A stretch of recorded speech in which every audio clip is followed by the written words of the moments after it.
In this world, the gaming industry is left with nothing but pay-to-win mechanics and deceptive monetization, where even integrity has become a luxury. I once thought I was powerless to change the tide, until a system descended from the heavens, implanting the development skills of countless classic AAA games from past lives into my brain like a virus. With a startup fund of 1 million and a groundbreaking Unreal 16 engine, I will overthrow the giant that controls 80% of the market and knows nothing but sucking blood. This time, I will show all players what a real game is. My name is Su Yefei, a student at Jiangcheng University and also a gaming enthusiast. Yet in this lifeless game world, I am tormented. Looking around, the gaming market is dominated by Tencent, which leverages its substantial financial resources to monopolize 80% of the domestic gaming industry. Every game they release, without exception, relies on various pay-to-win schemes to milk money from players. From the divine weapon Fire Qilin in Crossfire to the Stellar Guardian skin in King of Glory, and then to the anniversary sets in Against War, all are saturated with the pay-to-win philosophy of just spend money, and you can effortlessly dominate.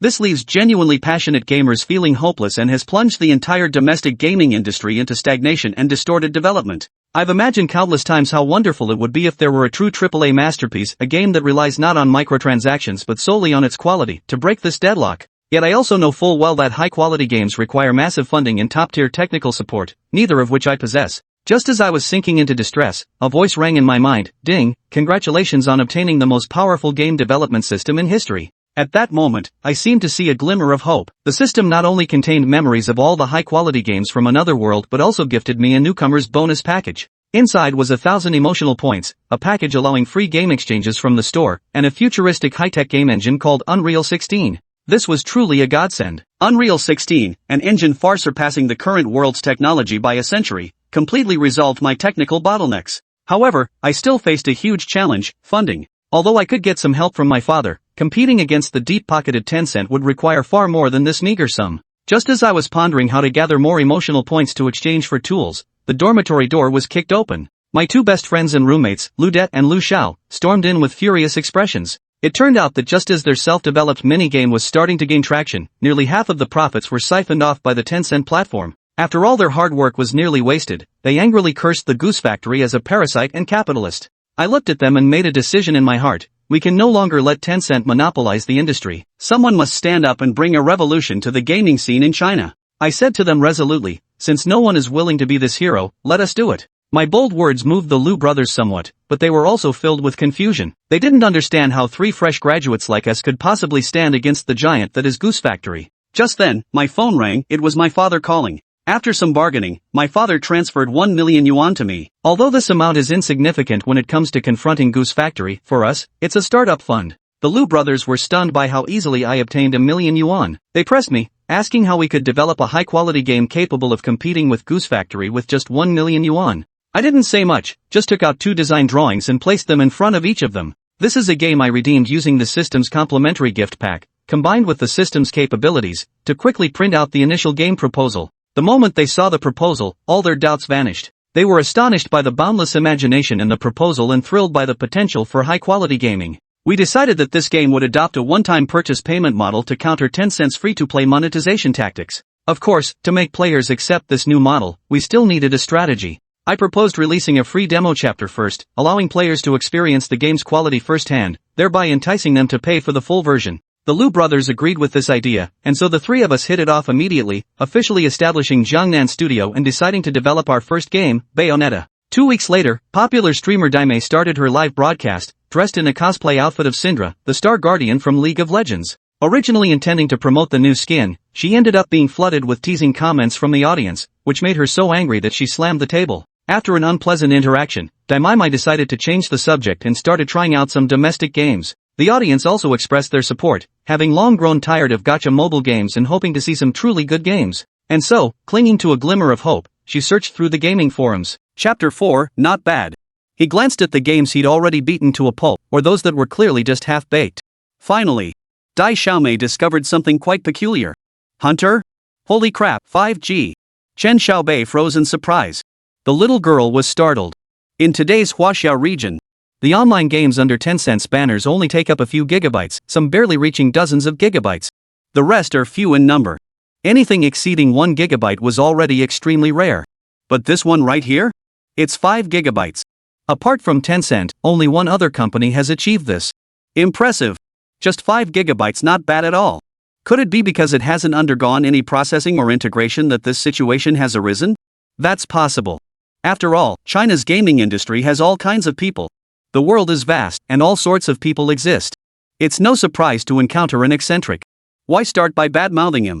What if he actually has something good? Hey, you sound like a total newbie. You've never been beaten up, have you? Yeah, only he'd say something like that. I'm no newbie. We made it all the way to the throne, got you to match that? Whoa, the throne? That's terrifying. He must be the one. Ha ha. Yefei was speechless. Glancing at the chat comments, she couldn't be bothered anymore. Instead, she found herself intrigued by this domestic 5G game. Since she was here to try out a new game, she might as well play it casually. You're tonight's star. Click the download button. His progress bar shot upward at lightning speed. Of course, all this was made possible by today's powerful network capabilities. Unlike his previous life, this was a virtual desert, but its technological level far surpassed that of Chen Mo's previous life. Most importantly, its internet speed had been upgraded to 7G. The 5 GB game downloaded in no time. Alright. Everyone, let's go. I'll see just who this demonic genius is. Dai Xiaomei rubbed her hands together, a faint sense of anticipation stirring within her. She was dying to know what was packed into that 5 GB of space. Whoosh! The screen went dark. The battle began. Within an ancient and mysterious church. Light and darkness, two completely opposing religious factions, yin and yang, stood on opposite sides.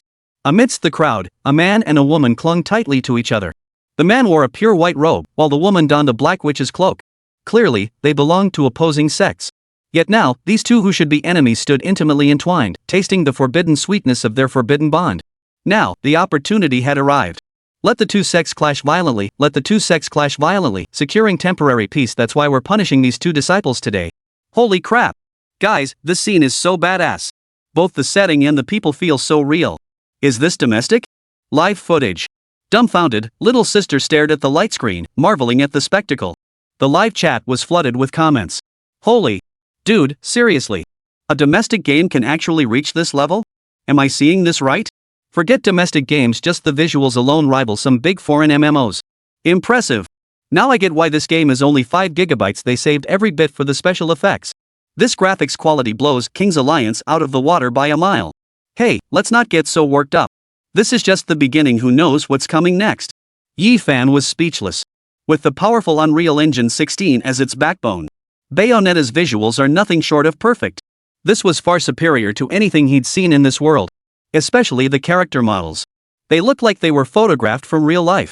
In comparison, Tencent's cash grab projects pale in comparison.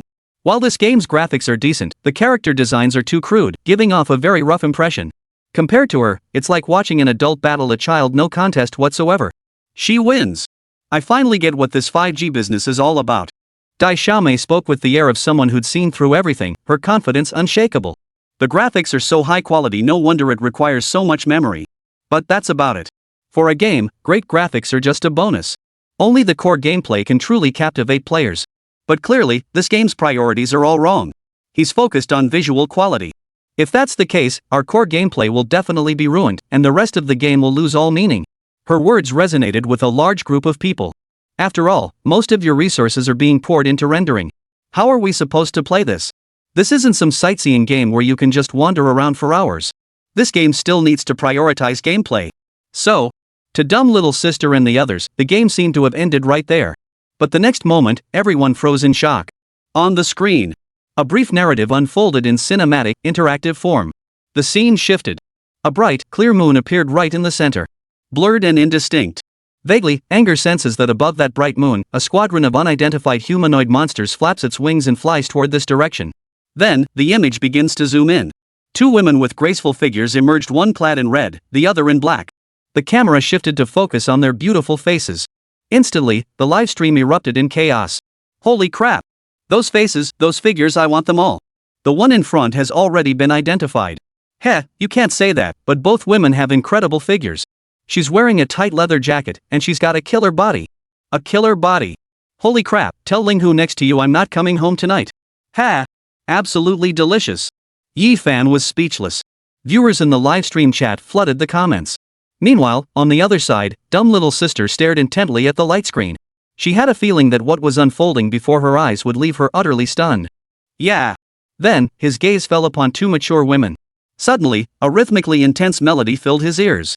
This made her tense up completely. At the same time, the camera pulled back. The live stream viewers finally caught on.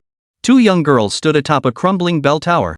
And the massive bell was plummeting downward at an alarming speed. The atmosphere instantly grew more tense, more thrilling. Chapter 5, clearly not a good thing. At that moment, the bird-like monsters flying in from the moon had already arrived before them. They looked like trouble. Holy crap! Are we really going to fight? What kind of combat mode is this? No way. Didn't someone say this game had nothing but graphics? They're actually going to fight. Can you tone it down a bit? Who would have guessed we'd get a combat system like this before the battle even started? What if it's a card battle or a card game? Donuts are pretty good. One kill, one normal attack? Ha! Yefei was speechless. Just as the audience was joking around. In the game, the battle was about to erupt. A woman in black, a woman in red, two mature figures simultaneously drew pistols from their belts, striking cool poses. Then, she charged forward, launching a fierce assault on the monster. But their methods of attack were nothing like what the spectators had imagined. It wasn't poker, nor was it a card game. He used his character to attack the enemy. In that instant, everyone realized. This round was actually an action movie. ACT competition. Simply put, it's a game akin to real-life sports, providing players with real-time reactions. Throughout the experience, characters execute corresponding attacks. This is the very essence of the game. Though this is a desolate gaming landscape, there are still similar action-oriented games available. However, no one has ever matched her. Holy crap! Holy hell! Smooth combat skills, realistic physical reactions, and an exhilarating experience. This is an action game. This is amazing. Mind-blowing. It's going to blow up. Beyond its high quality and near-perfect realism, how could the combat look this beautiful? What other game in the world could achieve this level of excellence? Alright, enough talk. Look, that girl in the black dress isn't moving at all. It's clearly an old woman controlling her. Yeah. Why isn't that old lady moving? Old lady, get moving. Hurry up. He was driving the car up front, but I don't have any solid proof. Yefei was at a loss for words. The live chat exploded with comments. But Dumb's sister was completely baffled. She had always thought this game revolved around visuals 90% of the time. Yet this slap had landed squarely across their faces. That fluid, graceful movement was truly fluid and graceful. It delivered a powerful impact. All of this proved that this was an exceptionally outstanding action game. More importantly, this is also made in China. This is absolutely astonishing. At that moment, her face flushed crimson, not from embarrassment, but from sheer excitement. Only now did it dawn on her. It seemed this black-clad girl still depended on her to control her. He could even control his own character, fighting with such exhilarating ease. Just the thought of it thrilled him. Now, she tried operating it. Whoosh! A soft sound. In the game, the woman in the black dress lifted her long leg and delivered a kick to the nearest harpy. Thud! A savage kick, imbued with potent magic and terrifying force. Each swing of her sword unleashed a crimson-hued magical effect. The monster was instantly torn to shreds by the kick. Blood splattered everywhere. Holy! One-hit kill. Awesome! Holy crap, what a huge foot, and it's dark red. Either it'll be a one-kick kill or a stink attack. Hong Kong kick, ha! Ha! I was feeling pretty good just now, but after reading the comments, I couldn't help but laugh. What the hell is this Hong Kong leg nonsense? It's just asking for trouble. Yefei was speechless. Viewers in the livestream flooded the chat with comments. But at this moment, dumb little sister had no time to dwell on such things. Instead, she was thinking. Perfect. Holy crap. One-shot kill. Holy crap. That was so badass. Holy crap. How did I pull that off? She was both thrilled and wild with excitement. She didn't press any buttons or make any movements. He just kept pressing buttons, killing like a maniac. Before she knew it, she'd pulled off a bunch of awesome moves. Viewers unanimously declared it a perfect livestream. Amazing. As the saying goes. I didn't believe it at first, but now that I've seen that old lady's livestream, I'm convinced. Some skills she genuinely couldn't use, she just mashed buttons randomly. Yet she still managed to unleash ultimate moves. Honestly, her techniques are seriously impressive. Each strike, amplified by magic, packs double the power. One hit, one kill. I'm almost in tears. Alright, I'm heading straight to Steam to download it. I'm going monster hunting. Ha! Alright, it's just the beginning, and you're already this crazy. Wait, no, it's that old lady. Yefei was speechless. His fluid, seamless gameplay and clean, decisive style instantly won over countless viewers. Some couldn't wait to log onto the site to check out the game. Meanwhile, on the other side, dumb little sister randomly clicked a few buttons and managed to kill quite a few monsters. Soon, the CG sequence appeared. The camera pulled back.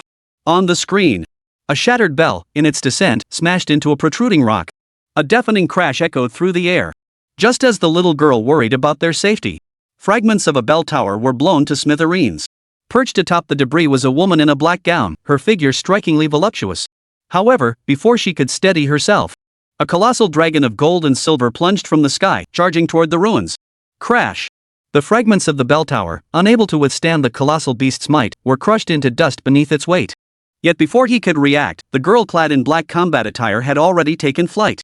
Finally, Wei Xiaobei landed on a larger fragment of rubble. Then, the woman who had vanished earlier reappeared once more. The two joined forces once more, engaging in fierce combat with the bird-bodied, human-headed monsters. Video ended. Yet the audience was thoroughly engrossed. Holy crap! This is way too over the top. That thunderous crash, the terrifying impact of that giant serpent, and the black-clad girl leaping relentlessly. This match is absolutely killer, so satisfying. Awesome. The visuals are incredible. I felt like I was standing atop a bell tower, facing a horde of gold and silver monsters. So thrilling. Sure, it's not an FPS, but the immersion is insane. Why do you need FPS? If it were, would you be able to appreciate the beautiful faces and curvaceous figures of two women? Exactly. What gets perverts excited if not a pair of long legs? Yeah, hot bodies, black suits, black pants? Holy crap. You're buffing yourself up here. Yefei was speechless. The live stream audience was buzzing with excitement. Meanwhile, dumb little sister was still engrossed in her game. Just then, on the game screen, the two big sisters met again, facing a horde of gold and silver monsters together. Suddenly, a fierce gale swept through the air. Immediately after, a massive face abruptly appeared on the screen. Then, a colossal figure materialized before him. Beneath its body, two additional heads were visible. As the image stretched to its fullest extent, only then did the stunned girl finally see the monster's true form. It was a two-headed western dragon. But strangely, its belly bore a human face. This bizarre creature sent her sanity plummeting. Ugh, so disgusting. Watch my Hong Kong leg kill. Chapter 6, what kind of game is this? Over here. Silver Boss's livestream just started. Sorry I'm late. It's all EE's fault for making me drive that car. Viewers in the livestream chat started teasing each other on screen. Daddy, I want a car. Dad, is at work. Ha ha. So cool. The dead guy actually tried to take me on, ha. Guys, I'm here. Excuse me, can you buy things here? I refuse. Give me a photo. Ha. I'll definitely laugh out loud in the livestream. Yefei was speechless. Mr. Ian interacted with fans in the livestream. He had been hesitating whether to go live. Just then, a wave of comments flooded the chat. Boss. Come check out this girl called Dumb Sister, her game is super fun. Yeah. This old lady's livestream is totally awesome. Boss, let's go. We gotta check it out. Yefei was at a loss for words. Seeing these comments, Boss Ian was a bit baffled. Who's streaming that's got everyone so hyped?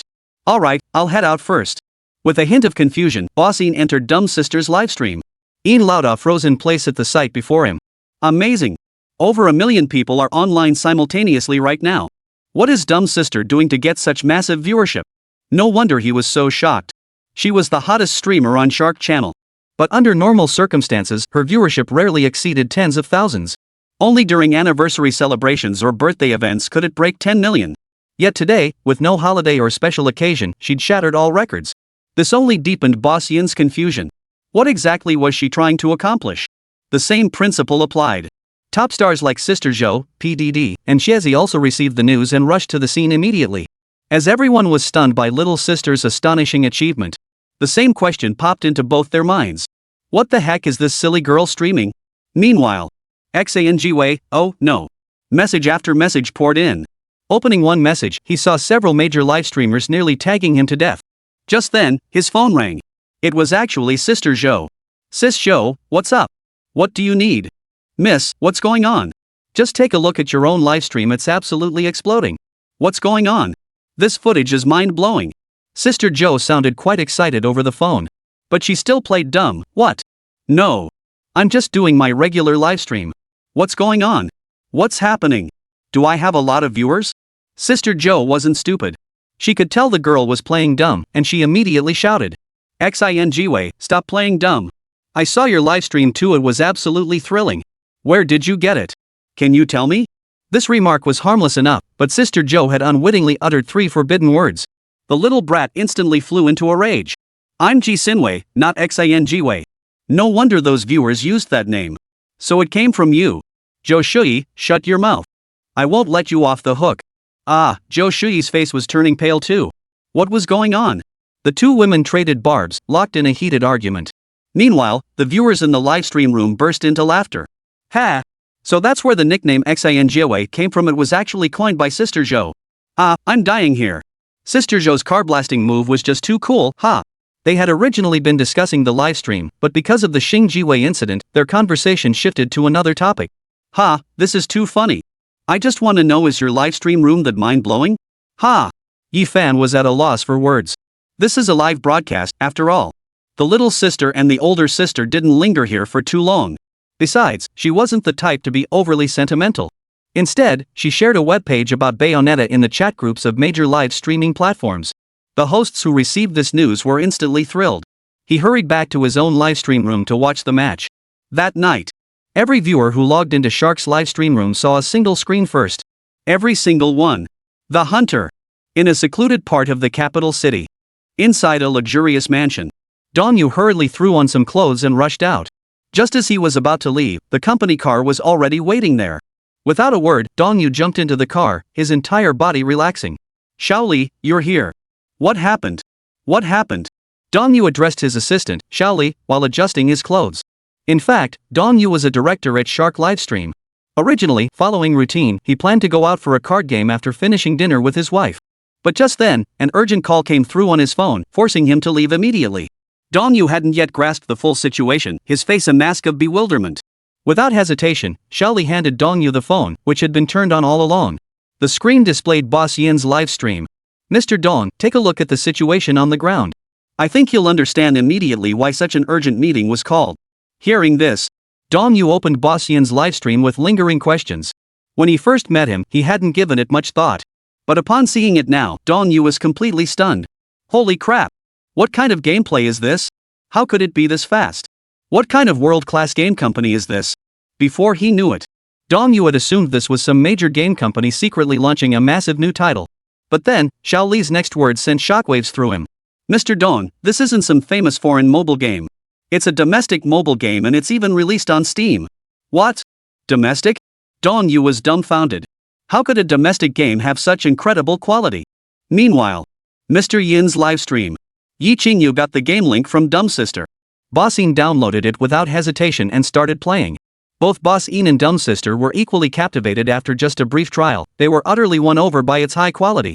Just as Boss Yin had said. Chapter 7, High Praise. Bro, I'm not exaggerating. It blows away every top game in the country. Following this wave of acclaim, the game's download numbers skyrocketed. As Second Brother's livestreams delved deeper and deeper, this growth was simply skyrocketing. For no other reason. Mr. Yin finally witnessed the first true angel hunter. After the battle atop the Sky Clock Tower, a red-clad girl and a black-clad girl plummeted to the ground, their whereabouts unknown to anyone. Immediately after, a new image appeared on the screen. Now it's time. Night had fallen. A light drizzle began to fall from the sky. At dusk, a woman stood in a desolate graveyard. Tall and graceful, she wore a flowing white dress. Yet her curvaceous figure remained undeniably voluptuous and alluring, impossible to conceal. At that moment, she held a Bible in her hands, murmuring softly over a coffin as if in prayer. Beside her, a short, stout middle-aged man chattered incessantly, spouting nonsense. Suddenly, as the sun dipped below the horizon, a dazzling golden light descended from the heavens. The middle-aged man, as if suddenly understanding something, fell to his knees with a thud. In contrast, the woman enveloped in the golden light appeared like the most devout believer, gazing upward at her faith. As if sensing her devotion, unseen figures emerged from the golden light, descending slowly from the void like divine emissaries. Yet, with their arrival, a faint smile touched the girl's rosy lips. He raised his hand and swept it toward the sky. A colossal magical formation materialized out of thin air. In an instant. With that, she tossed the Bible to the ground and soared toward the formation like a great bird. Boom!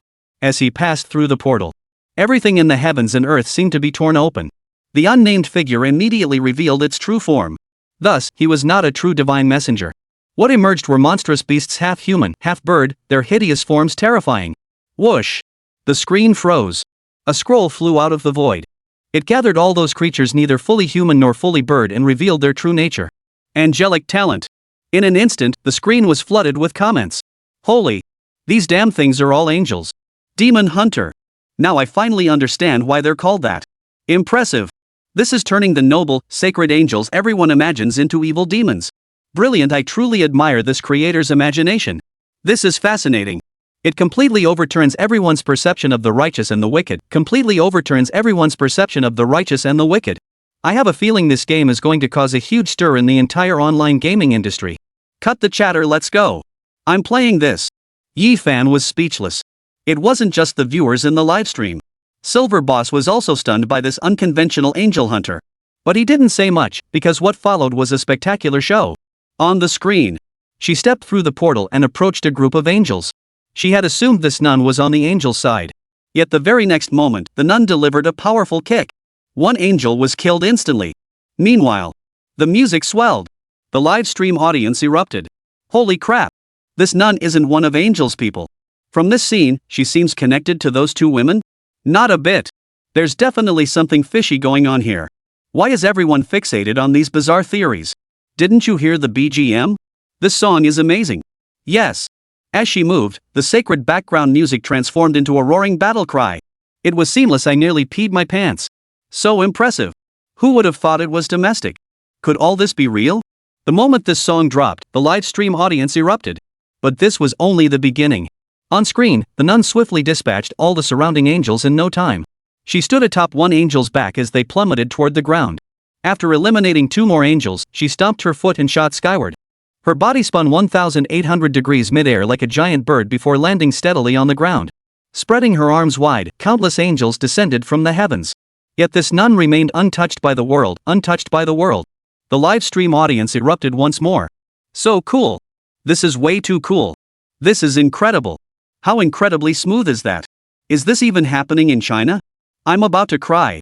Tears welled up in everyone's eyes as they gasped in awe. Tears welled up as everyone gasped in awe. Tears welled up as everyone gasped in awe. Remy Regner shouted out loud. What? Why is this bizarre situation happening? Yefei was at a loss for words. Just like the viewers in the livestream, they too wore expressions of astonishment upon witnessing this scene. And that nun's blend of lethality and beauty left one wanting to say something. A domestic celebrity. On the other side, the nun's aesthetic appreciation for violence remained intact. She grabbed an angel's leg and swung it like a weapon, spinning it 360 degrees. Nearby angels were sent flying backward by the sheer force of the strike. Meanwhile, the plump middle-aged man groaned in agony. As a mortal, he couldn't witness this battle. Yet everything here was real.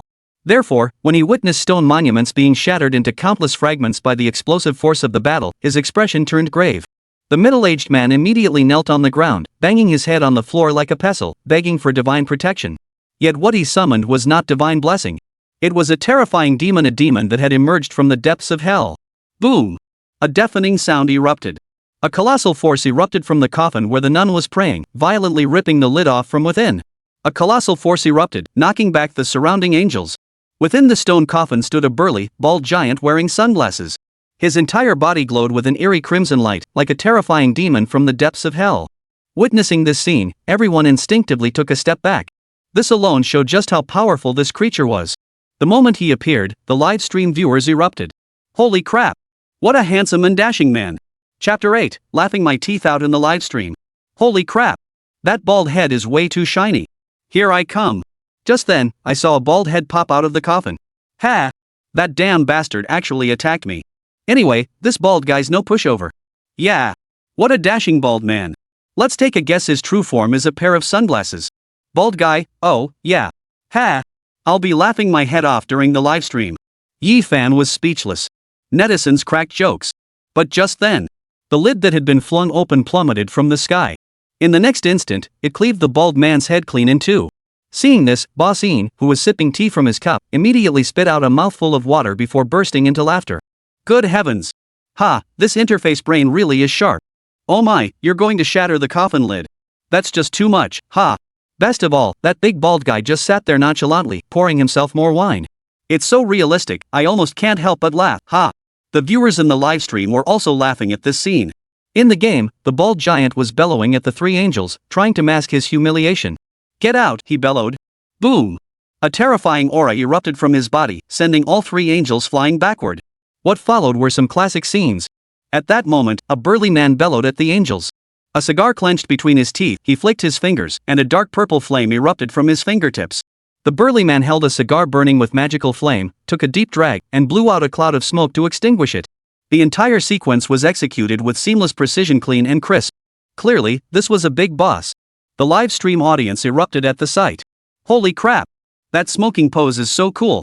Rub your hands together, and there's a magic fireball. With just one finger, you can feel his power. So cool. Is this creator crazy? How does he know them so well? Besides using money to light a cigarette, there's a new way to smoke using money to light a cigarette. Impressive. This cup is truly a perfect cup. Yefei was speechless. This scene left the live stream audience stunned. Then, another scene unfolded. On the screen. After defeating all the angels, the nun leaped into the sky, merging with the angels above. Yet her eyes held not a trace of panic, only overwhelming confidence and mesmerizing allure. Whoosh! Whoosh! Whoosh! The angels attacked. The nun sidestepped the attack, but her habit was slashed open in several places, revealing a large expanse of white skin. Most crucially, the screen showed a close-up, accompanied by that eerie sound effect. Seeing this, all the LSPs cheered excitedly. What followed was combat of a higher caliber. She spread her hands wide, and the already tattered nun's robe instantly exploded apart. Snow White, flawless skin was exposed completely before the camera. Her nearly flawless figure left the LSPs utterly mesmerized.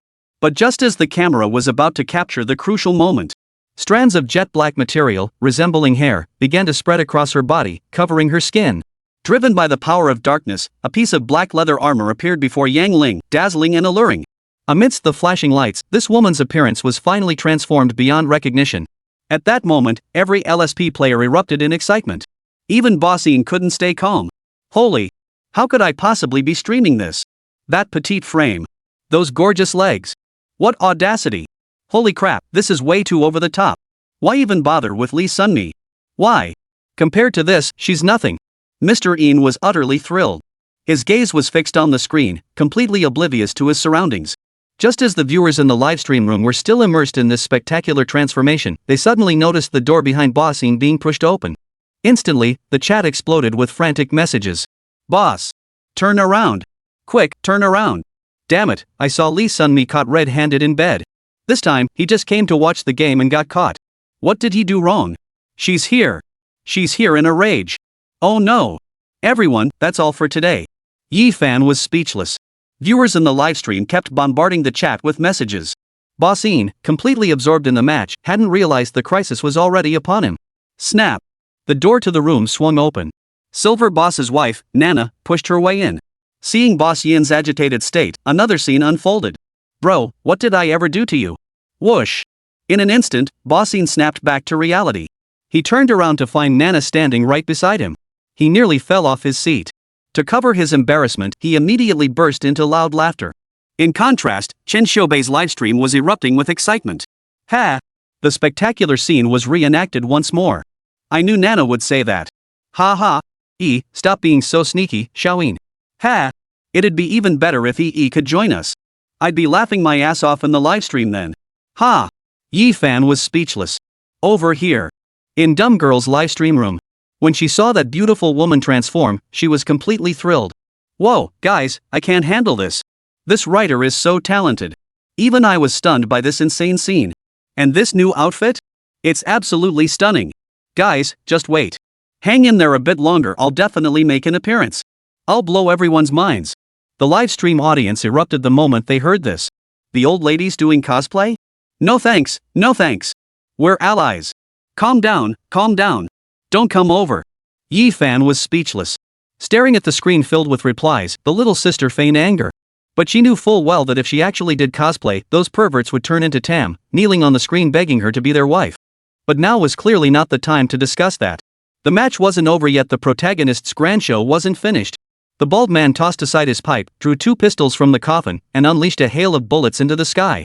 Chapter 9, The War of Comprehension. A piercing scream erupted from Bayonetta's mouth. At that moment, she finally understood who the protagonist of this story truly was. Bayonetta, what a splendid name. Moreover, her presence and aura were undeniably commanding, almost overwhelming.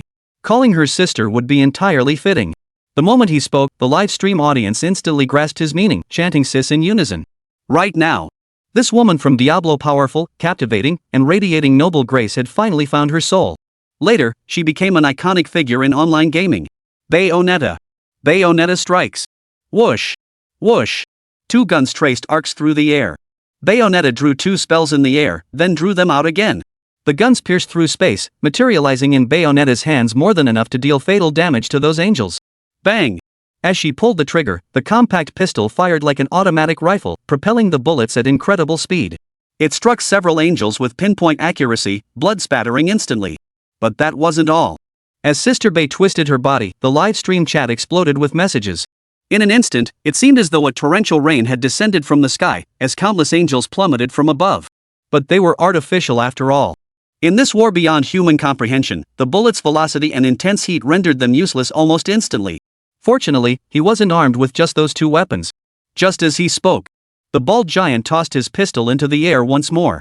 This time, however, one of the angels learned from her mistake and leaped directly onto the pistol, attempting to wrest it from her grasp and weaken her strength. Yet no matter how swift her movements, they couldn't match those 2 long legs. Sister Bay swung her long legs, and her high heels formed a seamless fit with the pistol.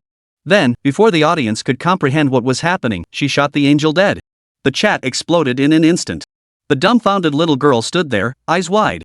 Holy crap! Shooting with her leg? So badass. Never mind how those heels could even hold a pistol, how did she fire it? With 1 finger? Impossible. The live stream audience burst into laughter. Don't say a word. This is magic. Don't say a word. Quantum theory. Don't say a word. It's gravity. Say nothing. If anything, it's the old lady's foot binding cloth. Ha! It's the divine old lady's leg bindings. Ha! Oh my! Everyone up there, freeze. Bring in a few more. Need I say more? Who could possibly match you? Ha! Yefei was speechless. The entire livestream room was filled with a jubilant atmosphere. Meanwhile, under her control, one high-difficulty maneuver after another unfolded. For guns in her hands, she effortlessly parried wave after wave of attacks. She even found time to grab the little angel's weapon and perform a pole dance. This move drew gasps of admiration from the viewers in the livestream room. Meanwhile, the bald man tossed his pistol to the ground. Chen Xiaobei promptly handed her the last lollipop. As for Sister Bay, she didn't hesitate, she bit down on it with a look of pure contentment. Then, her strength seemed to undergo a qualitative leap. His attacks grew increasingly fierce, landing one kick after another, sending a spine-tingling thrill through the livestream audience. At the same time, the video ended. This time, she could finally control her character. Just as Sister Bay had said. First thing in the morning, it's about to begin. Go, Ali. Guys, let's go. Dai Xiaomei let out a shout and guided Sister Bay toward a group of angels. It was still his signature press. This move, he knew well. But the difference was, this time, compared to the battle at the bell tower, there were clearly several more of them, and this attack seemed exceptionally powerful.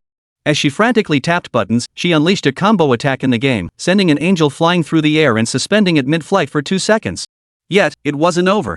Somehow, her combo triggered an invisible kick sequence, unleashing a barrage of kicks against Angel. Angel was still airborne when she was sent flying by a kick, lingering in midair for several more seconds. Ultimately, Sister Bay delivered a powerful roundhouse kick that sent her crashing to the ground. After unleashing a full skill combo, the Angel was frozen midair for a full 5 seconds. The moment those words hit the chat, the livestream exploded. Holy crap! That's an aerial attack. How is that even possible? The last time I saw such a fluid combo was back in that King of Fighters match. Yeah, this is what a true fighting game should be. But King of Fighters can only pull off a basic attack at best. As far as I know, no game has ever achieved this kind of continuous aerial skill chain while maintaining nearly 5 seconds of mid-air suspension. Wait, why is everyone so concerned about this? An old lady playing this game, isn't that weird? Exactly. She's an old lady. She's an old lady. This isn't just about luck. It's like the rat walked right into the trap. Ha! The gods are rats crawling into their own holes, how laughable. Yefei was speechless. The live stream audience was stunned by the scene. And she herself was brimming with pride over her own stroke of genius. Holy crap! Is that really me? So cool. This game is insane. I just casually pulled off that combo. If this keeps up, what the hell will happen? This is awesome. The little girl's eyes sparkled brightly. Combined with her stylish moves and her passionate singing, she was having the time of her life. By accident, she tapped something. After dodging once, the scene before her eyes suddenly went dark, and the entire landscape abruptly transformed. The angels, who had been dancing with their weapons, suddenly froze in place, as if frozen in time. Shattered stone tablets floated suspended in the void. Even the raindrops falling from the sky froze solid in that instant, crystallizing into droplets of pure water suspended in the void. Her sister, frozen in place, stared at the scene with a look of utter shock. She instinctively thought the system had glitched. Yet she discovered that the character she controlled remained unaffected, continuing its attack. In that instant, she was utterly dumbfounded. Meanwhile, the audience in the bullet chat erupted in excitement. Chapter 10, A Hail of Bullets. Holy. Holy. Holy. What the hell? Time stopped? Frozen void? Everyone except Sister Bay was frozen. It must be Sister Bay's doing. Definitely. Holy crap. What an awesome move. So cool. Amazing. At first, I thought it was bullet hell from StarCraft. But something about these two scenes feels different. Right. Bullet time merely slows down the flow of time. It doesn't alter the form of people or objects, nor does it change their speed. But with Sister Bay, everything has stopped except for her. That's completely different. Frankly, Sister Bay's technique blows bullet time out of the water. Yeah, you're being harsh, but you've got a point. Damn it. What are you waiting for? Go download this game and play it yourself. So cool. I can't wait. Anyone with half a brain is already playing. Ha! Damn it, you old bastard, don't even think about escaping. Yefei was speechless. Reading the comments in the livestream, the little girl couldn't help but fall deep in thought. Enhanced bullet time? Sounds pretty badass. But this was Sister Bay's move, and an advanced version at that. It definitely deserved a name. Since Sister Bay is a demon, let's just call it Demon Hour. After naming it, the little girl grew even more excited. In the game, her presence didn't last very long. It took a full 5 seconds for the effect to fade, restoring everything around her to normal. Yet in that brief moment, she had already slaughtered every angel before her. Thus, the once numerous angelic creatures were now nearly wiped out. But Sister Bay strangely didn't continue attacking. Instead, she volunteered to confront the dagger-like weapons head-on. The biggest reason for this was Little Dumby. This was a truly impressive ability, one that deeply moved dumb little sister. While other abilities could be used freely, this enchanting moment required understanding its activation conditions first. Precisely for this reason, she had forced Sister Bay to risk her life probing the patterns of the demonist's time manipulation. Yet, lacking the necessary skill, poor Sister Bay was constantly beaten to a pulp by those little angels. In the background, the screams of Sister Bay echoed from the video feed. The live stream audience burst out laughing. That old hag is despicable. How dare she treat Sister Bay like this, all for the sake of boosting her power. That ungrateful wretch. I am the magnificent Sister Bay, the embodiment of nobility, beauty, sensuality, confidence, and power. No one can stand against me. Yet now, you let her be bullied by a bunch of little angel soldiers? All I can say is, you're doing a great job. Did anyone else notice how incredibly beautiful the sound was when Sister Bay got hit just now? Like an actress in a TV drama getting pricked with a silver needle. That kind of feeling sends chills down your spine. Something's wrong. Something's wrong. Something's wrong. Sister Bay, holy crap. Running into you is just my luck. Yefei was speechless. In the livestream chat, viewers were flooding the comments. But little stupid didn't seem to care much about it. Right now, she was still preoccupied with the witch's timeline. Looks like he won't be ending the stream tonight. It was as if he couldn't bear to see Sister Bay get the short end of the stick. In the livestream, a veteran viewer finally stepped up, imparting his skills to the clueless little girl. Before the opponent's attack even landed, you'd already chosen to dodge. Alright. With her back against the wall, she clung to her last shred of hope, trying to follow her brother's method. At first, she wasn't very skilled. But after multiple attempts, she succeeded. Whoosh! Everything around her changed in that instant. Everything around her froze in place, leaving Sister Bay standing there alone, utterly unrestrained. Sister Bay wasn't idle either. A series of dazzling, fluid attacks swiftly dispatched the remaining angels. The battle came to an end.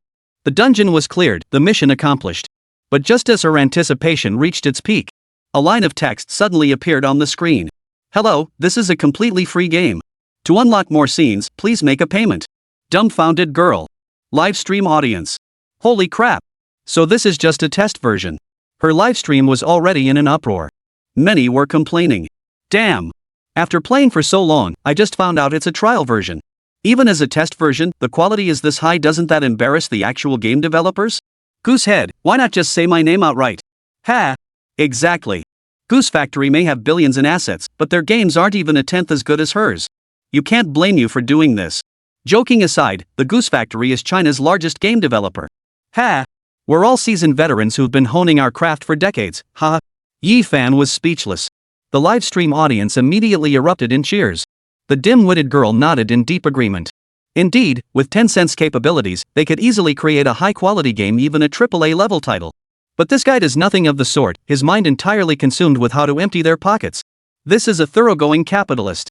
But that wasn't the case. Whether in art design or character development, it surpassed other games in every way. Not to mention the incredibly fluid combat system. Moreover, the creator had refined the characters' movements and techniques time and again, making their performance even more spectacular and stylish. Everyone couldn't help but let out a loud cheer. At that moment, this was the only thought in dumb little sister's mind. Of course.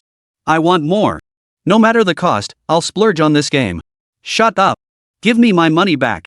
Now. The words fell. The viewers in the livestream burst out laughing. Ha ha. I've never heard of anyone actually offering to hand over their money like this. This old lady's livestream is hilarious, ha. Regardless, this game is genuinely excellent, far superior to other domestic titles. If it were me, I'd gladly pay that price too. Chapter 11, The High-Quality Bayonetta. Guys, I just looked into it. It's a game called Jiangnan. Also, I found their new Weibo account. Right here. Holy crap. What are you all waiting for? Let's go. Go. Get them. Shut it. Take it down immediately. Now. Ha. Got another new gag. Yefei was speechless. So, those with the guts all headed to Weibo, leaving their marks under Jiangnan Studios' posts. She was also dying to know what kind of company Jiangnan Studio really was. An unknown individual had actually created a high-quality Bayonetta. So she followed the netizens and checked out her own Weibo. When she opened the Jiangnan Studio account, she was stunned to see it had over 10,000 followers. Holy cow! A brand new account. And this was something netizens had only recently discovered. In such a short time, his follower count had already surpassed 50,000. And it was still growing at an astonishing rate. The power of this group is downright terrifying.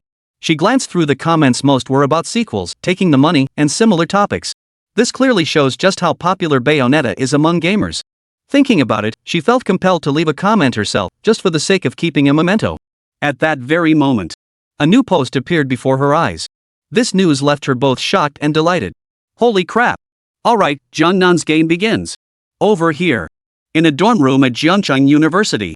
Su Yang and the three members of the Lu family sat frozen in disbelief, staring at the computer screen. 1 million? Over 90,000. This is insane. Lu, witnessing this scene, wore an expression of utter disbelief as he gasped in shock. Even Lu De, usually the calmest of them, couldn't help but get excited at such a staggering figure, his face beaming with delight.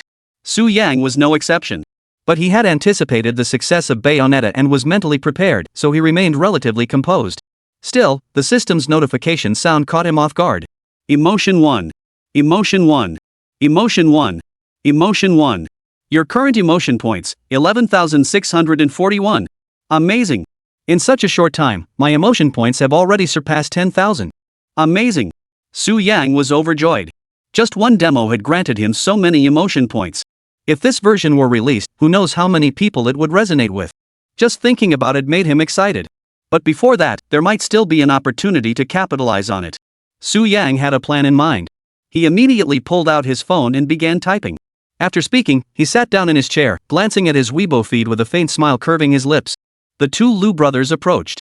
Then, under the stunned gazes of the three, he logged into the newly created studio account. The three of them were stunned. In just one night, his Weibo had gained a huge following. The follower count had skyrocketed to 50,000. Moreover, every single update brought a staggering surge in growth. This time, they were genuinely startled. Scrolling through the comments below, many found themselves amused. Ha ha! I knew it! These people would definitely curse when they saw the paid videos. Didn't you see them all cursing? What a joke! Xiao Lu laughed heartily, completely oblivious. Lu the Elder's side also had an epiphany. I've only ever heard people haggle over prices.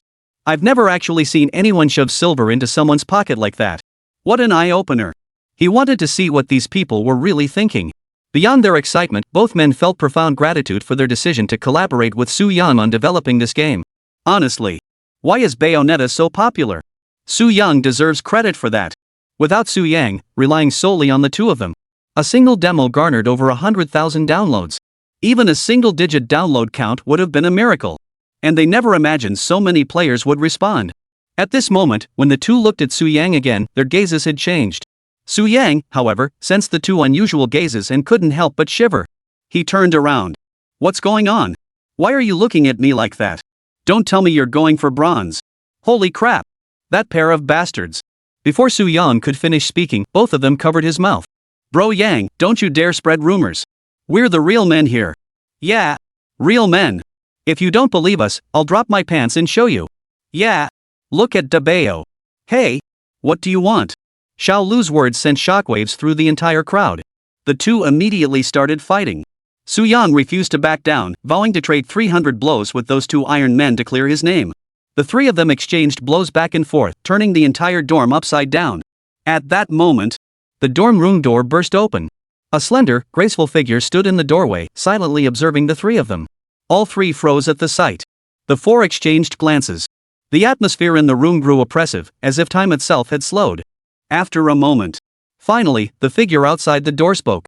Who would have guessed you'd be this kind of person? 3 people? You sure know how to play. At the entrance to the main hall, an embarrassing incident occurred. Su Yang and his companions listened, stunned. They wanted to protest, but in the end, they kept silent and instead invited the young girl living by the door into the bedroom. After over 10 minutes of heated back and forth, the girl finally pieced together the entire story. So, is our game going to be a hit? The girl plopped down onto a lounge chair, crossing her long, snow-white legs. Her beautiful eyes kept scanning the 3 people before her. She seemed somewhat puzzled by their identities. The other 3 hadn't noticed this yet. Compared to that, they now had a more pressing matter to attend to. Xiao Lu spoke while showing his notebook to the girl, a hint of pride on his face. Xiao Yu, come take a look at this data. A demo with over 100,000 downloads. We're about to go viral. We're going to make a splash. Xiao Lu excitedly shared the good news with the girl. By all accounts, this was supposed to be a secret not meant for others to see. But the girl standing before him was clearly no stranger. She was none other than one of the 4 members of Jiangnan Studio besides Su Yang and his 2 teammates. He was Lu Yu. Yes. She also bore the Lu surname. She was the older sister of the Lu siblings. Back then, Lu Yu had also participated in the game created by the 2 Lu siblings. Chapter 12, It Doesn't Matter. But that's not all. Lu Yu and Su Yang were both high school students at Jiangcheng University, but they had only just entered their freshman year. But none of that mattered anymore. The most important thing was that Lu Yu's artistic skills were truly exceptional. Although Su Yang had obtained all the development materials for Bayonetta and was quite skilled in development work. But when it came to artistic matters, he was completely clueless. As for the 2 blacksmiths from the Lu family, they were even less reliable.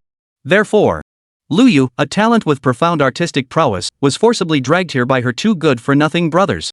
Shortly thereafter, Lu Yu also shone brilliantly in painting, so much so that Su Yang immediately decided to hire her as an artist at Jiangnan Studio. Moreover, he assigned Lu Yu to portray the most iconic character from Bayonetta, the woman known as Bayonetta. Lu Yu did not disappoint them, perfectly recreating the Bayonetta that Su Yang envisioned.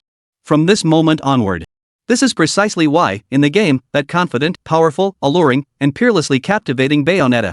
Even a small sample clip garnered so many downloads.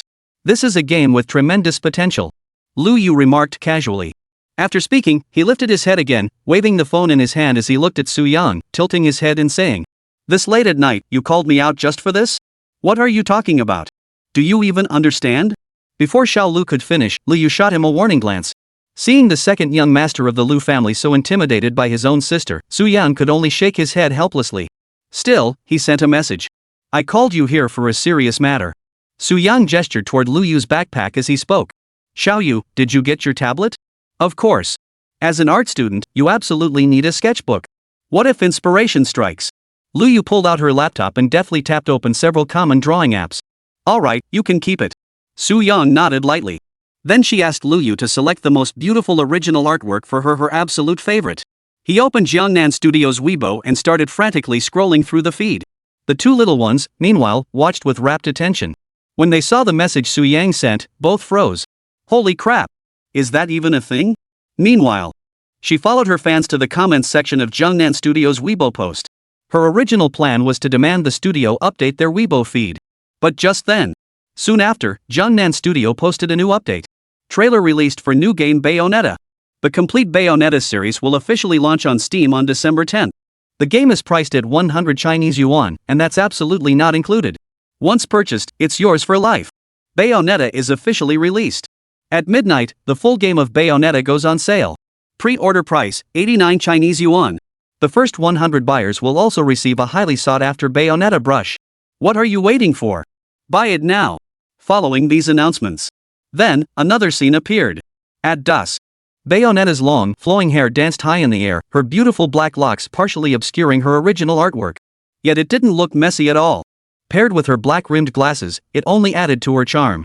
Moreover, she held a pink lollipop in her hand.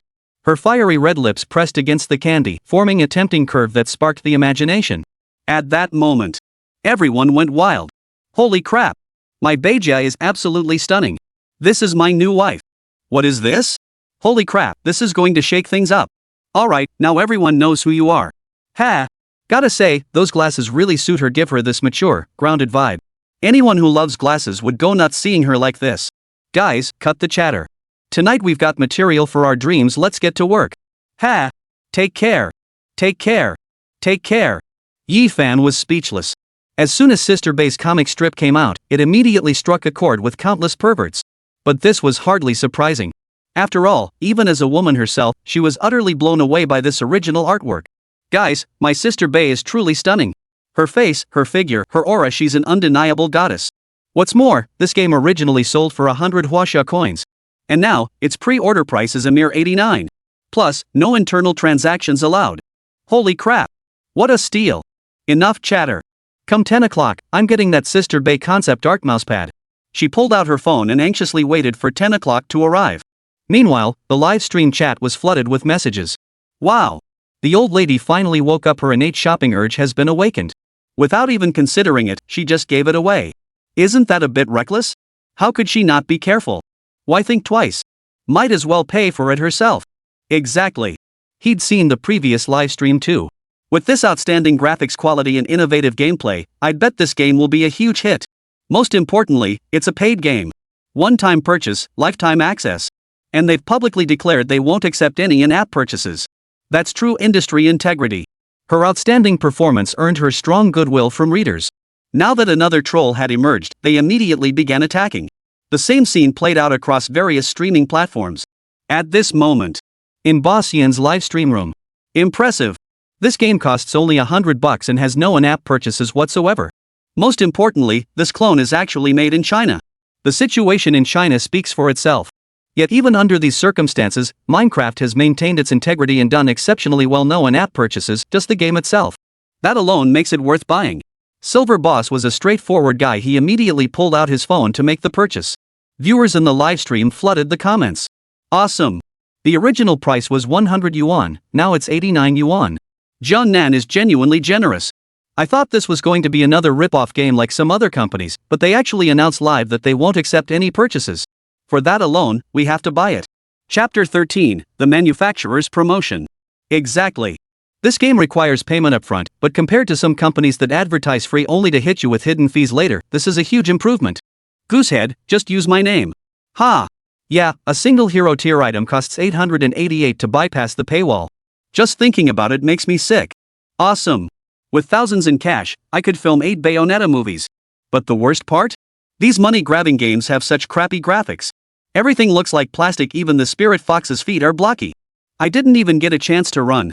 Once, I believed these feet were among the finest in the entire gaming world. But compared to Sister Bai's long, beautiful legs? Holy crap! I could slap you to death. Beauty lovers, Linghu's wide legs, Sister Bai's beautiful legs. Ha! So realistic. Yefei was speechless. Over here. Su Yang released the trailer, and a group of people began commenting on the game. The Lu brothers couldn't help but marvel. Impressive. Just pre-orders and 100 mousepads, and it's already this popular. Bro Yang, I guess I've shown you what a capitalist is all about.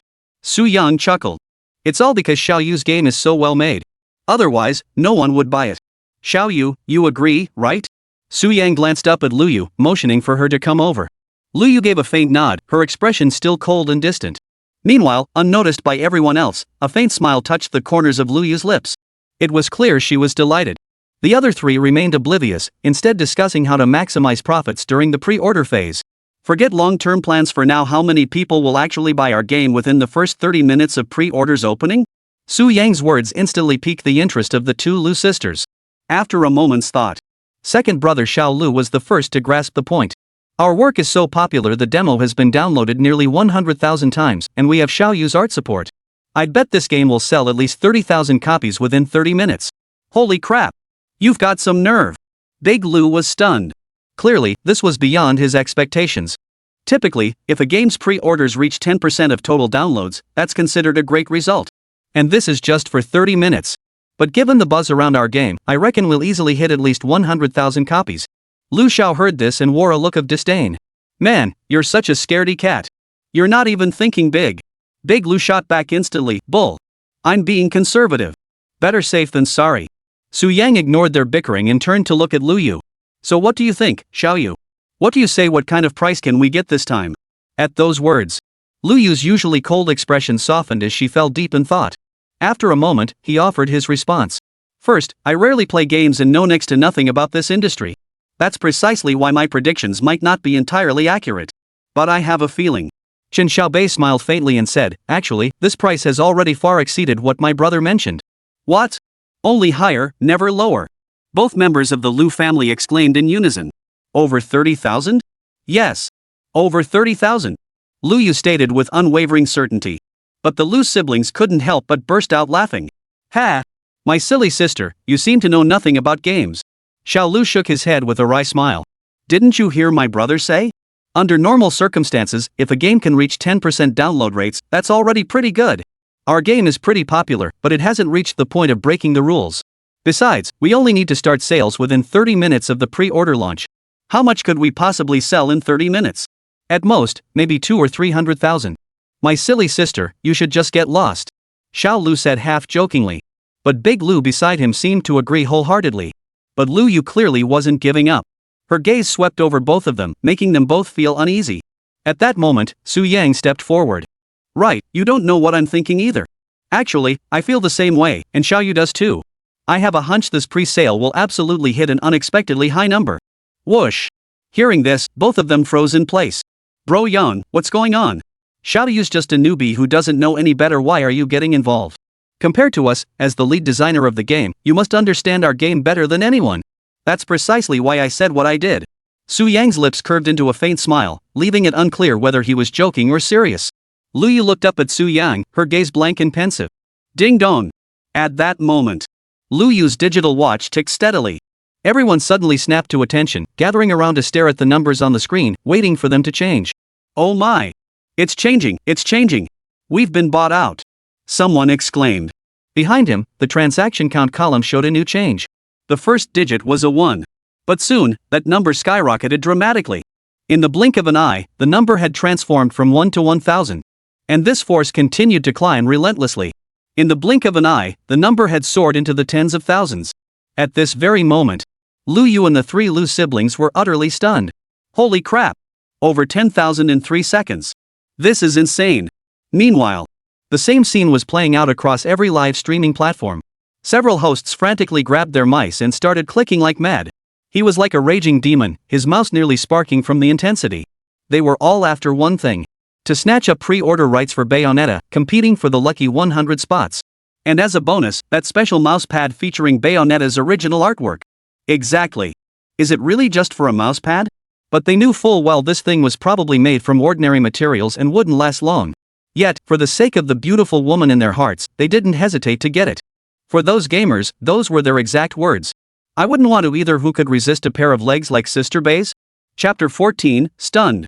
So, tens of thousands of players launched a mad scramble the moment the clock struck 10. That's precisely why it achieved the mythical feat of selling over 10,000 units in such a short time. In the dorm room, the Lu siblings were utterly dumbfounded. Meanwhile, the auction house's transaction volume had already surpassed 30,000. That's right. Within 3 seconds, the transaction volume surpassed 10,000 times and continued to surge. In just a few minutes, it hit 30,000. Xiao Lu's bold prediction had been utterly shattered. That's why the 3 siblings were so shocked. I refuse to call her sisterly. I refuse to call her sisterly. Wasn't it said that pre-orders for this game were less than 10% of total downloads? Why are we so brutal, charging straight to 300,000 in one go? 30,000 yuan. That's 30% of the total downloads. And the price keeps climbing. If this keeps up, who knows where the final transaction amount will land? 400,000? 500,000? Even higher? No, no. Even someone as bold as Little Lu dared not harbor excessive hopes in the face of such terrifying transaction figures. He'd already been slapped once, he didn't want to get slapped again. Big Lou sat beside him, pulling out his laptop to crunch the profit numbers. In comparison, Lu Yu seemed quite ordinary. After the initial shock, however, he regained his composure. Yet a faint blush still lingered on her exquisite face, like a ripe apple, a sight to behold. Su Yang stepped forward, half joking. Just as I thought. Lu Yu looked at Su Yang in confusion. Didn't you already guess? No way. I'm not that good. Instinct. It's just instinct. Su Yang replied with a forced nod. Could it be? I'm a time traveler, and that's why I knew Bayonetta would be a hit? But honestly, tonight's sales figures were even higher than Su Yang had imagined. He'd originally thought making 300,000 or 400,000 would be pretty good. Who knew there'd be so many people here? Sales had already surged past 30,000. And judging by the current momentum, the final tally might well exceed 500,000 or even more. Su Yang was genuinely astonished by the enthusiasm of these people. But upon reflection, it made perfect sense. This was a completely unfamiliar world. Moreover, due to the poor state of China's online gaming ecosystem, Chinese players spent most of their time playing games of mediocre quality. But whenever an excellent game comes along, it's like a long-awaited rain in a drought, instantly sparking wave after wave of praise. Take this one, for example. In the past, when you were starving, you could only eat husks. Even though they were hard to swallow, you had to endure it to fill your stomach. But eventually, that calamity subsided. And right then, a businessman named Su Yang arrived bearing steaming, soft, and tender buns. Shocked, right? Such delicacies existed in this world. You immediately tossed aside the husks in your hands and hurried to Su Yang's shop to buy a portion of those fragrant, snow-white steamed buns. You devoured it. So fragrant. Compared to this, rice and flour are nothing but pig feed. So, from that day on, you came to Su Yang's place every single day, just to buy him steamed buns. But these things are truly disgusting. Don't eat them anymore. This is Su Yang's advertisement. No one else can match it. It's a simple truth. Making games involves huge risks. The slightest misstep could spell utter ruin. Even if your current game is excellent, can you guarantee that your next one or any future work will find an audience? Most people simply can't create consistently high-quality games. But Su Yang is different. With the system's assistance. With the backing of so many outstanding games from his past life. He has the confidence to make every single game truly exceptional. This was demonstrated to the fullest extent in Bayonetta. All of this would become his foundation in the virtual world. But everything must be done gradually, step by step. Before reaching full maturity, Su Yang must pursue steady development. The revolution isn't over yet, we must keep moving forward. Sigh. Su Yang let out a soft sigh. He turned around and called everyone over. Everyone, you all witnessed what just happened. Our very first game has already reached its peak. This proves we've chosen the right path, absolutely the right path. However, beyond this achievement, I believe Bayonetta still has many flaws. Flaws? How could there be flaws? This game is popular, very popular. Xiao Lu nodded in agreement, and the other two nodded deeply in concurring understanding. Su Yang nodded repeatedly. Yeah, many people think our product is pretty good. But I think this game could be even better. And the biggest flaw? This song. The music? All three were completely baffled. With no other choice, Su Yang pulled up the game's CG and began. At the same time, he voiced his thoughts. This CG sequence showed Sister by shedding her nun's habit to reveal leather armor beneath. The BGM's rhythm was excellent, truly stirring the blood. But it wasn't that great, nor was it that great. No. Little Lou scratched his head in embarrassment, looking thoroughly flustered. Bro Yang, I'm not quite sure what you mean. How great? How deep? Besides, our tracks are either outsourced or made with software, they're only as good as they can be. Big Lou strongly agreed with Little Lou's point of view. Of course, Su Yang was well aware of this. But making Bayonetta a high-quality game? That's no easy feat, it's a great example and a perfect one at that. We're still a long way off from that level. Only he knew that this was the true essence of an action game. And whether this combat style resonates with players hinges entirely on the soundtrack. Therefore, when it comes to the music, we absolutely must make it the best. I've made up my mind, we absolutely must recruit more talent. Jiangnan Studio will recruit a professional musician to serve as our company's music director. Su Yang made his decision immediately. Though the two members of the Lu family harbored differing opinions, neither voiced opposition. This was understood by everyone present. Within Jiangnan Studio, Su Yang was the true backbone. Without him, Bayonetta wouldn't have achieved its current popularity or explosive success. Though they couldn't grasp the profound meaning behind Su Yang's words. But if Su Yang said it, there must be a reason. Chapter 15, a shocking scene unfolds. The two of them had no choice but to follow. Only by joining forces could they overcome every obstacle. From that moment on, the recruitment matter was settled. But problems soon followed. They said they needed to recruit people, but where were we supposed to find them? Besides, Xiao Lu looked around. Could a small company like ours even find people? Xiao Lu had a point. And this very issue was what gave Su Yang the biggest headache. He needed to find a professional composer. But he had no idea where to find one. As for whether this candidate truly qualifies as professional, he couldn't say. I really wish there was a musician like Xiao Yu. Su Yang sighed helplessly. It was clearly just a joke. But, unexpectedly, in an instant, a pair of hands as white as jade slowly rose. These delicate hands, of course, belong to the art prodigy Lu Yu. I do know someone. She possesses remarkable musical talent, which is why our academy established a special music scholarship for her. At these words, Su Yang's dull eyes instantly brightened. I want her, Xiao Yu. Get her here. I want to interview her in person. After speaking, Su Yang swiftly returned to his seat, grabbed a piece of paper and a pen, and began scribbling furiously. As for Su Yang, for some reason, the Lu brothers completely ignored him. So he turned to Lu Yu and asked about this music prodigy. In truth, Lu Yu didn't know much. The only thing certain was that he was also a freshman. But since he hadn't undergone military training, he naturally didn't know much about it. What? So that's how it is. But you're not exactly close with her, so could you actually get her to come? Xiao Lu asked with a worried look. Lu Yu crossed her arms and pondered. I suppose so. I took her phone away. I remember that favor. I'm just here to say hello. Nothing will happen. But, Xiao Lu, but what? But I heard that this music academy student is a bit strange. I just wonder if Brother Yang can handle all this. Lu Yu's expression shifted slightly. But the Lu brothers burst out laughing upon hearing this. Ha! I don't think you need to worry about Brother Yang. You should be more concerned about that music student. When it comes to weirdness, our Brother Yang isn't afraid of anyone. Hearing this, Liu glanced in Su Yang's direction, seemingly deep in thought. At that moment, Su Yang was furiously scribbling on a blank sheet of paper before swiftly typing away on a laptop. His expression resembled that of a raging demon. Occasionally, eerie laughter would escape him.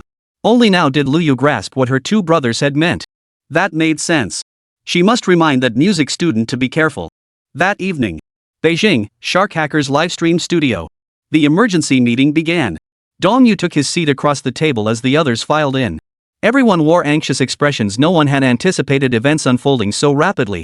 Moments later, a middle-aged man in a dark blue suit, exuding an air of authority, entered the conference room and took his seat at the president's position.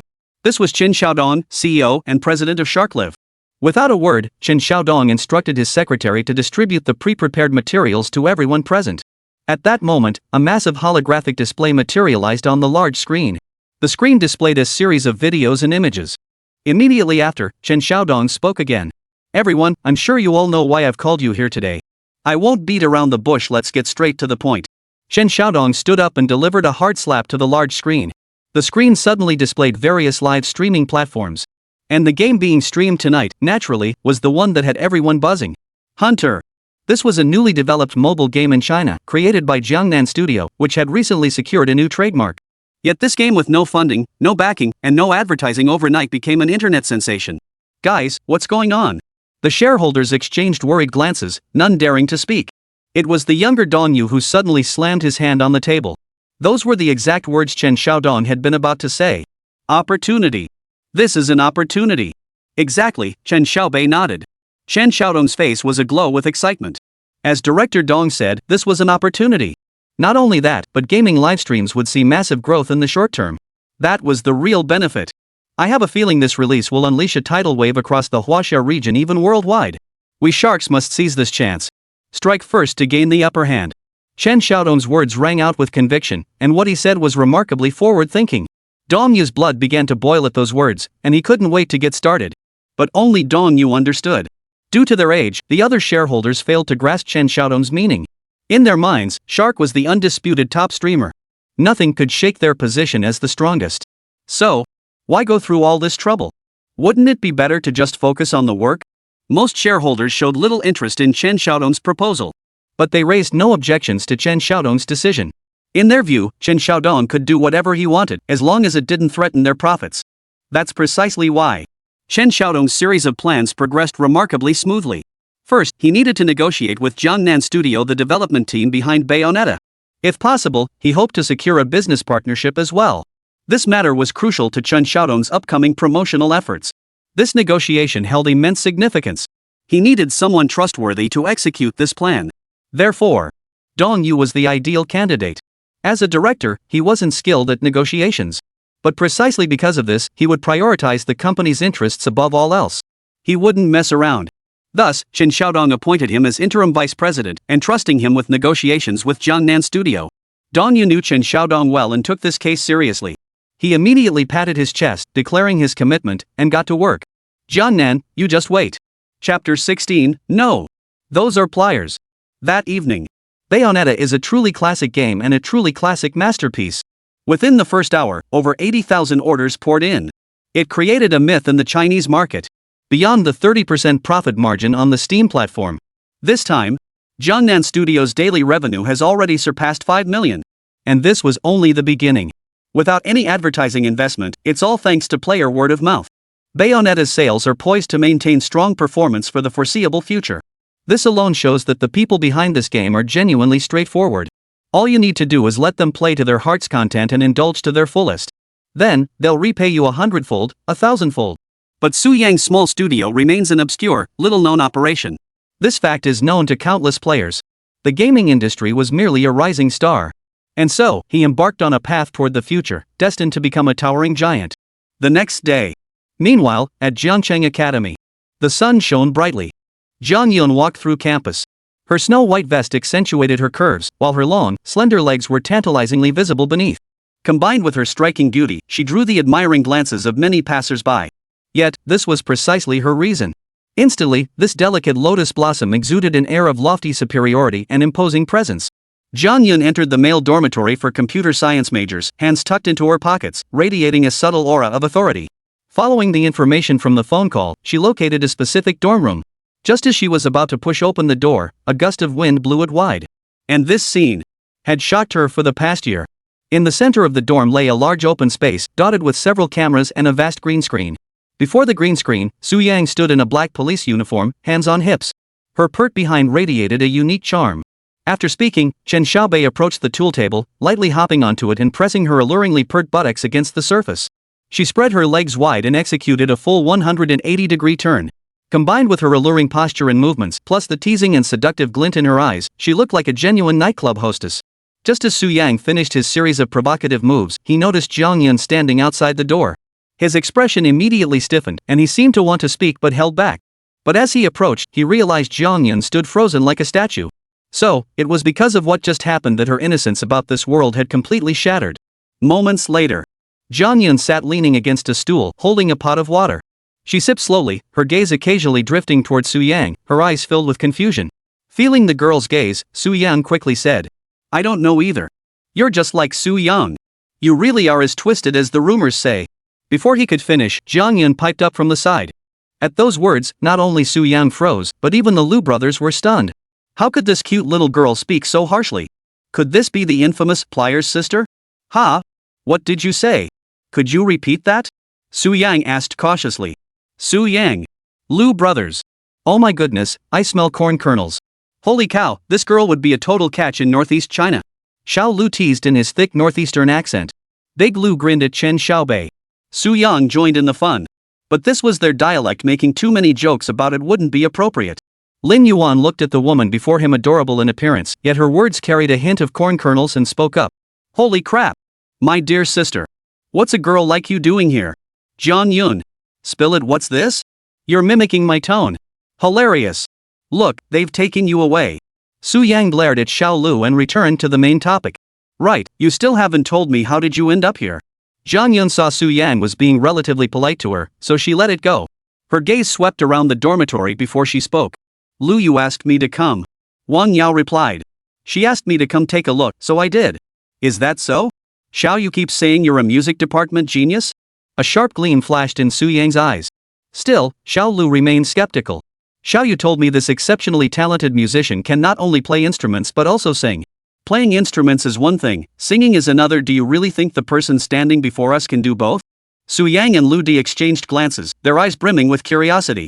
The image of that little girl with the pure taste of corn kernels lingering on her tongue came to mind. Subconsciously, he felt this singer's voice wasn't particularly pleasant. But there are exceptions to everything, shouldn't we give it a try?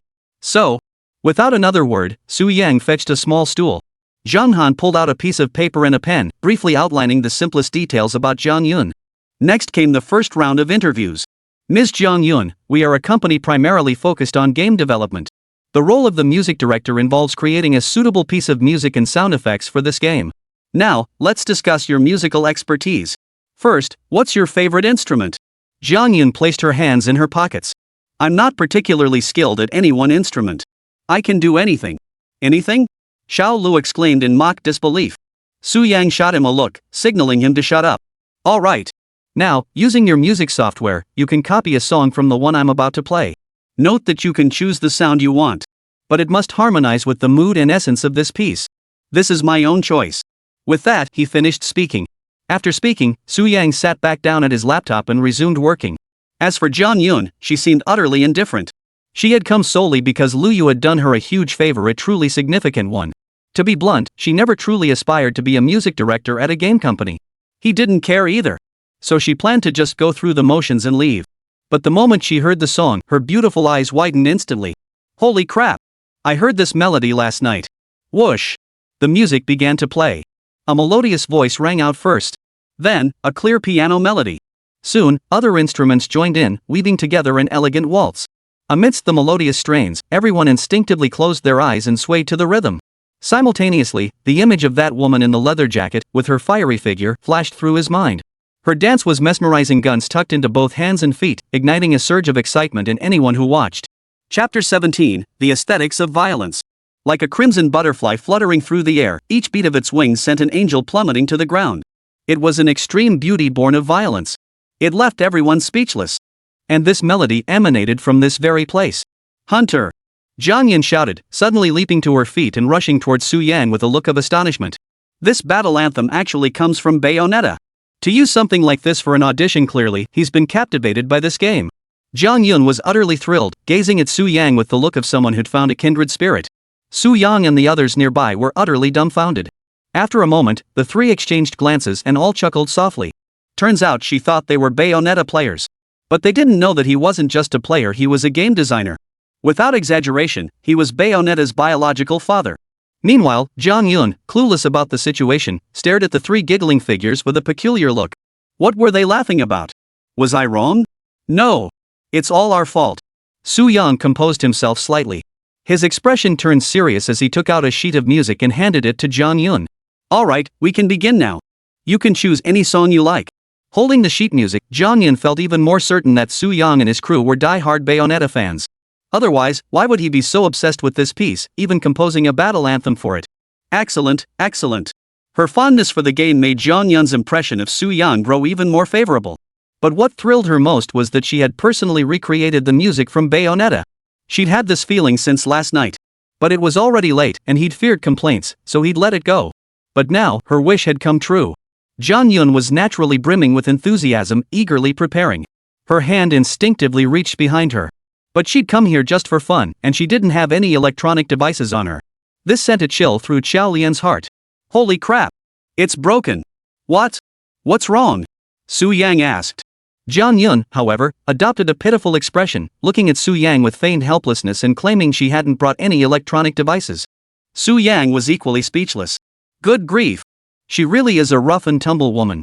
They came for the audition without any tools to play their music. It was like showing up for an exam and forgetting your admission ticket. All right, just use mine. It'll have to do. As he spoke, Su Yang opened his music app. Zhang Yun was overjoyed and didn't hesitate to sit down at Su Yang's station. His heart swelled with joy, for he couldn't wait to recreate the music from Bayonetta. But her excitement didn't last long. Seeing this scene, she froze in place. Ha! What kind of music composition software is this? It looked familiar, but these features seemed off. Let's see what kind of software it is. Oh, I get it, you're talking about Apple's song editor. Alright. Holy crap! Am I seeing things? Why does his Fruit music editing software need 140 versions? Wasn't the latest one version 20? Good heavens! After 120 years? You've got to be kidding me! Zhang Yun was utterly dumbfounded. This wasn't her first time using the Fruit music editor. Quite the opposite, she was very familiar with the name. Thanks to the software, its interface was simple and easy to use. Her favorite part was the music.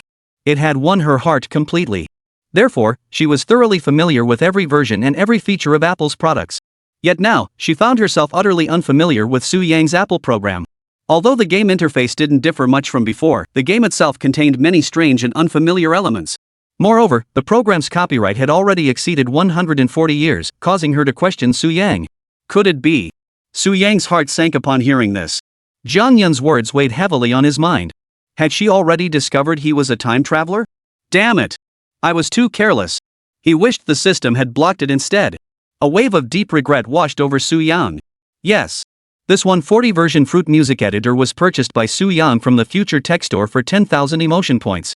But the price nearly made Su Yang grind his teeth to dust. But such a steep price tag comes with its reasons. This 140 version Melon Seed edition possessed immense capabilities.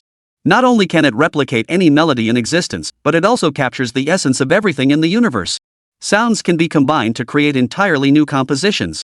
Moreover, its core program has undergone multiple upgrades, eliminating any lag and ensuring exceptionally smooth operation. This was the ideal creation every creator dreamed of. However, the 140th seed held little practical value for Su Yang's territorial expansion. Instead, it became a liability seized upon by Jiang Yun, turning into a weapon against him.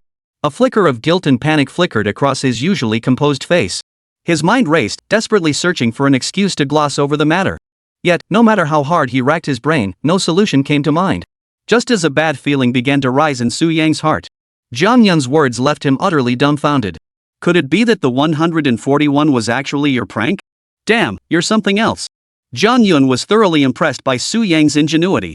Meanwhile, Su Yang couldn't help but silently marvel at this girl's sharp mind. Good grief! Just how sharp is this kid? Is it in water or soil? How could she make such a foolish judgment? Thankfully, she's a simpleton. Otherwise, my true identity might have been exposed. Su Yang's heart leapt with joy, and he immediately ordered the female guard to conduct the interrogation. Chen wasted no time. After initially adapting to the 140, Chen Xiaobei soon mastered its use. Before long, a new piece of music was completed. Everyone began to clap. The moment he let go, Xiao Lu froze completely. Good heavens! I thought she was mute. But when that song started playing, I was blown away. Damn it! Whoosh! The lively dance music echoed in Su Yang and the others' ears. They'd heard it at least 100 times during this game. But strangely enough, every syllable, every note, even the very sound of the melody Jiang Yun created was identical. Yet this very song made his blood boil, compelling him to dance uncontrollably to its rhythm. It felt like entering a dream, twirling with a stunningly beautiful woman. Chapter 18, Enchanted. Su Yang and the others watched, utterly entranced. Entirely captivated by the exquisite music, they remained spellbound for a long time. Only after the dance concluded did the three of them slowly open their eyes, yet the image of that woman lingered stubbornly in their minds. Absolutely. Damn awesome. Chen Xiaobei grinned. Big Lu couldn't help but praise. Little Lu looked at his usually composed big brother in surprise and quickly added his praise. Damn impressive, Chen Xiaobei nodded. My voice no change at all, yet it was so clear, so crystal clear. You're a pro, no doubt about it. I love it. Little Lu would never look down on her again, nor call her a northern auntie. Judging by Jiang Yun's talent, in Xiao Lu's eyes, she was undoubtedly top tier in the music industry. He had no desire to provoke such a formidable opponent. Jiang Yun herself simply waved her hand. Honestly, I'm surprised too, your editing is flawless. This song isn't just about the music, it's also about its 140 version fruit. I must admit, this fruit's effect is truly remarkable. Compared to the current 20 version on the market, it's simply so much stronger. As she spoke, she turned back to look at Su Yang. So, is this book available for sale? How tempting. As a professional musician, Jiang Yun knew exactly how powerful this 140 level fruit was. It made her feel an irresistible urge to possess it exclusively. But she didn't pressure Su Yang. If the app could be sold, that would be ideal. If not, she wouldn't force the issue. It was their own choice. But this version is truly exceptional. She really wanted it. Two conflicting thoughts battled in Jiang Yun's mind. She felt torn, dreading that Su Yang might refuse. But who would have thought? Su Yang not only didn't disdain it, but even offered to give it away for free. But he had his own conditions. I'll give you this program. But you must become a musician for our company. As the words fell, Xiao Lu shot a knowing glance at his boss. The two exchanged a look, their lips curling into smiles. Sure enough. My brother, when did you become so generous? Giving away something this valuable for free? So he'd been waiting all along. Ha! Looks like this girl really has been fooled by Brother Yang. This is getting interesting. As for Su Yang's intentions, the three members of the Lu family understood perfectly well. They simply sat quietly on the sidelines, watching the spectacle unfold. As for Jiang Yun, her expression shifted between light and shadow as she schemed in her own mind. It was as if two little figures were locked in a battle within her mind. The white little person kept warning her to hold fast to her beliefs, to pursue her own dreams, and not to be lured by money into serving those evil capitalists. But the dark one kept tempting her to accept Su Yang's offer. That way, she could get a super useful music composition software. It would save her so much trouble on her future musical journey. Writing songs would definitely become easier. Jiang Yun stood nearby, listening to the two little figures bickering. Her little brain felt like it was about to explode. But after a period of internal struggle, Jiang Yun ultimately decided to follow her heart and politely declined Su Yang's offer. Sorry, I'm not planning to join any company right now. I do genuinely enjoy making games. However, I won't be involved in any specific game project. If it's Jiangnan, that would be ideal. If not, then it's fine. With that, she stood up, ready to leave. Yet the next moment, the mocking laughter of the two Lu family members reached her ears. Subconsciously, she felt they were mocking her, which annoyed her greatly. Just as she was about to lose her temper, Su Yang stepped in front of her and asked, "Apologies, Miss Jiang. They were just acting on impulse. Please forgive them. And since we can't work together, may I ask why you refused us? Or could it be that your attachment to Jiangnan Studio runs deeper than any other player in China?" Hearing this, the Lu brothers dropped their smiles, their eyes fixed on Jiang Chen with curiosity. Jiang Yun found the scene somewhat peculiar, but since Su Yang was being polite to her, she eventually sat down and explained her reasoning. Because the online gaming market in our Huaxia region is utterly rotten. It's absolutely terrible. Under such circumstances, no game company has a future. Under these conditions, what prospects could I possibly have? Jiang Yun's remark seemed to express regret for her country's online gaming ecosystem. This only deepened Su Yang's admiration for her. If that's the case, why do you think Jiangnan Studio is any different? In my view, this company is likely a newly established, obscure little operation. Is that so? You actually know about Jiangnan Studio? That's impressive. Jiang Yun flashed an understanding smile, but upon second thought, she shrugged it off. Oh, right, the battle theme from Bayonetta. Everyone can name that song. You've surely heard of Jiangnan Studio, right? If that's the case, then you should be even more aware of this studio's capabilities. Jiang Yun tucked a strand of black hair behind her ear, her tone tinged with pride. What about those domestic games from before? Some were low-budget, low-quality small-scale games, while others were unfinished. Or they were under Tencent's umbrella games disguised as free-to-play but masquerading as pay-to-win, scamming players into making in-game purchases. But Bayonetta was different, a high-quality game. From visuals to storyline to soundtrack, it crushed everything else. This is nothing short of a disaster. It dealt a crushing blow to the stagnant waters of the Chinese gaming market. Moreover, I sense that Jiangnan Studio's initiative is only just beginning. What follows will be relentless expansion. We aim to create a game of the highest quality, the highest quality, the highest quality. I believe the designers at these companies are driven by an unyielding passion. It's a powerful call to arms. They aim to completely transform the gaming ecosystem in China, revolutionizing the entire industry.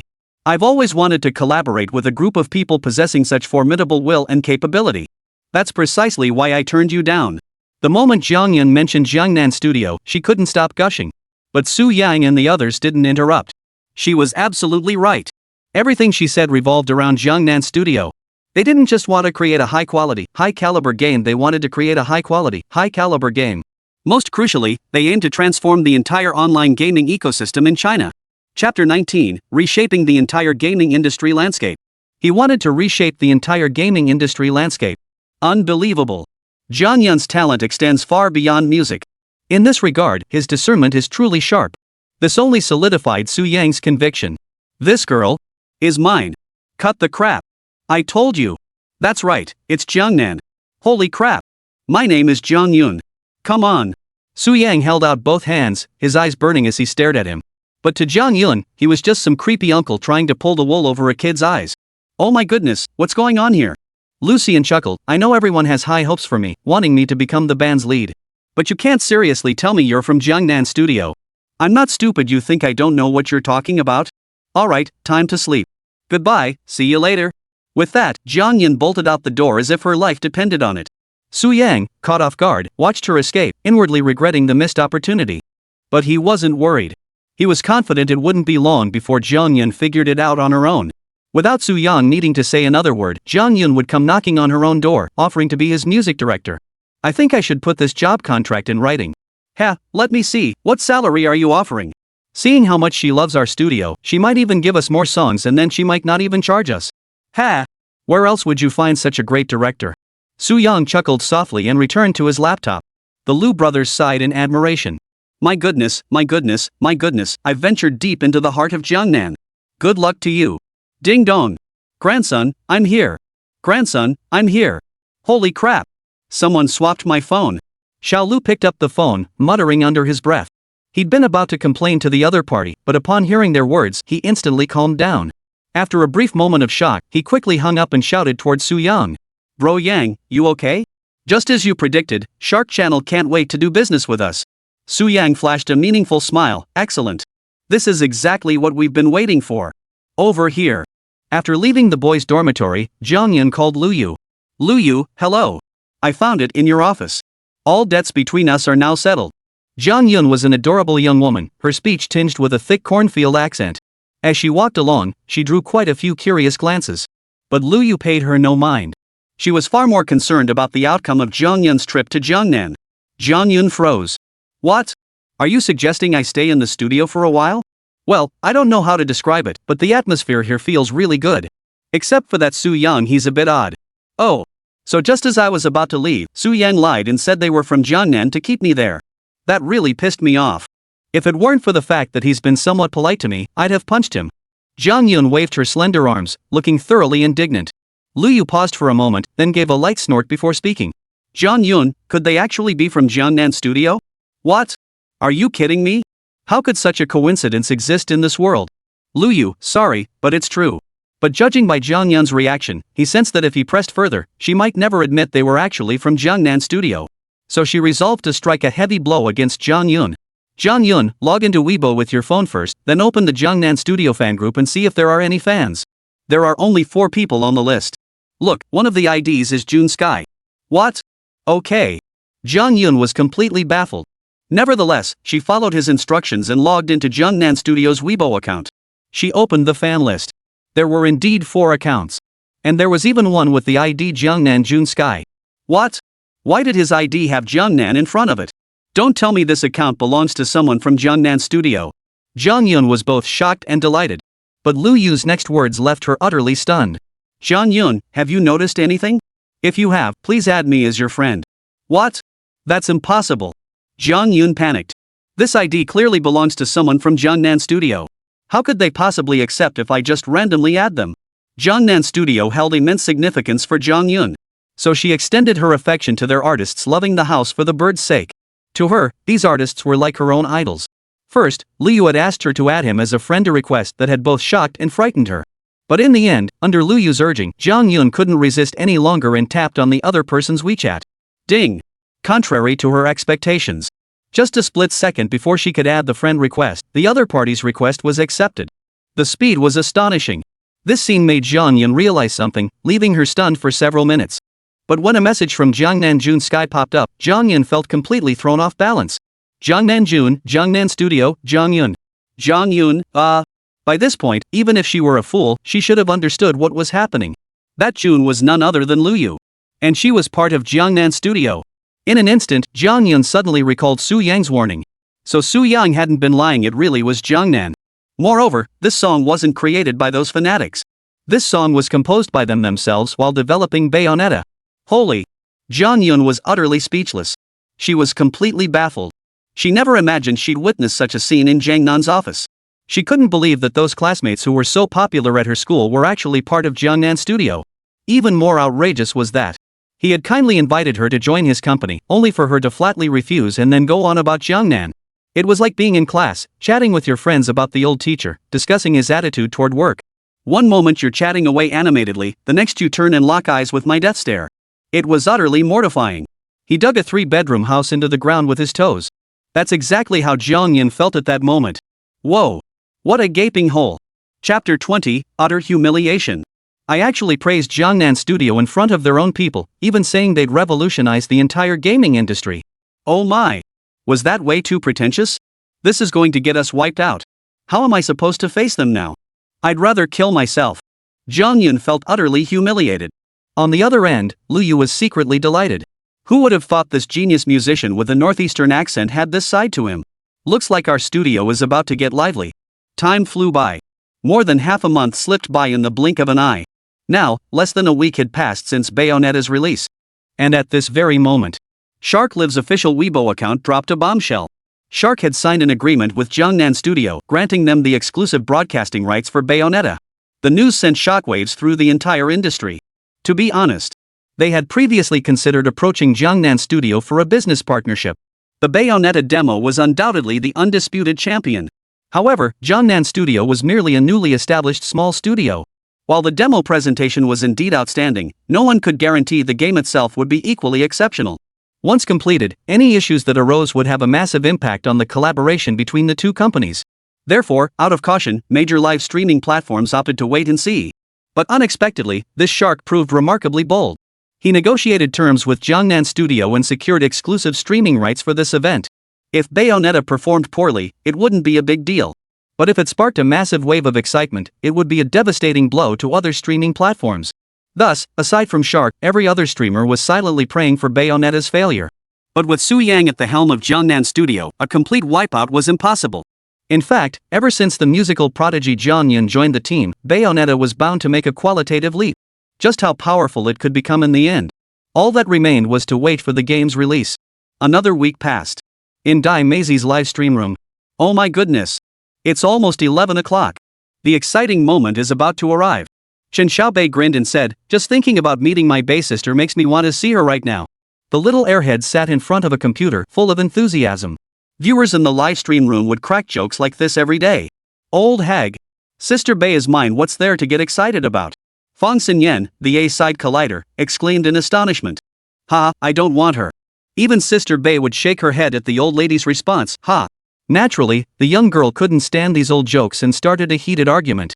Time flew by, and soon it was 11 o'clock. The full version of Bayonetta was finally released. "Oh, that's great news. Let's get started." She excitedly launched the game, which she'd downloaded just yesterday. Whoosh! The screen went dark. A pleasant melody began to play. Then the scene began to shift. What met her eyes was a stylish tavern. And there, by the bar counter, stood a striking figure somehow familiar. Who else could it be but Sister Bai? Holy crap! The moment I stepped in, I could tell compared to the previous demo, this visuals are night and day. Look, this song is really catchy. Combined with the high-quality visuals, I feel like I'm actually in a real bar, it's incredible. This upgrade even left little Dai marveling. At the same time, she spotted the woman in white standing nearby, her mind wandering. Holy crap! Sister Bei never disappoints, even just showing her back is so damn cool. Your back is so smooth, I just want to touch it. Damn it! I wish there was a VR version. I could really appreciate her beauty. Hearing Dai Xiaomei's furious outburst, viewers in the livestream flooded the chat with comments. Turns out she's an old hag almost as bad as Sister Zhou's level of lesbianism. But you gotta admit, the graphics in this game are seriously amazing.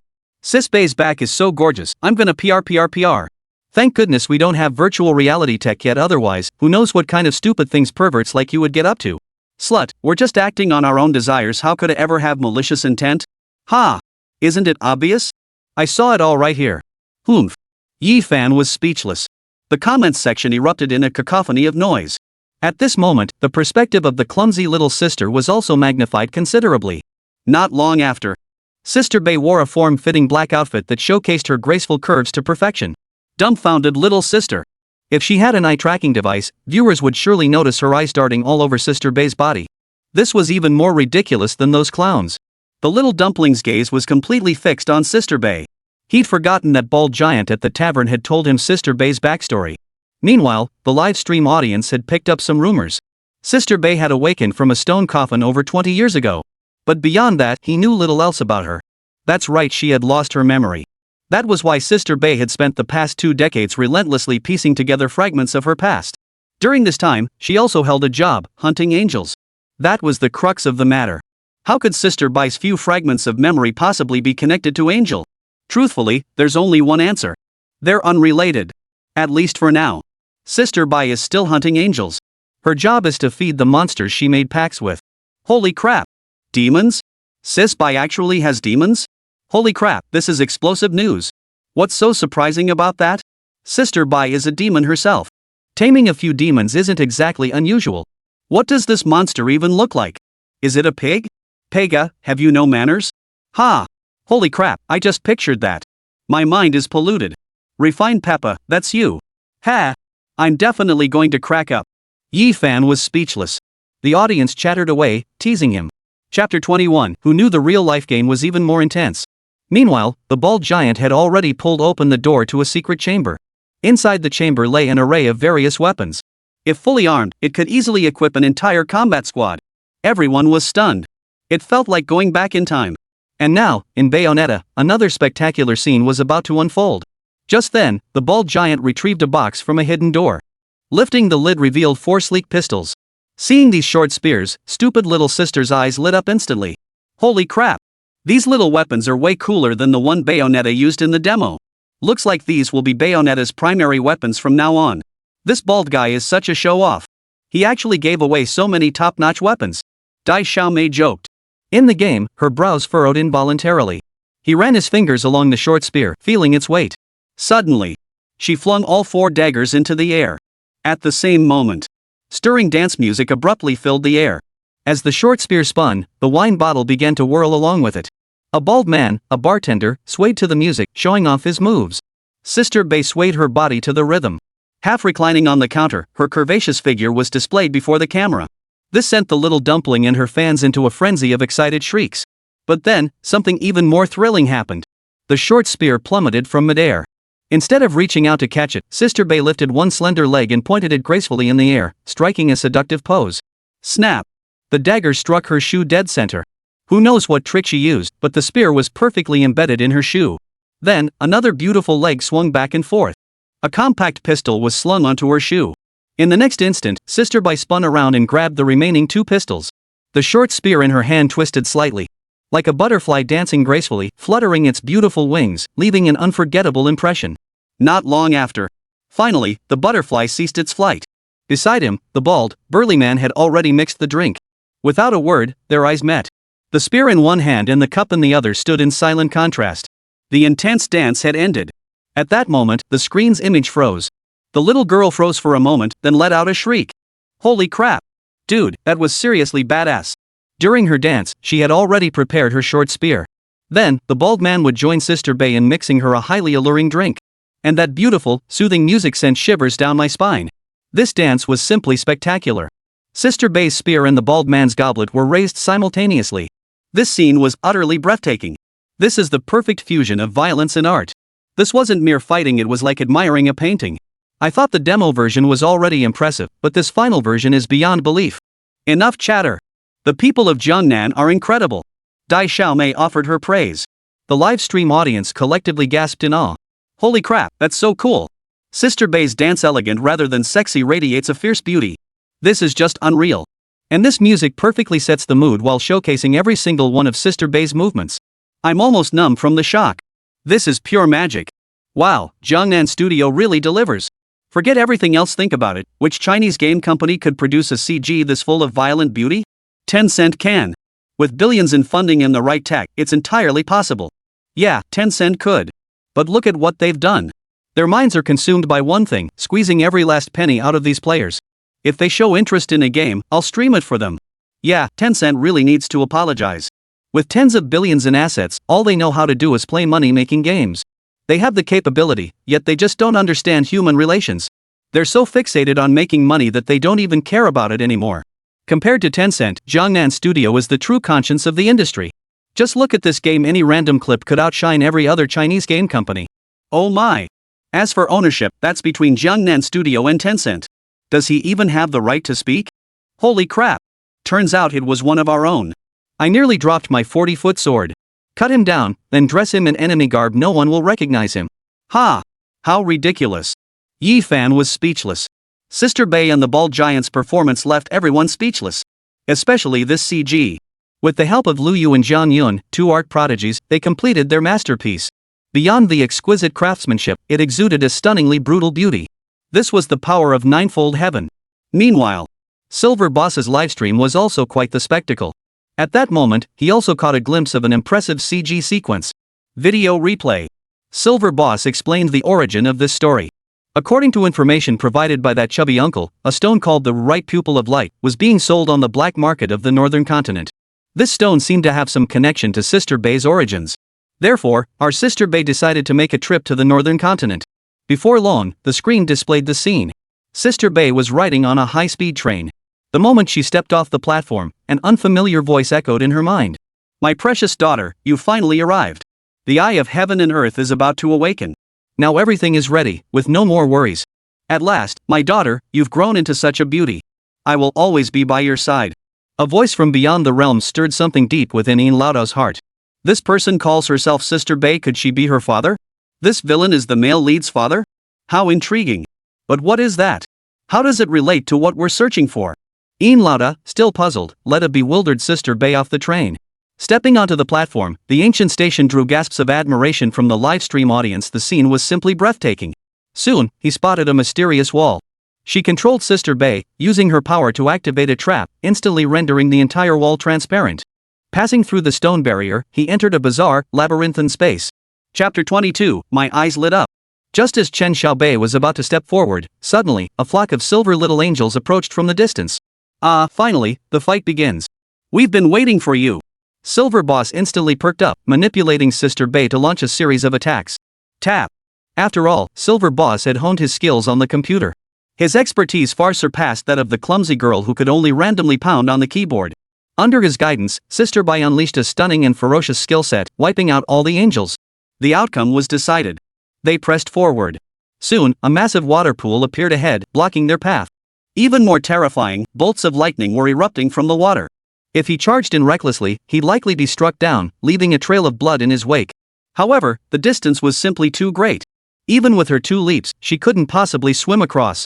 This stumped Boss Yin. But he soon noticed 2 statues at the entrance to the pool, one representing light, the other darkness. The fragment of light remained intact, while the fragment of darkness lay shattered and scattered across the ground. To activate this trap, the statue must be restored. Mr. Yin truly lived up to his reputation as a dominant figure in the host zone. He certainly had experience. Zhang Chen immediately spotted the problem. He then took control of Sister Bay and began the new mission. Indeed. The moment Sister Bay made contact, the fairy essence within her was drawn into the fragments on the ground. They reassembled, forming a statue of a fairy. At the same time, a light and a darkness between the 2 divine statues, a resonance of power suddenly emerged. A line of text appeared on the screen. When wisdom and magic unite, the heavenly thunder will test your worthiness. If you wish to cross over, summon your courage. What? Could it be the heavenly thunder? What? Could it be the heavenly thunder? The silver-armored leader froze. In the next instant, surges of power erupted from the 2 statues. Sister Bay's body began to radiate an intense glow, growing increasingly blinding as if something momentous was about to unfold. As for what to do next, he wasn't sure, but he had a general idea. He stared intently at the blinding light. At its peak brilliance, he immediately pressed the flashing button. Boom! A terrifying golden lightning bolt descended from the heavens. However, Sister Bay dodged the strike just in time. Whoosh! Dodged! Time charm activated. In an instant, the surroundings fell silent. Even the ripples and the lightning bolt abruptly ceased. I understand. Mr. Yin was a smart man and quickly grasped his meaning. He immediately had Sister Bay leap into the thunder pool. Thanks to the demoness' temporal abilities, she could not only stand within the thunderstorm but also become immune to its power. In just a few bounds, Xiao Qin traversed this terrifying realm of thunder.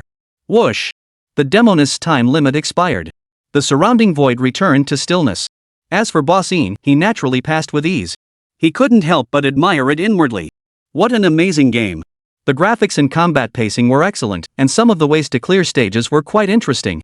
I hadn't anticipated that this trial wasn't just about repairing the divine statue, but also about triggering heavenly thunderbolts to strike down enemies. Moreover, evading this time would summon even more demons. I could use that time-freezing magic to manipulate Sister Bay, guiding her through those terrifying lightning bolts. This puzzle unfolds layer by layer. Solve one, and the next remains hidden. Impressive. This Jiangnan studio really has some skills. Silver Boss praised them without reservation. The live stream audience wholeheartedly agreed. The competition continued. Mr. Yin controlled Sister Bay as they rode an elevator up to the rooftop garden. As soon as they emerged, a large group of angels descended from the sky. Indeed, cracking the code was merely the beginning. Fighting and killing, that was the true essence of this game. Mr. Yin flashes a meaningful smile. Meanwhile, as Lord Rod moved, a passionate and energetic waltz began to play. As the melody filled the air, hormones surged through Boss Yin's veins. In an instant, his fighting spirit surged. Let's dance! Mr. Yin mimicked Sister Bay's tone and leapt straight into the midst of the angels. Tap! Boom! Boom! One devastatingly cool attack after another swiftly cut down every angel on the spot. The rhythmic clanging of blows, accompanied by deafening music, left Bossine utterly stunned. Soon, this wave of angels was completely annihilated. However, it wasn't long before another wave arrived. Compared to the previous wave, this one included a larger entity. Though larger, it was still about the same. Watch my performance, Sister Bay. Silver Boss lunged at the largest angel without hesitation. Facing Lord Rod's assault, the Archangel raised his battle axe without hesitation. But just as the blow was about to strike him, he dodged it at the last moment. Whoosh! The shamanist's moment activated. The sky darkened, time seemed to freeze. Seizing this opening, Bossine launched his assault. A barrage of attacks rained down on Angel, each strike landing with devastating force. In the blink of an eye, her health plummeted to half. At that very moment, a torture attack dialogue box suddenly popped up on the screen. Ha! Why now? Silver Boss nodded with a hint of curiosity. Boom! In an instant, an executioner emerged from beneath the ground. But Sister Bay flashed behind her in an instant, landing a kick squarely on her backside. One strike missed, two strikes missed, then a third. With her command, the Archangel's head was severed. Whoosh! The blade struck. The Archangel's head was severed clean off. This scene left Bossine utterly speechless. Holy crap! A critical hit! Is that even possible? Now that's something. At that moment, the live stream audience erupted in excitement. Awesome! Killing a little angel even comes with execution special effects. But most importantly, this executioner's anime skills are insane. I bet she'll blast the little angels but to smithereens. Now that's what I call professional. Circle, yikes. With such professional grade execution, is this punishment for the Archangel or a reward for her? Archangel, exactly. Oh, did that kick just now hit my butt? Holy! What kind of mindset is this? A finger at 37 degrees Celsius can actually write so many crooked characters? Chapter 23, Jungnan Game Room. Compared to these fans' attitudes, I'm more concerned about everyone at Jungnan Studio. Jungnan, do you even know how we fight behind closed doors? There's a problem. Got a problem. Got a problem. Yefei was speechless. The live stream audience erupted in cheers. At that very moment, just as Inzi had slain the Archangel and finished off the second-line squad, the third wave of angels appeared before them. But this time, it was different from the previous two encounters. This time, it wasn't the silver angel with half-human, half-bird features. It was a colossal angel wielding a massive battle axe. True love, true angel. Boom! The earth shook violently. A halo of angelic light appeared around him. This angel stood as tall as a two-story house. A figure emerged from the earthen circle. Arg! Anger roared, bringing his axe crashing down upon the garden fountain. This alone demonstrated the terrifying power he possessed. This astonishing scene left Bossine trembling with fear. Yet instead of retreating, he felt a surge of delight. For no other reason. This was the clarion call of war. He roared, bring it on. Bossine was brimming with confidence. Manipulating Sister Bay, he launched a flurry of attacks. My foot's injured. Whack, whack high roundhouse kicks. Yang me, wanna see how it feels? Thud. A flurry of attacks drained a massive amount of health. Angel's health plummeted, yet his heart burned with fury. He swung his massive axe and charged forward. But Brotherine had anticipated this move. I've been waiting for you. Ghostly escape. Whoosh. In Lao Dao flickered out of the way, evading the blow. At the same moment, the Demoness launched her attack. Everything around them dimmed, as if frozen in time. The silver-armored leader's lips curled into a faint smile. Hey, big brother. Die for me. Thud. Seizing the opportunity, Bossine unleashed a storm of relentless attacks. The angel's health plummeted rapidly, soon reaching the brink of critical damage. Whoosh! An execution notification popped up. Without a moment's hesitation, Bossine struck. And thus, a spectacular scene unfolded. Sister Bai shifted her stance, presenting her back to the camera. A powerful force radiated from her entire being. Strands of her long hair wove into a cloak that danced through the air, tracing an intricate pattern on the ground. In an instant, the skies darkened. Strands of hair shot forth from the magic array, intertwining to form a monstrous beast with a single horn. This was a demon beast from the depths of hell, a creature she had tamed. It was a terrifying power. The very appearance of this demonic beast startled even the angels. Just as he prepared to flee, the beast opened its gaping maw and lunged toward him. With a soft thud, half of Angel's body was swallowed whole by the monstrous beast. Then, a message appeared before the silver armor leader's eyes. Can I control these beasts and slay them? Heh, interesting. Mr. Yin's interest was instantly piqued. He tentatively clicked the interaction button only to be devoured by the beast. With each keystroke, the monster's chewing grew faster and faster. The scene before him made Bossine feel dizzy and disoriented. He frantically pressed the switch and the monsters began tearing into the energy angel. In mere moments, the towering energy angel was beaten beyond recognition. Finally, its strength surged.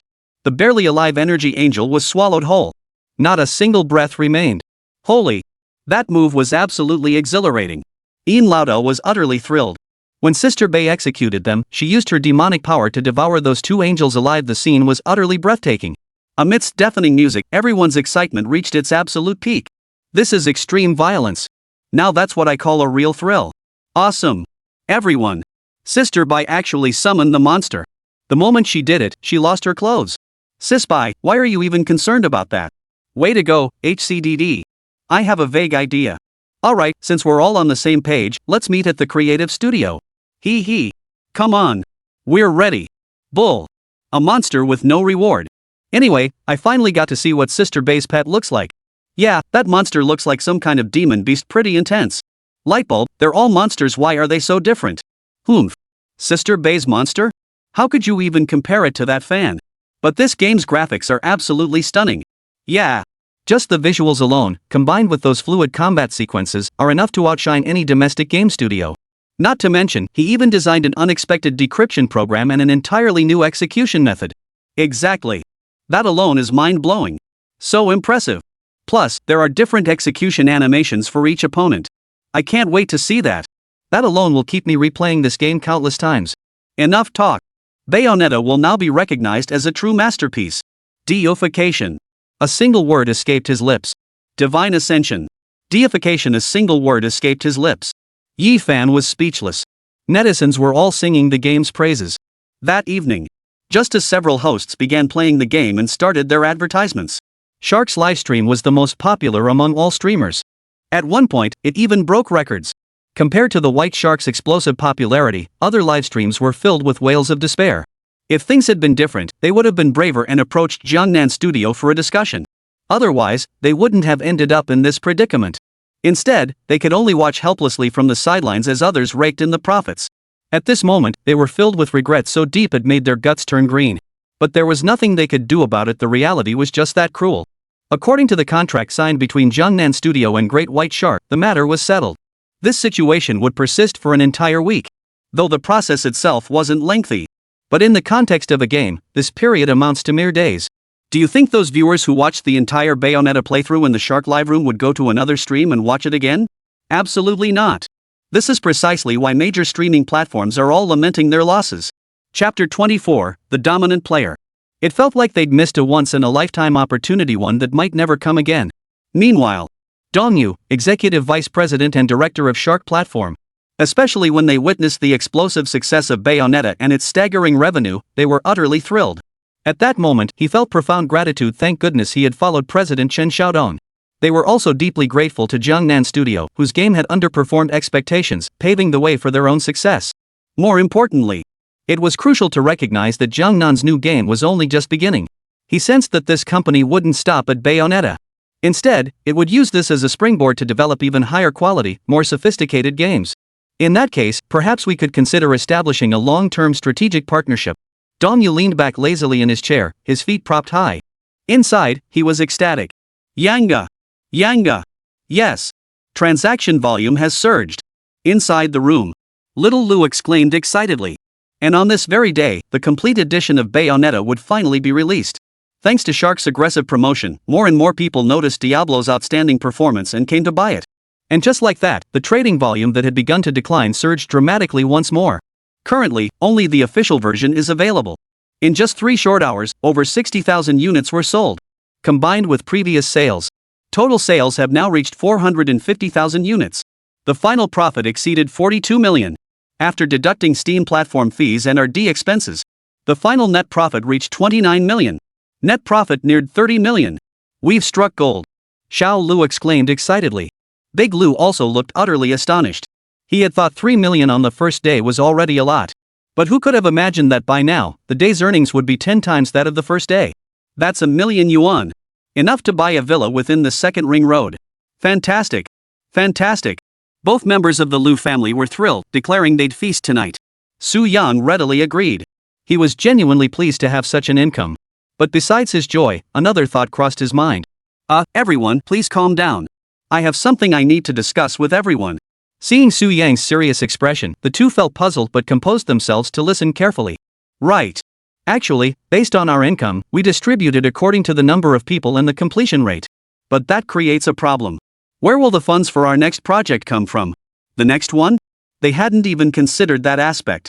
Even at this point, they still felt like Bayonetta was nothing short of a dream. But since Su Yang had spoken, and they were all good friends and colleagues, they certainly couldn't be dismissive.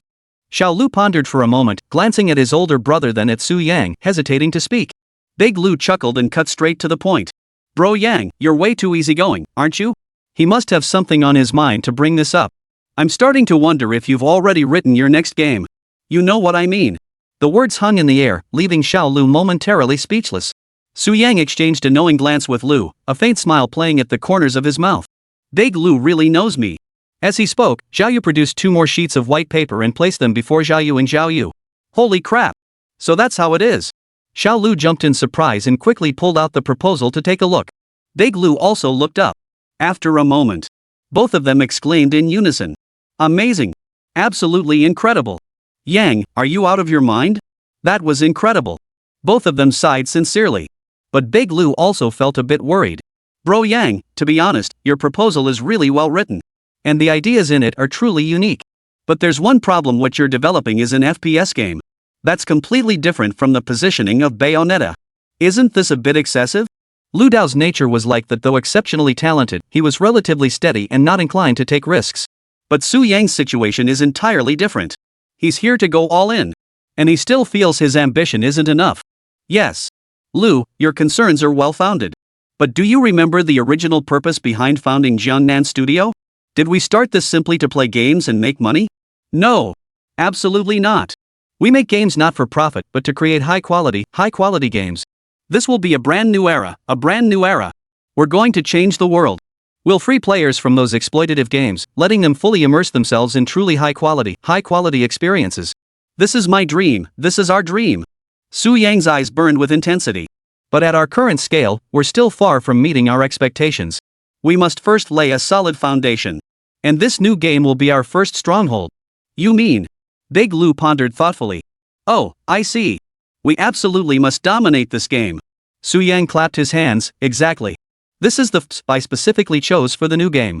Their goal is to dominate this niche market. If we can guarantee this game's quality, then from now on, every FPS game will be replaced by our Jiangnan studio. Just imagine the scene that would unfold. Lu felt a surge of excitement after hearing Su Yang's words. But Big Lu's brow remained furrowed. Yeah, brother Yang, your idea is brilliant. But you've overlooked one crucial thing. In the FPS realm, a massive chasm has appeared on our path. The Goose Factory. Exactly. The Goose Factory. The company has many money-grabbing games that dominate a significant portion of the market. In the FPS category, the 2 most popular gunfight games currently are Crossfire and Reverse War. Both games are mediocre in quality, but in terms of scale, they're unmatched by any other game. Now, these 2 behemoths stand squarely in the path of Su Yang and his team. Defeating them would be an incredibly difficult task. Could it be? Crush them with a high-quality masterpiece. Chapter 25, A Clear Mind. Su Yang's eyes were crystal clear. As someone who had played this game, he knew exactly how popular it was. He also knew exactly how popular these 2 games were, how incredibly popular. But in terms of quality? These 2 games were mere amateurs compared to Jiangnan Studio. Moreover, they weren't fools. They would undoubtedly pursue better and better things. Therefore, Su Yang possessed absolute confidence in his product. It would win purely on the strength of its quality. At these words, the Lu brothers nodded in agreement. Indeed. When it comes to the quality of this game, Jiangnan Studio fears no one. Haven't you seen how Bayonetta has become a masterpiece in everyone's eyes? While fundamentally, this game hasn't quite reached masterpiece status yet. But its competitors hold the upper hand. The Chinese market has everything, absolutely everything. But Bayonetta is a game that crushes everything from top to bottom, dominating in every aspect. That's precisely why so many people love it. Alright. We're developing a new game. So, shouldn't we discuss the investment matters? Su Yang's face broke into a smile, finally revealing his true colors. Lu chuckled and shook his head. I knew it, you'd never share the wealth with us. Fine. I'll invest all the revenue into the new game. Consider it an investment. Hey, count me in too. Xiao Lu quickly raised both hands. But can I keep a little for myself? I've had my eye on a limited edition pair of AJs for ages. As Liu Gang said this, he caught the other two staring at him with those kind eyes and suddenly, goosebumps broke out all over his body. Fine. Forget it, forget it. So, after Xiao Lu's voluntary offer, the three had reached a preliminary agreement. However, the combined shares of the three still fell short of Su Yang's original demand. He was pondering how to broach the subject with the other two when the dormitory door burst open. Two young, attractive figures stepped inside. Sounds interesting. We want to be part of this too. Meanwhile, at Jiangnan Studio, development on a new game had also commenced. Meanwhile, discussions about Bayonetta were heating up within the gaming community. This was especially evident on live streaming platforms. Tune into Shark's livestream, and Bayonetta is everywhere. Amidst this frenzy, live streams across major platforms were dominated by this game. It wasn't just online game streams covering music, dance, and other fields had also jumped on the bandwagon. It's unprecedentedly popular. Wave after wave of live streams have been rapidly expanding during this period. Take Zhou Jia, who started her journey like embarking on a grand tour. Her gameplay skills weren't particularly strong, yet she still managed to reach the final chapter. That's right, the final boss. Guys, the facts are right before your eyes.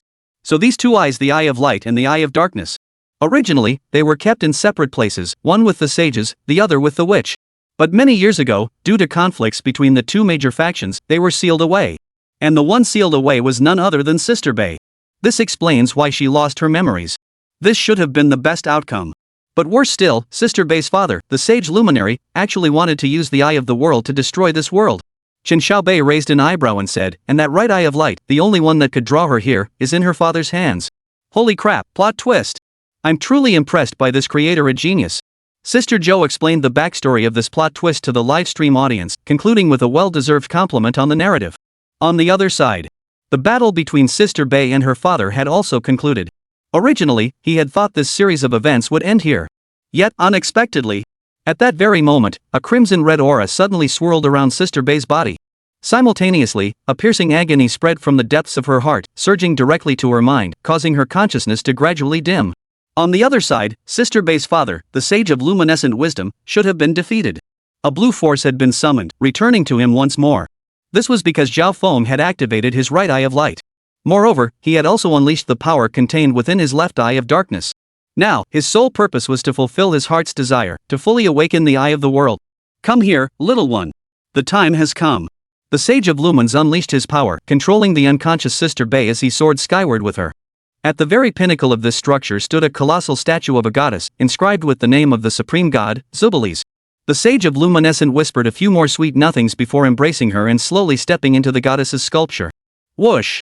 Suddenly, the stone statue's eyes snapped open in that instant. Light and darkness, two utterly contrasting forces, filled the space.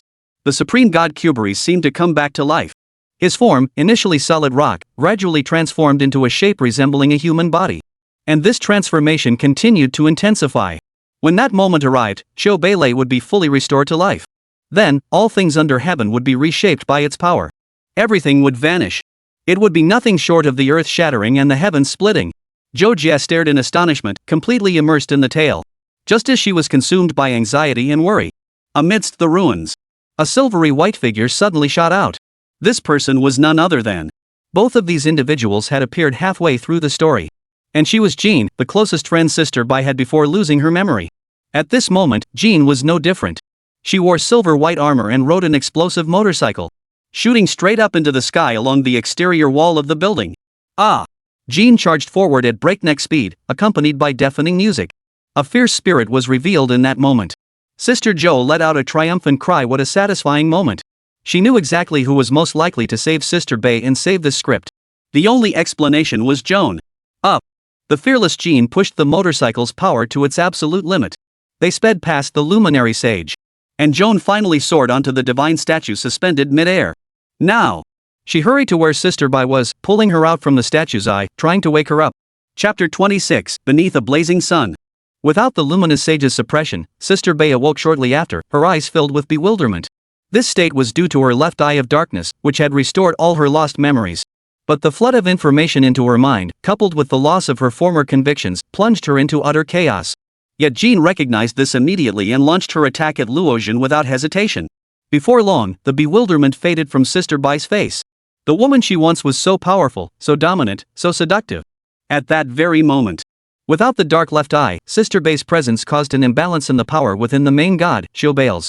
That aura, once godlike, was instantly swallowed whole by the energy emanating from the Eye of Light. This transformation, however, shifted from one ordinary perspective to another entirely. Whoosh! A crimson-black force erupted from his body. Jean was sent flying backward by the immense force, crashing to the ground. As for the woman named Sister Bai, possessing the left eye of darkness, she remained fixed upon the stone statue. But as waves of blood surged forth, Xiaobei's body underwent a transformation in an instant. Now, she had completely shed the statue's form. He had become a supreme deity, overlooking all living beings. My goodness, my goodness. Sister Zhou sighed. The screen was filled with question marks. After this teasing from Sister Zhou, she finally understood she could still control this girl named Sister Bei. The final boss battle officially begins. Holy crap! Even if you're the boss and the main deity, you sure have some tricks up your sleeve. Can't you just let me go?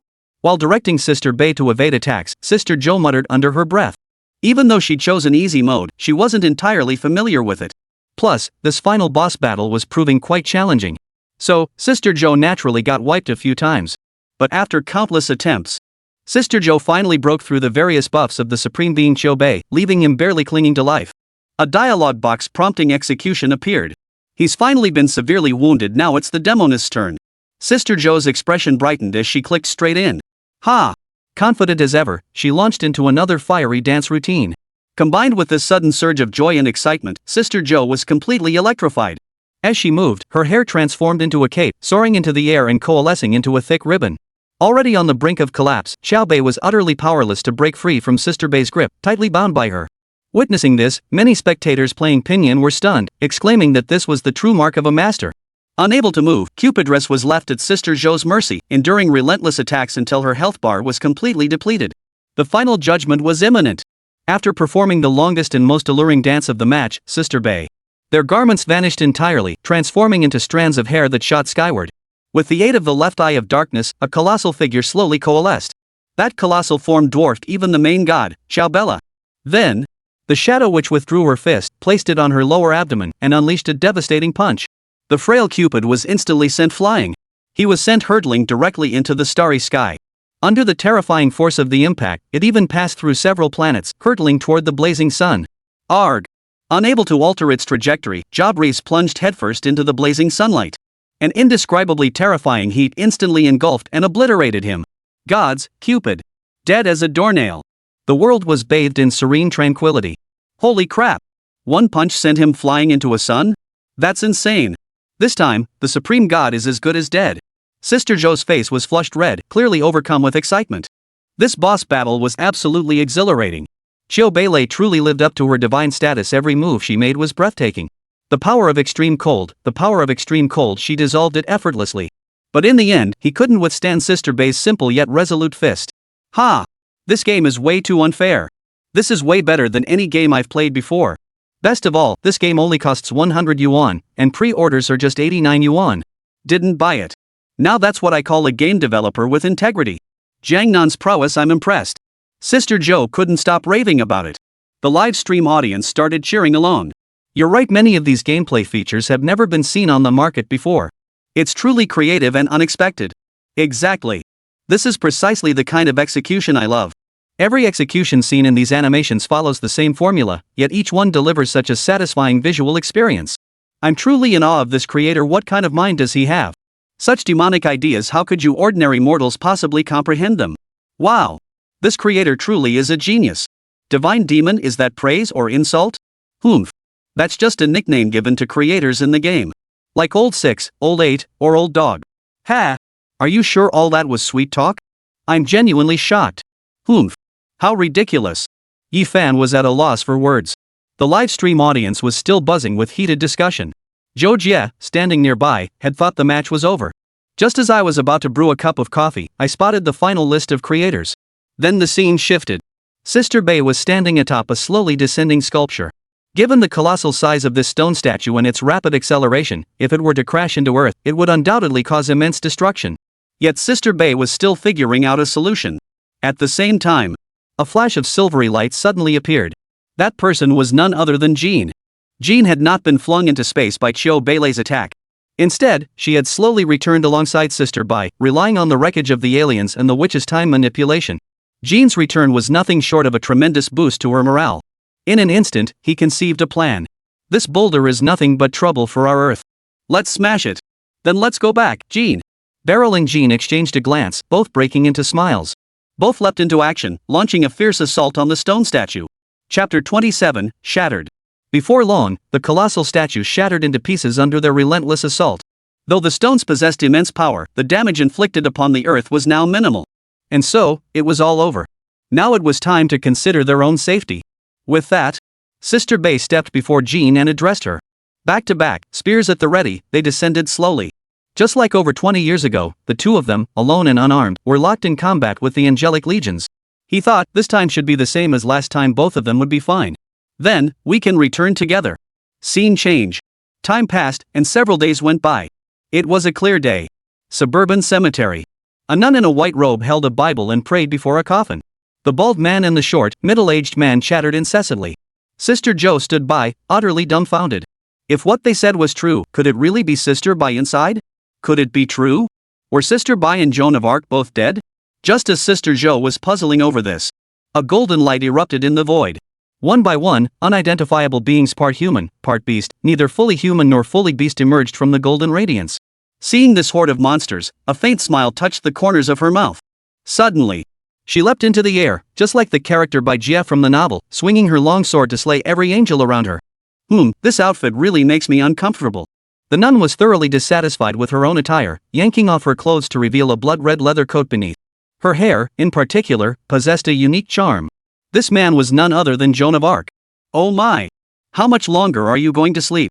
While defeating several angels, Jean issued a command toward the massive coffin. Bang! Suddenly, a distinct scent unique to her began to slowly waft out from the coffin. The other angels noticed this too and hurriedly gathered around. But just as they drew near, the coffin lid snapped open violently. A powerful shockwave sent both of them flying backward. In the next instant, the massive stone slab crashed down onto the bald giant's head, splitting it clean in two. Just like the scene at the beginning.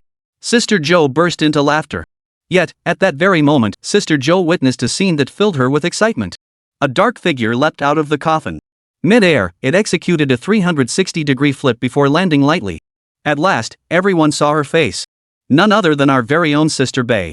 Good morning, everyone. She remained as confident and resilient as ever, radiating an air of ease and joy even amidst the battlefield. Yet, as Luoxian's closest friend, Jean stepped forward to voice her complaints. Yet the two stood their ground, dancing with sinuous grace as they shattered every angel that charged at them.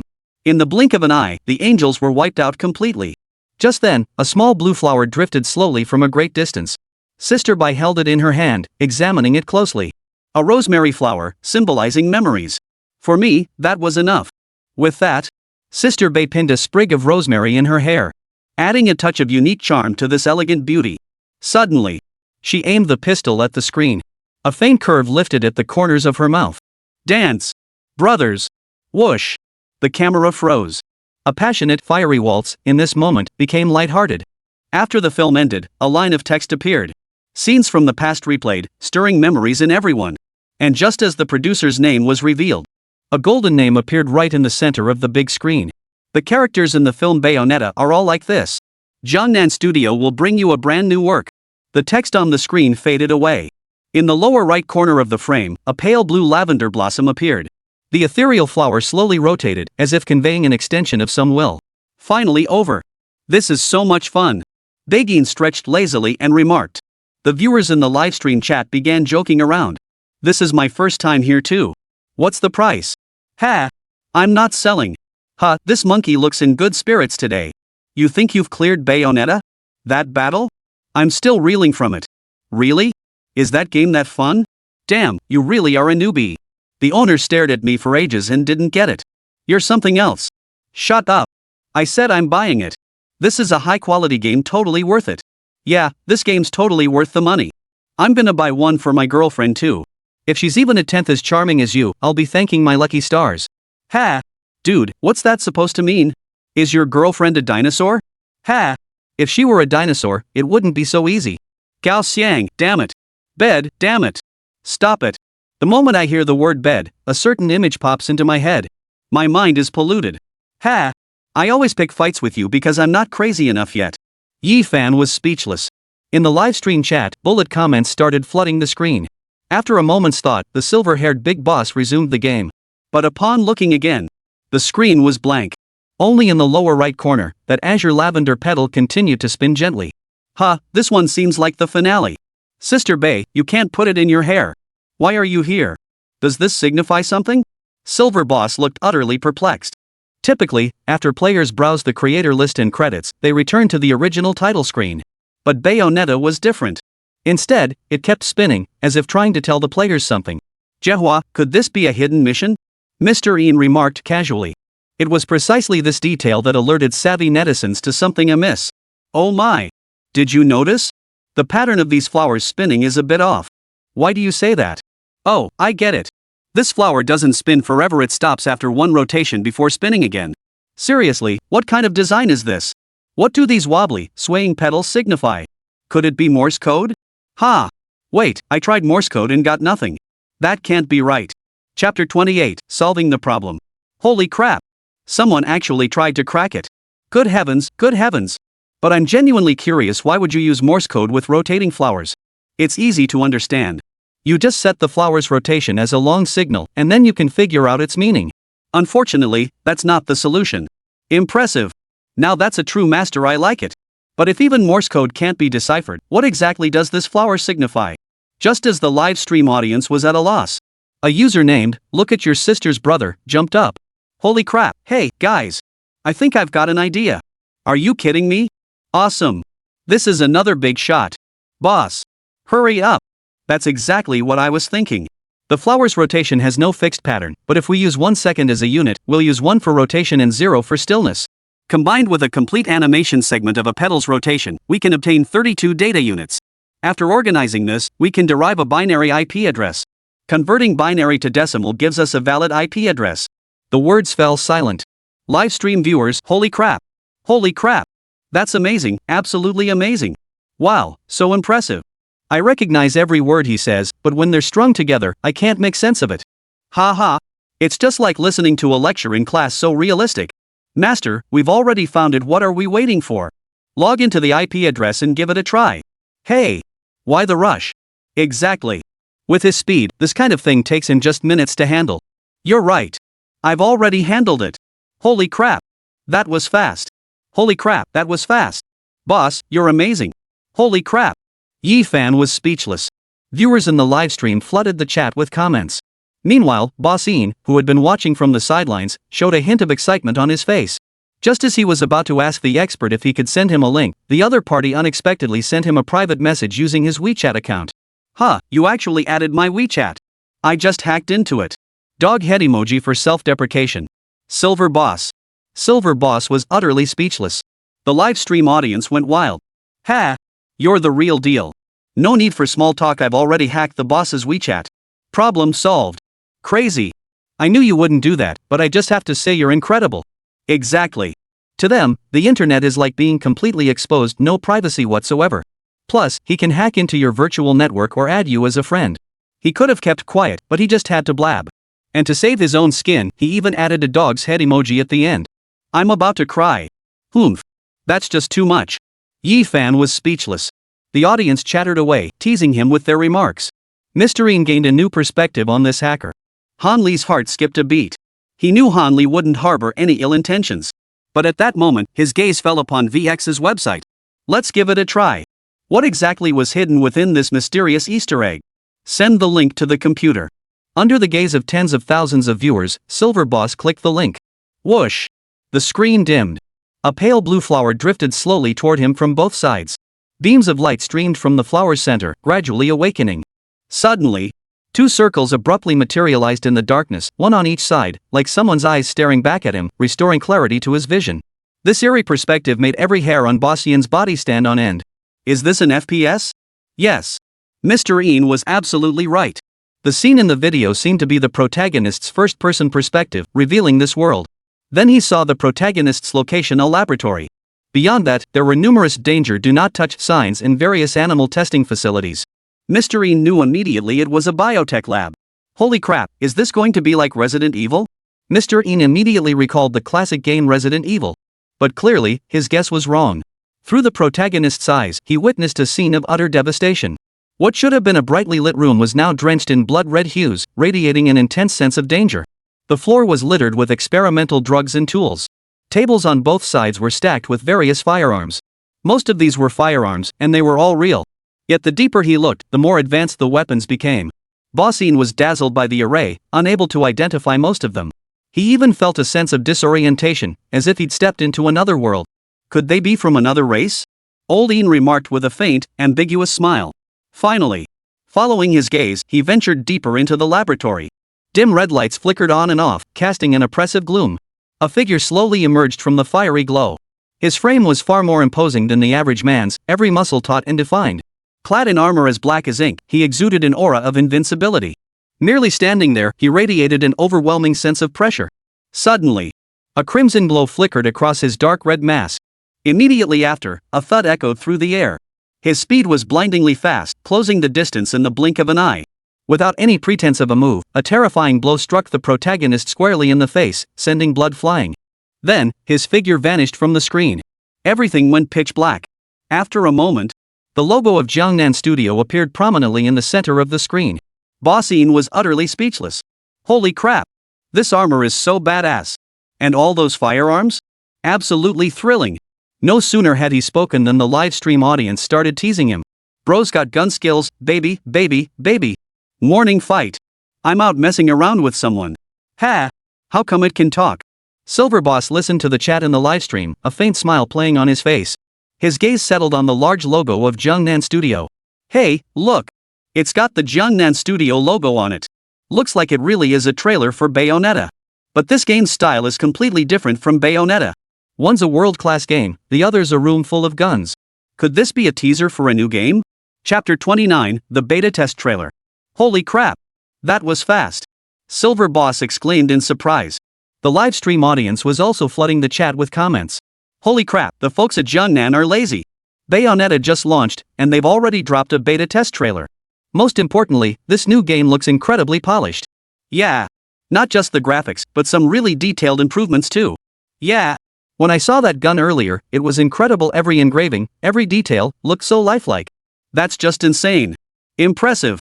Guns and FPS gameplay. I can't help but feel the folks at Jiangnan Studio are hinting at something this time. Goosehead, why not just come out and say who I am? Ha! Seriously, after seeing this trailer, I can't shake the feeling that Jiangnan Studio is about to pull off something huge. Let them be. What I love most is seeing what game companies are up to. The more they do, the more exciting it gets. Ha! You're absolutely right. Yefei was speechless. When Bossine discovered this hidden Easter egg, everyone was stunned. Jiangnan Studio's new game promo video reached a wider audience. The news instantly caused a huge stir in the esports community. This also brought even greater popularity to Bayonetta. The name Jiangnan Studio itself drew intense attention. Soon, this story was trending at the top of the charts. In a dorm room at Jiangcheng University, second brother Xiaolu spotted the trending list featuring the end credits of Bayonetta's final episode. He turned around, looking utterly bewildered, and stared blankly at Su Yang. Bro Yang, when did you pull off this Easter egg? And when did you release the trailer for the new game? Why didn't I know anything about it? Xiaolu was utterly dumbfounded. Holy crap! The final trailer for Bayonetta was one thing. But the announcement for the new game is already out? As a core member of the studio, how could he not know about it? Hey! You've been recruiting people non-stop these past few days, so I didn't bother telling you. Su Yang laughed heartily, feigning ignorance. Xiaolu shot him a disgusted look and didn't pursue the matter. After all, no matter how you looked at it, this ultimate Easter egg had caused a huge stir throughout the entire gaming community, giving Bayonetta's sales a significant boost. The thought of raking in another windfall instantly made Xiaolu feel much less aggrieved. Beyond that, the promotional video for the new game was incredibly compelling. Even as a game designer himself, he felt genuinely excited, itching to start playing immediately. But he knew full well that while the game's development plan was in the works, it was little more than a document at this stage. So far, there was only a trailer, nothing concrete. Ultimately, it all boiled down to one word. Not enough manpower. But the problem was about to be solved. Otherwise, Xiaolu wouldn't have been so swamped that he overlooked something as crucial as the ultimate Easter egg. Su Yang and Xiaolu had been close friends for years, so naturally they didn't dwell on the matter. Then he asked, Xiaolu, how's the new hire interview going? Yeah, it's almost done. Xiaolu picked up a stack of interview materials from the desk and handed them to Su Yang. We've conducted 2 days of interviews and gone through multiple rounds of screening. In the end, we selected 21 candidates. They all possess excellent qualities and are well versed in fundamental game development. However, their experience isn't extensive. Most are recent graduates. But these are things that can be built up gradually. In short, the employees we've recruited now can form a new development team. Su Yang nodded. Lu, look into the backgrounds of those applicants. Their skills may be dispensable, but their backgrounds must be clean. This concerns the future development of our studio. Got it. Xiao Lu understood the gravity of the matter, which is why he took it so seriously. He immediately began his investigation. However, just as he was about to leave, his gaze suddenly fell on Su Yang's notebook, and he couldn't resist teasing him. Bro Yang, you're being way too harsh. I'm swamped and haven't even had time to eat. And you're here secretly filming me. Bull. This is a video. Su Yang pointed at the notebook. Take another look. Look at you, you're just watching a movie. We're all grown men here, no need to be shy. Xiao Lu's lips curled into a mischievous grin as he teased, then followed over to see which teacher's video it was. But the moment he saw it, he was stunned. Holy crap! This isn't a video, it's an app. The picture quality is practically movie grade. What kind of magic is this? Xiao Lu was completely dumbfounded. At first, he thought Su Yang was playing some Japanese adult film. But when he leaned in closer, he realized this guy wasn't watching a movie at all. A movie-like software was running. On the screen, the first scene showed a museum. In the exhibition hall, rows of exquisite artifacts were neatly arranged. Straight scrolls, rounded ceramics, and uneven sculptures. Every detail is perfected to the utmost by its supercomputing power. As if sunlight were illuminating the real world.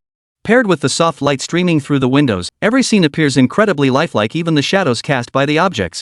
Even more astonishingly, the scenes within the scenes changed along with the main image. It all feels so real. Absurd. This is way too outlandish. This doesn't feel like a computer at all. This is practically a real 2D space. Su Yang, don't tell me you programmed this software. Damn it. Su Yang. Su Yang was completely baffled, but he could understand Xiao Lu's shock. This technology surpasses anything we have today. Exactly. Since Bayonetta's release, Su Yang's emotional value had accumulated to over 1,400,000. 40,000 of that had been poured into developing new games. The remaining 1 million was used to acquire 2 types of advanced high-tech. The one before him was one of them. Or more precisely, the core technology of this system. Ray tracing technology of the new century. That's right. This is the widely known laser tracking. But this time, it's different from before. The ray tracing technology Su Yang acquired is a relatively streamlined yet highly capable solution. The most direct manifestation of this lies in its speed and energy consumption. Chapter 30, Excessive Consumption. Most importantly, its power consumption is minimal, making up for the shortcomings of its predecessor. In his previous life, ray tracing delivered stunning visual effects, making scenes appear incredibly lifelike. However, excessive use placed an enormous burden on the CPU. Therefore, in his recollection, many games suffered from poor visuals when ray tracing was enabled. Simply put, the CPU couldn't handle the power drain. But Su Yang's implementation was different. As a technology developed over a century ago, a high power consumption issue has been simplified to its absolute limit. Of course, this only applies to current graphics card technology. If this were on Su Yang's Earth, most graphics cards could easily handle ray tracing in the new century. However, executing other programs or computations would become extremely difficult. The primary reason is that, in Su Yang's era, graphics card technology was far from perfected. That's precisely why such incidents occurred. Su Yang purchased another unit, an advanced high-tech product. New Century Storage and Compression Technology. This technology achieves its goals by altering the GPU's computational model. As everyone knows, graphics cards are used to display images. The most critical components are naturally the CPU Central Processing Unit and GPU Graphics Processing Unit. First, the CPU stores all computed data and algorithms.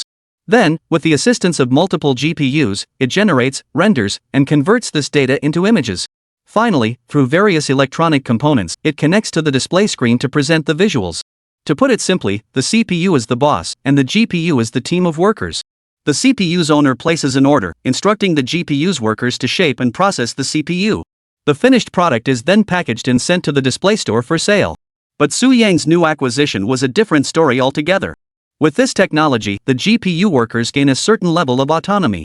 They could take orders and handle them themselves. Without the CPU, these GPUs can integrate and handle a series of graphics processing tasks. This approach drastically reduces CPU consumption.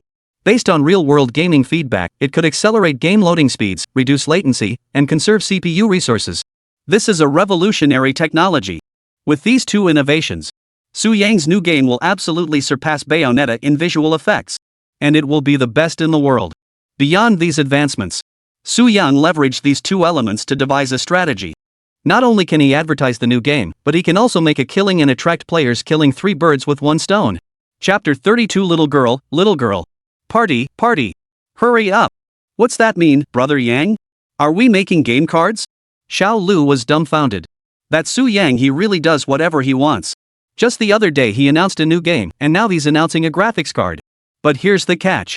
There's far too much technology involved here, and most importantly, we have no idea how to produce it. You don't know anything about it, so why are you making such a fuss? Xiao Lu tried to calm Su Yang down, urging him not to overthink it. But Su Yang already had a plan in mind. He pointed at the computer and said, "We have the technology. Bro Yang, this app. Holy crap.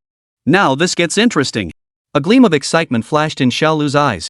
If we could integrate the core technology of this software into our graphics cards, our gaming experience would be absolutely amazing. But with such high graphics settings, could an ordinary CPU even handle it? Xiao Lu, being a pro gamer, cut straight to the heart of the matter. But unfortunately, Su Yang had already come up with a brilliant solution. It was the new Century storage and compression technology he'd just purchased. "Don't worry, I've got this. Help me find a reliable graphics card manufacturer." Xiao Lu froze upon hearing this. "Bro Yang, what kind of scheme are you cooking up now? Damn it!" He wiped away his tears. Only then did Xiao Lu begin reaching out to manufacturers. At that very moment, the door swung open. Lu Yu and Jiang Yun, 2 young, pretty girls, entered one after the other, each holding a cup of milk tea. Big Lu followed behind them, holding a cup of coffee. Clearly, these 3 had just left. As for what they'd been doing outside, Jiang Yun felt like a chatterbox, itching to blurt out what had happened. "Oh my goodness. Guys, look." Jiang Yun's lips curved into a playful smile as she pulled out a set of keys. Su Yang and Xiao Lu knew exactly what this bunch of keys meant, but both were stubborn thieves at heart, pretending to be clueless on the surface. "What? It's just a key, what's so interesting about that?" "Exactly. Could it be the key inviting us over to your place tonight?" "Ha! That's great news, that's great news. Holy crap, holy crap. A party, a party. Let's go." The 2 burst into maniacal laughter. Clamp Girl's expression darkened instantly. She pursed her pink lips, revealing a row of pearly white teeth, and lunged forward. "Looking for trouble? Whoa! Watch this, my little hammer. Oh my god. Tiger Girl's coming, let's get out of here." The 3 chattered away, each chiming in. Big Lu and Lu Yu sat silently, each with a cup of coffee and a glass of milk, watching the 3 idiots bicker. Until 2 wooden dolls fell from the air, crashing into them. Only then did the 2 resume their battle, fighting fiercely.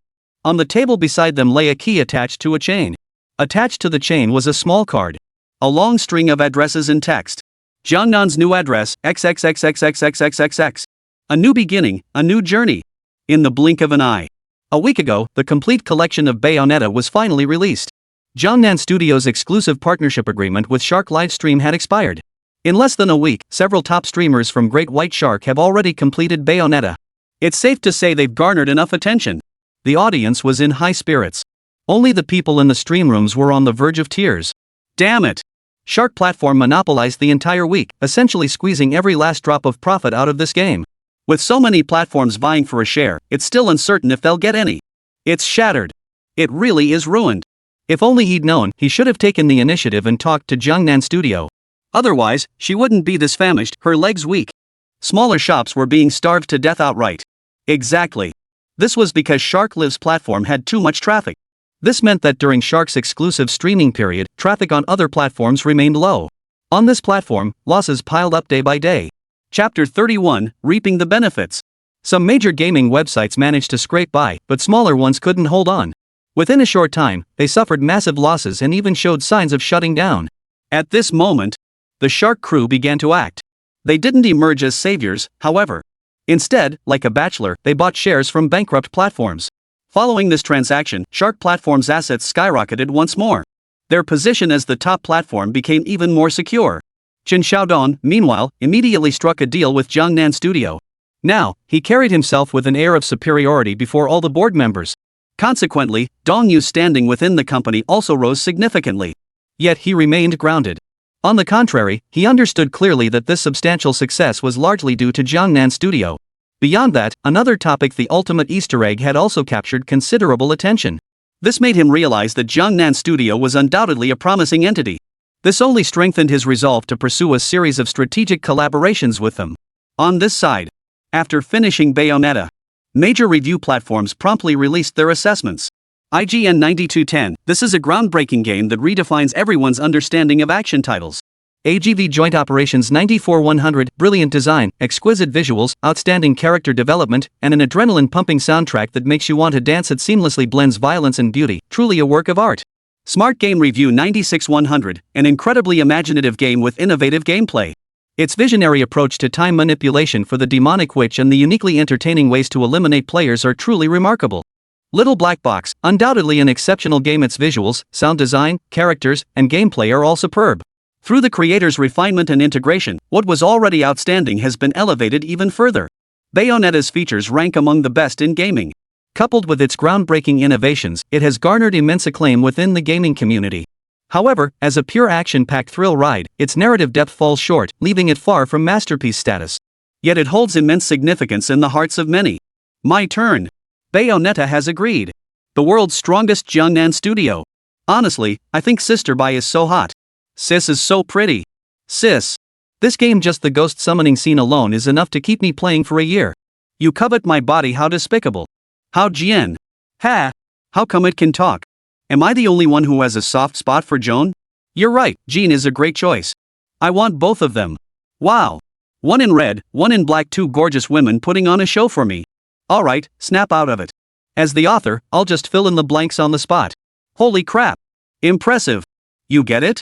Yefei was speechless. A crowd began to mock him. However, the bullet comments held no positive feedback. But that couldn't stop the game from going viral. Even people from other countries started paying attention to it. Holy crap. Such a beautiful Western woman, and she was created by Chinese developers? Bayonetta is so gorgeous. Yes. She embodies every ideal lover I've ever imagined. Oh my. Don't tell me you're still single. Of course not. I'm saving that for Bayonetta, you know? Ha. That's interesting. When can we get into this world? I can't wait. I saw it in the steamer basket. Bro, that won't work. This is a restricted zone. Can we change the name? Don't you always call yourself the Argentine nation? Don't get banned. Shut up, all of you. What's there to worry about? I hope the people of the Argent Kingdom can all live freely. Haha, what kind of ghost story is this? Bayonetta is also a hot commodity internationally. This presented Su Yang with new business opportunities. If he could break into the international market, Fengyu could really make a killing. But he wasn't in a rush. Instead of hunting for prey himself, he'd rather wait for the prey to come to him. And while they waited, it was precisely because Bayonetta had gained widespread recognition across all platforms. Beyond that, there was also buzz surrounding an ultimate Easter egg. This also contributed to a noticeable boost in the game's sales. Compared to the official launch day, today's transaction volume surged by a full 200,000 units. In just a short while, Jiangnan Studio raked in 10 million. It was practically a windfall. But Su Yang had no intention of hoarding this money. Instead, he poured all his energy into developing the new game. Factoring in the gains from this period, a rough estimate revealed that the development costs alone for a new game approached 50 million. Compared to the billion-dollar behemoth that was Goose Factory, it was a world apart. But if he focused on quality, it could easily compete with titles like Crossfire and War of Reversal. Yet the final outcome remains unknown. But the team at Jiangnan Studio is clearly giving it their all. Take a look. Xiaolu, acting on behalf of the studio, recruited 21 new members, signed contracts, and began operations. Meanwhile, the workplace where Su Yang and the others worked underwent a dramatic transformation. No longer was it that cramped little dorm room. This was a luxurious office building. Each core member now oversaw a specific category of projects and managed a team of 35 staff members. In a sense, the Jiangnan Studio had taken its first steps toward becoming a fledgling enterprise. The chief designer sat at his private desk. While eating an apple freshly washed by Lu Yu, he was also selecting suitable suppliers for his graphics card. Lu Yu, like Su Yang, sat down on the nearby sofa, holding an apple and biting into it heartily. The room fell silent, filled only by the crunching sounds of their bites. As if she feared speaking up would make things awkward. Lu Yu couldn't bear it any longer and spoke up. Oh, right, there's one more thing. We already have the most crucial technology, why should we need to find others? We can produce and sell it ourselves, wouldn't that yield higher profits? As the words fell. Chapter 32, No Place to Bury the Dead. At this point, Su Yang's gaze shifted back to Lu Yu. His gaze held such intense concern that Lu Yu felt inexplicably irritated. If you're looking at me like I'm an idiot, then go ahead and show me. I'll make sure you have no place to be buried. Startled by Lu Yu's chilling words, Su Yang cleared his throat twice. After easing the tension, Qin Ran spoke up. Xiaoyu, it seems you don't quite understand production and marketing, which is why you're asking such questions. Alright. Su Yang turned his chair toward Lu Yu and added. First, as you mentioned, we already possess the fundamental graphics card manufacturing technology. If we can establish a complete industrial chain, we can certainly produce them ourselves. But exporting them would consume a lot of resources. Otherwise, even if you had them, you'd still need a market, right?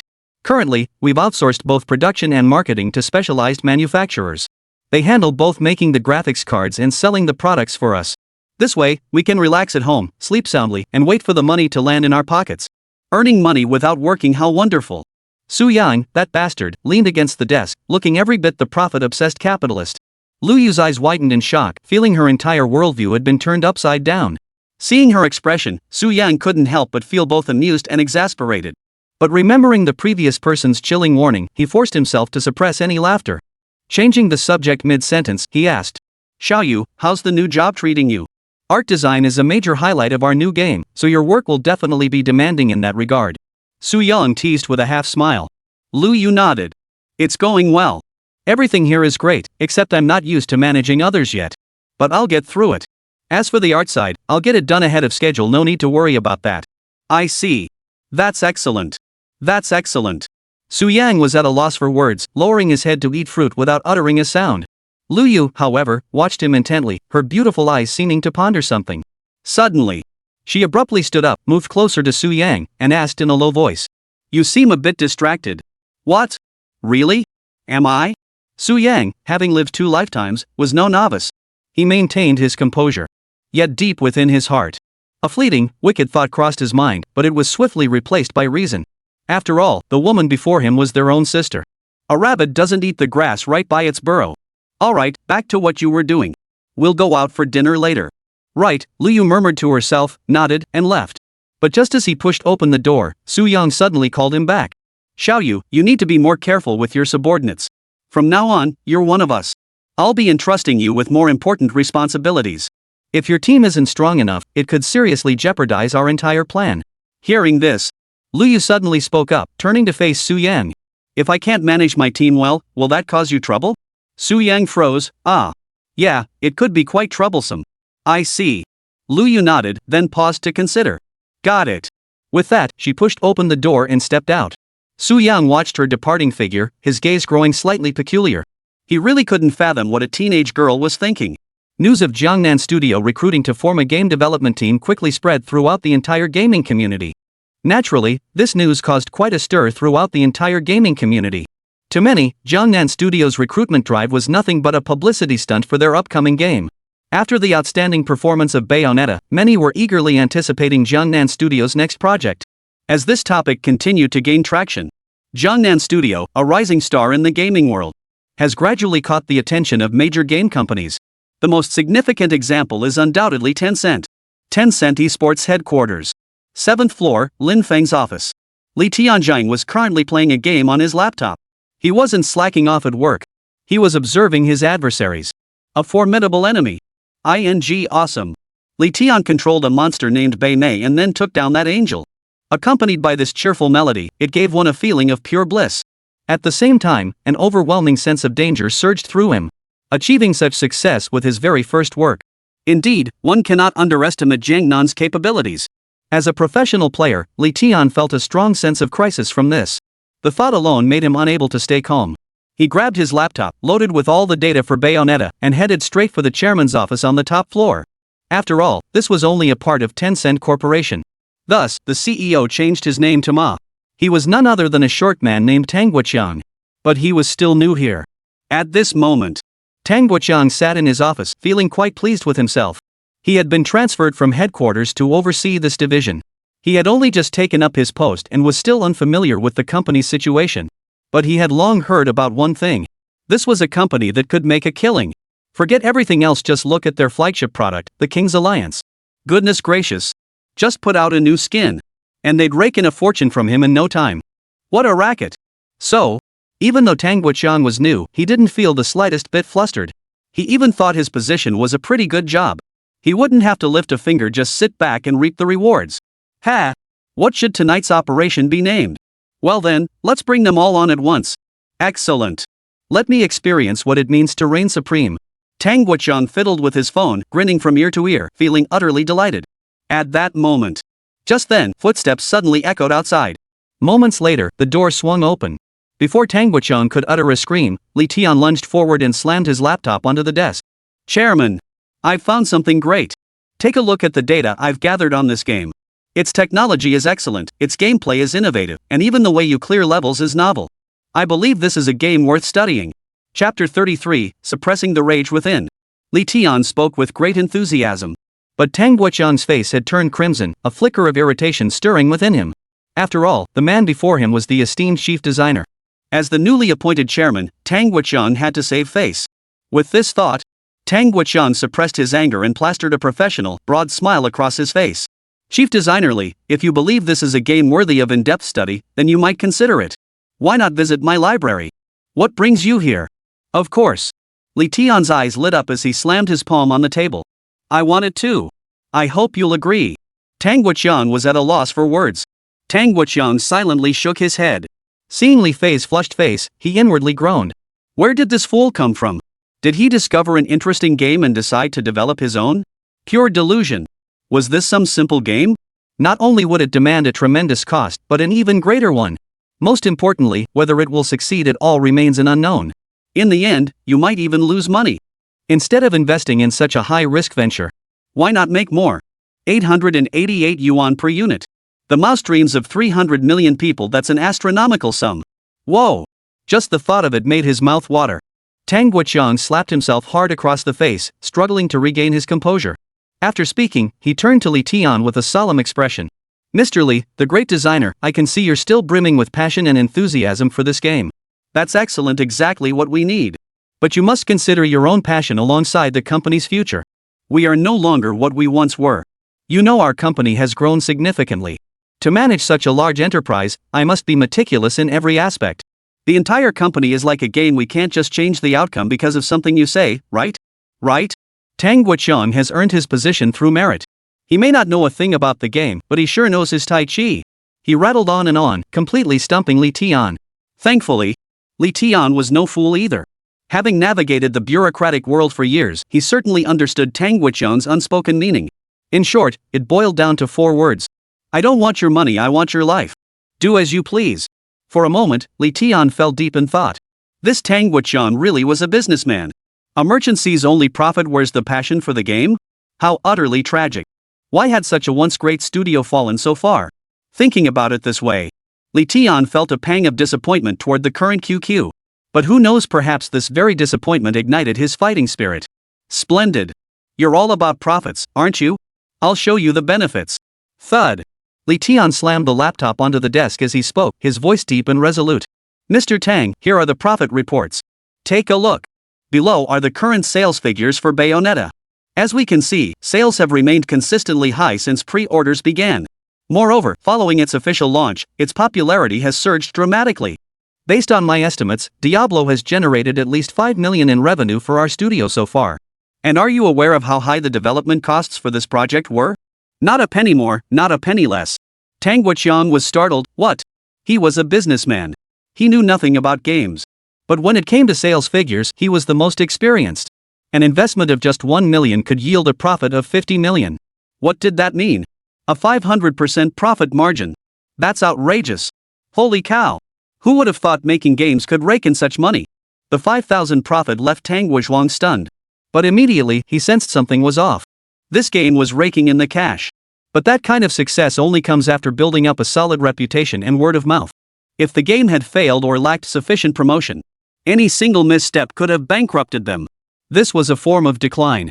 While Bayonetta was indeed a hit, that doesn't mean it wasn't popular. However, it remains the only game to achieve such prominence. Other game companies also produce smaller titles. They're terrified that one misstep could cost them everything. But Li Tian, making him look like a fool? Only a fool would do that. Don't let Tang Guoqiang's rotund appearance fool you. He's sharp as a tack and instantly saw the problem. He was about to refuse Li Tian's request again. But before he could finish speaking, Li Tian interjected. The bid of 3 million was raised once more. Mr. Tang, I guarantee I can secure 3 million and deliver a masterpiece. Li Tian gritted his teeth as he uttered these words. For the sake of the competition he cherished, this was his final effort. Success or failure hinged on this very moment. The thought made Li Tian feel a twinge of unease. Seeing Lin Fan's persistence, Tang Guoqiang picked up the laptop in his hand and carefully weighed the situation. Just as he hesitated, wondering whether to let Li Tian venture alone into that mysterious area. Suddenly, he spotted Sister Bei dancing gracefully and alluringly on the computer screen. This sent a jolt through his heart, and an utterly unexpected thought sprang to mind. Li Tian, what do you think? I'll put up 2 million. 5 million, do whatever you want with it. But we need to add new gameplay to reverse war, not just new gameplay. This model's name will be Hunt the Devil God. Time passed swiftly, and before long, over half a month had gone by. The popularity of Bayonetta was gradually fading. But both sales and word of mouth remained strong. Nevertheless, Su Yang poured even more funds into developing the new game. Fortunately, Jiangnan Studio did not disappoint. They did not let anyone down. Though newly formed, the development team worked at a remarkable pace. Moreover, backed by substantial investment, the game's quality was exceptionally high. Su Yang was deeply gratified by this. Beyond these achievements, Su Yang's proposal regarding graphics card development was also more effectively realized. To date, Jiangnan Studio has signed 5-year technical agreements with companies like Tai Mechanical and Huashua. Jiangnan Studio handles core technology development, while Tai Electronics specializes in chip and component manufacturing. Huashua focuses on mass production and market promotion. Jiangnan Studio holds a 55% stake, Tai Machinery holds 18%, and Huashua holds 27%. Chapter 34, Rant. Currently, the supply chain between Tai Electronics and Huashua is ramping up full-scale production. Soon, they will be able to produce a graphics card. Su Yang gradually brought his plans to the forefront. Honestly, those graphics card manufacturers are pretty dumb. We've taken nearly half of this round's revenue, yet they haven't uttered a single complaint. Cowards. Jiangnan Studio. Su Yang. Zhang Yun, the young lady, vented her frustration at Su Yang. But no sooner had she finished speaking than the Lu sisters mocked her. Humph. Just as expected, a little brat who not only speaks without thinking but is also this stupid. Do you think those graphics card manufacturers are as stupid as you? What a joke. They're all smart people. Typically, a graphics card production contract lasts no more than 2 to 3 years.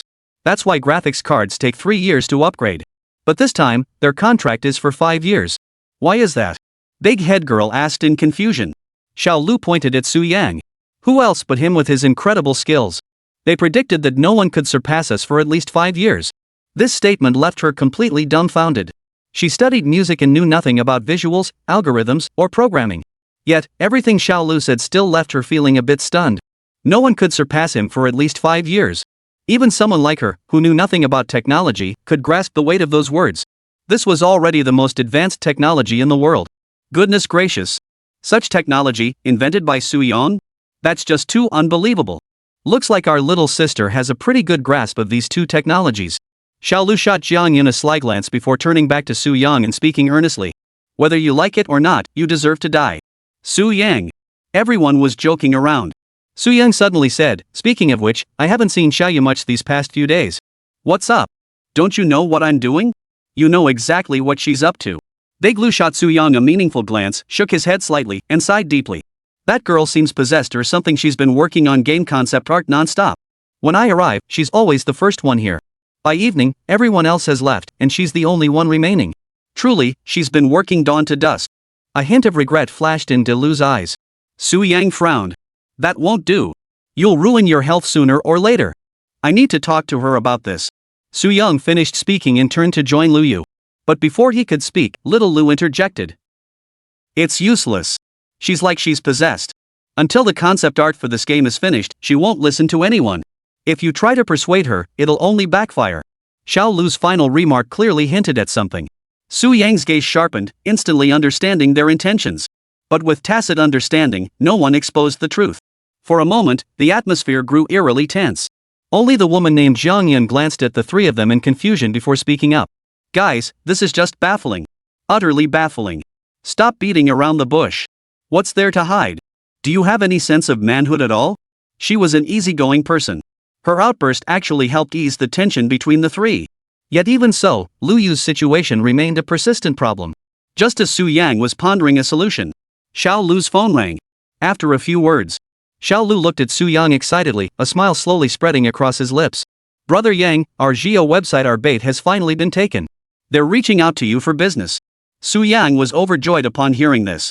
Excellent. I've been waiting a long time for this. Finally, a big fish has taken the bait. Xiao Lu, give them a call. I'll agree to meet with them tomorrow at noon. Also, the surprise I asked you to prepare earlier is ready. Bring it over later so I can take another look. If I'm not mistaken, this surprise is bound to have a stunning effect. Once we achieve the desired outcome, that Geo website will become a major asset for me.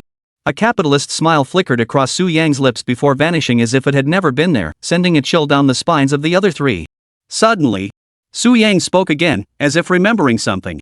Also, remember to tell Xiao Yu. Have her come with me. Holding it in all this time isn't good for her health.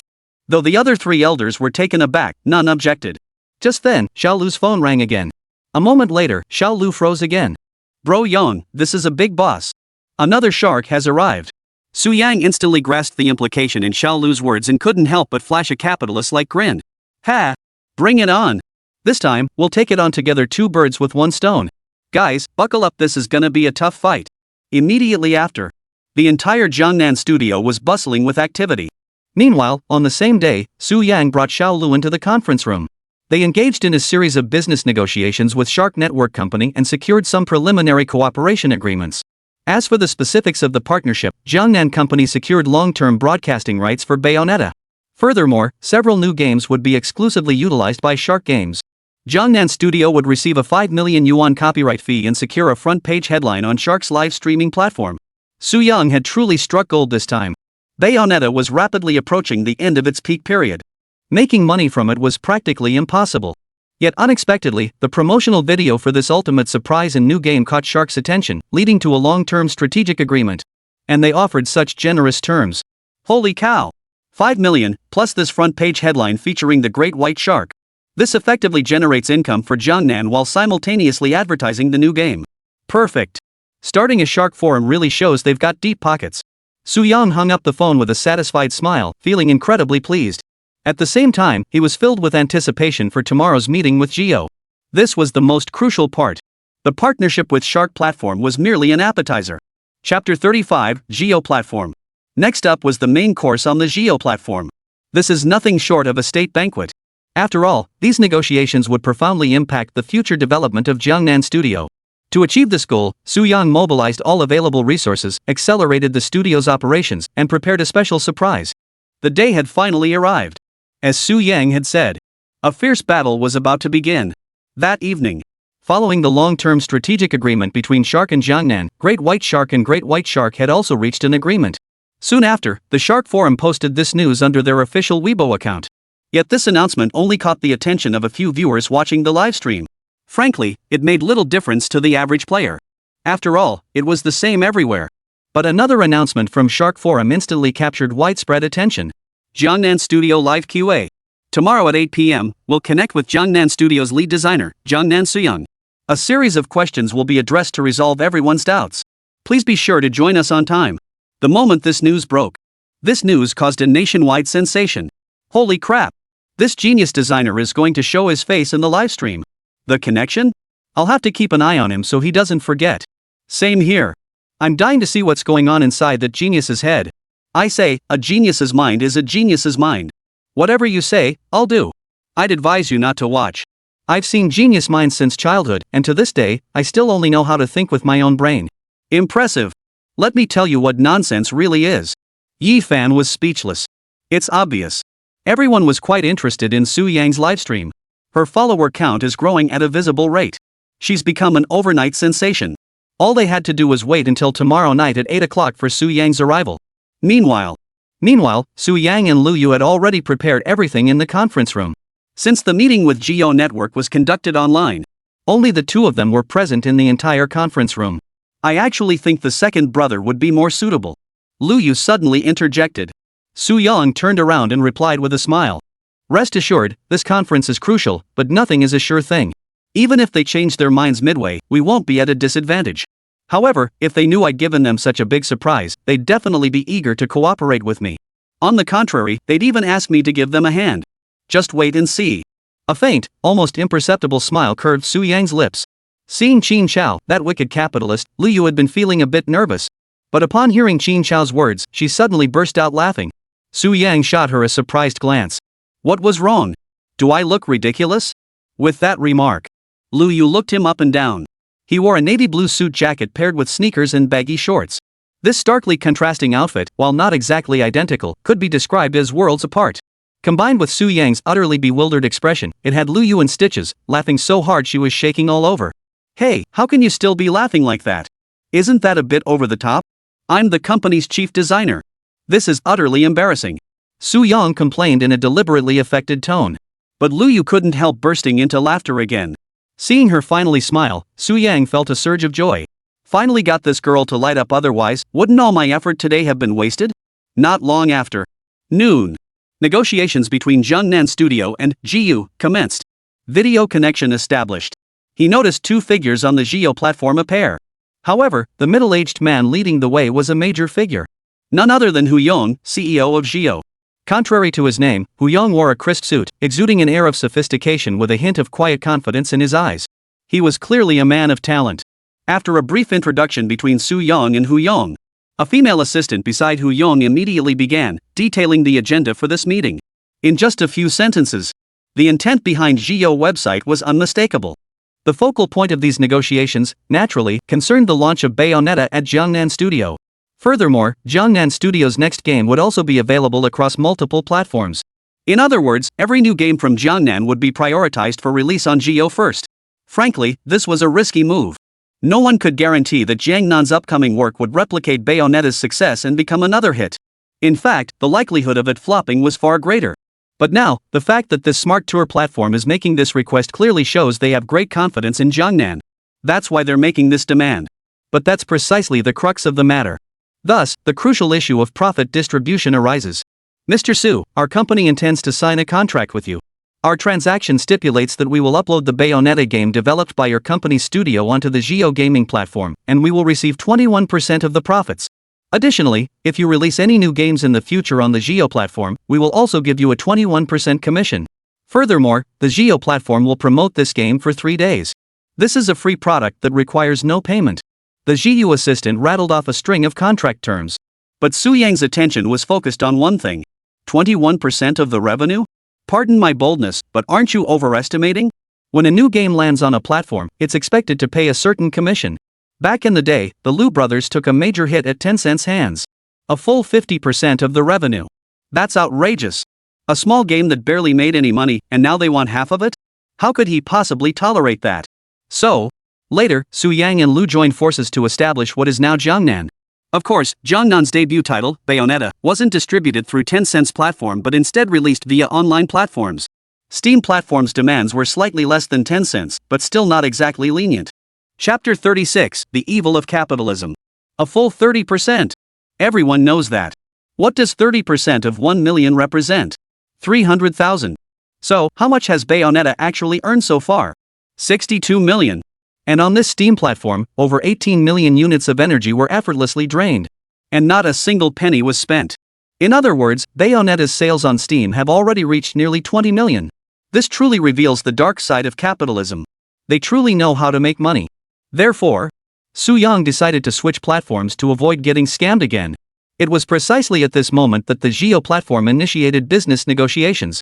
But now, he had secured a 21% stake in Jiu.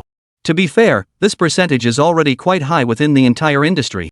Moreover, the Jiu website offered 3 days of free promotional time. On the surface, this seemed acceptable. But for Su Yang, it was nowhere near enough. This is what led to the following exchange. Mr. Hu, I'm sorry, but I'm not entirely satisfied with your plan. Su Yang cut straight to the point, his expression calm and composed. Before the assistant could respond, Hu Yang interjected. If that's the case, may I ask one question? What percentage of shares would you require, Mr. Su? Boom. Another direct hit. But Hu Yang was filled with confidence and contempt toward Ningfan. That's right. After watching Bayonetta, Hu Yang recognized Jiangnan's potential. Yet this faint glimmer of benefit alone was insufficient to alter Wisdom Games' external sales strategy. After all, from this perspective, people could be exploited endlessly. Today there's Jiangnan, tomorrow Jiangbei, then Beifan, Beifan, Beifan, Beifan. China's vast territory produced talents in endless succession. In Hu Yang's view, while Jiangnan was promising, it wasn't indispensable. On the contrary, alternatives abounded, perhaps of slightly lower quality or requiring a few more years of waiting. Regardless, none of this would impact the development of wisdom games. Jiangnan, however, was a different matter. This isn't just about making money, it's about opening up overseas markets. Right. Hu Yong had seen through Su Yang's true intentions. Meanwhile, Su Yang set his sights on the enormous overseas market. If he wanted to sell this game abroad, China was the best place to start. The GU website. It was precisely for this reason that Hu Yong could take the initiative in this meeting.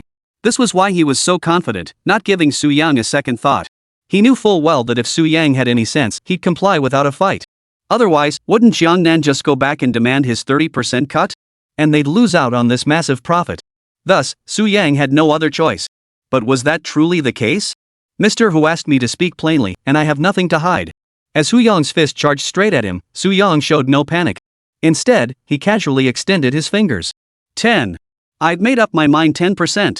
Whoosh. The words fell. The assistant froze in surprise. Hu Yong's expression darkened. How utterly presumptuous. What a bold claim. You have the nerve to say that. 10%, do you even understand? Meaning their profit margin is 5% below the industry's lowest rate. Exactly. Even the cheapest ones have a 15% profit margin. But you've slashed the price from 21% to 10%. So even if this game sells 100 million copies, I'll only make 10 million. 10 million? Do you take me for a beggar? My daily ad spend alone is over $1 million. And that's just a few days. Not even enough to fill a tooth gap. Hu Yong's anger boiled over. If not for his exceptional self-control, he would have slammed the table and stormed out long ago. But even though he stayed, his regard for Su Yan plummeted. He felt nothing but contempt. Mr. Su, may I ask, is this the decision of Jiangnan Studio? In that case, I believe we can conclude this meeting here. Apologies, Geo website cannot provide you with service. Excuse me. Hu Yong finished speaking, stood up, and was about to leave. But just then, Su Yang suddenly called out. Mr. Hu, please don't rush off. Even if we can't close the deal, we can continue negotiations. However, I regret to inform you that I have a commitment with the Shark live stream team tonight. I need to go live, and I still have preparations to make. Regarding this meeting, Mr. Hu, I hope you can give us a response that satisfies both parties. Hu Yong listened to Beifeng's words with disdain. Ha! You want me to discuss this with you again tomorrow? Negotiate my ass. Take your measly 10% stake and get lost. Hu Yong, enraged by his own humiliation, was about to hang up. But Su Yang's next words made him pause. Su Yang spoke slowly. Oh, right. Mr. Hu, I wonder if you might have time. Could you spare a moment to watch today's match? Besides answering questions, I'll also introduce our latest IP from Jiangnan Games. If you see this document, you'll definitely start looking at Jiangnan in a whole new light. With that, Su Yang hung up the phone. Hu Yong was taken aback. A new game? To launch a second title in such a short time is unprecedented in the industry. Hu Yong muttered softly. The assistant was tidying up a document, tilting his head to ask Fang Qiu.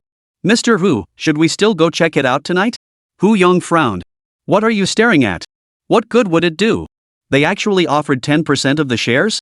They really don't know their place. What could such a small company possibly accomplish? Hu Yong barked angrily, waving his hand to dismiss her. She had barely left. Unexpectedly, Hu Yong somehow ended up in Shark's livestream and even followed Dumb Girl's channel. This kid talks a good game, but his actions speak for themselves. Let's see what tricks you can pull now. The next day, at 8 o'clock in the evening, her livestream began. A huge crowd swarmed in, and the comment section erupted. The stream's finally live. Over an hour late, I was going crazy waiting. Ha! Looks like you're a fan of the old lady too. Got any new friends? Of course. Just a regular player here. I'm here for Bayonetta's lead designer. We're all here for the designer. Ha! Looks like quite a few people are here for this genius designer. Yeah. Bayonetta is so much fun. I love it. Wow. Your sister is gorgeous. Oh my. Why didn't you kick me? Chapter 37, Twisted. Ha! My brain's been twisted. Truly, the creator reflects the creator. Genius designer, still complaining? Yefei was speechless. The livestream had plenty of longtime fans, but also many new ones. Even more had come specifically for the title of chief designer of Bayonetta. Everyone was eager to see this genius designer in person tonight. For this special occasion, she had deliberately changed into a black business suit, looking quite serious. She had moved her livestream location from her home to the Shark livestream platform. This clearly showed how highly Shark Live valued this collaboration. Dai Xiaomei answered without hesitation. After completing all these preparations, Chen Xiaobei finally stepped in front of the large screen and began today's livestream. Hello, I'm Dai Jia. Holy crap! Unbelievable. Tonight, our viewership has already surpassed 3 million. This is the biggest live stream I've ever done. Dai Xiaomei was startled. But the viewers in the live stream room couldn't care less. Granny, cut the chatter and get that genius designer out here. Exactly. We came here to see what a genius designer is all about. But come to think of it, why does this old lady sound so different from usual? She's never like this normally. If we're meeting that genius designer, we've got to make it a grand affair. That's true. But having an old lady hold it just feels weird to me. And me? So embarrassing. You old hag. Keep drawing, facing one card, still just one card. Ha! I'm about to explode. Silly sister, don't you know the rules? Polite sister, you? Yefei was speechless. The live stream audience erupted in cheers, demanding the genius designer take the stage immediately. She understood this was the most important thing tonight. Without another word, she connected directly with Su Yang. After a brief wait, the screen split into two sections. On the left was the girl known as Dumb and Cute. On the right was a handsome young man dressed in white. This man was none other than Su Yang, the chief designer of Jiangnan Studio. Oh! Everyone gasped in unison. He's here. The genius designer has finally made an appearance. Holy crap! Are all designers these days such heartthrobs? Yeah, everything about her is mine her heart, too. Amazing.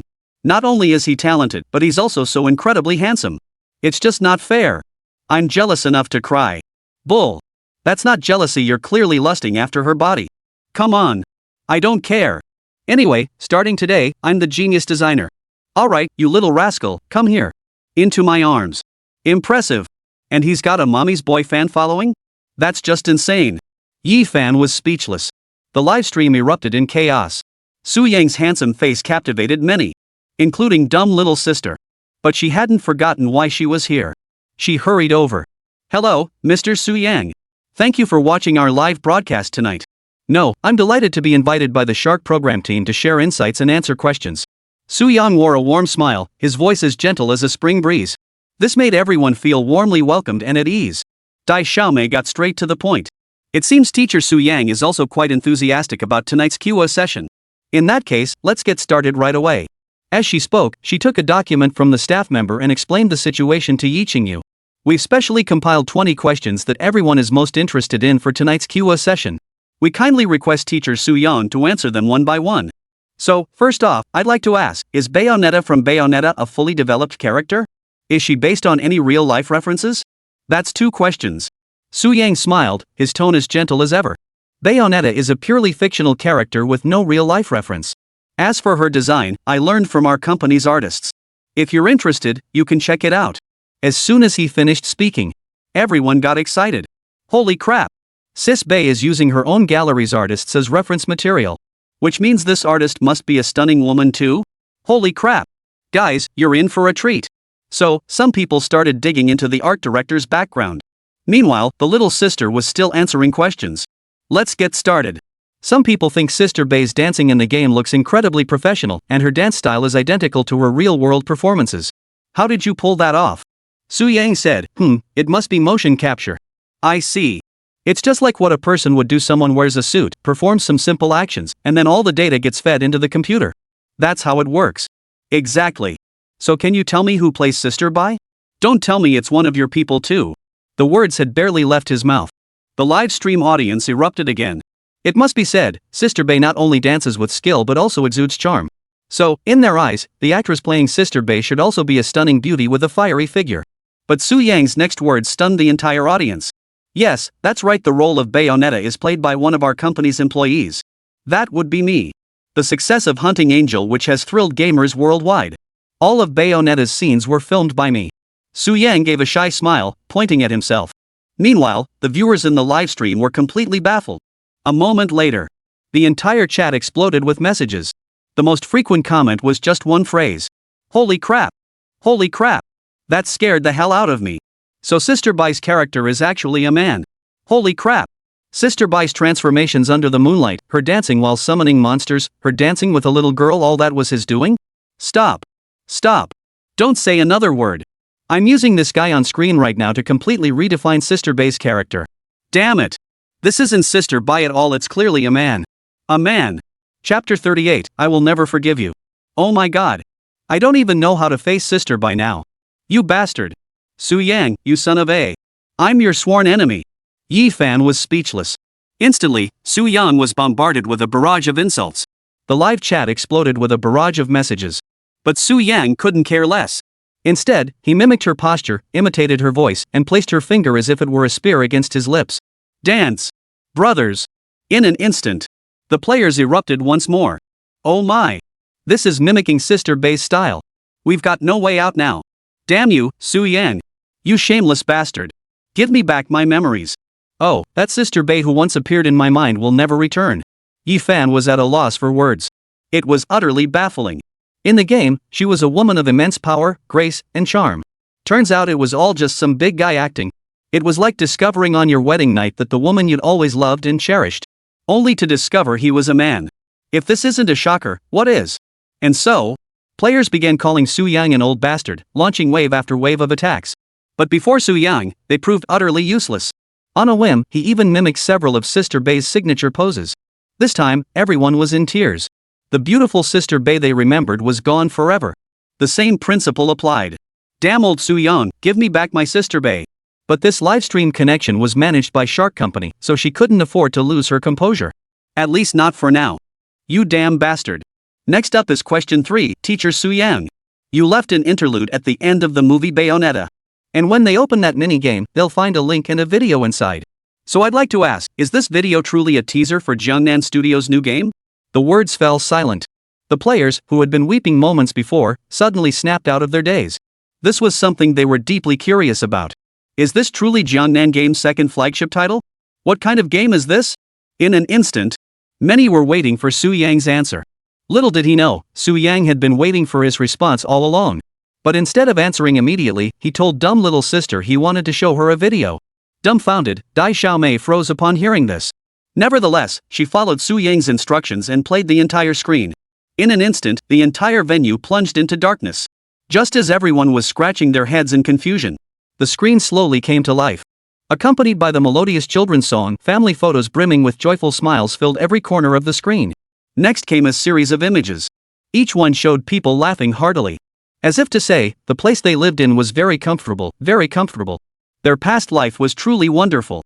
But as he scrolled down, those exquisite photographs gradually became stained and damaged. He finally realized he was standing on a chaotic street, facing an ordinary photograph. The devastated street was completely deserted. Not a single person, not even a living creature.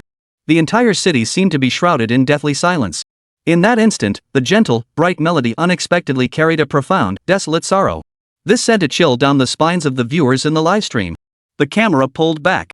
A towering figure emerged from the ruined streets. This man wore armor as black as ink, enveloping his entire body without a single inch of skin exposed. It was precisely this armor that stretched every muscle beneath it taut and bulging, granting him strength beyond the limits of ordinary men. At this very moment, many grew excited. They had seen that figure in videos before. He was the one who appeared in the ultimate post-credits scene. And the most striking feature was his imposing, utterly commanding armor. Yes, this was Jiangnan Company's latest creation. At that moment, everyone was stunned. Look at that. I'll tell you, this is my first time at Jiangnan. I didn't believe it before, but now I'm convinced. Yay, keep going, keep going. I hope Jiangnan's new game can maintain the quality of Bayonetta. Now that you mention it, from the trailer, it clearly looks like an FPS game. That's not even in the same league as Bayonetta, no comparison at all. Yeah. But I still hope the new game turns out better. Nah, Bayonetta just launched. How could Jiangnan have a new game ready already? It can't be that good. Bull. Where did these trolls come from? They don't know a thing about tech. The clarity of this screenshot in the trailer is astonishing. How bad could this game possibly be? Ha, but that doesn't mean good graphics guarantee a good game. And a well-made game doesn't guarantee sales either. Anyway, I have a feeling this movie is going to bomb. Now I get it, you're just extorting me. Damn it, how much is this thing selling for? Can I get your number? Ha! Once they track down your number, they might just download you from the internet and beat you up. Honestly, the last trailer had great visuals. Especially those guns, I could even see the engravings on them. They looked incredibly lifelike. This trailer's pretty good too. After watching it, it feels so real, like they're actually shooting a movie. Holy crap. Now that you mention it, I just remembered. This time, the trailer he gave Chen Feng is even more spectacular. It's way too realistic. Holy crap, this is a film production. Who told me this thing was bound to flop? I'm going to kill that witch right now. Ha! Was it because Sister Bay executed him brutally? Ugh. Don't mention Sister Bay in front of me today, it just makes me picture that old hag's face. Wow, I see it. Yefei was speechless. Viewers in the livestream were trading jokes and bragging about this trailer. Meanwhile, at Gio's headquarters, President Hu Yong was flipping through promotional videos for Su Yang's new game on his phone. Fengyu was also in business, but unlike Tang Guoqiang, he wasn't just a company president. As a former game designer, Hu Yong had his own perspective on this matter. Initially, he hadn't taken Su Yang's conversation with the dumbfounded individual seriously, even viewing it with some disdain. But now, Su Yang's new game trailer had caught his attention. Chapter 39, World-Class Visuals.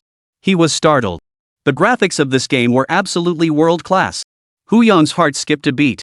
He quickly grabbed the holographic screen, eager to see what had happened. Unlike other players, he could perceive more than just the game's visual effects. In fact, he could even discern certain clues. Lighting? With the lighting, everything became more real. Moreover, it could reflect its own image through the windows of buildings.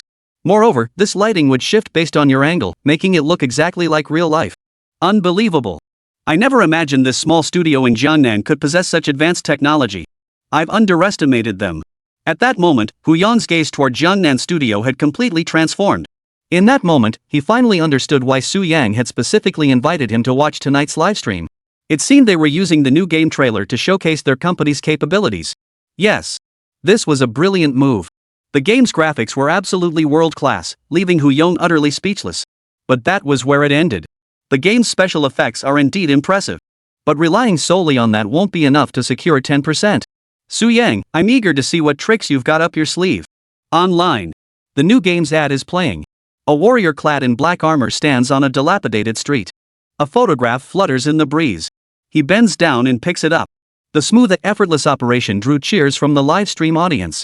At that very moment, the roar of the engine echoed far into the distance. After a moment, a small helicopter appeared in the distance, trailing a long plume of exhaust as it roared toward them. In the footage, everyone boarded the helicopter and flew away. The camera shifted to the aircraft. A group of 7 or 8 soldiers waited anxiously for orders. It seemed their destination was not a safe place, but a bottomless hell they didn't know if they would ever return. Boom! The helicopter takes off again. A soldier seated inside the aircraft casually glanced at the nearby structure. At a glance, he spotted something peculiar. Wait! Or rather, it wasn't a living thing at all. The entire thing was forged from metal, its shape utterly bizarre and unlike anything on Earth. Yet eerily, despite being a robot from head to toe, its every movement mimicked that of a living human. It even possessed a degree of intelligence, sending chills down the spine of anyone who saw it. Yet what chilled them to the bone even more was this machine-like, non-human creature. The soldier's gaze pulled back, revealing a scene that left him stunned. Within the ruined structure, strange human-like figures were moving about. Above them, pairs of blood-red eyes glowed like demons risen from the underworld, radiating an overwhelming aura of malevolence. Boom! The soldier, terrified by this horrific sight, shuddered and screamed the report to his squad. Yet before the others could recover, wave after wave of attacks already struck the helicopters. Rat-a-tat! Bang! Bang! The dense barrage of fire dealt devastating blows to the armed helicopter squadron. In an instant, the 2 lead helicopters were struck directly. Their engines burst into flames, and they plummeted out of control toward a nearby building. High-rise facades were shredded to splinters by the rotor blades, sending shards of glass and debris raining down onto the streets. Simultaneously, several more helicopters plummeted from the sky. In that instant, a massive explosion echoed, engulfing the entire street in smoke and chaos. The soldier from earlier had been relatively fortunate. Though the aircraft had crashed, he appeared to have escaped serious injury. But before he could breathe a sigh of relief, the sound of commotion erupted outside. He struggled to his feet and glanced toward his comrade. The next moment, a fierce shadow lunged forward with lightning speed, like a raging tiger, snatching the soldier into its arms and letting out a piercing scream. Outside the plane, the scene was no different. Hearing those piercing screams, the soldier felt as if he had plunged into hell itself, certain death was imminent. As this thought crossed his mind, a blood-red eye fixed its gaze upon him. Immediately afterward, the entire aircraft shook violently. The soldiers looked toward the source of the noise and saw a monstrous, grotesque machine beast leaning against a helicopter, its gaze fixed on him. In that instant, the soldier felt an overwhelming sense of danger. Yet, inexplicably, it vanished just as suddenly. Then, with deliberate slowness, he drew a grenade from his belt and pulled the pin. Boom! Fierce flames engulfed the street. In the distance, an armored warrior looked over. His blood-red mask seemed to be studying something. Suddenly, he released the photograph in his hand, and it fluttered away into the night. Joshua clenched his fists tightly, a powerful force slowly gathering within him. Then, he turned to face the robots. Beneath the mask, his eyes flashed with a fierce, piercing light. A fierce battle was about to begin. Whoosh! A song ended. A new name was announced. Crisis 2 is finally here. Jiangnan Studio will deliver an incredible performance. Holy crap! This is insane. This is amazing. That ad was incredible. This is what real sci-fi should be. This scene is incredible. The ferocious mechanical beasts, the helicopters under attack, the chain of explosions after the crash, and that armored soldier turning back. Holy crap, this is insane. Even if it were a movie, it wouldn't be as good as this. Enough talk, this is incredible. When this game comes out, I'm going to be the first in line to buy it. Shut up. Put it away. Ha! That's only natural, it is an exceptional game after all. Suyang, you old bastard, you've lost your mind. World's best, Jiangnan Studio. Yefei was speechless. Everyone who saw the trailer couldn't stop raving about it. Even casual viewers who rarely compete, purely here for the fun of it, were stunned by the spectacle. It was hard to believe this was just a promotional video. Chapter 40, a movie trailer? This really isn't a movie trailer? This is insane. Domestic online games are about to blow up. The livestream exploded with excitement. After watching the comments over and over, she recalled the trailer's content, her heart filled with mixed emotions. He saw Su Yang on the call and had 1,000 things to say, but his excitement left him speechless. This worried little sister greatly. Fortunately, Su Yang spoke up at that moment. Everyone can see this is Jiangnan Studio's second major production. Crisis 2? To be continued, to be continued. Please search Kaotian literature. Whoosh! The moment those words were uttered, the livestream exploded once more. After finally calming down, little sister asked, Teacher Su Yang, could you tell us what kind of gameplay this game features? Based on the hint from the final Easter egg, many people believe it's a first-person shooter. Is that true?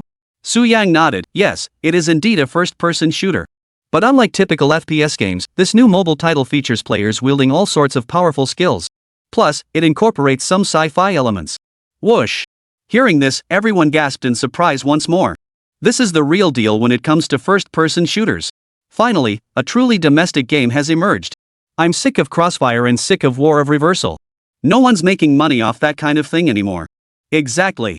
Those two games are completely ruined by pay-to-win players, leaving no fun at all. When I played Reverse War, I tried a biohazard game, but before I could even move, some rich player took me out with a few bullets. How outrageous. Reverse War is just a battle between two top-tier players. Triple X. Crossfire is nearing its end, and the new hero gear they just released looks downright infuriating. I know it's a money-grabbing game. I'm waiting for Old Thief's new game. I'm waiting for Lao Zhai's new game. I'm waiting to see the old rogue's new game. Yefei was at a loss for words. The livestream chat exploded with excitement. Su Yang's face lit up with delight. It seemed the news about Crisis 2 had captured everyone's attention. Well then, I won't hold back. No sooner had he spoken. Su Yang began furiously pounding away at a computer. Soon, Dazi made contact with a Sand Shark employee and obtained a list. Opening the Jade tablet, a flicker of astonishment crossed her beautiful eyes. It was the demo version of Crisis 2. As the words fell, the livestream room erupted in shock. Not just the viewers. Hu Yong from Geo Company, who had been monitoring the situation closely, was also left speechless. Holy crap! No way! They just released a trailer, and now they're dropping a playable demo? What the hell is going on? At this very moment, Hu Yong could almost feel Su Yang's gaze piercing through the screen, fixed on him. Yes! This was Su Yang's true trump card. This surprise was also an unexpected delight for Hu Yong. Su Yang's goal was to use this demo version to turn around Jiangnan Studio's disadvantage on Geo. This would have a significant impact on their collaboration. The ultimate outcome of this contest hinged entirely on this demo. Meanwhile, as she watched the new game's demo in the livestream, she froze in place. She was so thrilled she couldn't speak. In that moment, she truly couldn't fathom what she had done to deserve Jiangnan Studio's recognition. Not only did Jiangnan's lead designer, Su Yang, personally come to the scene, but he even called her specifically. Moreover, they were the first to see the trailer for Jiangnan. Yet he had her watch a demo of a new game first. Perhaps he was even the first person to try this game. What had she done to deserve this? Unconsciously, her eyes were already brimming with tears. Little did she know. She deserved it. After all, Jiangnan's original online game, Bayonetta, owes its current popularity entirely to her existence. Back then, with the studio's meager budget, Su Yang poured every last penny into developing the game, leaving no funds for promotion. Had it not been for her livestream promoting the game, Hunter Angel Witch wouldn't have gained such popularity, nor would Jiangnan Studio have achieved its current fame. The two complemented each other, mutually achieving success. This time, it's Jiangnan Studio returning the favor. Now, let's take a look at the demo for Crisis 2. Angle gave the command to launch. With her blazing fast internet speed, she downloaded the demo in no time. Under the gaze of tens of thousands of viewers, Chen Xiaobei could no longer hold back. The entire livestream went pitch black. After a moment, the logo of Jiangnan Studio appeared prominently in the center of the screen. Out of nowhere, just seeing the two characters Jiangnan stirred something in many viewers. Especially the words Crisis 2, they sent everyone into a frenzy. The entire screen was flooded with comments. Then, she opened her game options. Since it was a test version, there were only two options, launch and settings. All settings were preset. She didn't adjust anything she didn't know how to anyway, so she just launched the game. Since it was a beta version, there were no difficulty options. The screen dimmed. Next up, a match. Good morning, and welcome to the morning news. It was a happy and peaceful day. The morning news anchor narrates his story in a matter-of-fact tone. The light screen displayed a serene and beautiful scene. Serene gardens, bustling streets, children at play, all signifying a stable and harmonious human world. The host's tone is witty and leisurely, as if this state of affairs will never end. But at that very moment, an unexpected change occurred. The anchor's voice took on a note of gravity. Now for medical news, strange illnesses have emerged across multiple districts in the city. 112 confirmed cases and 3 fatalities have been reported so far, with relevant authorities continuing their investigation. Regarding the discovery of Jiangnan Company's biological laboratory within the city, we will issue a denial. Chapter 41, Chaos. According to the latest figures, the infection count stands at 2,917 with 171 fatalities. The cause of this outbreak remains unknown as it continues to spread, with relevant agencies conducting further investigations. Riots have erupted in the city center. Jiangnan Group's private military forces have mobilized substantial weaponry, preparing to intervene. The host's voice grew increasingly somber. From a scene of peace and tranquility, it has descended into chaos, utter chaos.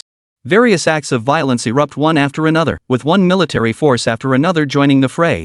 All of humanity was plunged into chaos. Watching this unfold, Dai Xiaomei found herself unconsciously drawn into the game's atmosphere, completely immersed. The next moment, the game began. The scene shifted, no longer the city streets. Not a ship, but a submarine.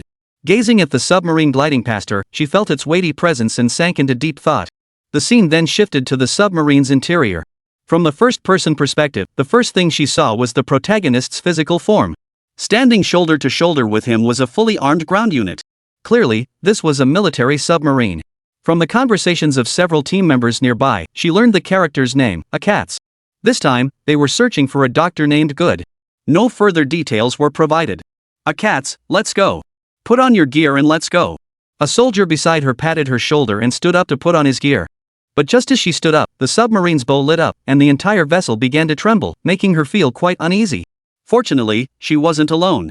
Seeing the submarine under attack, the remaining mech pilots steadied themselves and rushed toward the submarine's hatch. Run! Get out of the way! We're here! We're under attack! The hull is severely damaged, break off immediately! Repeat, this is. The deafening alarm blared incessantly. She was already panicking, instinctively following behind the group. But just as they rounded a corner, a surging torrent swept them away. The cabin tilted, and her body tumbled toward the opposite end. Just as she was about to slam into the hard wall, her two companions reached out in time and pulled her back. Holy crap! That was dangerous. Bro, thanks for saving my life. What are your names? Where do you live? How many are in your household? Do you have a wife and children? If you spare my life, I will surely repay you handsomely. The moment he finished speaking, the livestream exploded with reactions. Oh my, you're investigating his background. If you want to repay his kindness, why ask about his wife and daughter? To me, that old woman seems like Chow Chow's successor. Dumbfounded sister, thanks, both of you. I'll take care of the sister-in-law. Brothers, we're still alive. If you two brothers had seen that old hag's true intentions, you'd probably regret saving him. Ha! How laughable. Chancellor Chow, you're a god, I'm truly in awe of you. Ha! Yefei was speechless. The livestream audience erupted in cheers. Meanwhile, an unexpected change occurred beside the little sister. He saw the exit door, now being flooded by an endless tide of seawater that was quickly rising above his knees. A soldier yanked open the cabin door while shouting back at dumb sister. The cabin door is sealed shut. Hurry and help, Akats. The little girl froze for a moment, then snapped back to reality and hurried over to assist. A series of loud bangs echoed as the cabin door slowly swung open. But this time, a torrent of seawater poured in.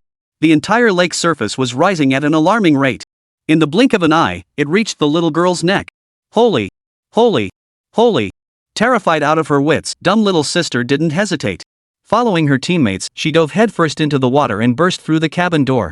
Swimming alongside her teammates, she flailed her arms as she darted through compartment after compartment. Finally, Shen Xiaobei found an opening in a submarine and burst through. But by then, her oxygen supply was nearly depleted. Her vision was blurring, and signs of oxygen deprivation were setting in. Sensing mortal danger, she mustered every ounce of strength and surged upward toward the open sea. After an unknown amount of time, her vision gradually blurred. Just as suffocation threatened to claim her, she broke through the surface. Gasping for fresh air, she drew in oxygen in great gulps.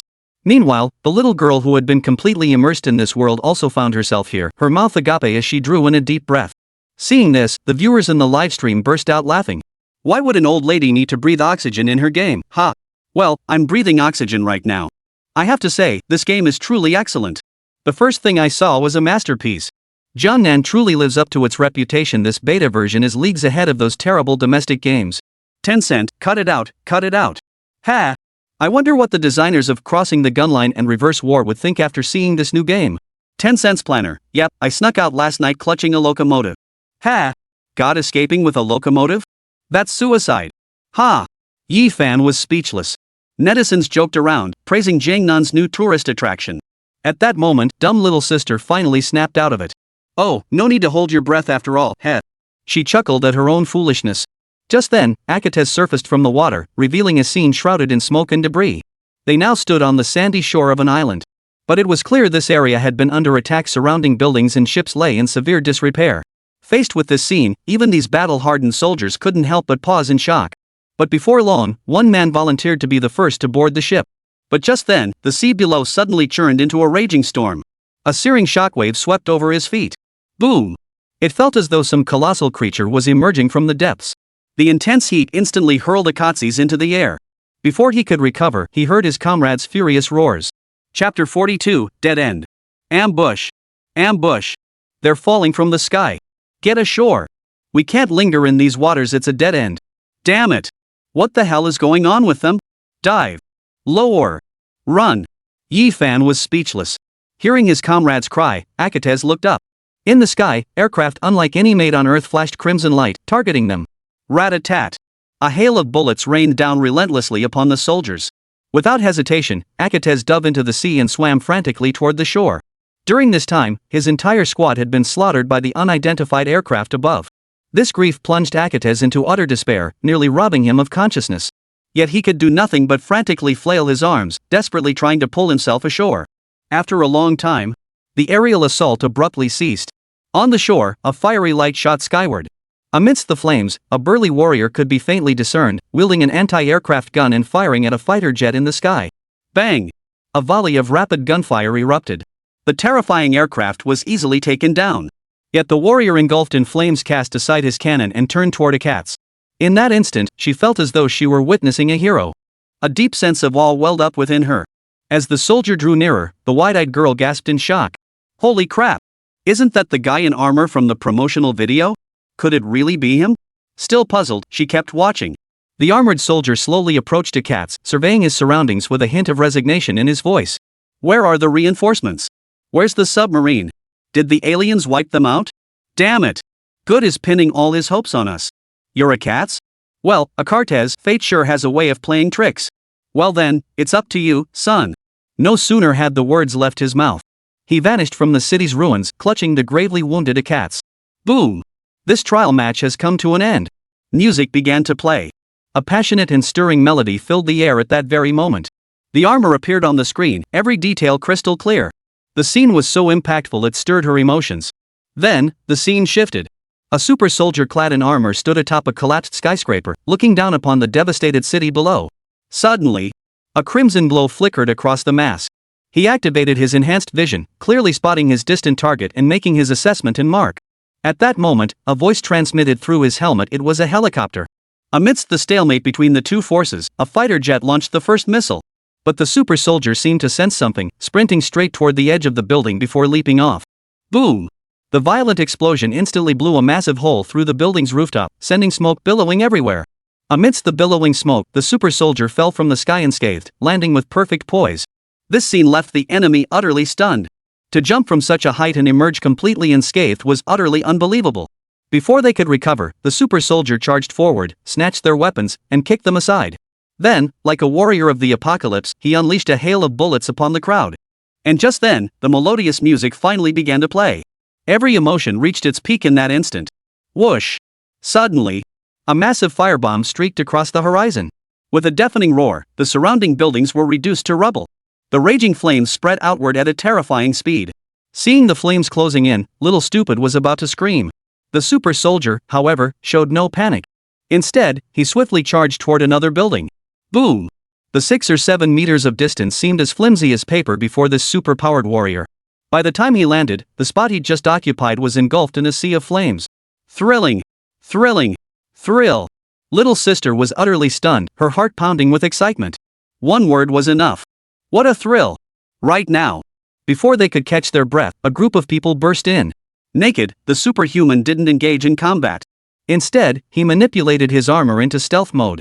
With the aid of advanced technology, a layer of nanomaterials coated the surface of these extraordinary individuals' bodies. Combined with their optical camouflage, this achieved the effect of invisibility. Combined with his exceptional close-quarters combat skills, he effortlessly disposed of the entire group of guards. But just as she was about to relax, another crisis struck. At that moment, another military helicopter roared in. Whoosh! A Scud missile slammed into the building. The building shook violently, teetering on the brink of collapse. The super soldier leapt out the window. Boom! He descended from the sky with superhuman grace. But the armored vehicles on the street were speeding forward at full throttle, their power immense. Yet they did not retreat. He picked up the pistol from the ground and activated the new function of this armor. Fully armed. In this state, one gains incredible physical immunity. Even cannon fire can be defended against. Yes.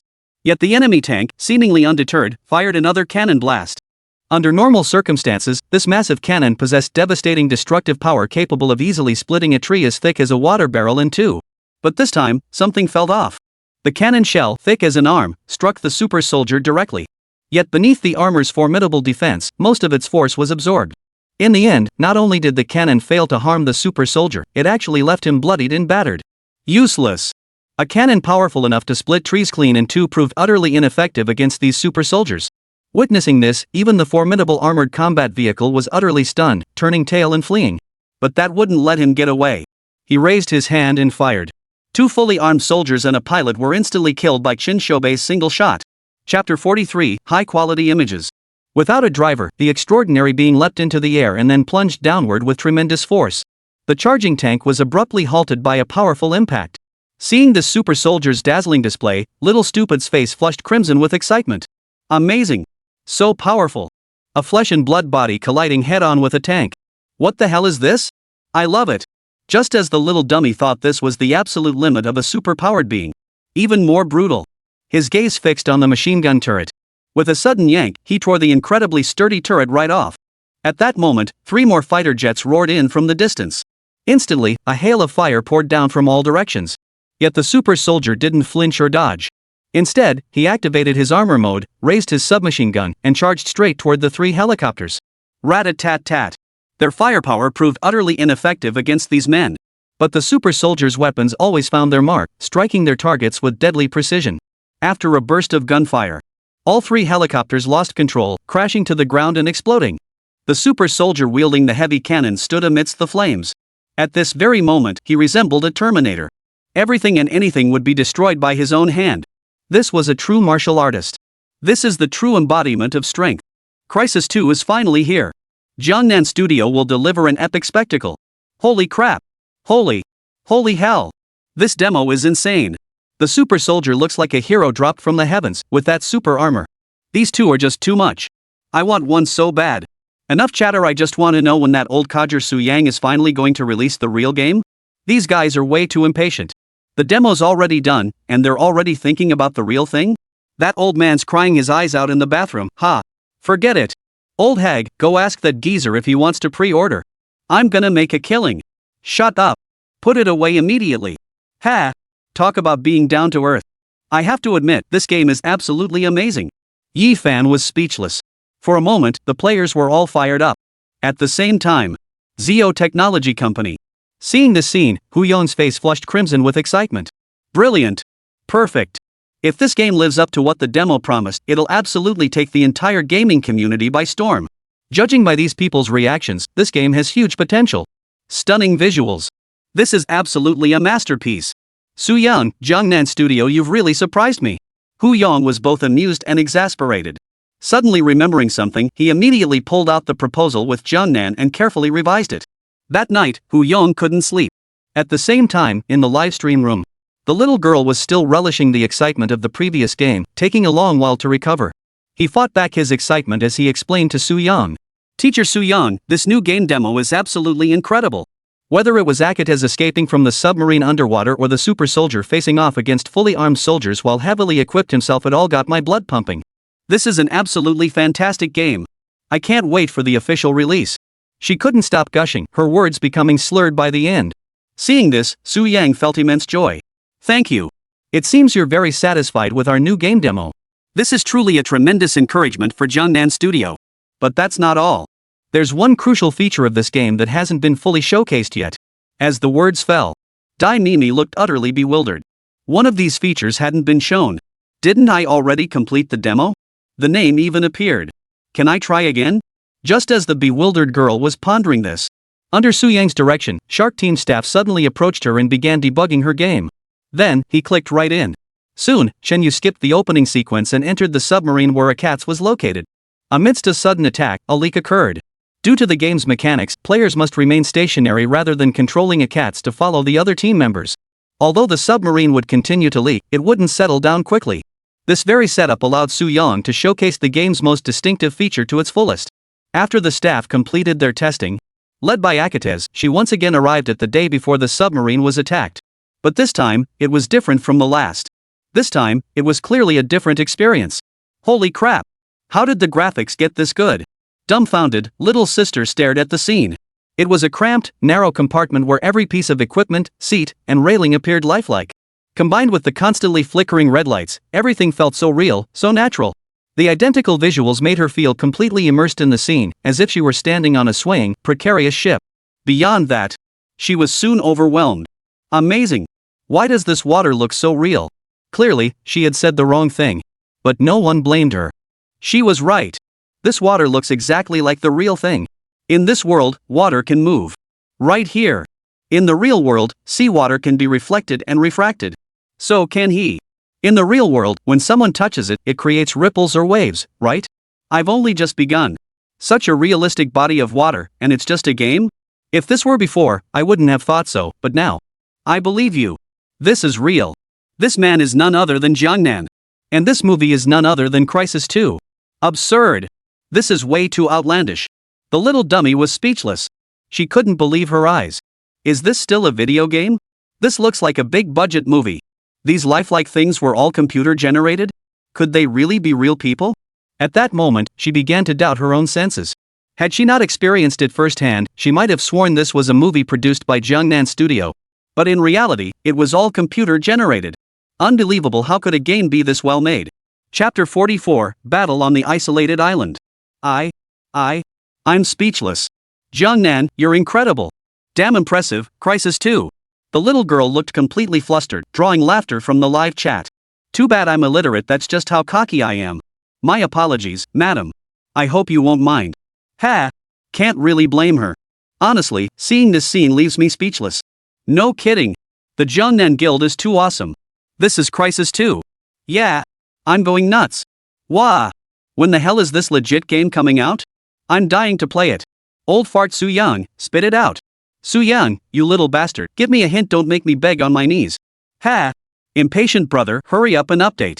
How ridiculous. Humph. Yefei was speechless. Viewers in the livestream chat were also leaving comments. Meanwhile, on the other end, dumb little sister was still debating whether to step inside and explore, wanting to observe this lifelike game scene more closely. But before she could take a step, everything on the screen abruptly froze. Damn it! My mobile game froze. Oh no! It's frozen. Oh, okay. Oh no! It's still frozen. What's going on? It freezes every single time, how am I supposed to play like this? The little girl fiddled with acronyms on the screen, but every movement caused a brief freeze. A mere few meters took her a full minute to cover. This made her suspect the game might have some issues, and she couldn't help but worry for Su Yang and Jiangnan Studio. But watching from the side, Su Yang couldn't stop smiling. After witnessing this scene, he finally spoke up to stop her. Alright, cut the act. What on earth was she supposed to do? Hearing Su Yang say this, dumb little sister was instantly filled with both anger and frustration. You old scoundrel. How dare you spit out such sarcastic remarks at a time like this? This is your territory. If the game experience goes wrong, it'll severely damage its reputation. Not only are you not worried, but you actually have the nerve to mock me? What magnanimity! She only hoped Jiangnan Studio could provide a better promotional environment for her new game. But now, her game was stuck. Even if she wanted to help, she couldn't. But who would have guessed Su Yang couldn't care less? He even laughed. Ha, little sister, can you hear me? The voice was as still as a statue. Listening closely, there was indeed an unusual sound. Like a broken electric fan, humming away. And this sound was coming from her main control unit. Holy crap! What the hell is going on? What's that noise? The words fell. At that moment, everyone couldn't help but react. Then, the staff showed them the machine, and they finally understood where that eerie sound was coming from. Inside the pink computer, every component was humming away. Only the computer's fan kept spinning relentlessly. Just then, she accidentally tapped the keyboard on the desk. A cat's moved forward 2 more steps. Those 2 steps alone caused the already overloaded graphics card to crash completely. The fan whirred madly, emitting a buzzing sound. A faint wisp of black smoke began to rise from the graphics card. After a moment, the fan could no longer keep up and came to a complete stop. On his laptop screen, the game he'd been playing was now nothing but pitch black. The sight instantly made her furious. The graphics card. My CD. Her sister stared blankly at the black screen. Just as she reached out to touch it, the waiter stopped her. This game's graphics card gets way too hot. You could probably use it to stir-fry food. Wow. Playing a game can actually fry your graphics card. Why bring up gaming again? Does that mean her graphics card is faulty? No. The old lady just replaced this card not long ago. It's the absolute top of the line model on the market. Holy crap. It's a top-tier card. How could it get fried in just one match? It's not impossible. Look at old Jai's new game. The graphics are insanely realistic. To pull that off, the computational load must be massive. That old lady's card could easily get overwhelmed. Damn, even the top-tier card can't handle old Jai's new game.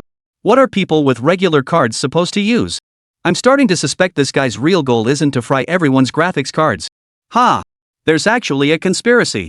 Su Yang, old thief, just kidding. I specifically developed this game to crush your graphics card. Ha! To be honest, I'm actually a bit worried about my own graphics card. Don't go acting like an old lady and blow up your graphics card mid-game. Ha! Desert Island Battle, X Game Battle, X. Ha ha! The god-tier graphics card crashed. Yefei was speechless. The live stream audience erupted in jeers. But dumb little sister just looked utterly dejected. I just wanted to play a quiet game. Why did my graphics card suddenly burn out for no reason? This was a huge loss. This injustice must be avenged. Su Yang, you little brat, give me back my graphics card. Su Yang got scolded by the little dumpling through the screen. Su Yang nearly burst out laughing. Ha! What can you do? Your graphics cards are so crappy they can't even run my games. Ha! Su Yang delivered his scathing retort without mercy. The little dumpling was furious, practically wanting to take him on in the real world. But whether to voice it or not.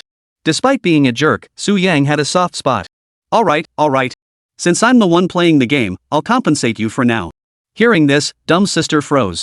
Soon, Tang Ning spotted a staff member carrying a laptop approaching him. Unlike the computers sold in stores, this one was custom made for him by Su Yang.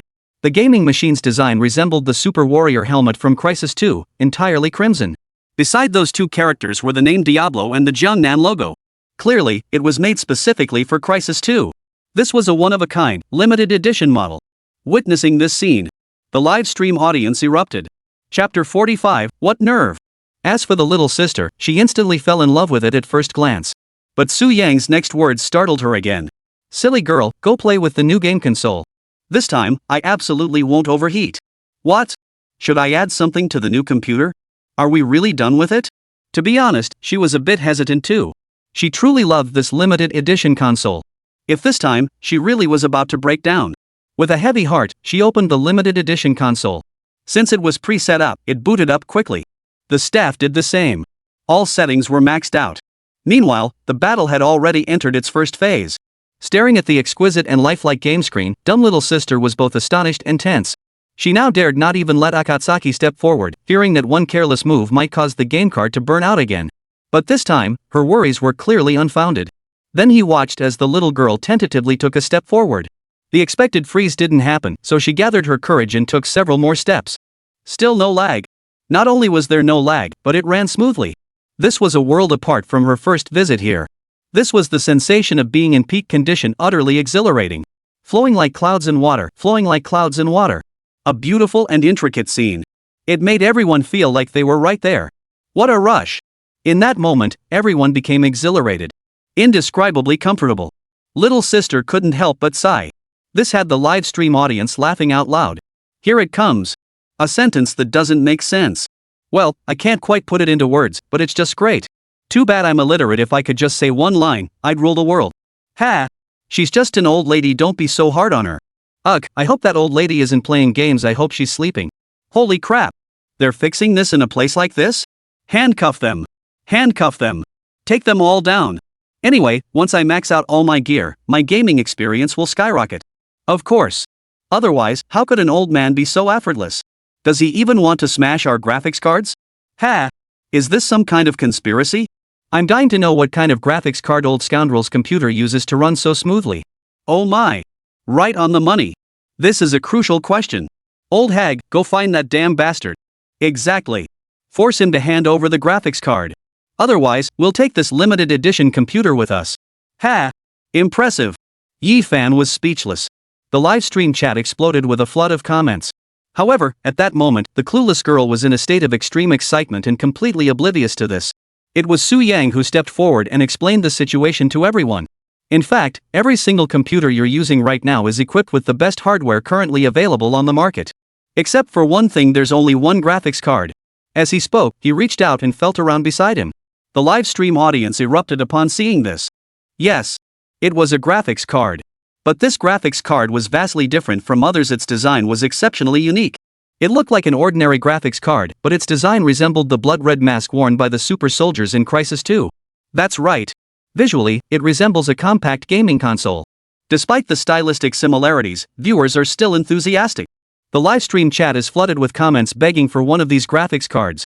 But they don't realize this gaming graphics card isn't just beautiful, it's also incredibly powerful. As you can see, this is the one on my sister's computer. That's precisely why she cranked Crisis 2's graphics to maximum settings, allowing her to play smoothly. Su Yang smiled. Some students might ask, what's so special about this graphics card for the game? The reason is simple, its capabilities are just too powerful. I'm confident this graphics card's performance can crush every other card on the market. It can run any game currently available without a hitch. Whoosh! The crowd erupted in astonishment. Holy cow! He really is a sly fox, utterly audacious. To make such a bold claim that his graphics card can outperform any other card on the market. After all, the graphics card industry today is a massive pie. At the same time, the pace of iteration and updates is incredibly rapid. Globally, no one dares claim their graphics card can crush every competitor on the market. But today, Su Yang has done just that. He's lost his mind. Absolutely insane. He has every reason to be cocky. Consider this, even the best graphics cards on the market might struggle to run Crisis 2 smoothly at maximum settings. Put another way, doesn't this mean that none of the graphics cards currently on the market can run this game properly? But what about Su Yang's graphics card? Not a single stutter. Flawless performance. And even now, she's still using that computer and it remains completely intact. Not only that, but earlier, staff members had casually removed the computer's casing during their downtime and inspected it with a thermometer. After the inspection, no abnormalities were found. This left everyone utterly speechless. Impressive. Last time we used the best graphics card, it fried immediately and now it's hot as a frying pan. But that old thing's graphics card? Not a scratch on it. That's the difference.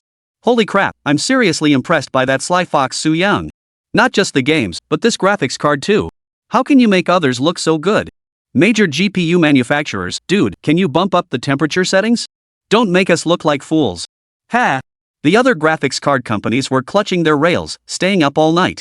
This time, I'm genuinely amused, ha! Yefei was speechless. Su Yang's graphics card was so powerful it left many netizens in awe. They were also dying to know if this gaming GPU was actually for sale and what the price was. Su Yang was completely open about it. Due to its high demand, our current inventory is very limited, only 1,000 units total.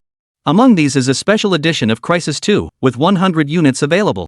Jiangnan Studio, 100 copies. The remaining 800. Chapter 46, this is a despicable tactic. The exact release time will be announced tomorrow at 11 a.m. We will post the game's release date and price on Jiangnan Studios Weibo. Su Yang's move has truly piqued everyone's curiosity. This also made Jiangnan's new game and new graphics card the hottest topics on everyone's mind. Tonight, with Su Yang's masterful orchestration, this development sent shockwaves throughout the gaming industry and even the entire graphics card sector.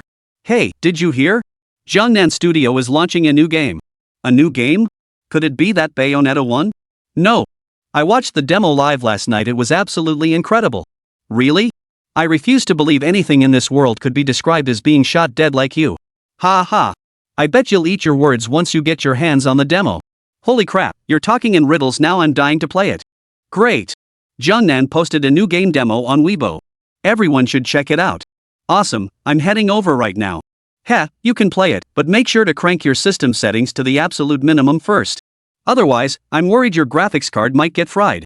Holy crap. It can still fry your graphics card under these conditions? What the hell is this? Heh, now let's see what a graphics card showdown really looks like. Yefei was speechless. Soon, new developments emerged. Crisis 2 quickly caused a sensation in the Chinese region. Even overseas players had rarely heard of this game. Those who saw the demo were fired up, itching to get their hands on the real Diablo. It was precisely because of this that Jiangnan Studio became a household name throughout the entire gaming industry. For a time, many Chinese people hailed it as the hope of Chinese online gaming. Su Yang, of course, shamelessly embraced such a prestigious title. Meanwhile, Chen Mo announced the latest version of the game and its pricing on Jiangnan Studio's official Weibo account. Launching in 3 days. As for the price, Crisis 2 Special Edition, 16,000 yuan. Jiangnan Studios Emblem Edition, 15,500 yuan. Standard Edition, 15,000 yuan. That's right. The cheapest option starts at 15,000. Players flooded the comments section on Weibo, lambasting Su Yang relentlessly. But that was all. Admittedly, the price was a bit steep, but not entirely unreasonable. After all, Su Yang's graphics card completely outclasses any currently available on the market. Moreover, it can push Crisis 2 to its absolute graphical limits. The sheer fervor these players had for Crisis 2 alone was enough to make them itch to buy this graphics card. Watching those gamers brimming with envy over the graphics card, Su Yang lay sprawled across his desk, feeling utterly smug. I just want to hear you badmouth me, yet you can't do a thing about it. Otherwise, how could I have such high affection? Hearing her words, Su Yang's joy deepened. Lu Yu, however, watched him grinning like an idiot, grinning like an idiot, grinning like an idiot, grinning like an idiot, and couldn't help but chuckle inwardly. After a moment, Lu Yu suddenly spoke up, as if searching for a topic to bring up. By the way, haven't we already produced 10,000 copies? Why aren't you selling them to others? Hee, you don't understand, Xiao Yu. Su Yang lifted his legs off the desk and said with a smile. This is my hunger. Even if I had 10,000 taels of gold, I'd only sell it for 1,000. Once this batch of stock is completely snapped up, those left behind who didn't get their hands on it will surely be complaining bitterly. Oh my! The more they want it, the more they crave it. The rarer the item, the more precious it becomes. By then, I can sell off all the remaining goods. I won't even need to promote or advertise, they'll flock here and snap up every last piece. What's going on? It's all about psychology. Lu Yu couldn't grasp what Su Yang meant, yet shock rippled through her heart. However, Jiang Yun, the girl with the pliers, wore a look of disdain on her face. You just want to be a capitalist. Why bother spouting this nonsense? Su Yang retorted indignantly, bull. What are you talking about? This isn't about capital, it's about the market. It's strategy. Little Lu quipped, Pliers' sister, have you ever heard that those who play dirty tricks are all filthy? Ha! Exactly. Seeing both of them wearing cheerful expressions, Su Yang felt a wave of helplessness wash over him and decided not to say anything more. Just then, the door swung open. Big Lu walked straight up to Su Yang, holding a stack of documents. Bro Yang, this overtime was all about getting an initial survey done. The market response to our new game and graphics card has been incredibly enthusiastic. Bro Yang, it's time for us to make our move.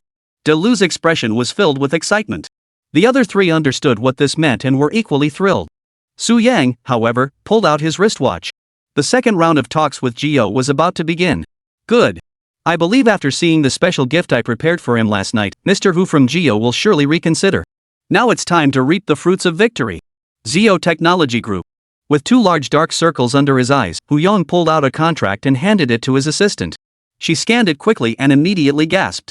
Mr. Hu, why are you here? Are you really considering this plan? This way, we won't make any profit at all, we might even lose money. Are you sure? Hu Yong rubbed his cheeks, forcing himself to stay calm. It doesn't matter. Jiangnan Studio's current valuation is even higher than we originally anticipated. If we don't want to lose this opportunity, this is the only way. Alright, go prepare. Yes, Mr. Hu. The assistant said no more, bowed, and withdrew.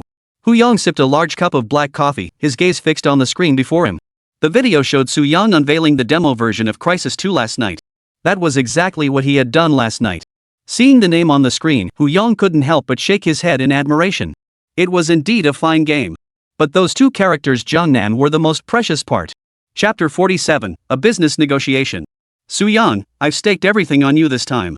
I hope you won't let me down. That evening, Jiangnan Studio and Zio held another business negotiation.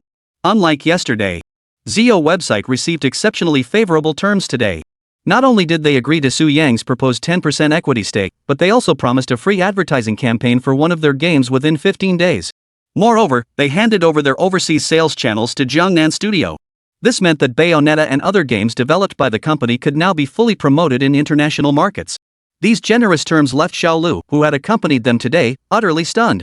After all, a 10% commission was unheard of in the industry. And with so many additional perks, it was truly unprecedented. Especially for a major company like Zio. This is the first time anyone has ever made such a demand. The surprise Su Yang brought last night was a heavy blow to the Zio website. Thinking of this, Xiaolu silently gave Su Yang a huge thumbs up. But unexpectedly, Su Yang had proposed a condition to reduce the percentage by 2 points. Xiaolu was terrified out of his wits, genuinely worried that Zio might back out. But to everyone's surprise, Hu Yong agreed without hesitation. Xiaolu was stunned, so this was how effortless business could be. From that point on, Su Yang never made any further unreasonable demands.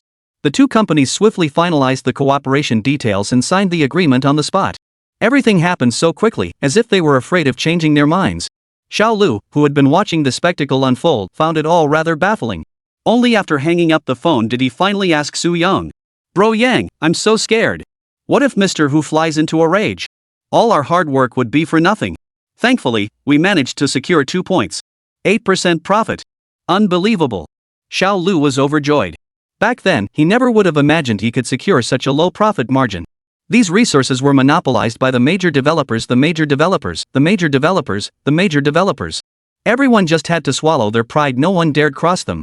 Take that time he and Big Brother Lu made a small game together. Just by selling it through Tencent's WG gaming platform, they could get a 50% profit. Back then, both of them would have been furious. They vented their fury at Tencent, but no one paid them any mind.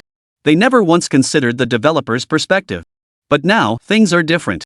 By joining forces with Su Yang to establish the current Jiangnan Studio, they've created one high-quality, highly popular game after another. Now, they've even reached a point where they can negotiate with major companies like Geo Platform. This stark contrast between past and present left Xiaolu feeling as if he'd stepped into another world, like he was living a dream. Seeing Xiaolu's excitement, Su Yang couldn't help but chuckle. It's just a bump from 10% to 8%, look at you getting so worked up. What if I told you I could get Geo to bump it up by 2 more points? Would you regret it? Xiaolu jumped in surprise. What? Could we really get 2 more points? Of course, Su Yang replied with a smile. Didn't you notice how Mr. Hu treated us just now? For him, profit distribution isn't the top priority. And if not for certain external factors, he wouldn't need a single penny. What? You don't want it? Xiaolu looked completely bewildered. Why would a company his size sign with us? What's his real goal? Su Yang chuckled softly. He's eyeing our brand, that's why. Xiaolu raised an eyebrow. Brother Yang, are you saying that Mr. Hu also has his eye on our Jiangnan studio? Su Yang nodded. Exactly. The demo for Crisis 2 is out, and the response has been great. If everything goes smoothly, this game should be a hit. Plus, with our Jiangnan studio releasing 2 hit games in a row, we're bound to make a name for ourselves in the industry. With that kind of reputation, our next project will definitely attract more attention and draw on more players. That way, our Jiangnan studio's reputation will only grow louder. Su Yang paused before adding, that's what Hu Yong wants too.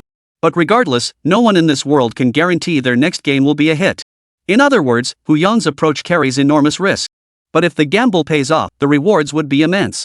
At that point, the profits they offer us would be a mere drop in the bucket. Lu couldn't help but sigh upon hearing Su Yang's words.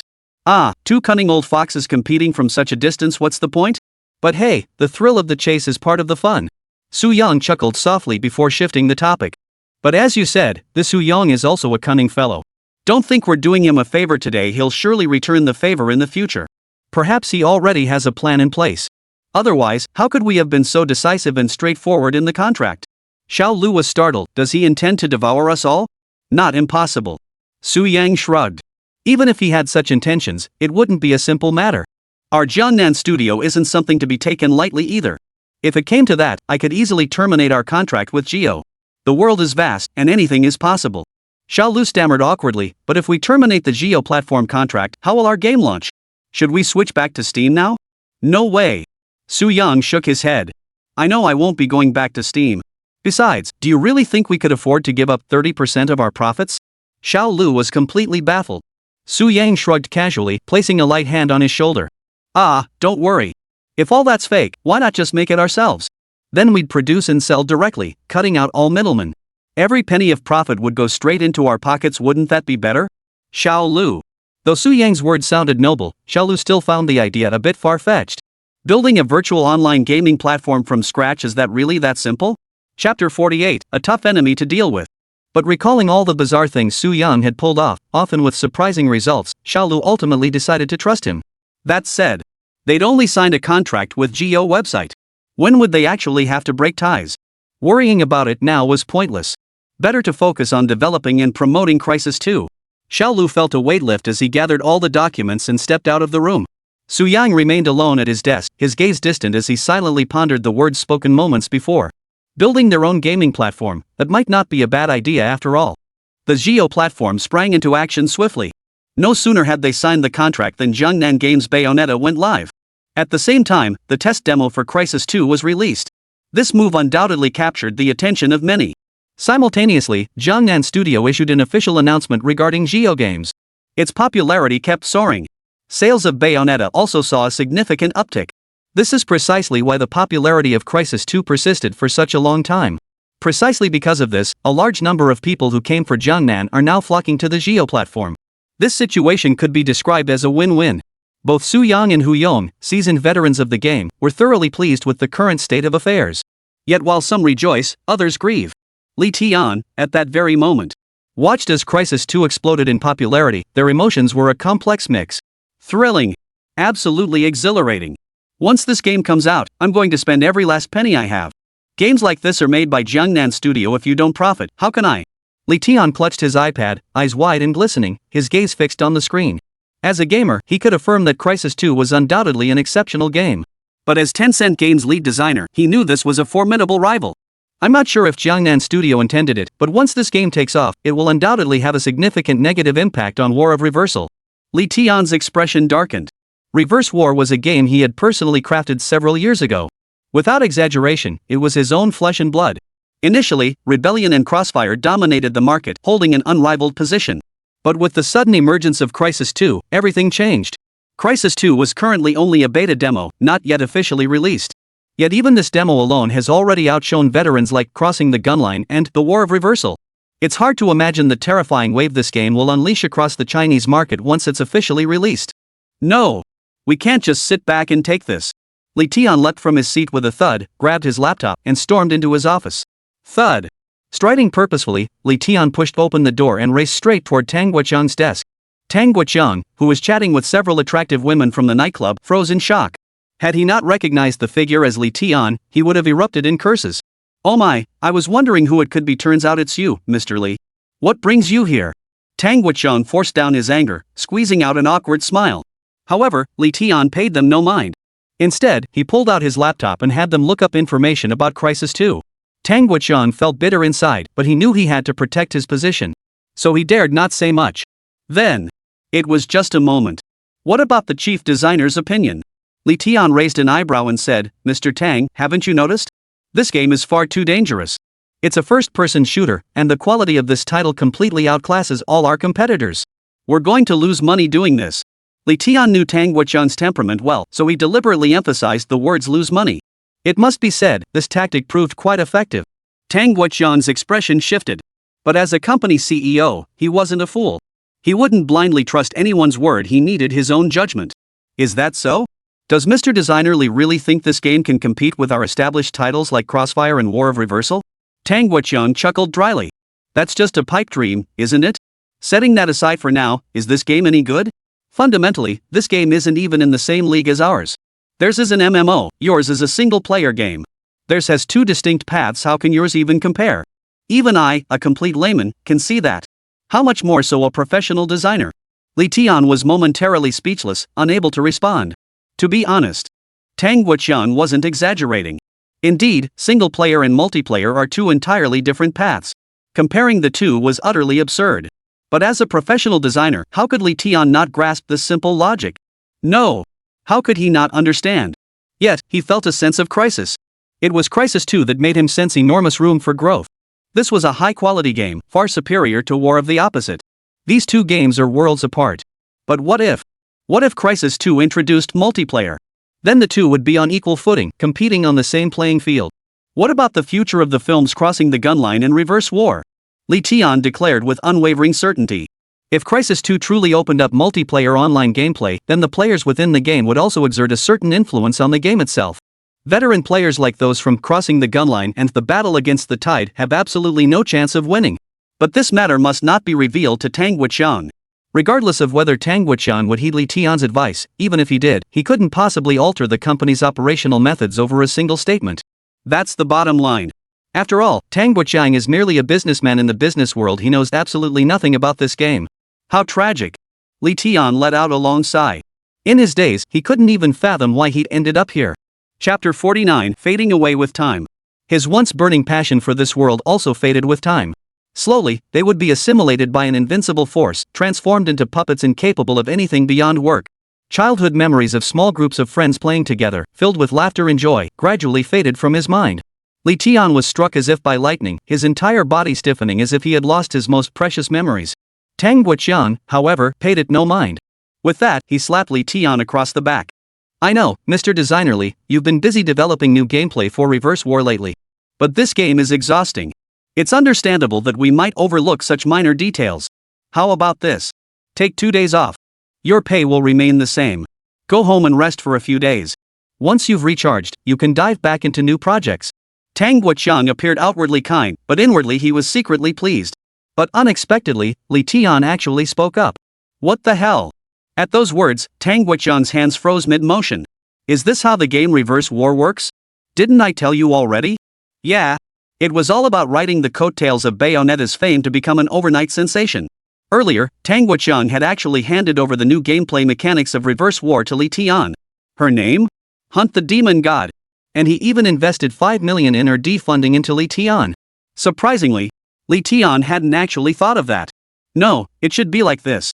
But now, upon hearing this earth-shattering name, even if he remembered, he had to pretend he didn't know. That's why he kept putting it off until today. You haven't made your move yet, have you?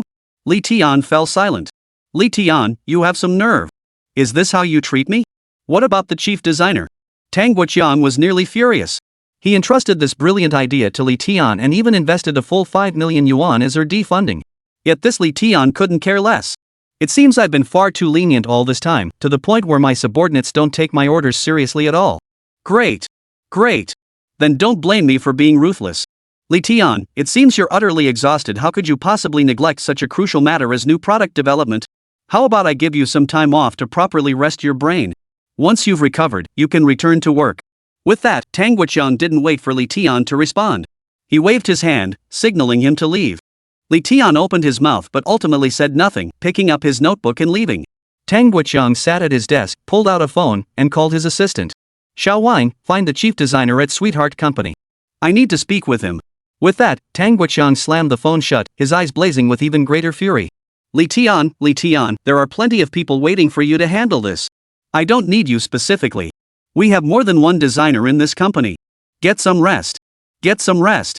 Several days later, development of Crisis 2 was proceeding smoothly. Player discussions continued, but the initial fervor had faded. Meanwhile, sales of Bayonetta, after a brief surge, had gradually stabilized. The reward period had passed. But Su Yang felt no concern whatsoever, for he had anticipated this outcome long ago. There was one thing he hadn't anticipated, though. During that night's livestream, Su Yang mentioned something to artist Lu Yu while designing Bayonetta's character. As a result, countless netizens flooded Lu Yu's Weibo. Upon seeing the photos posted there, they were instantly captivated by the beautiful, intelligent girl. Transformed into Tam, they began showering her with flattery. Her follower count skyrocketed like a rocket launch. Her popularity soared so high that even people outside the gaming community came to know Luyu, this stunningly talented illustrator. Even Luyu herself felt an urge to delete her Weibo account. But due to work commitments, she couldn't do that. Naturally, her resentment fell squarely on Su Yang, the instigator of it all. This led to a peculiar situation. Whenever it was time for tea breaks, everyone else would have an array of fruits, pastries, and beverages, while Su Yang would only get a cup of cold tea.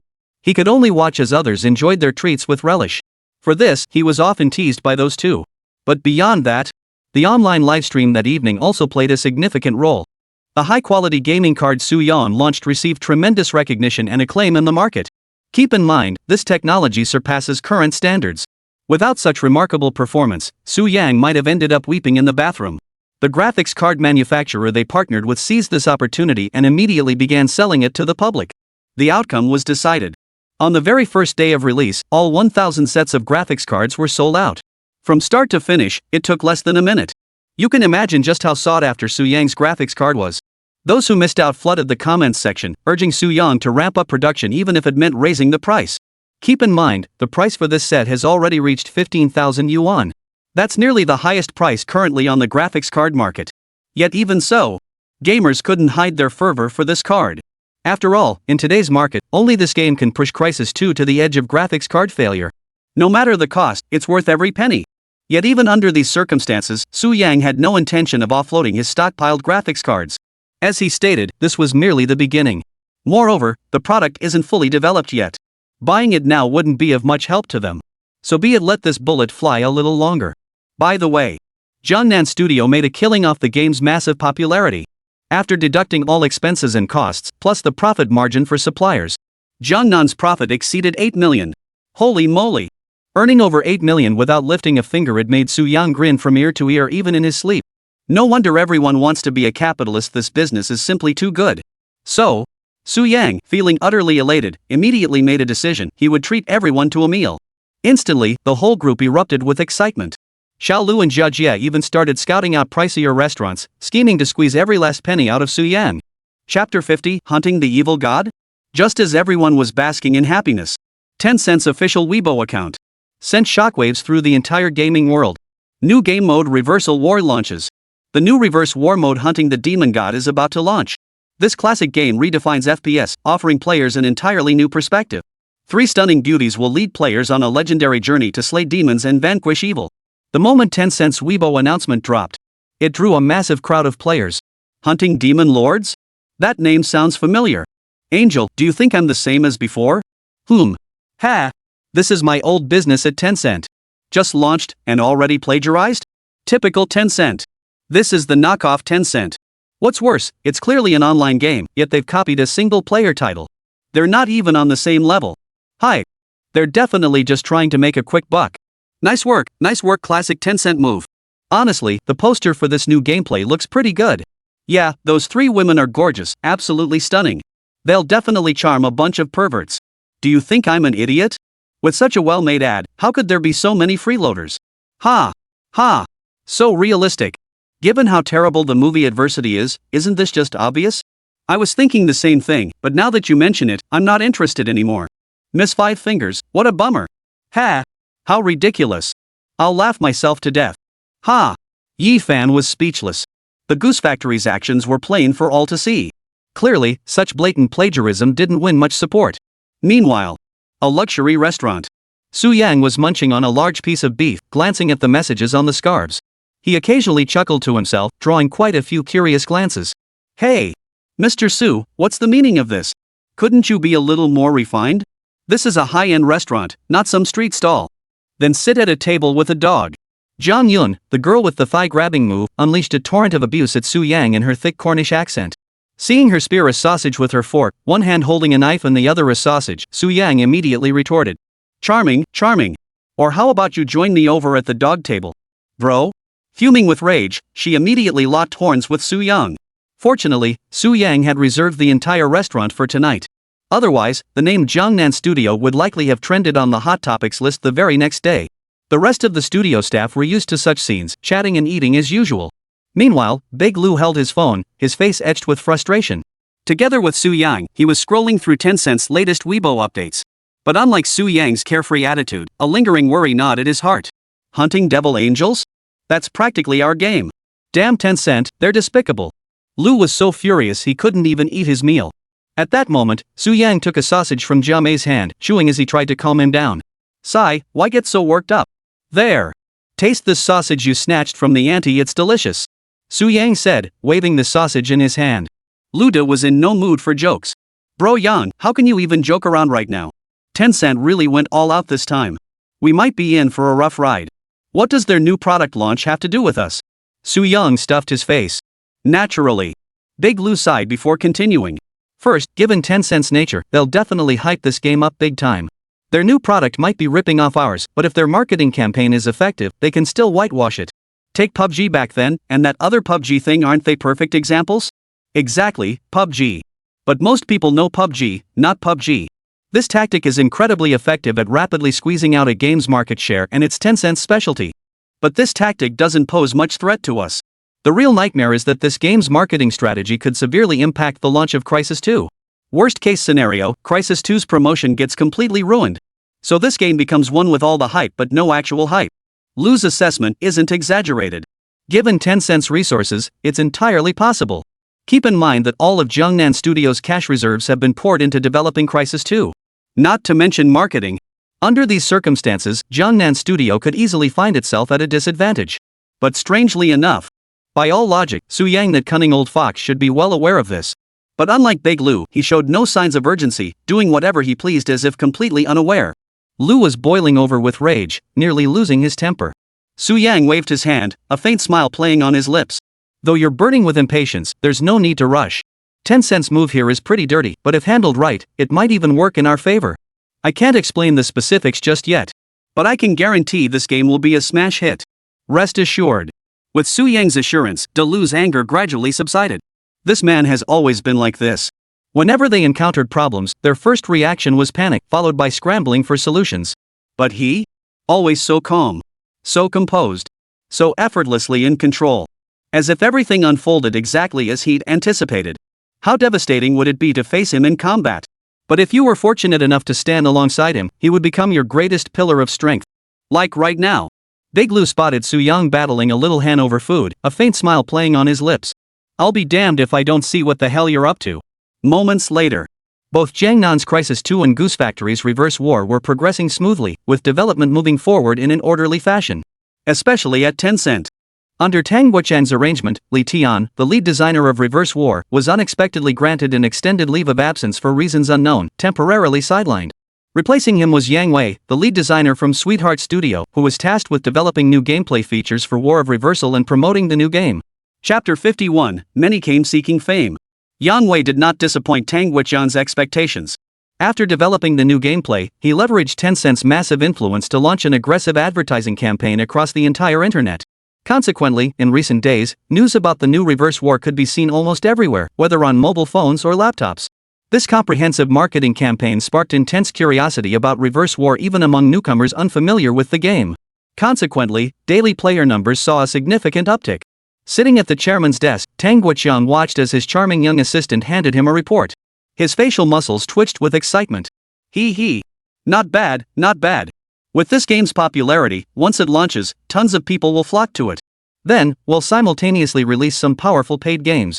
This is a windfall. Ha! Tang Guoqiang knew nothing about games, but he understood making money all too well. As a capitalist, he excels at making money. What's even more infuriating is that professional players like Yang Wei are actually aiding and abetting this injustice. To boost player spending efficiency, Chunamo deliberately reduced the drop rates for common gear and lowered the difficulty of certain levels. Consequently, clearing these stages without powerful equipment is nearly impossible. Even the most skilled characters couldn't pull off such effortless moves. The simplest way to make your actions smoother and more stylish? Grind for cash and spend. No wonder Tang Guoqiang values Yang Wei so highly. This guy truly knows how to make money and how to suck up. Thus, Yang Wei's Sweetheart Studio completely absorbed everyone from Linglong Tianxia into his own team, effectively replacing them. And the War of Reversal transformed from a simple entertainment project into a game consumed by capital. Evening. A tavern. Though still open at this hour, the bar was nearly empty. Only Li Tian sat alone inside, drinking by himself, trying to drown himself in alcohol to escape this filthy world. The spark that once lit his eyes was gone. Stubble marred his face, giving him a disheveled appearance. The clash with Tang Guoqiang had earned him an extended vacation. Though he still received a hefty salary, his career was over. More crucially, he could no longer work in gaming. Even if he left this factory, the entire industry would shun him. This was the punishment Tang Guoqiang had meted out. Either become a ruthless capitalist's puppet, or become a vagrant. For Li Tian, both paths were dead ends. Tang Guoqiang, you bastard. I'm done with you. Bunch of bastards, all you care about is money. Bull. Damn it. Disgusting. Li Tian downed the drink in one gulp only to spit it all back out. The alcohol spewed out, along with last night's instant noodles. The bartender's face twisted with disgust as he pondered the situation. Cough, cough. Li Tian bent over, coughing incessantly as he spoke. Just then, a large hand appeared behind him, gently patting his shoulder to reassure him. Then, a familiar voice rang out. Brother Tian, how could you be drinking in broad daylight? My wife will be furious when I get home. Li Tian startled, whipping his head around to see a familiar face. It was none other than Xiao Wang.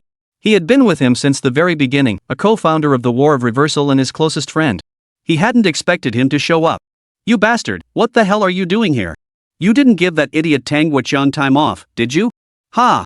Li Tian, drunk out of his mind, teased. Unexpectedly, Xiao Wang merely managed a forced smile before ordering a bottle of beer. Yeah, me too. Li Tian snapped to attention, sobering up instantly. Holy! That Tang guy's got some nerve. Since he can't kill me, he'll kill you instead? I'm going to kill him. With that, Li Tian grabbed his wine bottle and started to leave. Xiao Wang was horrified and rushed to stop him. So, Tang Guoqiang managed to save his own skin this time. Later, Li Tian also heard it from Xiao Wang.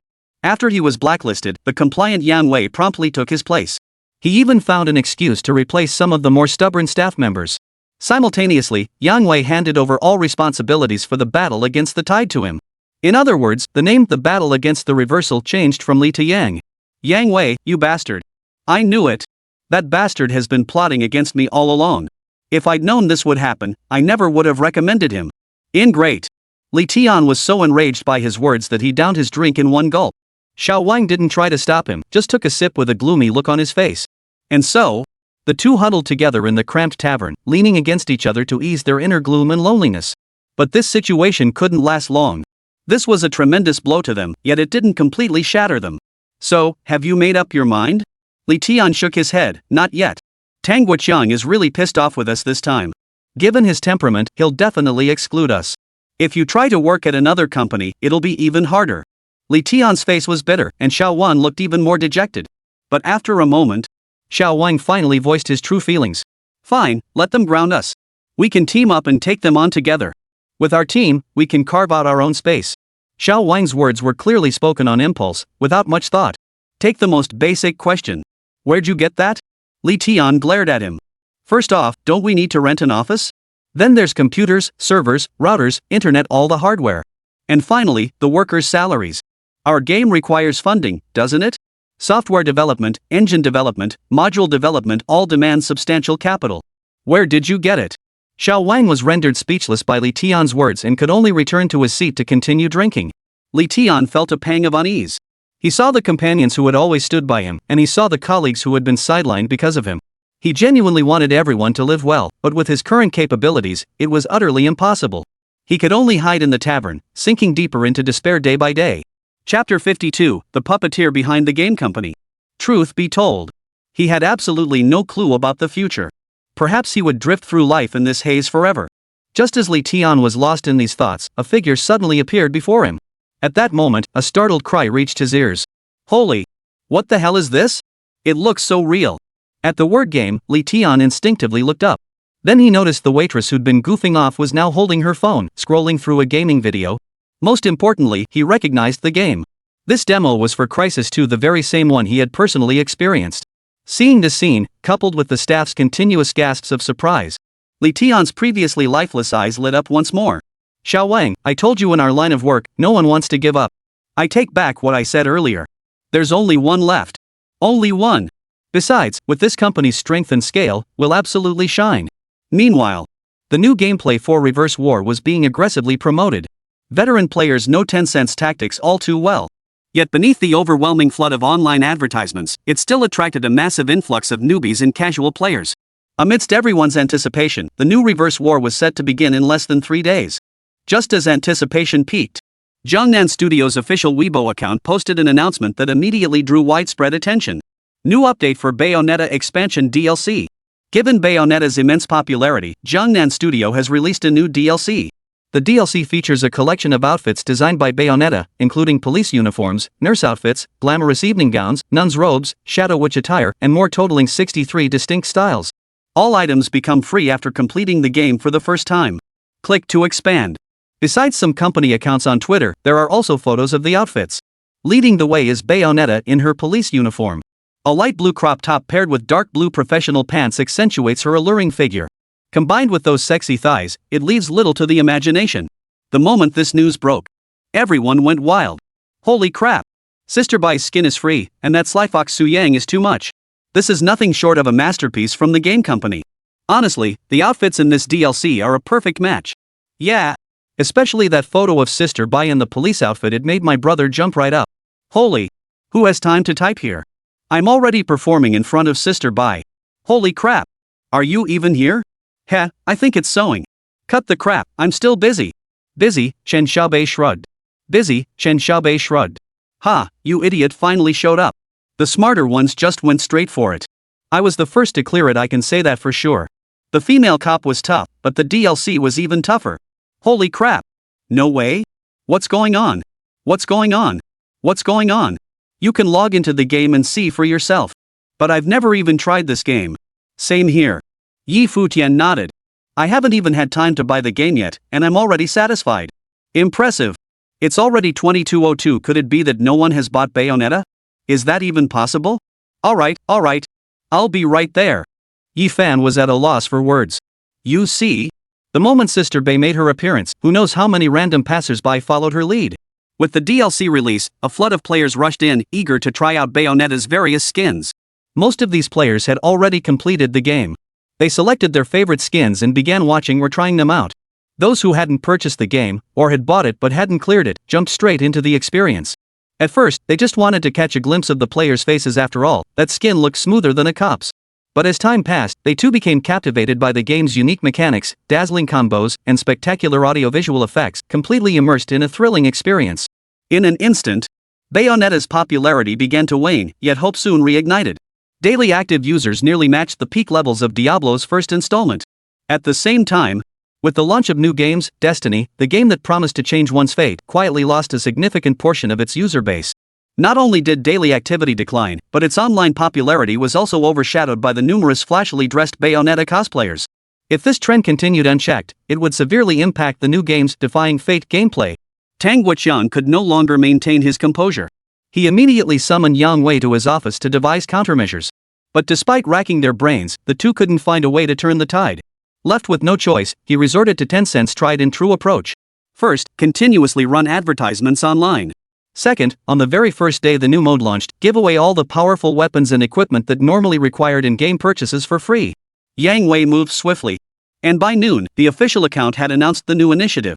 This move, he had hoped would win cheers from some players and regain his popularity. However, before these eliminated players could return, the veteran players who had remained loyal throughout the reverse war were already boiling over. Put. Are pay-to-win items free now? What about all the money I spent before? First come, first served? Stabbing us in the back is bad enough, but to wrap it in such noble-sounding rhetoric. Bull. The whole world is full of trash, every last bit of it.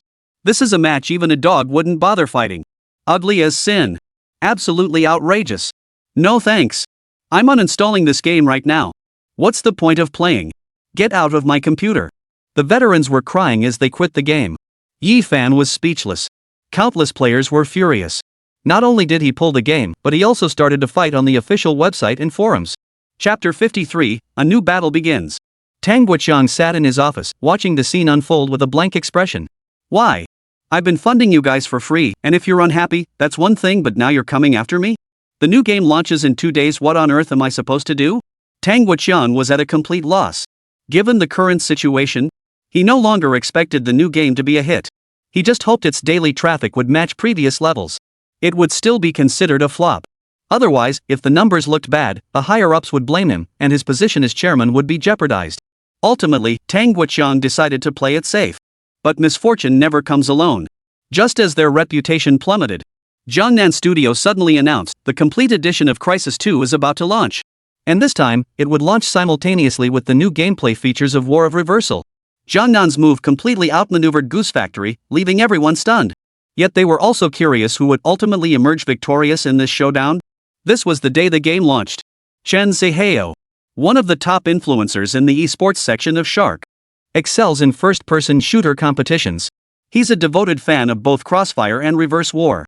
And so, on the day the new Reverse War game launched, Chen Zihao was the first to experience this sensation. Fans, Reverse War has introduced a new combat system, give it a try. Although Tencent did something pretty shady earlier that really pissed people off. But as a seasoned gamer, I still have some attachment to this game. Alright, enough chatter. Chen Zihao, being a major host, carried himself with impeccable poise. Many were scared off by this counterattack, yet they understood Lu Zilong's intent and chose to stay and watch. Of course, most people were still eager to see what kind of impact this new game would have. Driven by such curiosity, Chen Zihao logged into the game and casually selected a new title with a larger player base. As luck would have it, the private room had barely opened before it was already packed. Regardless, the discussion about the battle continued. Chen Zihao scanned the room once, twice, 3 times. Then, a message appeared on the screen. Chen Zihao glanced at it, gaining a general understanding of this new game. First, unlike previous battles where everyone experienced the action from a first-person perspective, this time it was entirely different. Hunting the demon god now featured a third-person perspective, much like Bayonetta. The only difference was that the characters in the game were identical to the real-life counterparts.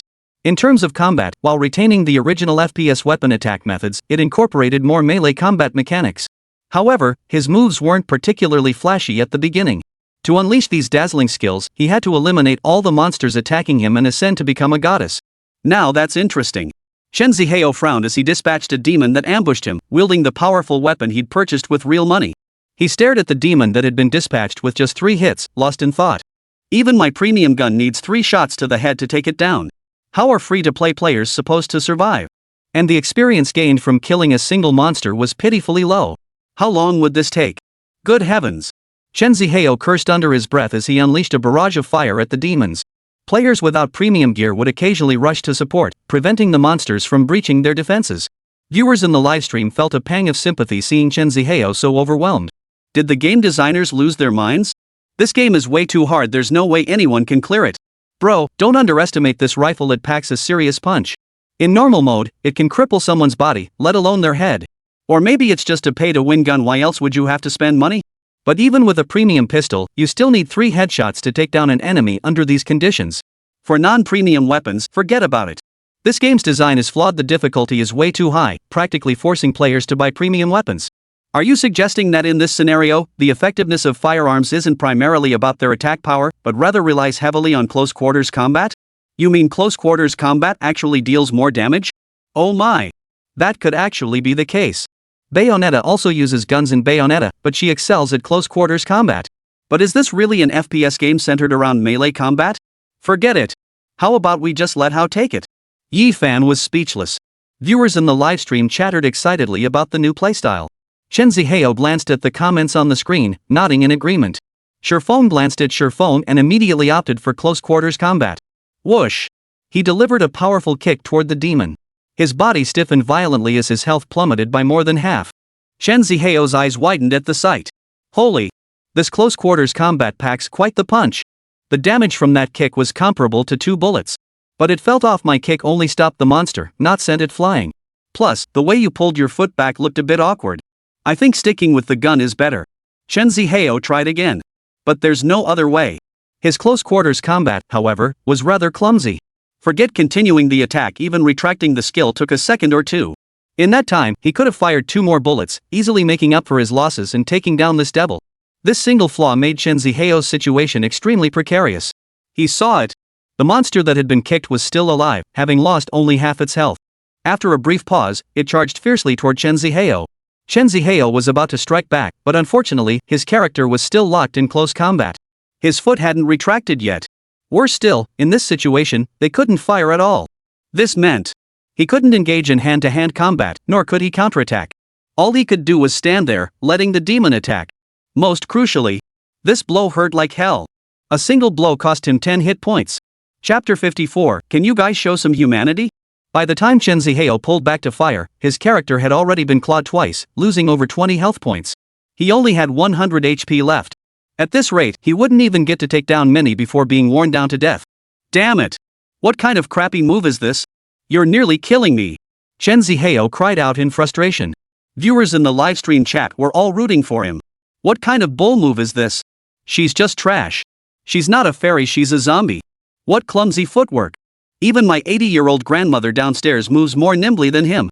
Ha! You know what I mean. I was actually wondering if this new game's mechanics might be similar to Bayonetta. But when I saw the final product, I wanted to slap myself silly. How could this trash possibly stand a chance against Bayonetta? They're not even in the same league. Not necessarily. She's no goddess. You have a point, but becoming a goddess takes a hell of a long time. Yefei was at a loss for words. Everyone was complaining. Even Chen Zihao, a seasoned fan who'd watched a match last night, couldn't find words to defend him. It was unavoidable. This new gameplay style was genuinely infuriating.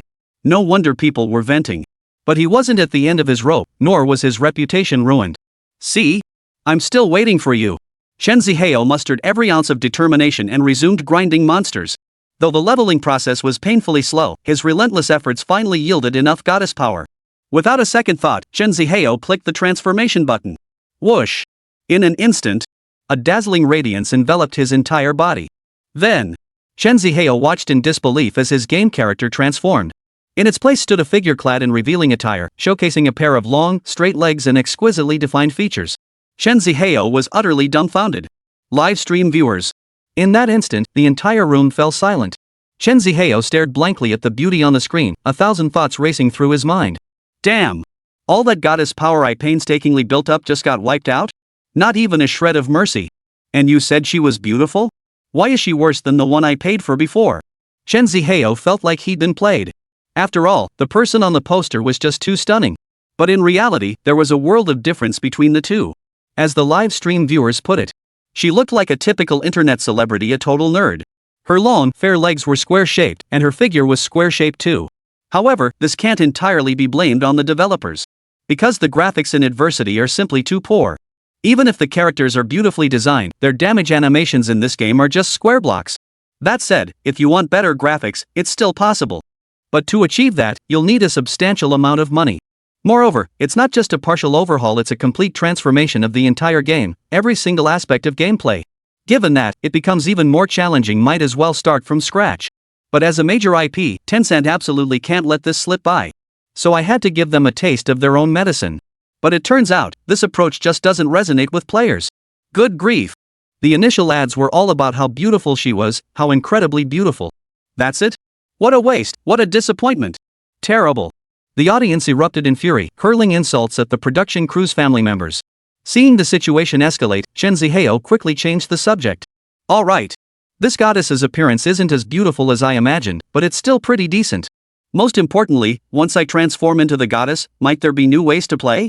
Perhaps his moves could reach new heights, rather than remaining as rigid as before. Chen Zihao was trying to redirect the blame for this debacle. He silently prayed that the game company would create a better game. But he was sorely mistaken.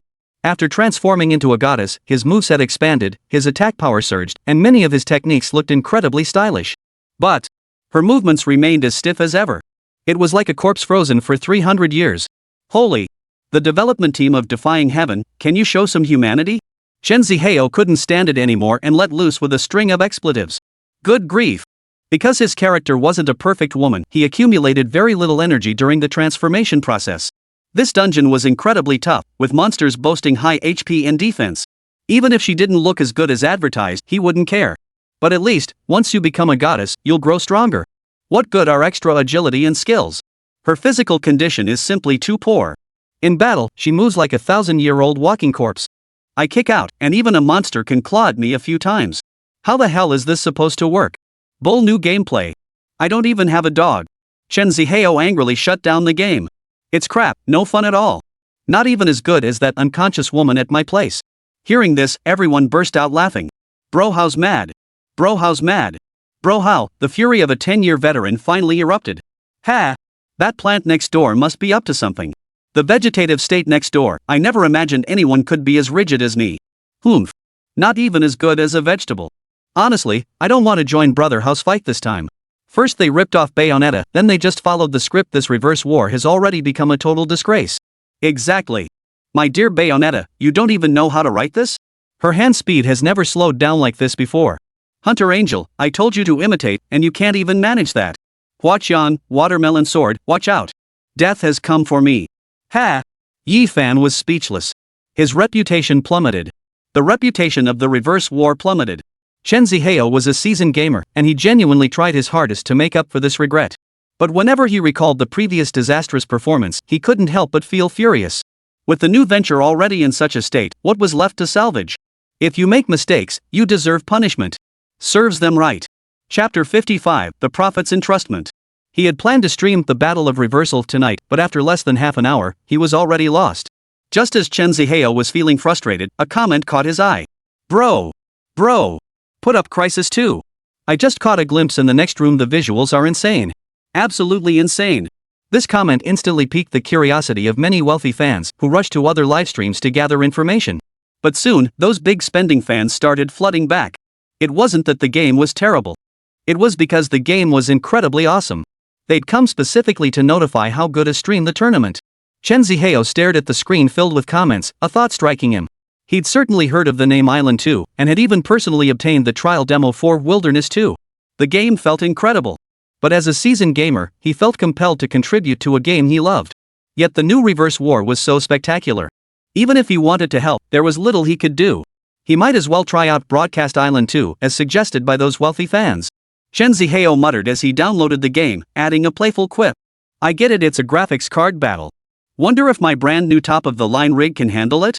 No time to waste, let's play. Hey guys, he's here. Crisis 2, he's finally here. Sister Jo was thrilled beyond words. Ever since trying the demo, she'd been counting down the days for the full release. The image of a super soldier clad in nanotech armor, weaving through gunfire and taking on entire armies, haunted her dreams night after night. And today, the full version is finally here. She can finally fight to her heart's content. No more talk, guys. Head to Smart Game and buy it up. Sister Jo logged into the platform and navigated to the Crisis 2 store page. The pricing was clear. Standard Edition, 168 yuan. Deluxe Edition, 198 yuan. The Deluxe Edition merely added some optional weapons, which wouldn't significantly impact gameplay. Yet even so, Sister Jo decisively chose the 198 Deluxe Edition. Not for anything else, but for two words, conscience. Not about her, but about Jiangnan Studio. Compared to money-grabbing developers like Tencent, Jiangnan Studio, which refuses all in-game purchases, is the industry's conscience. For this alone, support is essential. Besides, 198 isn't exorbitant. A single skin in honor of kings costs that much. Not to mention the pay-to-win guns in Crossfire and Reverse War, those things are absurdly overpriced. Compared to that junk, the 198 renminbi for the deluxe edition of Lone Bird Crisis 2 is practically nothing. Okay, purchase complete. Let's go. Sister Jo eagerly began downloading. With robust network support, the game downloaded swiftly. Without further ado, the screen went black as the game launched. The Jiangnan Studio logo appeared. Following closely was the game title, Crisis 2. The background depicted a pitch-black laboratory. Centered within the frame stood a nano-soldier clad in a crimson visor, his bulging muscles gleaming under hexagonal genetic effects. The overwhelming aura of nanobiology surged forth, igniting an uncontrollable rush of adrenaline and excitement. This is it. This is the real deal. This is Jiangnan's signature style. This is the essence of a premium game. Nano armor, here I come. Sister Jo couldn't wait to jump into the settings menu and immediately maxed out every single option. This move left the viewers in the livestream utterly stunned. Sis Jo's gone mad. Maxed out settings? What about your graphics card? Sis, chill out. This is a graphics card crisis.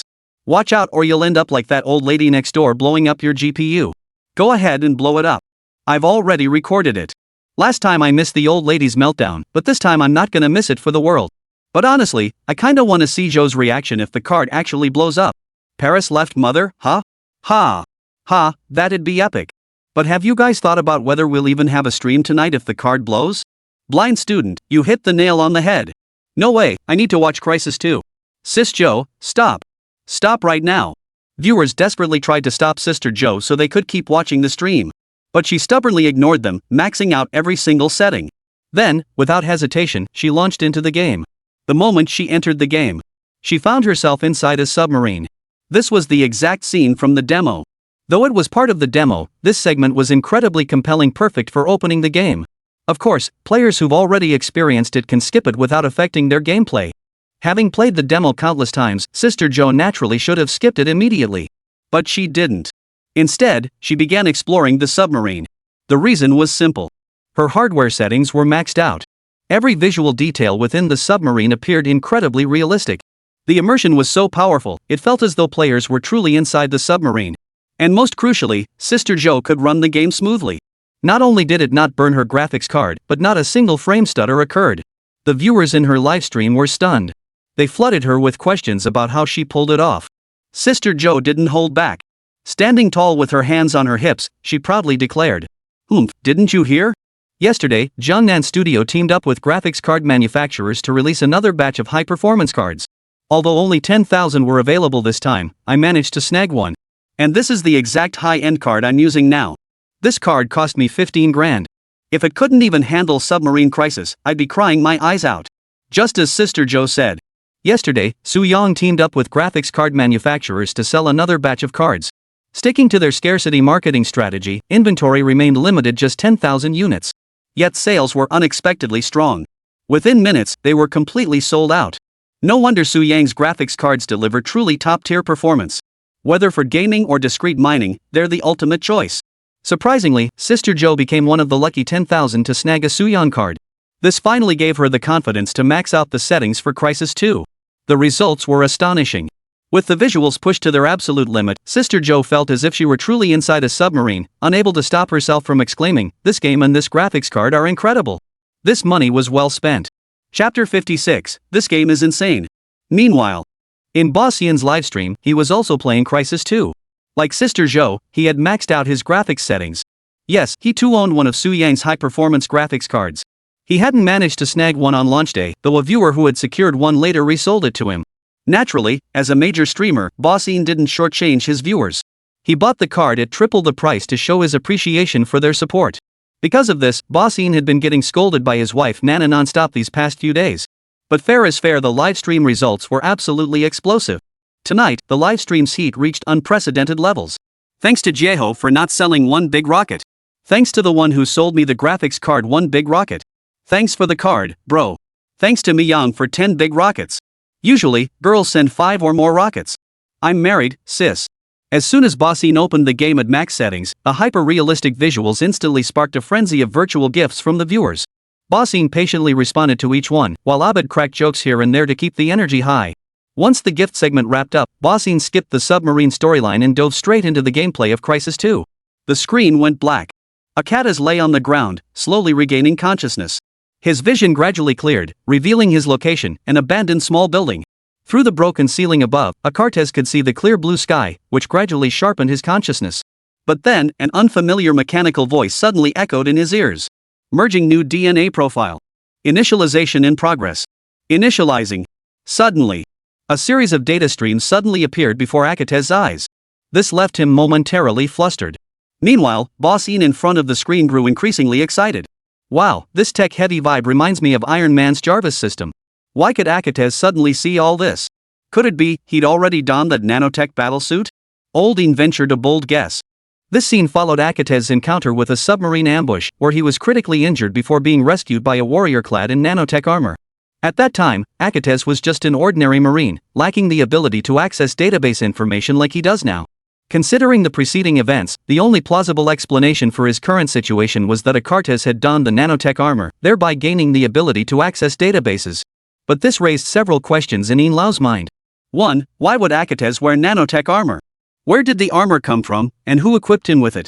2. Where did the nano soldier who saved Akatas go? Could it be that he handed over his own nano armor to Akatas? 3. What should be done next? Burdened with these questions, Boss Yan guided Akatas through the exploration of the room. The abandoned small building was filled with various broken and old junk. Through the hyper-realistic visuals, Old Man Yan felt utterly immersed. Observing the rust on the surrounding iron tables, he could almost smell the metallic scent lingering in the air. The immersion was off the charts. In this state, Old Man Yan cautiously advanced. Soon, he discovered something in one corner of the room. It was a person. A person lying in a pool of blood. Old Yan hurried forward. They found a large man in specialized protective gear slumped in a pool of blood, his black handheld device lying beside him. By all appearances, the man had taken his own life. But the question remained. Why would he kill himself? What does this have to do with Akates wearing the nanotech armor? Akates, filled with confusion, instinctively picked up the control pod lying on the ground. Yet this very action triggered a fragment of foreign memory to surface in his mind. Akates, this is all I can do. This is all I can do for us. You are my last hope, Good's last hope, the last hope for all of us. I am utterly exhausted, a mere shell of a man. I am deeply poisoned. But you are different. You can handle this. You must do this. Images flashed through the memory. They depicted the nano warrior bringing Akates back to the abandoned building. Simultaneously, he removed the nano combat armor from his own body and placed it upon Akates. This is how Akates came to wear this nanotech armor. And the memory continued. Oh, caught. The final unwilling wish worker. It won't let me go easily. The symbiosis must be severed. I gave you the nanobiological suit. I gave you my life. Promise me you'll find good, this is all I can do now. Saving you is the only thing I can do, they call me the Prophet. Remember me. Bunga gunshot rang out, and the Prophet ended his own life. Though the final memories were fragmented, Bossine pieced together the truth. The nano warrior who saved Akates was called the Prophet. His mission was to rescue Good, but he had been infected by the virus, the very same unknown virus from the opening sequence that had thrown human society into chaos. Tormented by the virus, the Prophet could no longer continue his mission. So he entrusted the nanobiological suit to Akates, along with his life and his purpose. To ensure Akates could fully equip the nano battle suit, the Prophet had to sever his own connection to it. Thus, he chose suicide. The Prophet, huh? I'll remember that name, said Leader Ian solemnly. Now, having understood the full story, he knew what he must do next. To complete the Prophet's unfinished mission. Save Dr. Good. Save all of humanity. Save Good. Wasn't that the original mission of Akates' Marine Squad? Oh, so the purpose of Akates' Marine Squad coming to the island was to help the Prophet. I just didn't expect the Marine Squad to unexpectedly encounter an alien attack later on, leading to their current predicament. Shinziheo analyzed the plot. The viewers in the livestream chat reacted enthusiastically. Bro, you're spot on, this game is seriously impressive. Absolutely. The visuals, the characters, the texture, it's all incredibly realistic. Reverse War pales in comparison to this game. Reverse War? That thing can't hold a candle to this game. You guys just haven't seen it with all settings maxed out, that's when it gets truly breathtaking. Chapter 57, Graphics not even maxed out. With graphics this high quality, you're telling me it's not maxed out? How is that possible? He's telling the truth. Brother How is running it on medium settings right now, and it already looks like this. Man, imagine how sick it'd be on max settings. Let Brother How try max settings. I wanna see. Me too. Let's go. No way. Who knows what's up with this game? How tried maxing out the settings earlier, but the frame rate dropped like crazy. The case started whirring like it was about to explode. Scared the crap out of him, he quit the game immediately to save the rig. Seriously? It's just a game. Burning out the whole rig? That's ridiculous. Ha, youth is so naive. This game has a nickname, GPU Crisis. As the name suggests, once you run it, most graphics cards can't handle it, they might even get fried. But come on, it shouldn't be so bad that even Brother How's rig can't handle it. His setup is top-of-the-line hardware. Some viewers still refuse to believe it. Shinziheo stared at the comments, feeling utterly helpless. Yeah, I'd love to know why my top-tier rig still can't run this game smoothly. Maybe the game's just too advanced, its development standards have outpaced current market capabilities. No choice, full settings are out of the question. Everyone, let's settle for medium settings for now. Shinziheo may have said it was passable, but even with mid-tier graphics settings, the game's visual performance was already unmatched. That so-called Reverse War couldn't hold a candle to it. The gap was too vast, they were on completely different levels. After interacting with his viewers, Shinziheo once again immersed himself in the game. By now, he had fully grasped the Prophet's final entrustment and resolved to carry forward the unfinished mission. His first task, rescue Dr. Good, the crucial figure hiding on the island. Let's get moving. Shinziheo picked up the pistol the Prophet had used to take his own life, shot the door lock, and began searching for an exit. As soon as he opened the door, the abandoned warehouse appeared before him in daylight. The warehouse was shrouded in darkness, save for a single dim light at the end of the path. By its faint glow, he could make out something on the floor. Approaching, he saw a person lying in a pool of blood, already lifeless. Death had set in so long ago that a swarm of flies had gathered around the corpse, feasting as if on a feast, sending a chill down his spine. Powered by the game engine's impressive visual effects, as Shinziheo approached the corpse, the flies scattered like startled insects, swarming around him. This real-time game feedback left Shinziheo in awe. Wow, this is way too detailed. My actions actually affect the fly's behavior. In other games, wouldn't they just use a static texture? The developers behind this game are incredibly meticulous. As a veteran gamer, Chen Zihao understood that achieving such effects demanded significant time and resources, even if he wasn't deeply versed in game development. The thing is, the reaction of a fly, such an insignificant creature, didn't really need to be done to this level. Most games would just slap on a texture and call it a day, players wouldn't even notice. But this game is different. He strives for perfection, pursuing excellence, leaving no detail overlooked, all to provide players with the best possible experience. Impressive. This game is worth every penny. Chen Zihao was won over by the game's meticulous approach and grew increasingly eager for the next segment of gameplay. With that, he continued guiding cats forward. The warehouse corridors wound through a labyrinth of twists and turns. Along the way, he could see numerous bloodstains and several corpses, leaving him wondering what horrors they had endured. Immersed in the experience, Chen Zihao felt an oppressive atmosphere, almost suffocating. Just then, Chen Zihao approached a computer displaying a recorded audio clip. It featured an argument between a man and a woman, revealing the game's backstory. It turned out that 15 days had passed since the major upheaval in human society depicted in the opening sequence. During this period, an unknown virus had spread relentlessly. Countless medical teams attempted to conquer it and find a cure, but all efforts ended in failure. Amidst this chaos, Cell, the private military force of the massive conglomerate Jiangnan Corporation, arrived on the island where Akartas currently stood. They imposed a mandatory military curfew and crackdown on all cities under their control. Under Commander Lockhart's orders, the island was completely sealed off, barring any entry or exit. So now, across the entire Bird Island, this private military force called Cell is in control. Am I supposed to find King Tetaberu under these circumstances? This is getting interesting. Chen Zihao rubbed his hands together, eager to get started. As the recording ended, his visor suddenly received a communication message. Prophet, this is good.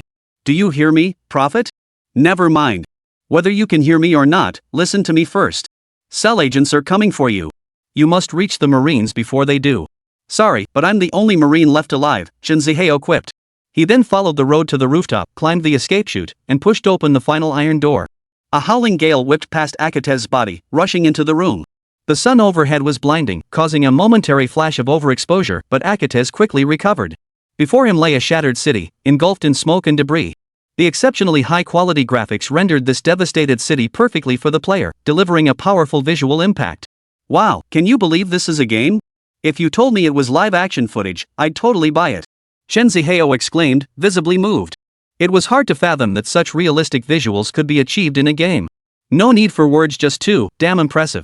Similarly, viewers in the livestream couldn't help but marvel at this breathtaking spectacle. Damn impressive, seriously impressive. I never would have imagined games could reach this level before. Cinema-grade visuals? Damn, that's satisfying. Gotta give credit where it's due. Su Yang, the old fox, might be a bit of a jerk, but he sure knows how to make games. No wonder he puts his heart into it. Unlike some other studio that makes games with their feet and just tries to rip people off. Tencent, might as well just report my ID number. Hey, bring on the insults in Reverse War. This new game mode treats players like fools. Ha, even hardcore veterans like Brother How got crushed by the new mode. You won't find another game like this anywhere. Chapter 58, Armor Mode, activated. Compared to Crysis 2, Reverse War isn't even worthy of tying its shoelaces. While marveling at Crysis 2's polished production, netizens couldn't resist dragging Outbreak through the mud. Chen Zihao naturally saw the flood of comments. In the past, he might have offered a few soothing words, but today he chose to turn a blind eye. The reason was simple.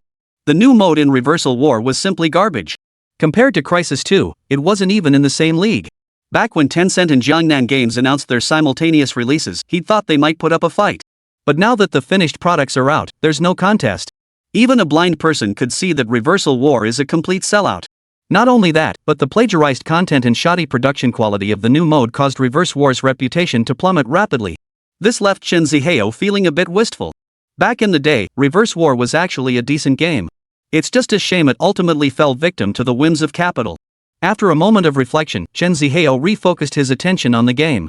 After Akates opened the door and stepped onto the rooftop, the nanotech armor system suddenly switched to forced control mode, beginning to explain the various functions of the nanobiological suit.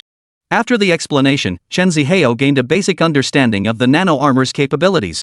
First, the nano combat suit possessed 4 distinct modes. 1. Power mode, the default state activated automatically upon donning the suit, granting superhuman physical attributes. 2. Stealth mode. In this mode, the suit utilizes nanobots and optical camouflage technology to achieve near invisibility, making it essential for evading pursuit, stealth operations, and assassination missions. 3. Armor mode, also known as combat mode. Upon activation, the suit becomes covered in countless nanobots that absorb or mitigate all physical damage through specialized shock absorption. In this mode, the suit can withstand bullets, explosions, and even artillery fire. Mode 423 is the ultimate choice for head-on confrontations. For interface mode, as the name implies, this mode links the nano armor system to the interface, enabling functions like information retrieval, scene analysis, and database access. With it, even a complete novice can instantly become a formidable hacker. Chen Zihao was thrilled beyond words. As a guy, nothing got his heart racing and blood pumping more than hot older women in this tech-packed, powerful combat suit. I feel like I could give Iron Man a run for his money now. Chen Zihao couldn't contain his excitement, itching to test the nano armor's capabilities. At that moment, the visor's advanced data analysis detected several armed militants nearby. Simultaneously, the system retrieved their information from its database. Chen Zihao scanned the data quickly. So they're the private military company cell that sealed off the entire Lower Bird district. It seemed they were also searching for Dr. Good. No, I have to act before they do. Chen Zihao fully immersed himself in the role of a cat's. His visor locked onto two distant cell mercenaries as he grabbed his pistol and crept toward them. True to his reputation as a seasoned FPS player, Chen Zihao didn't rush the attack. Given the distance and his short-range pistol, he quietly circled around to their blind spot behind them, then launched a lightning-fast ambush. Bang! 3 bullets struck one mercenary's head with pinpoint accuracy, killing him instantly. The other mercenary immediately sensed danger, swiveling his gun to fire. But Chen Zihao moved with blinding speed.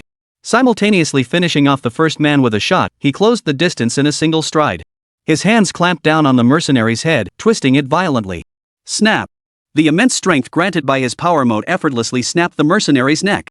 In under 3 seconds, Chen Zihao executed a flawless kill sequence. This display sent the live chat viewers into a frenzy. So freaking awesome. Bro, that was so smooth. Seriously badass. 3 headshots, precise kills, then a surprise close-range takedown smooth as silk. Absolutely badass. Exactly. When I saw Brother Hao go for melee, I was worried it'd be like the reverse battle, stiff and clunky like a 1,000-year-old zombie. But it was as smooth as eating Dove chocolate. I was stunned. Ha Shin was like eating Dove chocolate. Dove for cash, ha. But fair's fair, this game's combat system is leagues better than War Reversals. How can anyone still compare War Reversal? That game isn't even worthy of being mentioned alongside Crysis 2. Comparing War Reversal to this game? That's just pure trolling. Crysis 2 is cursed. Ha, Reverse War really got slammed this time. Can't be helped, he proved his new mode sucks. You mess up, you get slammed. Serves him right. Serves him right. Serves him right. Serves him right. Crysis 2's fluid combat system left the entire gaming community in awe. Chen Zihao's gameplay experience was absolutely top tier. So satisfying, seriously. This game's actually pretty fun. Chen Zihao secretly reveled in the thrill as he pressed forward. He reached the city's edge, only to find it sealed off by cell mercenaries. The Soul Passage was heavily guarded. For ordinary people, passing through safely was as difficult as climbing to the heavens. But Chen Zihao wasn't afraid. With Qiangtian's Nikayasan, what was a mere mercenary group to fear? Bring it on! Without hesitation, Chen Zihao activated stealth mode. The live chat exploded with question marks. This made Chen Zihao chuckle awkwardly. Ah, there are many ways to solve problems. Charging in head-on would be suicide. Do I look like someone without a brain? Tactics are key. Do you even understand tactics? Chen Zihao gave his viewers a mental lecture before activating stealth mode. He walked right past the mercenary group, completely undetected. Watching the two groups oblivious to his presence, Chen Zihao felt a surge of satisfaction. Haha, come on, hit me. Can you even see me? Relying on his invisibility cloak to evade detection, Chen Zihao recklessly teetered on the edge of disaster, grinning like a 200-pound glutton. But before he could revel in it long, his visor suddenly flashed a low-energy warning. The reckless Chen Zihao froze in shock. Before he could react, over a dozen mercenaries around him swiftly turned their guns toward him and opened fire without hesitation. Suddenly, a barrage of fire poured down on Chen Zihao, forcing him to dodge left and right. Finally, he rolled like a potato and scrambled into cover. Damn, that scared the hell out of me. I almost got taken out. Who knew activating stealth mode would drain my energy? If I'd known, I wouldn't have been messing around. Now there's truly no escape. Chapter 59, A Real Man Charges Forward. Feeling the terrifying firepower outside his cover, Chen Zihao was filled with regret. But in the livestream chat, it was pure chaos. Told you to stop messing around. Told you to stop being reckless. Now you're caught and can't escape, ha! You activated stealth halfway, then ran out of power and got exposed? That's hilarious. Mercenary, where did this giant black rat come from? Ah, the big black rat. That's Brother How, that's Brother How. Nice one, Brother How knows how to stream. This drama is off the charts. Brother How, I did it on purpose, I was pretending. Gotta give him credit, Brother How reacted pretty fast. With all these mercenaries suddenly attacking, he still managed to find cover at 30 meters. That's pretty impressive. But the problem is, How Ge's hiding spot is pretty far from the blockade entrance. Plus, with all these mercenaries focusing fire on him, how is he supposed to get there? Some are still alive, but he's already dead. Ha, well said. That sums it up perfectly. It's over. Brother How's done for. Might as well restart. Given Chen Ziheo's rather unlucky hiding spot, viewers were already calling for him to restart. But Chen Ziheo wasn't ready to give up just yet. He was wearing armor capable of going toe-to-toe with the military. Facing a bunch of low-level Karas and running away? That'd be an embarrassment to the prophet. In that instant, Chen Ziheo perked up. Just then, his visor alerted him that his energy reserves were fully replenished. His eyes lit up. Hey, got a big group? Focusing fire on me, huh? Well then, you're all staying right here.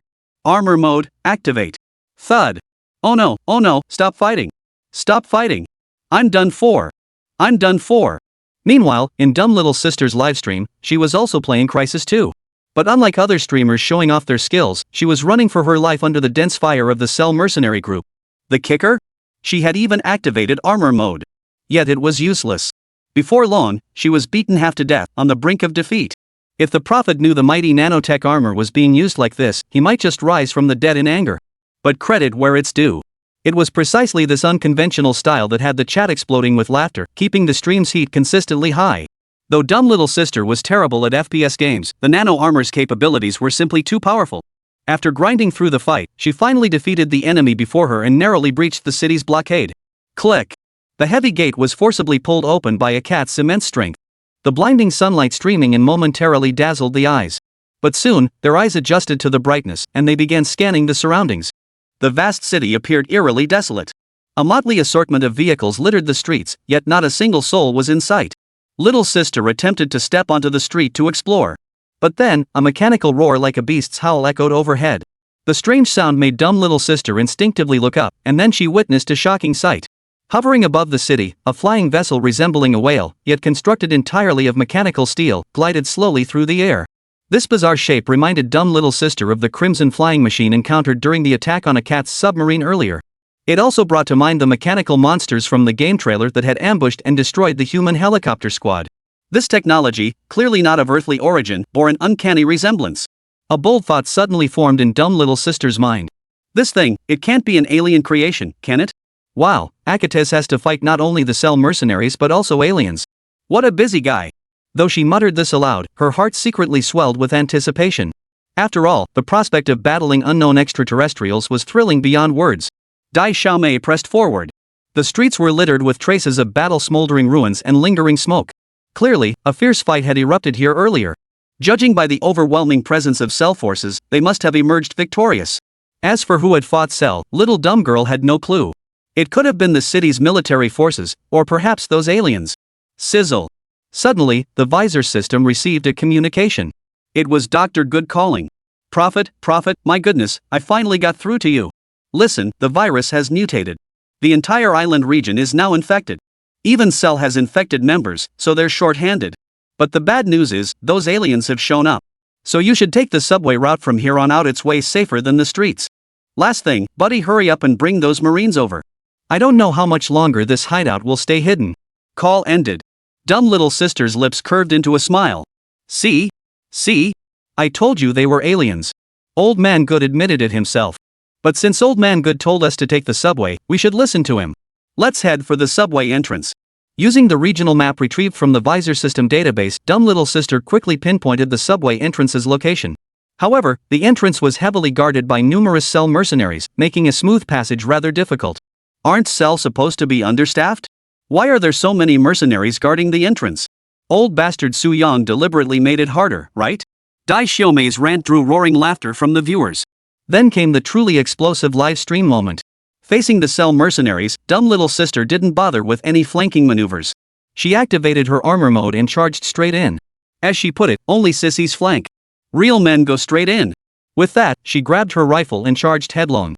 This move had viewers laughing so hard they were crying. Ha! Only women take detours, you old hag. Did you forget your own gender? Hold on, that's not quite right. Old woman is actually our half-brother, you know? That part's accurate. But she really is reckless. With so many mercenaries, even I wouldn't charge head-on. She just grabs her gun and charges in unmatched. But looking at it another way, with that old woman's hit or miss aim, if she'd played it safe, she might not have cleared the level by tomorrow.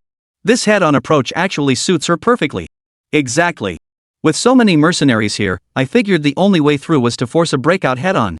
The old lady hit the jackpot. She stumbled upon the optimal solution. You bet. Hey, Bossine next door also played this level, but he didn't go head-to-head at all.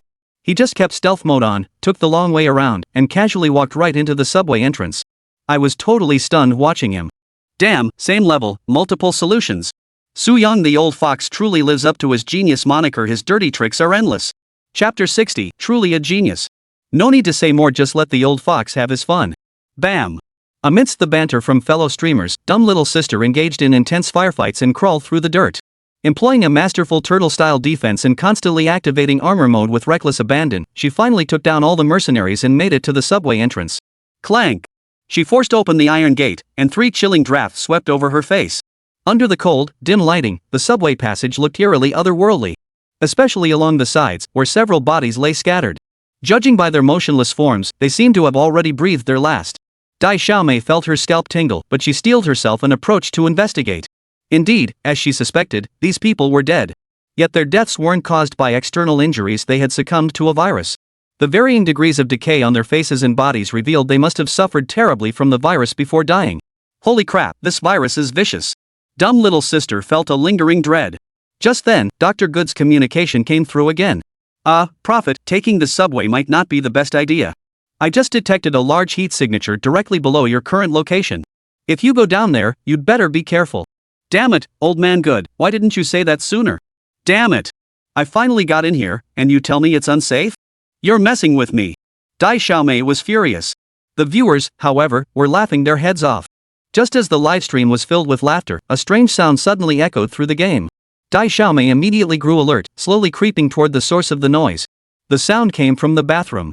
Just as she was about to enter, a crimson flash darted past her eyes. Instantly, a palm-sized, facehugger-like creature lunged at her. Startled, dumb little sister fired her gun. But Su Yuan's shots failed to hit the facehugger. However, it seemed startled and abandoned its attack, turning and fleeing back into the bathroom. Seeing it retreat, Dai Xiaomei had no desire to pursue. She hurried deeper into the subway, still feeling a lingering sense of dread. What the hell was that thing? Ugh, just thinking about fighting these freaking things again gives me goosebumps all over. After all, Dai Xiaomei was a girl, and she instinctively recoiled at the thought of insects. But her relief was short-lived.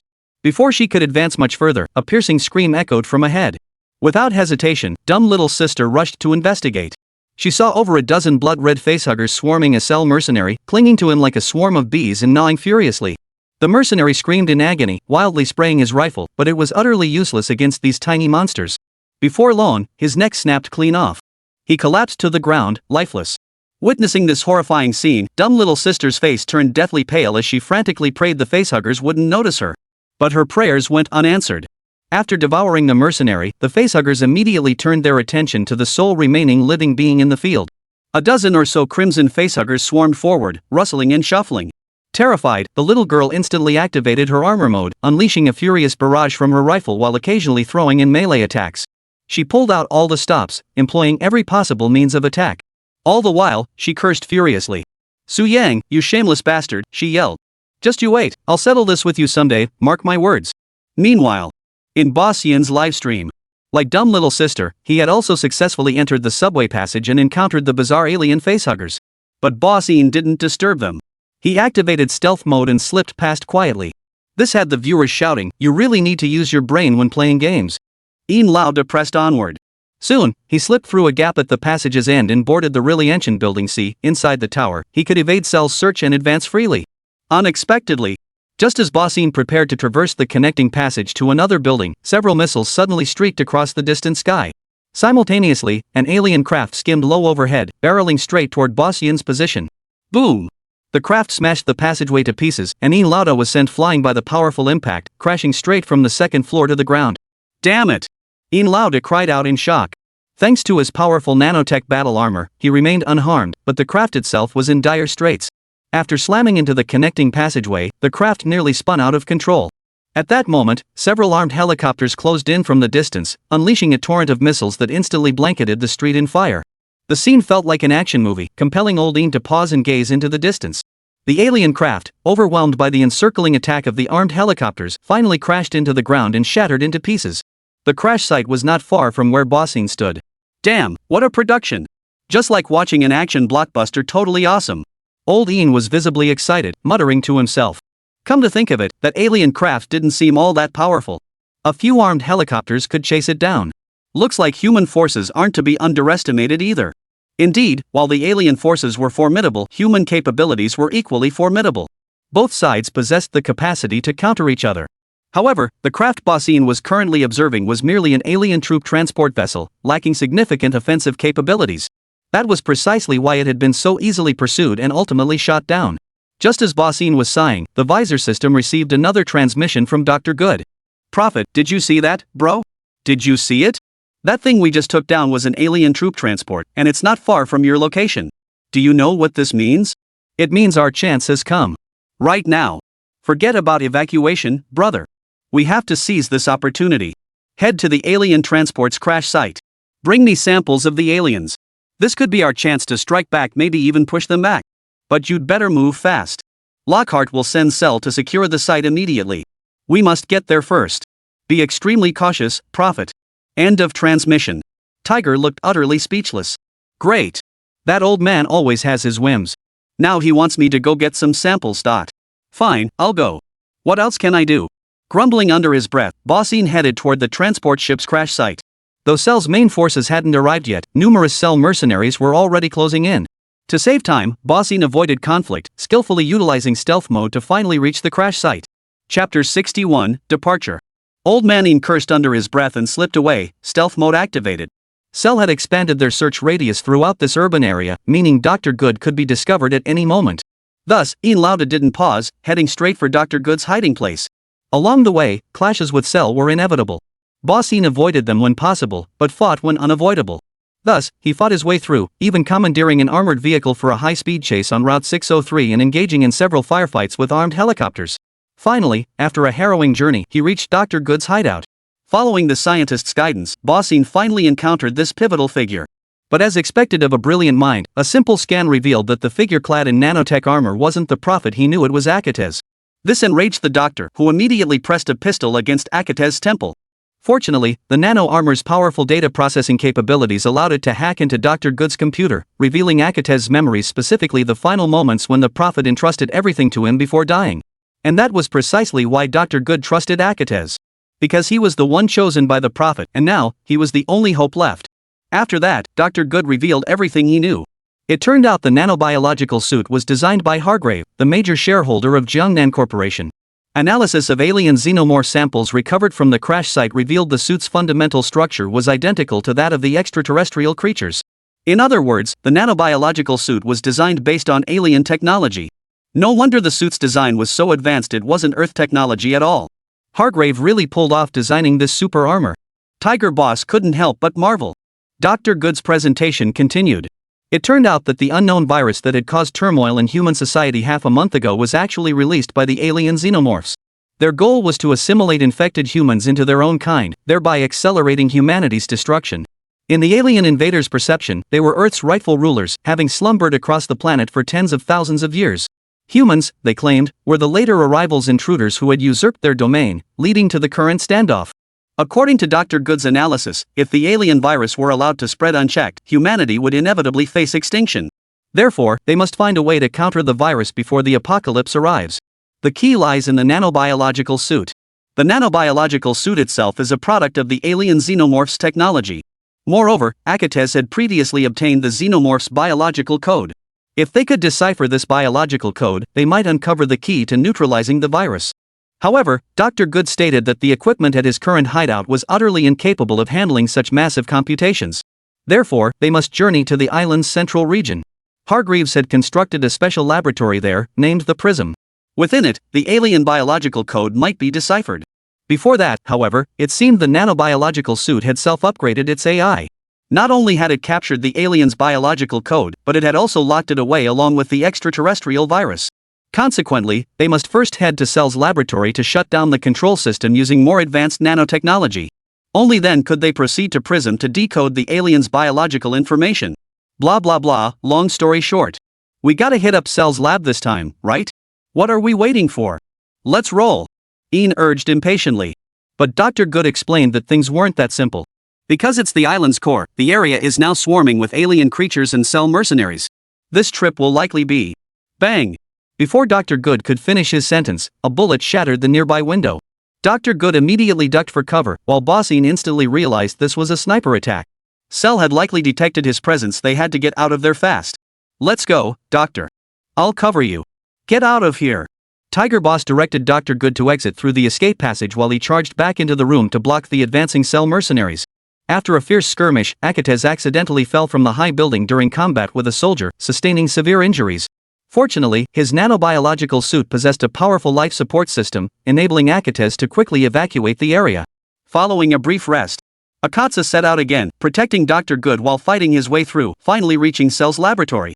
Lying on the scanner, Akatsuki's vital signs were projected holographically before them. Dr. Good scanned the readings briefly, his brow immediately furrowing. Unbelievable. Your injuries are severe beyond measure, Akates. Without that nanobiological suit, you'd be cold as a rock by now. No wonder you haven't uttered a word the entire time. Your lungs are badly damaged. That said, Dr. Good couldn't perform effective treatment immediately. He could only shut down the control system first to release the alien's biological code. After completing the procedure, the control system shut down successfully. However, this also meant a signal from the nanotech armor wasn't intercepted in time and was transmitted. Soon, Cell soldiers surrounded the lab. Commander Lockhart and Special Advisor Terra both arrived on the scene. Lockhart had intended to execute Akatsuki on the spot, but Terra's intervention dissuaded him. Very well. Take this man to the Prism. After that, Hagrid will handle him. At Lockhart's command, two mercenaries immediately dragged Akatsuki out of the lab. Due to his earlier placement on the scanner, the nano armor's power source remained inactive. This deprived Akatsuki of the suit's life support, leaving him severely injured and barely able to walk, let alone resist. Helplessly, Bossine could only watch as Akates was taken away by Cell personnel. But just as the group was about to board the helicopter and depart, the earth suddenly shook violently. Immediately after, the laboratory building cracked and shattered. An alien spire rose abruptly from the ground without warning. The helicopter was violently buffeted by the peculiar energy shockwave, spiraling out of control toward the ground. Akates tumbled from the craft. Simultaneously, the alien spire released a massive wave of extraterrestrial viruses. Nearby Cell soldiers were instantly infected and collapsed. Ironically, the nanobiological suit, having previously absorbed alien xenomorph samples, absorbed these viruses, converting them into energy and successfully rebooting the nanobattle armor. Thus, Akates regained his combat capabilities. Damn, that was some unexpected maneuver, Ian Lau teased. Does that mean I was indirectly saved by the alien xenomorphs? Meanwhile, more alien creatures steadily approached from the surrounding area. Combined with the constant release of alien viruses from the spires, it was clear this was no place to linger. Bossine immediately decided to leave. But just as Bossine was about to escape, a meteor-like object suddenly streaked across the sky, crashing heavily into the ground with a tremor that shook the earth. As the dust settled, a horrifying sight emerged. A colossal alien creature, wielding a massive shield and an impact cannon, had just blasted Akatsuki 2 into oblivion. After that, Akatsuki fell into a deep unconsciousness. Chapter 62, City Submerged. When he awoke, he found everything around him in ruins, as if a fierce battle had just raged. At that moment, an unexpected figure suddenly contacted him. This individual was none other than the financier behind the Cell Mercenary Group, the largest shareholder of Jiangnan Corporation, and the designer of the nanobiological armor. Hargrave. Hello, kid. I'm Jack Hargrave. I'm sure you've heard my name from Nathan Good, though I doubt he had a single good thing to say about me. Never mind. We have more pressing concerns now. The alien invasion has entered its next phase. Spires capable of releasing massive amounts of virus have appeared throughout the city. Each cluster of spires shares a central nest. I'll guide you there. I need you to sever the link between the nest and the spires to slow the virus's spread. Of course, I know you don't trust me. After all, trust is earned. You'll see for yourself. Communication terminated. Facing Hagrid's words, Boss Ian remained skeptical. That old codger doesn't sound like a good guy. But what he says, well, it makes sense. The alien spires appearing across the city were real. If the virus continued to spread unchecked, the world would end before good could develop an antidote. For now, it seemed wise to heed the old man's advice and destroy that alien nest. Bossine made up his mind and set off following Hagriff's guidance. Along the way, they fought their way through hordes of alien creatures, including 2 of those massive shielded ones that had knocked him flying earlier. In the end, they reached the alien nest safely, though not without some close calls. True to its name, this place had once been a residential area, now transformed into an alien nest. Crimson unknown tissue spread everywhere, suggesting numerous infected humans had been captured here for mutation and assimilation. At the nest's uppermost level, a massive conduit flowed with a blood-red liquid. This was the very conduit that transmitted the virus to the spires throughout the region, the very source of the plague. Grandma's old man will fix you. Tiger Boss gritted his teeth and thrust his arm into the conduit. Guided by Hagriff, he injected the rewritten viral program into its flow. The nanobiological suit possessed an alien biological code and had fused with human DNA, allowing the original virus within the suit to be rewritten. Therefore, by injecting the rewritten virus into the conduit, the connected spires would be neutralized. Human DNA conferred immunity to the rewritten virus. This move effectively turned the tables for humanity. Thus, Bossine prepared to replicate the method, injecting the rewritten virus into every conduit within the nest. But at that moment, Hagriff suddenly received a message.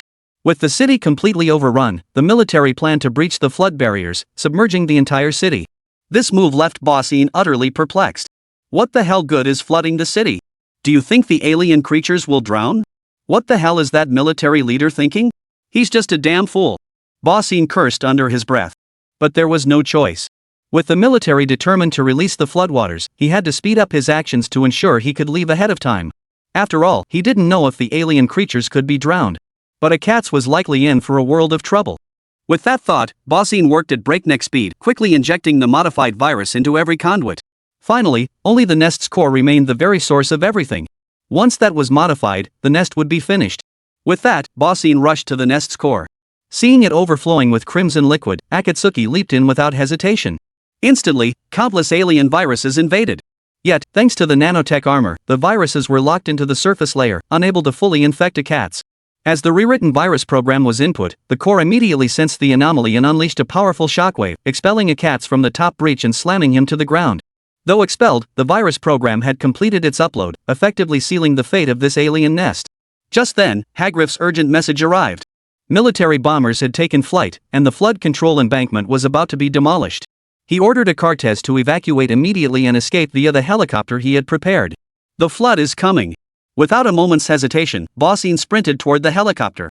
But before he could reach the helicopter, a massive explosion echoed from the city's distant horizon.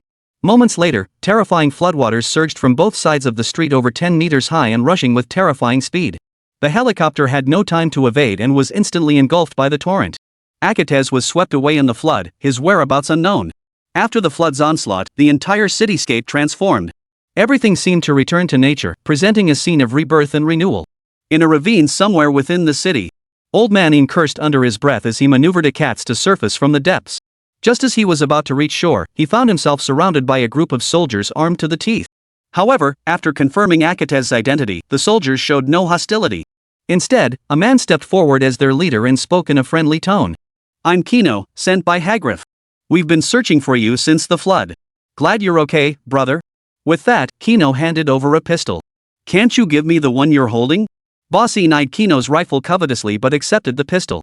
Through Kino's relayed message, Bossine learned that Hagriff hoped he would evacuate to the Jiangnan Corporation headquarters building.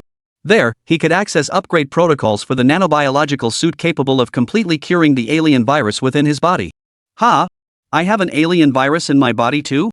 Tiger Boss froze for a moment, but upon reflection, it made sense. After all, they'd been in areas densely packed with alien viruses for so long. If they hadn't been infected by now, that would be a miracle. However, the visor system indicated that while the virus was present within a cat's body, most of it was currently locked down by the nanotech armor, preventing further damage to his flesh. Yet if this dragged on, even the nanotech armor would eventually succumb to the virus. Then a cat's would suffer the same fate as the prophet total infection. To survive, it seems I must head to Jiangnan Corporation. Come to think of it, that old fox Su Yang actually named a key location in the game Jiangyang. Is that some kind of little Easter egg he planted? Bossine chuckled as he followed the Kino squad forward. Fighting their way through, they wiped out alien squads, repelled alien assaults, and blew up alien craft. Master Yin's skilled maneuvers grew increasingly powerful, swiftly leading Kino's squad to the Jiangnan Corporation headquarters building. With the main entrance sealed by security systems, Yin the Elder had no choice but to enter through the underground garage. But barely had they advanced when they encountered an attack from Cell. This was something Hagrid hadn't anticipated. It turned out that Akatsuki had killed too many Cell mercenaries and repeatedly escaped their clutches. This infuriated Commander Lockhart. So much so that Lockhart, who should have obeyed Hagrid, openly defied orders and launched an attack against Akatsuki. Yet Hagrid's plans ultimately failed. Under Leader Yin's relentless assault, wave after wave of Cell mercenaries fell, clearing the path to the main control room.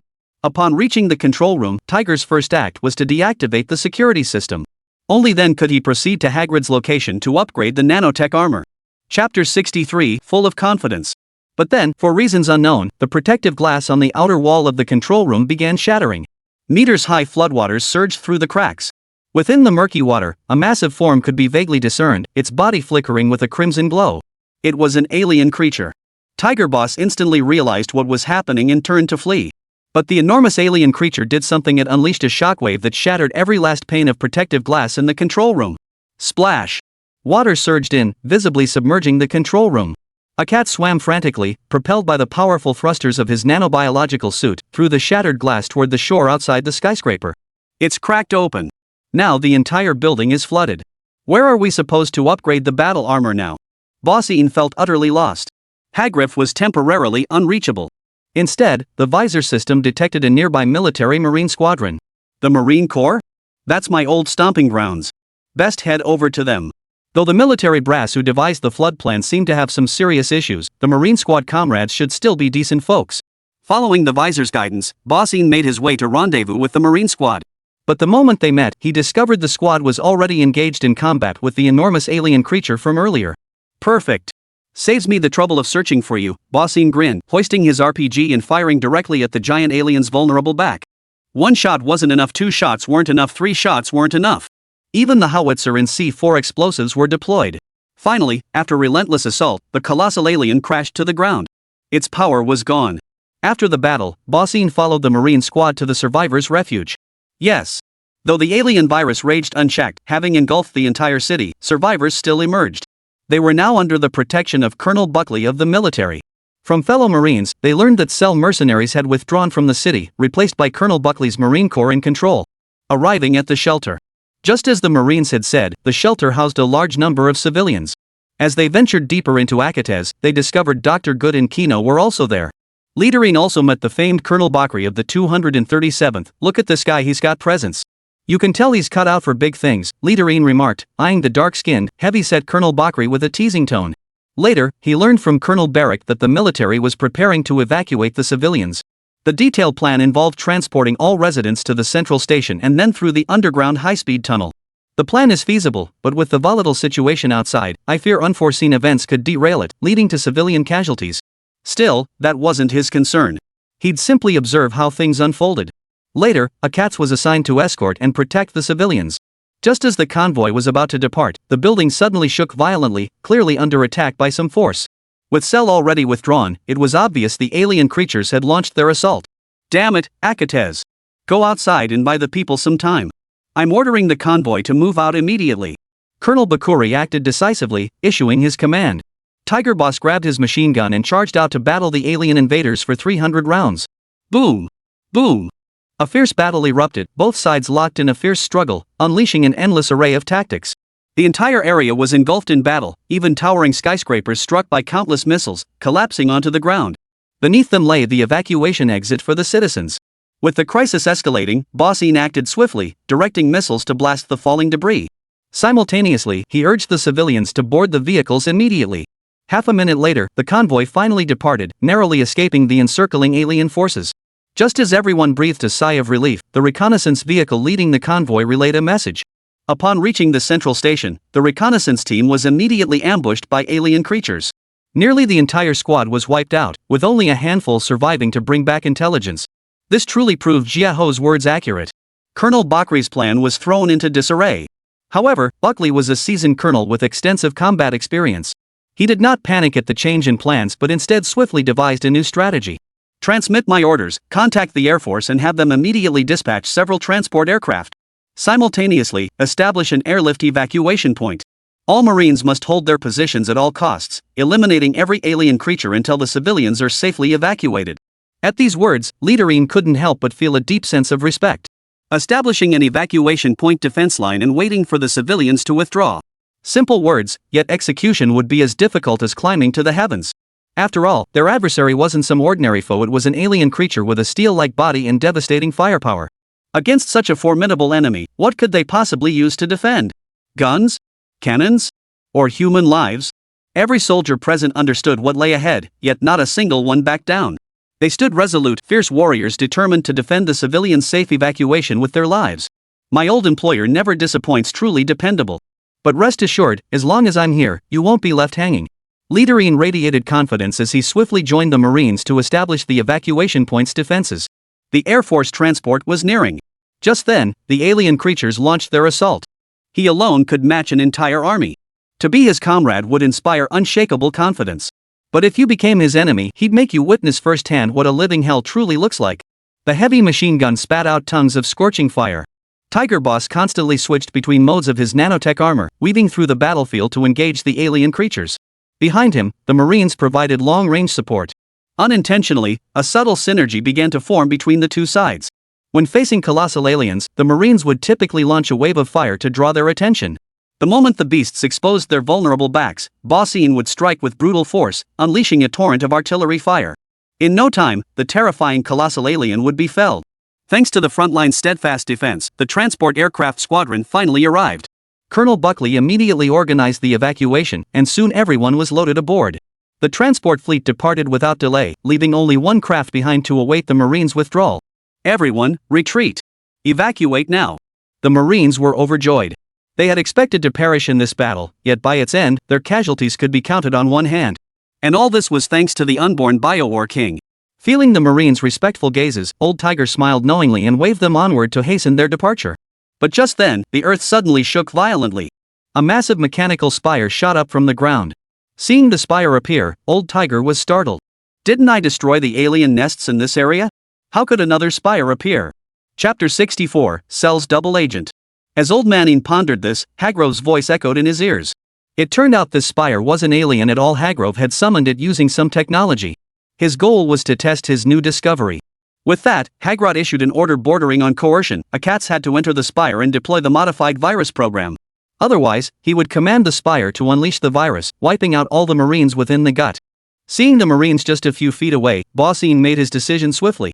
"Old man, one day I'll wrench your forehead off and use it as a soccer ball," growled Old Tiger as he stormed into the spire. Countless alien viruses violently invaded Akatsuki's body. Yet he struggled on, injecting the rewritten virus program into his system. Soon, the program took effect. Just like last time, the spire expelled Akatsuki from its body through rejection. Simultaneously, the viruses inside underwent rapid transformation. Meanwhile, the expelled Akatsuki slammed heavily onto the ground. Broken again. This happens every single time. I can't take it anymore. Tiger Boss muttered a few complaints, struggling to rise. But as he lifted his head, he was met face to face with the alien's distorted form.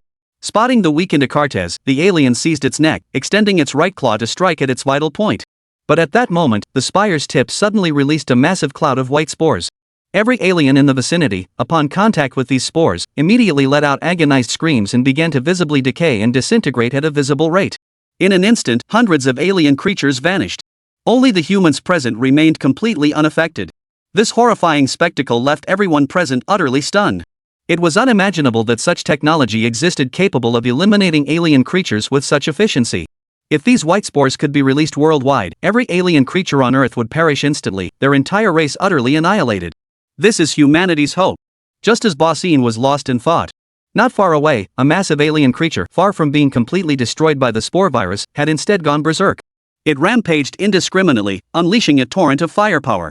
Colonel Buckley immediately recognized the danger, ordering the aircraft to take off while directing the Marines to provide covering fire. He rushed to Akatsuki's side, supporting the gravely wounded man as they slowly climbed into the cabin. At the very last moment before the hatch closed, Akates and Colonel Buckley narrowly made it aboard the aircraft. The group finally escaped the dreadful city. Yet the white spores that could swiftly annihilate alien creatures remained vividly etched in everyone's memory. Afterward, Colonel Buckley safely relocated the populace to an area yet untouched by the alien invasion. Akats, however, returned alone to the island. He knew that although everyone was safe for now, this security was temporary. The alien invasion continued, and unless it was completely eradicated, humanity would never achieve true freedom and peace. Thus, Akates arrived at the prism. He must find Hagriff. Only Hagriff knew how to utterly destroy the alien invaders. The white spore virus from before was proof enough.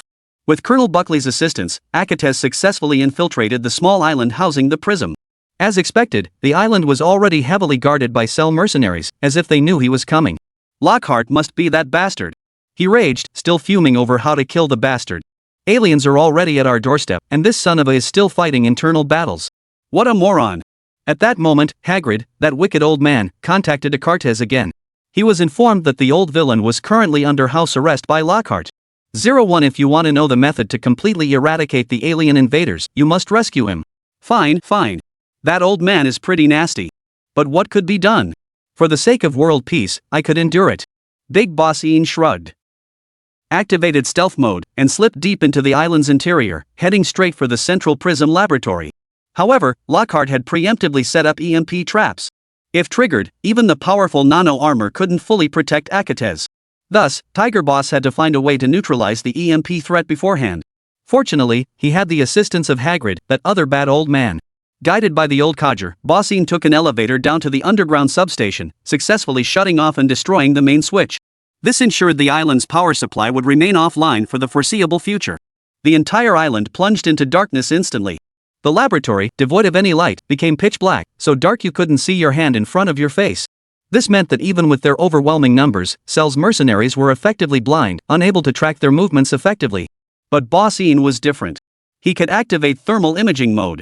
Even in pitch-black surroundings, it was like having X-ray vision. Everything was clearly visible. Ha ha. Blind as bats. Let's see how you fight me now. Bossine, feeling playful, stood before the mercenaries and taunted them. After his moment of amusement, he remembered the main mission and continued toward the control room. After a tactical cloak and a flanking maneuver, he exited the map at the Westine King's chamber. But the moment he opened the door, an electromagnetic pulse struck Akats. The shooter was none other than his old nemesis, Lockhart. I thought Akats would be finished by that shot, but who knew? Against the powerful nanotech armor, a measly EMP pistol was nothing to fear. You, Iron Man! Lockhart roared, ready to fire again. But Akats was quicker, grabbing his neck and flinging him out of the circle. Thud! The sound of a heavy object hitting the floor echoed. Lockhart lay motionless, a pool of blood spreading beneath him. The outcome was obvious. But Bossine paid it no mind. After the control room opened the passage to the laboratory, he strode swiftly to the lab entrance. But the moment he pushed open the door, an electromagnetic pulse hundreds, even thousands of times more powerful than before surged through the air. EMP attack detected, system compromised. Hearing the alert from his visor, Akates collapsed lifelessly to the floor. As his consciousness began to fade, he faintly thought he heard Hagrid's laughter. So it was you old bastard, playing dirty tricks. This is bad. That old man always coveted the nanotech armor on my body. Now he's come knocking, and it's just handed over to him. Oh dear, what are we to do? Bossine looked deeply troubled. At that moment, the voice from the visor system came through. It delivered data reports and feedback, nothing particularly valuable. But at the end, the visor interface suddenly generated a human face from the data and spoke. Wake up. Marines don't have time to play dead here, get back to the fight. That face looks so familiar. That's the Prophet's face, Bossine gasped. Why would the visor system generate the Prophet's face? And that final statement, it clearly wasn't the system AI's tone or voice. It sounded like the Prophet speaking himself. But, the Prophet is dead. How could he have done this? A flurry of questions swirled in Ian Lauda's mind. Meanwhile, seemingly in response to the Prophet's call, Jean Kachangi's consciousness gradually stirred.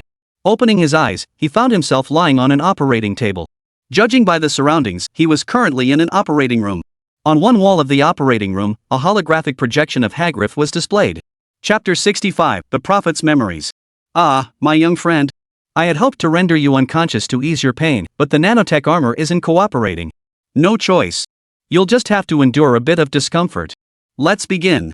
With that, several mechanized arms with distinct functions extended from the operating table. Judging by Hagriff's words, they clearly intended to forcibly strip the nanotech battle armor from Akates. The thought of that formidable armor leaving him filled old man Ian with blazing fury, driving Akates to struggle desperately. Their struggle severely disrupted the procedure, causing the machinery to overload and significantly hindering the removal process. This enraged Hagriff, who ordered his mercenaries to kill Akates immediately. But just as the mercenaries were about to fire, a figure suddenly burst into the operating room. A flurry of gunfire erupted, instantly eliminating the mercenaries inside. The identity of the intruder was utterly unexpected. It was none other than Cell's special advisor, Terra, a woman they had only met once before. Judging by her actions and logic, her role wasn't as straightforward as a mere Cell operative. Sure enough, as Terra untied a cat's restraints, she explained. My name is Terra. I belong to the CIA's Special Operations Unit. I transferred there from SEAL Team 3 years ago. As for the dismissed for misconduct business? That was just some excuse they came up with. By the way, I was the one who ordered you and your Marine squad to evacuate the Prophet and Dr. Good. But discussing that now is pointless. As for what comes next, perhaps we should go meet that old fart Hagrid. Terra's sudden appearance and the plot twist left Ling Huani stunned. Damn, so this chick CIA? A double agent undercover in Cell? No wonder her file was weird when I scanned the database with the visor. It was redacted by the CIA. Nice. The little lady sure knows how to keep a secret. Later, guided by Terra, Bossine ascended to the upper levels of the laboratory. That damned Hagrid was hiding here. Since Terra had to remain outside for the rendezvous, what followed became Bossine's solo show. Fighting their way through corridors from the lab, they entered a lavishly decorated hall. Along both sides of the central red carpet lay sets of nanotech battle armor, some incomplete, others worn and aged. Hagrid had them stored away like prized collectibles. Just as Boss Yin's gaze was drawn to these nano armors, a sudden commotion erupted from the farthest depths of the hall. Immediately afterward, the wall beside Feng Yu and Zhong shifted and moved. Soon, the wall opened completely, revealing a scene that would remain etched in Tiger Boss's memory forever. Beyond the wall lay a cold storage chamber. At its center sat a cryogenic chamber, within which a figure lay faintly visible. That figure was the real Hagrid. So the old man's true form had been lying in that tank all along. But how had he spoken to me before? Little sister was utterly astonished. At that moment, the wall above the cold storage slowly opened, projecting Hagrid's image through a holographic display. As you see, this is my true form, a frail old man on the brink of death. Truthfully, I should have died long ago, but I remain captivated by this world. Especially by the alien technology one acquired from the Tunguska explosion. I'm utterly fascinated by it. I couldn't just die like that. So I devised a way to preserve myself in nutrient solution, linking my brain to a supercomputer to maintain contact with the outside world. By my calculations, it's been nearly a century. All these years, I've managed Jiangnan Corporation this way while continuing my research into alien technology. And you, to be precise, the nanobiochemical suit 20 on your body is the culmination of my life's work. With it, I can finally escape this damn nutrient tank and embrace the world once more. Hagrid's objective was clear. Acquiring the nanobiological suit 20 from Acartes would grant him its powerful life support system, revitalizing his aging body. To achieve this goal, Hagrid had exploited countless resources. But in the end, it was all ruined by Terra, that double agent. Damn, gotta hand it to the old man, he's pretty impressive. Lying in that nutrient pod, orchestrating everything, manipulating events to fulfill his ambitions. Honestly, that's pretty damn impressive. But no matter how skilled he was, Acartes would never let him succeed. With that, dumb little sister raised her rifle, ready to finish the job. Yet just then, Hagrid spoke. Originally, I planned to don the Prophet's bio-suit myself to accept his weapons, his armor, everything he was, and save this world myself. But now you've ruined everything. Words are useless. Yet you are different. You must fulfill the mission the Prophet entrusted to you. Suddenly, the tabletop before Akatsuki unfolded, revealing a box before his eyes. Within it lay a syringe, resting quietly. Take it. It will upgrade the spore program of the nanobiological suit, completely eradicating the alien virus within you. Simultaneously, after the injection, your cells will become completely immune to the alien virus. At that point, to those alien entities, your cells will prove far more lethal than those white spores ever were. At these words, dumb little Wei froze. Oh wow, so after the injection, I'll become the alien's nemesis? Hearing this, the viewers in the livestream rolled their eyes, exclaiming, "It's your cells that are the nemesis of the alien creatures, not you as a person." But dumb little sister didn't quite get it. What's the difference between those two sentences? Ah, whatever. Anyway, I'm now the daddy of those alien monsters. They'll tremble at my sight. Viewers, after a round of teasing, Dai Xiaomei decisively grabbed the syringe and injected it into her body. Suddenly, a flood of unknown memories surged into Akatsuki's mind. Until, a trembling face appeared. These are the Prophet's memories. Dumpling Girl was slightly startled. Meanwhile, the alien virus within Acartes was successfully purged by the upgraded biosuit. Now possessing the antibodies, Acartes had truly become the only being capable of saving the world. Meanwhile, Hagrid, witnessing Acartes' successful acquisition of the antibodies, suddenly let out a relieved smile before issuing a final command over the broadcast. Attention all cell members. This is Jack Hagriff. Commander Lockhart has been confirmed deceased, and I too am about to follow him. Simultaneously, the self-destruct sequence for Prism Labs has been initiated and will detonate in 5 minutes. Furthermore, the Prophet, the experimenter, is now human, our sole hope against the alien threat. Hereby, I issue my final command. All personnel are to evacuate the island immediately. Cease all hostilities against the Prophet and provide him with full assistance and support until the alien threat is completely eradicated. The words had barely left his mouth. A violent explosion erupted beneath the Prism Lab. As Hagrid had stated, the self-destruct sequence had commenced. Dumb Girl froze for a moment before sprinting toward the exit. Chapter 66, A Single Stone Ripple. But when she reached the doorway, she suddenly halted and glanced back at Hagriff's holographic image. The old man remained as wicked as ever, refusing to reveal his secrets even in death. Yet, everything he did stemmed from a desire to protect humanity and combat the alien threat. For this cause, he willingly lay himself in a cold nutrient tank, transforming into a half-dead old monster.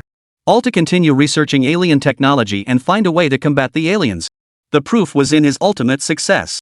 The nanobiological suits worn by the Prophet and Akata were the best proof of that. With this thought, the little girl gazed deeply at Hagridian's crystalline face. Farewell, old villain. Rumble, rumble soon, the self-destruct sequence activated. The entire prismatic laboratory was swallowed by a terrifying explosion. Countless cell members stood at a distance, watching the scene unfold with a sense of helplessness. But just then, several Crimson aircraft suddenly appeared on the horizon. It didn't take long for someone to recognize them as alien craft. The alien invaders were attacking this place. Those damn things have dared to extend their claws here. Colonel Buckley spotted them first and immediately ordered the military aircraft to intercept. As the battle erupted, cell personnel instantly recalled Hagriff's final orders. They grabbed their weapons and joined the military in confronting the alien invaders. Of course, the little sister wasn't idle either. She grabbed a machine gun and started firing wildly. Even in her armored mode, she charged faster than the cell personnel, plunging into the alien horde with reckless abandon.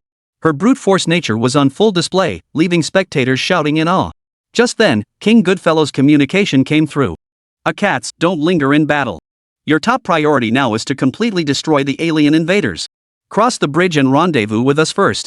Hearing this, dumb little sister agreed it made sense. After emptying her machine gun's magazine, she reluctantly left the battlefield and headed toward the bridge.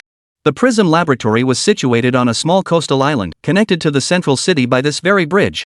Dai Xiaomei should have crossed it smoothly. But suddenly, the entire island city was struck by a massive, terrifying earthquake. The ground shook violently, and the sturdy bridge began to sway. Bang! A sudden, thunderous crash. Dai Xiaomei watched as one of the steel cables suspending the bridge snapped under the earthquake's force. One cable broke, and soon others nearby, unable to withstand the immense pressure, snapped one after another. One stone sent ripples across 1,000 waves. With multiple cables snapping, the overburdened bridge finally gave way, beginning to crumble apart. Watching the ground behind her crack and collapse section by section, Dai Xiaomei turned pale with fear. Without a moment to spare, she scrambled to my side. But how fast could anyone possibly move? Even Dai Xiaomei, clad in her nanotech biosuit, couldn't cross the hundreds of meters of bridge in such a short time. Soon, the bridge's collapse caught up with her. Desperately fleeing for her life, Dai Xiaomei heard the deafening roar behind her. The ground beneath her feet vanished, and she plummeted downward with the collapsing bridge. As she was about to plunge into the sea, Dai Xiaomei kicked off with both feet. Miraculously, she stepped on a falling boulder and executed a wall jump mid-air. She then grabbed the steel rebar at the bridge's fracture point, preventing herself from falling into the vast ocean. Phew! That was close. Close call, close call. Dai Xiaomei wiped the cold sweat from her forehead before guiding Akatsuki to climb up the steel beams. But just as she was about to reach the top, the earth shook again, and the bridge began to tilt. At that moment, a yellow sedan appeared out of nowhere, sliding straight off the bridge and slamming into Akate's mid-climb. Both the Japanese man and the Japanese woman plunged into the ocean. Witnessing this, the dumbfounded girl flew into a rage, leaping to her feet and flashing an international gesture at the screen. You little piece of trash, Su Yang. Can't take a joke, huh? Data processing underway.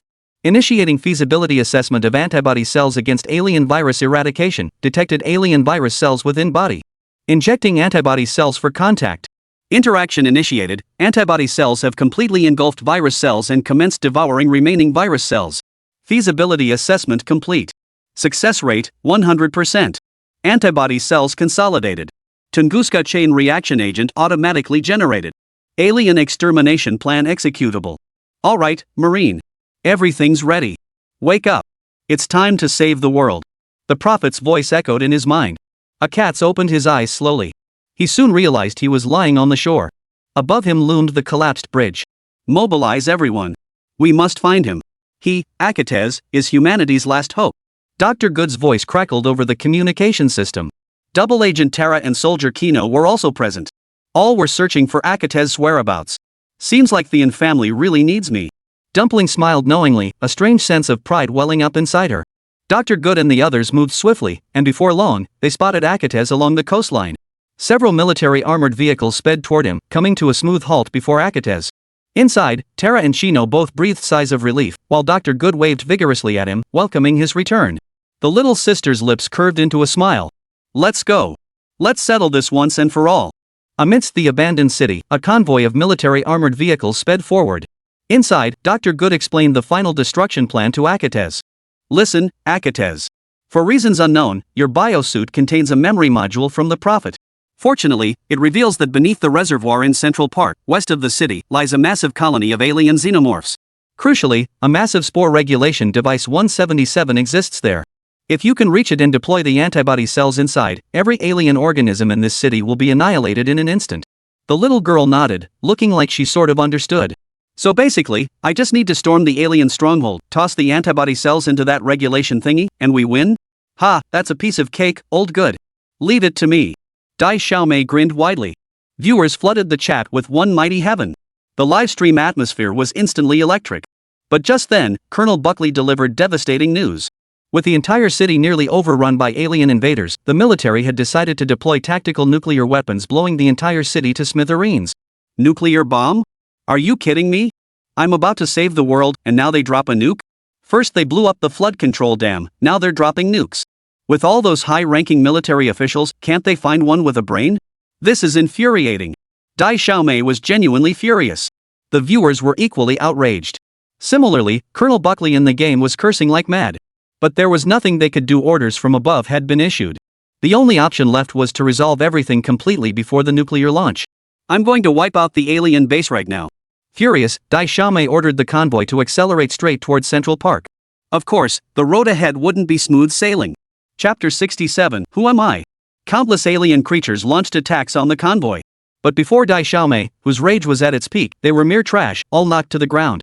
Thus, under the cover of Dai Xiaomei and Colonel Buckley, the convoy advanced swiftly. Yet, just as they neared Central Park, the earth suddenly shook violently once more. The earthquake struck again. This time, however, they were astonished to see Central Park, not far from them, rise up from the ground and slowly ascend into the air. This spectacular sight left dumb little sister and the viewers in the livestream chat in awe. The entire park lifted off the ground? That's incredible. It rivals Hollywood blockbusters. As expected of Jiangnan Studio and Su Yang, the master. Their games are truly amazing. This scene would surely be etched in my memory forever. Dai Xiaomei gave her highest praise, and the viewers wholeheartedly agreed. Similarly, this moment in the game left an indelible mark on nearly every player, experiencing it, a memory so profound it felt carved into their souls. With Central Park suspended mid-air, land access was cut off, forcing the convoy to halt. Just as everyone was at a loss, suddenly news arrived from Cell. Several armed helicopters had been dispatched to provide support. This news made Dai Xiaomei exclaim, "Nice.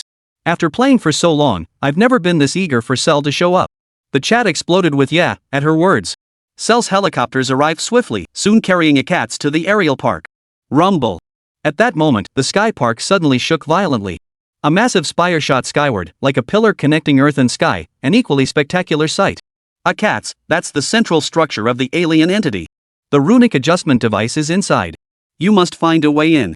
Leave everything else to the nanobiological suit. I don't know if this will work, Akates, but it's our only chance. Good luck. Hearing Dr. Good's words, Little Stupid nodded firmly. Don't worry, leave it to me. Soon, the helicopter finally reached the sky park. However, due to the alien infestation throughout the park, some even possessing anti-air capabilities, they could only land the Akates at the park's edge. Good luck. The helicopter pilot left with those words. Just then, Colonel Buckley relayed a message. Since the park was floating mid-air, all ground support was rendered useless. Air support was possible, but still in preparation and couldn't arrive anytime soon. Thus, Akates now had to fight alone. Me against the entire park's alien hordes? Damn, this is gonna be awesome. As soon as little sister uttered these words, the viewers flooded the chat with question marks. Vaguely, they sensed something was off with dumb little sister's mental state. But in truth, anyone who'd played the game knew this was perfectly normal behavior. One person taking on an entire army? That's exactly what the promotional videos showed. Except now, the human army had been replaced with an alien horde. What difference did it make? No, it's just done. Woohoo, let's go. Dai Xiaomei bellowed, hoisting her machine gun and charging straight for the tallest spire at the park center. She absolutely loved machine guns. This thing was so easy to use, just charge forward without thinking. Perfect for a brute like her. And so, dumb little sister charged ahead, machine gun in hand, in armored mode. One girl versus the entire alien horde. Though she died a few times along the way, she ultimately wiped out every alien. Strutting with arrogance, she reached the highest spire. The tower soared skyward, its base opening into a tunnel-like passage. At first glance, the interior seemed pitch black, but upon closer inspection, it was teeming with alien viruses. The sheer number of alien viruses was staggering, a dense, oppressive mass that felt utterly terrifying. This feels so gross. I kinda don't wanna go in, dumb little sister stuck out her tongue. But just then, a message came through from Terra's foot. The military's nuclear order has been officially issued. The nukes are already being loaded. Hurry. We don't have time. Hearing this, dumb little sister's entire face twisted into a grimace. Those high-ranking military brass. I really can't deal with them. With the nukes about to launch, dumb little sister had no choice but to go in, no matter how much she didn't want to. After a quick mental pep talk, she finally closed her eyes, pushed all thoughts aside, and plunged headfirst into the passage. The moment she entered, dumb little sister saw a long, winding passageway. Crimson-hued glow flickered along both sides, while the air was thick with alien viruses. The eerie environment made dumb little sister feel extremely uneasy. But just then, something unexpected happened. The spire seemed to sense an intruder. A fierce wind surged through the passageway, attempting to blow Acartes away. Dumb little sister quickly maneuvered, pushing against the gale as she advanced deeper. The gale was fierce, carrying intense heat that ignited a cat's body upon contact. Yet he gritted his teeth and persevered, pushing forward with every ounce of strength. 1 step, 2 steps. Even with the support of his nanobiological suit, Acartes advanced with great difficulty. Yet through sheer effort and unyielding will, he finally reached the passage's end. Instead of a wall, he found a downward passage. This was the deepest level of the spire, the very core of the spore regulation device. If he could jump down and release the antibody tissue, Acartes' mission would be complete. But Dai Xiaomei hesitated. Jumping down would likely kill Acartes. Even with the nanotech armor, he'd still die. Are we really going to do this? Dai Xiaomei sank into deep thought. Unusually, the spectators didn't cheer. They too were hesitating. Should they urge Acartes to jump? Jump down. The alien invaders would be destroyed, and humanity would be saved. But doing so would almost certainly kill Acartes. Yet if he didn't jump, Akatsuki might survive. Relying on his powerful nanotech armor, he could even endure among countless alien creatures. But then, Earth would likely be left with only him as a human. The choice was agonizing. Dai's little sister wavered. But then, she suddenly saw Acartes within the game. A fierce gale knocked him to his knees. The scorching heat nearly set his entire body ablaze. Even before this, he had been repeatedly gravely wounded, even near death, by the relentless assaults of countless alien creatures. Yet despite all this, he never once considered giving up. He pressed onward, relentlessly. Acartes. Unwittingly, he was forced to accept the prophet's legacy. He could have refused, ignored everything, and gone home to sleep. Yet he silently accepted this reality and poured every ounce of strength into fulfilling the prophet's mission. Even as his body was covered in wounds, even as his physical limits were pushed to the breaking point, even as he clung to life only through the life support system of his nanotech battle armor, he never once considered giving up. And now, what right did he have to make this man who had never bowed to anything choose surrender? Therefore, jump, Akatsuki. Go fulfill your mission. Go save all of humanity. At that moment, Acartes leapt without hesitation, plunging into the endless abyss. His body burned, his spirit shattered. Yet he never regretted it. For he bore the prophet's mission. He carried the hope of all humanity. And the terrifying alien monstrosity would finally meet its end at his hands. Host consciousness detected as detached. Automatically executing annihilation protocol. Tunguska reagent released. Extraterrestrial virus consuming and assimilating the host. Destruction plan executed successfully. Host body severely damaged detected. System switching to core function mode, prioritizing life support. A cat's consciousness steadily sank. In a daze, he seemed to glimpse the prophet. Chapter 68, their mission continues. Hey, dead man. Out for a stroll? Thought I was already dead? Well, actually, I thought so too. But Hagrid was right, the bio suit changes everything. Though my physical body is dead, my consciousness remains tightly bound to the suit. And that's how I ended up like this. But dwelling on that now is pointless, our mission remains unfinished.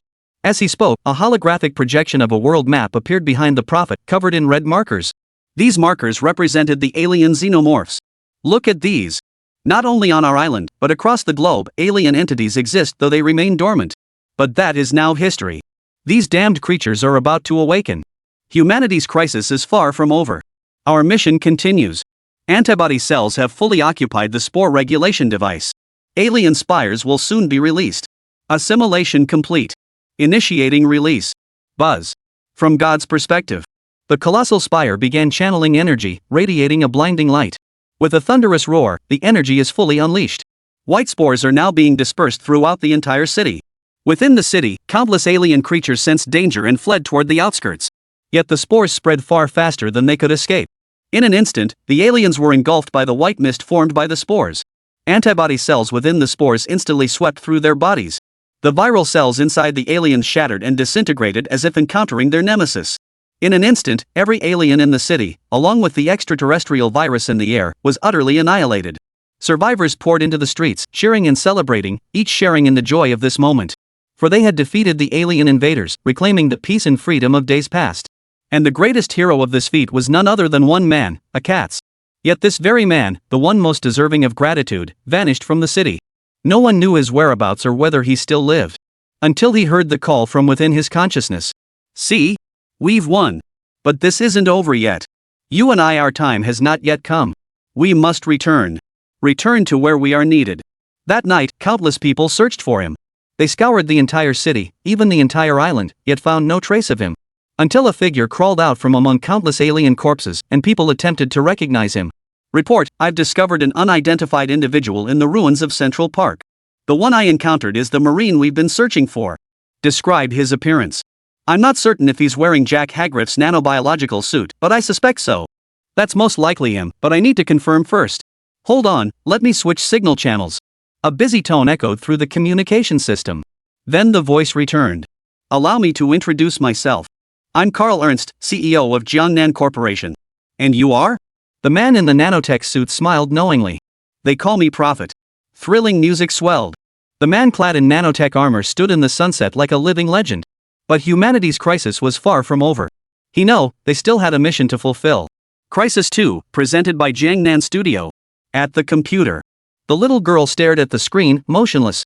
She savored the experience this game had given her. After a moment, she reluctantly tore her gaze away. Then she suddenly turned toward the live streaming camera and shouted loudly. Awesome!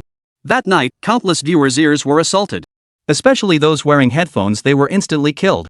Yet the same scene played out repeatedly across major streamers' channels. Even the usually composed Dean Lauda was jumping around like a monkey with excitement. This game is absolutely insane. So much fun, it's absolutely mind-blowing. The graphics, controls, and gameplay are all top-notch. Even the storyline is full of twists and turns. Add in the almost lifelike visuals and sound effects, it pulls you right into the action. I bet I'll be dreaming about blasting aliens with a machine gun tonight. No need for words, one word sums it up, awesome. Boss Yin's reaction had the stream viewers cracking jokes left and right. Ha, look at him just playing a game and he's gone completely nuts. He's regressing to his primal self, ha. You bet. Coach Yin's enthusiasm this time has surpassed even that gunfight episode. Ha, that old joke suddenly hit me. But fair's fair, this game is genuinely awesome. The nano war suits are so badass, I want one too. Hagriff, kid's got potential. Come to Jiangnan Company tomorrow for a proper shift. Hagriff the god, feeling generous? Giving away a nano suit? Yeah, right. Don't forget he's got several sets stashed away. What use is a first-gen suit? I want a second-gen one. Akata's, fine, I'll just rip mine off and give it to you. Akatsuki, you've been silent this whole time, but now you're talking? Ha, I'm gonna die laughing in this livestream. The viewers were having a blast. Meanwhile, Su Yang, lying in his office watching Boss Yin's stream, was beaming with joy. Not bad. Boss Yin's stream has hit over 1 million viewers. The other streams are doing pretty much the same. Looks like Shark Platform's promotion is spot on. Xiao Lu chimed in beside him, and how? It's not just Shark Platform's Smart Play platform is also heavily promoting our game. They're going all out, like it's free or something. Big Lu crossed his arms. Well, we did sign a contract. He has to deliver, right? Besides, with all this hype, if the game sells well, he gets a bigger slice of the pie and makes more money. Just then, Jiang Yun, nicknamed Pliers' sister, rubbed her belly as she ran over. Anyway, to sum it up, we're celebrating our success at some fancy restaurant, right? Everyone. Zhang Yun's comment completely derailed the conversation, and no one felt like engaging with her. Only Lu Yu responded, "What fancy restaurant? Didn't you forget what happened last time we went? You guys turned the whole floor upside down, scaring away all the customers downstairs." The restaurant owner didn't say anything on the spot but later hung up a sign. What sign? No pliers or dogs allowed? Lu grinned. Qianmei flared up instantly. Why lump me in with dogs? Su Yang was causing trouble with me too. Lu Yu stroked his chin, feigning deep thought. You have a point. Su Yang, Qianmei, and dogs no entry. Qianmei, that's about right. Wait, something's off here. It's your brain that's off, twisted all wrong. Su Yang interjected. But this remark instantly enraged Qianmei, who lunged at him, starting a scuffle with both Su Yang and Xiao Lu. Meanwhile, Big Lu watched his little sister, seeming in a good mood, and couldn't help asking, "Xiao Yu, what's got you so cheerful lately?" Something good happened? Lu Yu paused in cutting fruit, a faint smile touching her lips. Well, you know how I wasn't getting along with the team before, and I was pretty withdrawn for a while? Then Brother Yang gave me some advice and talked privately with the team. After that, I tried interacting with them using the methods Brother Yang taught me, and it actually worked pretty well. Chapter 69, you won't believe this. Now they handle a lot of my workload, making things so much easier. Otherwise, I'd probably be frantically sketching concept art instead of slicing fruit right now. Lu Yu spoke slowly, her expression softening as she drifted into thought. Big Lu watched her, his expression a mix of emotions. It was good that his little sister had learned to be more flexible at work. But why couldn't he feel happy about it? As this thought crossed his mind, Big Lu glanced at Su Yang across from him and narrowed his eyes. He seemed to know why he couldn't feel happy. Over the next few days, the Shark platform's live streaming page was almost entirely dominated by Solitary Bird Crisis 2. Many short video platforms also featured content related to the game. Some netizens even delved deep into the game's core mechanics, creating videos that garnered massive views. Particularly, a user named Call Me Prophet sparked countless online discussions with his videos. He claimed that the person who uttered the line, "They call me Prophet," at the game's end wasn't the protagonist, Akarts. It was the long-dead Prophet.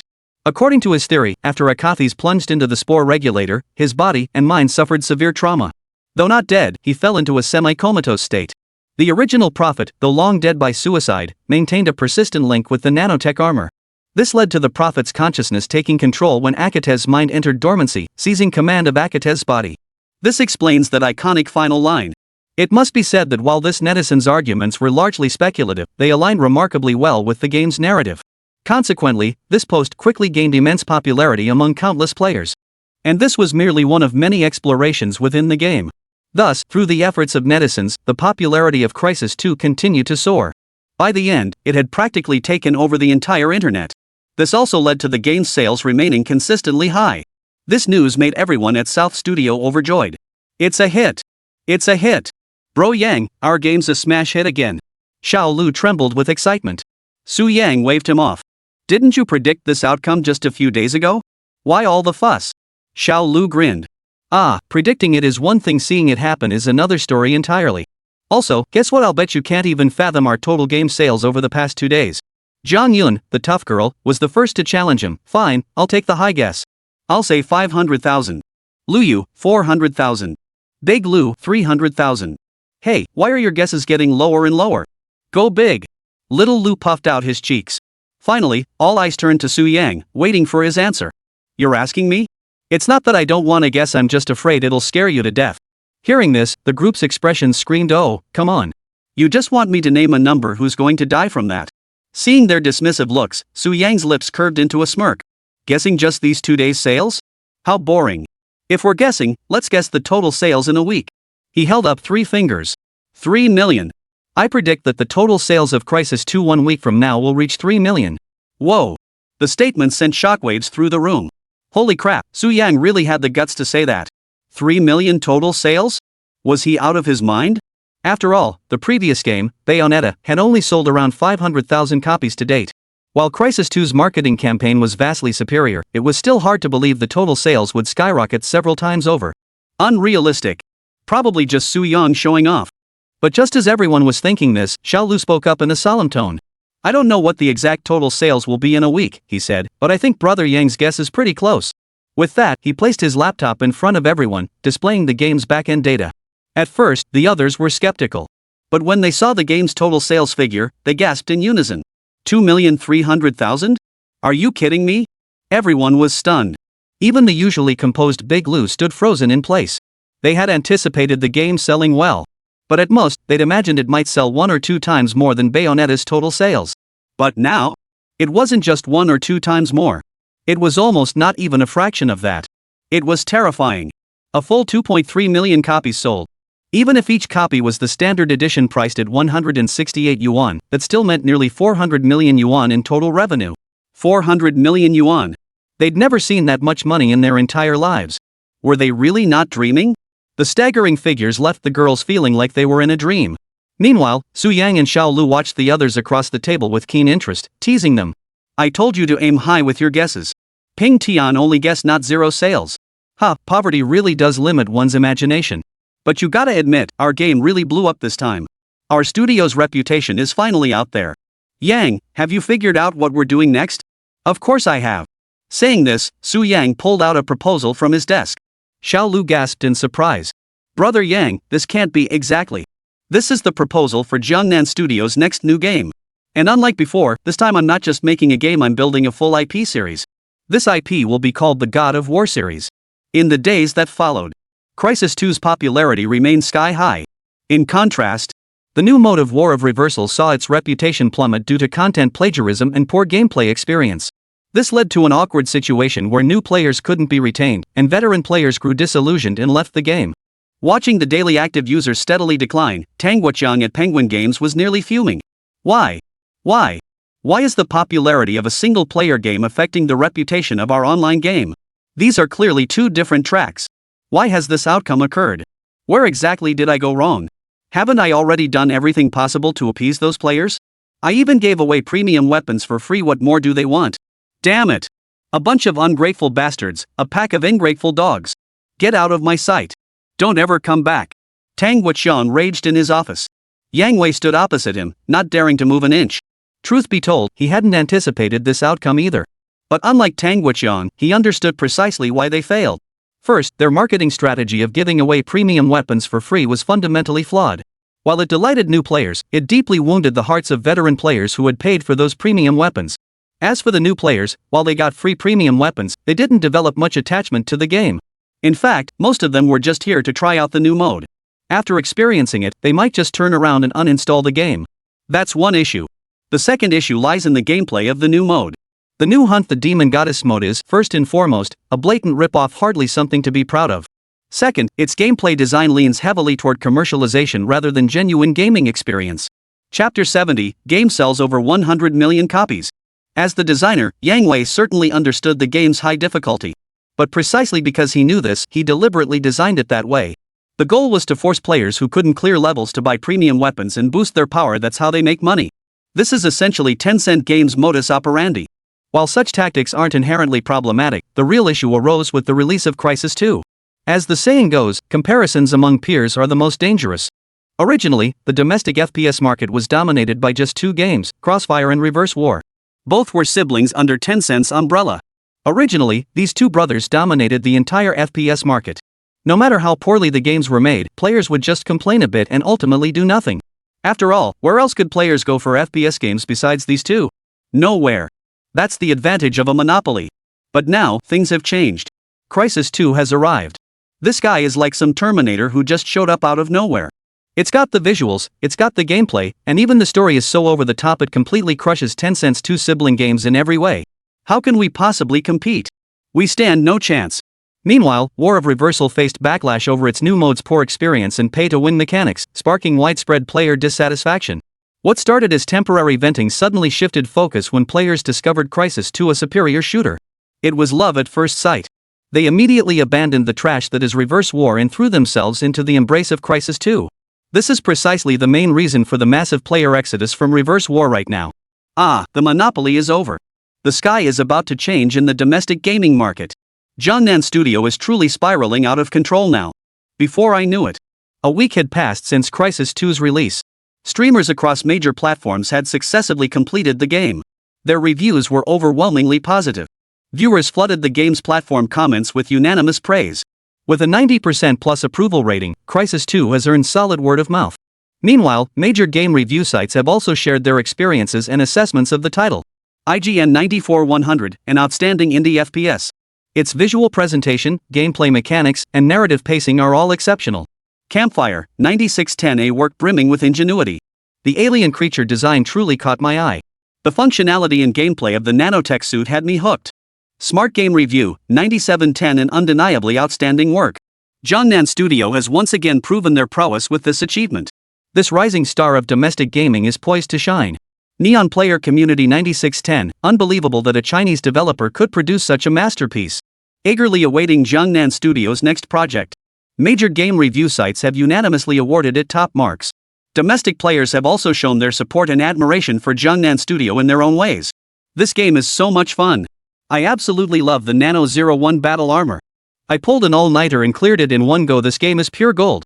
Real men go in armor mode and blast through everything. Stealth mode is sick too. I cleared it entirely invisible with almost zero damage. Whoa, you finished it without firing a single shot? What's this gun of kindness nonsense, huh? I'm a smart ass. Honestly, I'm blown away by Su Yang's wild imagination.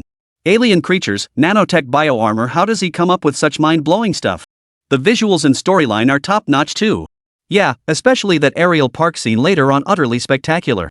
For a domestic game to achieve this level, I was genuinely moved. Teary-eyed. Teary-eyed. Remington.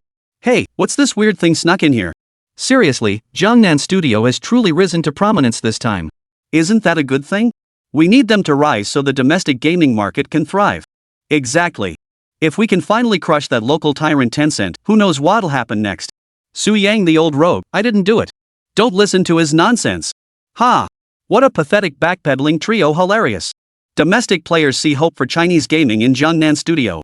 Overseas players, meanwhile, have discovered this gem called Jiangnan. OMG, I can't believe this is actually a game from China.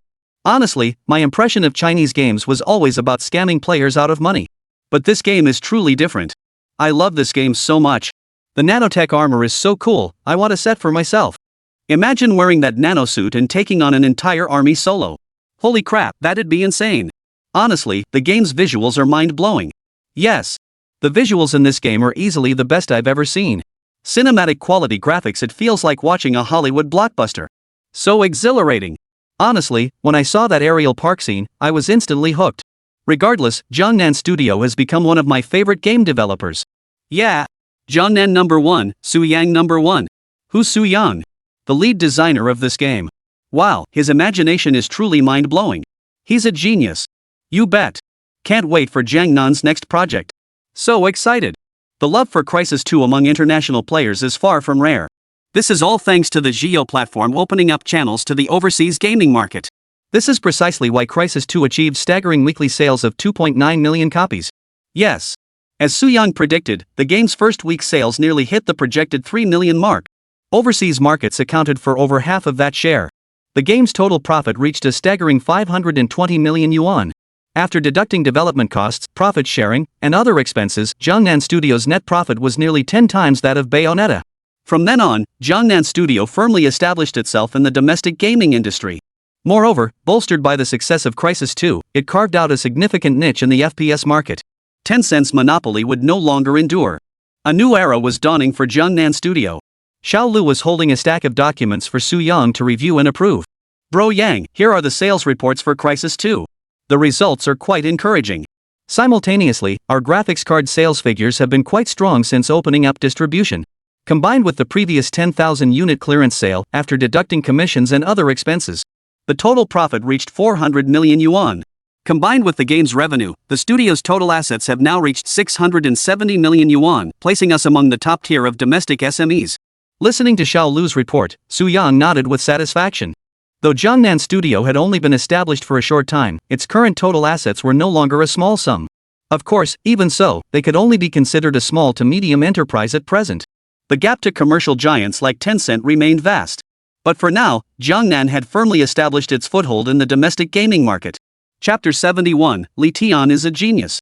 Moving forward, as long as the studio continues developing premium games and steadily builds a stellar reputation, it will grow stronger and stronger. Eventually, it will reach a point where it can stand shoulder to shoulder with Tencent.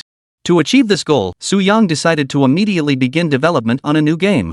The game proposal had been prepared days earlier and distributed accordingly. Departments swiftly sprang into action, initiating projects and establishing documentation. Jiangnan Studio, this formidable machine for crafting premium games, began churning. Su Yang made no half-hearted investments this time, committing a full 200 million yuan directly to the game's development. Of course, this was merely the initial investment. Further funding would be added as needed. Especially for marketing and promotion, significant resources would be required. But Su Yang wasn't worried. The studio was no longer what it used to be. It now sat on billions in assets, allowing him to build freely. And he believed this new game would not disappoint his immense investment. 337 God of War series. A classic IP series from a past life. Even now, the mere sight of the words God of War conjured in Su Yang's mind the image of that bald-headed warrior who could tear gods apart with his bare hands. Beyond that, the game's world building was utterly captivating, paving the way for an entire subsequent series of works. A classic masterpiece among the best. This game's release will surely dominate. Su Yang smacked his lips, his heart racing with anticipation. Just then, the landline on the desk rang. It was the security guard downstairs, reporting that a man claiming to be the chief designer of Linglang Tianxia wanted to see Su Yang. Isn't Linglang Tianxia a studio under Tencent? Tencent's chief designer coming to see me? That's a bit much. Could it be he's here to assassinate me because he's pissed off about the declining reputation of the War of Reversal? Su Yang feigned alarm. Xiao Lu rolled her eyes at him in exasperation. It's not like the old days where people threaten violence at the drop of a hat. Not necessarily. It depends on his mood that day. Fine, I'll handle it for you and get it over with. Xiao Lu stormed off, muttering curses under his breath. Before leaving, Su Yang reminded him. Have him come to the conference room for the talk. I want to monitor it via video. More like eavesdropping, right? Xiao Lu rolled his eyes again before heading down to the first floor. Soon, he spotted Li Tian in the security office. At first, Xiao Lu didn't think much of it, but when he saw Li Tian's appearance, he suddenly felt Su Yang might have a point. What the hell kind of savage is this? A few minutes later. Inside the conference room. The Lu brothers crossed their arms, staring at the man across from them, thick hair, scruffy beard, looking like a wild man, and asked, "You're Li Tian, the chief designer of Linglang Tianxia?" "Yep, that's me." "So why did you quit your perfectly good design job to go dig up wild herbs? Didn't that get you fired from the company?" Li Tian scratched his head sheepishly. "And I'm not a savage. Just neglected grooming these past few days, ended up looking like this." "Good grief. Neglecting grooming to turn someone into a wild man? That's unmatched." Xiao Lu gave a helpless cough. "All right then. So, Mr. Chief Designer Li from Tencent, what brings you to our Jiangnan studio?" Li Tian waved his hand. "Please don't call me that. I've already left Tencent and am no longer any kind of chief designer. As for why I'm here at your company, it's actually quite simple." Speaking, Li Tian briefly tidied his beard and clothes, then stood up straight and declared, "I'm here to defect." Seeking refuge? Half an hour later, Su Yang sat in his office, utterly perplexed. This Li Tian, why would he abandon his perfectly good position as chief designer at the Goose Factory to come crawl under our roof? Does he think we're rolling in cash, or is his seat too hot? Su Yang couldn't make heads or tails of it. Just then, Xiao Lu walked in with a notebook. "Bro Yang, I looked into it.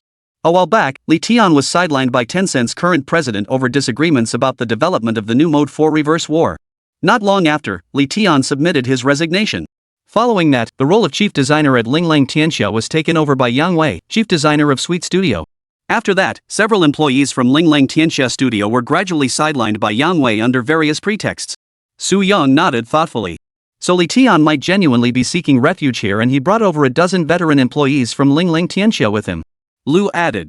At that moment, Zhang Yun, nicknamed Pliers' sister, suddenly spoke up. "But have you considered that Chu is a dark figure? After all, that Li Tian guy used to work for Tencent, our enemy." The remark stunned everyone present, who stared blankly at Qianmei. Feeling uncomfortable, she snapped back. "Why are you all looking at me like that? Did I say something wrong?" "No, you didn't," little Lu shook his head. "We just didn't expect someone with your intelligence to think of that." Su Yang teased. Qianmei. Ignoring the furious Qianmei, Su Yang and the others continued their analysis. As Qianmei said, this could be a trap. Although our relationship with Tencent isn't formally hostile yet, if they have such intentions, we must guard against them. De Lu chose to proceed cautiously. Su Yang felt a pang of regret, though. Li Tian was, after all, Linglang Tianxia's chief designer. Even if Linglang Tianxia had become a puppet of capital now, they had genuinely developed some excellent games in the past. De Lu nodded. "I recognize Li Tian's capabilities. It would be a shame to pass up this chance to recruit him. But we can't afford to underestimate Tencent." "So, have you two reached a decision?" Xiao Lu interjected. Su Yang and De Lu both shook their heads. Xiao Lu rolled his eyes in exasperation before placing the laptop he'd been holding in front of them. Li Tian knew his identity would raise suspicions when he came. That's why he spent these days working tirelessly with former Lingling Tianxia members to create a game. The purpose was to present us with his final decision. That's also why he came looking so disheveled today. They'd been working on this game until this very morning, barely finishing it in time. As he spoke, Xiaolu pulled out a USB drive and launched a game on the laptop. The game's title was simply Call of Duty. Half an hour later, Su Yang finished playing this game called Call of Duty. To be honest, the gaming experience was mediocre. It felt more like a trial demo than a full game. The entire playthrough took only about 10 minutes. The gameplay experience wasn't great either. The graphics were poor, even inferior to games like Crossfire and Reverse War. Surprisingly, however, the storyline and gameplay mechanics were decent. Moreover, as an FPS, its character animations and real-time feedback were quite well executed. It seemed the budget had been poured into the graphics. But what astonished Su Yang most was, this game, from its title to its mechanics and even its storyline, evoked memories of a classic IP masterpiece from his past life. The Call of Duty series, yes.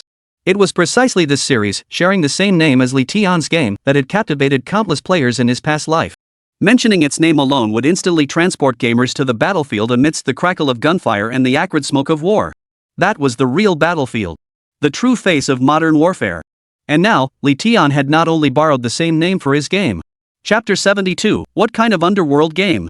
Even the game's core mechanics were meticulously crafted. This led Su Yang to briefly suspect Li Tian was another time traveler like himself. Yet, judging by the game's intricate details, Li Tian clearly wasn't. Otherwise, he couldn't have developed it to its current level of perfection.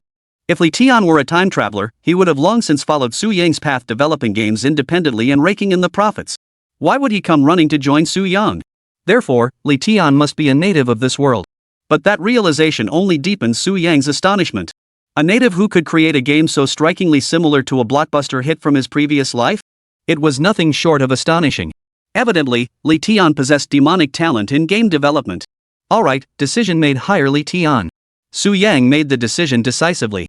Even when De Lu tried to dissuade him, he remained resolute. For nothing else, but because he simply couldn't let such a talent slip through his fingers. Under Su Yang's unyielding persistence, Li Tian and over 10 former employees of Lingling Tianxia joined Jiangnan Studio. However, to appease De Lu and other studio members, Su Yang did not assign Li Tian to the God of War series development. Instead, he had them start developing another game on their own. Of course, the funding came entirely from Su Yang. This made Li Tian overjoyed to the point of tears.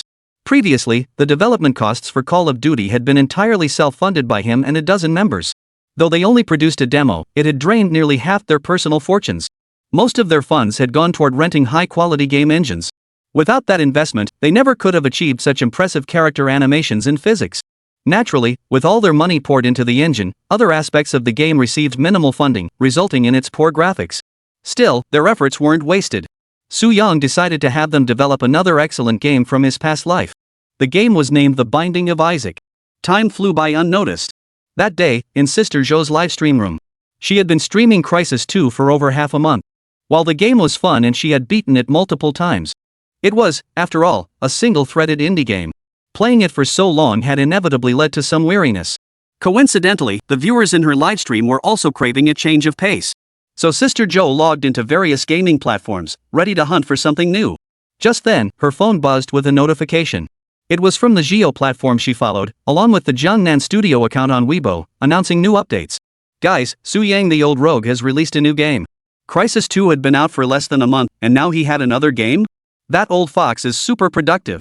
The chat exploded upon hearing this. What? That old fox has another new game? I got the notification too, it's definitely a new game. Man, that old fox is so productive. Man, even the donkey at the production team isn't this hard-working.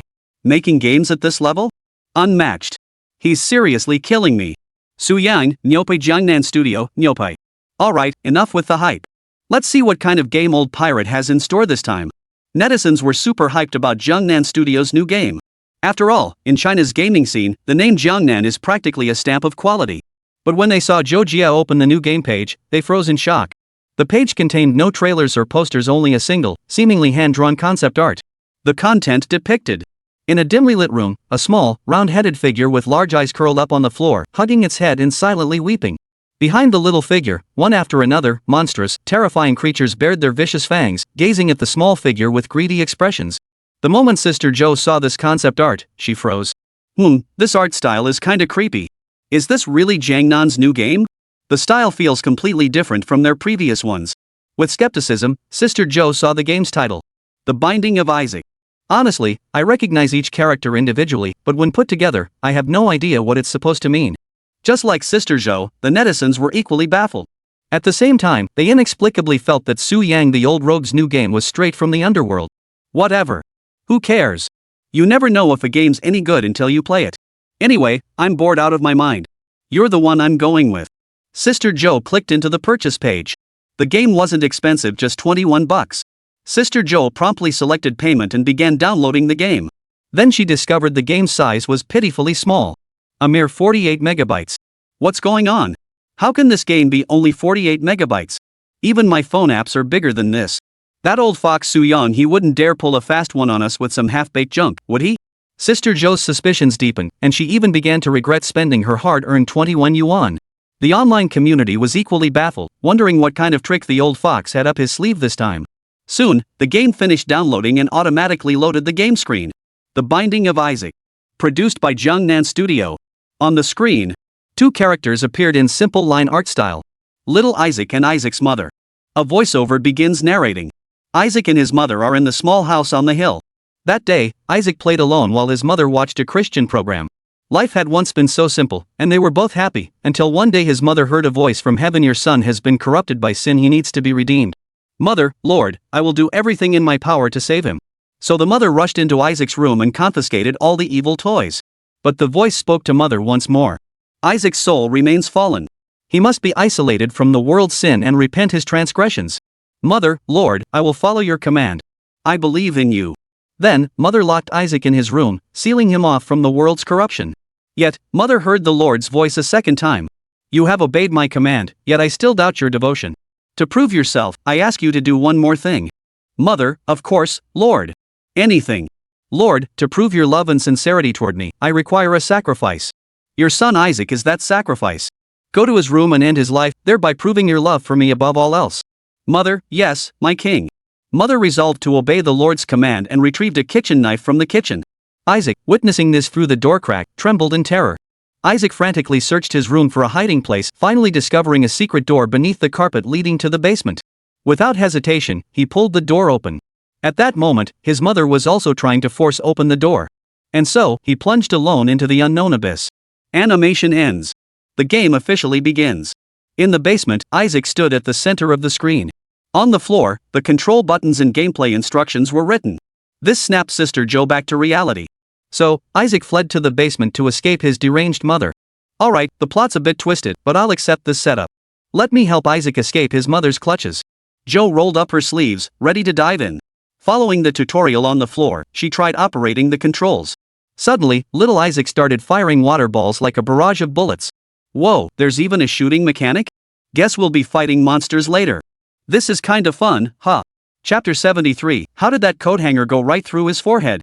Sister Joe, her competitive spirit ignited, casually fired water balls around room C.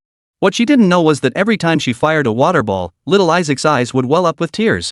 Soon, Sister Joe had mastered the controls and gameplay. She then guided little Isaac to choose the right door among the two room entrances. Since the view was horizontal, passing through the small door caused the scene to instantly switch to a new room. Inside, two figures identical to Isaac stood in the room's center. As Sister Joe tried to approach, the two figures suddenly opened their blood-red eyes and charged at her like madmen.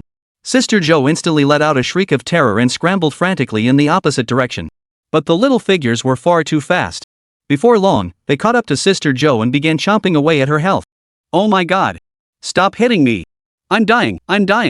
Watching the heart representing her health above the screen rapidly deplete, Sister Joe begged for mercy. But the little creatures paid no heed, mercilessly dragging her away. Then, a beam of light shone upon Isaac. With a final whimper, he collapsed to the ground. You died. Continue? Squeezing her temples at the on-screen prompt, Sister Joe sighed. This game was downright hellish. But the viewers in the livestream were in stitches. Ha, what kind of hellish game is this? Those two little guys suddenly went berserk and killed Sister Joe outright. How about that? When the little guys went wild, Sister Joe was screaming her head off. It was hilarious. Ha, never thought the counter-attack fighter would get countered herself. This livestream is gold. Coffee, you in? In. Then perks, you in? In. You guys are toxic. Pushin attack, huh? It's over. The melody of my death echoes in my head again. Who said that? Drag them out and chop them up. I finally managed to forget it, but you guys made me relive it. Blast it. Blast it. Fellow viewers, keep your mouths shut. Oh no, the brainwashing rhythm is back. I won't be sleeping tonight. Viewers are running wild with memes. Sister Joe barely acknowledged them, restarting the game and guiding Isaac back through the right side door. She sought revenge. She wanted to redeem herself. Just two little guys who suddenly go berserk? Just take them out remotely beforehand, right? Watch me charge you down. Sister Joe charged in with fierce determination, unleashing a water ball attack the moment she entered the right door. But when she saw the room's contents, she froze. Wait, this isn't the same as when I came in earlier. Logically, with only 2 doors, she couldn't have taken the wrong path. Yet the room's contents were completely different from last time. Could it be that after death and revival, the entire game resets and randomly generates a new map? Sister Joe's beautiful eyes widened slightly in surprise. So that means every playthrough will be different from the last? This setup is awesome. As expected of that old fox Su Yang, he's got some real talent. Like Sister Joe, the online viewers also praised Su Yang's creative vision. Meanwhile, Sister Joe found herself in a new map. Instead of 2 little monster figures, there was a treasure chest. Opening it, a sun key burst out. The key won't be needed just yet. Let's keep moving forward. Sister Joe chose the door on the right again. This time, luck wasn't on her side. She encountered several fly-like monsters. She'd assumed the flies wouldn't be as tough as the little monster creatures, but to her surprise, Sister Joe found them unusually troublesome. These flies are so tiny, buzzing around everywhere. I can't even hit them properly. What's wrong with old Bandit? Why did he suddenly make the game so hard? Sister Joe grumbled as she fought the flies. Finally, she managed to blast one of the flies to smithereens. Just as she was about to celebrate, she suddenly noticed that after the fly monster died, even smaller baby flies appeared. The baby flies seemed to sense their mother's death and immediately dove towards Sister Joe. Oh, you little bastards, trying to avenge your mom, huh? Watch me blast you to bits. Sister Joe counterattacked immediately, but the tiny flies were even harder to hit due to their smaller size. It took her considerable effort to eliminate every fly, large and small. Damn, it's this tough right from the start? How am I supposed to handle what comes next? Sister Joe grumbled again about the game's difficulty. Her body, however, obediently guided Isaac into the small door on the right. The moment she entered the room, the screen suddenly went black. Then, a creature appeared in the room. It still resembled Isaac in form, but its body was swollen and obese. This can't be a mini-boss already, so soon? Sister Joe exclaimed in shock. The obese monster paid no heed, leaping into the air and delivering a crushing blow. Isaac took the hit, losing a heart. But the fat monster's attack wasn't over. After landing, it unleashed a torrent of crimson bullets from its mouth. Sister Joe gasped in shock, trying to flee, but the distance was too short to dodge in time. Thus, Isaac was hit again. This time, it cost him 2 hearts at once. Damn, that hurt. I'm down to 1 health bar. How am I supposed to fight this? Joe Jia grumbled repeatedly, yet she still frantically maneuvered Isaac to dodge the fat monster's attacks. At first, she was constantly scrambling to evade, but as she dodged repeatedly, she suddenly realized the monster's attacks were surprisingly limited. Just 2 moves, crushing blows and blood sprays. With advanced prediction, dodging them was a breeze. This restored Sister Joe's confidence, and she sounded the charge for a counterattack. A barrage of water balls formed from her tears poured relentlessly onto the monster. Enraged, it unleashed wave after wave of crushing blows. Yet Sister Joe always anticipated them, dashing far away before each attack could land. Only after the assault ended would she strike back. Thus, through Sister Joe's evasive tactics, the fat monster's health bar steadily plummeted. Just as victory seemed within reach, Sister Joe misjudged a moment, getting splattered by the monster's blood. Isaac whimpered, collapsing to his knees, dead once more. So close, just a hair's breadth away. Damn it, got distracted. Sister Joe slammed the table in frustration. But she quickly regained her composure, re-summoned Isaac, and set out once more. Due to the map's random respawn mechanics, the types of minor monsters Sister Joe encountered this time were different from before. Even the small door on the right she usually took wasn't there, it had been placed somewhere else entirely. Resigned, Sister Joe decided to just wander aimlessly, killing whatever stood in her path. After overcoming countless obstacles, Sister Joe finally reached the final room. Inside, instead of the expected final boss, she found monsters on par with the fat ones. This seemed like good news, but it wasn't. After all, the final boss signified the map's end. Its absence meant she hadn't reached the conclusion yet. In other words, the game had only just begun. Ugh, this bizarre art style, plus the unexpectedly high difficulty. This is pure masochism. You bastard, Su Yang, you really outdid yourself. Sister Jo grumbled under her breath, but her body betrayed her true feelings. She remained utterly devoted to the noble cause of suffering. Though this game was undeniably hellish, its unique mechanics had Sister Jo hooked, finding endless enjoyment in the challenge. Perhaps that was the singular charm of The Binding of Isaac. Meanwhile, in Boss Ian's livestream, he was also playing The Binding of Isaac. Compared to Sister Jo, however, Boss Juan was making significantly faster progress. He'd already cleared the first floor and was now tackling the basement. Chapter 74, The Story Isn't Over Yet, starting New Game Plus. Hey, look! A treasure chest. Boss Ian's eyes lit up at the sight. He immediately used the key he'd obtained earlier to open it. A flash of light erupted, and a pair of red high heels bounced out. After obtaining them, Isaac's water ball attack range noticeably increased. So it's an item that boosts stats. But why high heels? Tiger Boss pondered briefly but couldn't make sense of it. He decided to stop thinking about it and continued exploring deeper. After clearing numerous obstacles, Tiger Boss arrived at a special room.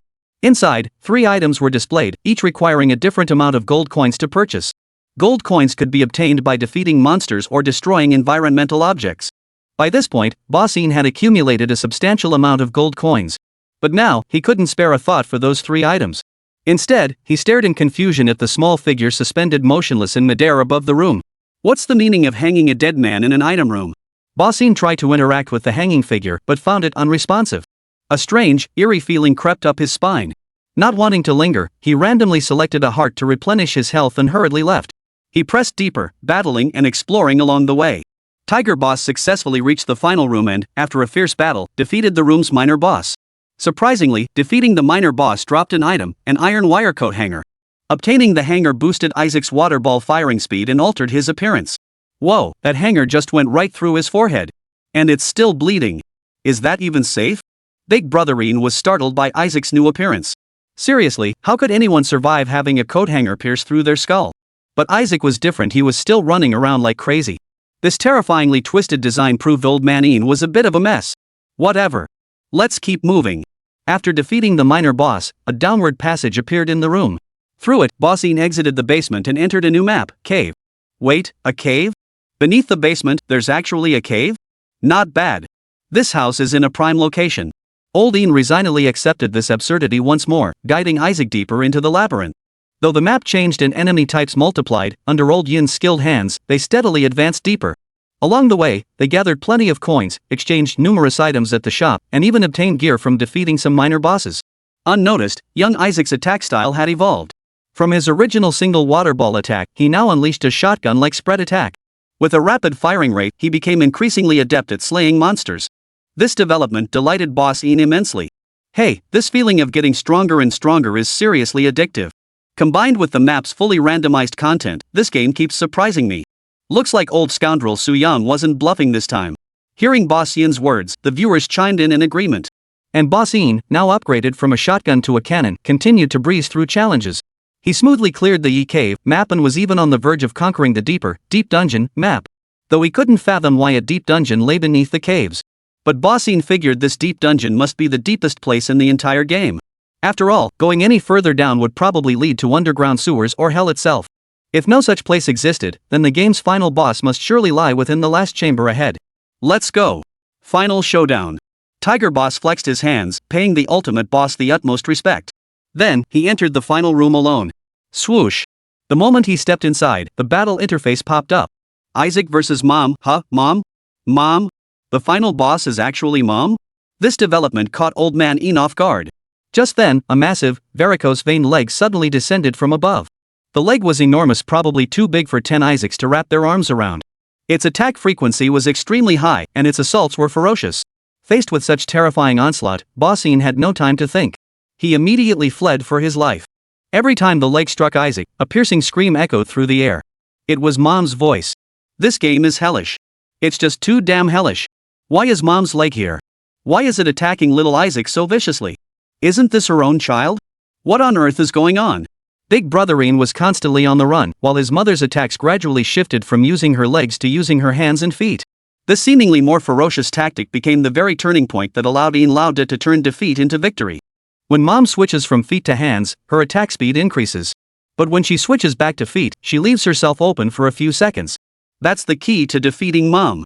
True to his reputation as a top streamer in the host zone, Ian Lauda quickly figured out how to counter Mom. Thus, when Mom unleashed a fierce attack using both hands and feet, Bossine deliberately abandoned his own attacks, focusing solely on evasion. Then, the moment Mom's hand attacks ended and that opening appeared, Bossine launched a fierce counterattack, unleashing a barrage of damage.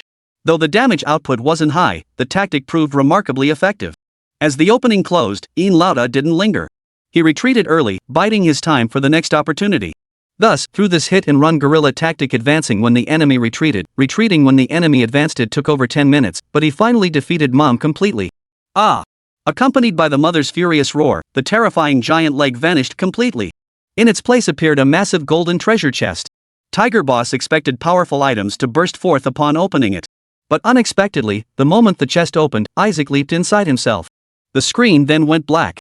After the anime-style interlude, the scene returned to the original simple story. In the story, Isaac was cornered against a wall, while Mom, following the Lord's command, advanced toward him wielding a kitchen knife. Watching his mother advance step by step, Isaac had nowhere left to retreat. After extreme terror, he resolved to accept his fate with resignation. But at that moment, an angel from heaven used her divine power to make a book soar through the air, smashing it squarely onto Mom Ting's head. Mom instantly collapsed, and Isaac, having defeated his mother, cheered and jumped for joy. Everything ended there. Just as old man Ian thought the story would end there, an unexpected twist occurred. The previously black and white animation suddenly burst into color. Inside, Isaac sat in his room, beaming with a radiant smile. He seemed still immersed in the joy of defeating Xingxing's mother. But just then, the door burst open. His mother's figure loomed once more. In her hand, she held that gleaming kitchen knife. The binding of Isaac Jiangnan Studio, Star of Passion. Staring at the subtitles on the screen, Old Tiger was stunned for a long time. Wait, that's it? It's not over yet, is it? Mom's about to kill Isaac with that knife. What happens next? What happens next? It can't just end like this. Old Ian jumped up and down in excitement. At this point, the viewers should have been cracking jokes, but sadly, they felt just like Old Tiger. Hey, little Isaac, you didn't just die, did you? Su Yang, you bastard, you're a dog. No way. It's barely started. Ending it so abruptly? He's got to be kidding. Wah, little Isaac. He really. I'm crying my eyes out. I'm the first to sign the petition demanding Old Thief rewrite the ending. Count me in. Me too. 11. The viewers' emotions were stirred up, and they were filled with righteous indignation, demanding an explanation from Su Yang. But just then, Bossine spoke up. Chapter 75, how many endings did you actually create? I don't think it's that simple. Look here. First off, this ending is clearly a B-bad ending. And if there's a B, there must be an E-happy ending. At the very least, there can't be just one ending. Otherwise, it wouldn't fit the consistent style of Jiangnan Studio and that old fox Su Yang. Indeed, Jiangnan Studio's previous two works both emphasized quality. They wouldn't risk tarnishing their reputation on a mere 48 megabytes minigame. Second, the game's storyline isn't complete. For instance, why did the mother kill Isaac? Was it really because of that master thing? Couldn't it be something else like mental instability or drug-induced hallucinations? Moreover, the dungeon maps feel odd. The basement makes sense, but the caves and deep dungeons below? That seems a bit off. Also, where did those monsters come from? They're in little Isaac's basement. Why would such ghostly things be there? Especially the final boss. Why is it the mother, and why is she so enormous? All these anomalies make me think these maps don't exist in reality. They're part of Isaac's mental world. Whoa! Upon hearing this, the Yurin crew members grew excited. Even Ian Lauda felt a surge of excitement. It seems this game isn't one you can fully grasp after just one playthrough. Alright, guys, let's start the second run. Under Boss Ian's command, the game restarted. The viewers once again saw that round-headed little Isan. Though it was the second run, everything remained exactly as before: random maps, random rooms, random monsters. Everything was random. Even the items obtained were entirely unpredictable, delivering a fresh experience. Under this system, Tiger Boss's development path this time was completely different from last time. This time, no one knew what Old Ian had picked up, but the bullets he fired were no longer water balls, they were poison-filled spheres. The poison spheres dealt incredibly high damage. Most minor monsters died instantly upon contact. Old Ian wielded them with ease. Beyond that, there was another item, quite unique. It was a rope. Upon obtaining it, little Isaac's appearance changed. His round body vanished, and his large head floated into midair, gaining the ability to fly. Yes, you heard that right. Flight. This allowed Boss Ian to fight completely disregarding terrain, enabling better positioning to evade enemy encirclement. With fully randomized gameplay, even the progression path became entirely unpredictable. Nearly every playthrough offered a distinct experience. You've got to admire the old rogue's imagination. Old Tiger couldn't help but marvel. Simultaneously, this new development significantly accelerated his monster farming speed. With the synergy of poison ball attacks and flight, he charged through obstacles like Tang Tianhuang, clearing 5 gates and slaying 6 generals. Before long, Yin Lauda reached the 6th layer. He stood before the final boss Mama. Thud. Just like in the first playthrough, Mama's attacks were ferocious. But Old Tiger, now familiar with the strategies, easily suppressed her. Plus, his combat power this time far surpassed Jinxi's. Thus, the challenge took less than half the time of the previous attempt. In just 5 minutes, he defeated Mama. After the victory, the outcome was similar to last time. Accompanied by a furious roar, Mama vanished, and a golden treasure chest appeared. This time, however, the golden treasure chest was not large. Instead, it resembled the national shield obtained upon clearing the map earlier. Moreover, above the chest, a downward-pointing passageway had appeared. This caught Old Tiger's attention. So there was a change after all. I knew it. The old fox wouldn't be so boring as to make a half-baked game. So he was hiding something up his sleeve all along. Yin Lauda's spot-on prediction sent the viewers into a frenzy of 666 comments. After obtaining the golden treasure chest item, Yin Lauda plunged into the tunnel without hesitation. The passage led downward into a new map. But this time, the surroundings were a sickly crimson, faintly pulsating as if alive. As if living creatures were stirring. This eerie atmosphere sent chills down Yin Lauda's spine. His shock intensified when he saw the new map's name, Uterus. New map, Uterus. Could this be my mother's womb? Yin Lauda immediately thought of his mother. After all, the appearance of the womb map indirectly confirmed his earlier suspicions. None of this was reality, it was all within Isaac's mind.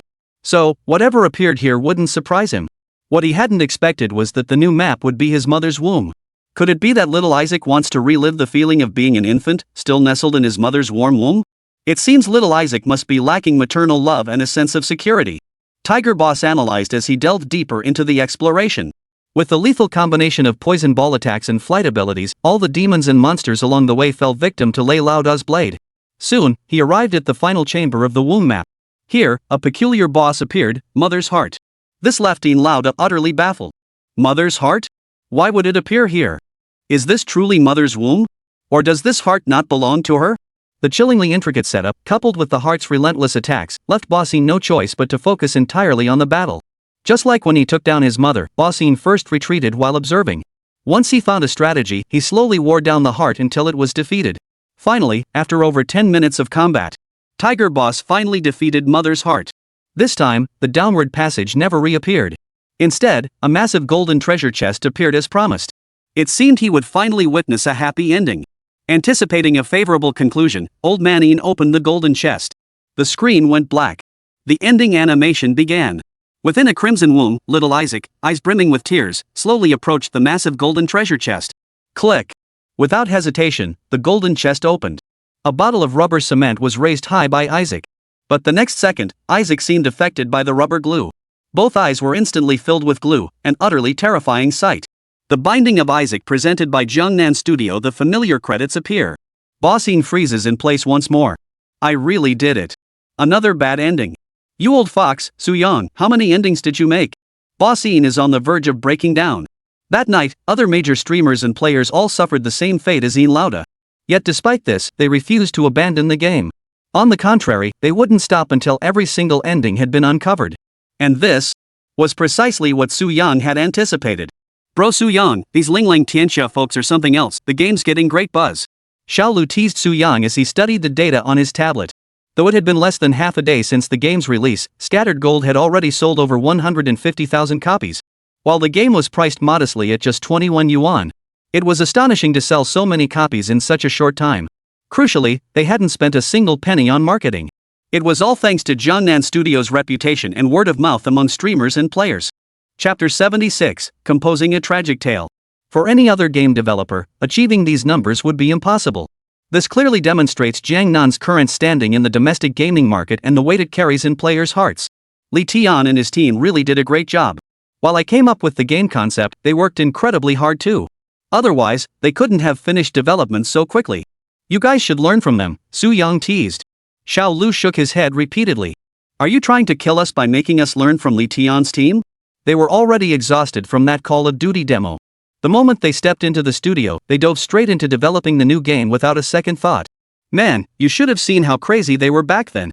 Not only did they live and eat at the studio, they barely left their workstations. I even saw each of them carrying around a water bottle.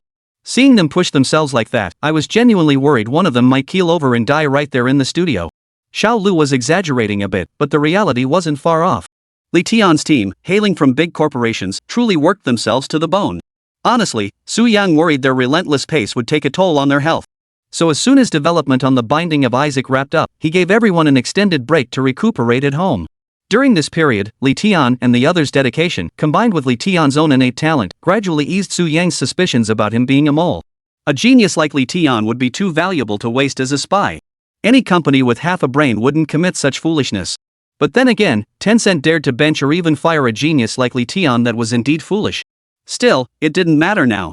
With Li Tian now under his command, the capabilities of Jiangnan Studio had once again been elevated. And his own plan was finally ready to be put into action. With that thought, Su Yang activated the system. Following the successive releases of Crisis 2 and The Binding of Isaac, Su Yang had extracted vast amounts of player emotions. His emotional value had now accumulated to a staggering figure, 6.7 million. Such a massive emotional credit balance could easily purchase nearly all the futuristic black technologies available in the system store. Yet strangely, despite possessing this wealth of emotional credit, Su Yang felt no desire to make any purchases. To be precise, it wasn't that he didn't want to buy anything. Rather, the things he truly desired were currently beyond his means. Immersive Virtual Reality Sensory Pod, a groundbreaking VR device designed for immersive gaming experiences. Unlike current headset-based VR 167 systems, this motion pod design allows players to immerse themselves more fully in the game world. It truly achieves a sense of presence and empathy. This groundbreaking technology comes at a steep price of full 8 million emotion points. But Su Yang didn't have that much yet, so he decided to save up some more.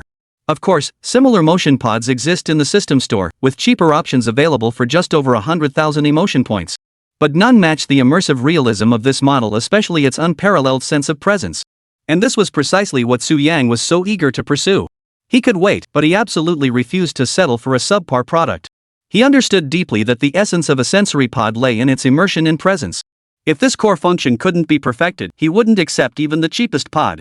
At present, Li Yang was actually reluctant to open up.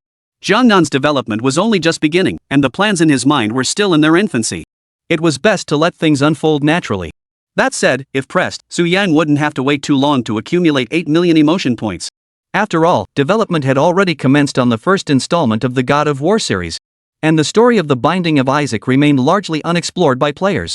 Su Yang was certain that once players uncovered the game's entire narrative arc and its core mechanics, emotion points would surge explosively. Because the Binding of Isaac, or rather, Little Isaac's journey, was truly unforgettable. Over the next 2 days, without any promotional budget from Su Yang, the Binding of Isaac inexplicably went viral across the entire internet. Players were drawn to its unique gameplay and fully randomized content. Coupled with its eerie, otherworldly art style and elusive storyline, it enticed countless players to delve deeper into its mysteries. Through collective effort and relentless dedication, players uncovered fragmented clues. When pieced together, a chilling yet profoundly impactful story unfolded before the public eye. First, players control Little Isaac, battling minions within his mental realm as he descends through the levels. Upon reaching the 6th layer, he confronts a boss named the One in the Nasal Cavity. Defeating Mom completes the first playthrough. However, the ending that unfolds is a tragic one. Upon starting a second playthrough and defeating the Mother again, players won't reach the ending but instead enter a new map, the Womb. At the deepest level of the Womb map, a boss named the Mother's Heart appears. Defeating it grants a golden chest, which can yield various new items usable in subsequent playthroughs. Yet even at this stage, the ending remains a bad ending. Even after multiple attempts, players consistently reached similar grim endings. This discovery left many players perplexed. Soon, however, observant players noticed a crucial detail. While defeating Mother's Heart consistently resulted in a B ending, the items obtained from the treasure chest never repeated. Each time yielded a new item. This sparked intense curiosity. Just how many variations had the cunning designer crafted? Driven by curiosity, players began relentless replay sessions, digging deeper and exploring further. After defeating the Mother's Heart 10 times, the game shifted. The Mother's Heart, which should have appeared in the boss room, vanished. In its place stood a creature called It's Still Alive. This monster also resembled a small human, but it was clearly still developing within a womb. This was evident from the umbilical cord connecting it to the placenta. The emergence of this new creature left players both startled and delighted. After all, the previous boss was a heart, yet now it had become an embryonic monster. Combining this with the uterus map allowed for speculation. A heart appearing within the womb likely belongs not to the mother, but to the child this embryonic monster before them. Isaac's objective is to kill this embryonic monster, but what is its purpose? Logically, this embryonic monster should be the mother's child Isha's sibling. Yet for reasons unknown, they now stand as adversaries. Could this be linked to the mother's attitude toward Isha? An eerie atmosphere and plot uncertainties weigh on players' minds, but their next step is clear: slay the embryonic monster and press forward. Thus, after the battle at the sunlit field, the players slay the embryonic monster. Chapter 77, The True Reason Behind Young Isaac's Suicide. This time, no treasure chest appears. Instead, a beam of light and a tunnel emerge. These are portals to two distinct maps. The light leads to heaven, while the tunnel leads to hell. Choosing heaven first takes you to a new map named Church. The church map teamed with bizarre and powerful monsters. Defeating them led to the BS5 room at the map's farthest end. In the center of the room, a tiny figure identical to Isaac appeared, curled up on the floor and weeping. This mirrored the crying Isaac depicted on the game poster, leaving players stunned. Could this boss be little Isaac? The subsequent Isaac vs. Isaac interface confirmed it. This bizarre setup left players bewildered, yet they eventually launched their attack against Boss Isaac. Initially, Boss Isaac did not retaliate. However, once his health dropped below half, he activated Angel Mode, unleashing a barrage of devastating skills. Many players perished repeatedly in this stage, fully experiencing the malicious intent of the old rogue, Su Yang. Yet through persistent effort, they ultimately defeated Boss Isaac. Once again, the golden treasure chest appeared. Upon opening it, little Isaac leaped inside once more. The ending animation began to play. In reality, Isaac stands before a mirror, Bible in hand. Reflected in the glass is a figure clad entirely in black, eyes glowing crimson, a sinner as described in scripture. According to the Bible, there was only one way for Isaac to atone for his sins: death. His gaze drifted blankly toward the golden treasure chest in the corner of the room. That was his golden toy chest, once filled with his beloved toys, all of which had been taken away by his mother. Isaac approached the chest, and a dreamlike glow emanated from within. In an instant, Isaac seemed to transform into various forms, sometimes dressed in women's clothing, sometimes wearing a wig, or even becoming a goat covered in pitch black fur. These were Isaac's role-playing personas, assuming different identities to embody different characters, a great passion of his. Yet all these characters shared one common trait: they were sinners from the Bible. And now, even the real Isaac had become a sinner. To atone for his sins, Isaac climbed into the box and slammed it shut. The END, another B ending. Players once again cursed Su Yang, the old rogue. Yet they did not lose heart. Instead, they saw hope. This ending was achieved by choosing the heaven route. The hell route remained unexplored. So players plunged back underground, slaughtered the embryo monsters in the womb once more, and entered the hell route. A new map appeared: Three Kings, Shadowgate. Players pressed deeper, defeating the final boss named Satan in the last chamber. Sure enough, a new ending appeared. Yet it too was a B ending. Players were stunned. Why another bad ending? When would they finally unlock the true ending? And having traversed both heaven and hell, where could they possibly trigger a new ending? Just as players were utterly baffled, a high-level player online suggested something. After clearing the heaven route 5 times, they had obtained a family portrait. Guided by the portrait, a high-level player unlocked a hidden room, defeated its boss, and unlocked a new ending. Sadly, this ending was also a bad ending. Yet the expert's discovery sparked inspiration among players. Countless players began repeatedly clearing the game, relentlessly trying to trigger hidden items or rooms. Finally, after half a day, another top player discovered that clearing the hell route 5 times yielded a dark version of the family portrait titled Negative. Following the negative's clues, they similarly unlocked a new boss and ending. Yet this too was a B ending. Undeterred, players persisted in exploring the game's core mechanics. After another day of relentless effort, they finally unlocked all hidden items and rooms, defeating a total of 7 special bosses including the previous boss Isaac to unlock 7 corresponding endings. Though all 7 endings were tragic. But observant players were stunned to discover that the plot threads of these 7 endings could be woven together. So, players spontaneously teamed up with video creators to piece together and interpret all the endings, weaving them into a single video narrating the complete story of the Binding of Isaac. Upon release, this video instantly caused a sensation across the entire internet. In that moment, players finally grasped little Isaac's ordeal and the game's core essence. After countless players watched the video and understood everything, they reached a unanimous consensus. The Binding of Isaac is truly a masterpiece. At that moment, inside the live stream room, Big Brothering logged onto P-Station and clicked on a viral video. Guys, you all know the Binding of Isaac has multiple endings and they're all bad endings. But through the combined efforts of top players and other pros, the true ending of the Binding of Isaac has finally been uncovered. Now, let's dive in and see what Su Yang the Master has cooked up for us.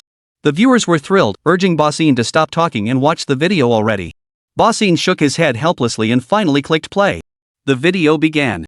The opening scene was familiar to the viewers.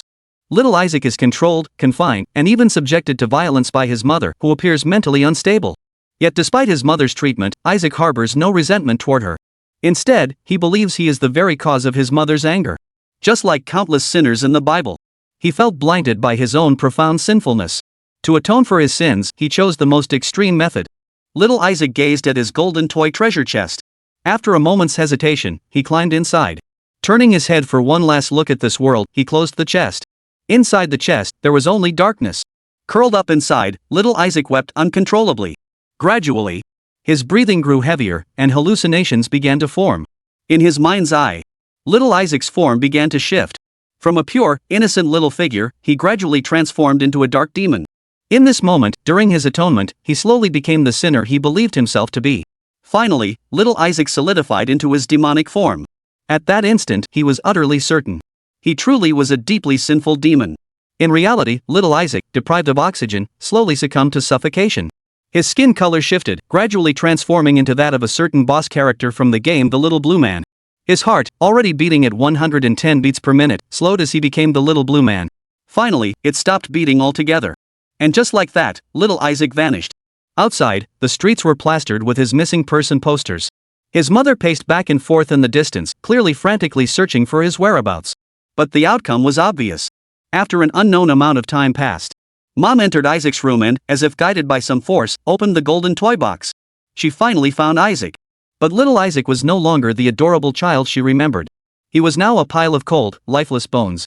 Little Isaac had gone to another world. The video feed faded to black. Chapter 78, They're Still Going to Kill Me. The endless black screen weighed heavily on the hearts of the viewers in the livestream chat. Even Boss Ian sighed. Who would have thought little Isaac would end up like this? Damn Su Young, that old bastard. He's still going to stab me in the back. This time, Boss Ian didn't leap about like a monkey in rage. Instead, an overwhelming sense of helplessness rose within him. He had realized something. No matter how hard they, the players, tried, they could never alter little Isaac's tragic fate. This game itself was a tragedy. The perfect ending they chased and strategized for might not even exist. Just as Boss Ian was lost in melancholy, the video feed flickered back to life. It turned out the blackout hadn't ended, it was merely the beginning of the second phase. And this second phase was exceptionally peculiar. Instead of showing any content, it posed a question to the audience: why does Isaac believe he is guilty? This question stunned countless viewers watching the livestream. Why did little Isaac believe himself guilty? Wasn't it obvious? His mother, suffering from mental instability, subjected young Isaac to unspeakable control and even violence. Perhaps due to his innocence and kindness, or perhaps out of ignorance and naivety. Despite years of abuse, young Isaac harbors no resentment toward his mother. Instead, he believes he is the reason she is angry. He alone was the root of all evil. And so, to atone for his sins, little Isaac retreated into the golden toy box, severing all ties with the world forever. The viewers thought this must be why little Isaac believed he was guilty. But upon closer reflection, it didn't quite add up. According to their reasoning, little Isaac believed himself guilty because he took the blame for his mother's anger upon himself. So fundamentally, it was little Isaac's insecurity and ignorance that made him believe he was guilty, indirectly leading to his own demise. No, perhaps that's not quite right. His mother also bears significant responsibility. If only she hadn't hurt little Isaac and had shown him care and affection instead. So the question arises: why did his mother lose her mind? Was it truly that elusive, ethereal force mentioned at the beginning? Or were there other reasons unknown to the players? A flood of questions filled the minds of the online community. Even Boss Ian was baffled, but upon seeing a photo in the video, it suddenly clicked. Yes. A photo. A family portrait of 3 people. This was the special item obtained in the game by clearing the angel route 5 times. In the photo, the family of 3 looked blissfully happy. Little Isaac and his parents all wore joyful smiles. Clearly, his mother was in excellent mental health at that time, showing none of the terrifying, monstrous aura present in the game. So what could have caused such a drastic change in her state of mind? I bet the answer lies with the father.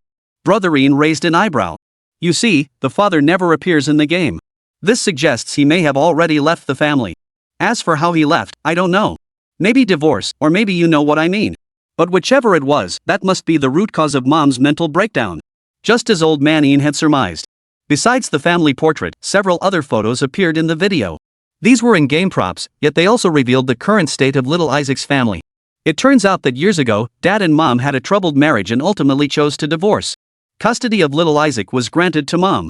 Thus, what was once a happy family of 3 became the single-parent household it is today. Though mom received alimony from dad, she had been a stay-at-home wife with no income of her own. Suddenly, she lost all financial support. Compounding this, she gained custody of young Isaac. The weight of household finances, combined with the grief of a recent divorce, fell squarely on her shoulders. This weight nearly crushed her. Under this immense pressure, the mother gradually developed an interest, or perhaps it would be more accurate to say an obsession with something: religion. For the mother, who had been under prolonged stress, religion became a spiritual refuge. Over time, her faith began to transform her spirit, and a figure resembling the Lord gradually took shape in her mind. At this point, brother Ian and fellow viewers, we've mostly figured out why mom went off the rails. But it still doesn't explain why not taking on Isaac's role is considered a sin in the first place. Before brother Ian could even voice this question, another element popped up in the video. Little sidekick Benben. This ability is obtained through in-game items. By gathering different items, little Isaac can acquire minions with various powers. And Benben is precisely one of these many little minions. So the question arises: how is the sidekick Benben connected to little Isaac believing he is guilty? In fact, there are intricate connections between them. In the video, the voice of the old woman appears for the first time. We initially thought that by unlocking every ending, we could piece together a true perfect ending. But the final outcome wasn't what we imagined. This led us to believe for a time that this was the game's final chapter. But when we dug deeper, found that family portrait, and the subsequent photos, we uncovered the game's true core. Just as the family portrait concealed the past of little Isaac's family, the clumsy little sidekick also hid an unknown secret. And this secret was the true reason behind little Isaac's suicide. The streamer's voice faded out as the video resumed playing. The screen first showed Bumpy opening the companion's item description. The content was mostly about ability changes or data parameters clearly not important. But at the very bottom of the description, there was a single, constantly spinning tear. At first, players didn't think much of it, many didn't even notice it. But as veteran players delved deeper into the game, they finally discovered this tear unique to Benben's item description and absent from others. One veteran player, deeply familiar with Jiangnan Studio, sensed a familiar quality in this tear and proposed a theory.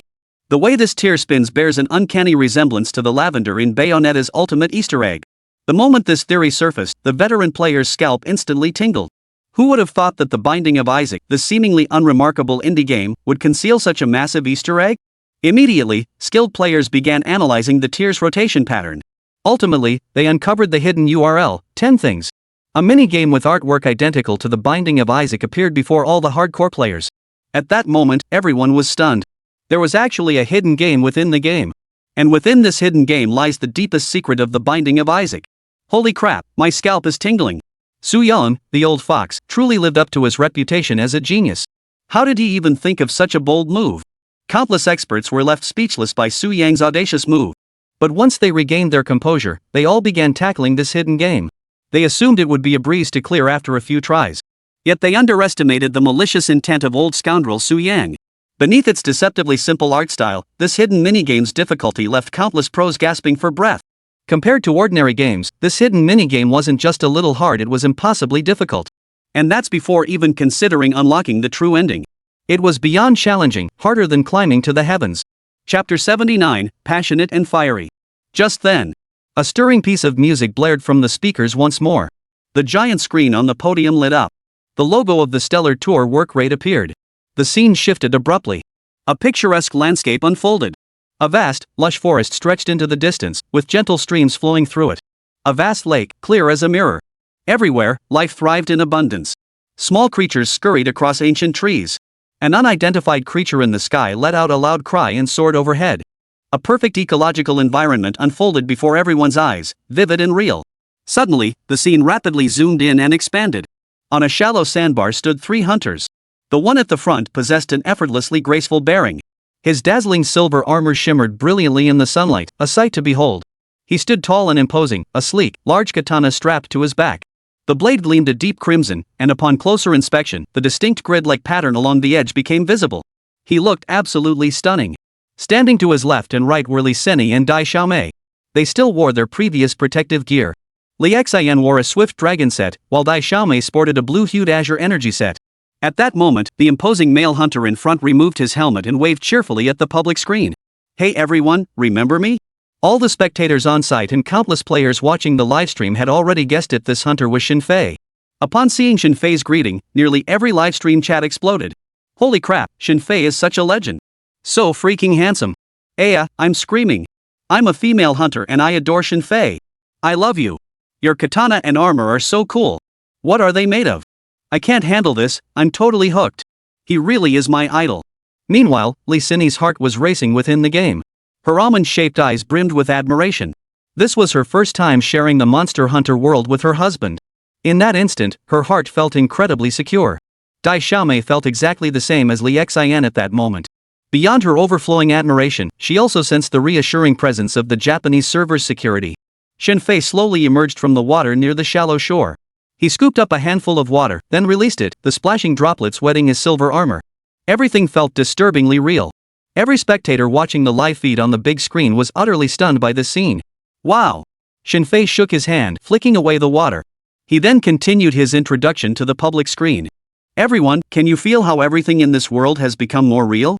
Indeed, Monster Hunter, this vast, expansive game world has achieved an almost unparalleled level of ecological and environmental realism. Our story begins at the hunter's base camp nestled within the ancient forest behind me. Next, I'll explain how this new continent differs from our original world. Follow me. With that, he reattached his helmet and turned toward the deep, vast forest ahead. The footsteps of the three echoed with a crisp crackling sound. All this created an illusion for every player where reality and the game became indistinguishable. In the conference room of the Ningchang headquarters, General Manager Ma's expression grew increasingly grave. Li Jianli and the other managers also furrowed their brows tightly. Microgame CEO Donald stood with his mouth half open, his wide blue eyes fixed unblinkingly on the live streaming scene unfolding before him. Shen Fei led Li Sin and Dai Xiaomei deep into the forest. The moment they entered the forest, the light dimmed sharply. Li Sin and Dai Xiaomei were filled with wonder. The two girls looked up. They saw intricate vines hanging densely in the air. Many thick ancient vines stretched like bridges, crisscrossing the sky in all directions. Ancient trees as thick as 7 or 8 people embracing were everywhere. Several stood right beside the trio. The tangled branches and leaves overhead formed a dense canopy, blocking out the sky. Sunlight filtered through gaps only and scattered, prison-like beams. 0134104330 Feilu 211492080 Shen Fei spoke into the public chat as they walked. So, everyone, what do you think of this place? Just as you can see, this vast, deep forest holds countless hidden spots for hunters to explore: tree hollows, underground caverns, ancient tree canopies, and more. In our world, hunting methods are diverse. Utilizing terrain, leveraging the environment, or employing surrounding animals and plants all can serve as hunting tools or even weapons. Make good use of this, everyone. Shen Fei continued his introduction as he walked forward. Suddenly, he halted and knelt down to examine the ground. Li Sin and Dai Xiaomei, confused, exchanged puzzled glances, unsure why Shen Fei had halted. The two girls hurried to catch up. They saw Shen Fei crouch down, pointing at a massive footprint over a meter long on the ground. He addressed the group chat. Hunters, the most significant change in this world is the ability to track footprints. And instead of colored orbs, we'll be using tiny insects called guide bugs. Shen Fei stood up and patted his waist. A transparent jar was clipped to his waist. Inside, a golden, luminous substance flowed like liquid. Wow, so beautiful. Li Sin and Dai Xiaomei both exclaimed in admiration. The light from the guiding insects cast a golden glow across their beautiful faces. Shen Fei smiled faintly, then removed the jar from his waistband and lifted the lid. Swarms of guiding insects poured out like a celestial galaxy. Floating in midair, the spectacle was magnificent. Li Sin and Dai Xiaomei were mesmerized. Both girls instinctively reached out, their small hands sweeping through the swarm. The guide bugs stirred by their fingers quickly regrouped, forming intricate patterns. Spectators at the scene and players watching the livestream alike were utterly stunned by the spectacle. Oh my, how magical. I'm truly impressed by Shen Fei's imagination. Such meticulous detail design is absolutely perfect. It's so beautiful, I really want to dive in and experience it myself. The live audience also erupted in waves of astonished gasps. In the game, Shen Fei casually swept his hand through the guiding insects. The golden fluorescent light instantly adhered to the footprints on the ground. The in-game menu panel immediately appeared. Unknown monster, Li Sin and Dai Xiaomei both saw this prompt. The two girls were a bit puzzled. What does this mean? Shen Fei smiled and explained. These guide bugs detect different monster scents. After a few encounters, they form memories displayed in each hunter's menu. When you encounter the same monster again, you can directly guide others to its location. It works like die balls, but it's much more convenient. Chapter 80, Terrain Hunting. Li Sin and Dai Xiaomei watched with fascination as Shen Fei returned the guide bugs to their jar. Yet both girls, along with the onlookers and all players watching the livestream, shared a burning curiosity: what monster could have left those massive footprints on the ground? Shen Fei paced over to a stone wall behind a tree. There, a patch of unidentified viscous residue marred the surface. He swiftly retrieved an empty jar from his portable case, then drew a small knife from his belt. Carefully scraping the slime from the rock, he sealed the jar shut. Li Xini and Dai Xiaomei were both puzzled by Xin Fei's actions. He held up the jar and explained. That stain on the rock earlier was left by some kind of monster. It could be urine, or something else entirely. Most of these traces can be collected and brought back to base. Hand them over to the ecological investigators, they specialize in monster research. In the future, the more monster traces we collect, the more detailed data the research team will provide on the corresponding monster's characteristics and behavior patterns. Li Xini and Dai Xiaomei both gasped in surprise, covering their mouths. Wow, so realistic. The details are so much more perfect than before. Xin Fei smiled faintly. He then pointed to the footprints on the ground. Everyone must be really curious. Who exactly is the owner of this giant footprint? In this world of the new continent, the wilderness ecology differs somewhat from what we knew before. You've probably all seen it in the promotional video from the previous press conference. Monsters in the wild also fight fiercely among themselves for survival rights within the ecosystem. This is another difference from before. However, this presents hunters with a significant advantage during hunts. Make sure to leverage this to your fullest. Li Xini and Dai Xiaomei listened with rapt attention. They, along with all the viewers and players, recalled the trailer's scenes, the encirclement of the heat dragon Chengzi and the chaotic encounter with the fire dragon. Even now, that breathtaking spectacle remained vivid in their memories. Witnessing it firsthand in the actual game world would undoubtedly deliver an even more stunning visual impact. Finally, Xin Fei continued. The thing everyone cares about most, of course, is hunting and combat. As I mentioned earlier, hunting in the new continent world allows you to utilize the surrounding environment to your advantage. Below, I'll demonstrate some combat techniques you can employ during battles in the new continent. Hearing Xin Fei say this, Li Xini and Dai Xiaomei beside him instantly grew excited and thrilled. Li Xini's heart began pounding like a frightened deer, for she was about to witness her husband's hunting prowess. Dai Xiaomei also stared at Xin Fei with eyes brimming with nervous anticipation. The live chat exploded with comments in an instant. Holy crap, big shot Xin Fei is about to show us his moves. Woohoo, take notes, and pay full attention. I'm warning you, no interruptions from now on, or I'll bite someone's head off. Let's see how the pro hunts. If you slept in and missed the stream today, bro, wake up and see what you're missing. I've already got my glasses on. Just as the chat exploded with anticipation, every spectator on site simultaneously raised their cameras toward the giant screen. This was a rare, iconic moment. Hey, big guy in front, could you lower your camera a bit? We need to see. Nearly everyone in the audience leaned forward slightly. Those in the back row stood up entirely. Su Yi, present at the scene, craned his neck toward the giant screen. While watching, he turned to Decima beside him and said, I like using the katana too, young. I'm learning from Chung Desai too. Desai smiled. Haven't you been practicing with Kai in the game lately? You seem to have the moves down, but why do you keep getting beaten up?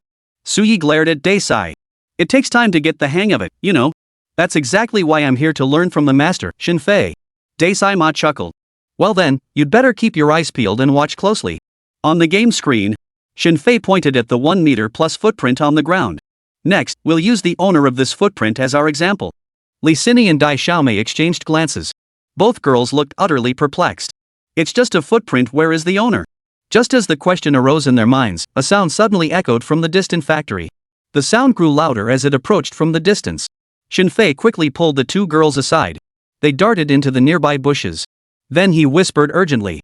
Everyone, please take note, when hunting in the world of the new continent, if you encounter a powerful enemy or find yourselves in danger, immediately seek cover in the nearest thicket. Of course, hiding in plain sight of monsters is useless. Whether at the start of the hunt or during the pursuit, make good use of this tactic. As Xin Fei spoke, the heavy, thudding footsteps grew louder and closer. Li Xini and Dai Xiaomei were both on edge. They knew from the footprints on the ground. This creature must be massive, a formidable opponent. At that moment, a monstrous creature resembling a dinosaur slowly emerged from the nearby woods. This beast resembled a Tyrannosaurus rex in size, standing a full 6 meters tall with a body length stretching 13 meters. It approached with slow, deliberate steps. With each stride, the ground trembled slightly beneath it. Its entire body was reddish-brown. Black fur grew along its back, extending all the way to its tail. Its vicious, menacing face sent shivers down the spines of everyone watching the livestream. They all remembered now. Wasn't this the very monster featured in the promotional video, battling the female fire dragon? In the trailer, it seemed to breathe fire too. It looked utterly ferocious, essentially on par with the female fire dragon. Its powerful hind legs and steel hook claws on its feet were striking. All viewers and players in the livestream, including Li Xini and Dai Xiaomei beside Xin Fei, felt a chill run through their hearts. Then they saw Xin Fei flash a faint smile at the chat screen and lower his voice.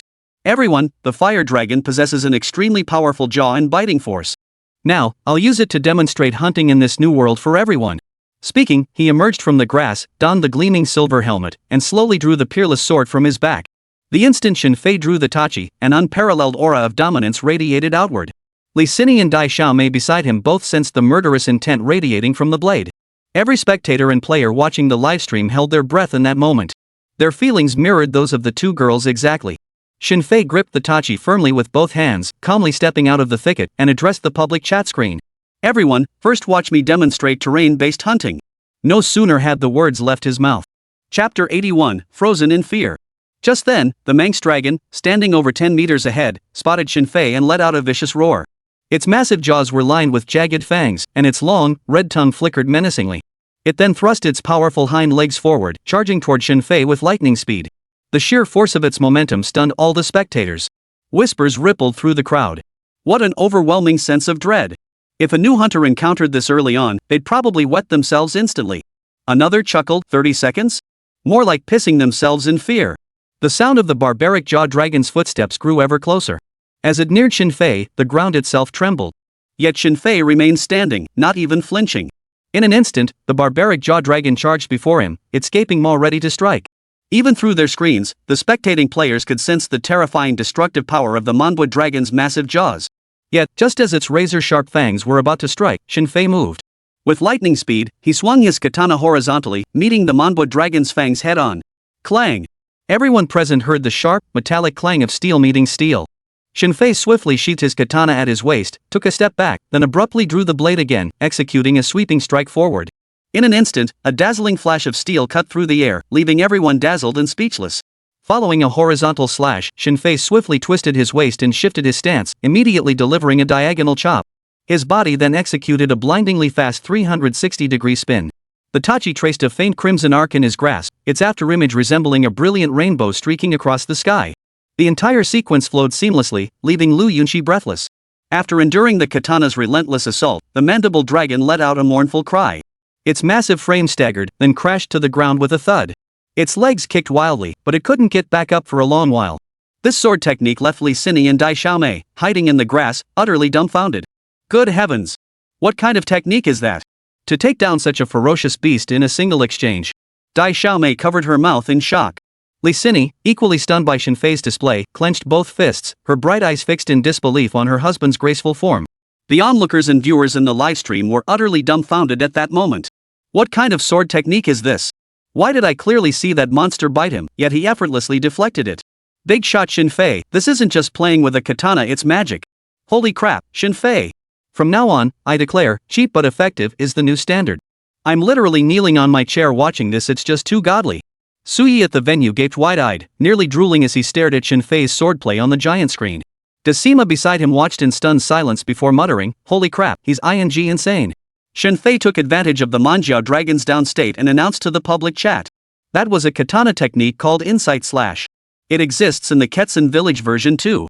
I wonder if any katana-wielding hunters here have mastered it yet. In the new continent world, insight slash works the same as before. With enough practice and familiarity with monster moves, you'll get it down. As he spoke, Yefei noticed the beast's neck muscles tense. A pair of fan-sized fleshy membranes suddenly spread open behind its throat. Its massive jaws snapped wide, unleashing a torrent of flames toward Yefei. Damn, this thing can breathe fire. That flame looks terrifying. Players murmured in unison. But just as the flames erupted, Yefei's entire body rolled violently to the side. The distance of his roll was a full 3 or 4 meters, significantly farther than Li Xin's earlier evasive roll. This was precisely the effect of the steel dragon said he wore a substantial increase in evasion distance. Yefei's roll landed him directly before a glowing insect. A cluster of light gathered at the creature's abdomen. Without hesitation, Yefei reached out and slapped the insect. Instantly, the surrounding soil erupted in a blinding white light. The scene mirrored the effect of a flashbang grenade or a flash grenade. The manhwa dragon, having just finished spewing flames, turned its sinister eyes toward Yefei, preparing to attack. Suddenly, its eyes were pierced by the intense light, instantly blinding it. Yefei explained. This is the flash bug from the New World, functioning just like a flash grenade. It can be used in critical moments when you don't have time to deploy or throw a flash grenade. But remember, as before, monsters only tolerate flashes and strange odors 410 times. After 3 instances, they become immune to these effects. As he spoke, the barbaric jaw dragon slowly began to regain its vision. Shenfei held back, guiding the tremor dragon deeper into the wind-swept forest. As they ran, he shouted into the thickets. "Follow me!" Lysini and dumb little sister exchanged glances before quickly emerging from the grass to chase after Shenfei and the savage jaw dragon. They ran 50 or 60 meters before stopping. Shenfei halted. He stood beneath a tangled web of vines, waving to the two of them. Then they saw the barbaric jaw dragon charging straight toward them. Lowering its massive head, the colossal creature charged sideways, delivering a fierce headbutt toward Shenfei. Shenfei seemed to have anticipated this. He took a step backward. But unexpectedly, the mangialong didn't collide with him. Instead, its massive body was instantly wrapped tightly by the vines above, unable to free itself for the time being. Shenfei continued his explanation. "We can utilize terrain like this to aid our hunting. Now everyone should understand, right?" Lysini and Dai Xiaomei stared in astonishment. "There's that kind of technique too?" After finishing his explanation, Shenfei drew the heaven and earth unrivaled blade once more. With a forward roll, he landed before the manjiao dragon. At that moment, everyone heard only a piercing metallic clang. Shenfei executed a crisp, decisive downward slash, immediately followed by a thrust forward.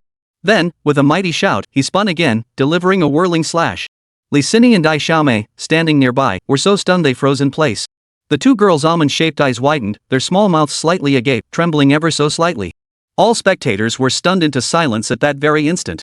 Immediately after his spinning slash, Shenfei swung his katana in a wide arc around his body.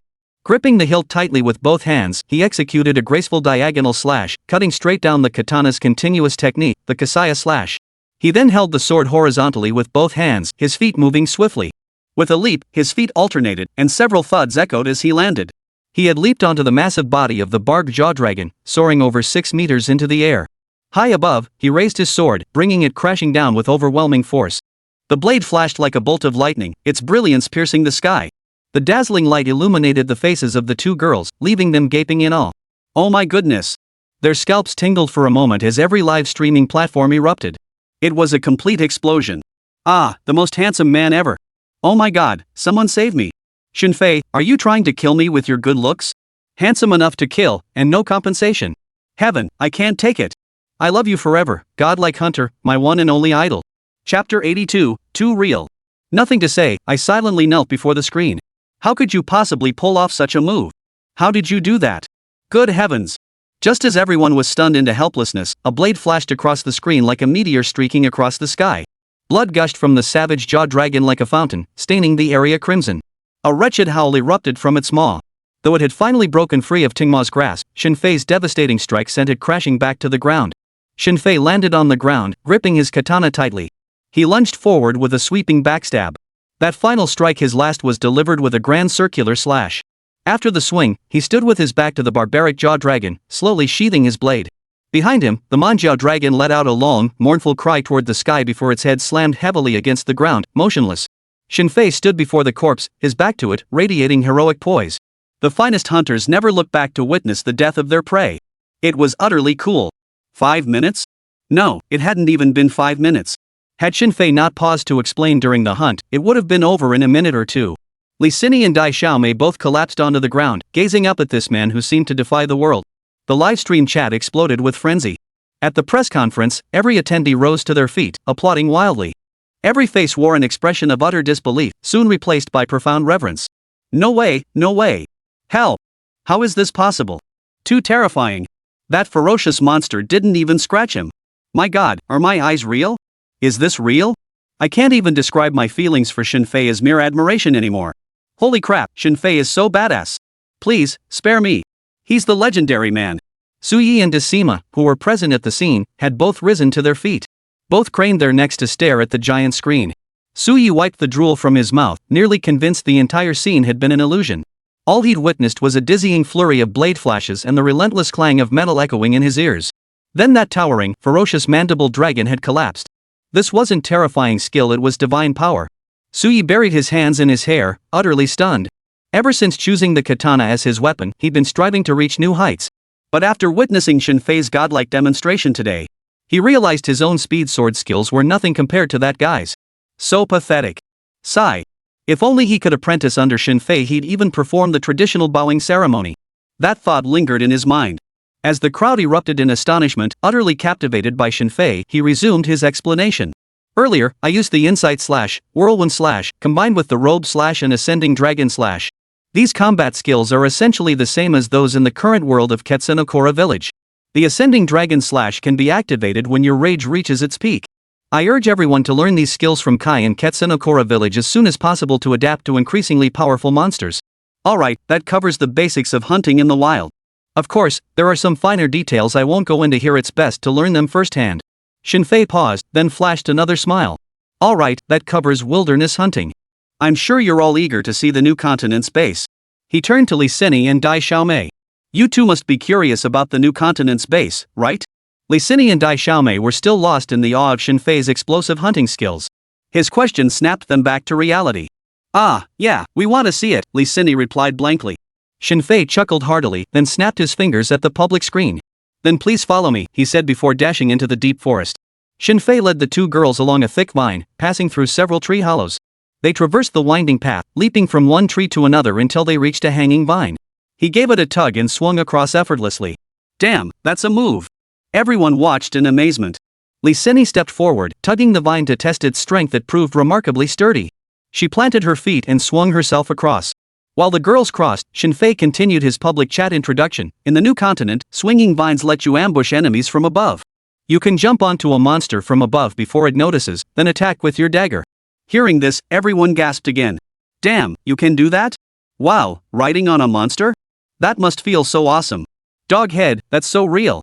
After finishing his explanation, Shinfei led the two girls forward. Passing through a massive, gnarled tree, he guided them to a stone wall covered in thick, green vines. Pointing upward, he said, alright, climb up here and you'll see the base.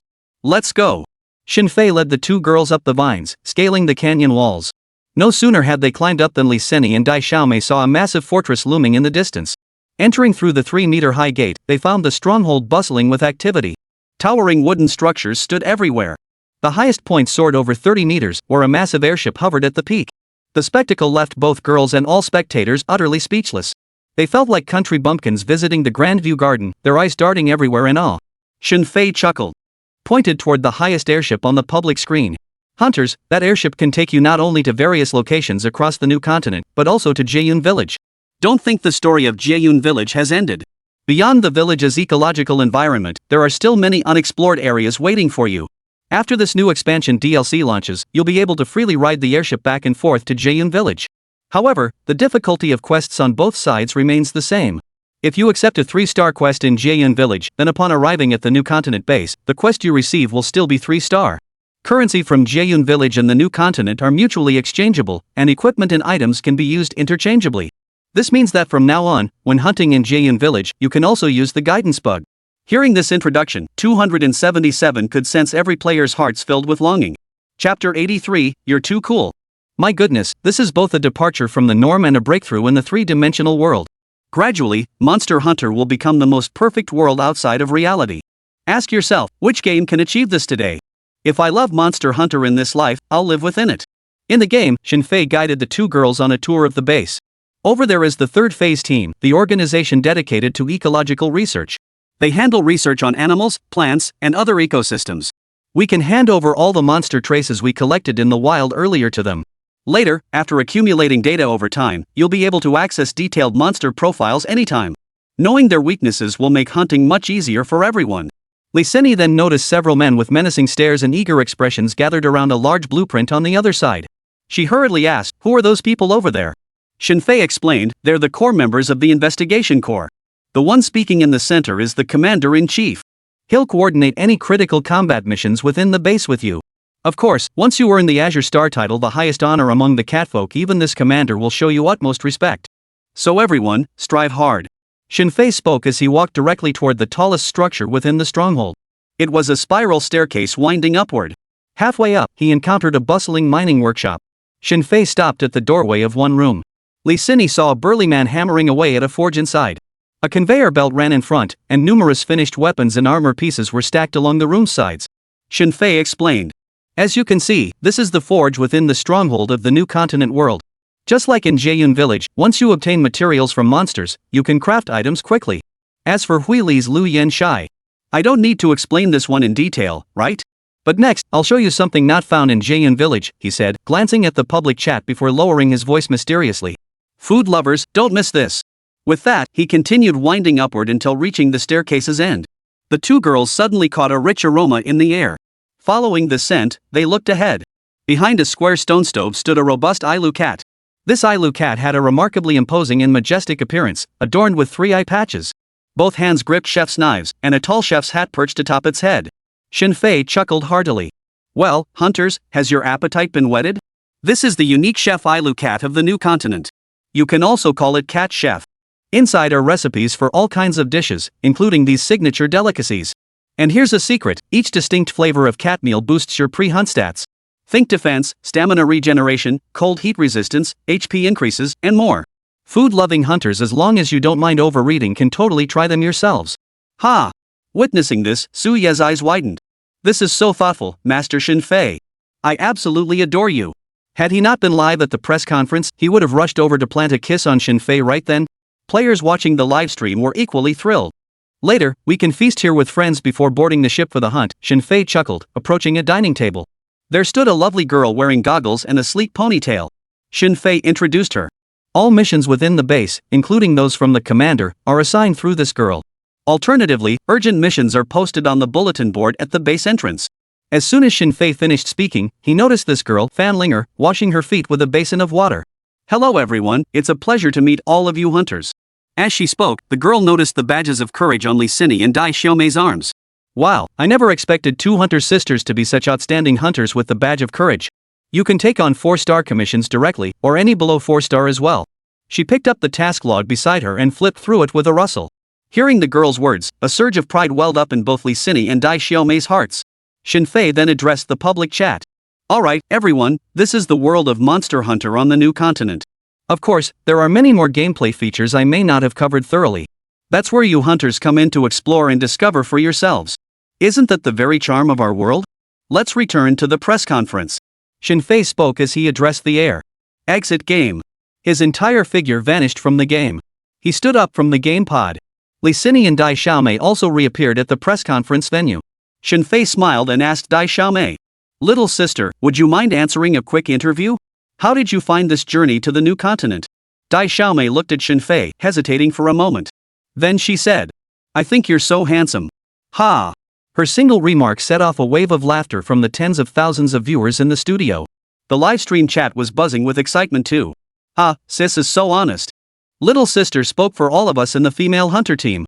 That's for sure. Jingdian always tells it like it is. Yefei scratched his head and tried to smooth things over.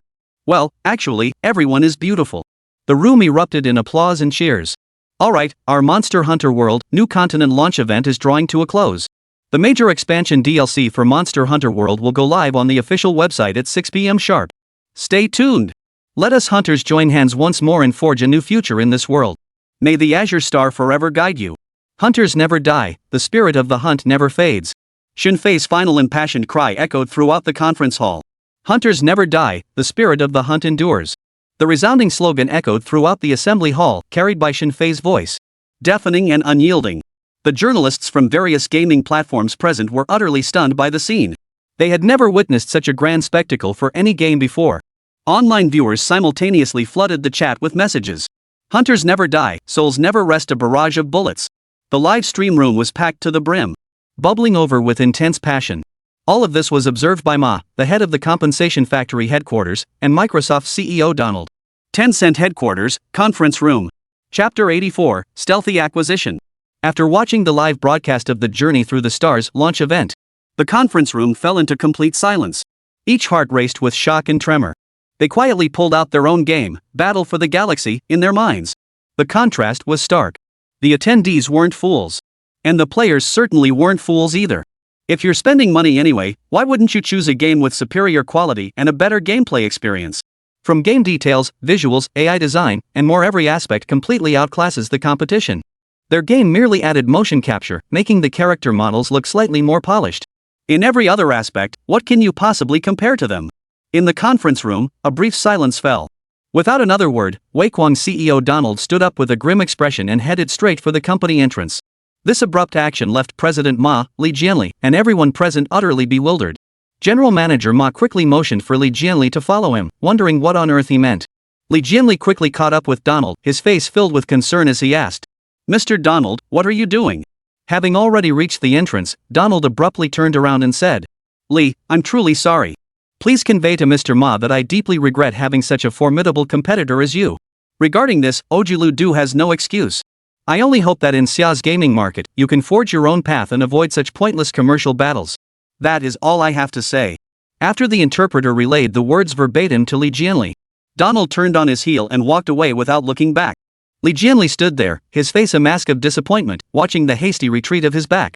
The day after the press conference concluded, Monster Hunter World's press conference dominated all major gaming news platforms across Xia Nation. It became the top headline in the gaming section. Shinfei's iconic dragon slaying strike, captured in a waist-level shot, became the homepage banner image for Chushi Network, cementing its status as a classic moment in gaming history. Early the next morning, Tencent's Star Wars Battlefront was also launched. Held at another conference center, the venue was sparsely filled with attendees. Most were Tencent's senior members, enjoying significant in-game perks. Upon entering the game, they started with exceptionally good equipment. As one of Tencent's former players put it, well, they know how to spend their money, don't they? Meanwhile, on Tencent's official website, download numbers were climbing by the dozens.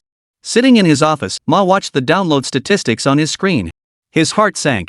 Only then did he recall Donald's parting words. He sighed deeply and muttered to himself, the industry truly needs radical reform. Since this game, co-developed by Microsoft and Tencent, was launching simultaneously in China and worldwide, the day had finally arrived for Steam's Asia server to announce its release to all Asian players. Early that morning, players from numerous Asian countries were already eagerly waiting online. Comments flooded the discussion boards. They waited with bated breath for the long-awaited game to go live. But instead of Monster Hunter, they were met with extensive promotions and download sections for Blood Galaxy Star Wars. At that moment, all Asian players were stunned. In an instant, the comment sections on the Steam website nearly crashed. The harsh words were truly unbearable to read. Damn it, did Steam really succeed by selling its own lies? This Thai platform, deceiving players. Do you really think we're pushovers? I'm canceling my membership today. As an 8-year gold member, this has crossed my line, I'm out too. Trash platform, go home and play with your mom. Steam's official team had no choice but to issue an announcement. We sincerely apologize to all players. We are currently in discussions with the developer to resolve the situation and resume cooperation on the game. We kindly ask players to remain patient. Many players, however, remain unconvinced. Here we go again, they say. Can we even trust you now? We'll see, others add. I'd love to see if they can actually pull this off. Steam's Asia server operations director, Pedra, is now in a complete mess. He's shocked to see players from various Asian countries taking such a hardline stance this time. As the world's largest game operation platform, Steam had always taken players' demands for granted.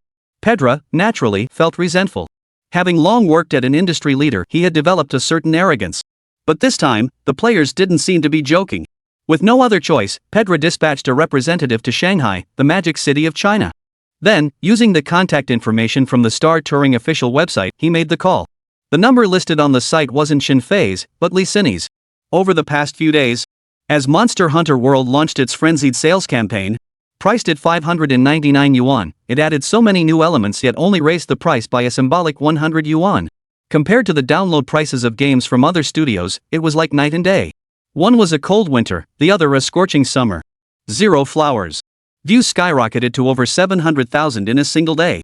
Consequently, Li Xinyi had no time for live streaming for many days afterward, busy managing Steama's affairs.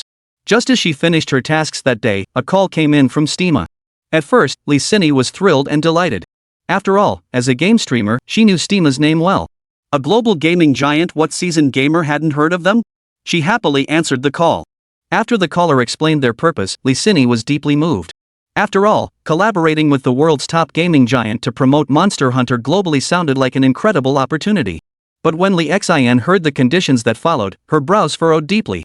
The time frame, 10 years. Profits split roughly 64. Star Touring claimed 60%. 40%.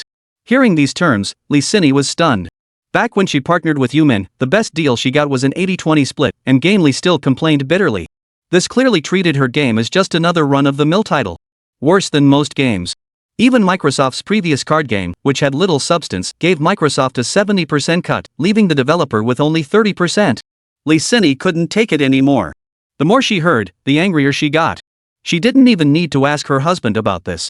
It was downright insulting. She immediately stated over the phone, "I'm sorry, sir, but we cannot accept your terms at this time. My apologies. She hung up immediately. What kind of person is that? He told Shinfei about the incident. Shinfei listened, then smiled. It doesn't matter. Actually, I've noticed recently that many Asian players are showing tremendous enthusiasm for our game. So I think the timing is about right. I believe we should launch an Asian server and let Monster Hunter go global. Chapter 85, Game Release. Lee Sinny's eyes instantly lit up with fervor. She immediately said, "Honey, I believe once our game launches, those Microsoft and Steam guys will have to step aside." Humph.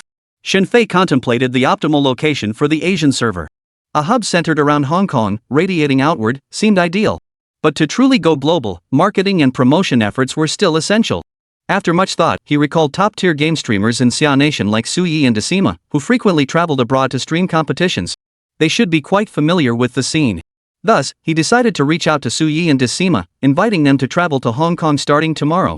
Their mission, live streaming promotions for the Asian server game. He immediately reached out to both popular streamers through their official channels. When Su Yi learned that the Star Touring Games team had reached out to him proactively, he was so excited he couldn't sleep. Though he was a fairly popular streamer himself, ever since he got into Monster Hunter, especially after participating in the Monster Hunter World launch event, he'd come to feel like he was living in a world of fan control. So when he saw Shinfei's cool and stylish katana techniques, he was utterly hooked. Think about how hard I struggle in the game, crawling and scrambling just to hunt a single monster. But Shinfei, that pro, took down that rat Halos with such effortless grace, not even letting it touch a single hair on him. That's just unreal. Now, Shinfei is Su Ye's one and only idol. Without exaggeration. Every time he closed his eyes, Shinfei's breathtakingly cool dragon-slaying moments played out in his mind. So when he saw that stargazing had actually reached out to him, excitement surged through him, and he hurriedly replied. Shinfei, Su Yi, and Big Samara met at a luxurious coffee shop. Upon seeing Shinfei, Su Yi was so overwhelmed he stuttered. Big Samara gripped Shinfei's hand tightly, equally thrilled. After a brief pause, Shinfei shared his plan to launch an Asian server with these two top-tier game streamers. Su Yi listened, then exchanged a delighted glance with Decima.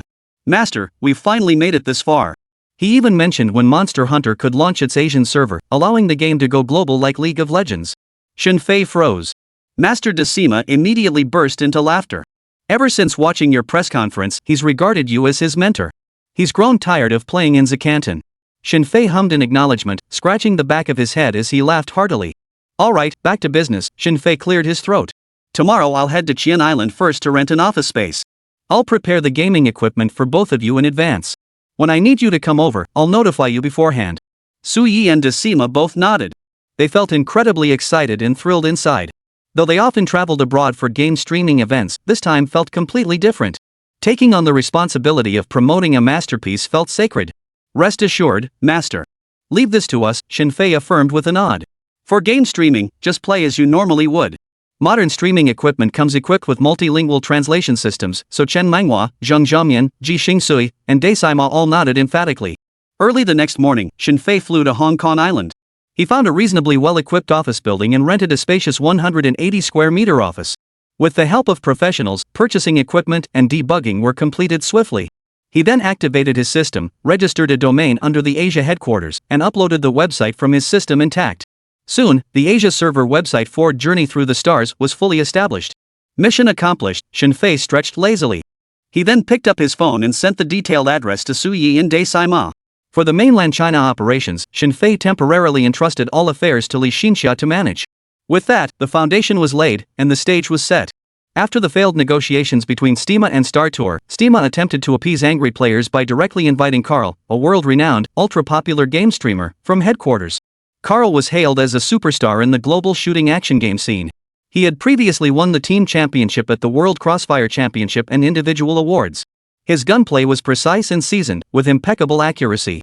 He also possessed deep expertise in action games.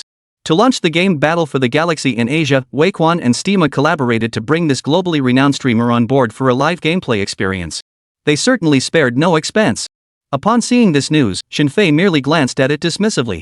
Let them make a spectacle of themselves, he thought. I'll just stick to my own plan. Across Asia, Douyu Live had achieved near total coverage. Yet it wasn't the most popular gaming platform in the region. Still, Shinfei chose it for convenience. Its broadcast feed synchronized perfectly with mainland China. He promptly announced the news on the official website of his game, Galaxy Bloodshed. Tomorrow at 8 p.m. sharp, an exceptionally exciting game livestream awaits. Stay tuned. Since the Asia server's official site had just launched, many Asian players were unaware of it. Consequently, the site itself still lacked any significant traffic. But Yefei couldn't care less about that. After a busy day, he was feeling a bit tired. So he simply fell asleep in his office. The next day, Suyi and Daesaima arrived punctually in Hong Kong. Both were brimming with enthusiasm.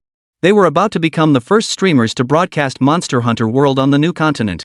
Their excitement was beyond words. At the same time, the official website also featured a major announcement. Carl, the world-renowned top streamer dubbed the Gun God, was preparing to launch a live streaming event across all of Asia. Ahoo, Asia's largest streaming platform, would exclusively broadcast Carl's first hands-on gameplay stream. After all, he was a world-class gaming streamer. His global fanbase was undeniably formidable. Upon learning he would face off against a world-class streamer, Suyi felt his competitive spirit ignite. He pounded his chest emphatically. I've had it with that little foreigner acting all coy and mysterious. It's just a game, yet he insists on being so damn cool it's genuinely nauseating. So what if he's a world-class streamer? I'm not scared of him. We'll crush him in the game, and I'll still beat him hands down as a streamer. He then turned to Daesaima. You can sit this one out tonight. I'm taking the lead. World-class streamer? Yeah, right. Soon, night fell. Chapter 86, Contact. Upon learning Monster Hunter would launch promotional streams in Asia, Douyu's official team immediately pinned Su Gutihuan's channel to the top of their page. However, Yefei remembered his existing contract with Yumin for domestic streaming. He immediately called Sun Penghui. He then personally contacted Douyu, unconditionally transferring the domestic streaming rights to Yumin. Douyu had previously racked their brains trying to secure Yefei this lucrative opportunity. Now that the Asian rights were being offered to them, Douyu readily agreed without hesitation. Among Asian streaming platforms, Douyu may not have the same popularity as Yahoo, but it had been operating for quite some time. The news of Monster Hunter's upcoming livestream spread instantly, causing viewership to explode in an instant. Unlike Yumin in China, domestic platforms integrate game news, releases, downloads, and streaming into one hub. Douyu, however, is a dedicated gaming streaming platform. Its clean interface and user-friendly design have earned it immense popularity across Asia, China, and even overseas. At that moment, Douyu's homepage prominently featured a banner promoting Suyi's stream. Simultaneously, China's Yumin platform also announced the preview. Domestic players, upon learning that Suyi and Monster Hunter would begin streaming in the Asian region, and that Suyi would face off against the world's top streamer, Carl, in a live viewership battle, were all extremely excited. They immediately flooded Yumin, tuning in punctually to watch the broadcast. Hoo-hoo, Sausage Pig, you're in for it now. Carl, is that the streamer and player known as the World Gun King? Sausage Pig is under immense pressure this time. What's there to fear? Our Monster Hunter will utterly crush that rice and rifle game. Just watch. Speaking of which, I wonder how well Sausage Pig has practiced with that little cutie. This is also the first stream since the game's global release, right? Ah, haven't seen Tuanmei in a while either. Wonder if she's still doing well. Anyway, we gotta take down that little foreigner this time. Everyone, give Saju some cheers. On the Douyu streaming platform in the Asian region. It's not quite time yet. Viewers from all over Asia have already flooded in. Oh, am I dreaming? The little car is actually streaming Monster Hunter. A friend from Xia said Monster Hunter released its latest game recently, and today's stream seems to be about it. So excited. I'm just curious how many people are watching Carl's stream. I just came over from there. The online count was around 50,000 a moment ago, but it's dropping now. I've never liked that character's design neither male nor female. I've watched Suya's streams a few times before, and they're pretty intense. I'm really looking forward to it. I'm getting a little excited. The clock soon struck 2 o'clock sharp. In Hong Yao's office, Suyi finished debugging, donned his gaming suit, activated the equipment, and went online. Since Douyu's streaming platform features real-time translation, it automatically translates content from different countries' platforms into their respective languages. Thus, there were no language barriers whatsoever. Although Suyi had streamed games a few times in Asia, his popularity remained stronger domestically. Now, on the public screen before him, one bullet message came from an Asian player, while another came from a domestic fan.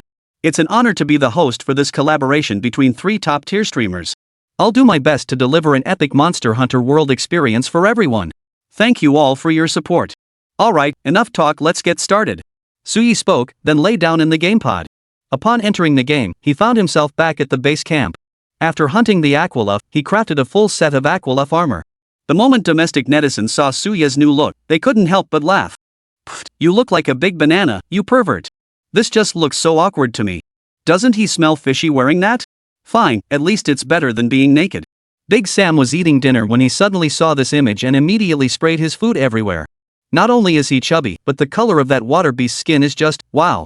Dung yellow. Overall, Suyi genuinely looked like a piece of floating poop. Then Grand Marshal nearly cried from laughing so hard. Many international viewers were also fascinated.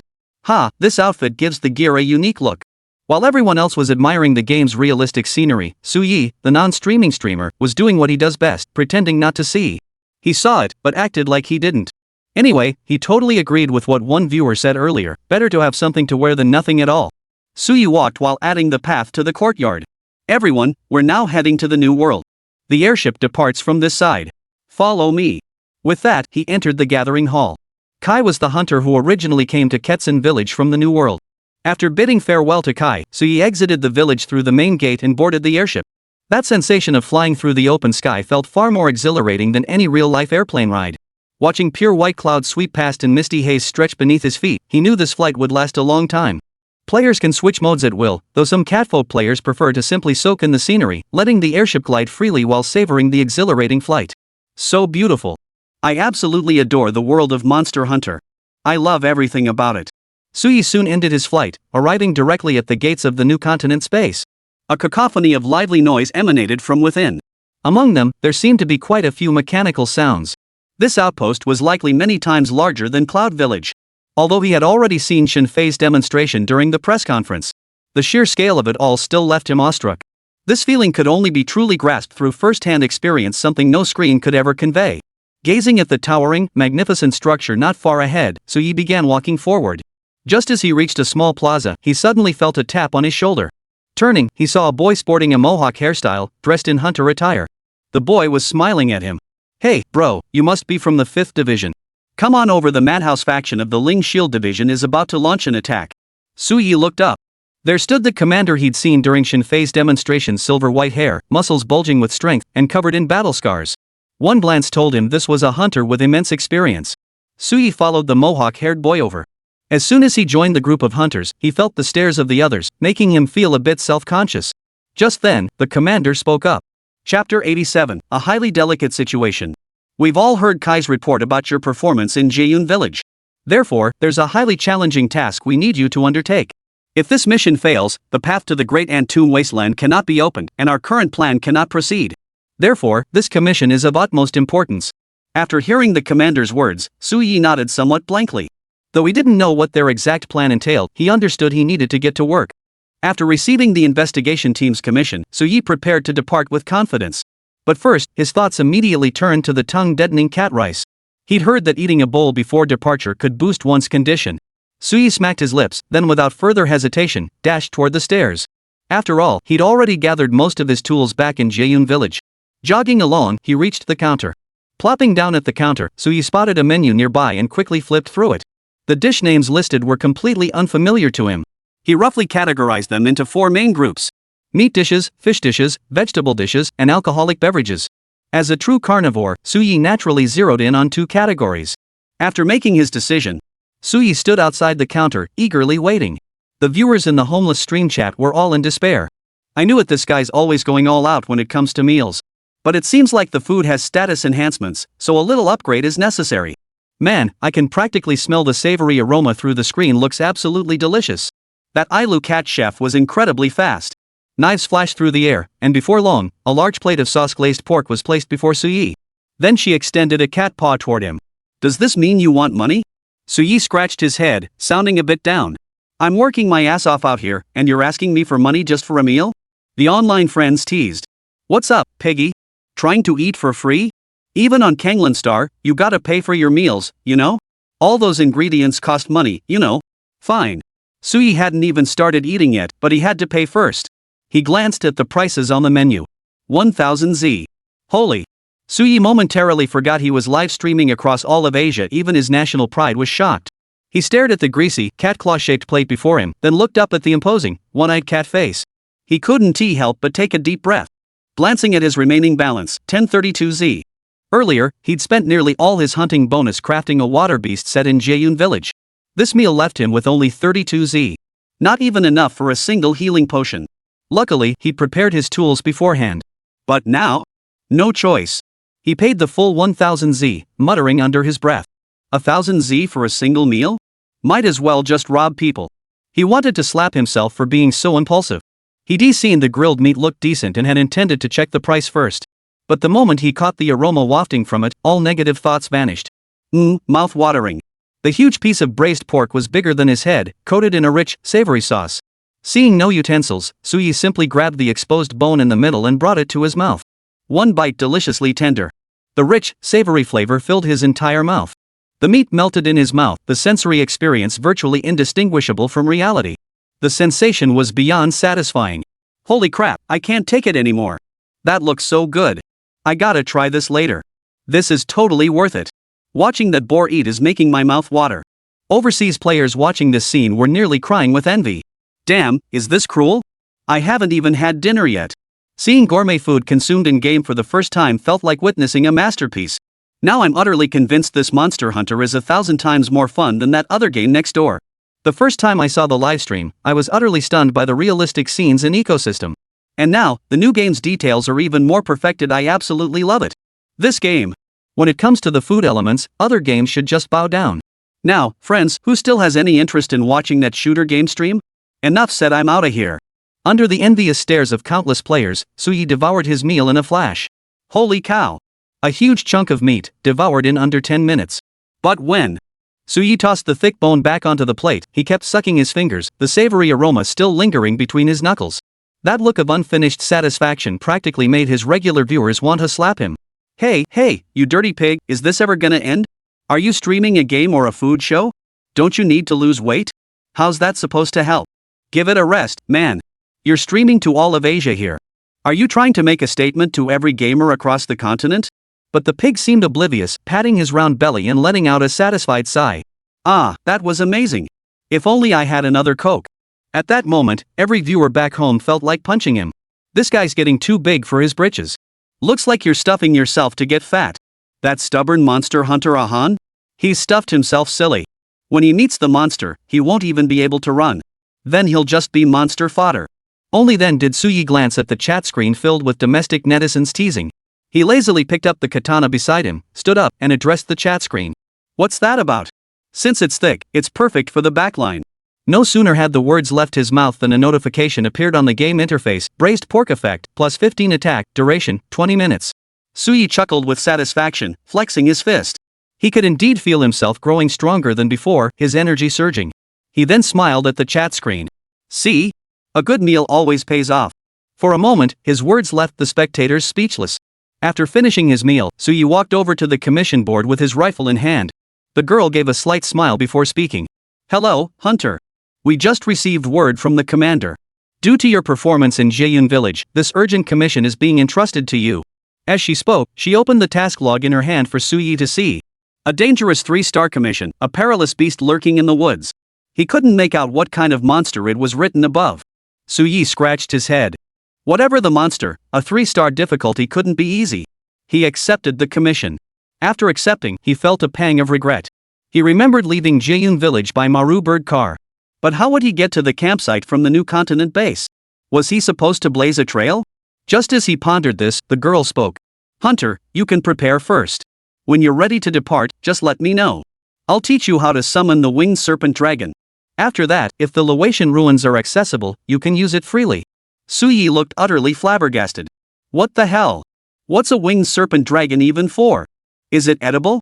Chapter 88, nothing much to prepare.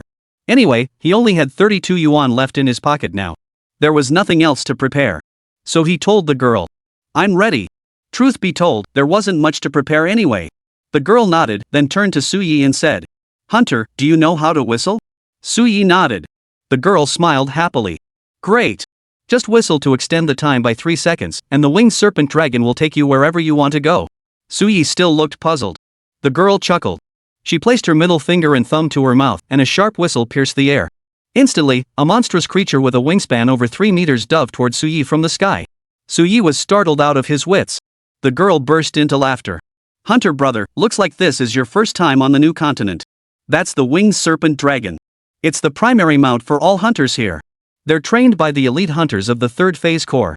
All you need to do is attach your rope and toss it into the air. The winged serpent dragon will grab the rope, lift you into the sky, and carry you to the camp. Got it? But lately, the winged serpent dragons have been acting very skittish. They won't fly past the edge of the ancient tree forest. So, this time, the mission is in your hands.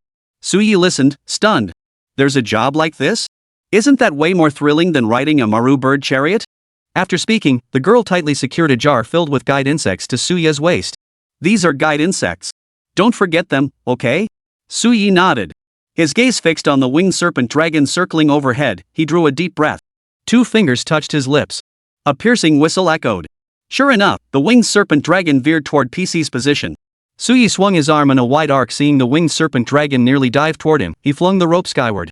The serpent dragon plunged downward, snatching the rope with pinpoint accuracy. Suyi gripped the rope tightly with both hands. His feet lifted off the ground as his body was hauled upward. The whoosh of wind roared past his ears. The entire base beneath his feet shrank rapidly. Scenery streaked past at breakneck speed, sending adrenaline surging through his veins. It felt like true flight. Viewers in the domestic livestream chat erupted in awe at the spectacle. This was the first time they'd witnessed such a thrilling spectacle, truly exhilarating. I was a bit worried with Sausage Pig's weight. Could the pteranodon carrying him handle it? Haha, how did I think the same thing? The key point is, this is way faster than the Maridori car. Just as the players were discussing, in mere minutes, the pteranodon dove downward. Its claws released the rope, and Suyi, having lost his balance mid-air, crashed straight onto the ground. The scene was nothing short of cringeworthy. The players fell into a collective silence.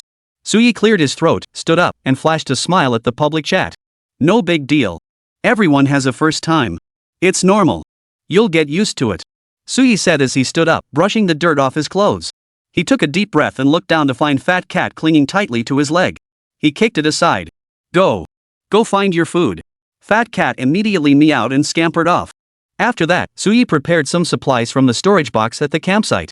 He parted a tangled mass of vines and emerged onto the edge of the dry, overgrown field. Stepping beyond the campsite, a deep, shadowy forest stretched out before him. Suyi tightened his grip on the katana at his waist. Ahead, a thick tree trunk slanted into the ground, forming a natural ramp. Even now, he still didn't know what exactly this mission entailed. Better to be cautious. Upon reaching the slope, Suyi recalled Shinfei's demonstration of procedures: examine footprints, search for monster traces. So he carefully scanned the ground, pressing the search button as he walked. Sure enough, after a while, he spotted a fresh footprint protruding from the soil. Suyi roughly measured it just over a meter in size. Unlike the 1.5-meter footprints of the barbaric jaw dragon Shinfei had shown earlier, this monster seemed relatively small. He promptly released the guide bugs. The golden glowing insects immediately swarmed the footprints. His system interface instantly displayed, unknown monster. Still no clue what kind of monster this is? Suyi continued forward, utterly baffled. As he passed through a tree hollow, he spotted several more footprints ahead. The guide bugs pounced on each one, analyzing the scent. Just as Suyi found the 5th footprint, the system panel finally displayed a line of data: traces of the commissioned monster, Flying Thunder Dragon, detected. Initiating guidance path. Instantly, the guide bugs on Suyi's waist formed a straight line, extending directly forward. The spectators watching were witnessing this scene for the first time. The chat room erupted with astonishment. Honestly, these guide bugs feel way more useful than those die balls. Plus, they look awesome. Once you deploy them, monsters can't hide anywhere. Phylon sounds like a monster with special attributes, huh? Sausage Pig better watch out. Suyi's heart sank when he saw the name. He knew the name, but the monster itself? He was completely in the dark. He had absolutely no confidence. That feeling from before the water beast hunt in Ketsun village came flooding back. But then he thought he was facing a monster, not some dumpling popping contest. Plus, he'd trained with the greatsword for a while now. He was definitely stronger than before. He couldn't back down. With that thought, he jogged in the direction the guide insects led. With a clear path, he found his way through the maze. Suyi weaved through thickets, swung on vines, and darted through underground passages. Before long, he arrived at a clearing formed by several ancient trees. Suddenly, all the guide insects around him shifted from golden yellow to a deep crimson. Suyi's heart jolted. Could it be nearby? With that thought, he slowly drew the katana from his back, gripping it tightly. To say he wasn't nervous would be a lie. A bead of cold sweat trickled down his forehead. The tense atmosphere left the players in the livestream chat in stunned silence. A shrill, piercing screech erupted from a tree not far ahead. Suyi felt his mouth go dry. Licking his lips, he looked toward the sound. Not far off at an angle, a creature over 9 meters long, covered in silver fur, was slowly descending the tree trunk in an inverted position. As it descended, it lifted its head, gazing at Suyi with eyes glowing a blood-red hue. Its tail, thick with silver fur, resembled a giant broom, trailing loosely behind it. Though its limbs appeared short, they were thick and powerful. For steel hook-like claws dug tightly into the trunk. It was precisely these razor-sharp claws that allowed it to move through the trees as effortlessly as if on solid ground. The main event has arrived. This monster's characteristics feel strangely squirrel-like. This thing was fairly large, though still smaller than that mandible dragon. I wonder how Yefei came up with these monsters. They're like 3 times bigger than the Sun Eater. Chapter 89, You don't think it's handsome, do you? That wild boar probably doesn't think it's handsome right now. Since Suyi didn't know what kind of moves it had, he didn't make a move. As the saying goes, if the enemy doesn't move, neither do I. Unnoticed, cold sweat had already drenched his forehead. The sweat trickled down, silently blurring his vision. Suyi reached up to wipe the sweat from his brow. He recalled Yefei's utterly cool and badass stance during the press conference when facing the Mandibulosaurus. Facing such intense pressure from a monster while remaining utterly composed, that kind of person was no ordinary man. Come to think of it, was Yefei even an ordinary person? The pioneer of this entire monster hunter world. Now he truly understood just how vast the gap between himself and Yefei really was. Just as he wiped the sweat from his eyes, a powerful gust of wind suddenly swept toward him. Suyi's eyes widened as he stared ahead. He saw that, at some unknown moment, the flying needle dragon had spread its limbs and launched itself toward him. This turn of events happened far too quickly. In the blink of an eye, fleshy appendages had sprouted from the flying dragon's limbs, making it resemble a giant flying squirrel magnified many times over. In the blink of an eye, it pounced right in front of Suyi's face. How fast! This creature, constantly active among the trees, leaping and darting through the foliage, how could its agility not be extraordinary? Strong pig, watch out! Dodge quickly! Xiao Zhu rolled aside almost instinctively. But it was still a split second too late. It felt a powerful force slam into its chest. He flew sideways, crashing into the tree trunk behind him. Suyi endured the pain in his chest, noticing the virtual menu before him was different from before. This time, the menu directly displayed his health bar. He saw that the previous blow had clearly depleted more than half of his health. Damn! Damn, that's terrifying damage. Suyi grimaced, clutching his chest, and quickly looked up. After slamming him into the tree behind him, Fixie-Yalong was now gliding toward him. For a moment, he couldn't see the creature anywhere. Suyi felt a chill run down his spine. Where the hell did he go? His hand gripped the katana tightly, yet his eyes darted frantically around the surroundings. Just then, a liquid carrying a faint, foul stench dripped from the tree behind him, splattering onto his face. Suyi instinctively wiped it away with his hand, then brought it to his nose. The foul stench instantly made his temples throb. What the hell is this? Suyi cursed under his breath. Meanwhile, some of the players watching the livestream had noticed. Xiao Zhu, it's right above your head. Above. Watch out above. Overseas players were also on edge. Suyi-san, it's above you. This is so nerve-wracking. That monster is way too fast, how do we even fight it? I think this game's difficulty is downright hellish, way harder than that other game next door. I agree. Compared to Monster Hunter, that other game feels like a casual game. In the game, Suyi nearly got pulled under by that slime. He quickly wiped it off his body. Out of the corner of his eye, he caught the bullet-style notifications from other players on the public chat. His heart immediately tightened. His eyes widened as he slowly looked up toward the ceiling. Behind him, leaning against the tree trunk, was a broom-like tail swaying leisurely. A broom-like tail was swaying lazily above, doing who knows what. Damn it, did this thing just pee on my face? The thought made Suyi forget the pain he just felt. Completely oblivious to the fact that he was live streaming on the Asian platform. One national treasure after another. He scrambled to brace himself against the ground, scrambling backward as fast as he could. At the very least, he had to get some distance from that tree. Suyi retreated a full 7 or 8 meters. His eyes fixed intently on the tree. The flying thunder dragon seemed to be up to something, its body swaying back and forth while its claws gathered energy. Its body swayed back and forth, constantly rubbing against the tree trunk. Suyi didn't care what it was doing right now. He first downed a bottle of recovery potion. Then he tossed the empty bottle aside, his gaze fixed intently on the flying thunder dragon clinging to the tree trunk, his katana gripped tightly in his hand. But doubts began to creep into his mind. Should he charge or not? He'd just seen the thing trembling and shaking. And I still haven't figured out its true nature. Should I dare to go in? What if something unexpected happens once I'm up there? That flying dragon's dive from the sky earlier proved his heart was already shattered. Damn it! It just wiped out more than half my health in one hit. I can't take that. Players watching the livestream saw the flying thunder dragon's state and all looked utterly horrified. What the hell is this guy doing? Is it trying to get cozy with the tree? Why wait? Jump in and slash while you have the chance. That guy just got hit, maybe he's got some mental block now? Just as everyone was scratching their heads in confusion. Suddenly, the Thunder Dragon let out a shattering roar. Blue bolts of lightning suddenly erupted from its body. Crackling sounds accompanied the flickering lightning, creating a spectacular scene. Then, in an instant, every hair on the flying Thunder Dragon's body stood on end. Its once fluffy tail now spread wide like a peacock's feathers, unfurling completely. Its eyes glowed a deep crimson, making its entire form appear even more formidable. Suyi gripped his katana tightly. He finally understood. Earlier, when it rubbed against the tree trunk, it had actually charged up electricity. Damn, it had that trick up its sleeve. Looks like he'd truly missed a prime opportunity to strike earlier.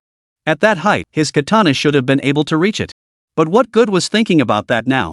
Suyi could only grip his katana tightly, spitting to the side. As he braced for the next move. Viewers watching the live stream were stunned by the flying Thunder Dragon's state. Had it just gotten significantly stronger? Judging by its posture, it might just send that pig home in one hit. It's electrified. Why is it always me getting zapped? Damn it, I'm still haunted by the Thunderwolf Dragon's shadow. Same here. All I ever get is this clunky junk. Why do I feel like every single one of these monsters is a pain in the ass? Suyi stared unblinkingly at the Thunderwing Dragon, its fur standing on end. This thing's fully charged now. If it launches another dive like that, the impact would be devastating. I'd be toast for sure. But it seemed like its only attack was this one move from the tree. With that thought, he kept his feet ready to dodge at any moment. Sure enough. The flying Thunder Dragon let out a roar, then violently thrust off the tree trunk with its powerful hind legs. Its entire body leapt into the air. As it spread its wing membranes, it executed a graceful 180-degree spin mid-flight. With pinpoint accuracy, it dove straight towards Suyi. Suyi was already prepared. Knowing its speed, he had long since taken precautions. As the blinding flash of light flickered before his eyes, he rolled sideways without hesitation. That roll was a close call. He felt a powerful gust of wind whistling past his head, accompanied by a sharp crackling sound. It sent a cold sweat running down his back. Chapter 90, Unblinking. He scrambled to his feet just as the flying Thunder Dragon landed on the ground. Its fur stood on end, crackling with lightning, radiating an intimidating aura. It glared at Suyi, baring its teeth as it moved toward him with deliberate slowness. Suyi knew this was the prelude to its attack. His mind raced. He recalled Shinfei's effortless see-through slash at the press conference. He himself had practiced it extensively with Kai. Though untested in combat, he felt he had to take this step. He had to try, no matter what. With that thought, Suyi stepped into a forward lunge, gripping his katana tightly with both hands, holding it horizontally at his side. His eyes locked onto the flying Thunder Dragon, unblinking, waiting for the instant it launched its attack. He would parry with his sword, then counterattack in one fluid motion. The viewers in the domestic livestream seemed to notice Suyi's actions as well, all feeling a wave of surprise. What the hell is Strong Pig doing? Judging by his stance, he's trying to. That stance looks so cool. Is he trying to copy Shinfei's moves? Seriously? Can he pull it off? Xiao Zhu, you're going for the cool look too? Go for it. We're rooting for you. Shinfei's combos look easy, but actually pulling them off is incredibly difficult. You'd know if you tried. Suyi stood tall and straight in place, his gaze fixed on the flying Thunder Dragon with unwavering resolve. His palms, trembling with tension, rubbed against the sword hilt, producing a faint scraping sound. Just then, a sudden flash of lightning erupted from the dragon's body, followed by a thunderous roar. Its massive tail, now charged like a barrage of steel needles, whipped toward Suyi with a deafening roar. Suyi's eyes snapped wide open, sensing the wind pressure bearing down on him. He roared fiercely, his Tachi sword tracing a semicircle as it met the thunderclap dragon's massive tail. Thud! At that moment, all present heard only a dull thud. Then they saw Suyi's body fly sideways. All the live stream rooms fell instantly silent. Suyi rolled like a ball before finally coming to a stop. He felt a tingling pain throughout his entire body. Purple lightning crackled around his body. Clearly, the Thunderwing's tail had struck him, imbuing his body with an electric shock effect. That single blow had whipped him down to barely a sliver of health remaining. Beyond the numbing pain, Suyi's mind went blank, stars dancing before his eyes. Even he couldn't comprehend what had just happened. He clearly saw his katana strike out, so why did he still get hit? Over a minute passed in the livestream before any player sent a comment. Ugh, awkward. What just happened? I didn't even see it clearly. I clearly saw Piggy's katana strike out, and it seemed to graze the Feilong's tail feathers. Why did it get countered? Probably because the timing of the parry was off, definitely too slow. You just have to admit that Feilong moves way too fast. Whoa, man, that thing's damage output when electrified is insane. Terrifying. Looks like Shinfei's flashy moves aren't exactly easy to pull off. Not everyone can be cool. Shield user, just try again if your shield placement fails. Ah well, can't be helped. Ha, so you can't get back up for ages. The pain itself was secondary, the real agony was the electric numbness. His limbs tingled so intensely he could barely move a finger. Just then, the flying thunder dragon coiled its body, leaping backward to evade. Its limbs extended, flesh-like wings unfurled, and it glided toward Su Yi for another dive. Su Yi knew his first hunt was already lost. He simply closed his eyes. The world spun wildly. Unsurprisingly, the heavy mount returned to the camp. Seeing the failure notification for his first mission, Su Yi couldn't help but smile at the players on the public chat. Sorry, everyone. Awkward moment. Tried to play it cool but messed up. Ha, but practice makes perfect, right? The spectators couldn't hold back any longer. Bro, can you just play normally? Shinfei's a legend, you can't just copy him. I agree, just stick to being a good support. Please, bro, if you're gonna practice, don't pick this moment to do it. And this guy's so fast, yet you're going all out? So, please get it together, all these international viewers are watching you. Truth is, in the Asian server livestream, these foreign players hadn't seen Shinfei's press conference earlier. So naturally, they had no idea what Sazu was doing just now. Why didn't he dodge? Why did he swing his blade to meet the monster's ferocious attack head-on? Even now, the entire livestream room remains silent. In the Asia region livestream room, Carl, hailed as one of the world's top marksmen, was drenched in sweat. Usually so effortlessly cool while streaming shooter games, today he seemed to be struggling. It wasn't because he couldn't handle Microsoft's new game, but rather the sight of his online viewers steadily dwindling from 50,000 to under 20,000. Barely any bullet comments appeared in the chat. The usual cheers and Lingmei feeds had vanished. This left him deeply frustrated. His mood immediately affected his gameplay. This time, while battling an alien boss, he committed the most fatal mistake a shooter player could make, reloading his magazine right in front of the boss. He was instantly killed. This fatal mistake caused the already dwindling online audience of under 20,000 to plummet even further. Discovering this only deepened his near-collapsed state of mind. Then he made a move that shocked every single player watching. He quit the game, went offline, and stopped streaming. Steama's official administrators and numerous internal staff from Wayne were watching his stream. After all, this was the first ever live broadcast of Blood Galaxy Star Wars. But who could have predicted that the world's top gaming streamer would pull off such a wild move? His abrupt exit caught Steama and We Drink's internal staff completely off guard. Emerging from the game pod, the world-renowned streamer angrily stripped off his game suit and tossed it aside before storming out of the livestream studio. He collided head-on with Steama's operations director, Pedra, who had rushed over to investigate. Seeing Carl's furious expression, Pedra couldn't help but look dismayed. Mr. Carl, the game hasn't finished streaming yet. What are you? Carl gave a cold laugh. Mr. Pedra, you failed to execute the pre-release promotion for this game in the Asian region. Yet you still invited me to participate? That's it. I've already decided how to handle this matter. Goodbye. With that, he turned and left the game livestream room without looking back. Pedro was left standing there, his face a picture of bitterness and helplessness, utterly at a loss. The breakdown of negotiations between Steama and Star Tour had already angered many players. Numerous silver tier members had cancelled their subscriptions. Only gold and platinum members, along with many others, were still observing. After all, they'd paid membership fees for so long it wasn't something they could just cancel on a whim. But Carl's incident completely ignited player sentiment. Even gold and platinum members began canceling their subscriptions in significant numbers. Pedra panicked. He urgently sent an email to Star Tour expressing willingness to negotiate on their terms. Chapter 91, Sai. In Doyu's Asia livestream room. Monster Hunter's livestream viewership continued its relentless climb, soaring upward. The current online count had surpassed 800,000, with popularity breaking the million mark. In-game, Su Yi composed himself and prepared to set out once more. Before even leaving camp, he saw the Asian region livestream's viewership and audience numbers, which startled him. He also spotted a piece of news that thrilled him immensely. A player in the chat room announced that just moments ago, Minerlio Jianan had been streaming. Due to persistently low viewership and repeated mistakes during gameplay, he had been forced to end the stream. Seeing this news, Su Yi felt his entire mood lift. That refreshing sense of satisfaction instantly transformed him. Never mind that he just defeated one of the world's top game streamers. Simply having such massive viewership and popularity in the Asian region made him feel like he was on the verge of becoming the undisputed king of Asian gaming streamers. And in truth, that was precisely the case. At present, he could be called the most popular streamer in the entire history of gaming live streaming across Asia. This fact made Desai Ma, who was watching, feel unbearably itchy. He vowed that next time, he wouldn't let that bastard Saw Ju hog all the spotlight again. Su Yi was in an excellent mood right now. Although he had failed once earlier, it hadn't dampened his spirits in the slightest. Instead, his steps felt light as he slung his katana over his back and followed the guide bug straight toward the flying thunder dragon. When one was happy and excited, even their movements in the game felt lighter, as if they were floating. Grabbing a vine, he swung himself forward, his agile movements leaving a trail of destruction in his wake. This scene sent chills down the spines of viewers in the livestream chat. Everyone held their breath as he prepared to face the thunder-winged dragon once more. Soon, he spotted the dragon's footprints on the ground. This time, he also discovered traces left on a massive tree trunk. The scent was foul and pungent, reminiscent of the stench from the earlier battle. Suyi collected the sample into a flask he carried with him. He thought to himself, damn, I still need to collect this. Finally, he returned to the site of the fierce battle.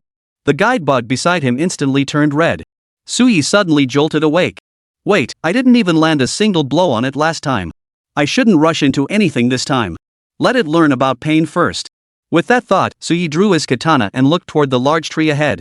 There, the flying thunder dragon lay sprawled across the trunk, its body still crackling with electricity. Its head was thrown back, as if it had just awakened. Come on. Suyi gripped his katana tightly, waiting for it to swoop down. Learning from experience, he now understood the flying thunder dragon's tactics. In its electrified state, its damage output was significantly higher than usual.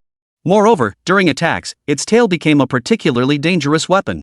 Especially that recent tail swipe enhanced with electrical effects, its lethality was downright terrifying. Suyi realized his current water-type gear simply wasn't sturdy enough. Once he took down this flying thunder dragon, he'd absolutely need to get some 3-star monster armor. As these thoughts swirled in his mind, the flying thunder dragon moved. Its silver-clad form soared from the tree trunk like a silver bolt of lightning, its speed dazzlingly fast. This time, Suyi remained composed, waiting for the perfect moment. The key was the instant the flying thunder dragon executed its second glide to gain altitude in mid-air. That was the opening for the killing blow. Mid-air, the flying thunder dragon spread its wing membranes, executing a powerful aerial lunge. Then it plunged downward with devastating force. Suyi had already assumed a defensive stance, waiting for the creature to strike. He executed a rolling dodge. The timing was perfect, and he slipped cleanly out of harm's way. Yet he knew the flying thunder dragon's speed was formidable. He dared not slack off, scrambling to his feet at top speed. He fixed his gaze on the flying thunder dragon, ready to guard against its second strike. But this time, when he looked at the flying thunder dragon, he froze. It turned out that in this dense tangle of trees, a web of vines crisscrossed the area. These vines had formed a massive net, directly ensnaring and trapping the flying thunder dragon within. These vines were exceptionally thick and sturdy, and the flying thunder dragon wasn't particularly large among the giant monsters. It struggled fiercely, yet couldn't break free for the time being. This delighted Suyi immensely. He finally understood the full benefit of utilizing the environment for hunting cats, as Yefei had explained during the presentation. There was no time for hesitation now. He had to act fast. With that thought, he flipped his katana with both hands, its blade instantly radiating a dazzling brilliance. Suyi lunged forward in a single stride, closing the distance to the flying thunder dragon. The skills he'd learned from Kai erupted in that moment. First came a powerful step and strike, followed by a swift thrust with the blade's tip. Then, sweeping the katana in a wide arc, he delivered a heavy diagonal slash, a devastating gasha slash. The sound of metal-piercing flesh echoed through the air. Each strike cut deep and clean. The Tachi's power far surpassed dual blades, though slightly weaker than a greatsword. Every swing landed with devastating force. The scene stunned the players watching the livestream. Damn, Piggy's got skills. Whoa, that was some solid swordplay. I'm hiding to watch the shadow of the toilet. Honestly, melee weapons are something else. When played skillfully, they're so damn cool that ranged weapons just can't compete. Not at all. I actually think the light crossbow is pretty cool too. It attacks with such grace and flair. That's how a man should be, every swing instilling fear in the monsters. Suyi's blood boiled instantly within the game. After a diagonal slash, he twisted his waist and shifted his stance, instantly shifting his position to a different angle. The katana's blade traced a sharp circular arc around him. The flying thunder dragon's blood instantly splattered, drenching the surrounding trees and grass in crimson. A thick, pungent stench of blood immediately filled the air. At that moment, the dragon, overcome by excruciating pain, began thrashing wildly. With a series of bone-crunching snaps, it finally broke free from the vine's grip and vanished into the darkness. Blood dripped from beneath the flying thunder dragon, yet the agony seemed to fuel its ferocity rather than deter it. Its crimson eyes locked onto Suyi, fangs bared, emitting a shrill growl. Suyi's own blood began to boil anew. One hand gripped his katana tightly, while the other roughly wiped the flying thunder dragon's blood from his face. He stared back at it, eyes fixed intently, or rather, on its tail, which flickered with electric light. Truth be told, that tail was indeed the beast's deadliest weapon. Suyi harbored a genuine fear of it. But having already risked his own body to witness the tail's power, he refused to take another hit this time. Just as Suyi was intently focused on the tail, a sudden, piercingly shrill wail echoed from the sky. Suyi felt as if his eardrums might burst. He immediately covered his ears while looking up at the sky. A massive figure slowly descended. Chapter 92, Soaring into the Sky. The creature flapped its wings, spanning over 10 meters in width, its claws curved like sickles. A pair of enormous, menacing eyes fixed intently on the flying thunder dragon. Simultaneously, a powerful gust of wind swept down from above, forcing Suyi to squint against the blinding glare. It was the male fire dragon, another one. Holy crap! Yefei never lies, there really is another dragon in the sky. Ha! This kind of scene isn't common now, we're really seeing something. This is a once-in-a-lifetime chance to see which of these two beasts is stronger. Ha! Players in the Asian livestream were all stunned. Holy crap, this scene is too spectacular. God, I'm impressed. These two beasts are going all out in the game. The female rat halos swooped down, opened her massive jaws, and unleashed a fireball at the Thunderios. After taking the hit, the Thunderios didn't back down, its powerful tail instantly lashed out at the rat halos. Crack! Boom! Explosions echoed one after another. The thunder dragon's electrified tail lashed out, striking the female fire dragon's body. Roar! The female fire dragon roared again after being struck, soaring into the air with a mighty leap. Its thick tail stabbed viciously toward the thunder dragon, instantly knocking it to the ground. A cloud of purple poisonous mist erupted around them. The thunder dragon's body quickly turned a faint bluish purple. Clearly, it had been poisoned by the venom on the female Rathalos' tail spines. The two colossal beasts battled fiercely, their clash shattering smaller trees and vines into splinters. Chaos reigned. Suyi, sword raised, watched with bated breath. Momentarily paralyzed, he didn't know what to do. The monster's struggle drew closer, threatening to engulf him. Only then did Suyi snap into action, scrambling backward and then diving forward to narrowly evade their collateral damage. Within the fray, the Thunderwing Dragon was clearly losing ground. The female fire dragon slammed it to the ground with a fierce charge, leaving it sprawled on its back, its foreclaws flailing desperately. Without mercy, the female fire dragon lunged forward, its claws sinking deep into the flying thunder dragon's midsection. Perhaps due to its electrified body, the female fire dragon felt a tingling sensation the moment it bit down, immediately flinging the Thunderwing Dragon away. The Thunderwing Dragon crashed heavily to the ground, letting out a mournful cry. No longer daring to linger, it slunk away, fleeing deep into the forest. After repelling the Thunderwing Dragon, the female fire dragon let out a wild roar to the sky, declaring its victory. The players in the livestream were utterly stunned. Holy crap, what level of combat is this? They exclaimed. The trailer didn't do it justice, this is spectacular. Xiaozhu must be feeling it even more up close, probably so weak in the knees right now. Hee, Xiaozhu, take them all down and you'll be the boss around here. Doghead. But then, after her roar, the female fire dragon immediately fixed her fierce gaze on Suyi. His heart instantly tightened. Damn it, one was enough, now you're throwing in two more? Are you trying to kill me? Roar! The female fire dragon let out a deafening roar, instantly unfurling its massive wings. Its massive form soared skyward, the wind pressure it generated violently whipping up surrounding debris and foliage. A pair of enormous dragon eyes glared menacingly at Suyi. Suyi had fought this beast before in Jiyun village. He knew exactly what was coming, a diving charge. This move was devastatingly powerful, it was precisely this tactic that had sent him back to camp last time. He never expected it to be used again, even on the new continent. Spitting twice to clear debris blown into his mouth by the gale, Suyi cursed. Damn it, you're lucky today. I'm not in the mood to deal with you. Wait till I'm in a bad mood, then you'll be in real trouble. With that, he scrambled to his feet, sprinting toward the distance where Feidong Pang had fled, legs splayed wide as he charged. His speed was surprisingly comparable to that of a Phylon. The female fire dragon didn't pursue. It seemed her sole purpose was to drive these unwelcome guests off her territory. As the female fire dragon's roar faded behind him, Suyi finally slowed his pace before stopping altogether. He frantically checked his inventory. In the livestream chat, viewers couldn't resist teasing. Strong pig runs so fast. How could he not run fast? If he didn't run fast, he'd get caught. I'm the strongest hunter, you little punk. If you want to challenge me, 587, you'll have to catch up first, huh? Suyi shot a disdainful glance at the chat screen. Our target is just that thunderous wyvern. Why provoke that thing? Just wait and see, I'll skin that wyvern alive. Suyi was frustrated.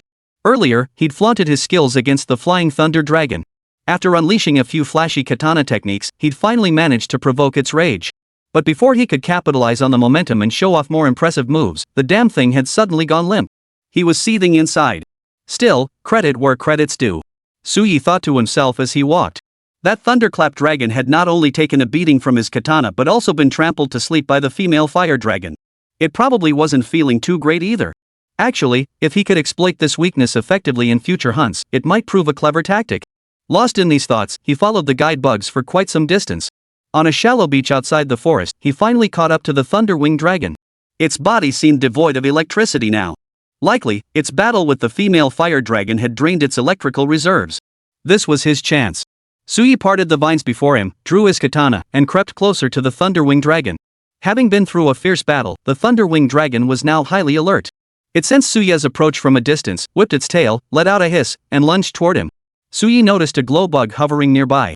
A sudden thought struck him. Yefei had always emphasized making use of the surroundings. Without hesitation, he swatted at the glow bug. A blinding flash erupted, instantly blinding the charging Thunderwing. Deprived of sight, the Thunderwing grew even more frenzied, lashing out with tail swipes and lunging bites like a rabid beast. This time, Sui had learned his lesson. He didn't rush in, instead circling the beast to find an opening. After all, he was now a seasoned hunter. Finally, after its frenzied rampage, the Thunderwing dragon seemed to be running out of steam. It lowered its head where it stood, panting heavily. Sui saw his chance. What annoyed him most about the Thunderwing dragon was its massive tail. With a loud shout, he swung his katana in a sweeping overhead strike. He followed up seamlessly with a thrust, an upward flick, and a slashing cut. The 2-meter-long katana hummed in his hands. Truth be told, though the blade was of lower grade, the overall stance was undeniably cool. Instantly, the flame that had just died in his heart reignited. The blade flashed, illuminating the sleeping man like a flower-dappled field. Damn, that pig's got some moves. Not bad. This is starting to look the part. Though still far from the graceful perfection of Yefei's masterful form, this performance was impressive enough. It actually looked the part. The wild boar had finally matured, no longer just swinging wildly. Beautiful. Right then, amidst the spectators' praise, Sui unleashed over a dozen strikes. The flying thunder dragon's body bore yet more deep gashes. Chapter 93. The flesh on its tail was indeed much more tender. Many wounds split open like lips, gushing blood that dyed the flying thunder dragon's tail a deep crimson. Squeak! Suddenly, the thunderbolt dragon let out a fierce, guttural growl in agony. Its vision restored, it lunged straight at Sui. Sui was just about to retract his blade, but the dragon's speed was too swift. The fierce lunge sent him crashing backward, landing squarely on his backside. Fortunately, this wasn't a lethal strike, and the flying thunder dragon wasn't in its electrified state. Otherwise, he would have been in serious trouble. The water beast set's resilience proved remarkably effective. The pain wasn't severe, but the sight of him plopping down like that was a far cry from his earlier cool demeanor. Viewers in the livestream couldn't help but sigh. Sui, the man whose coolness never lasts 3 seconds, was understandably frustrated. Just moments ago, he'd been on the verge of unleashing the Dragon Ascension Slash. His blood was boiling with excitement, only to have Fei Lei Long pour a bucket of cold water on his feet. Rage instantly surged through him. For a moment, he even forgot the pain from earlier. He scrambled to his feet, gripped his katana, and turned to see Fei Lei Long's broom-like tail rising once more, swaying menacingly. The more Sui stared, the more infuriated he became. Damn it, today I'll chop off that damn tail of yours. He rubbed his nose with his fingers, gripping his katana tightly. His eyes locked onto the tail. Suddenly, a technique Kai had taught him flashed through his mind. This time, he took the initiative to strike first.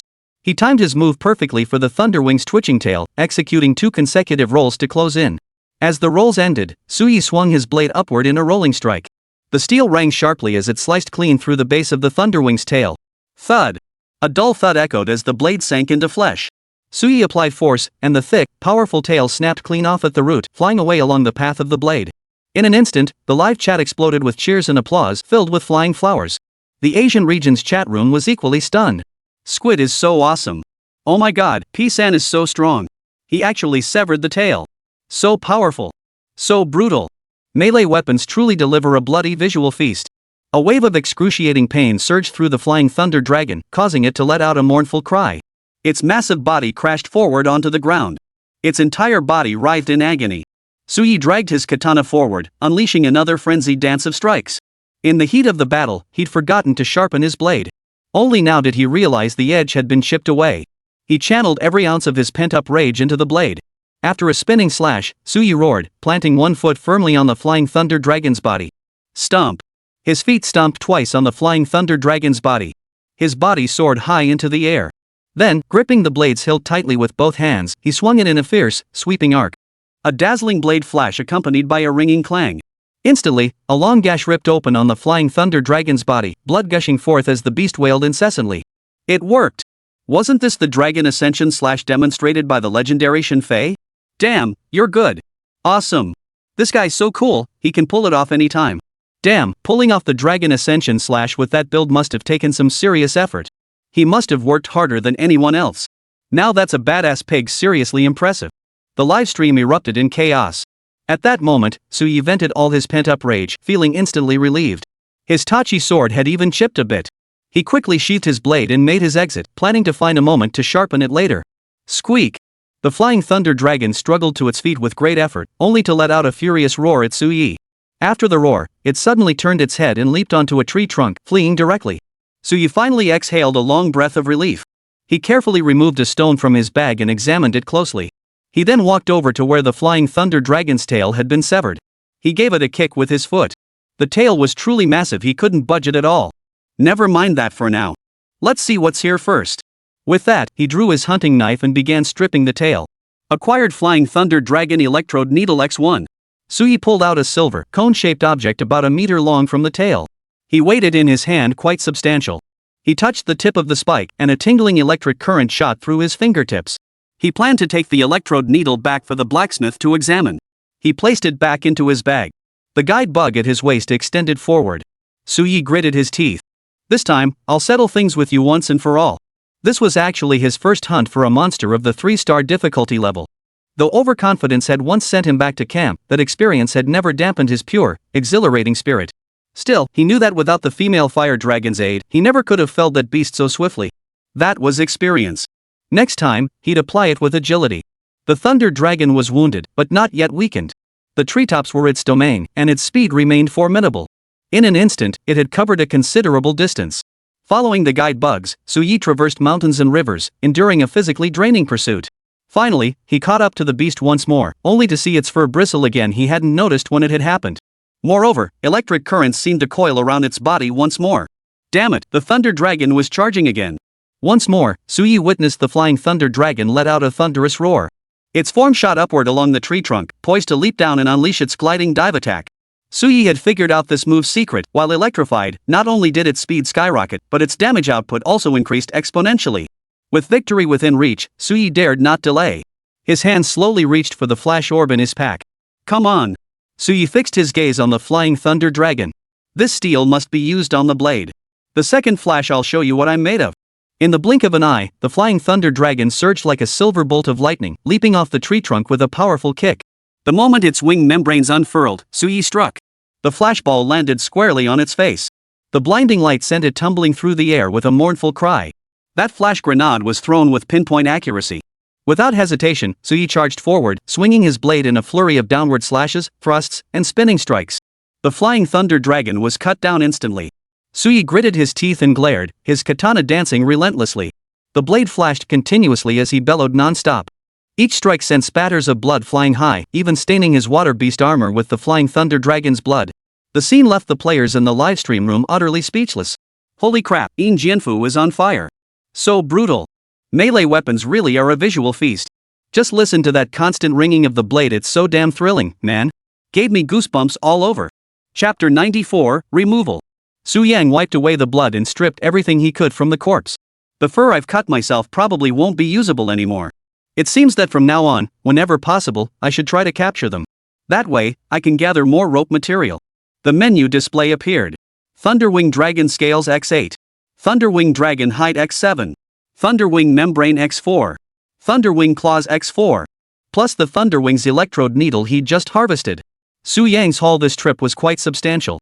He then looked up at the sky, and sure enough, a winged serpent dragon swooped down from above. Sure enough, moments later, a winged serpent dragon dove down from the sky. This time, Su Yang was well prepared. He flung the rope from his body skyward, soaring through the air felt absolutely exhilarating. Soon, Su Yang returned to the base. No sooner had Wu, Lu, and she steadied themselves at the base's entrance than they saw the commander and the investigation team members arriving. The commander slapped Su Yang's shoulder with his broad hand and exclaimed cheerfully, "Ha ha! I've already spotted that monster's pelt in your bundle. It seems you've successfully completed the commission. You've done a tremendous service for our expedition. Here's your payment for this mission." The commander handed Su Yang 10,500Z. At last, Su Yang was no longer stuck with a paltry 32 coins. The commander then turned to the expedition hunters. The path to the Great Mosquito Tomb Wasteland is now fully open. He gestured for Su Yang to sit at the table, pouring him a cup of hot Wada country wheat blend. Su Yang inhaled the rich aroma, took a large sip, and felt the warmth spread across his tongue and lips. This tasted far better than any alcohol he'd ever had in his real life. The surrounding hunters raised their cups in celebration towards Su Yang. Every pair of eyes turned to Su Yang with admiration, making him feel a bit embarrassed. The commander, holding his cup, let out a hearty laugh. Ha, you've earned every bit of this honor, Rongpu. Hunters advanced by stepping on one honor after another. Now we can finally put our plan into action. The commander spread a map on the table, revealing regions marked in distinct areas. Su Yang now felt curious about what plans the investigation team had in store. After all, this would determine the direction of his future commissions and offer deeper insight into the world they inhabited. Viewers in the livestream were equally intrigued, wondering what the commander had in mind and what exactly the survey team was investigating. Su Yang noticed the ancient tree spring forest region marked with a check on the map. Beyond it stretched the great Antum wasteland, a landscape resembling a vast desert and Gobi-like terrain.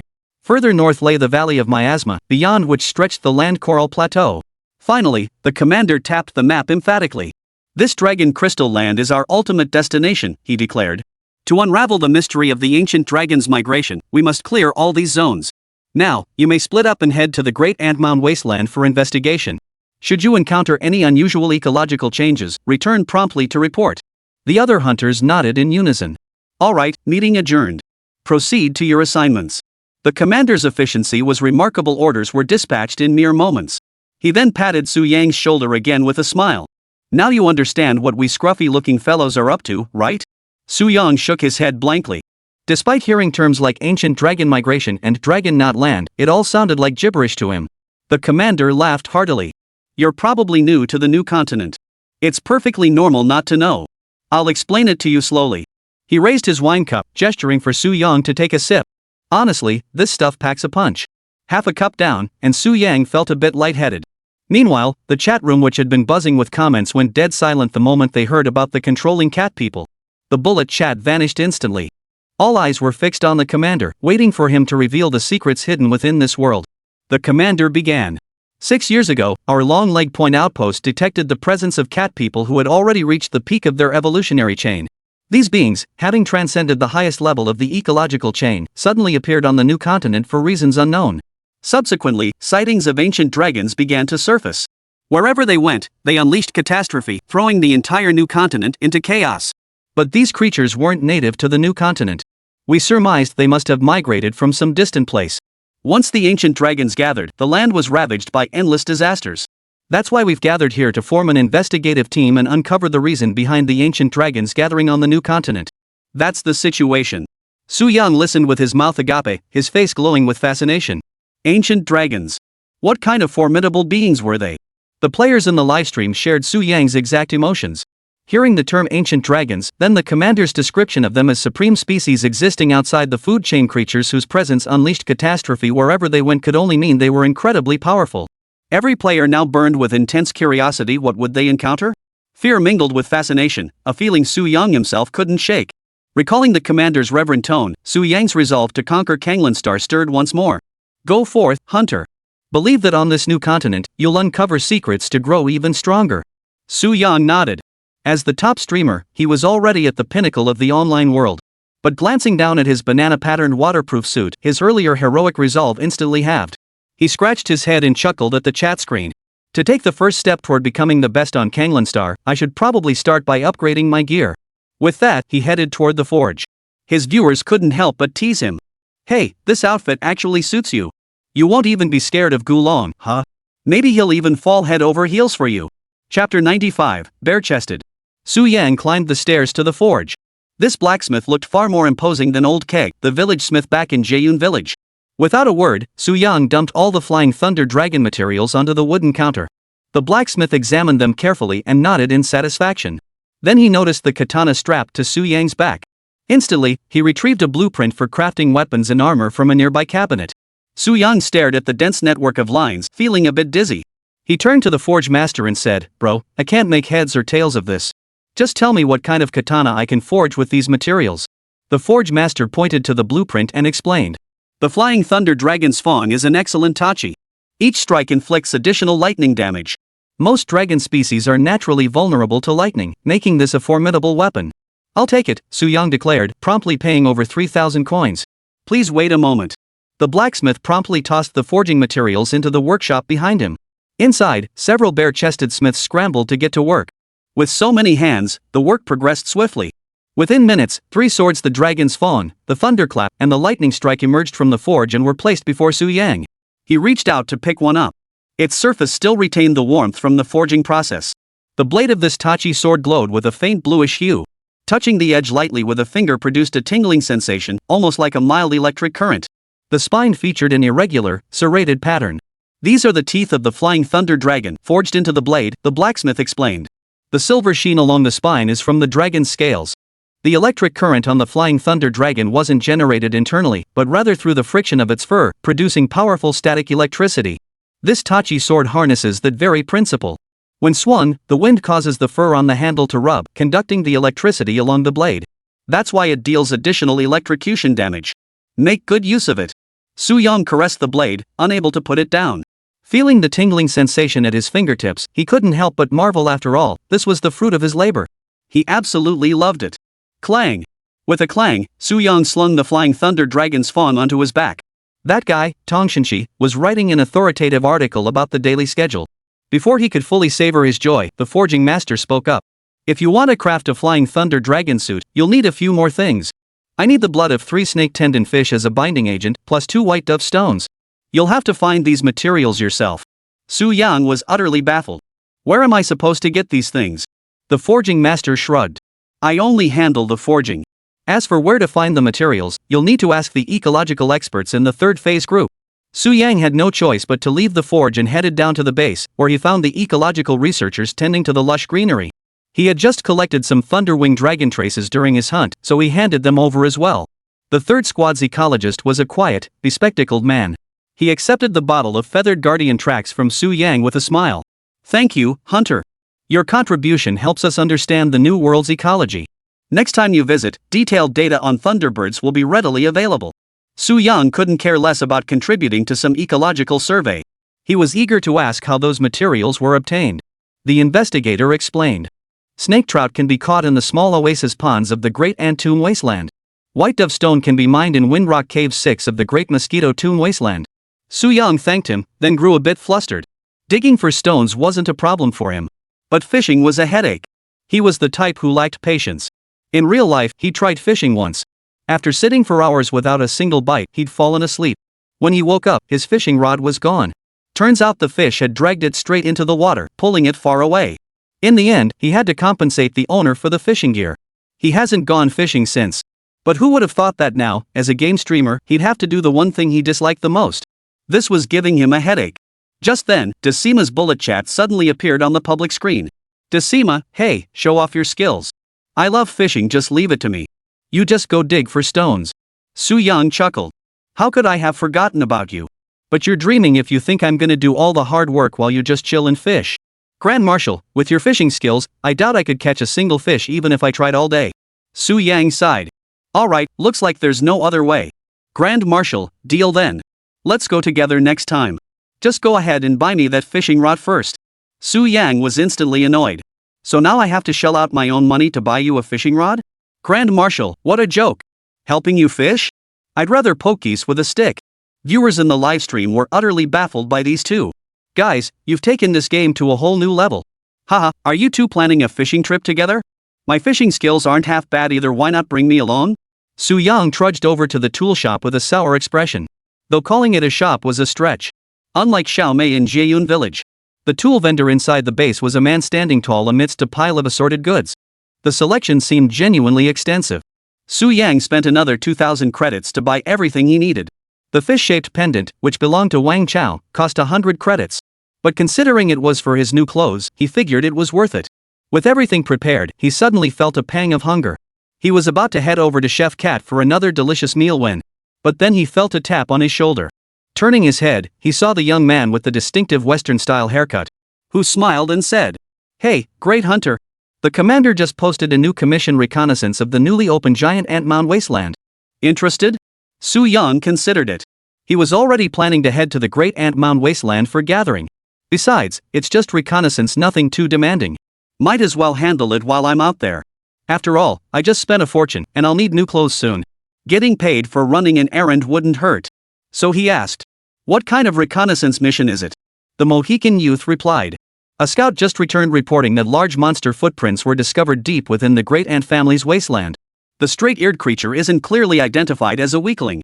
Since we must continue onward to the Valley of the Breath, that area lies directly along our path. We need to thoroughly investigate that monster.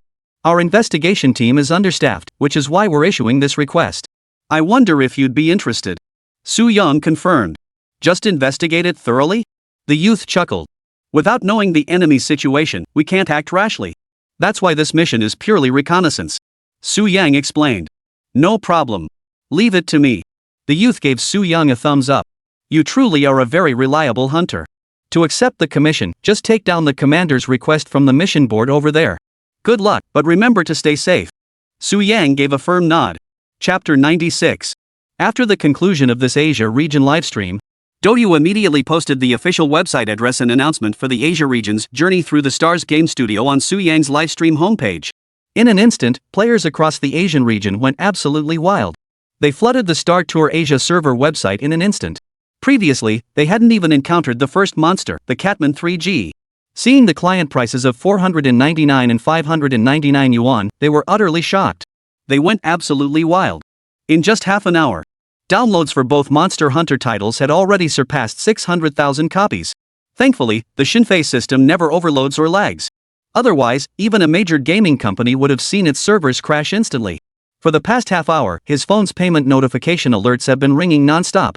The system's servers could handle the load. But his phone was struggling to keep up.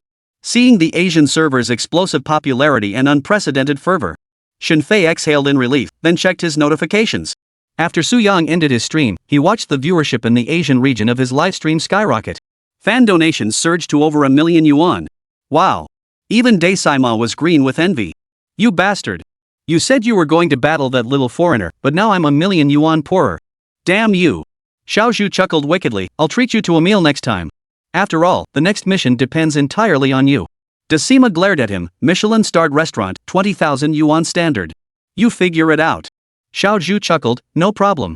For the next live stream mission, you better reel in some big fish for me. My new clothes are counting on you. Daisaima replied. Just relax. I've got it covered. Xiaozhu suddenly grew curious. Sima, you play Monster Hunter all day, but I never see you out hunting monsters. You're always soaking in hot springs or fishing. But the other day, I saw you hanging around Kai's place for no reason.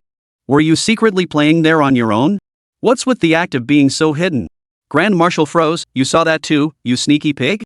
I only step in when it really matters, Chenbo. Xiaozhu rolled his eyes. Fine, keep playing your hidden talents card.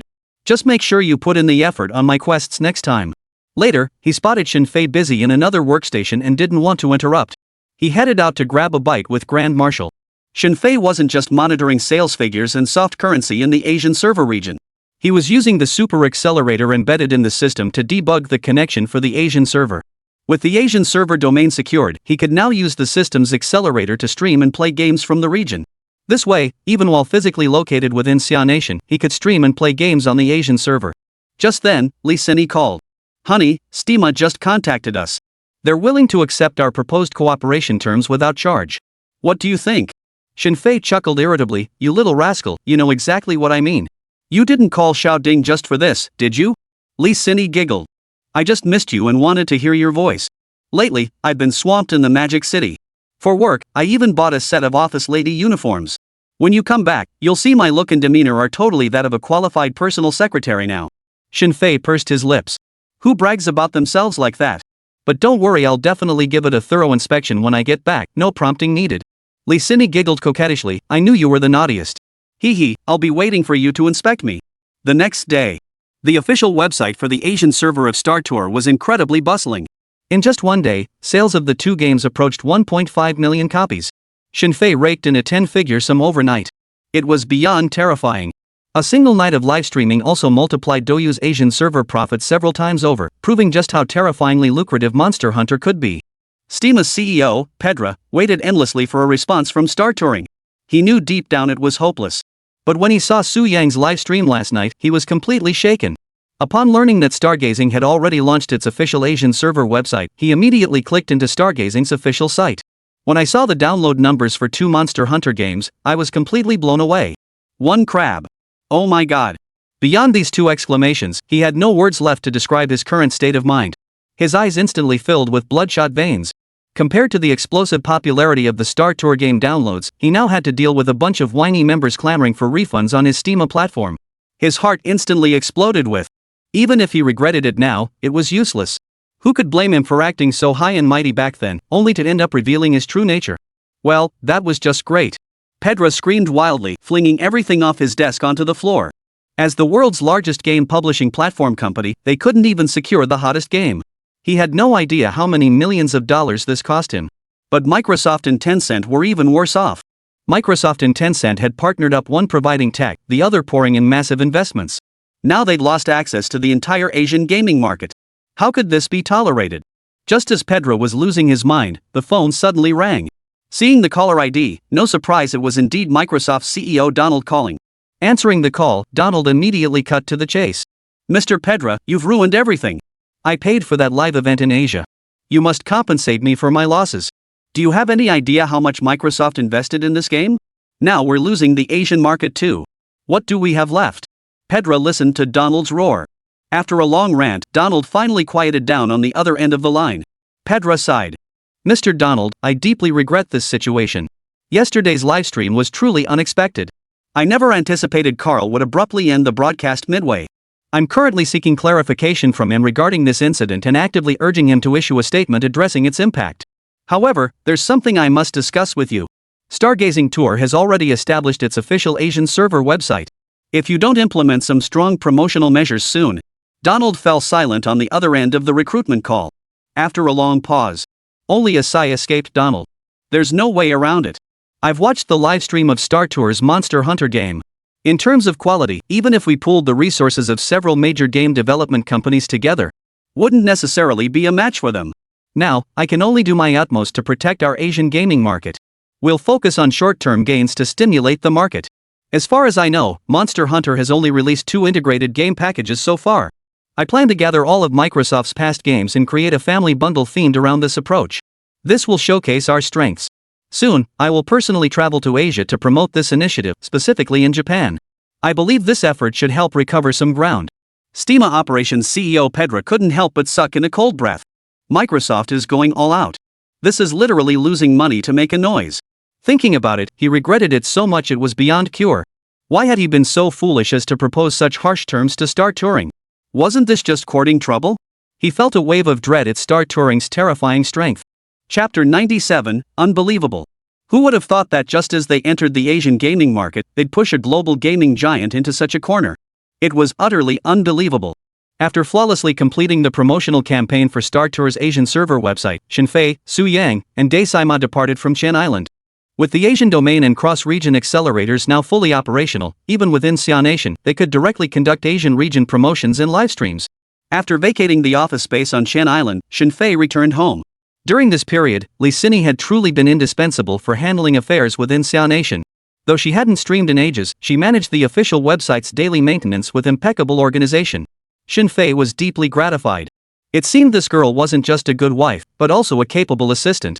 The only thing dissatisfying Li Xini was that she still hadn't found time to properly experience Monster Hunter World. Yefei chuckled. Zhao Zhu is now insisting on calling me his master. Well, as his mentor, I suppose I should just let him grow. More importantly, we still haven't finished playing through the Treasure of Narnia last time. Let's focus on that first. Li Xincher nearly choked on her words. Here we go again, hubby. Before she could finish speaking, Yefei dragged her into the game. Su Yang returned to China feeling refreshed and invigorated. His fame in Xianation's live streaming scene had skyrocketed.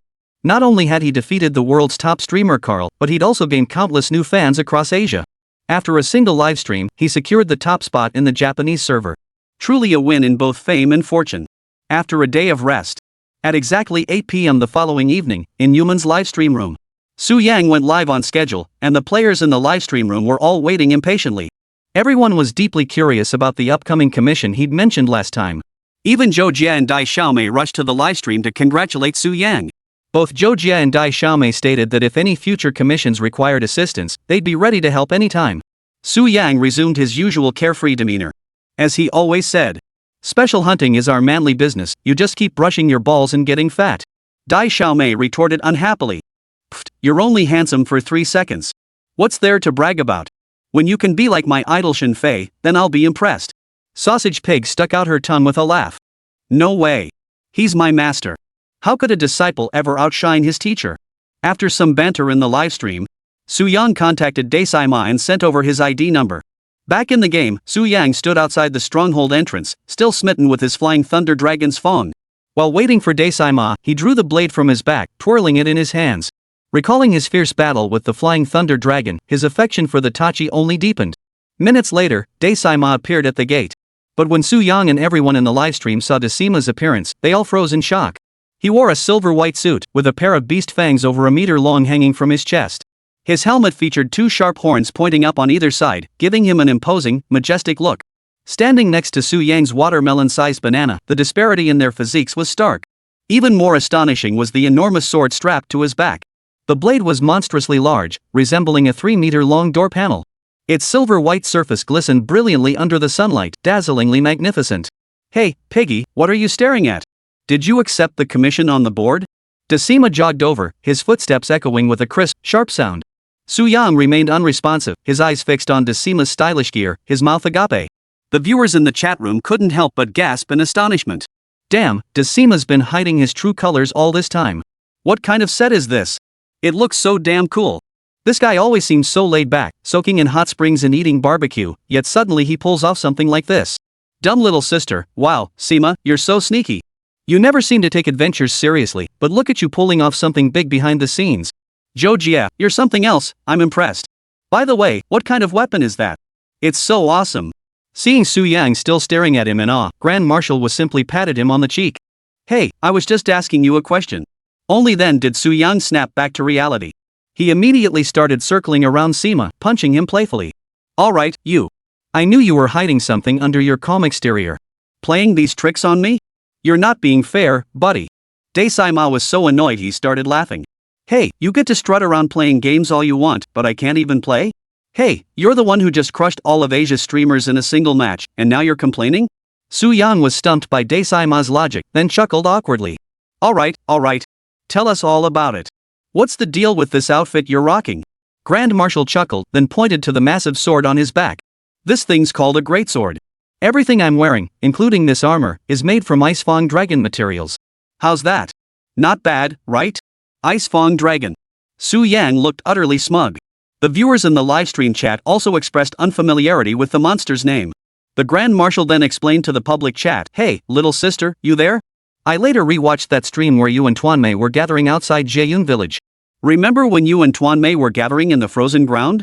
Besides that white rabbit beast, something else flew overhead later, right? Dai Xiaomei, oh yeah, I remember. Tuan and I both got a huge scare. No idea what kind of huge monster that was. Daesaima laughed heartily. That thing was an icefang dragon, a flying dragon species. I took it down twice. Then I made this set. Dumb little sister looked confused. An icefang dragon, a flying dragon species? Is that thing tough? What difficulty level is it?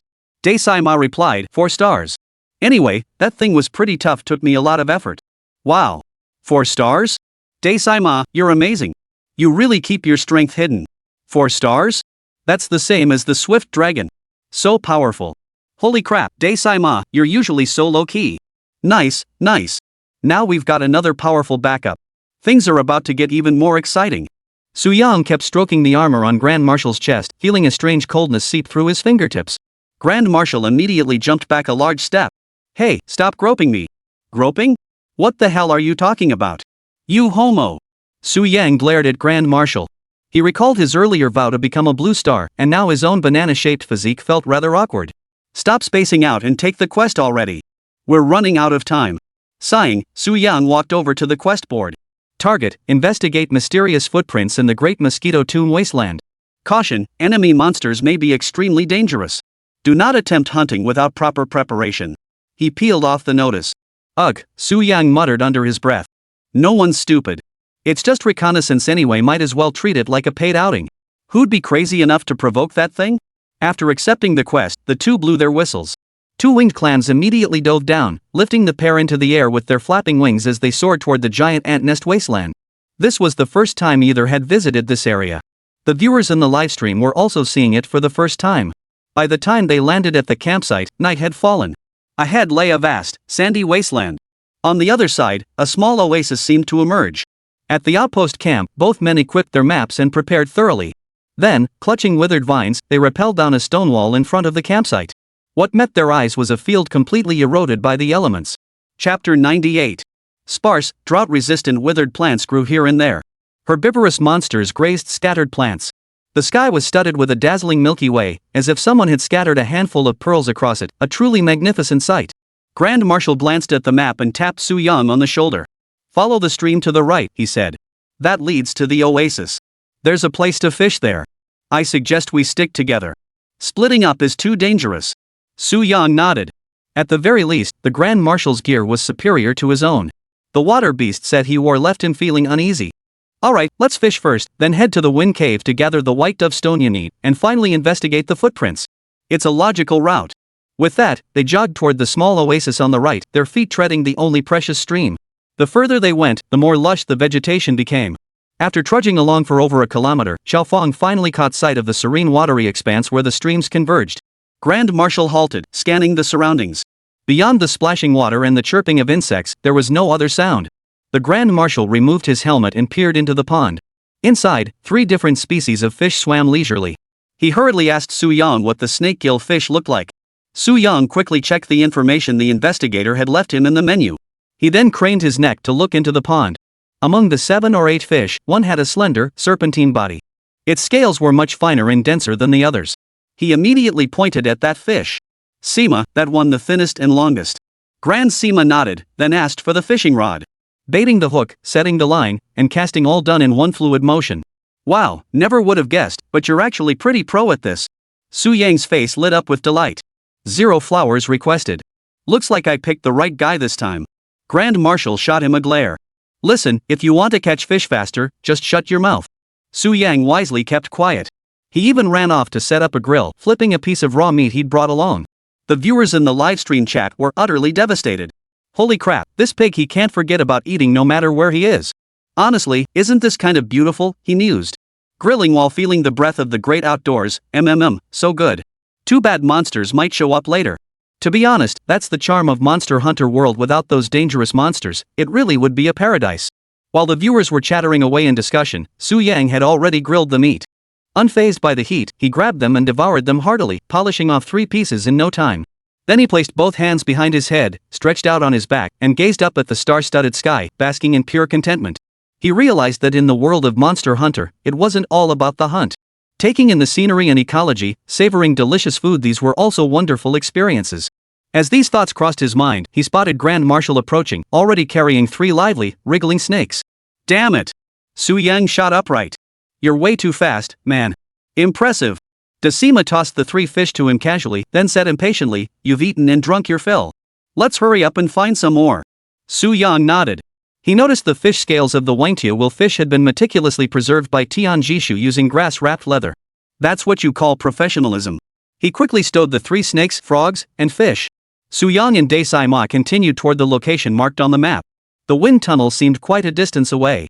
Climbing over hills and valleys, they felt the wind's magnetic pull drawing them along. Gravel now whipped through the air, and the temperature plummeted sharply. They each pulled out a bottle of hot drink and downed it in one gulp, finally feeling warmed. Finally, after leaping down a short stretch of pitted sand embankment, a massive natural cavern came into view ahead. The wind whistled mournfully at the entrance. Inside, only countless luminous insects and plants cast faint glows. "This must be it. Let's get to work, brothers." Su Yang slung his iron pickaxe over his shoulder and headed toward the wind cave. The cold wind whistled through the air. Su Yang scanned the surroundings and spotted a deep crack in a weathered cave wall. "This is the spot." He hurried to the crack, spat twice into his palm, and swung his pickaxe in a wide arc to strike the fissure. Several blows sent fragments of rock tumbling out. With each strike, Su Yang raked aside the debris to check for white dove stone. But after digging up 3 stones in a row, the interface panel consistently indicated none were white dove stone. Iron ore, earth crystal, and sparrow stone. Su Yang felt a headache coming on. While he was mining, Grand Marshal kept vigilant watch inside the wind tunnel. After all, this commission was to investigate mysterious monster footprints. Yet, despite searching the entire cave, he found no footprints or traces of any kind. Finally, on his 990th swing of the pickaxe, Su Yang suddenly felt something white shift beneath the rubble. His heart leapt with joy. He quickly tossed aside the pickaxe and dug it out in a few swift motions. A naturally polished, translucent stone now rested in his palm. The menu panel instantly displayed the name, White Dove Stone. This was no small feat, he had finally found it. Su Yang, his palms already aching from the hard work, excitedly placed the precious stone into his inventory. He then prepared to cheerfully announce his success to the Grand Marshal. But as he stood up and looked toward the Grand Marshal, he saw him crouched outside the other exit of the wind tunnel, seemingly absorbed in something. Grand Marshal, let's go. I've already. Su Yang had barely finished speaking when he saw a massive footprint over 2 meters long staring back at him. Holy crap! What a huge footprint! What kind of monster is this? It's enormous. The players in the livestream also witnessed this scene, and a wave of astonishment swept through them. The owner of this footprint must be some massive creature. Su Yang couldn't help but feel a pang of regret. At that moment, the guide bug on his waist flew out and attached itself to the footprint. The system panel immediately displayed, Unknown Monster. This is practically useless. Watching the guide bug flutter about wildly, Didi took charge. He then tapped Desai on the shoulder. Let's not just stand here. Let's follow the footprints and check it out. Desai-ma nodded. Alright. But this guy looks like he's not someone to mess with. We need to be careful. Su Yang snorted. Like you need to tell me that. The two cautiously followed the footprints, feeling their way forward. Before they knew it, they'd covered a considerable distance. The Grand Marshal glanced at the map. Chapter 99. It seemed they were about to reach the desert. Could this guy's lair really be in the desert? As they walked on, the two saw the footprints leading directly into another massive cavern in the distance. This cave seemed to extend straight downward. More accurately, it was a massive underground cavern. Desai-ma's heart sank. He hurriedly said to Su Yang. Looks like that massive underground chamber is the monster's lair. We need to figure out what this thing is all about, no matter what. Let's go. Su Yang immediately felt an unusual tension surge through him, causing him to swallow hard. They say people fear the unknown most of all. Su Yang now wholeheartedly agreed with that saying. The viewers in the livestream were also on edge. Footprints that big? That guy shouting definitely isn't someone to mess with. A flurry of comments flooded the screen. Guys, head to Wheelie. You guys have me sweating bullets. This is truly walking into the lion's den. This is scarier than a tiger, right? Su Yang and the Grand Marshal both crouched low, carefully creeping toward the cave entrance by hugging the weathered rock wall beside them. The Grand Marshal stood at the opening and peered cautiously inside. Inside, glowing plants and insects still thrived, showing no signs of abnormality. The two exchanged a knowing glance and quietly slipped inside. Upon entering the cave, they sensed it descended steadily downward. Moreover, the interior was exceptionally spacious. The vaulted ceiling soared at least 20 meters high. Giant footprints stretched out beside them, leading deep into the cavern. On the opposite wall, the Grand Marshal suddenly spotted a cluster of unidentified marks. He tapped Su Yang, motioning him over to investigate. As soon as Su Yang approached, a foul, pungent stench nearly knocked him unconscious. The odor was overwhelming, making his eyes water. It appeared to be the urine trail of some strange creature. Battling the foul stench, Su Yang scraped some of the substance into an empty canister before hastily retreating. He exhaled a long breath, though the guide bug by his side still couldn't identify it. The menu panel displayed only Unknown Monster for the substance. Su Yang was thoroughly baffled. The pair continued following the footprints deeper into the cavern. Suddenly, a peculiar snoring sound pierced their ears. This unexpected noise froze them both in place. Desai-ma widened his eyes, pointing toward the source of the sound deep within the cavern. He whispered urgently, "It's in there." Su Yang nodded. "Should we keep going?" Desai-ma shot him a glare. "The mission isn't done yet." "What the hell are you scared of?" Su Yang grimaced, leaning back against the cave wall. He edged forward almost on tiptoe, hugging the wall. They rounded a thick, natural stone pillar, and the path seemed to end ahead. A vast, empty clearing over 50 meters long and wide stretched before them. Right in the center of the clearing, a massive, earth-toned creature lay curled up, seemingly fast asleep. The snoring sounds were now distinctly audible, booming like muffled thunder. Desai-ma and Su Yang stared wide-eyed at the creature, utterly baffled by what it could possibly be. The livestream viewers watching the livestream were also stunned. Holy crap, what the hell is that thing? It looks terrifying. Judging by its size, it was easily over 20 meters long. Honestly, it looked even more disgusting than a zombie. My goodness, I'm glad we're just scouting. My legs were already turning weak. Xiao Zhu, dare you sneak up and poke it with a stick? That's going a bit too far. Seriously, what the heck is that thing? In the game. Su Yang swallowed hard again and glanced at Desai-ma. Their eyes met, both shaking their heads toward the monster. Let's go. Go. You go first. You go first. You took the job, you go check it out first. I'll wait here for you. Unable to dissuade the Grand Marshal, Su Yang gritted his teeth and cautiously edged toward the monster. One hand gripped the katana hilt tightly for courage. Step by step, Su Yang practically crawled up to the monster's vicinity. Only 7 or 8 meters separated him from the creature. Its thunderous snores boomed like rolling thunder, suggesting it was in a deep sleep. Only upon reaching its vicinity did he grasp the monster's immense scale. Standing beside it, he felt like a tiny kitten at a human's feet. A massive tail lay coiled beneath its head, and what appeared to be a pair of wings seemed to blend seamlessly into its hideous, monstrous form. The creature's entire body was a dull, earthy brown. What struck fear deepest were the enormous curved horns protruding from its skull. These horns resembled a cow's horns magnified countless times over, sending a chill down one's spine. Su Yang steeled his nerves and edged closer still. He peered toward the creature's mouth. Though its teeth were enormous, they appeared remarkably smooth, lacking any sharp fangs. It didn't seem like a carnivorous creature. Scratching his head, the herbivore Su Yang frowned. Logically, herbivorous monsters shouldn't be so fierce. At the very least, they shouldn't possess the aggressive nature of carnivores. After observing for a while, Su Yang felt his investigation had served its purpose. Regardless of its temperament, its imposing stature alone made Su Yang think it best not to provoke it. He turned to leave, only to collide head-on with the creature's glowing eyes the moment he spun around. A dull thud echoed as a blinding white light flared. Fortunately, Su Yang reacted quickly, turning his face away. Otherwise, he would have been blinded by the glare. But the commotion drew his attention.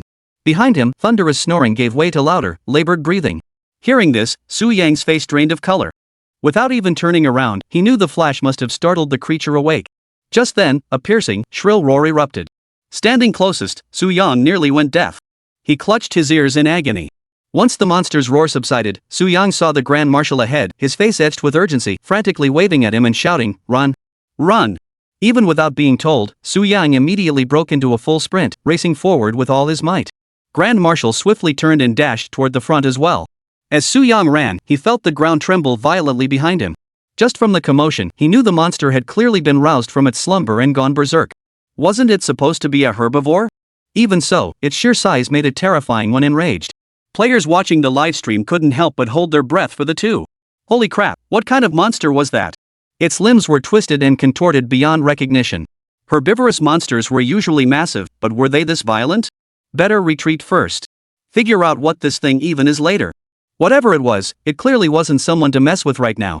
Daesaima and Su Yang sprinted forward, neither of them looking back. The commotion behind them faded into the distance, like a distant echo. Seems that thing just wants to chase them out so it can go back to sleep. But their feet never stopped moving. Chapter 100, The Hunting Challenge. They sprinted out of the burrow in one breath. Only when their stamina was completely spent did they both collapse, hands on knees, gasping for breath. What the hell was that thing? PDD panted between breaths. Big General also spoke between gasps. You're asking me? How should I know? We better hurry back and turn in the commission. The investigators should know.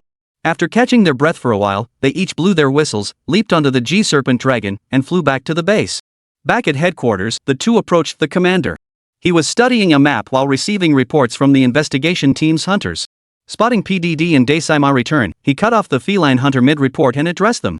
How did the reconnaissance go? PDD promptly described the appearance of the monster they had just witnessed to the commander. The commander's brow furrowed deeply as he listened. He sighed and said, "It seems this creature will cause our investigation team no small amount of trouble. From your description, it couldn't possibly be it, could it?" PDD and Daesaima exchanged glances as the commander's expression grew increasingly grave. "What is it?" they asked. The commander shook his head. "I can't be certain. You'd best ask the ecological investigators, they're the true authorities on this." PDD and Daesaima then approached the ecological investigators of the third phase group and handed over the monster traces they had just collected. Upon seeing the traces and hearing PDD's description, the investigators' expression changed dramatically, even more dramatically than the commander's. "No way. I never thought that thing would actually show up. Looks like the ancient dragon's migration will seriously disrupt the ecological chain." PDD asked curiously. "What exactly is that thing?" The investigator took a deep breath before replying. "Ceratops. A 5-star difficulty monster." Both PDD and Daesaima were impressed. 5-star Ceratops. Lying down. PDD even let out a national treasure. Just thinking about that scene gives me chills. The problem was his Waterzang outfit was way too weak. Facing such a formidable 5-star monster, he'd probably be taken out in one hit by the horned dragon. The netizens were left in awe. 5-star monsters? Holy crap, they're getting scarier by the minute. Luckily that strong pig ran fast earlier, otherwise, with just that banana suit, he'd have been as flimsy as paper. At that moment, the investigator's expression turned grave as he hurriedly addressed the two. I must report this situation to the commander immediately. Otherwise, encountering such a persistent monster would make the journey to Anchi-Farron Road extremely dangerous. Though horned dragons are herbivorous, they possess a strong aggressive instinct and are extremely dangerous. Excuse me for now. With that, he went to find the commander. What should we do? Grand Marshal asked PDD. PDD gave a wry smile. You're asking me? The Grand Marshal glanced up at the outpost above, then said, Alright, you go ahead and forge your gear. I'll wait for you at Cat Rice. We'll see what the commander has to say later. PDD nodded. Alright, I'll go make myself some new clothes first. Heh, I'm really sick of this banana outfit. With that, he dashed toward the smithy. PDD arrived at the forge and immediately handed over 3 snakefish and white dove stones to the blacksmith. Then he rubbed his hands together excitedly as he waited. Finally, he could bid farewell to his banana outfit. The moment the Thunderwing Dragon set appeared, PDD's eyes nearly popped out of his head. He quickly changed into the new set, instantly elevating his style. The Thunderwing's signature silver fur shimmered with a lustrous glow. The entire outfit glowed with a pale blue hue, covered in tiny Phylon scales. In the menu panel, he saw that both his defense and various attributes had undergone a qualitative leap compared to the Water Beast set. Moreover, the Flying Thunder Dragon set came with a built-in skill that boosted attack speed. This filled him with immense satisfaction. After all, this was the only way to truly unleash the full power of his katana. PDD patted his chest and strode out of the forge, his inner swagger practically bursting at the seams. The online community was also filled with admiration. It's been a long journey, but finally, you've leveled up a few tiers. Though it looks way cooler now, I still feel like I'm not on the same level as the pros. Don't say that. Honestly, I think Sausage Pig is pretty decent, at least he picked up the Tachi moves pretty fast. After his brief moment of gloating, PDD hurried over to meet Daisima at the cat food station. Dasima's eyes lit up when he saw PDD's new outfit. Whoa, not bad, much easier on the eyes now. PDD plopped down at the dining table. Alright, let's talk. What's our next move with that wyvern? That horned dragon, should we take it down? PDD, now armed with a cannon instead of a shotgun, felt confident. Daisima said. The expedition commander had just issued a commission to hunt the colossal wyvern trapped in Shi Jinho's lair. Take down that beast and we'll get even more powerful materials. But it is a 5-star target after all. I think we should prepare thoroughly. PDD chuckled. I don't see much to prepare for. The tools are just the usual stuff. Just roll up your sleeves and get to work. Don't underestimate me just because I only passed 3 stars. I'm not like I was when I killed that water beast. You've already challenged 4-star monsters, what's there to be scared of? Let's do this. 2 grown men can't let those 2 girls outdo us. Dai Xiaomei, Daisima sighed. Alright, since you've put it that way, let's do it. PDD nodded. Once we take down that beast, we'll be hunters standing above 5-star status. But first, before we head out, we gotta fill our bellies. PDD changed the subject and ordered 2 servings of the sauce-braised pork from Chef Ilunio. Dasima nearly fell off his chair. But with cats cooking, that's actually pretty great. Daisai and PDD quickly devoured the pork, then accepted the wyvern extermination quest from the girl posting commissions. After receiving the task, Daisai felt fine. But PDD suddenly felt utterly insane taking on a challenge so far above their level. They soon returned to the ant nest wasteland, revisiting the Anguirus's lair, the Scar Cave. Even before the battle began, their blood was already boiling on the way there. They shared a common feeling: the stronger the monster, the more it ignited their fighting spirit. Especially in hunting challenges, perhaps that was the difference between men and women. This was also the first time Grand Marshal had ever fought live on stream. And right off the bat, he was facing such a formidable monster. Watching them sprint across the endless desert wasteland, many male viewers in the livestream were also stirred to a boiling point of excitement. Sema, Sausage Pig, go for it. You can do this. Suddenly they're all hyped up. Now I suddenly think Sausage Pig looks kinda handsome too, haha. Go for it. Real men face the toughest challenges head on. You've got this. Amidst the cheers from the chat, Dasema and PDD quickly reached the cave entrance. Before they could approach, they suddenly heard deep, rhythmic coughs. With each sound, the sand beneath their feet trembled. It was clearly the horned dragon making the noise. Dasema urgently signaled PDD to halt. They quickly took cover beside a small natural sand dune to observe. It seemed the creature had finally woken from its slumber, ready to emerge from its burrow. Just as they pondered this, the horned dragon climbed out of the hole. Earlier, they'd rushed over too hastily, and with the dragon asleep, they hadn't gotten a good look. Now, they could see it clearly. This creature stood over 7 meters tall. Its body length, combined with that thick tail, easily reached 19 meters. The curved, sharp horn alone measured 4 to 5 meters. Needless to say, that pair of horns was undoubtedly its deadliest weapon. Its entire body was exceptionally robust and powerful. Its size seemed to be 2 full sizes larger than a female fire dragon. Chapter 101, Sheath the Blade and Leave. Daesaima and PDD both stared intently at this colossal beast, then exchanged a glance. PDD spat out the sand in his mouth and sighed deeply. Look, those horns are definitely its deadliest weapons, probably its primary attack method. We'll flank it from both sides, attack from behind its rear, and blast its anus. Hearing PDD's suggestion, Grand Marshal's face immediately fell. This would make him the African second brother, the chief of proctology. But upon further thought, PDD's lewd logic actually made sense. They could first attempt a probing attack on Li Zhao, observe the creature's moves, and then adapt accordingly. Daesaima nodded to PDD. This tactic works. But since we both use melee weapons, let's avoid getting tangled up at first. Figure out his moves first. The two immediately agreed. PDD spat twice into his palm, drew his heavenly force sword, and crept toward the pteranodon's rear. Daesaima followed closely behind, shouldering his greatsword. The pair advanced slowly, flanking the dragon from both sides. The horned dragon remained oblivious, continuing its leisurely stride forward. PDD reached its massive tail first, looking up to find a flower-like opening the size of a well-cover directly above his head. He then signaled to the Grand Marshal, noting that the flesh on the ceratopsian's tail appeared relatively softer. With a flick of his finger, he pointed at the tail. The 3-segmented blade then delivered 3 strikes of vertical slash, a horizontal cleave, and a downward plunge. For this final strike, PDD poured every ounce of strength into his swing. The blade sliced through the wyvern's tail, sparking a crackling burst of lightning. The thunder damage from the flying thunder dragon's fawn proved to be a dazzling spectacle. Meanwhile, on the other side, Grand Marshal swung his water fawn dragon greatsword with a roaring motion. Larger than a katana, the greatsword's strike created a howling wind as it sliced cleanly through both the tail and one of the ceratopsian's hind legs. The horned dragon had been strolling leisurely, feeling quite content. Let me enjoy some tasty noodles to fill my belly, it thought. Suddenly, excruciating pain erupted in its tail and hind leg. It instantly turned its massive body to see 2 hunters, each wielding a weapon more formidable than the last, glaring at it menacingly. It instantly opened its massive jaws, unleashing a piercing dragon roar. Daesaima and PDD hurriedly covered their ears.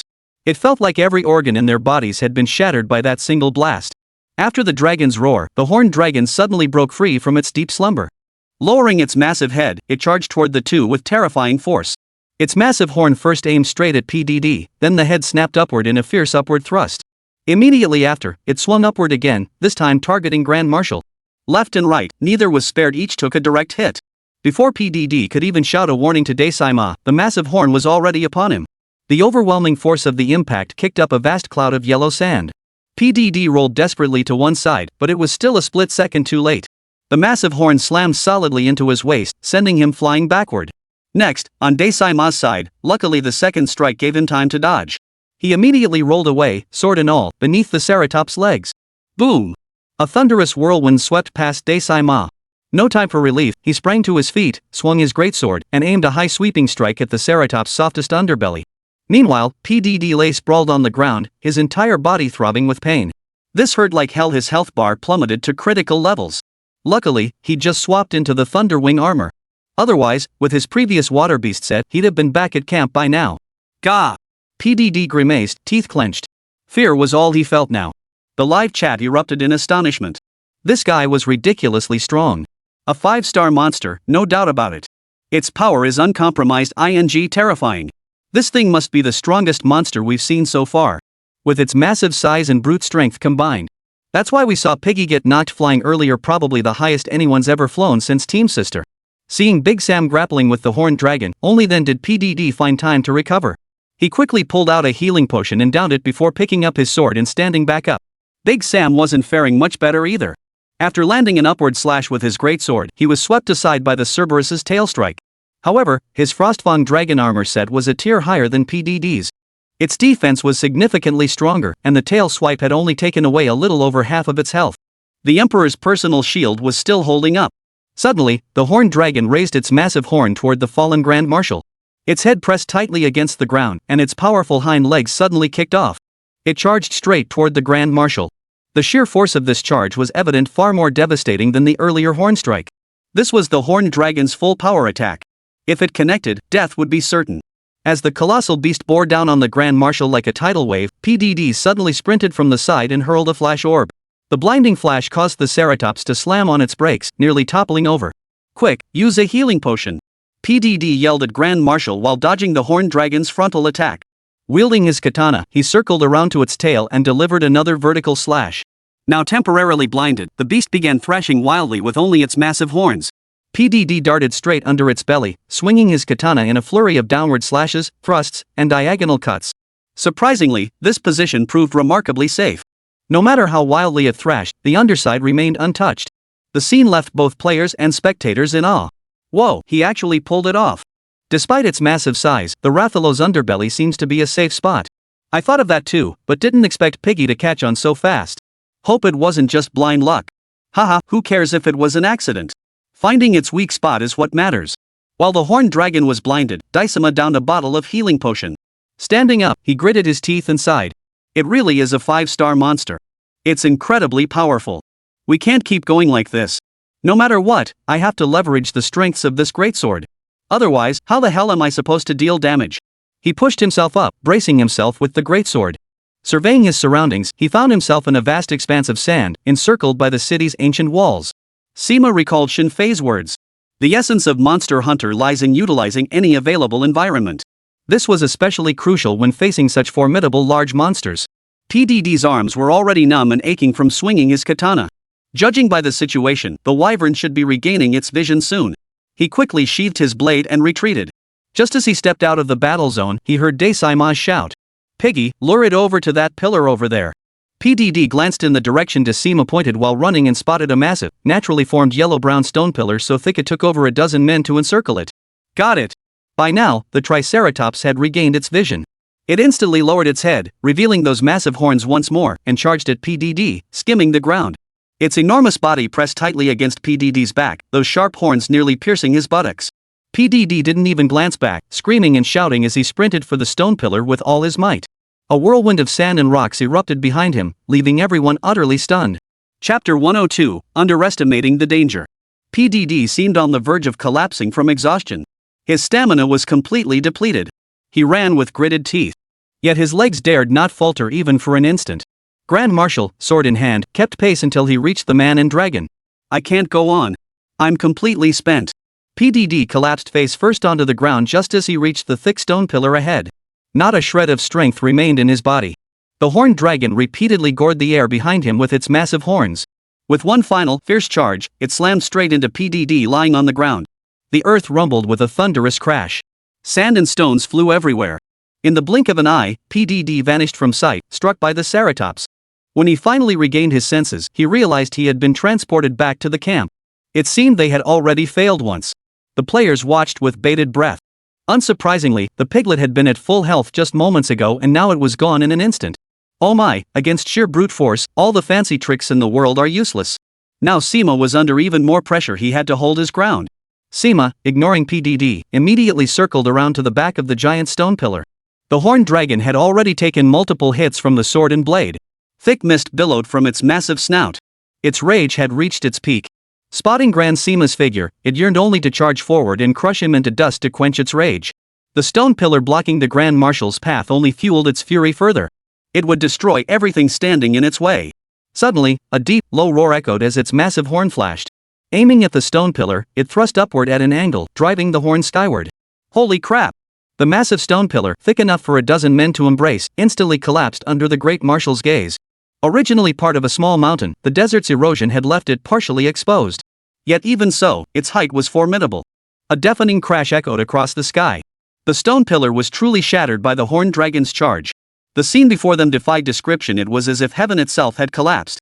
Simultaneously, the colossal pillar crashed down upon the Ceratops. Though its brute strength was formidable, the pillar was simply too massive.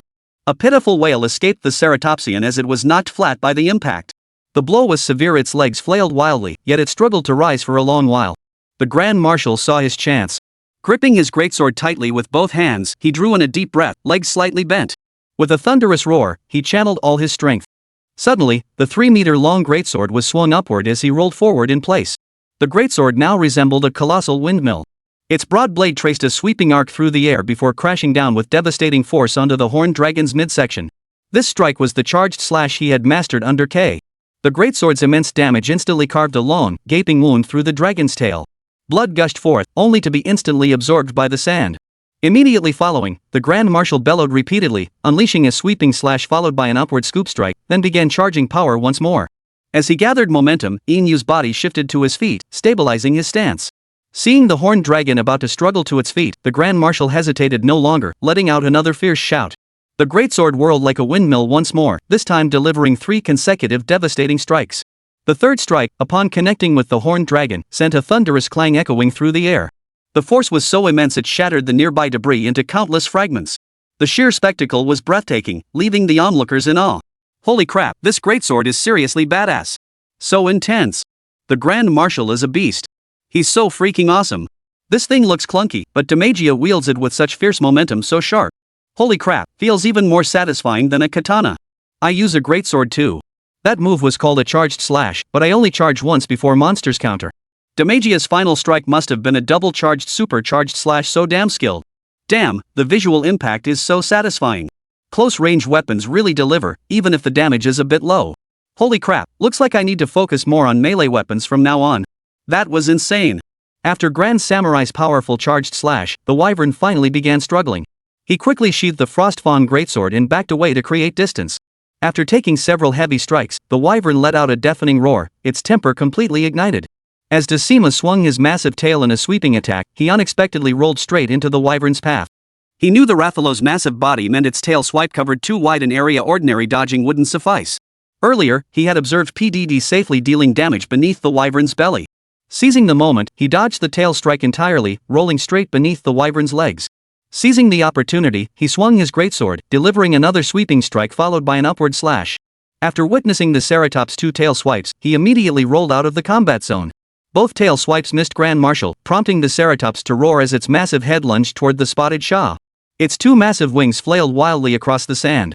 The colossal body then plunged directly into the ground, vanishing from sight. At that moment, Grand Marshal felt the entire ground tremble slightly. As luck would have it, PDD had just returned at that moment. The moment he arrived at the battlefield, he saw no trace of the Ceratopsian anywhere. He was utterly dumbfounded. Ha! Where's the horned dragon? He then rushed toward Grand Marshal.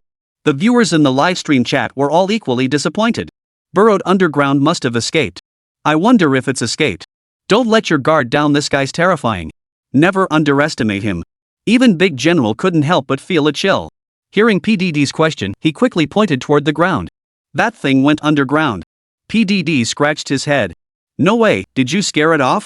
The moment PDD finished speaking, a thunderous rumble erupted from beneath the ground.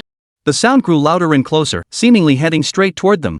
The vibrations beneath their feet intensified. A sense of foreboding instantly gripped Grand Marshal. He sensed something was terribly wrong. Then, the tremors and noise abruptly halted right where they stood. Suddenly, Daisima seemed to realize something. His face turned ashen, and he shouted urgently at PDD, "Duck!" The words barely left his mouth before he rolled sideways to take cover. PDD froze at the shout, but snapped into action, rolling away in the opposite direction. Chapter 103, The Last Chance. The earth shook violently. A torrent of yellow sand erupted skyward, surging over 10 meters high. Instantly, a massive crater collapsed beneath the surface as the pterodactyl's colossal body crashed through the ground. Its target was Grand Marshal. Having been tormented earlier, it was now enraged to the extreme. This turn of events was utterly unexpected, catching everyone completely off guard. Although Grand Marshal had rolled away, he was still too slow. In an instant, he felt a tremendous force surge up from beneath him. His entire body was hurled high into the air, soaring over 10 meters. By the time he hit the ground, he felt no pain, only darkness engulfing his vision as he collapsed unconscious, returning to the camp. At that moment, both he and PDD received notifications on their system panels. Attention, hunters, your hunt has failed twice. One more failure will result in complete mission failure. Damn it! Decima furiously slammed his climbing head into the ground. The move was too sudden, Kotongsi hadn't seen it coming. Players watching Decima's livestream in the chat panicked. Sima, don't sweat it. Hurry over to that pig's side. His defenses are worse than yours. If he keeps squawking, he's done for. Decima glanced at the chat. Exactly. That guy alone was enough to drive anyone crazy. Without another moment's delay, he grabbed an energy drink and downed it in one gulp. Replenishing his stamina, he hurried back into the depths of the sandy wilderness. For a moment, the battlefield was without Grand Marshal. PDD dodged frantically, looking utterly flustered. He couldn't afford to take another hit from the angler dragon now. After all, this was his last chance. His heart couldn't help but feel a chill. Stay calm. Damn it, you jerk, you're killing me here. Where's your flashball and poop? Buy time first, draw it out quickly. PDD had actually thought of this long ago. But the constant ramming from the anguileros behind him left him overwhelmed. It kept chasing right behind him the whole time. See? PDD cursed under his breath as he sprinted. Damn it, does this thing have such a grudge against me? Is it gonna chase me to the grave? As he ran, his hands frantically searched through his inventory. He'd intended to grab a flash grenade for a quick strike. But fate had other plans. He ended up with a stink bomb instead. At this point, who cared? He grabbed it and tossed it without a second thought. Whack! A dull thud. The stink ball landed with surprising accuracy, hitting the Acherontops squarely in the eye. It wasn't that his aim was particularly good. Rather, the Ceratops was simply too massive, its target area too large, making a near miss almost inevitable. The Ceratops had already closed in behind PDD, poised to charge once more. But suddenly, its eyes were assaulted by a wave of foul stench. It froze instantly, its massive head shaking violently before burrowing into the sand in just a few swift motions. Holy crap, not that move again. PDD instantly grew alert, spotting a bulge rising from the ground. He stuck out his tongue and braced for a deep dive. But this time, the ground trembled, and the bulge rapidly spread deep into the sandy expanse. Soon, the area fell silent again, with only the wind-blown sand swirling skyward. Just then, Grand Marshal finally arrived, panting heavily. Seeing the surroundings had settled, he cautiously asked, "Where's that thing?" PDD was also catching his breath. My piece of scared it off. Hearing this, Grand Marshal let out a long sigh of relief. He then hurriedly urged PDD to get his bearings. The two organized their inventory, noting the abundance of miscellaneous items. Yet, in the heat of battle, none seemed truly useful. Suddenly, the Grand Marshal plucked a silver-hued orb from his pocket. The menu panel flashed. Sonic Boom Bomb has a deterrent effect on certain monsters like howlers, burrowers, and divers. Seeing this description, Decima's eyes lit up. Holy crap, there's actually something this useful? PDD, hearing this, hurried over. When he understood the Sonic Bomb's utility, he slapped his forehead. Damn it, why didn't you say so sooner? If we'd used that on the guy earlier, we wouldn't have failed that attempt. Sigh. Sima sighed. Better late than never. We still have one more chance. Now that we know, it's fine. Sharpen the blade, and let's prepare to give chase. All right. PDD finished sharpening the katana, examining it repeatedly under the sunlight. This time, everyone truly faced their greatest challenge. Even Li Seni and Dai Xiaomei had never encountered such a powerful monster before. 5-star monsters were indeed formidable beings. PDD suddenly recalled the ancient dragon species mentioned by the commander. Goodness, those were truly colossal entities. If they waited until the moment they hunted an ancient dragon, he couldn't imagine what kind of emotions he'd feel then. Lost in thought, he followed the guidebug's lead. Soon enough, he caught sight of that monstrous shadow once more. Though the horned dragon had sustained some injuries earlier.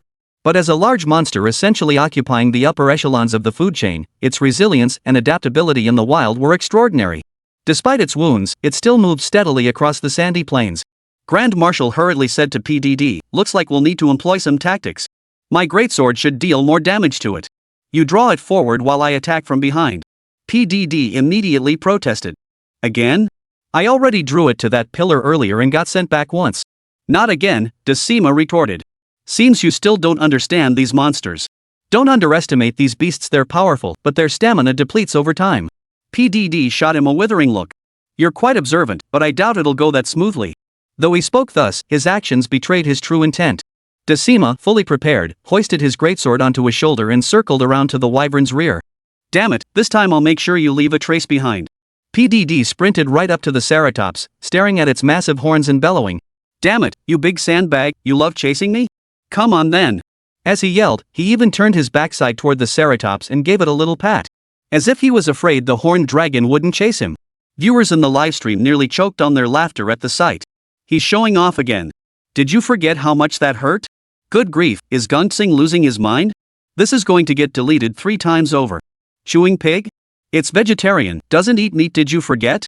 After PDD's taunts, the horned dragon's eyes flashed crimson once more. It spewed thick mist from its mouth, bellowed, and charged straight at him. PDD had been waiting for this moment. He immediately took off running, and the chase between man and dragon began anew. Grand Marshal pursued the horned dragon, letting it chase PDD while he focused his attacks on its massive tail.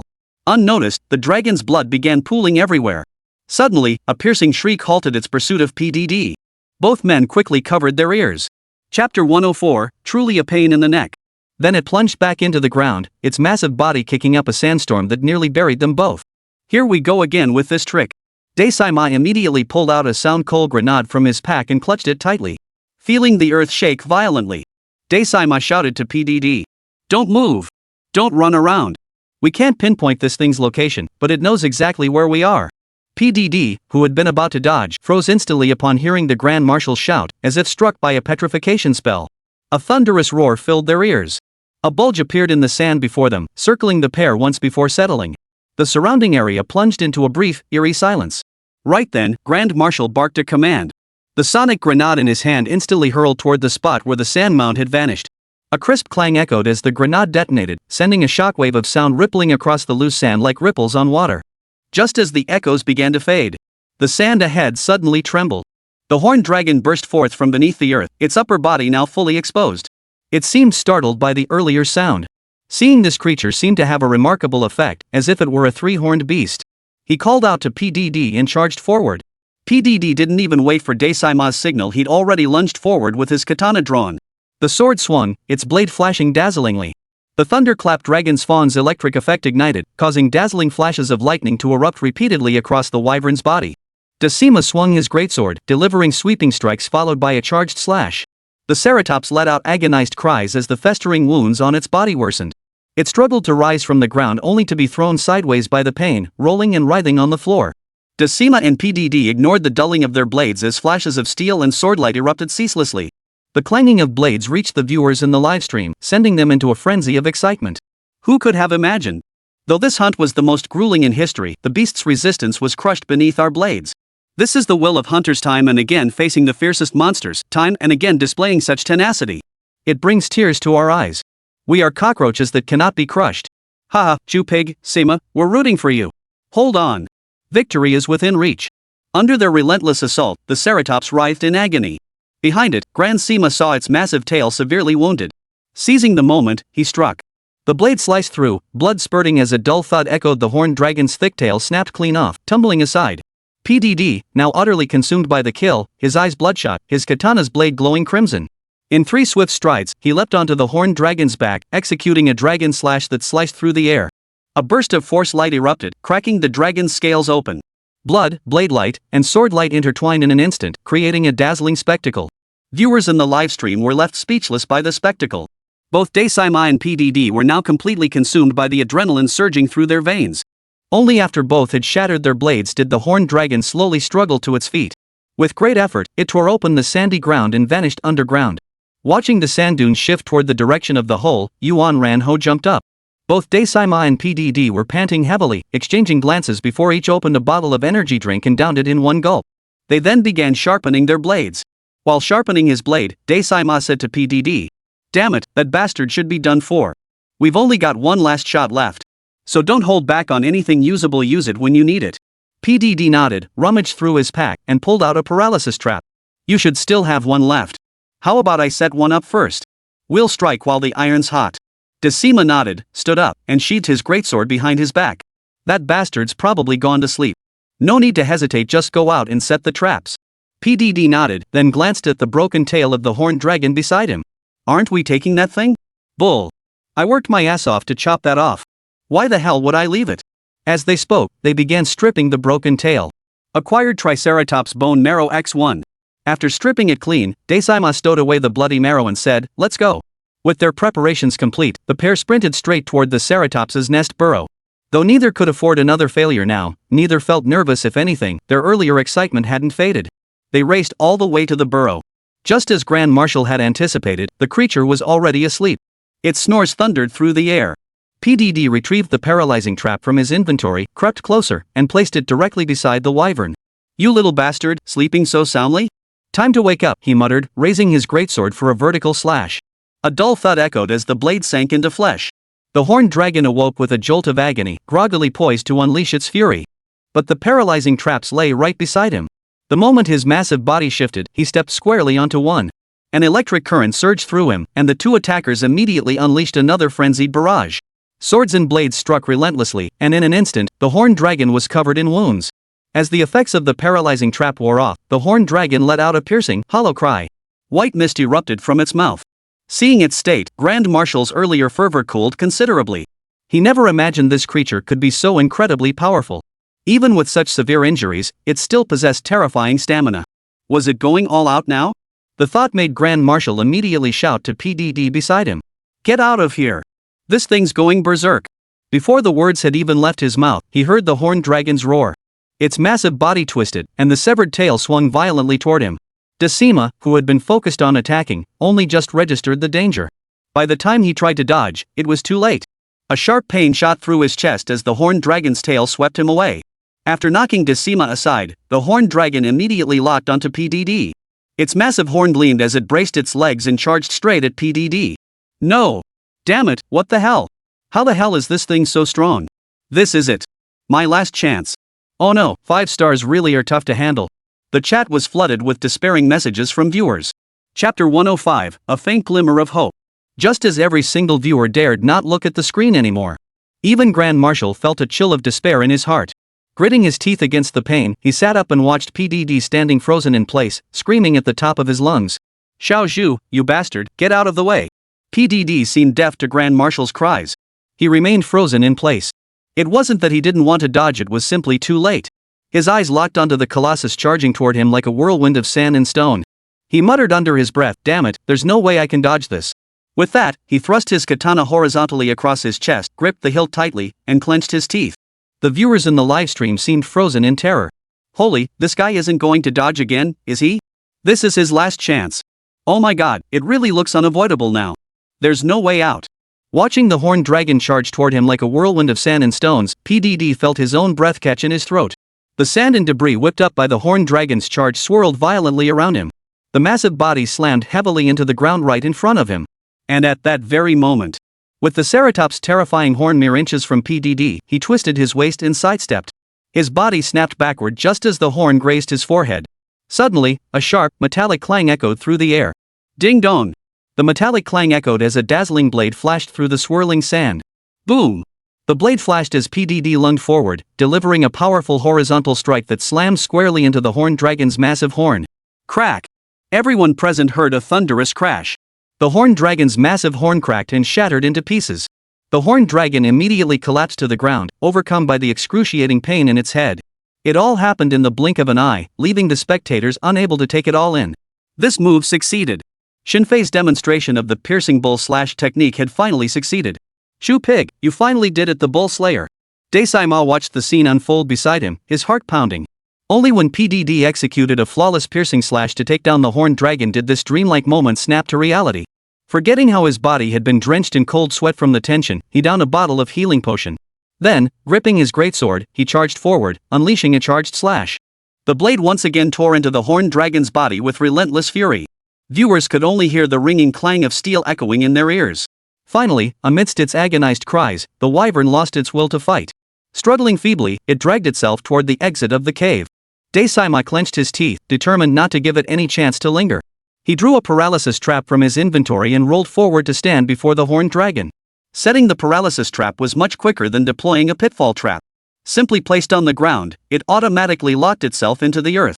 The horned dragon, now utterly weakened and crippled, stumbled and stepped squarely into the trap. The Grand Marshal immediately fired the tranquilizer darts from his capture device. 2 shots in quick succession, sending a cloud of smoke billowing. In an instant, the massive body of the horned dragon crashed heavily to the ground, falling into a deep slumber. Thrilling music began to play.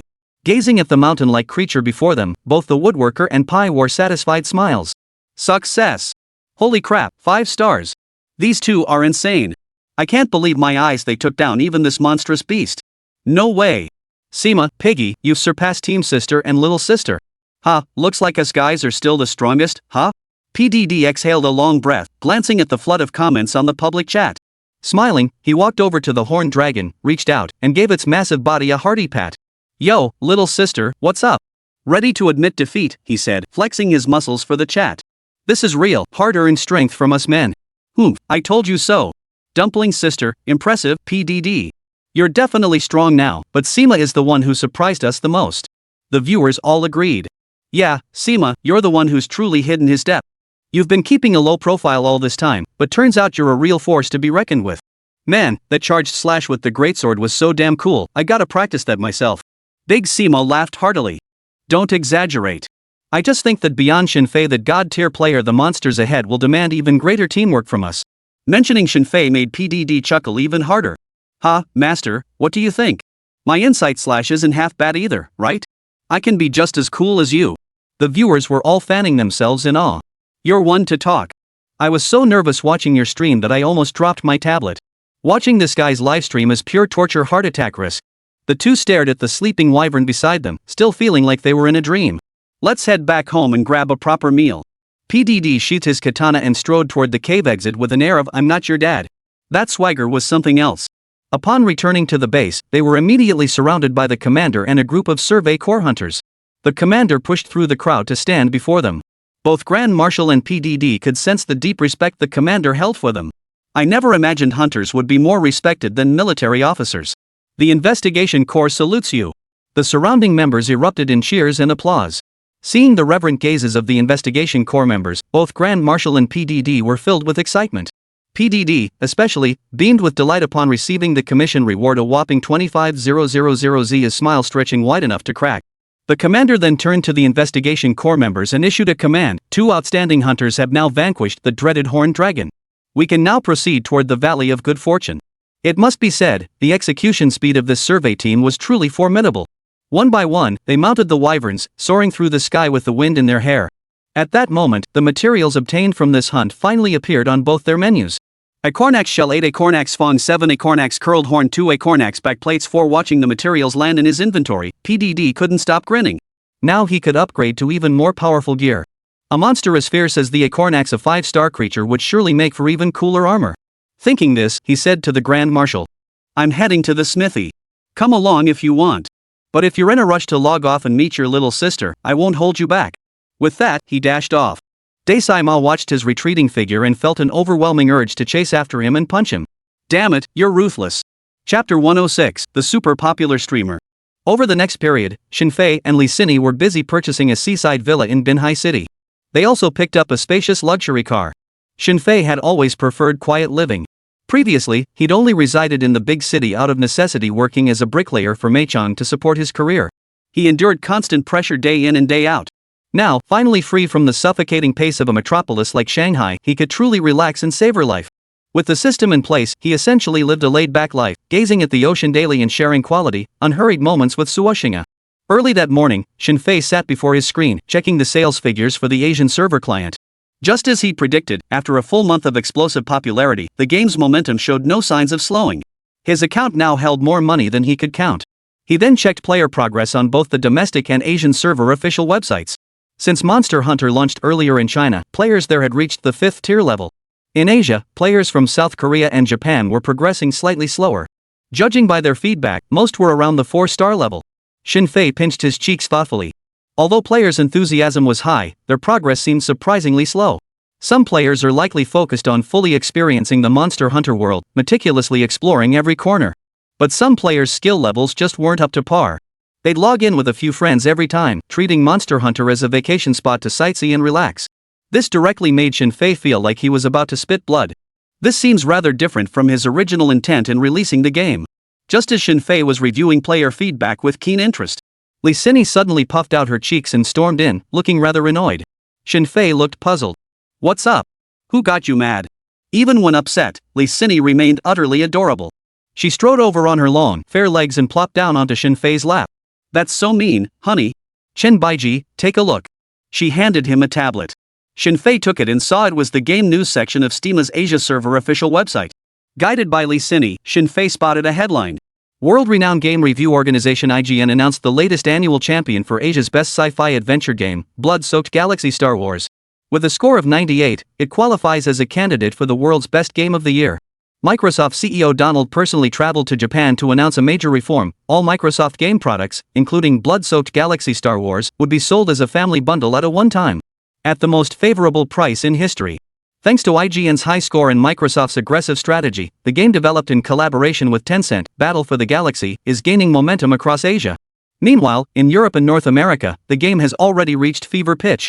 Subsequently, Licini helped Yefei access domestic gaming platform news.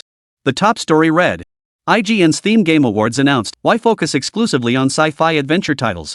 The editor strongly suspects this is a countermeasure orchestrated by Tencent, Microsoft, and IGN in response to the phenomenal success of Monster Hunter by Sky Turing Studio. As Monster Hunter's exclusive streaming platform and partner, IGN naturally hopes Yefei can withstand the pressure. At this point, Licini angrily slammed her tablet onto the table. They're doing this on purpose. After reading it, Yefei merely smiled indifferently. Don't get mad, kid. They're not wrong. Sci-fi adventure games? Well, Monster Hunter isn't exactly a sci-fi adventure game. Licini stared at Yefei in astonishment. Honey, can't you see? I've followed IGN's annual Game of the Year awards every year. Have they ever had such meticulously defined game categories? This is clearly targeting us. Yefei sighed. He knew this all too well. As one of the world's most influential game review platforms, IGN's ratings can sometimes determine a game's fate. For players who've actually experienced the game, the score doesn't carry much weight. But for those who haven't played it yet, the first thing they look at is the score. Consider a high-rated game versus a low-rated one. Any player with common sense would make their choice.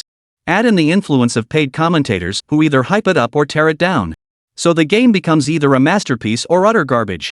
There's no way around it. Steema, IGN, and Wakekwang, these three are ING game companies from Eagle Country. How could they not collude? Now add in Pengchang, a domestic studio that sees itself as a strong competitor. They'd devour their own stargazing studio whole if they could. Originally, Yefei had ambitions to take Monster Hunter global. But now it seems he'll have to rethink that plan. To make the game a success, he must first establish the Star Tour Studio's reputation on the global stage. At this thought, Yefei couldn't help but mutter under his breath. Science fiction adventure game. Battle for the Galaxy. As he spoke, he slowly shook his head, yet a faint smile touched his lips. Licini, noticing Yefei's expression, immediately grew concerned. Honey, are you okay? Don't get too carried away. Who could possibly beat us with a masterpiece like Monster Hunter? Yefei smiled as he gently pinched Licini's cheek. Who's in a hurry? With their limited capabilities, they're nowhere near our level. It's fine. Don't worry. You go ahead with your work. I'll finish processing the Asian server data today. Licini, ever the dutiful wife, quickly agreed upon hearing Yefei's words. All right, honey. I'll go prepare lunch. Make sure to come eat later. With that, she walked out. After Licini left, Yefei stared at his tablet, and a plan began to take shape in his mind. I was actually thinking about making the Monster Hunter series take the world by storm. Damn, looks like I was being a bit naive. You like playing sci-fi adventure games, right? The next day, a bombshell announcement was published on the domestic Huanyo Shinkong website. Immediately afterward, all major domestic gaming news platforms like Human and 3BM reposted the story. Across Asia, the news spread rapidly across platforms like Asia Tiger. Stargate Studio officially announced, at exactly 8 p.m. tonight, Yefei, the creator of the Monster Hunter series, will join you in the livestream. The news of Yefei's upcoming livestream exploded like a bomb, rapidly spreading across major websites and platforms. Holy crap, Yefei is streaming today? What's going on? Damn, all Monster Hunter game plans are on hold. Gotta tune in immediately. Yefei himself is coming to stream. Got something big to announce? Damn it, I can't go home today. I spent over $10 on data just to watch Yefei's stream outside. Super popular streamers like PDD and Decima, who had planned to go live themselves, had to scrap their plans after hearing this news. Daishame, Jojia, Decima, PDD, and tons of other streamers instantly turned into die-hard fans, rushing to send gifts to Fei on Human's live platform. PDD, holy crap, master, why'd you suddenly decide to stream? Daishame, Yefei, I'm not streaming today, I'm waiting just for you. Then I'll play with you. Wait until my stargazing wanderer fame echoes across your western world. When Monster Hunter and its follow-up Rise launch simultaneously, we'll unleash a triple assault. Let's see if you can handle it then. Yefei pondered, a classic game from his past life flashing through his mind. But releasing a completely different genre so suddenly was indeed unexpected. You know how to play with change, right? Then today I'll give you a shock treatment. He then activated the system.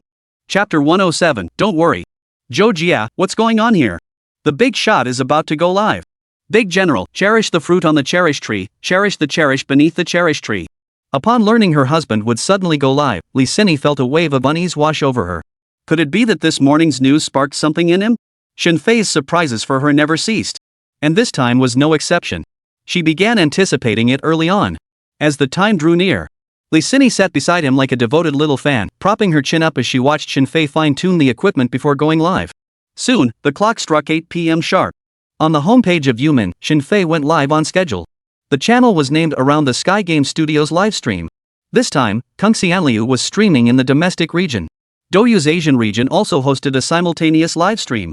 As soon as the stream began, viewers and players flooded into both chat rooms. The online viewership easily surpassed 1 million. And peak viewership reached 1.5 million. This was Yefei's very first livestream.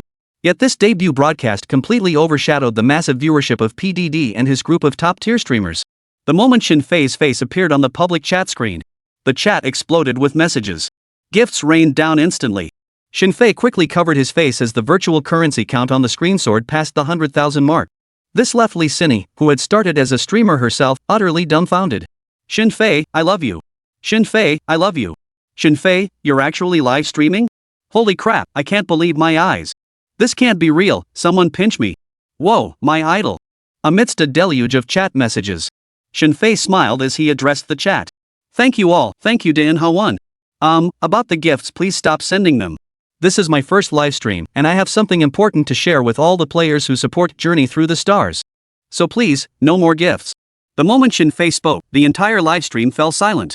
Everyone began listening intently to Yefei's words. Yefei cleared his throat and continued. Alright, first off, I want to thank everyone for your passion for Monster Hunter. I often see how much you all enjoy the game on our official website. Though the Monster Hunter world is vast, everyone has their own way of playing. Right now, most of us have reached the new continent and are about to explore the Miasma Valley, correct? Now, I'd like to share a bit of information with everyone. What you're about to face is a truly terrifying and ferocious monster. I guarantee it will ignite an intense desire to hunt within every one of you. Of course, what kind of monster it is, well, that's for you all to discover yourselves. The live stream erupted in commotion upon hearing Yefei's words. Holy, I'm so freaked out. Yefei, give us a heads up, what kind of monster could it be? Even though I'm scared, it's totally worth the wait. Just watch the pig first, what's there to fear? Glancing at the comments, Yefei continued with a smile. Hey everyone, aren't you all excited? The reason I want to emphasize this point is because next, we have some truly important news and updates to share with you all. Soon, Star Tour Game Studio will unveil a major title with a unique style. I can share a hint, it's a sci-fi adventure game. Much like Monster Hunter, it will feature an incredibly vast world, though world might not quite capture it. Trust me, it will deliver an experience that will leave you breathless. Yefei finished speaking. The chat exploded instantly. Even Lee Cini, who was watching Yefei's livestream nearby, was startled into a pale-faced expression.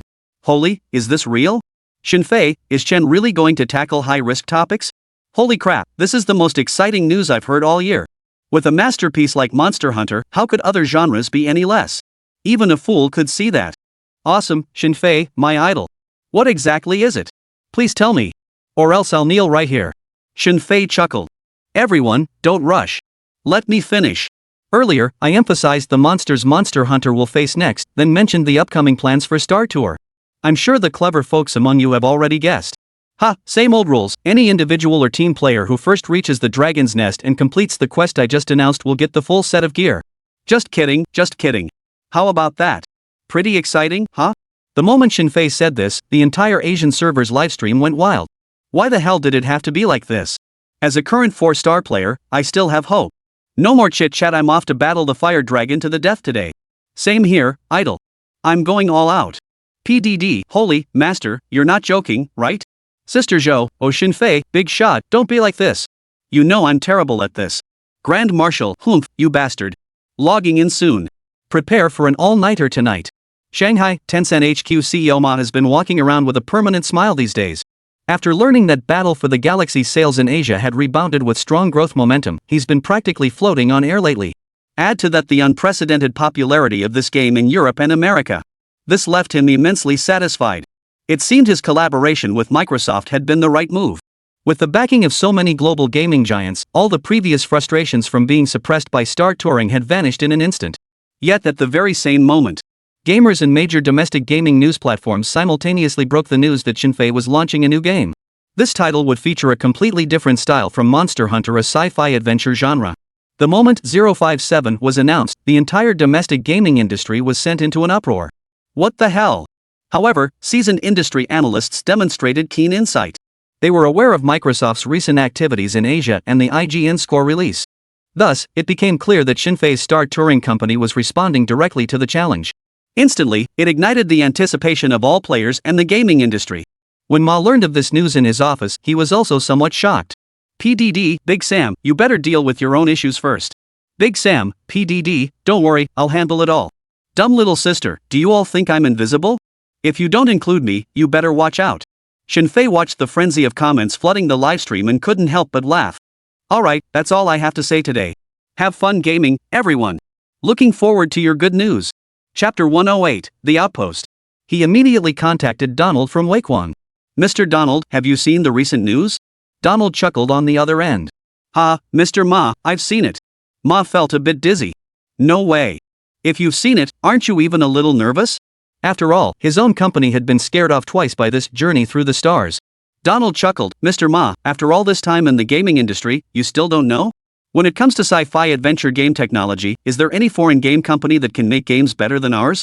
So you have absolutely no need to worry. Hearing this, Mr. Ma thought about it and realized he was right.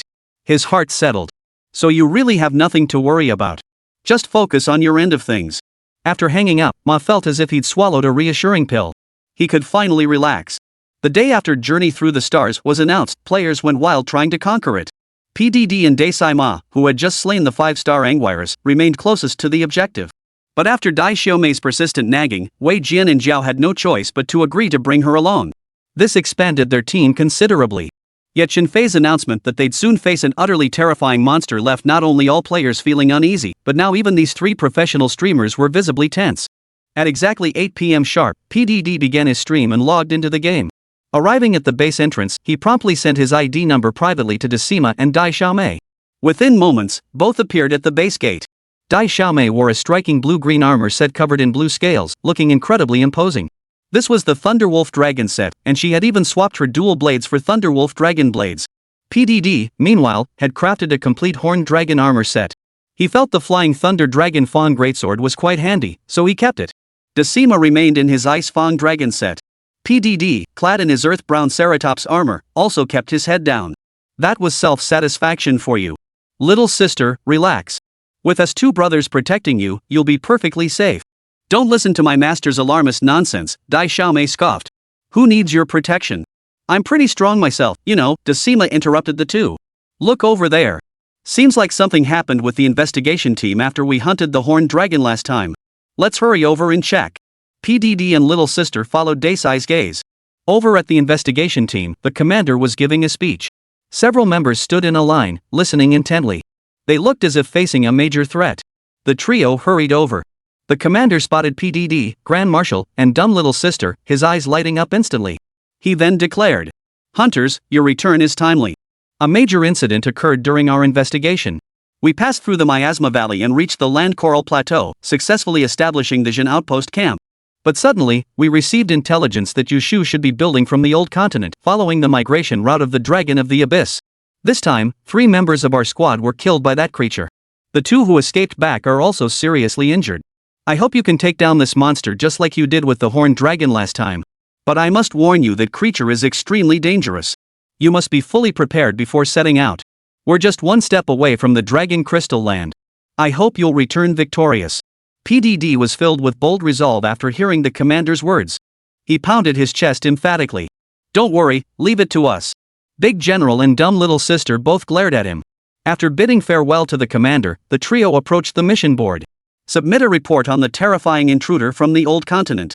The reward immediately jumped to 30,000Z. PDD nearly popped his eyes out of his head. Grand Marshal slapped him on the back. "Money hungry, huh? Check the difficulty." The board clearly displayed a 6-star rating. PDD sighed. He'd already anticipated this. No wonder from his master's tone, he knew it'd be an incredibly troublesome foe.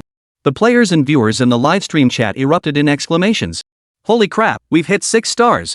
Hearing how terrifying Yefei described it, I'm genuinely curious and excited. Just what kind of group is this? We'll see soon enough. I get it, this is another self-destructive challenge. But with little sister joining, we should have an extra pair of hands. Let's do this." In-game, PDD wasted no words and immediately peeled off the quest notice. "How's everyone prepared?" Big Sam asked the pair. PDD and little sister both nodded. "After every cat hunt, we must inspect and prepare our tools. Isn't that essential?" PDD said, patting his backpack. "Good then. Let's get going." Decima spoke first, mounting the winged serpent dragon and soaring toward the distance. The other 2 followed closely, immediately flying toward the Land Coral Plateau. Passing through the giant ant nest wasteland, they lowered their altitude. All three saw a low-lying valley stretching out below them not far ahead. The valley's length lay before their eyes, its edges disappearing into the distance on both sides. Its depth was impossible to gauge. A thick, pale yellow miasma billowed from the valley, hazy and indistinct. Viewed from above, it resembled an eternal fog that never dissipated, appearing utterly eerie. Ji Shilong soared directly over this valley of pain. Having previously hunted the horned dragon, the expedition team had successfully traversed this misty valley from the Great Ant Mound wasteland. They had established an outpost on the land coral plateau ahead. The winged serpent dragons were trained to fly only toward campsites, so they could only reach areas with established camps. As for what monsters the expedition team encountered and hunted while crossing the misty valley, that remained unknown. The trio quickly traversed the misty valley, arriving at the land coral plateau. At the campsite, they meticulously inspected and prepared their gear before surveying their surroundings. At present, apart from the three of them, no other Monster Hunter players should have reached this region. Glancing ahead, they saw only a bizarre expanse of coral-like formations covering the entire land. These corals were vibrantly colored and quite beautiful. Dust particles floated in the air. In the distance, towering rock formations stood, covered in peculiar vegetation. The environment here was utterly bizarre, leaving everyone in awe. The trio had prepared meticulously this time. After double-checking everything, they crouched down and slipped through a small opening beneath the rocks ahead, leaving the campsite behind. They descended along a sturdy vine, emerging into a wide, open area below. Dai Xiaomei, curious, reached out to touch the coral-like formations nearby. To the touch, they felt hard and brittle, like some kind of mineral or crystalline deposit. At first glance, they were vibrantly colorful and quite beautiful. Knowing in advance that the monster they would face was a 6-star creature, each of them remained secretly on high alert. Chapter 109, The 1000-Year-Old Bad Breath. Though PDD had been acting cocky before departure, he too fell into a state of tension upon reaching this place. Following the basin, the trio ventured deeper inward. As they walked, they kept a watchful eye on the ground and the crystalline stone walls around them, searching for any monster footprints or traces. After traveling roughly 2 kilometers, they reached the edge of the basin's bottom. Suddenly, dumb little sister spotted something. Pointing to a nearby stone wall, she indicated a large pool of slime obviously left by some unknown creature. The trio hurried over to investigate. Daisai carefully examined the pool of slime. A foul, fishy stench assaulted their noses. The slime seemed to contain numerous bits of flesh. It was clear this wasn't monster urine or anything similar, but rather saliva. Grand Marshal removed his jar and carefully scraped a small sample of the slime into it. Judging by the traces, it was immediately apparent that the creature was enormous. This must have been left by a large monster. At the very least, it was something the size of a ceratopsian. The guide insects also flew over and gathered on the slime at this moment. However, they did not display the creature's name. Unknown monster. The trio crossed the basin and pressed onward. At the basin's end lay a high plateau. Thick vines covered the stone walls ahead. Climbing up the vines, they emerged onto an even more expansive, open plain. Before they could take 2 steps, they spotted a pile of flesh fragments heaped like small mountains, not far ahead. As they approached, they could see this creature was clearly torn apart by something immense. Not far from the pile of flesh, they finally spotted an enormous footprint. This footprint was larger than any they had ever seen before, over 2 meters long. A person could easily lie down inside it without any trouble. The three stared at the enormous footprint, their hearts suddenly sinking with dread.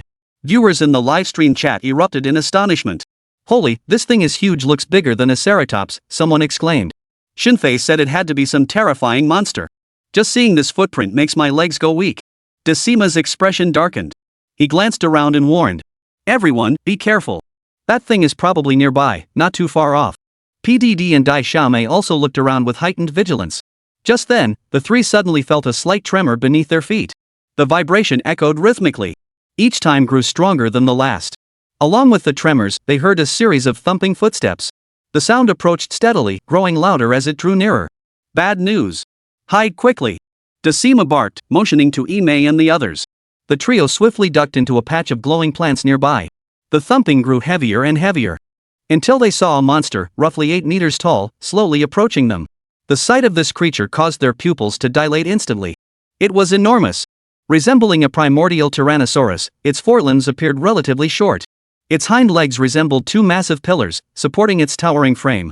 An absurdly large maw dripped incessantly with saliva. This creature seemed to lack lips, its upper and lower rows of jumbled, chaotic teeth appearing exceptionally terrifying. Its enormous body was covered in intricate patterns of small, interlocking scales. From its thick neck, 2 rows of white bone plates ran neatly down toward its tail. The tail was nearly as thick as its neck. Including the tail's length, it measured a full 21 meters. Such a massive build was simply too large. It was twice the size of a stegosaurus. Players watching the livestream were utterly devastated. Holy, this thing is way beyond what humans can hunt.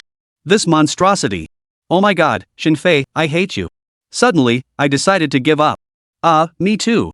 Forget it, I'll just quietly watch how they handle this. Just as the players were all in a state of collapse.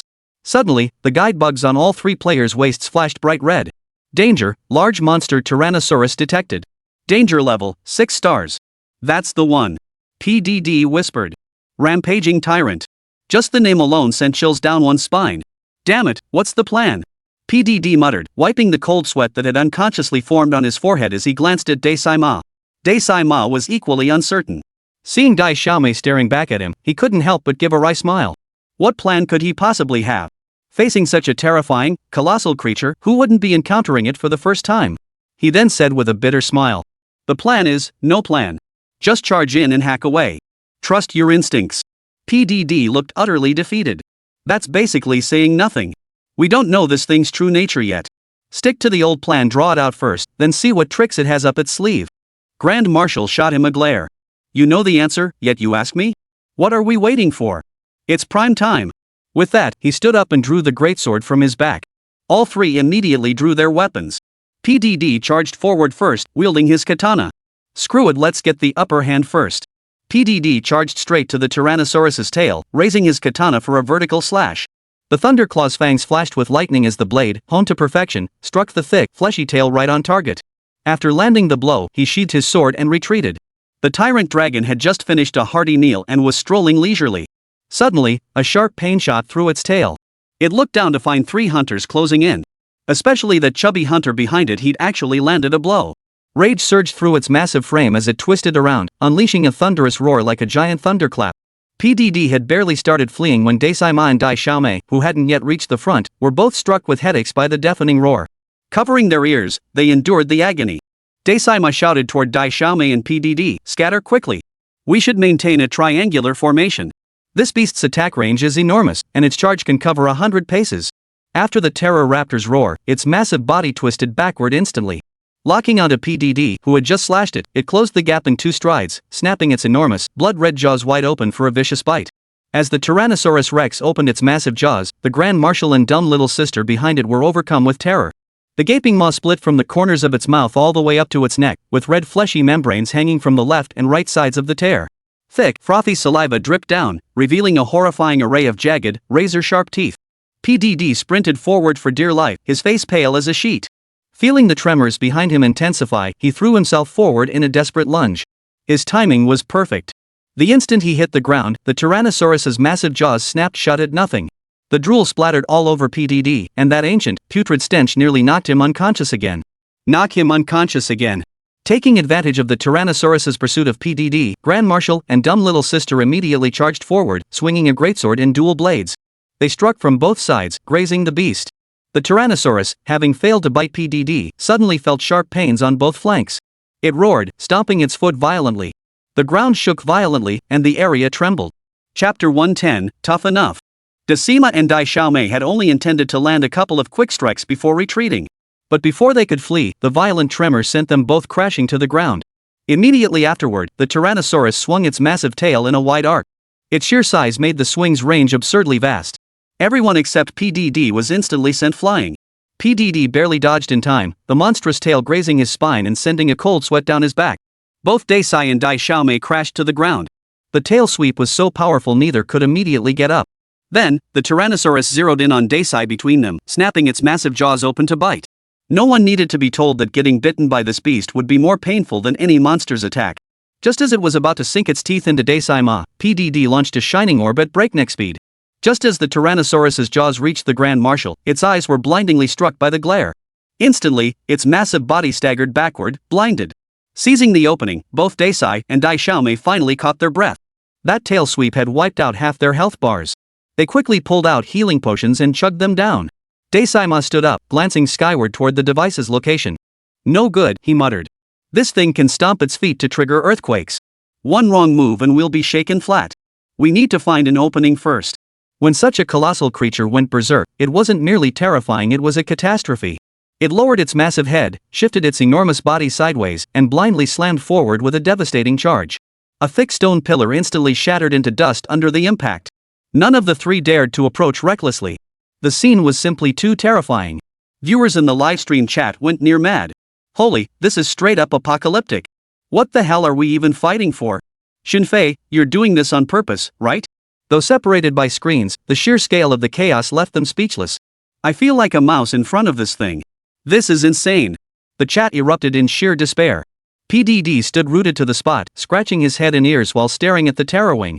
After a moment, he scratched his head and said, what should we do? He turned to look at Big Samurai. Hey, that thing you said earlier, does it work on it? Daesaima asked, taken aback. What thing? You said monsters have moments of physical exhaustion, right?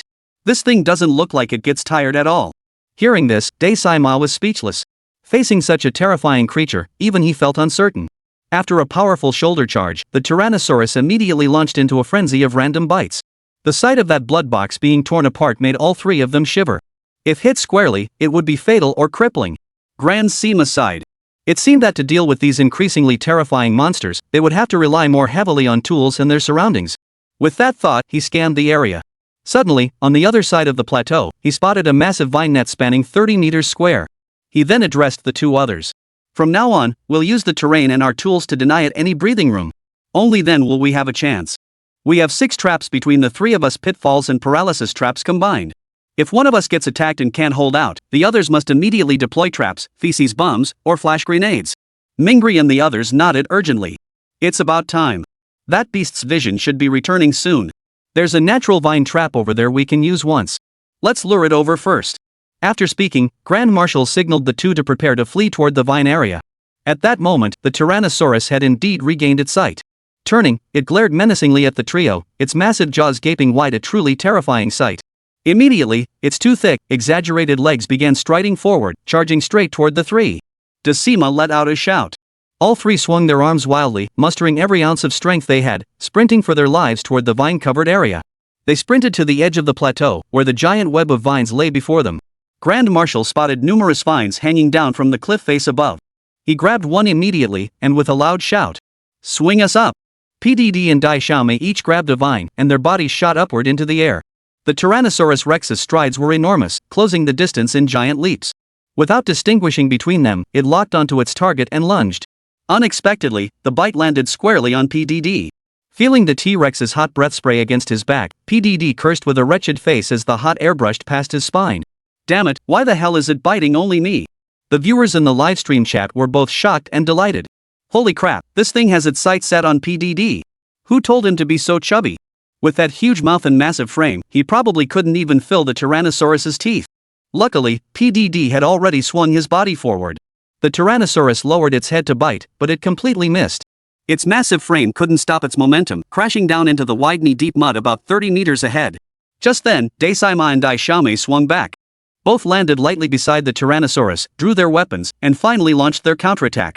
The Tyrannosaurus's massive body thrashed frantically within the vine tomb, but the vines proved surprisingly sturdy and densely intertwined.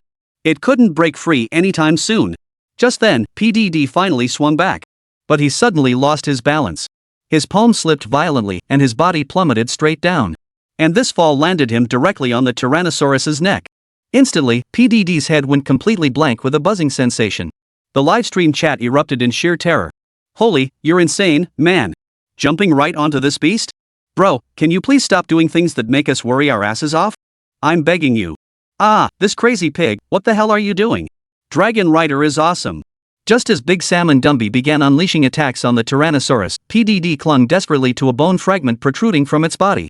The beast beneath him thrashed violently, making it impossible for him to steady himself. He gripped the bone fragment with all his might, refusing to let go. Below, Daisai and Dai Xiaomei's blades flashed wildly. Daisai's greatsword swept in sweeping strikes, upward hooks, and charged attacks. Dai Xiaomei's twin lightning blades danced in dazzling arcs, shadow dancing whirls, and swift strikes. Yet even Daisai felt the tyrant dragon's hide was incredibly tough. It took 2 swings of his greatsword just to break the skin, barely drawing a trickle of dragon blood. Chapter 111, 2 Chances. Little Dumb Sister's twin blades proved even more taxing. A full ghostly dance combo barely scratched the surface, leaving only a few shallow gashes. Just then, PDD, clinging precariously to the tyrant dragon's neck, finally managed to steady himself. He swiftly drew his hunting knife, gripped it reverse hand, and plunged it deep into the tyrant dragon's neck. It was a stroke of luck. The neck flesh of the Tyrannosaurus was relatively tender, with densely packed scales. After several slashes, dragon blood immediately appeared. PDD didn't stop, stabbing frantically like a madman. Just then, the Tyrannosaurus let out a vicious roar. Beneath it, the vines were finally torn into a tangled mess by its immense brute strength. Coupled with its massive jaws frantically chewing through the vines, it finally broke free completely. "Run, Decima!" he shouted frantically at Dai Xiaomei. He immediately sheathed his knife and turned to flee. Dai Xiaomei's twin blades danced with even greater agility.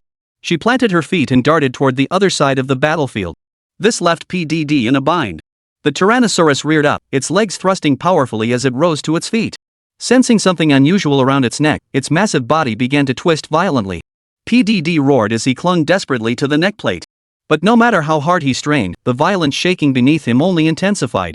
Finally, his palms grew numb and aching, and he could hold on no longer. His entire body was flung violently forward. Fortunately, he only got thrown. After landing, he rolled on the ground to steady himself and escaped without serious injury. Still, the heart-pounding experience of riding the Tyrannosaurus had his pulse racing. It was absolutely insane. After flinging PDD away, the Tyrannosaurus's fierce eyes locked onto him. Its head snapped back, and it opened its massive jaws wide toward him, the mouth stretched to its absolute limit. Stretched to its absolute limit. The fleshy membranes at its corners suddenly glowed a vivid blood red. PDD's heart sank. "So you're dead set on me, huh?" Seeing the Tyrannosaurus's move, Zhang couldn't help but cringe.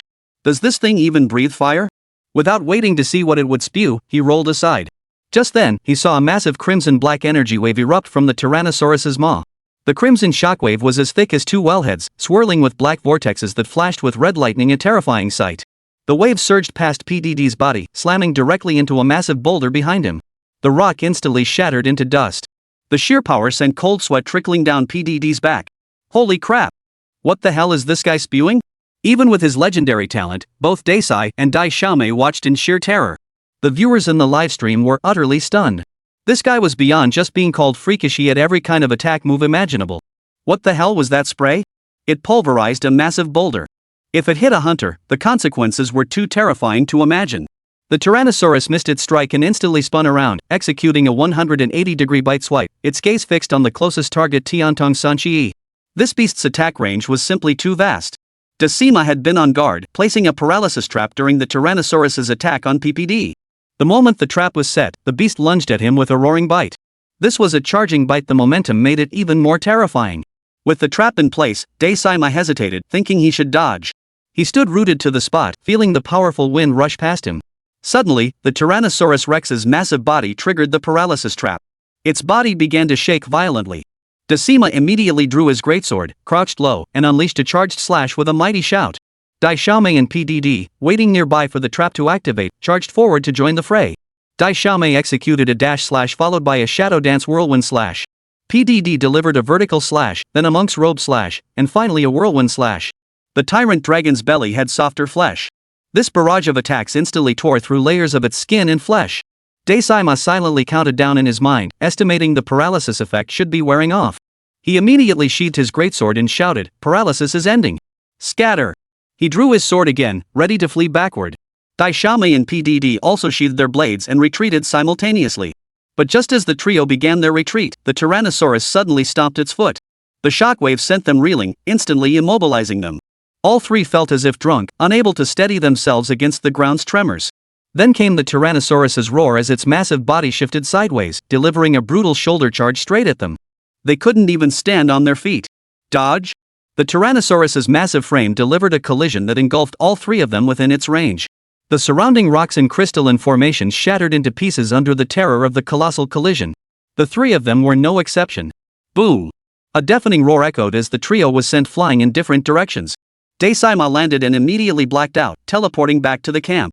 Dai Xiaomei and PDD had slightly higher defensive gear. Especially PDD's Anguirus armor had actually saved his life at the critical moment. However, Yuan Ren's life force was now completely depleted. The pain left both of them unable to rise. Though dumb little sister and PDD hadn't returned to camp directly, their current situation was essentially the same. Grand Marshal was instantly killed by that Iron Mountain collision. They had only 2 chances left for this hunt. If dumb little sister and PDD were both chased down and taken out by the Tyrannosaurus, their mission would be completely ruined. Damn, this guy's earthquake is just too dirty. Is there really no hope at all? This is just giving us zero chance. Even if we fail, it's understandable. How could anyone possibly handle this thing? Just as despair spread through the livestream chat, the Tyrannosaurus Rex took a step back, wiggling its hips. Clearly, this was the prelude to its signature 180-degree tail swing. The tail swing covered a full 180 degrees, leaving absolutely no blind spots front or back. Both Daxiomi and PDD were down to their last sliver of health. This tail swing would most likely end the mission in failure. Viewers in the livestream chat held their breath in suspense. Even if they managed to recover and drink a healing potion, it would likely be too late.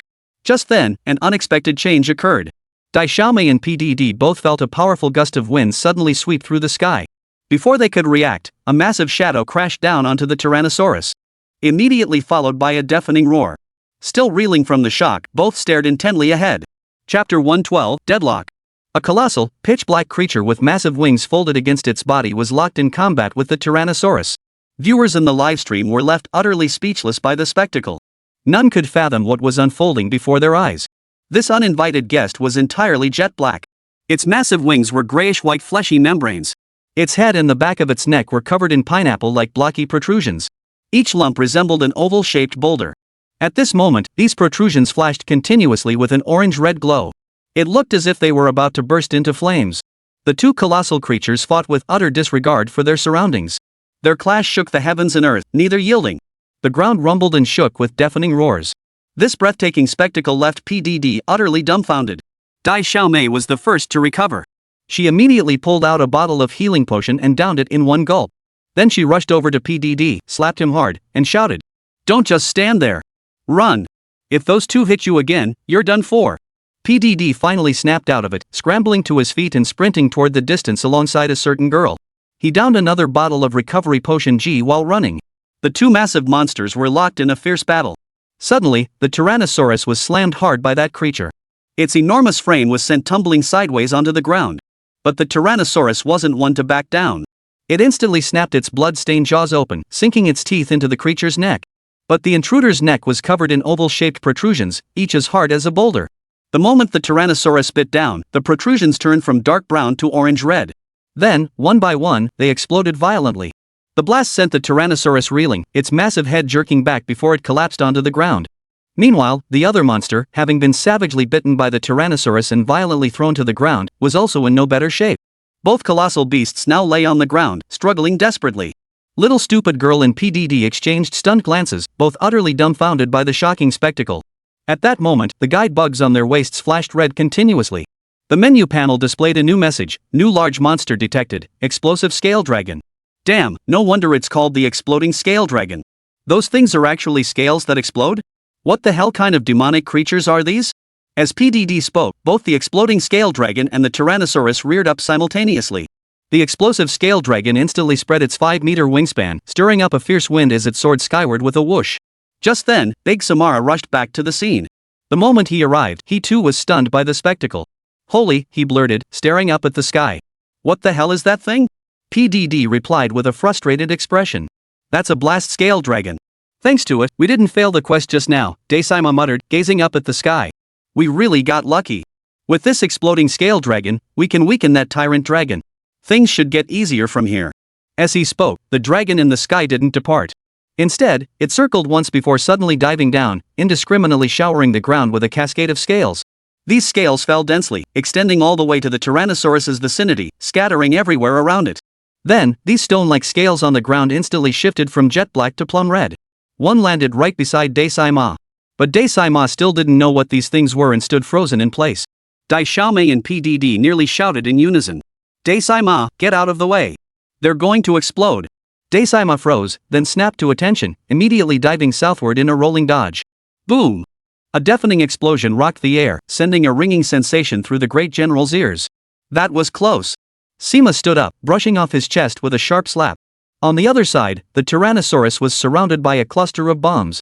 This time, it wasn't just one or two. As it took a single step forward, the surrounding scales instantly glowed crimson. Boom! The combined force of so many exploding scales was immense. Even the T-Rex, with its formidable physique, was staggered. After enduring the barrage, its injuries were indeed severe. Yet in that instant, its temper flared. Rage erupted completely. Seeing the terror tyrant weakened by the explosions, the exploding scaled dragon thought to press its advantage. It dove forward once more.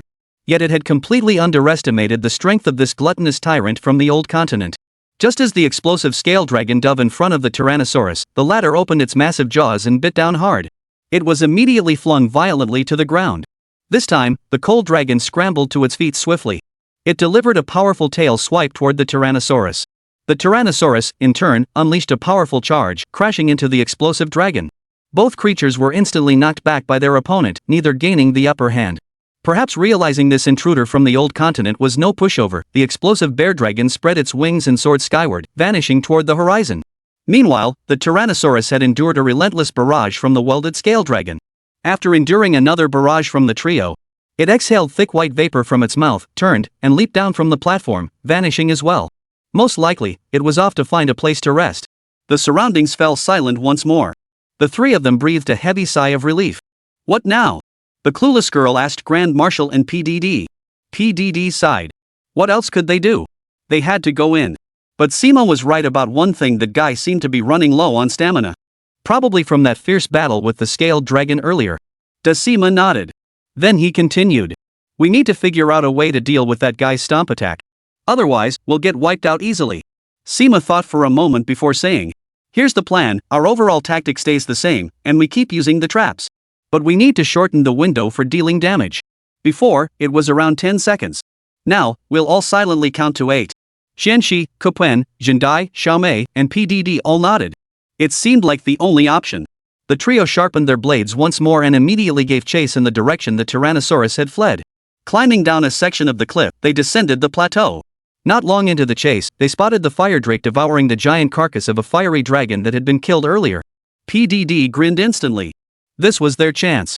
Looks like this guy just battled a scaled dragon and got hurt. Now he's eating to recover. Seima hurriedly called out. Little sister, sausage pig, be extremely careful. Head up first to get in on the action. I'll set a trap here first. With that, he pulled out a pitfall trap. With everything prepared, Grand Marshal shouted to the two still attacking the Tyrannosaurus's rear. Run this way. The Tyrannosaurus chugged down its meal with a satisfied grunt. Its feeding speed was no exaggeration. Chapter 113, Exhausted. The mountain of carcasses vanished in no time. PDD and dumb little sister had already sheathed their blades and were sprinting toward Grand Marshal. The Tyrannosaurus charged after them with long, powerful strides. The pair raced like the wind, quickly clearing the trap. The Tyrannosaurus roared furiously. After battling the spiked dragon earlier, now these three hunters were provoking it again. Was already seething with rage. Fixated on tearing apart the fleeing dumb little sister in PDD, it charged relentlessly. But just as it was about to catch them, its feet suddenly plunged into the air. Boom! A thunderous crash echoed as both legs instantly sank into the pitfall trap. He couldn't struggle free for the life of him. You guys, watch out! Sheath your blades and get out of here! Seima roared, swinging his greatsword with a whoosh, aiming straight for Gonfu's form.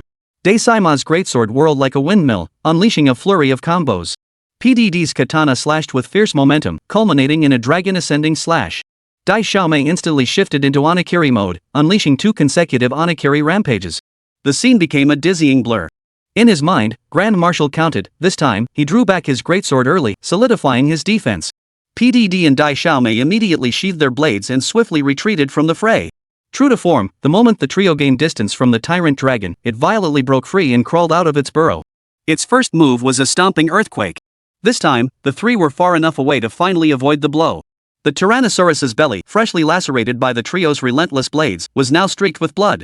White vapor billowed from its massive jaws more dramatically than a steam engine, its heavy panting rumbling like muffled thunder. Signs of severe exhaustion were evident. After this ordeal, its movements had noticeably slowed. Yet despite its apparent weakness, none of the three dared to let their guard down. They maintained a cautious, safe distance, circling around it for an opening. After all, the creature's sheer size meant every step carried deadly pressure. The trio circled the Tyrannosaurus for a while, gradually exhausting their stamina. The beast's massive frame made even running incredibly taxing. PDD's ceratopsian armor offered the highest defense among the three, but it was also the heaviest. He was the first to reach his limit. Damn it, I can't go on. I just can't run anymore. PDD collapsed, hands on his knees, gasping for breath. The Tyrannosaurus's menacing dragon eyes immediately locked onto him. Its massive head snapped back, its jaws glowing crimson as it unleashed a torrent of red energy toward PDD. He tried to dodge, but exhaustion had completely drained his strength. In an instant, he took the full brunt of the blast, sent flying backward, and slammed into the rock behind him, leaving a huge dent. His health plummeted by more than half, and it was only thanks to his Ceratops armor that he avoided death or crippling injury. Yet this single blow instantly robbed him of mobility. Agonizing pain seared through his chest, the crimson glow pulsing intensely. Grand Marshal's eyes widened in shock. He hadn't anticipated this attack carrying an additional effect. Though its nature remained unclear, it certainly wasn't benign. As the Tyrannosaurus swung its head, it locked onto PDD and charged forward for another bite. It looked like he was about to be finished off. Dai Xiaomei reacted with lightning speed, hurling a flash grenade at the beast.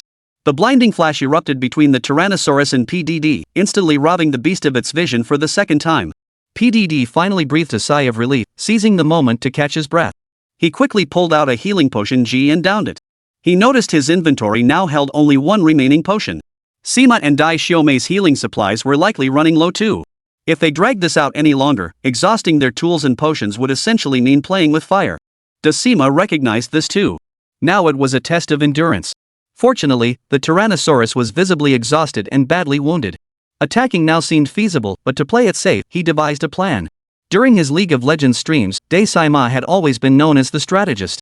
Unlike PDD, who relied on blazing reflexes, Dai Sima was the tactical mastermind of his team. He slung his greatsword over his shoulder and addressed Dai Xiaomei. Xiaomei, we can still use one flashbang on this beast. Dragging this out like this, we'll run out of supplies. That's not a solution. I'll go in first. You stay outside and get ready with the flashbang. The moment he uses shockwave, you throw the flashbang. Got it? Dai Xiaomei nodded quickly. Desiji then turned to look at PDD. He had just downed a bottle of healing potion and was recovering. He immediately shouted to him. Xiaozhu, charge with me. Remember to stay under its body like with the Triceratops, that's the safest spot. Got it. PDD responded, gripping his katana as he charged forward. One in front, one behind, they each rolled between the tyrant dragon's legs. Aiming for its belly and thighs, blades and sword struck simultaneously, unleashing a barrage of attacks. The greatsword's sweeping strikes and upward slashes combined with PDD's katana's vertical slashes, diagonal cuts, and spinning strikes. While attacking, they kept a sharp eye on the tyrant dragon's massive feet, avoiding being trampled. And sure enough, this tactic immediately paid off. The tyrant dragon's two tail swipes had no effect whatsoever on the pair. Then, true to form, it unleashed another earthquake stomp. Sima and PDD didn't even try to dodge. They just shouted, "Little sister, flash!" The moment the words left their mouths, the ground erupted in violent tremors. Both were thrown off balance, scrambling desperately to steady themselves. Simultaneously, little sister's flash grenade reached its target. The blinding flash erupted, once again robbing the Tyrannosaurus of its vision. Clearly stunned by this, and exhausted from the earlier struggle, the massive beast finally showed signs of fatigue. It froze in place, head drooping, its massive body slumping to the ground. Seeing this, Dai Sima and PDD were overcome with joy. Their blades swung in perfect unison once more, and dumb little sister immediately joined the fray. In an instant, a whirlwind of blades erupted beneath the Tyrannosaurus. Grand Marshal's greatsword whistled through the air. After two charged strikes, he unleashed a powerful charged slash. The wind-scorching heavenly blade instantly carved a gash across the Tyrannosaurus's belly. Blood rained down on the trio like a torrential downpour. Roar! The Tyrannosaurus Rex, overwhelmed by the relentless agony beneath it, could hold on no longer. Its head whipped around, and it bolted straight toward the plateau it had just come from. The three were in the thick of battle. They weren't about to let it go. Sharpening their blades, they immediately gave chase, tailing the Tyrannosaurus. The trio and the Tyrannosaurus practically returned to the plateau in unison. A crimson glow flickered repeatedly within the beast's massive jaws. Grand Marshal's chest still burned with the fury he'd felt moments before. By now, 17 and the others had already charged into the fray. Without a second thought, he charged beneath the Tyrannosaurus, swinging his sword. Suddenly, the Tyrannosaurus took a sharp step back. Its massive frame shifted sideways, clearly preparing to deliver a crushing shoulder charge. Chapter 114, The Violent Collision. The live stream viewers erupted in gasps. Holy crap, they're losing their heads. Don't! They can't afford to be careless now, how could they lose their cool? If they get hit, it'll be dangerous. Oh my god, I can't watch this. Even though the swordplay looks satisfying, they still need to be careful. Just as the players were filled with worry, the Tyrannosaurus, muscling through with sheer force, sent its mountain-like body crashing toward the trio. Grand Marshal stood closest. He had already built up two segments of power, his greatsword held horizontally before him. The Tyrannosaurus's body loomed over him like a mountain crushing down, charging fiercely straight at him. Sima exhaled forcefully, his body standing tall and unmoving. Only when the Tyrannosaurus crashed into him did he roar. The thunderous roar shook the heavens, and for the first time, he channeled 3 stages of power into his greatsword.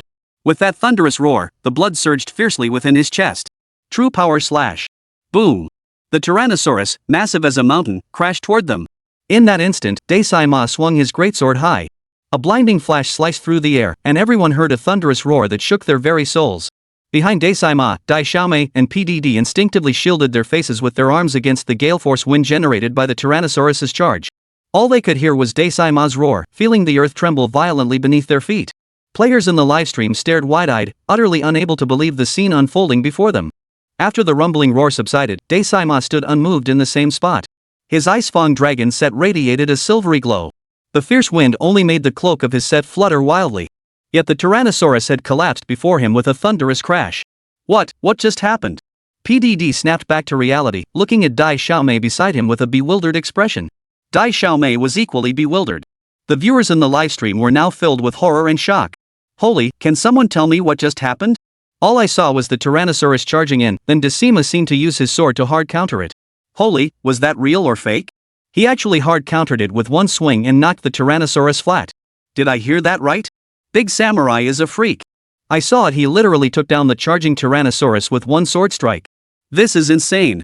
I pinched myself to make sure I wasn't dreaming.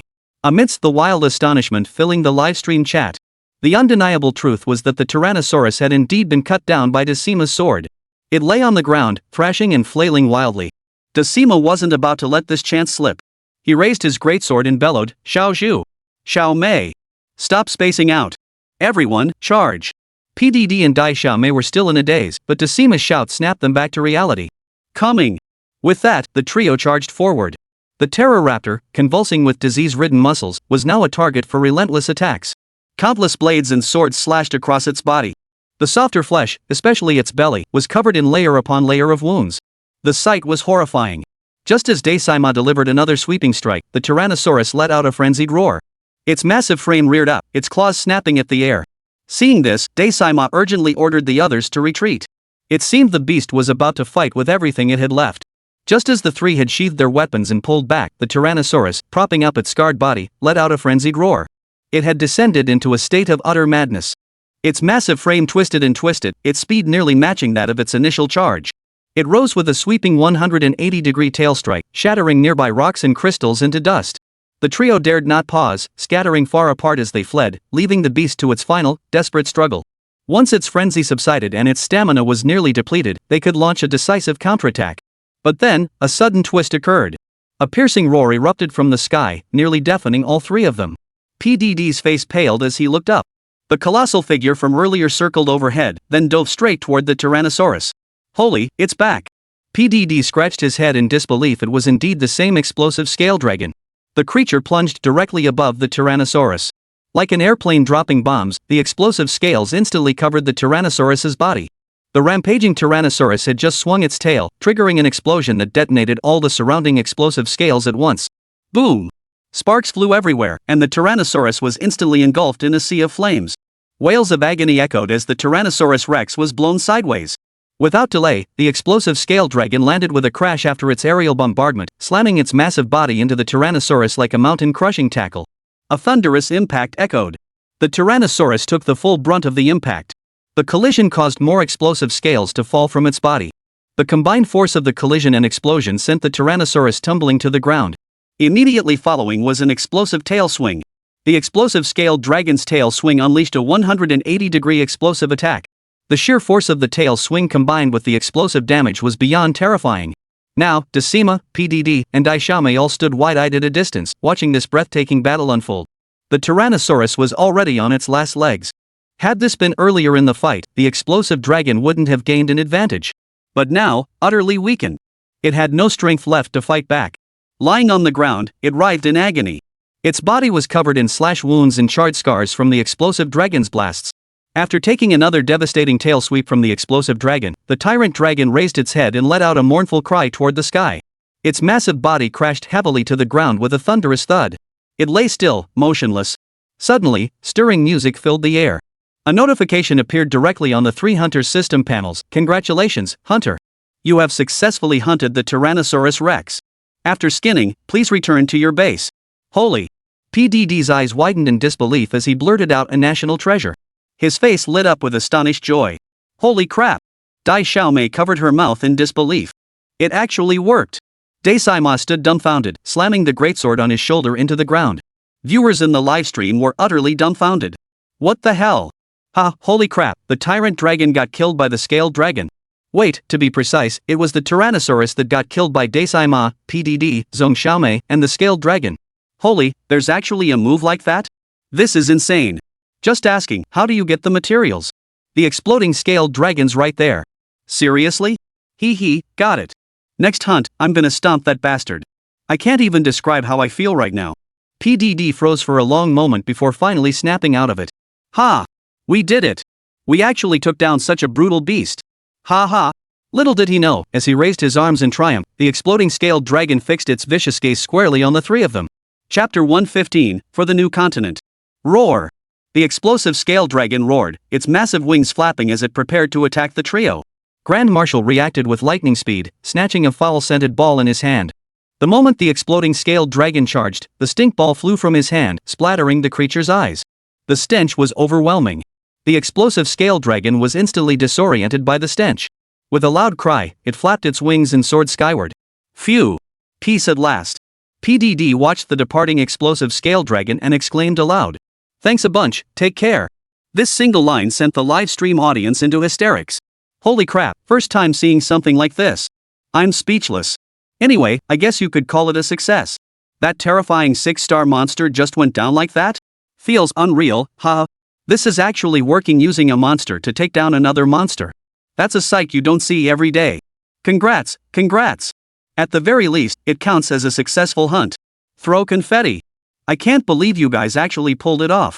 PDD was the first to rush over to the colossal corpse of the tyrant dragon, staring at its head almost as big as a room. Its tongue hung limply on the ground. The thrill and joy in his heart were beyond words. Finally, time to strip it down. Let's find something useful, we're in for a windfall. PDD grabbed his hunting knife and climbed onto the colossal carcass. The three of them began stripping the carcass. Obtained Tyrannosaurus Black Scale X1. Obtained Tyrannosaurus Claw X1. Obtained Tyrannosaurus Jewel X1. Holy crap. No wonder it was so huge, the loot was substantial. PDD carefully stored the looted materials. Now we can head back with full 6-star gear, it's absolutely perfect. Let's go, time to turn in our quest. With that, he blew a whistle. The trio summoned their winged serpent dragons and flew back to their base. As soon as they arrived at the base, EDD stormed over to the head of the Sin Tuning Guild. He slapped his backpack hard and pulled out the Tyrannosaurus claw. Commander, what do you think? Pretty satisfying, huh? The commander's eyes burned with intensity as he stared at the Tyrannosaurus claw, his voice trembling with excitement. You did it! You really did it! To date, Xinjia is the most formidable opponent I've ever encountered. I admit it, those guys from the investigation team are weak compared to you lot. He turned and shouted loudly. Guys, gather up quickly. Within moments, at least 20 hunters from the expedition team had gathered. Just then, thrilling news arrived. Just moments ago, that terrifying monster from the old continent was taken down by 3 elite hunters. He raised PDD's hand and a meter-long claw from the Tyrannosaurus. The crowd immediately began whispering, their eyes fixed on the trio in disbelief. Salute our hunters, the commander declared passionately. 20 Survey Corps hunters immediately pressed their hands to their chests and bowed deeply to the trio. In that instant, a surge of accomplishment flooded them. Commander, his face radiating respect, then pulled 3 gleaming silver badges from his pocket and fastened them onto each hunter's right arm. This is the supreme honor bestowed upon hunters. Accept this token of courage. Gazing at the gleaming badges of courage on their right arms, the trio exhaled long, deep breaths. Each heart was deeply stirred by a profound sense of honor. Then, the commander addressed the hunters of the investigation corps. The final moment has arrived. We can finally press onward toward the Dragon Crystal's domain. For the new continent, let us raise our cups once more. Good. A deafening roar erupted. Outside the outpost gates, countless Ailuroids and outpost workers load massive ballistae and cannons onto the airship. Good heavens! The sheer scale and spectacle left the Grand Marshal and his 2 companions utterly stunned. We prepare to set forth for the Dragon Crystal land. Outside the outpost, over a dozen large airships bustled with activity as people shuttled back and forth. Before long, these airships were fully loaded with weapons and ammunition, taking off one after another. Judging by their direction, they were heading toward the Dragon Crystal land. Simultaneously, the commander led dozens of hunters from the investigation corps, each mounting a winged serpent dragon. With a roar, they soared away, their wings flapping in the wind. Grand Marshal gazed skyward as the airships and hunters grew smaller and smaller, eventually becoming mere black dots. He sighed deeply and said to PDD and Little Dumby, "Let's head to the forge first. With the powerful materials from the Tyrant Dragon, we should all upgrade our gear properly." A notification flashed across the trio's interface panels. Receive 3,500 Z reward. Obtained 8 Tyrant Dragon Black Scales. Obtained 4 Tyrant Dragon Hook Claws.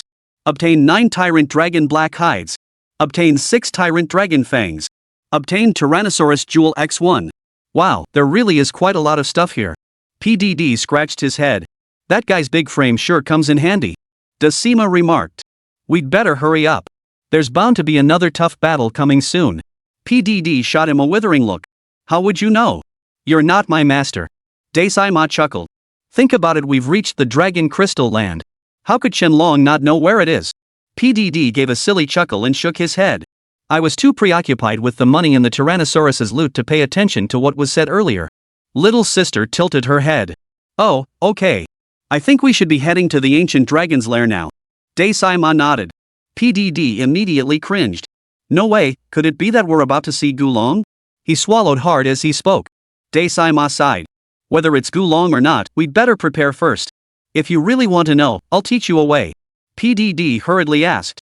What method? Grand Marshal laughed heartily. Ask Big Shot Yefei if his master were here. He'd never tell me. Speaking of which, I haven't seen Tuanmei around lately. Things have come to this point, could she really miss out? Decima looked puzzled. PDD immediately covered Decima's mouth. Shoo, don't blab. How could we let her join this?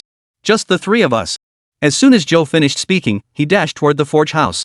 They arrived at the forge. The blacksmith uncle saw the Tyrannosaurus materials PDD and the others brought and couldn't help but give them a thumbs up. Then, looking at the materials laid out before him, especially the Tyrannosaurus gemstone, his eyes lit up. Finally, he got so excited his body started trembling. PDD looked completely bewildered. He glanced at Decima and Dai Xiaomei, wondering why the blacksmith was so worked up. The blacksmith seemed to realize his own overreaction and quickly explained. My apologies. It's been ages since I've seen hunters as skilled as you lot. He glanced at the badges of courage on their arms. After composing himself, he continued. I've long heard tales of the monsters from the old continent. Beyond the ancient dragons, the beasts that ruled the old continent's food chain truly fascinated me. Among them, none left a deeper impression than this one, the Tyrannosaurus Rex. Chapter 116, A Visionary. A gluttonous giant. I'd heard passing hunters recount sightings of this creature for years. But none of those hunters were as skilled as you. They only glimpsed it from afar, never daring to hunt it. Today, I finally touched its fur with my own hands. Good heavens, I thought I was dreaming. He spoke while raising the oval, dark red crystal the Tyrannosaurus's gem toward the sky, examining it closely. Wow, it's so beautiful. He couldn't stop murmuring his admiration. PDD was getting a bit impatient. Master, we're all eager to craft our armor and weapons. Could you speed things up a bit? The blacksmith chuckled immediately. Look at me, my apologies. Seeing the materials I've long dreamed of got me a bit carried away.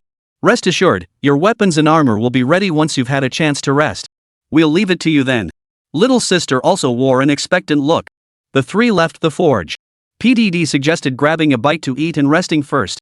After all the commotion earlier, Decima and Dai Xiaomei were genuinely feeling hungry now. Soon, the trio arrived at the animerecap restaurant. This time, they each ordered different dishes. Naturally, the resulting stat boosts varied.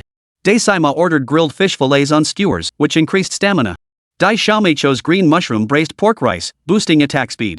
PDD went all out with a large serving of teriyaki grilled meat rice and a bottle of soju, which significantly boosted his defense.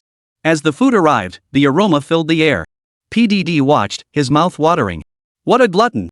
Dumb little sister shot PDD a disapproving glance before digging into her own meal.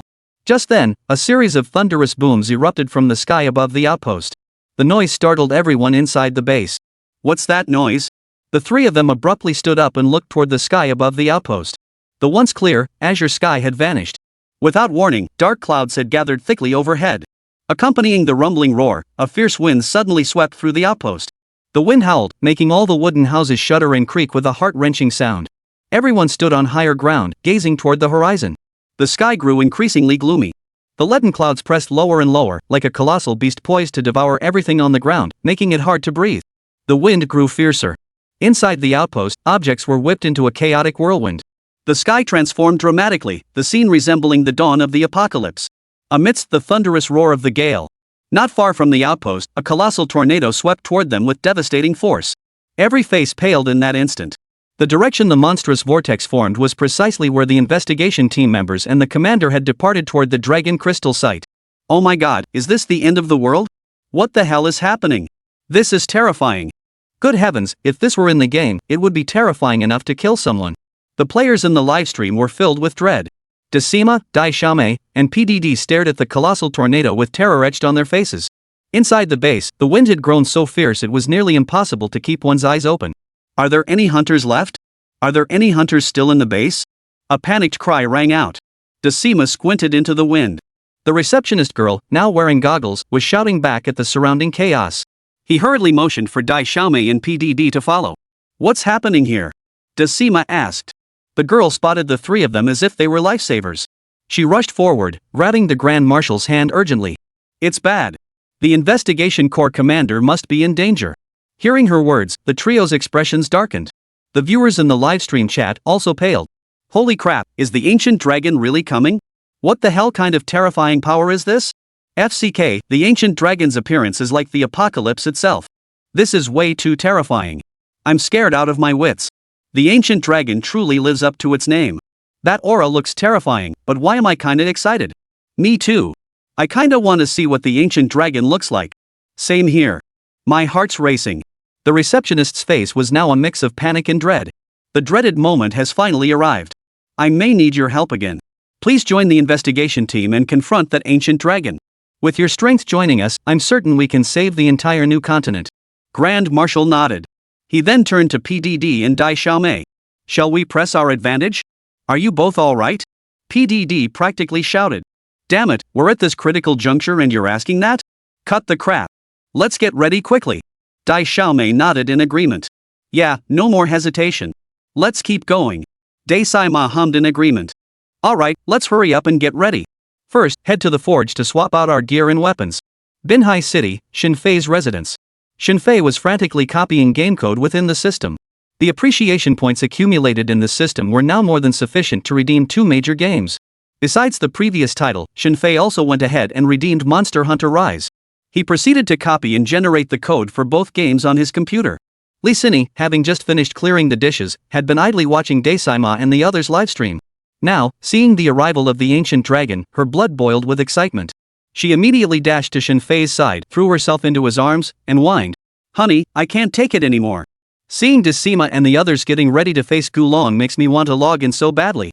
Yefei was busy with the game code at the moment. Hearing this, he chuckled. Go ahead then, but I have to warn you, be careful. Gulong isn't your average monster. He's terrifying. Li Sini chuckled. I know, of course I know. Alright, I'm logging in then. Li Sini happily opened her device, straightening her back and getting ready. Right now, all the players' and viewers' attention was focused on Daisima and the other two's livestream. But many of Li Sini's fans had already set up login alerts.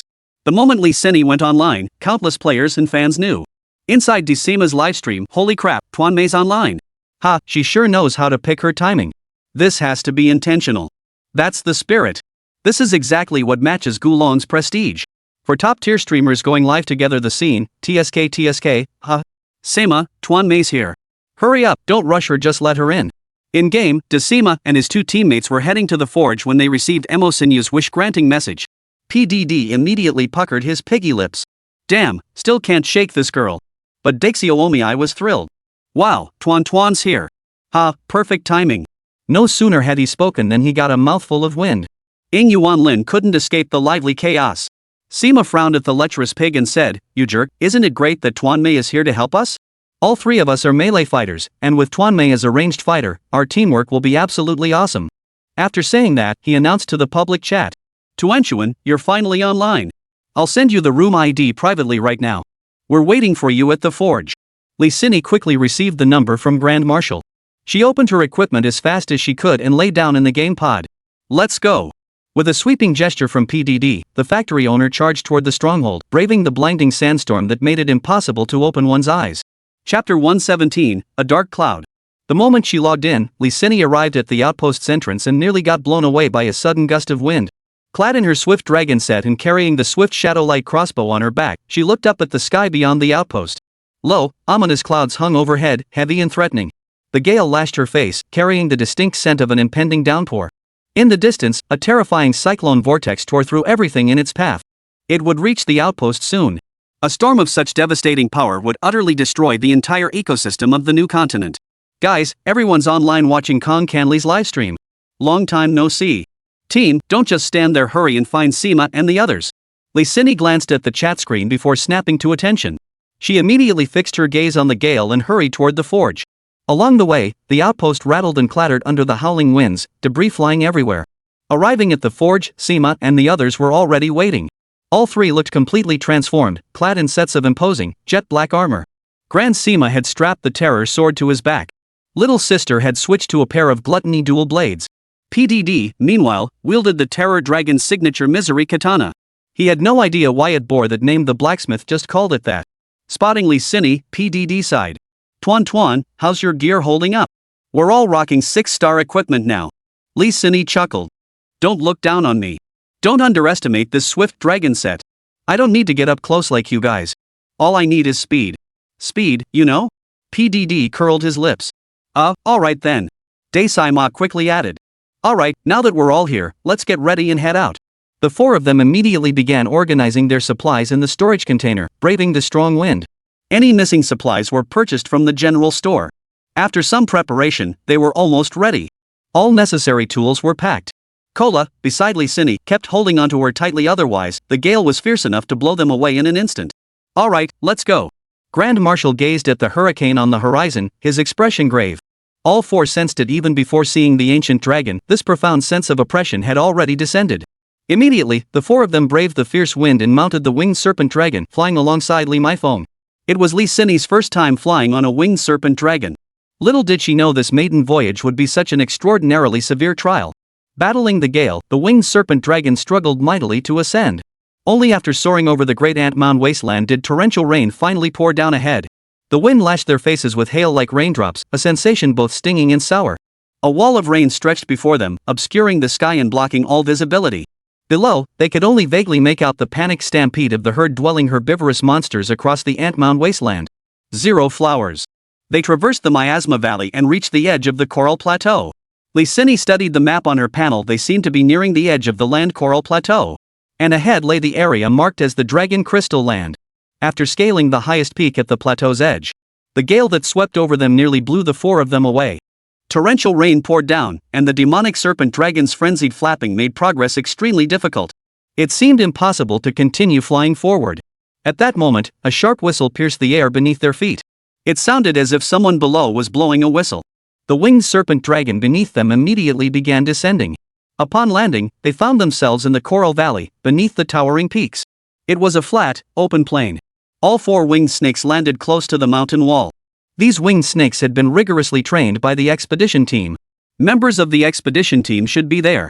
Lee Sin could only see numerous damaged airship wreckages scattered across the ground. A few remained relatively intact, while many others lay shattered across the ground, appearing severely damaged. The winged serpents carried the four people to a cave entrance on the mountainside. Inside the cave, a campfire burned, with over a dozen hunters gathered around it. The commander was among them. You're here. Come on in. The commander spotted the four immediately and beckoned them inside. The four took their places around the fire. Lee Sin noticed a gloomy expression on every face, including the commander's.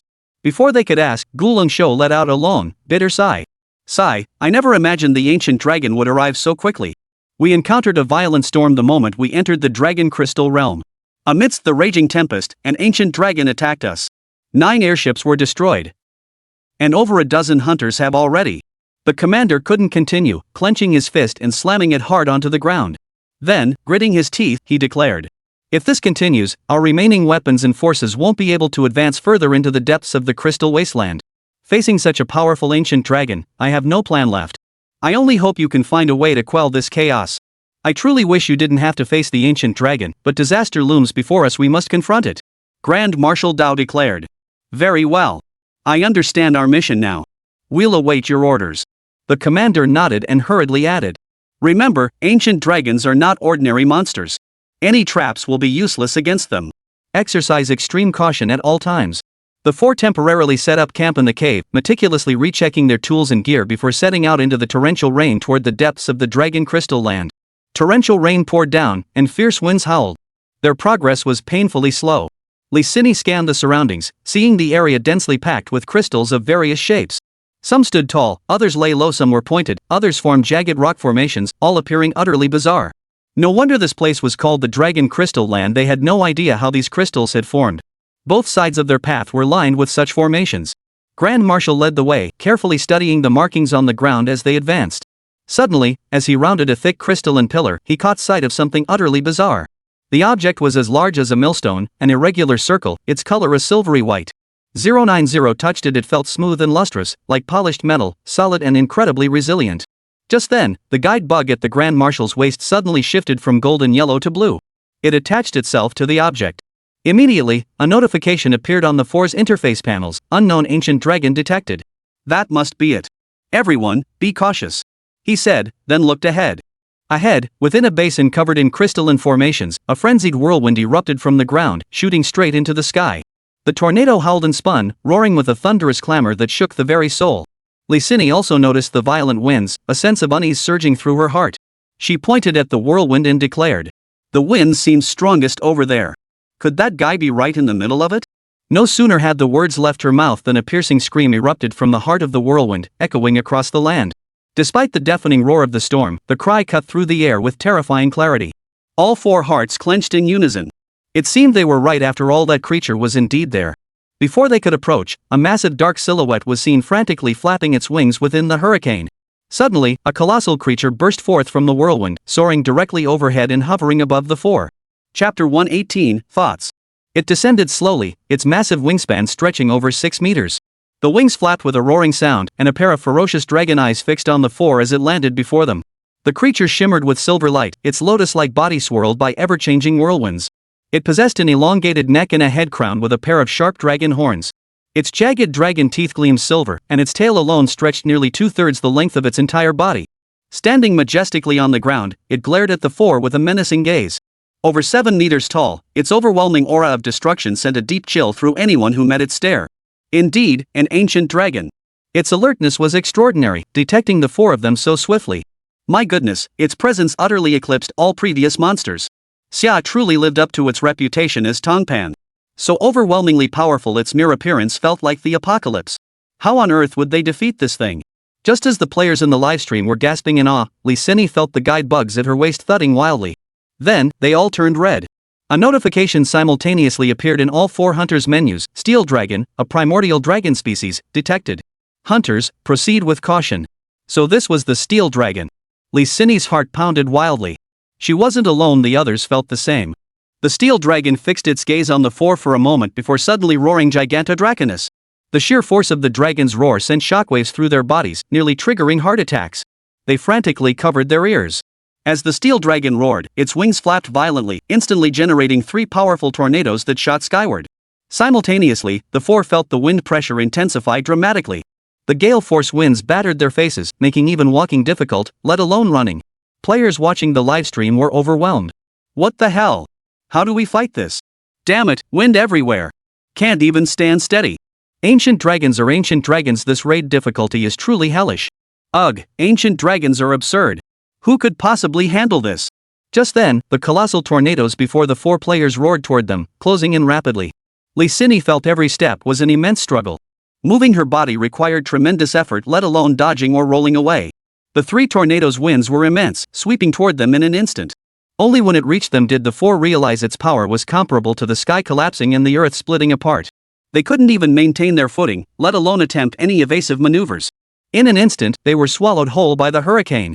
Lysini felt herself caught in its maelstrom, her ears filled with the deafening roar of the wind as her body was lifted off the ground.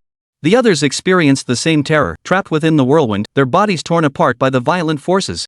One by one, they were hurled through the air and slammed violently onto the ground. None could struggle to their feet. Suddenly, the steel dragon spread its massive wings once more. Its enormous jaws snapped open, unleashing several razor-sharp gashes of wind that roared like shockwaves.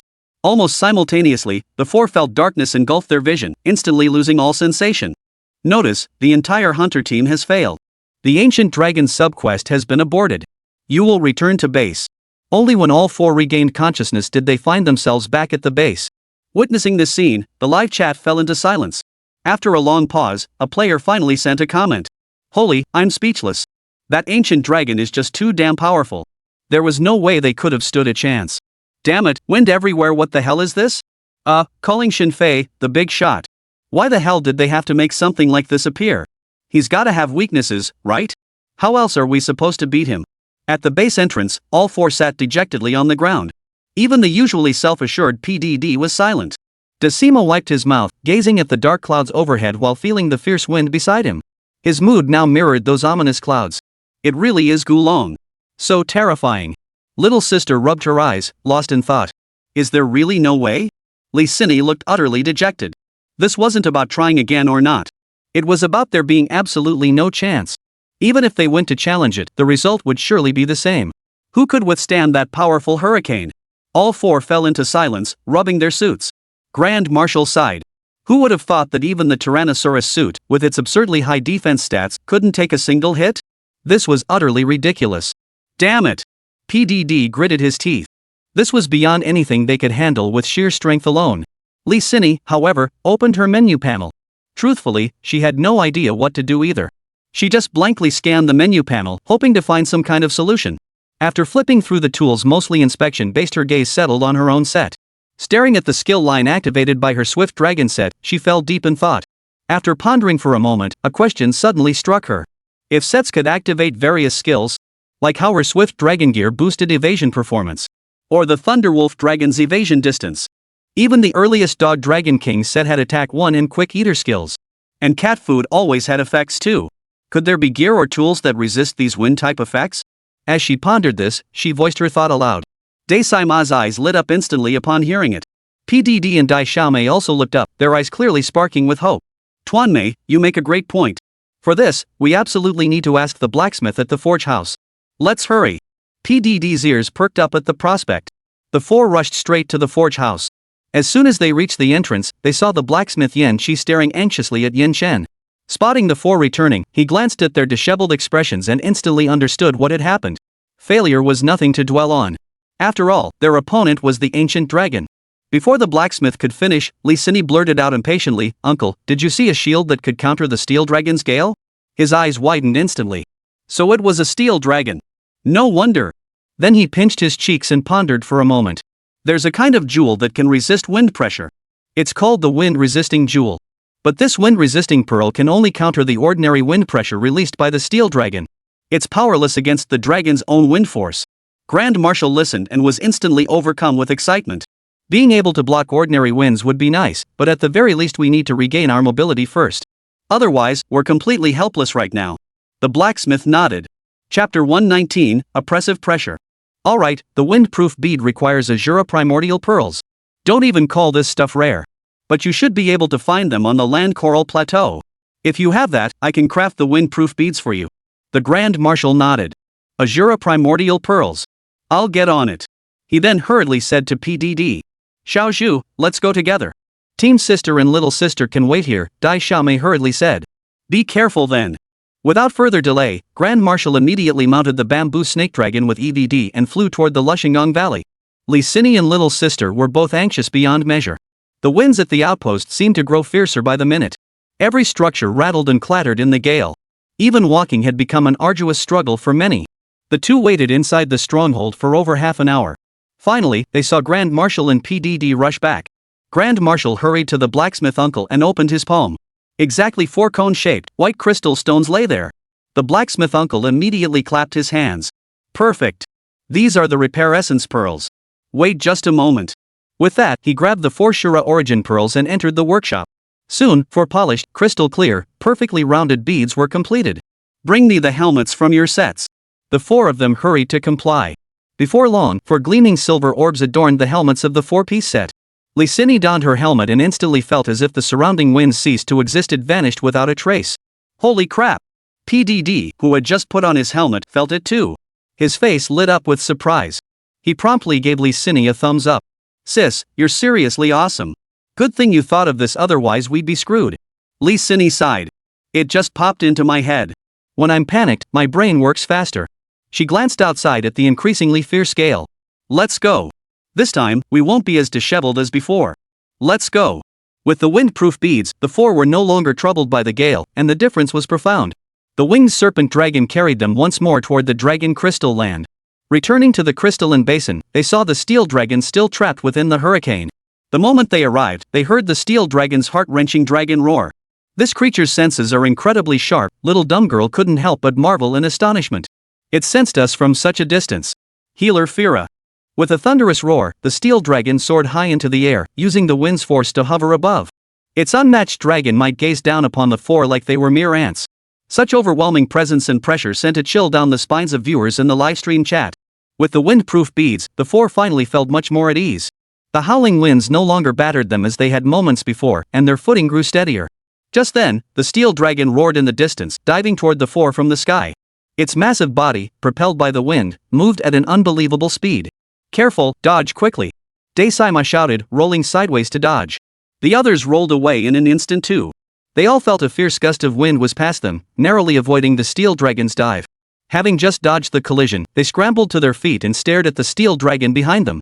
There it hovered high above, flapping its powerful wings, its brow furrowed. Now at such close range, they finally grasped the sheer, terrifying scale of the creature. Swirls of miniature tornadoes swirled around its body, likely the dragon wind force the blacksmith had mentioned. Entirely shrouded in whirlwinds, it posed an immense challenge for close combat. Suddenly, after hovering briefly, the steel dragon flapped its wings violently.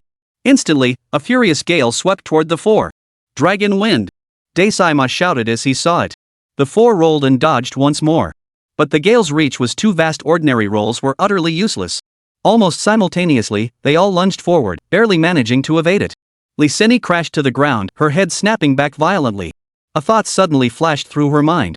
During their battle with the female fire drake, it had shown fear of flashes in midair. Though this steel dragon was an ancient dragon, its soaring form resembled that of a flying dragon species. It was worth a try. With that thought, she looked up at the soaring steel dragon. Thanks to the reload speed bonus, the flash grenade was instantly loaded into the swift shadow light crossbow. With a swift roll, she sprang to her feet. Facing the colossal beast, Lysini hesitated not a moment, unleashing a flash grenade. Boom! Blinding light erupted, bathing the surroundings in a searing white glow. The flash detonated, and suddenly, the steel dragon let out a mournful cry mid-air. Its two massive dragon claws kicked out at the void, and then its colossal form crashed heavily to the ground, unable to rise for quite some time. Thud! The surrounding winds died down completely in that instant, and even the dark clouds high in the sky seemed to brighten slightly. PDD could scarcely believe his eyes at the scene before him. Daisima and Dai Xiaomei were also frozen in shock. The viewers in the livestream were equally stunned. Holy crap, who knew this ancient dragon was so afraid of flashes? Damn, that was tough. Finally found its weakness. Exactly. Even ancient dragons have weaknesses, right? All four players were so shocked by the scene before them that they momentarily forgot to attack. Only after watching the steel dragon struggle on the ground did they snap back to reality. Daisima suddenly shouted. "We don't have time. This thing is afraid of flashes. Focus on using them when it takes flight." No sooner had Daisima finished speaking than the steel dragon, pained by the heavy blow, flapped its massive wings. Its massive wings flapped, and the howling winds surged around them once more. Then, its massive jaws snapped open, unleashing a fierce gale that charged straight toward the four of them. Without hesitation, the four leapt backward. PDD and Dai Xiaomei were farther away. Lysini's swift dragon set provided evasion boosts. The three managed to dodge. But Daisima wasn't so lucky. The gale's reach was immense, and his position placed him squarely in its center. Instantly, he felt a stabbing pain throughout his body. His entire form was sent flying like a soccer ball, slamming hard into the crystal behind him. His health plummeted to critical levels.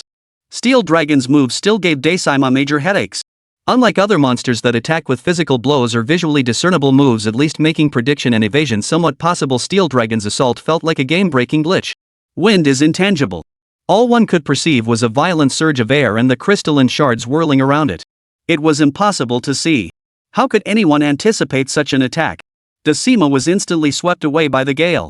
PDD and Dai Xiaomei began to move around cautiously. Fortunately, after Steel Dragon knocked Daisima away, it immediately turned its body and aimed at Lysini. Seeing this, Dai Xiaomei on the other side shouted urgently, "Tuan Tuan, be careful." Lysini had already prepared to roll and dodge. Chapter 120, Stunned. After all, her swift dragon set provided evasion boosts, giving her considerable confidence. Just as she spoke, the lantern dragon's massive wings flapped violently. Its colossal body roared toward her in a flying charge. Its speed rivaled that of a real rocket, the combined force of its natural velocity and wind resistance. Boom! A deafening crash. The steel dragon's massive body streaked past her, grazing her side before slamming into a huge crystalline hill behind her. The crystalline mound instantly collapsed, shattering into fragments that tumbled to the ground before being swept into the air by the dragon's whirlwind. In that instant, the steel dragon pivoted and launched another flying charge. Fortunately, its charge carried it far enough that Lee Sin had time to dodge again. Whoosh! A gust of wind swept past once more, and Lee Sin narrowly avoided it again. The scene left PDD and Dai Xiaomei standing nearby, drenched in cold sweat. Without the skill boost from the Swift Dragon set, neither she nor PDD could have possibly dodged that second flying tackle. However, these two consecutive evasions completely drained Lee Sin's stamina. A hollow emptiness washed over her body as she gasped for breath, collapsing exhausted in place. In that instant, Steel Dragon roared fiercely. Its massive wings flapped as it soared upward. Spotting Lee Sin flying through the air, it let out a howl and swept its giant wings to unleash a powerful hurricane-like tornado, bearing down on her like a tidal wave. Dumbo, standing nearby, immediately pulled out a flash ball and hurled it at the dragon. A blinding flash erupted, and the steel dragon's body instantly went limp, plummeting from the sky. The whirlwind instantly ceased, restoring calm to the surroundings. Stunned again, PDD roared in frustration, no longer holding back. He drew the sword of misery and agony, charging toward the steel dragon's massive form and delivering a vertical slash. Dumbfounded Girl also charged forward, her gluttony twin blades whirling as she unleashed a full ghostly dance combo. Only after striking did both realize the flesh felt oddly poor in quality. That resilient dragon hide was like tough leather, with an exceptionally hard texture. After a whirlwind slash, PDD realized his joust-style Tachi had even dulled slightly. The steel dragon's wings bore only deep gashes. He swiftly redirected his blade toward the tail and lower abdomen. Only then did he feel the blade sink into flesh. After a diagonal slash, the steel dragon finally cried out in pain, its forelegs trembling. Seizing this opening, Grand Marshal downed a large bottle of recovery potion, while Lee Sin chugged an energy drink, finally restoring their stamina. Dumb Little Sister and PDD unleashed a flurry of attacks before quickly sheathing their blades and retreating. The steel dragon seemed to recover, gazing skyward and letting out a long, piercing cry. The look on its face. It seemed to harbor a deep, seething hatred toward Dumb Little Sister and PDD. It reared its massive form high, its gaping maw pointed skyward. Visible waves of energy coalesced within its jaws, surging forth. This attack was unlike anything they'd ever witnessed. But judging by the scale, this attack was bound to be terrifying. Boom! A thunderous explosion echoed. Steel Dragon's massive jaws snapped open, unleashing a terrifying wave of wind and turbulence toward Dai Xiaomei and PDD. The surrounding scenery blurred and distorted under the violent force. Countless crystals nearby instantly shattered and collapsed. This wave of wind and turbulence was far more terrifying than the one that had blown Decima away earlier. Its power was utterly devastating. Dai Xiaomei and PDD were instantly hurled away by the hurricane force blast. They crashed to the ground and lay motionless. One strike, one kill. Both were instantly transported back outside the cave where the investigation team was stationed. A notification appeared before Lee Sin. Attention, hunters, your team has failed this expedition twice. You have one more chance. The Grand Marshal, who had just regained consciousness, stood up, utterly dumbfounded. Gulong. This was a truly formidable opponent. Traps were useless against him. Could this mountain truly be insurmountable? After the steel dragon wiped out two with a massive whirlwind, it immediately turned its gaze directly toward Grand Marshal. Lee Sin frantically rummaged through her ammunition pack. While searching for anything usable, she shouted frantically at the Grand Marshal. Sima, run! Use the spotted pattern. Decima nodded, spotting an exceptionally thick crystalline pillar nearby. He dashed over and took cover behind it in a few quick strides. After rummaging for a while, Lee Sin suddenly felt a poison-tipped bullet she had never used before. The front end of this thing had a thick needle, while the rear was a bulging spherical sac, a full fist larger than a human fist. Inside, it was filled to the brim with emerald green venom. Since there was no way to sustain a continuous output, the only option was to slowly deplete it with this device. With no better options available, he decided to give it a try. Without hesitation, he loaded the venomous projectile and crept toward the steel dragon's rear. The steel dragon, currently fixated on the Grand Marshal, suddenly lunged forward with its massive body. Its wings whipped through the air, unleashing a gale that slammed directly into Grand Marshal 623. Such immense mass made this impact feel like a catastrophe beyond catastrophe. The relatively small crystal pillar in front was instantly smashed to dust. Grand Marshal dared not linger too close to the crystal pillars, forcing him to retreat several steps. But with this single strike, the steel dragon's ferocious, frenzied charge slammed violently into the crystalline pillar. Crash! A deafening roar echoed as the mountain-like crystal pillar instantly collapsed. The sheer force of the impact even sent the steel dragon staggering. After all, the pillar was enormous. Grand Marshal watched, his heart pounding. He dared not imagine the consequences if that blow had struck his own body. Who would have thought that despite being an ancient dragon, this creature still possessed such a violent temper? When enraged, its temper proved no better than that of a tyrannosaurus. Yet, it was precisely this opening that gave Lee Sin her chance. With the speed boost from her swift dragon gear, she swiftly leapt onto the steel dragon's back. Aiming precisely at its lower abdomen beneath the tail, she immediately fired a poison dart. Out! Thud! A dull thud echoed. Unlike the explosive poison mist she'd imagined. Instead, it pierced directly into the steel dragon's body, the venom from the spherical sac at the back immediately injecting into its system. However, this was her first time using this poison capsule.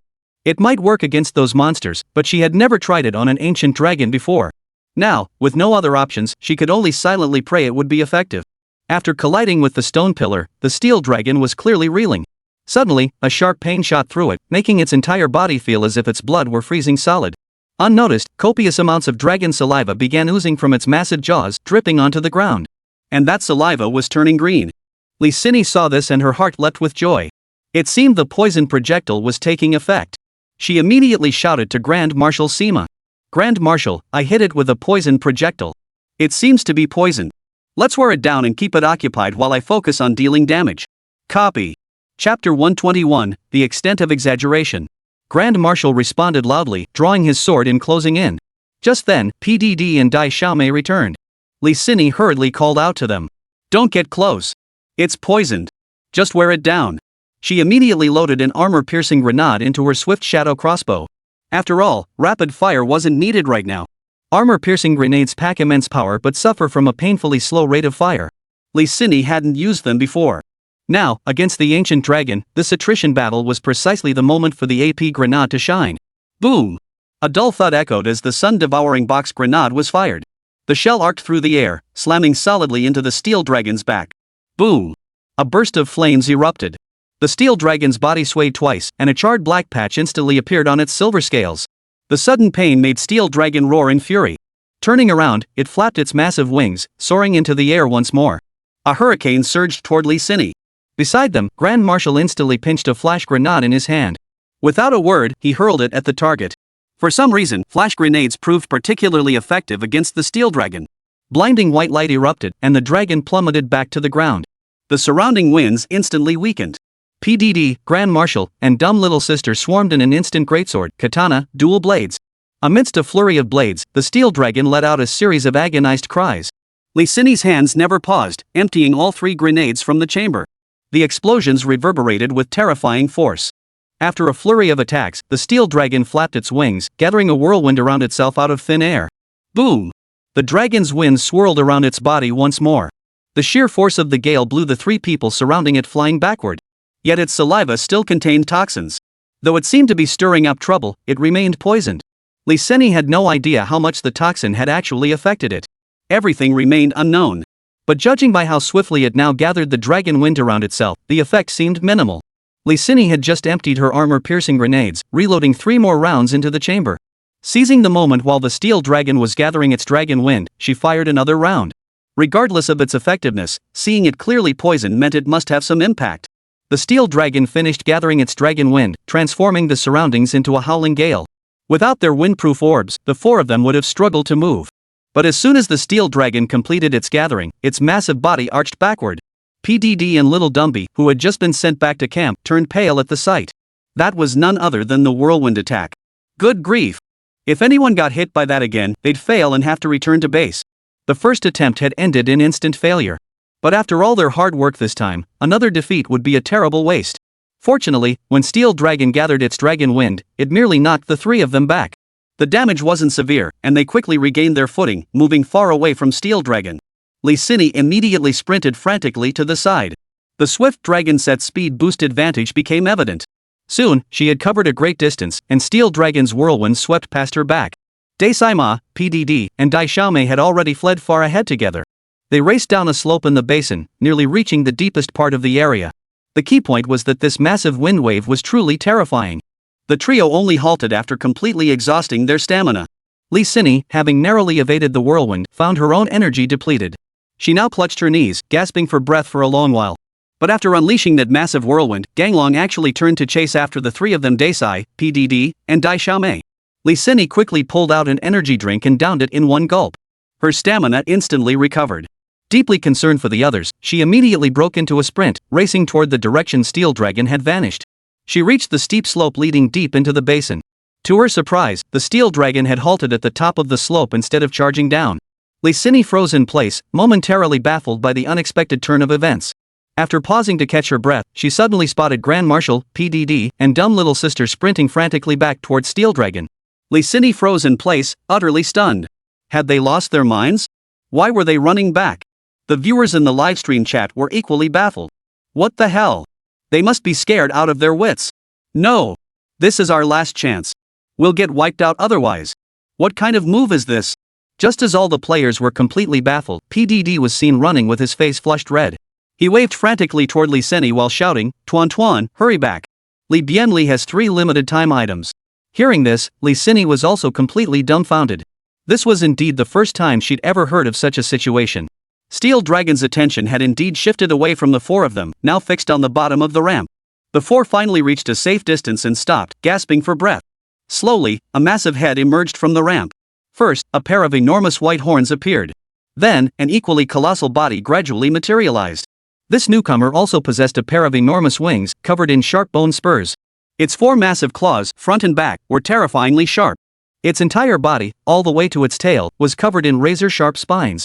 Its gaping maw was filled with jagged, massive teeth, while the horns atop its head were absurdly oversized. The base of the horns was thicker than the stone pillars seen earlier. Its neck was also covered in sharp, backward-pointing bones. Yet it slowly raised its massive horns and climbed the gentle slope. Its eyes immediately locked onto the Steel Dragon, which was still roaring in response. Roar! A savage roar erupted. Even standing at a considerable distance, the 4 of them were shaken, their ears ringing. Li Sini felt the jar containing the guide insects violently shake. The insects frantically darted about inside, turning the liquid a deep crimson. The menu panel immediately sounded a warning: "Caution, ancient dragon species detected, extinction dragon, holy." PDD froze in place upon seeing the alert. Another ancient dragon?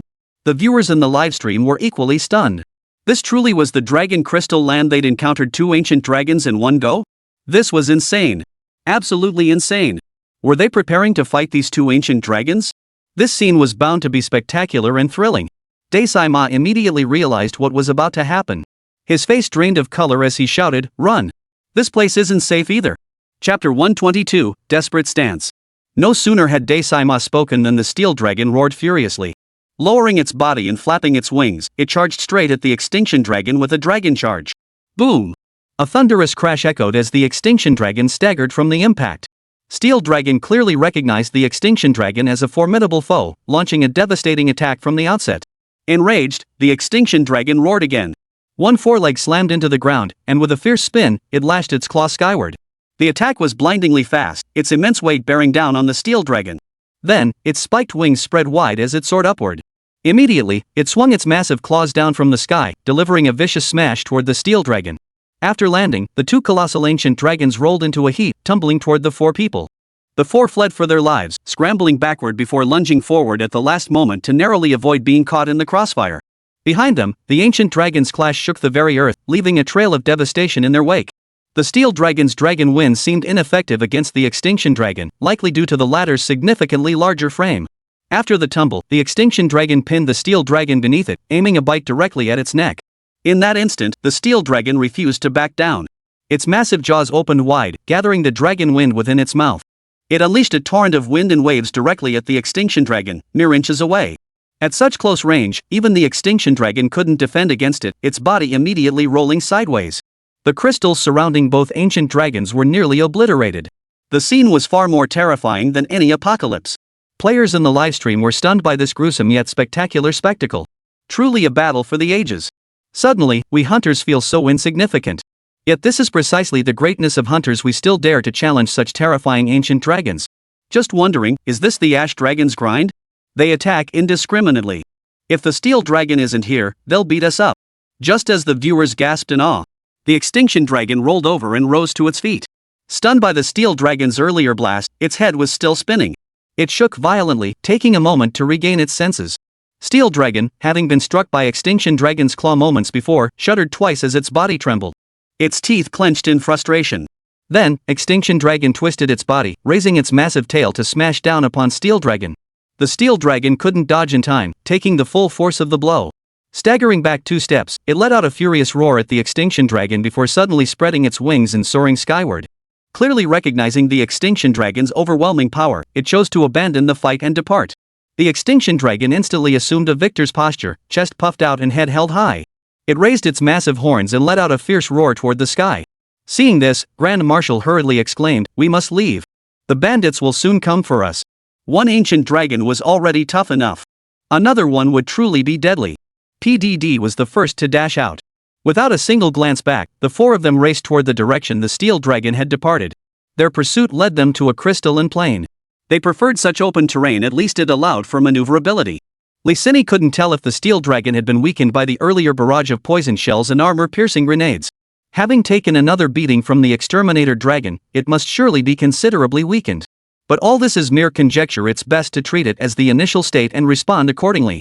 The 4 scattered once more, and Lipsin Yu immediately leveled his weapon. Against such a formidable ancient dragon, a strategy of attrition is the wisest choice. Grand Marshal also shouted to PDD and Dai Xiaomei. "Let's revert to our previous hit-and-run tactic. This guy is far too powerful. We can't keep searching for openings like before." Slowly searching for openings, Lysini entered her effective range, firing a grenade at the corpse before following up with a ground strike. Armor-piercing grenades were most effective against ancient dragons like the Steel Dragon with its solid flesh. Unfortunately, their supply was limited. The Steel Dragon's dragon wind had been dispersed by the dragon extinction. Having been poisoned for so long, it finally showed signs of weakness. After a dragon's roar, the winds it generated weakened considerably. Targeting the relentless trio of Daisama, it lashed out with its massive tail, sweeping in a 180-degree arc with a powerful gust. Its movements were visibly slower now. The trio dodged effortlessly. The battle devolved into a series of skirmishes. Lysini fired off 6 or 7 armor-piercing grenades in quick succession. Only when she exhausted her ammunition did she switch to fragmentation rounds, the second most powerful type after APGRs. The Steel Dragon's focus was nowhere near her. After a brief melee with Daisama and the others, it was suddenly knocked down by 2 of Lysini's fragmentation rounds. The massive dragon's body rolled onto its side, and for a moment, it couldn't even lift a muscle. The opportunity had arrived. Decima, PDD, and Dai Xiaomei immediately charged forward, unleashing relentless sword strikes until their blades nearly shattered. Each time the Tyrannosaurus's melee weapons struck the Steel Dragon, they erupted in flashes of crimson and black energy. Combined with the sword's razor-sharp edges, the scene was breathtakingly spectacular. Soon, Mo Sinyu exhausted his handheld scatter pupil. This time, PDD had a sudden idea. As the Steel Dragon was about to rise, he placed an explosive barrel right beside it. Then the trio retreated at top speed. After enduring a barrage of attacks, the Steel Dragon finally rose. It immediately let out a furious roar toward the sky. Kong must have been going crazy. Lysini reacted with lightning speed, firing a shot directly at the explosive barrel. Boom! The fireball erupted, the blast's force sending Steel Dragon reeling. Roar! The Steel Dragon roared skyward, its massive body covered in gashes and wounds. The damage inflicted by the Extinction Dragon was particularly severe. In this state, the Steel Dragon seemed poised to unleash its final desperate assault. After its furious roar, whirlwinds from all directions once again converged around its body. The momentum was maddening. The surrounding winds howled once more. The sky darkened, and torrential rain poured down once more. "Everyone, be careful!" the Grand Marshal shouted. But Lysini suddenly had an idea. "Stop fighting. Let's return to camp for medical attention." Everyone looked utterly bewildered upon hearing this. Viewers in the livestream were equally baffled. Back to camp? What does that even mean? Is the team leader trying to tell me something? Ha. Let's avoid the heat for now, go back, have some tea, get some sleep, replenish our stamina and ammo, right? Ha, that's a pretty ruthless move. You go ahead and rage, I'm heading home to sleep. Once you're done, I'll be back. Chapter 123, Utterly Baffled. Daisama slapped PDD beside him. "Don't just stand there. Let's get out of here."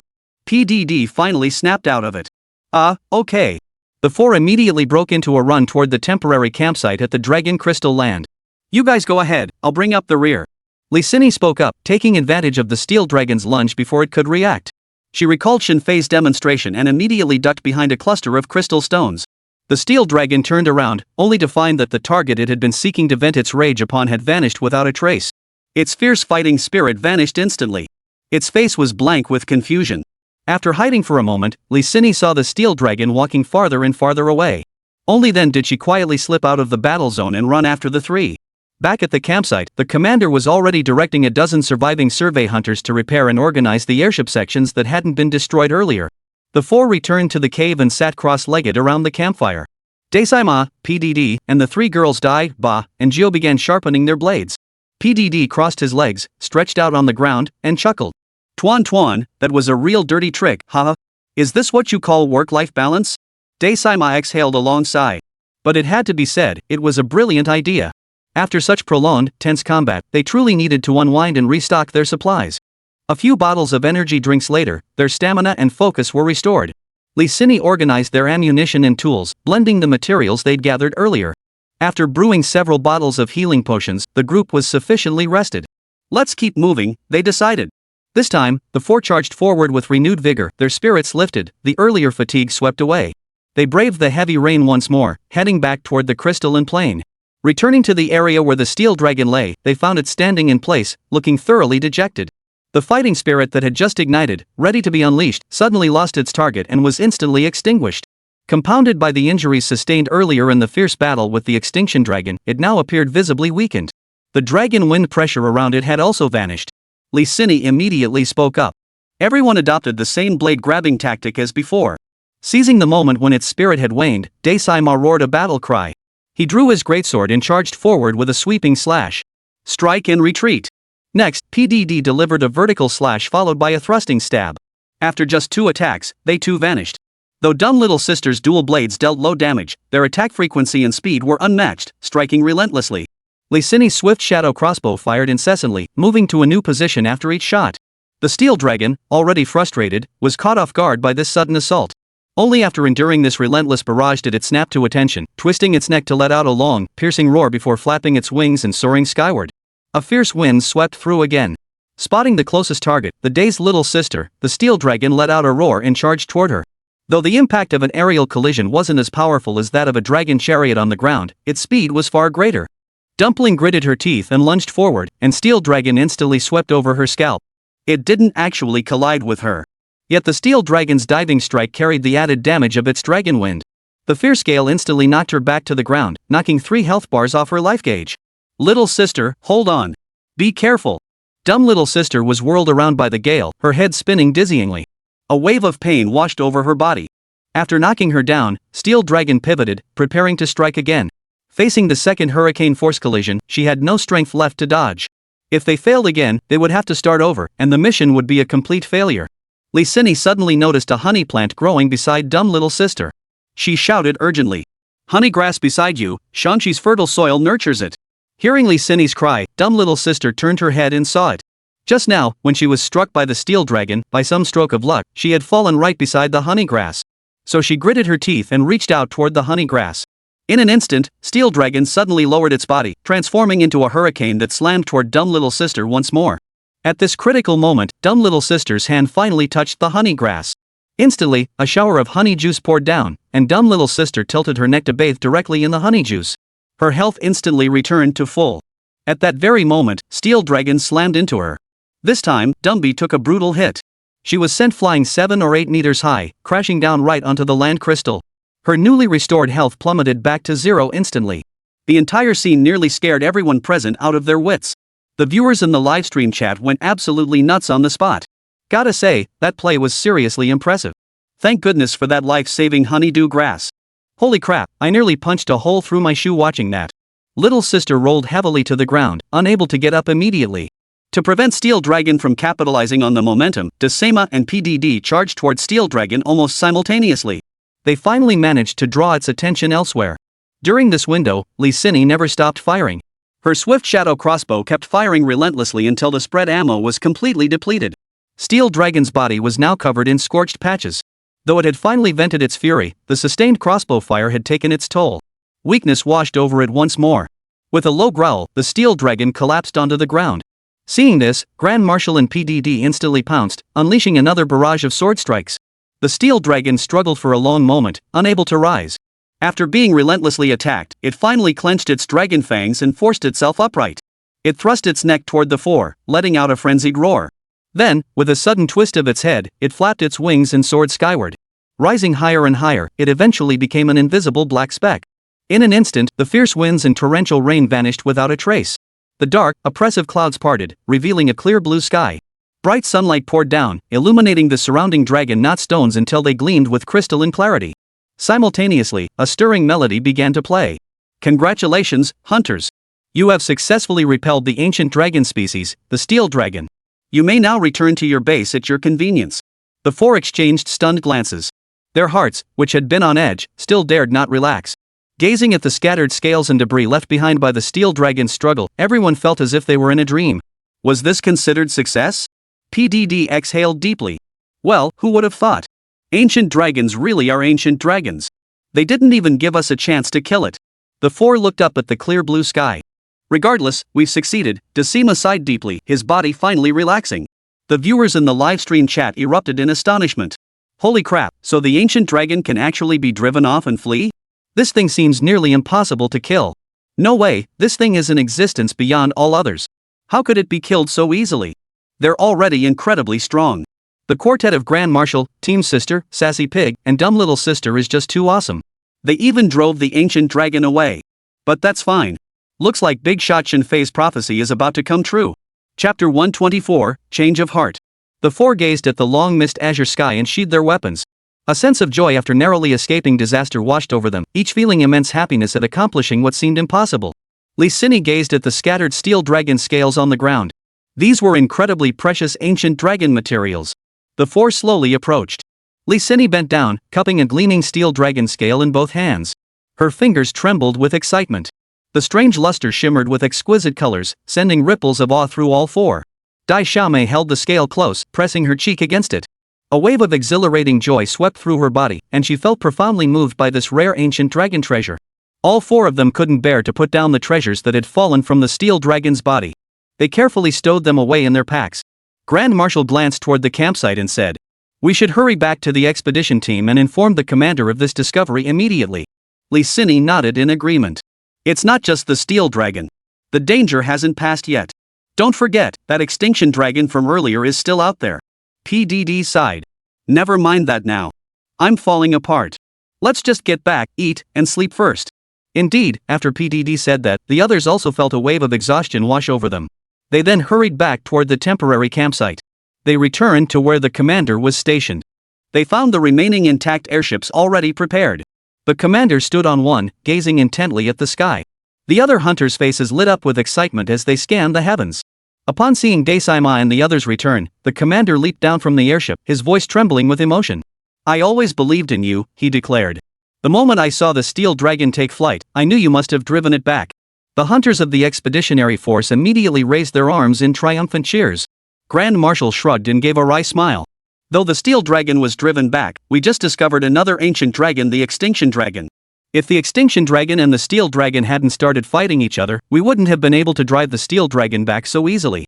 The moment Grand Marshal spoke, the hunters' excitement instantly evaporated. The commander's expression also turned grave. It seemed we couldn't delay any longer. An increasing number of ancient dragons were gathering here. Any further delay would only make things more troublesome. We wouldn't be able to advance a single step deeper into the Dragon Crystal Land. Little sister couldn't contain her curiosity and blurted out, "Commander, what exactly is going on?" The commander spread his hands. "Only by venturing deep into the Dragon Crystal Land will we find the answers. What force could possibly draw so many ancient dragons here? But whatever the reason, this must be stopped." He finished with a hearty laugh. "Everyone should return to the base camp and rest for now. Should any further incidents arise, I'll dispatch hunters immediately to return and issue commissions." He then turned to his dozen or so hunters and barked out orders. "Press onward into the depths of the Dragon Crystal Land." "Yes." A thunderous shout erupted as the remaining 6 airships soared skyward, pushing relentlessly toward the heart of the Dragon Crystal Land. The 4 returned to the base. Finally, all was calm. Immediately, they all received notifications from the menu. Acquired Ancient Dragon Blood X1. Acquired Steel Dragon's Hard Shell 6. Acquired Steel Dragon Scales X8. Acquired Steel Dragon's Sharp Claws X2. Acquired Steel Dragon's Jewel X1. Acquired Steel Dragon's Horns X2. The players in the live stream room erupted in cheers. Many viewers, however, were filled with anticipation. "Sai, I really want to figure out what's going on here." "Yeah, what's the deal with that place? It's got me all itchy. Everyone, hurry up and get over there. We all want to see what the Dragon Crystal Land is all about. PDD glanced at the chat screen before addressing the spectators. Cut it out, you guys. Just wait.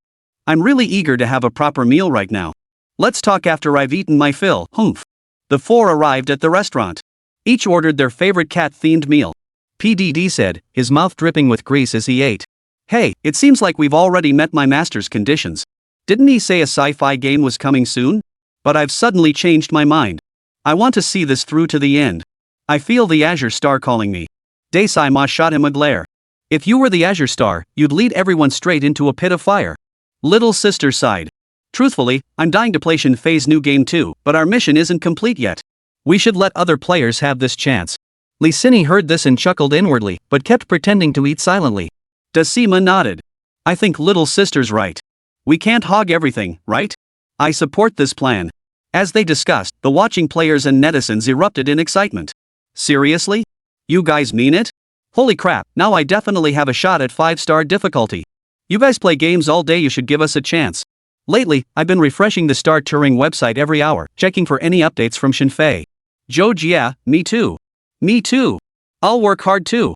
In the game, Daesaima finished his cat food, patted his belly, and sighed. I heard about that mess IGN pulled too. What a load of crap. They're just trying to sabotage this game. Publishing some sci-fi adventure review? That's clearly trying to block Monster Hunter from reaching global platforms. PDD rolled his eyes in defiance. I trust my master. He's not just any person, no, what I mean is, he's not your average guy. But even so, whatever game he makes will absolutely be a masterpiece. I know my master. No one knows him better than I do. Daesaima retorted, utterly speechless. Shinfei doesn't like men, especially ones with your physique. The moment PDD uttered this, Lee Sin, who was eating nearby, burst out laughing. The other three immediately looked at her in astonishment. Lee Sin quickly wiped her mouth and cleared her throat twice. Nothing. I just think you guys are right. Seriously, we should keep moving forward. Daesaima nodded. Anyway, we've completed Shinfei's task. I think his mysterious masterpiece should be out soon. As far as I know, IGN still has that annual most anticipated game review category. Since they've switched to sci-fi for everything else, I bet they'll make this final pick sci-fi too. Most anticipated? Probably just a short demo version. Just as Grand Marshal finished speaking. Chapter 125, A Shocking Revelation. A verified ID suddenly posted a pinned bullet comment in the livestream chat. Stargazing Game Studio, Sima is absolutely right. Circle Eagle members have secured priority access to the game. Star Touring Game Development Studio, by the way, we'd like to take this opportunity to give everyone a heads up. In 1 hour, at exactly 10 p.m., please stay tuned to the Star Touring official website. We'll be making a final important announcement then. Thank you all for your support. Seeing this message, the 4 players in the game froze in shock. Lee Sin nearly blurted out husband. Daesaima was completely dumbfounded. Holy crap, Shinfei's coming in an hour? Whoa, I can't contain my excitement. Oh my god, I'm so hyped too. What game will the big shot release? I'm blown away. Shinfei's efficiency is seriously impressive. Just got the news a couple days ago, and now this. Daesaima announced to the chat. That Shinfei guy? The 4 of us just discussed it and decided to give other players the chance to experience the new game. We'll continue advancing toward the Dragon Crystal Land soon. But we'll wait until your new game is announced before resuming our livestream. Tonight? Stargazing Game Studio, yes, no problem. Please upload screenshots of your current Monster Hunter progress and menu details to the official website now. I'll directly review the star difficulty ratings for selection. Please include your current star rating in the post title. Alright, fellow players, see you shortly. After the stream ended, Lee Sin immediately headed to Shinfei's studio. She found him busy at his computer. She intended to ask about the new updates, but seeing him so engrossed, she stuck out her tongue and quietly approached behind him to peek. Shinfei had opened both the domestic and Asian server websites. The Monster Hunter Rise base game had been fully redeemed. All code copying was complete. Now, all that remained was to announce the news. Lee Sin noticed that on the official websites for both the Chinese and Asian servers of Journey Through the Stars, Shinfei had prominently added a new section. When Shinfei clicked into that new game section, Lee Sin couldn't help but cover her mouth. She was instantly stunned by the dazzling, magnificent cosmic starry sky on the page. Only when Shinfei scrolled further down did she see the 4 large characters, No Man's Sky. So this new sci-fi adventure game was called No Man's Sky? Just then, Shinfei sensed Lee Sin standing behind him and chuckled. You little rascal, sneaking peeks like that, ha. Lee Sin instantly pouted and sat on Shinfei's lap, wrapping her arms around his neck. Husband, is this the new game? Yefei nodded. Yes, this is just a demo version for now. Besides this game, I have another major announcement to make, though that one isn't a demo, it's the full game itself. Lee Sin gasped. What? You're announcing 2 games at once? Honey, you're so amazing. Yefei said. The other one is, of course, the next installment in the Monster Hunter series, Monster Hunter Rise. I'll be announcing both pieces of news to the players shortly.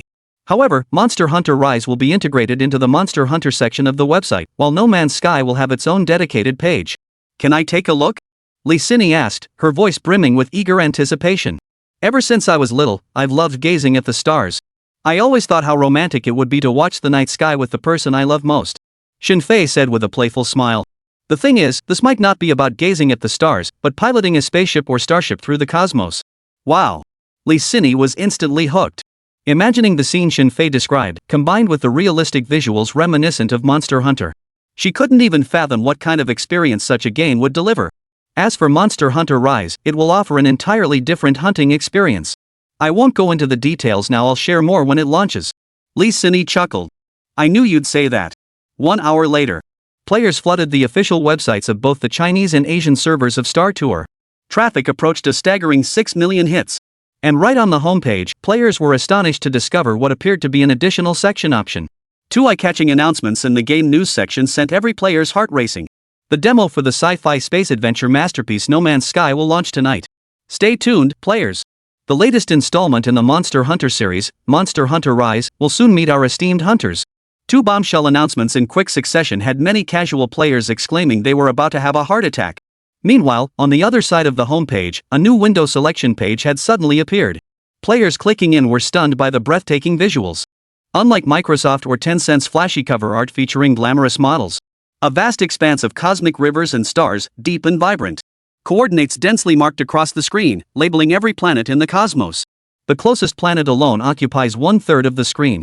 Its immense visual presence leaves players in awe. At the bottom of the screen, several lines of text appear. We have gazed upon the starry sky more than once, wishing to fill the void and overcome the pressure. To date, No Man's Sky stands as the game with the most expansive map in gaming history, containing 180 billion planets, a universe holding 2 to the 64th power of celestial bodies for all players to explore. Each planet is unique and unexplored. All planets are procedurally generated, varying in size, color, ecology, and environment. Every planet orbits its star along a distinct path, experiencing day and night cycles just like Earth. As for the time required to explore, the game offers nearly infinite playtime.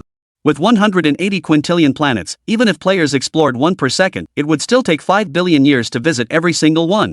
Thus, No Man's Sky is a truly open world where players can freely pursue their desires, be it interstellar exploration, deep-sea diving, space combat, hunting prey, and countless other facets of this procedurally generated universe. Come join the interstellar exploration. Secure your seat in your spacecraft, and let us set sail together, traversing the vast expanse of the cosmos. Upon reading this highly evocative passage, countless players were stunned. Could it be that Yefei got a little tipsy? 180 quadrillion planets to explore? Endless gameplay time? The game looks absolutely mind-blowing, but Yefei, are you serious? 180 quadrillion planets to explore? That's insane. Holy crap, this is too exaggerated. Could such a game really exist in the world? Haha, I bet Tencent and Microsoft would be scared out of their wits if they heard about this game. When have you Yefei masters ever let us down? You crafted that perfect world of Monster Hunter, what could possibly be impossible? I agree, Yefei's game must be solid. Just play it, no questions asked. Amidst the players' stunned reactions, news of Monster Hunter Rise's imminent release spread like wildfire. Mr. Ma caught sight of the news first. After scrolling through the promotional page for No Man's Sky, he was completely dumbfounded. He immediately called Microsoft CEO Donald. Mr. Donald, have you seen the news about the Star Touring game studio? Donald replied. I just saw it. This is insane. This game company must be out of their minds. Did IGN's review make them feel pressured by us, leading to such exaggerated promotion? Chapter 126, Illusion. 180 billion planets for players to explore? Oh my god, you've got to be kidding me. He must be out of his mind. How could such a game possibly exist in this world? Mr. Ma sighed. I heard they're streaming a demo today. Want to watch? Donald chuckled, we can watch it, but such despicable lies will only make players despise them. Ma nodded. You're absolutely right. No matter how you look at it, this game is impossible to pull off. Overhyped marketing will only turn players off. Even if the game itself is decent. We'll see everything tonight during the demo livestream. At the same time, Yefei located the player with the highest progress among the community. 5-star explosive hammer dragon. Was thrilled and excited upon learning he'd been chosen. After connecting, Yefei was surprised to see a girl with a pure and sweet appearance. Upon seeing Yefei, she was so overwhelmed she could barely speak coherently. Yefei smiled and let her calm down for a while before speaking. Beautiful lady, no need to get so worked up. Let's start with the basics. This is the demo version of No Man's Sky. I'm sending it to you now, make sure to check your messages. Soon, the demo version of No Man's Sky finished transferring. Zhao Hao, the young woman, remained visibly thrilled. Thank you, Yefei. Ever since I was little, my dream has been to become an astronaut and explore space. I never imagined it would come this close to reality today. Yefei chuckled. I'm glad you like it. Soon, several game streamers and many players will be watching your livestream. Today, you're the star. Oh my god, I'm still so excited. The girl kept pounding her chest frantically. Yefei then reminded her. Calm down and get ready. The stream starts soon. Enjoy the experience. After logging off, Yefei opened the gamer's live homepage. He knew. The Game of the Year award wasn't decided by some reviewers' scores. It was voted on by players through IGN's official website. Tonight was bound to be another restless night. Trying to pull a fast one on me by switching game genres? Yefei's face broke into a faint smile. No Man's Sky would serve as the stepping stone for his game studio, Star Traveler, to conquer the world. Once Monster Hunter Rise officially launched, the Monster Hunter series would fire off 3 arrows simultaneously, making their game a global phenomenon. That was his ultimate goal. This female player, Lin Shuero, is also a die-hard gamer. Ever since Yefei's Monster Hunter was released, she's become a devoted fan of the series. On the homepage of Yuman's live streaming section. Soon, a live stream room was tagged with live streaming No Man's Sky, the latest masterpiece from Star Turing Games Studio. In truth, Lin Shuero wasn't entirely new to live streaming. She had previously done several game live streams on Douyin. But under these circumstances, it was indeed her first time. As soon as she opened the live stream room, the viewership skyrocketed. The online count quickly surpassed 1 million. Numerous game streamers joined the room immediately to watch her stream. Among them were many hidden ID colleagues from Tencent, as well as reporters from major gaming news platforms. The official Asian server site was also broadcasting the event simultaneously. Lin Shuero took a deep breath. Seeing so many people online made her incredibly nervous. Players in the chat were cheering her on. Hey, don't be nervous. We're rooting for you. And she's a pretty lady too, huh? Go for it. Just play like you normally do. Go for it, sis. If the stream goes well, maybe Yefei will invite you to try Monster Hunter Rise too. Several popular streamers were also cheering her on. With everyone's encouragement, she finally gathered her courage. Under the spotlight, she opened the pod's hatch and slowly lay down inside. Her face immediately appeared on the 700 public chat screen. Lin Shuero then flashed a smile at the chat. Thank you all for your encouragement. I was really nervous just now. I'm also incredibly honored to be my idol Yefei's tester. Now, let's all enter the game Xiuanjia together. The live chat exploded with comments. I'm getting nervous just watching. I can't believe it, 180 billion trillion planets? What kind of game could this possibly be? This is insane. Let's wait and see. Indeed, Jin Yizhou Zhang Lin Shuerong finished speaking and decisively pressed the game launch button. The public screen instantly switched to the game interface. To everyone's surprise, Yefei's game didn't open with the epic space battle cinematic everyone expected, like something from Battle for the Galaxy. Instead, it seemed to jump straight into the loading screen. It was set in the boundless expanse of outer space. This perspective felt as though everyone was aboard a starship, gazing through observation ports at the majestic expanse of space beyond. Brilliant stars streaked past on both sides, sparking endless imagination. Countless stars streamed past one after another behind them, many marked with coordinates and designations, looking exactly like the view through a spaceship's observation window. Wow! Lin Shuero gazed at the dazzling starry river rushing toward them, feeling as if she were traversing time and space. The players in the livestream room all experienced this same wondrous sensation. In an instant, they were all deeply captivated by the scene. All the game streamers watching couldn't help but marvel at the sight. Li Sini was currently watching Lin Shuero's livestream. Witnessing this spectacle, her eyes widened in awe as she instantly became lost in the vast sea of stars. Everyone felt as if they were soaring through the cosmos, watching the twinkling starlight sweep past them, their hearts surging with emotion. It was human nature to feel curiosity and longing for the unknown. Many had gazed up at the boundless starry sky as children, truly feeling their own insignificance in that moment. What lies beyond the horizon remains a mystery to this day. Yet at this very moment, each person felt as if they were about to personally seek answers to those questions hidden in their hearts for years, right there in space. In this moment, every heart trembled. Watching the livestream, both Ma and Donald stared wide-eyed. This opening sequence revealing the profound depths of the universe was something neither had anticipated. Donald then forced himself to snap out of the game's visuals, blinking rapidly.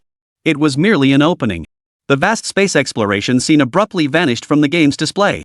The screen shifted, revealing an unfamiliar mountainous landscape. Lin Shuero found herself wearing a spacesuit, standing in an unknown environment. Chapter 127, Detailed Specifications. Looking up, the sky appeared orange-yellow, reminiscent of Mars. All around her grew peculiar, towering plant-like structures. Some spiraled upward, others spread like umbrellas, definitely not the trees of Blue Star. From the tops of these plants, streams of gas occasionally spurted out, an utterly bizarre sight. Lin Shuero heard a whistling wind sound outside her spacesuit. The wind was so strong that dust particles were being swept high into the air. A profound sense of loneliness welled up within Lin Shuero. It was precisely because the surrounding scenes felt so real, without a single trace of a game, that she got this feeling. It was as if she had truly arrived on an unknown planet in reality, every detail and scene vividly present.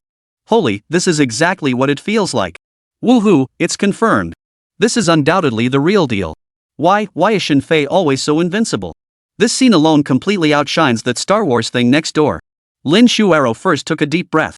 She felt her breathing was still smooth. Seems the spacesuit's oxygen supply is still ample. But what now? Lin Shuero surveyed her surroundings. Shouldn't I figure out where I am first? And, don't I have a spaceship? Just as Lin Shuero stood there utterly bewildered, the defense-grade Wenge's wing suddenly emitted 3 muffled, resonant beeps. The unmanned deep space exploration system has activated. Chang, a fully intelligent AI butler system initiated. Immediately, the female voice grew increasingly sweet. Dear Explorer, hello. I am Chang'a, your fully intelligent AI assistant. You may now consult the system logs to review your current tasks. Lin Shuero then noticed a scanning cursor appear on the visor panel of her spacesuit helmet. The cursor moved in sync with her head movements. What kind of cutting-edge tech is this? Lin Shuero was utterly stunned. The virtual cursor displayed unknown plant information whenever it hovered over vegetation. Some bizarrely shaped plants barely resembled plants at all, slowly writhing as if alive. Could these things be dangerous? Others emitted thick yellow smoke, clearly unnatural. All were labeled as unknown plants. Everything Lin Shuero saw now sparked her curiosity. On this alien planet, she dared not act rashly, fearing she might stumble upon unforeseen dangers. Thankfully, she had activated the Chang'a system. She could ask it for guidance. She thought for a moment and asked, Sister Chang'a, what planet am I on? Could these plants and things around me be dangerous? Chang'a immediately replied, this is the Euclid system, coordinates X891Y1030. It's an Earth-like planet saturated with strong ammonia properties, lacking an actual official name. As for the properties of these plants, you won't be able to determine them until you repair your scanner, nor can you analyze other species. Lin Shuero murmured in acknowledgement. Her mind churned for a moment. It seemed she was carrying a scanning device. Currently, it was damaged. If she wanted to understand the surrounding environment, repairing the scanner was essential. Lin Shuero attempted to open her space backpack. Sure enough, she saw the item list displayed on the panel inside. An umbrella-shaped object, the scanner. She retrieved it and pressed the trigger-like activation button. Yet no matter how many times she pressed it, the device wouldn't start. It truly seemed broken. Recalling Chang'a's earlier hint about Huaxiang can re-xiaoshi re-aside h xinding, a reference to a Chinese idiom about longing for the moon and sun, the moment she opened it, a line of text appeared on the virtual panel. I find myself alone on an unfamiliar planet, unprotected and surrounded by danger. I don't remember how I got here, nor do I recall what happened before. But I understand that my first priority is to explore and survive. Below the log panel was a target table. Current objective, test and repair the multi-purpose tool system. The multi-purpose system is vital survival equipment. Its scanner can rapidly assess surrounding resources for life-sustaining materials and emergency medical supplies. Lin Shuero finally understood upon reading this. It seemed that to repair the scanner, she must first fix this multi-purpose tool system. Just as Lin Shuero was checking how to repair the multi-purpose tool, a highly tense and urgent alert suddenly sounded in her Chang'a earpiece. Warning, external temperature detected as excessively high. A heat storm is approaching. Evacuate immediately. What's happening? Lin Shuero immediately panicked. She was completely in the dark about everything, and now this had happened. What should she do? What should she do? Panic filled her heart. She stood frozen in place, utterly at a loss. Her heart was still brimming with ambition, but it hadn't even begun yet. Could it all end like this? The wind outside the spacesuit grew increasingly fierce. Suddenly, a horde of bizarre creatures burst out of a nearby mountain ravine, scrambling frantically toward them. These creatures were likely native to this planet. Their bodies were entirely blue, their heads devoid of facial features except for a massive tentacle-like appendage. Their eyes, if they could be called such, were likely clusters of beads clustered along this central tentacle. Each creature was as large as an elephant, yet they moved with surprising speed. In the blink of an eye, they vanished from sight. They must have sensed impending disaster and fled to avoid it. What on earth should I do now? Lin Shuero was utterly at a loss, her mind blank. No way, it's already over just as it began? Is this Shinfei's masterpiece kicking off with such high-stakes action? Probably need to fix the tools first. Earlier, I think I heard something about repairing the hazard protection system. Could fixing it mean we'll be able to withstand external damage? Can we dig an underground tunnel? Just then, Chang'e's alarm sounded again. Rover, danger alert. Ambient temperature is excessively high. Thermal radiation hazards have reached critical levels. Your protective systems are now depleting. As China's voice faded, Lin Shuero saw a faint blue halo enveloping the exterior of her spacesuit. This must be the protective system. On the display panel before her, Lin Shuero noticed two active indicators. The upper shield charge gauge was steadily declining, while the lower panel showed her life support readings. The surrounding winds had reached terrifying speeds. Several tornadoes had already surged skyward in the distance. Despite her spacesuit, Lin Shuero felt a creeping heat. Seeing the protective systems gauge had dropped to half, she urgently asked Chang'e, "Sister Chang'e, what should I do?" "Chang'e, please note that once the protective system's energy depletes to zero, it will cause life-threatening damage. You may seek temporary shelter in nearby structures, spacecraft, or caves. Chang'e, alternatively, you can recharge the hazard protection system immediately. However, the charging equipment is severely damaged and currently inoperable. Please repair it without delay." Hearing this, Lin Shuero's face fell in utter despair. Holy crap, Sister Chang'e, that's basically saying nothing. How am I supposed to repair the system? Chang'e, please open your space backpack immediately. Detailed instructions will appear in the inventory. Without a second thought, Lin Shuero hastily opened her space backpack and scanned the tools inside. The virtual menu panel instantly appeared before her. Laser energy gun, status normal scanner, status damaged. Can be repaired with 75 ferrite powder. Hazard protection device, status normal. Current consumption, 42%. What is NAL? Lin Shuero scratched her head. The players watching the livestream collectively groaned in exasperation. Hey, sweetie, looks like you slept through chemistry class. That's middle school level stuff, right? Oh my god, sis, should we just do it now? Just then, Chang'e's voice suddenly chimed in. Sodium metal element. Symbol Na. Silvery white, soft, ductile, highly reactive. Burns with a yellow flame and oxidizes readily in air. Used as a reducing agent in organic synthesis and smelting certain rare metals. Listen to that now, that's what you call professional. Am I the only one who thinks the game design for the Chang'e butler is super smart? This should be called AI tech, right? Holy crap, only Shinfei could pull off integrating such powerful AI into a game. Chapter 128, Resources. The competition is still stuck obsessing over graphics upgrades. Honestly, Shinfei's No Man's Sky is still a game changer compared to their offerings. Can't wait to see how IGN and Microsoft review this chuckle. Lin Shuero hurriedly asked within the game. But where's the sodium? Chang'e, each planet contains numerous specific resources. This one is no exception. You'll find the elements you need nearby. After hearing Chang'e's answer, Ma Shuesher slapped her forehead in frustration. Oh my, I'm such a fool. So repairing the equipment requires tackling each step one by one. Realizing this, she finally understood that the scanner must be the first priority for repair.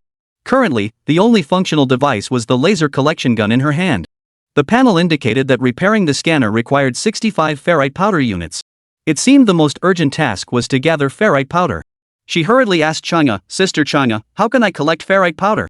Chang'e replied, "Every planet has iron-rich rocks or ores. Simply aim your collector at the rock or ore and perform a standard collection."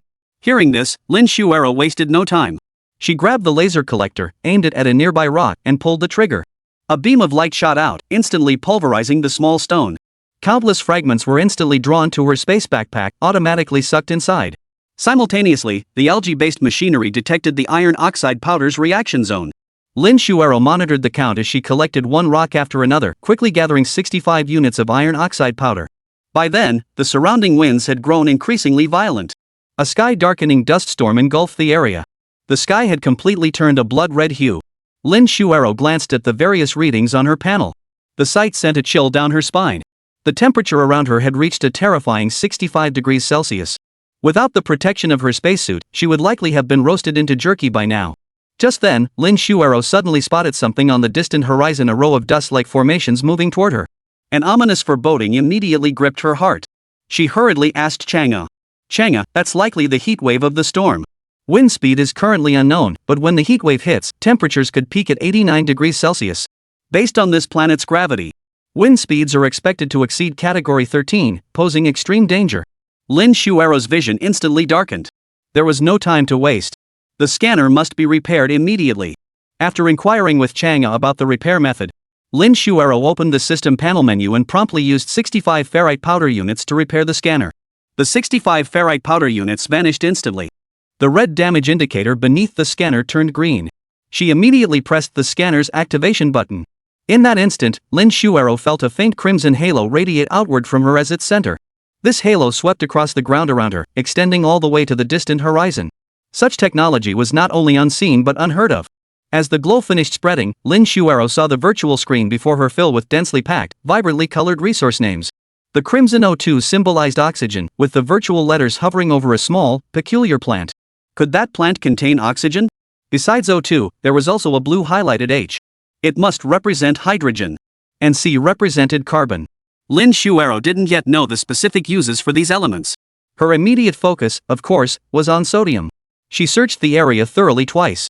Finally, not far away on the other side, she spotted the yellow letters marked Na. Feeling the increasingly intense hot wind around her, Lin Shuero took off running toward her target. As she passed an obstacle, she instinctively jumped over it.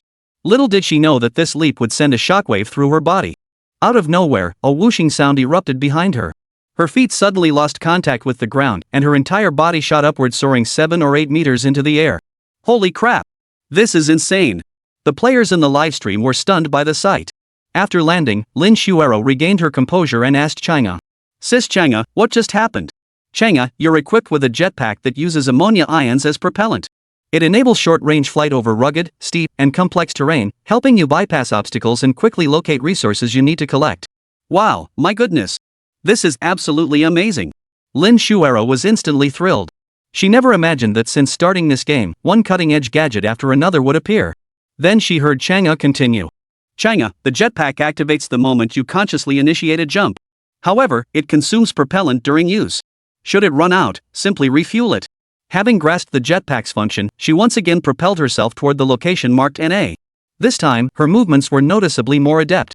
It turned out the jetpack could be controlled based on the user's intent to either jump or descend. When the user maintained a jumping intent, the jetpack continuously expelled ionized gas to propel them upward. However, each burst of thrust was limited. Once a cycle of thrust was exhausted, the user would begin to fall. The pack would then undergo a brief cooldown period, rendering it unusable for another jump for 20 seconds. This only allowed for brief aerial maneuvers by timing ascents and descents. Chang'e, can't this thing's performance be upgraded? Chang'e, of course it can. Later on, you can gather materials at the waste station to unlock upgrades or unlock new features. Chang'e, but currently, I can't provide the materials needed for upgrades, because all upgrades require blueprints to complete. Just as I thought, it definitely isn't that easy. Lin Shuero stuck out her tongue. Now she could fully master the jetpack for leaping forward. The live stream viewers were all filled with admiration. After seeing all these details in No Man's Sky, I suddenly wonder if that other sci-fi space game next door is even playable anymore, huh? Yefei, you're truly a legend. I've always believed in you. Thinking back to IGN's top sci-fi adventure game ratings makes me laugh. With No Man's Sky out there, I don't think any sci-fi space game can hold a candle to it. Chapter 129, So Childish. Agree. Agree 1. In the game, Lin Shuero soared over the ravine stretching before her. That sensation of soaring high was truly exhilarating. The instant she took flight, her chest felt wide open, compelling her to let out a shout to vent the sheer joy within. With the jetpack's aid, she swiftly approached the marker labeled NA Xing. Landing and approaching it, she saw the strange object resembling a yellowish-brown stone, yet it was slowly wriggling. She couldn't tell if it was a rock or some kind of creature. Chang'e, how do I collect this? Chang'e, this is a sodium-rich gas pebble. Its movement stems from sodium-rich gas escaping from within. It's actually lifeless. Chang'e, simply shatter it to collect the sodium. Lin Shuero murmured in understanding, trembling as she reached out. She cradled the object in midair, then with a sudden jerk of her arms, slammed it against a nearby rock. The shattered gas pebble scattered into golden fragments. Just like the ferromagnetic powder earlier, they were instantly absorbed cleanly by her space backpack. She hurriedly opened her backpack and inventory to check. Finally, she had collected 12 sodium. Time to recharge. Lin Shuero hurriedly operated her inventory, feeding the 12 sodium units she just collected into the hazard protection system. The system's energy level had previously dropped to around 15%. With the 12 sodium units added, it instantly surged back above 30%. Lin Shuero finally let out a sigh of relief. Immediately afterward, she felt the heat within her spacesuit gradually decrease.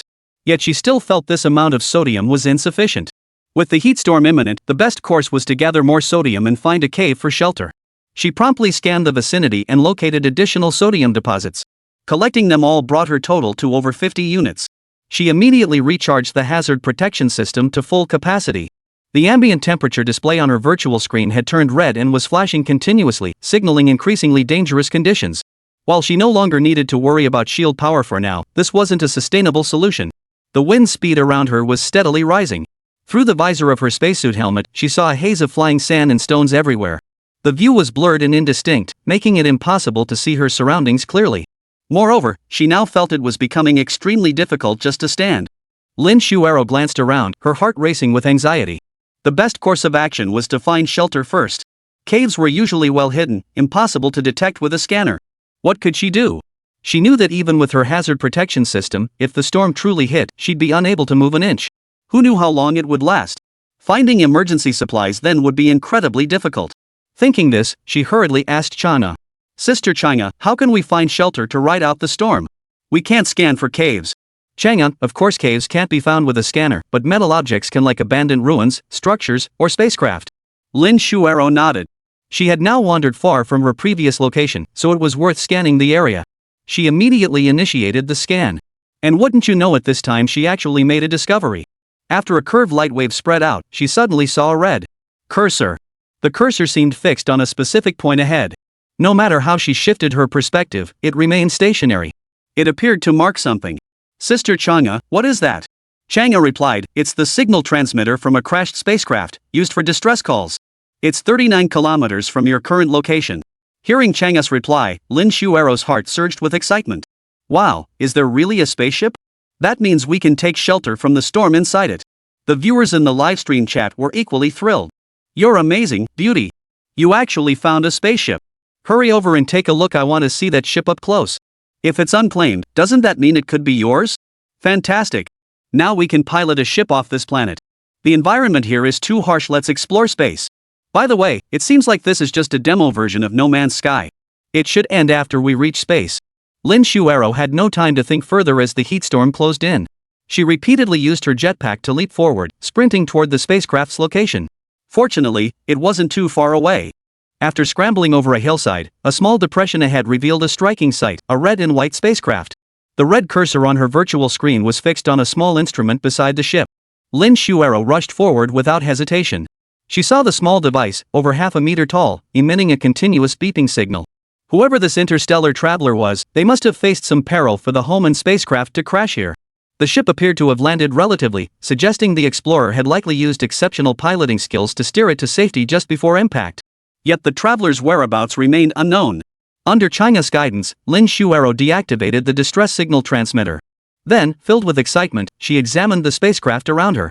The spacecraft wasn't particularly large, even smaller than some conventional helicopters.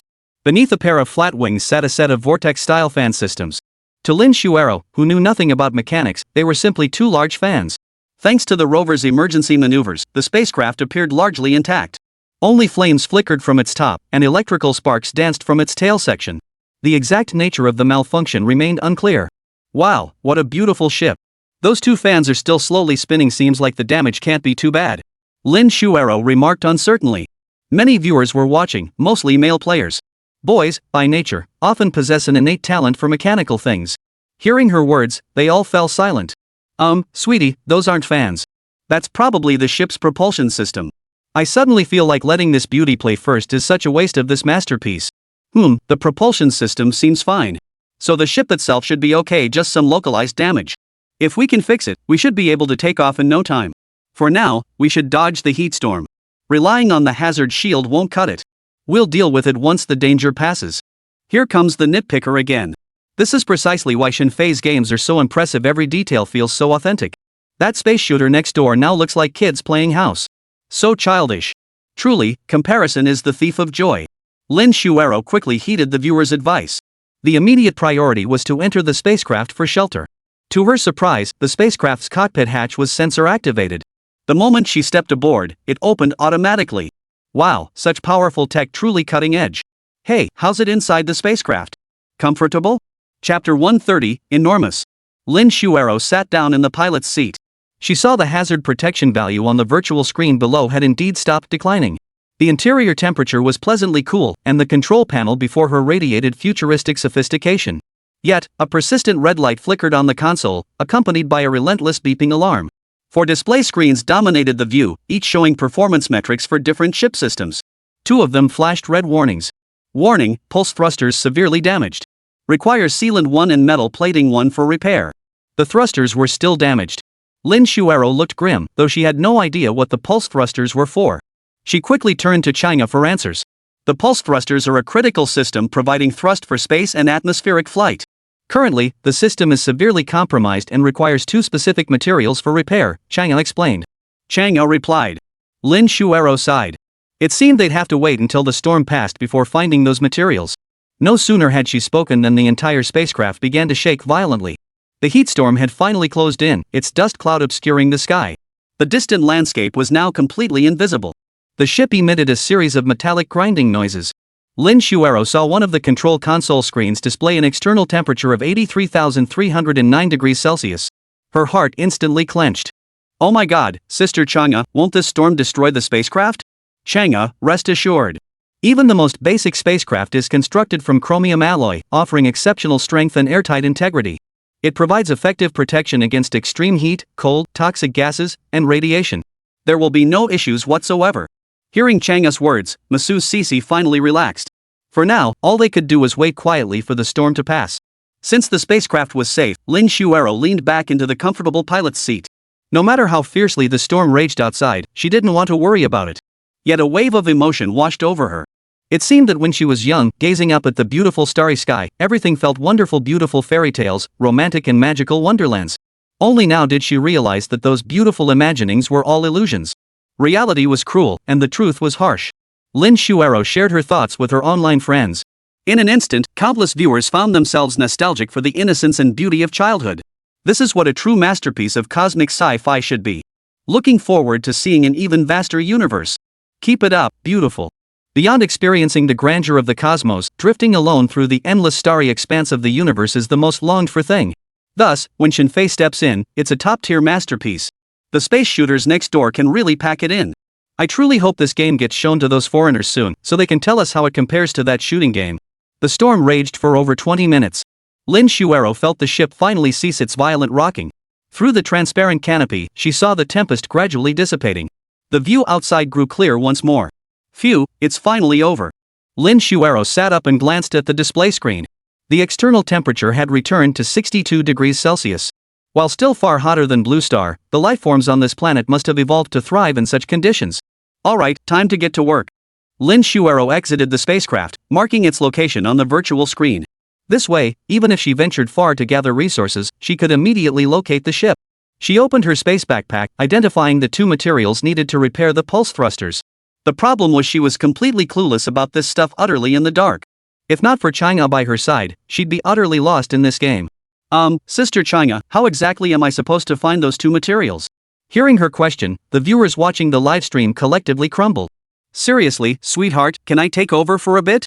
This god-tier game is being wasted in her hands. Chuckles. Seriously, Chang'e's AI is so powerful, just ask Chang'e for everything. Lonely me and Sister Chang'e embarking on a deep space journey, wow, that felt amazing. Bro, you're even hitting on an AI? How long have you been single? In the game, Lin Shuero quickly received Chang'e's response.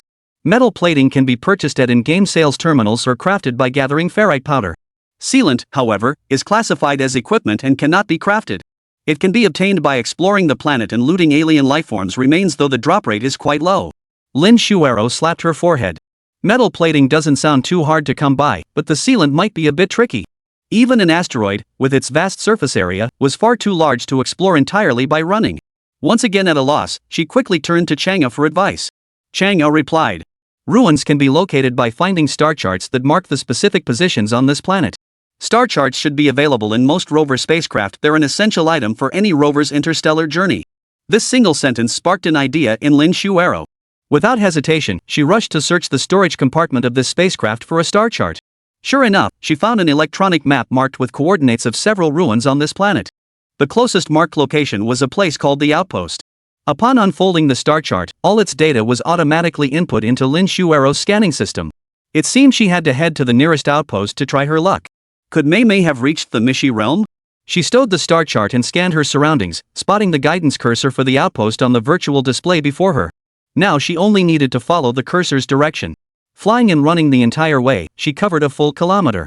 The alien landscapes along the route left Lin Shuero in awe. Though occasional gusts still swept through, the storm had passed. Those strange, unnamed creatures had reappeared. Some animals were enormous, standing 7 or 8 meters tall when upright. They roamed in packs beneath the slow-growing, shadowy vegetation. Not knowing if this planet harbored any ferocious beasts, she decided it was safer not to provoke them. Her progress was swift. Within 10 minutes, she reached the location marked on the star chart. A cluster of structures sat in the center of a depression. The structures had a distinctly futuristic design, resembling some kind of base station. To have endured the harsh environment for so long without collapse, these structures must have been built with exceptionally strong materials. Chapter 131, Utterly Stunned. Lin Shuero saw that the door to this abandoned outpost was open. The entire station, powered by an unknown source, still operated with its instruments functioning normally. Lin Shuero held no interest in other high-tech equipment, nor did she understand their purpose. Her sole focus now was finding sealant to repair the spacecraft immediately. After searching for a while, she discovered a storage terminal against one of the 3 walls. The storage terminal's hatch spiraled outward. As soon as Lin Shuero approached it, the hatch whirled open like a vortex. Apparently, it hadn't been locked. She eagerly peered inside and found a tube-shaped object resembling toothpaste resting quietly within. Picking it up, she realized it was none other than the sealant. Found it! Lin Shuero exclaimed, jumping up excitedly. Just then, Chang'e's voice echoed in her ears once more. Stations and ruins like this one exist in countless numbers across the cosmos, serving as vital sources for rare materials. However, locating them requires. First, be marked and confirmed using star charts to locate them. Star charts can be purchased at space stations within each star system or discovered through exploration on certain planets. Moreover, some ruins allow you to learn alien languages. Hearing Chang'e's detailed explanation, not only Lin Shuero but every player watching the livestream felt profoundly shaken. It seems the claim of 180 billion trillion planets per star system wasn't just hot air after all. I've said it before, when has Shinfei's game ever disappointed players? I trust Yefei. If he says it exists, it must be real. How on earth did they create such an immense game world? This is just insane. Hey, sweetheart, you should learn some alien languages. Who knows, you might run into aliens soon enough, huh?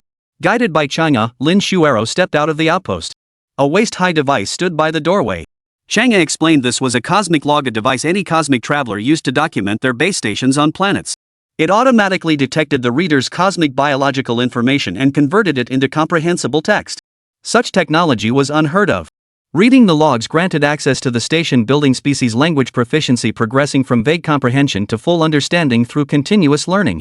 Lin Shuero read one entry: the station's builders were called the Wykian race, with the log detailing the base's construction date and purpose. However, no records existed regarding the Wykians' origins or their location in the cosmos.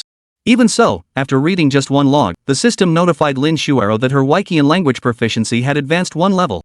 She could now comprehend basic, commonly used Wykian phrases.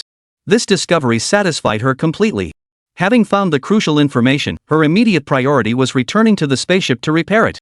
Leaving the abandoned outpost, Lin Shueson followed the ship's beacon and soon reached its location.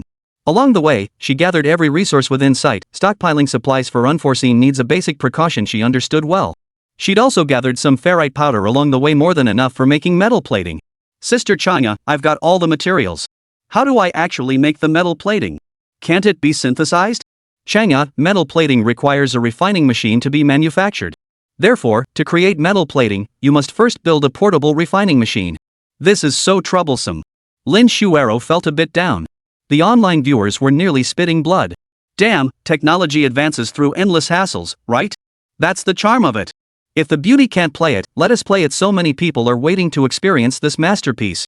You get a spaceship for free, Chen, and all you have to do is fix it. Yet you still complain it's too much trouble? Facing over 2 million viewers in the livestream now, Lin Shuero could only give a helpless smile. Fine. Of course I know. I'll start repairing the ship right away. Lin Shuero hurriedly checked the materials needed to craft a portable refiner. The panel menu showed that the refiner required dihydrogel, while the gel test required kilowatts. These synthesis processes could be directly performed through the system menu, automatically updating the items in her space backpack. Fortunately, she had collected a fair amount of dihydro along the way, so she quickly produced the dihydro gel. Then, using the freshly made metal plating and the 3002 units she'd collected earlier, a portable refiner was completed. Mission accomplished.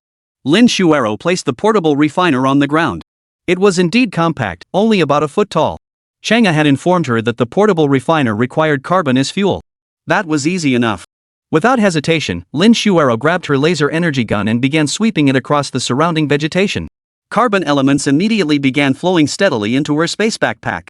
Feeling she had collected enough, Lin Shuero loaded the carbon into the portable refiner, filling it to capacity. She then added ferrite powder and selected the option to produce pure ferrite. The portable refiner immediately began rumbling to life. Watching the pure ferrite blocks being produced, Lin Shuero felt an immense sense of accomplishment. She hurriedly announced on the public chat. My apologies, everyone. I take back what I said earlier. Right now, I feel pretty awesome. This is exactly the fun of Shinfei's game. Playing this game really helps you master chemistry. Seriously, doesn't anyone else think Shinfei's knowledge is just too vast? That's why he's a god, no arguments accepted. Every detail of this game is extraordinarily well crafted, without a single flaw to be found. This is the true embodiment of invisible yet profoundly impactful. Lin Shuero wholeheartedly agreed. This game never ceased to amaze her. The quantity of pure ferrite now fully met the requirements for repairing the spaceship. Lin Shuero snapped back to reality, gathering the finished pure ferrites before stowing away the portable refining machine. She never imagined her space backpack could hold so much. What kind of black tech was this? There was no time to ponder further. Finally able to repair the ship and depart this planet, she could set sail into the vast sea of stars, marveling at the grandeur of the cosmos. Lin Shuero returned to the ship's cockpit and immediately activated the system to apply the pure ferrite to the damaged sections. The screen before her finally ceased flashing red, and Chang'e's prompt echoed in her ears. Detected, tail fin thrusters repaired. Pulse propulsion system restored. Ship status normal. Ready for takeoff. Yay! Lin Shuero couldn't contain her excitement. And raised her arms in triumph. Chang'e's voice echoed through the cabin. Chapter 132, Captured. Congratulations, Wanderer, on acquiring your first spacecraft. Please give it a beautiful name. HM. Lin Shuero tapped her lips thoughtfully. Let's call it Nautilus, she declared. May it sail smoothly. The online community marveled. Wow, that's a lovely name. So cute. How did you come up with it, beauty? Not bad, I like it too. Lin Shuero beamed with pride. She'd first heard the name while watching an animated film years ago, and now it felt like the perfect fit. Finally taking off? Woohoo, time to celebrate. This gift has to go out. Instantly, the public chat screen was flooded with super rockets, symbolizing the journey into space. At this very moment, Lin Shuero felt like an astronaut destined for space, the center of everyone's attention. A great astronaut dedicating herself to the advancement of the nation's aerospace technology. She took a deep breath and slowly raised her head to gaze at the orange-yellow expanse of sky. Guided by Chang'e, she pressed the spacecraft's launch button. To the boundless, vast, and magnificent universe here we come. Time to witness Shinfei's cutting-edge technology. Honestly, I feel more nervous than she does. Can this spacecraft, barely larger than a helicopter, truly roam the starry seas of the cosmos? Me too. I'm so nervous. Piloting the spacecraft proved surprisingly straightforward. Under Chang'e's guidance, Lin Shuero quickly found her rhythm. Supported by advanced systems, the exhilaration of soaring through the heavens made her cry out in delight. The vast planetary landscape shrank beneath them, countless mountain peaks streaking past until they blurred into a vast orange expanse. Chang'e explained that every spacecraft had a built-in stabilization system, preventing pilots from feeling discomfort or harm from acceleration. Pilots only needed to focus on steering the ship. Hearing this, the live stream chat exploded with excitement. This detail is seriously thoughtful. The cutting-edge tech kept coming in waves. Damn, wouldn't it be amazing if we had this in real life? I'm so jealous of her, that must feel incredible. Let's fly out of the planet. Take us to space, beautiful lady. Lin Shuero tilted the ship upward, gazing at the planet's orange-yellow atmosphere. She took a deep breath, gripped the control stick, and pressed the pulse drive activation button. To leave a planet, one must activate the pulse drive. It instantly propels the ship to escape velocity, launching into space in the blink of an eye. Lin Shuero's finger trembled slightly as she prepared to press the button. She smiled at the public screen and said, "Everyone, follow me. Let's begin our space journey." With that, she resolutely pressed the pulse drive activation button. Suddenly, the images outside the ship's canopy blurred. Lin Shuero felt a slight vibration through the ship as a deafening roar filled her ears. The orange-yellow sky ahead rapidly thinned and faded. A faint halo formed on the cockpit canopy from the intense friction against the atmosphere. The entire scene was overwhelmingly breathtaking, yet so utterly real. This sensation of soaring into the stars, making one's blood boil, was something no game could ever replicate.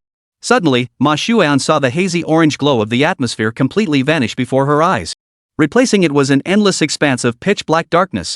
In the darkness, countless indistinct shadows streaked past at speeds imperceptible to the naked eye. Had they already reached space? Lin Xuero immediately released the pulse thruster controls.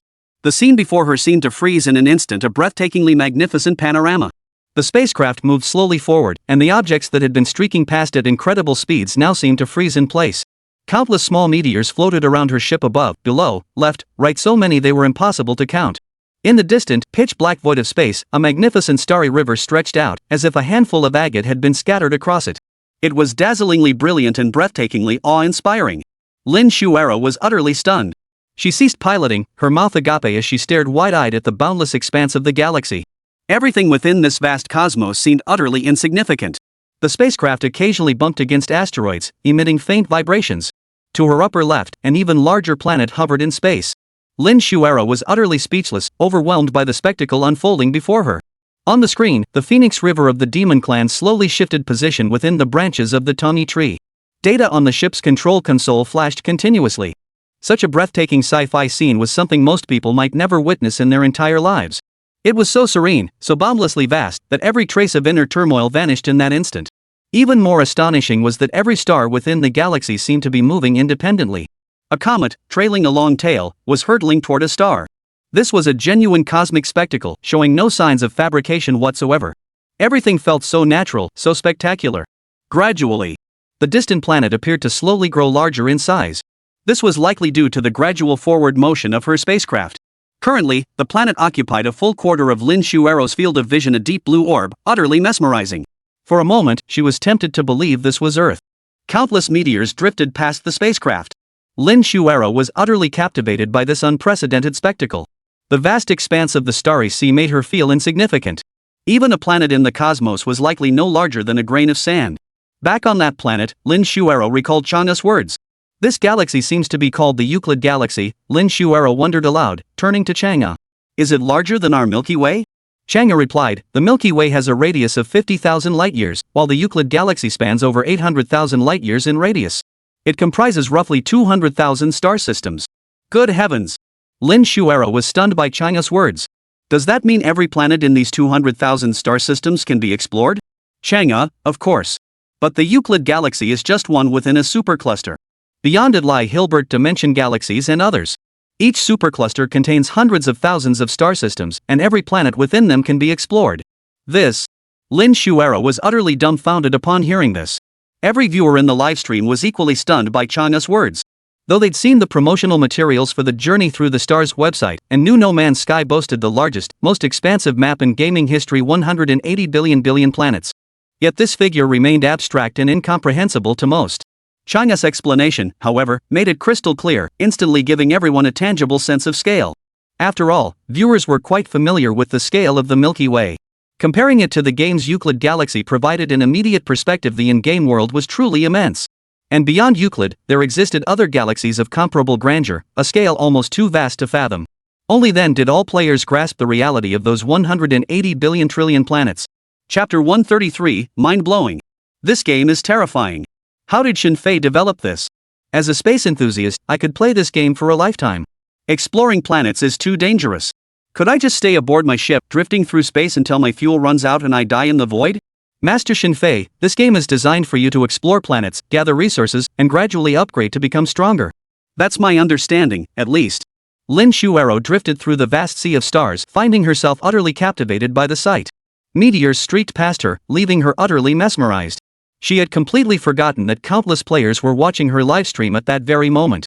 Completely oblivious, her heart was filled with excitement and thrill. Just then, Chang'e's voice suddenly echoed through the void. Wanderer, the demo of No Man's Sky has concluded. Enjoy the gameplay experience. If you enjoyed this game, please look forward to the full release. Chang'e will once again join you in exploring this boundless expanse of stars. Lin Xuero watched the starry sky before her slowly fade into the distance, until it became an endless void of darkness.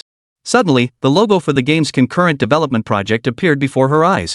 Only then did she snap back to reality. she let out a long sigh. Her heart still raced with excitement from the mesmerizing adventure she'd just experienced. Exiting the game and opening her pod, she saw countless players flooding the public chat with confetti and applause emojis. Undoubtedly a masterpiece, Yefei. The idol of the community truly lives up to the hype.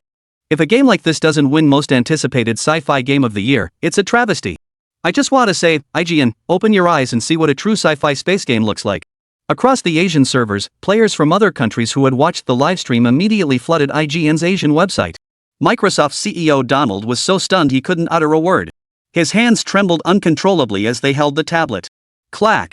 A sharp crack. The tablet slipped from his grasp and crashed to the floor. Inside Tencent's headquarters, Ma, the CEO, stared wide-eyed in disbelief at the concluded livestream. He remained frozen in shock for an eternity. On IGN's Asia website, within the page for Asia's most anticipated game of the year, 10 games were currently open for player voting. True to expectations, the theme this time was sci-fi adventure. 10 sci-fi themed games were listed on the page. Currently ranked first was a space shooter game called Cosmic Police, developed by New Vision Games. It's just a basic space shooter where you clear levels by dodging enemy attacks and defeating bosses one by one. These games pale in comparison even to Microsoft's Battle for the Galaxy, let alone Yefei's newly released No Man's Sky. Instantly, the comments section was flooded with posts from countless players. What kind of trash games are these top 10? They're an eyesore just sitting here. IGN is garbage anyway, how could they not recognize a powerhouse like No Man's Sky? Are they blind? A bunch of idiots, just trying to suppress such an excellent game. I'd rather be the butt of jokes than be played for fools. We gamers aren't stupid, we can tell trash from treasure. Seriously, Monster Hunter not winning Game of the Year is a colossal joke. We players won't trust IGN's reviews anymore. In no time, the comments section exploded with over 800,000 posts. Every single one was a tirade against IGN. The vitriol was so intense it practically cursed out the entire families of IGN executives. IGN was utterly trashed. IGN was originally a coalition of game review organizations. IGN Alliance CEO Pierre, witnessing this chaos, could no longer sit idly by. IGN's primary focus has always been the gaming industry in Europe and North America. The Asian region was managed by another executive, Perez. After noticing the intense backlash from Asian players, Pierre immediately contacted Perez. Pierre demanded over the phone, "What the hell is going on with the game reviews in Asia? Players are tearing us apart." Perez, having already secured lucrative benefits from a partnership with Microsoft in the Asian region, deliberately steered this year's Game of the Year award toward a sci-fi theme. Facing his superior's interrogation, Perez could only stammer and evade. Little did he know, Pearls would snap back. Then why did you change this year's Game of the Year review event to focus on sci-fi games? If you keep doing this, who among the players will trust us in the future? You're shooting yourself in the foot, Mr. Perez. Perez was rendered speechless by the blunt words, cold sweat beading on his forehead. Immediately, he demanded, post an announcement on IGN Asia's official website right now. The review for this year's Game of the Year in Asia is cancelled. We will select a new game. And there will be no genre restrictions. I will personally select a team of reviewers to travel to Asia for the game evaluation. The most anticipated Game of the Year will now incorporate player preferences featuring titles they most want to play in the future. Got it? Pierre's repeated barrage of demands left Perez frantically wiping sweat as he nodded in agreement. The very next day after the No Man's Sky demo release, IGN Asia's website posted two critical announcements. One displayed an apology to players, acknowledging insufficient rigor in the review process. Then came the announcement, the Asian Game of the Year award was nullified. IGN headquarters would dispatch reviewers to conduct impartial evaluations, unrestricted by game genre. On the most anticipated games page, No Man's Sky's selection screen was finally added, replacing the previously last-ranked title. This marked an unprecedented victory for players. Unsurprisingly, No Man's Sky rapidly surged to the top spot with an overwhelming number of votes. It crushed the second-place contender by more than double. It instantly set a new record as the most anticipated game in IGN's Asian region history. Meanwhile, domestically in China, following the announcement of Monster Hunter Rise, Microsoft and Tencent's Star Wars Battlefront saw its popularity plummet. Both in Asia and domestically, the game faced overwhelming suppression from Monster Hunter. News coverage, live streams, and player downloads were all dominated by Monster Hunter. Live streaming was particularly affected. Almost all top-tier domestic streamers now prioritize Monster Hunter as their primary game. After witnessing the breathtaking cosmic vistas of No Man's Sky, several streamers, especially PDD, regretted their earlier choices. Had they known No Man's Sky would be this mind-blowing, they never would have ceded that opportunity to players. After watching the livestream, Lee Sinny spent entire days clinging to Yefei, pestering him to play No Man's Sky. Naturally, she employed plenty of feminine wiles along the way. Meanwhile, facing the immense anticipation from countless domestic players for Monster Hunter's future developments. Chapter 134, Godlike. Following this, they all rushed to restart their Monster Hunter livestreams immediately. This time, however, Lee Sin did not participate. She had immersed herself in the game world of No Man's Sky. PDD, Dai Xiaomei, and Decima, under the eager anticipation of countless players, continued their Monster Hunter journey. They stood once more within the base. The fierce battle against the Steel Dragon from 2 days prior was still vivid in their minds. Decima retrieved the Steel Dragon's scales and fondled them for a long while, unable to put them down. He then turned to PDD and Dai Xiaomei and said, "Let's craft some gear for ourselves first." PDD, too, was holding the Steel Dragon's hard shell, constantly measuring it against his body. The thought of donning ancient dragon armor filled him with awe. Saliva practically dripped from his mouth as he stared at the Steel Dragon's shell in his hands. Hearing Decima's words, Inghui grinned like an idiot. Let's go, let's go. I can't wait to see how awesome the Steel Dragon set looks." The three of them dashed toward the forge. When the blacksmith uncle saw the Steel Dragon scales, he was absolutely thrilled. The iron hammer in his hand fell to the ground. Suddenly, he charged forward with a maniacal expression. A pair of rough hands gently caressed the Steel Dragon's hard shell and scales. His eyes burned with unbridled fervor.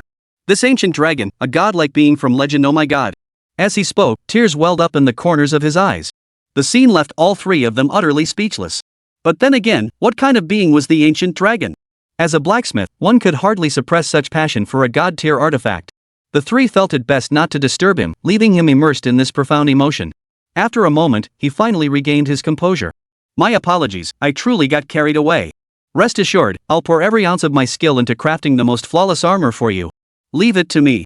Oh, and just now, a hunter from the investigation team returned saying there's an important matter requiring hunters to gather at the Dragon Crystal Land. You should go check on that commission first, then come back to me. Grand Marshal, PDD, and Little Dumby exchanged glances. An ominous foreboding washed over them. It seemed the commander and the others had encountered another major crisis. We'd better hurry and check it out. Decima finished speaking and hurriedly motioned for the two to rush over to the receptionist girl.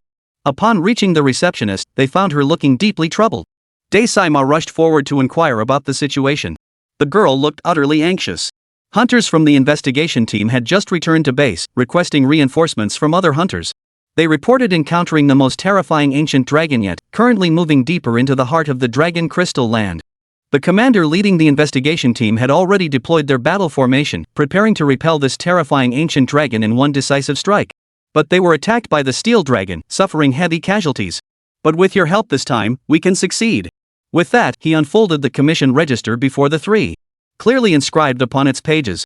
Proceed immediately to the Dragon Crystal Land to assist in repelling the ancient dragon. Direct reward 50,000.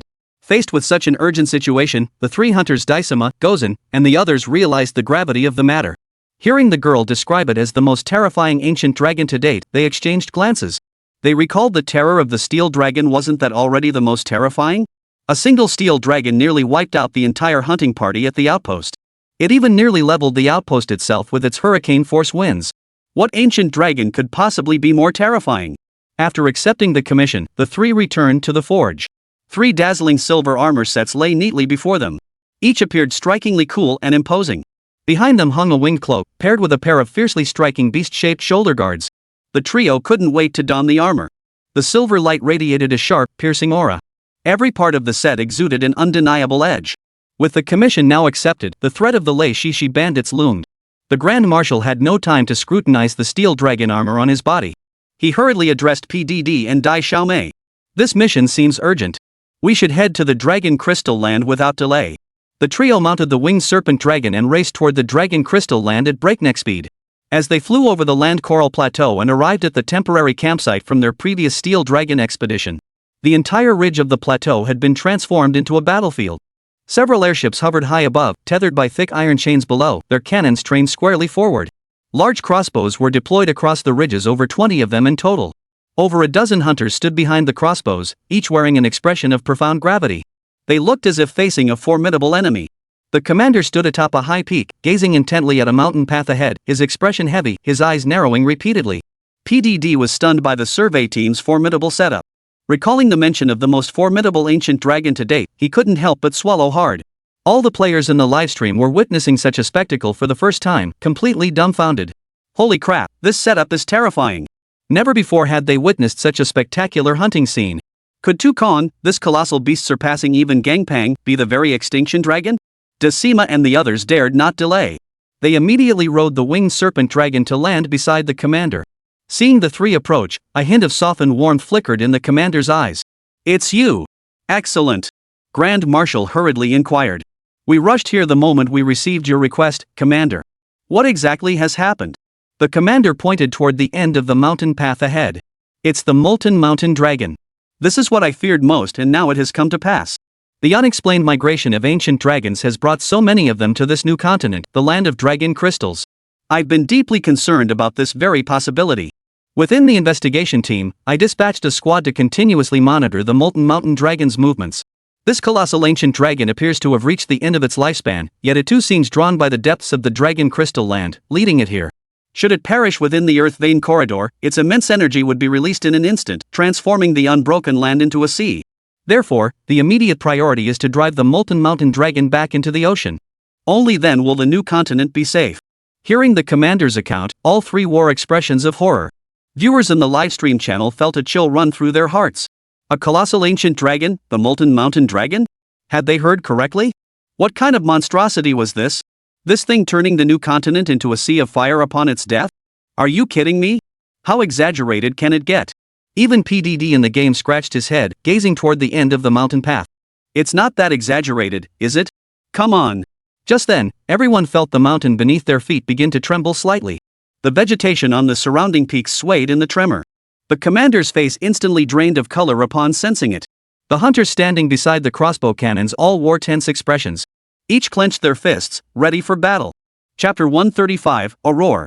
Some gripped the crossbow handles with sweaty palms. Suddenly, the commander seemed to sense the surrounding temperature gradually rising. Before long, a wave of heat swept in from the direction of the mountain path. PDD, who couldn't stand the heat, soon had sweat pouring down his forehead. Damn it, whatever the hell is coming, just come already. Why make such a big deal out of it? I can't take this anymore, he exclaimed, pulling a cold drink from his pack and downing it in one gulp. Only then did he feel a bit of relief. Grand Marshal and dumb little sister were also starting to feel the heat. They pulled out their own cold drinks and chugged them down. Just then, the commander's loud shout rang out. Everyone, watch out. That guy's coming. Get ready. He boarded the winged serpent dragon and soared into the air, bellowing instructions to the hunters aboard the airship. Attention! Once the molten mountain dragon gets closer, open fire with cannons first, then use the cable cannons to restrain it. Do not let it advance another step. Got it! A resounding shout echoed from all 8 giant airships in the sky. Everyone, be careful. The molten mountain dragon is coming. Proceed according to the original plan. Quick! Decima, PDD, and Daishame all three felt their hearts leap to their throats. Each drew their weapon, gripping it tightly. Countless eyes now fixed on the mountain path's end. Time ticked by. The surrounding tremors intensified, causing nearby trees to rustle violently with each shockwave. Witnessing this commotion, the live stream audience erupted in gasps. Holy crap, what is this? The noise, what kind of massive creature is this? Holy, the shields aren't holding up. How the hell do we fight this thing? As the ambient temperature soared, the mountain beneath their feet trembled more violently. In the distance along the mountain path, a deep brown mass of rock was slowly advancing toward them. Each movement sent powerful tremors rippling through the ground. Daishame and his 2 companions thought their eyes were playing tricks on them. PDD even rubbed his eyes and squinted toward the end of the mountain path. Only after repeated confirmation did they realize they hadn't misseen it. A mountain peak was indeed advancing step by step in the distance. Was that thing the molten mountain dragon? To push back an entire mountain? No way! Daisai and Daishame were both utterly dumbfounded. And as the molten mountain dragon drew nearer with each step, everyone saw its true form. It looked exactly like a mountain, or more precisely, its massive back. Peaks rose and fell across its form, intermittently spewing flames. Thick plumes of smoke billowed from its surface, while flames and molten lava flowed down its massive slopes onto the ground. Wherever it passed, the crystal and stone paths surrounding the blood trail melted under its intense heat. Others were crushed to dust by the colossal mountain-like body of the molten mountain dragon. The commander, perched atop the winged serpent dragon, bellowed orders to the airship above. All cannons, prepare to target the molten mountain dragon. Then he flew swiftly to the cliff edge, barking orders to the hunters operating the crossbow cannons. 17 crossbow cannons, prepare. Front row, dragon-shattering crossbow arrows. Rear row, Chu-Kong bombs. Aim and lock. Just then, the molten mountain dragon drew ever closer. The Grand Marshal glanced down at the mountain peak beneath his feet, at least 200 meters high. Yet as the molten mountain dragon drew nearer, it towered even higher than his vantage point. An overwhelming sense of insignificance instantly paralyzed him. All three stared blankly at their weapons. Using this blade to fight a mountain? What kind of joke is that? It's like scratching its itch. PDD flung his katana to the ground and plopped down onto his butt. The commander sprinted up to the trio. Hunters, the molten mountain dragon's weak point is its heat dissipation pores. They resemble stone pillars and stalactites. You must climb onto its body and strike those pores.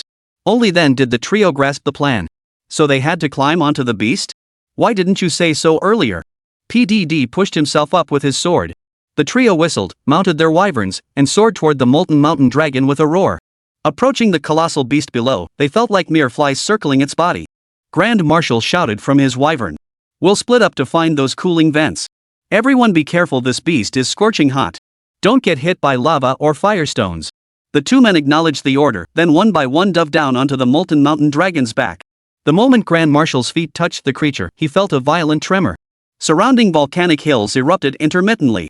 Each violent spew of fire and lava sent shockwaves rippling through the air. Torrents of molten rock surged past him, while sparks rained down from above. For a moment, he didn't even know how to take a step. Just then, a thunderous roar erupted beside him. A nearby volcanic hill erupted violently, sending a massive chunk of molten rock hurtling straight toward him. Only his lightning-fast reflexes saved him as he rolled sideways. The firestone crashed down, shattering fragments that splattered directly onto his body, instantly depleting a chunk of his health. A ball of flame ignited on his body. The Grand Marshal frantically beat at the flames with both hands until they were finally extinguished. He immediately downed a bottle of healing potion. Wiping his mouth and the hot sweat from his face, he felt the lingering heat despite the potion's cooling effect. On the other side, at the commander's signal, all 8 cannons on the airship fired simultaneously. The shells exploded in a dense, fanning pattern against the colossal body of the molten mountain dragon. The deafening explosion sent bursts of fire erupting from its surface. The crossbow cannons embedded in the mountain wall also activated. Though their power paled in comparison to the cannons, their firing rate was significantly faster. Hunters stationed before several crossbows worked feverishly, sweating profusely as they shuttled massive arrows and reloaded rapidly. The commander himself boarded an airship, personally manning a cannon. Aiming directly at the molten mountain dragon's chest, he fired. Shells fired one after another from the airship. When one cannon ran out of ammunition, Lu flew to the next airship to resupply. With each cannon blast, he bellowed a roar. At that moment, intense bursts of fire erupted one after another across the slopes of melting mountain dragon. The cannon's power proved truly formidable. Each shell that exploded on the molten mountain dragon's body shattered the volcanic rock, covering it into fragments. Such an epic battle scene left the viewers in the livestream room utterly speechless. Chapter 136, Reinforcements. Holy crap, I never imagined Monster Hunter could still deliver such explosive action at this point. This is nothing short of a war-torn battlefield, utterly spectacular. Now I believe it, if this thing self-detonates upon death, the entire new continent might be wiped off the map. This thing is a volcano. Having just a few hunters take it on is a joke. Yefei, you're seriously badass. You can even flip this thing over a whole field. As the viewers gasped in awe, Decima struggled to navigate the molten mountain dragon's body. He swayed unsteadily, constantly on guard against the lava erupting beside him and the flying firestones. Just a splash of flame earlier had already whittled his health bar down significantly. If a flaming rock hit him squarely, even with his current steel dragon armor set, he'd be done for. Big Sam stumbles forward over the uneven, pitted rock terrain beneath his feet. Glancing around, he suddenly spots an opening behind a volcanic hill. Within the opening stood a glowing red stone pillar. Its surface was riddled with holes that periodically flared bright red, releasing bursts of flame before returning to stone. Found it! The Grand Marshal's heart leapt with joy. Without hesitation, he drew his sword from his back and thrust it into the pillar. He didn't even think before unleashing a powerful, charged strike at the stone column. To his surprise, the pillar didn't feel like solid rock when struck. Instead, it offered a resilient, springy resistance. The Grand Marshal swung his sword like the wind, delivering a flurry of strikes in an instant. Just then, the pillar's color abruptly shifted from stone gray to a deep crimson, then blazed to a fiery red. A deafening roar erupted as a searing heat wave erupted outward, blinding flashes of fire erupting in its wake. The intense blast instantly hurled the Grand Marshal backward. His full health bar plummeted to 0. The searing pain sent him tumbling to the ground. Damn it! I never expected this thing to need cooling down periodically. Chu Wei Li Shi Shi Zhaodong. After recovering for a while, he hurriedly downed another bottle of healing potion. Now he finally got the hang of it. When it was about to cool down, he had to dodge. He immediately raised his sword and charged forward again. Meanwhile, the molten mountain dragon was nearly upon the expedition's attack position. Several cannons on the position had already exhausted their ammunition. Suddenly, the dragon let out a deafening roar. Its massive body began to sway. From its mountainous body, countless firestones and spewing lava erupted. These fiery projectiles instantly rained down like a storm upon the airships and ballistae. A series of deafening explosions followed. Within moments, 2 or 3 airships were struck, instantly reduced to wreckage that crashed clattering to the ground. Several frontline crossbow turrets were also rendered useless. The surrounding area became a sea of fire. The commander, stationed before a cannon, saw the ammunition beside him rapidly dwindling. He immediately yanked a nearby hunter to the cannon's front. "Quick, keep firing. Use every last shell." After bellowing this, he mounted the winged serpent dragon and soared toward the crossbow emplacements below, shouting orders. "The molten mountain dragon is about to break through. Don't let it pass. Rear emplacements, fire the restraint rounds." With that command, the crossbows lined up in the rear row immediately fired with a thunderous boom. Restraint rounds, each trailing steel cables, struck the molten mountain dragon's massive body. Several thick steel cables tightly bound its body, effectively slowing its advance. The commander watched as the cables stretched taut, emitting a series of sharp snaps. It seemed unclear how long they could hold. They must make it understand the consequences swiftly and force its retreat. Just then, the air suddenly filled with the piercing, blood-curdling screech of 3 whirring blades. Roar! The commander's heart sank as he looked skyward. A colossal figure spread its immense wings and dove straight onto the molten mountain dragon. Witnessing this, the commander nearly ground his teeth to dust. Damn it! Just at this critical moment, the newcomer revealed a pair of massive horns, its wings bristling with razor-sharp spikes. After 4 massive claws slammed into the molten mountain dragon, it let out a deafening roar. "It's an ancient dragon. It's an extinction dragon. What the hell do we do now?" Players watching the livestream were utterly devastated. "Holy, Yefei, are you trying to torture us to death? Oh, this is murder. Another ancient dragon? What the hell is going on? Who can explain this situation? An extinction dragon? This thing can even hold its own against a steel dragon. This is hopeless." Seeing this, the commander's eyes turned bloodshot. He ordered the mohawk-haired youth to command operations at the crossbow cannon.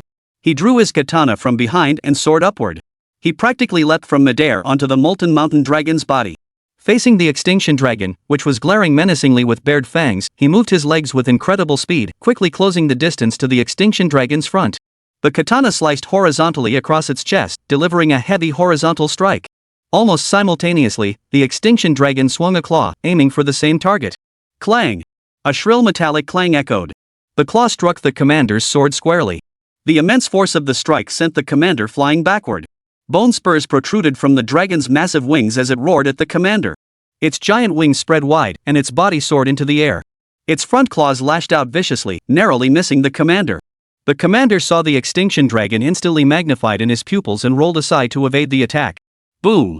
A thunderous crash echoed as the extinction dragon's claw slammed into the ground beside him. Sparks flew, striking his body and instantly igniting into burning embers. Just then, a cry came from the Mohican youth below. The commander's restraining blast is about to fail. The molten mountain dragon is still advancing. The commander glanced down to see the Mohican youth gritting his teeth, clutching the crossbow with both hands, his eyes bloodshot as he stared at the molten mountain dragon. The steel cables emitted agonizingly sharp creaks, seemingly stretched to their absolute limit. Then he suddenly noticed another crossbow on the opposite side, still intact and undamaged by the molten mountain dragon. "Hang in, come quickly. Hunters, come support." The 3 Grand Marshals had now located the cooling vents on the molten mountain dragon's body and were firing relentlessly at them. Hearing the commander's shout, they hurriedly gathered behind him. The commander barked at Grand Marshal. "Everyone, do your utmost to drive this beast away. The next wave of fireballs is almost upon us. Once the molten mountain dragon charges past, it'll be nearly impossible to stop it." With that, he hurled a rope into the sky, mounted the winged serpent dragon, and flew toward the crossbow cannon. The commander landed with a near roll, seized the crossbow's handle, swiveled the barrel, and fired a restraint shot directly at the molten mountain dragon. A thunderous boom echoed. The restrained projectile, tethered to a brand new steel cable, embedded itself deep into the molten mountain dragon's body. The cable instantly snapped taut once more. Chapter 137, Too Powerful. Unexpectedly, the effect of this magic restraint bullet proved remarkably effective once fired. The molten mountain dragon's forward momentum slowed instantly. A slight easing appeared on the commander's face. He finally breathed a small sigh of relief. On the molten mountain dragon's back, Grand Marshal, PDD, and Dai Xiaomei all stared at the extinction dragon, gripping their weapons tightly. Volcanic hills erupted incessantly beside them, lava flowing wildly. Facing this ferocious ancient dragon under such circumstances, all 3 felt uneasy. Recalling how this beast had dominated its opponents, they knew this battle would be exceptionally difficult. Roar! The extinction dragon's terrifying roar echoed across the landscape. Its massive form reared up, lunging forward with tremendous force. The colossal claw slammed down toward the foremost figure, Grand Marshal. Grand Marshal immediately rolled to evade. Crash! The dragon's claw slammed down heavily beside him. Instantly, its spiked armor erupted in a barrage of projectiles toward the Grand Marshal. Though he had evaded the initial blow, he never imagined the dragon possessed such a lethal follow-up. Thud! A dull thud echoed. The Grand Marshal was instantly pierced by the black spikes. He had just rolled to his feet when the black spikes struck. Without even a groan, he collapsed straight down where he stood. The black spikes dealt devastating damage. Despite the steel dragon's defense and enhanced evasion distance, this was a move he never anticipated. His health was instantly depleted, sending him back to the cave campsite. In an instant, they were left with only 2 chances remaining. Damn it! Seeing Daesaima get instantly wiped by the extinction dragon, PDD felt the blood boiling in his chest instantly doused with a bucket of ice water, the chill spreading to his very soles. Daxiomi froze in place. How fast? The dragon of annihilation appeared colossal, yet its speed was astonishingly swift. PDD gritted his teeth. No matter what, we've come this far. If it's trapped, we'll break it. As he spoke, the Tachi sword was already at his side. Perhaps sensing PDD's drawn blade, the extermination dragon leapt toward him in an instant. Its massive form lunged at him. PDD felt only a gust of wind rush past him, his body rooted to the spot. Judging by the situation, it seemed he intended to unleash the see-through slash. Dumb little sister froze in place for a moment. The players in the live stream room erupted in gasps. Xiao Shu, you wouldn't, you're actually going to use the see-through slash on an ancient dragon? That's way too cocky. Holy, you're playing with fire here. No way. Even after Gulong got taken down, you're still pulling this stunt? Amidst the collective gasps, the extermination dragon's right claw slammed down with brutal force. PDD's katana shot out in a desperate, almost instinctive strike. It felt like pure luck. Clang! The extinction dragon's right claw slammed into PDD's katana. PDD felt a sharp tingling in both palms. He scrambled backward, then swung his blade horizontally. A dull thud echoed. To his astonishment, the strike succeeded. The blow severed several black spines from the extinction dragon's body. PDD immediately followed up with a flurry of vertical slashes. Yet, after losing its bone spines, the extinction dragon seemed utterly unaffected. It spun around, its tail whipping up with blinding speed, aiming to crush him. PDD swung his blade, but the creature shrugged off the blow as if it were nothing, immediately launching its next attack. Its massive tail came crashing down like a thunderous wave, instantly knocking PDD flat on the ground. His katana hadn't even landed a clean strike. The extinction dragon twisted its body, raising its tail and slamming it down in one fluid motion. Its speed rivaled even the swift dragon's, despite being several times larger. PDD's health plummeted to critical levels. Immediately after, the extinction dragon spread its wings and leapt into the air, slamming its massive palm down with devastating force. Boom! PDD was instantly engulfed in a shower of sparks. Viewers in the livestream chat were gripped by profound dread. It's no wonder it rivals Steel Dragon. This ancient dragon is just too powerful. Yeah, most monsters would at least show signs of pain after a piercing strike. This one counterattacked instantly. Ancient dragons are just too formidable. This is going to be tough.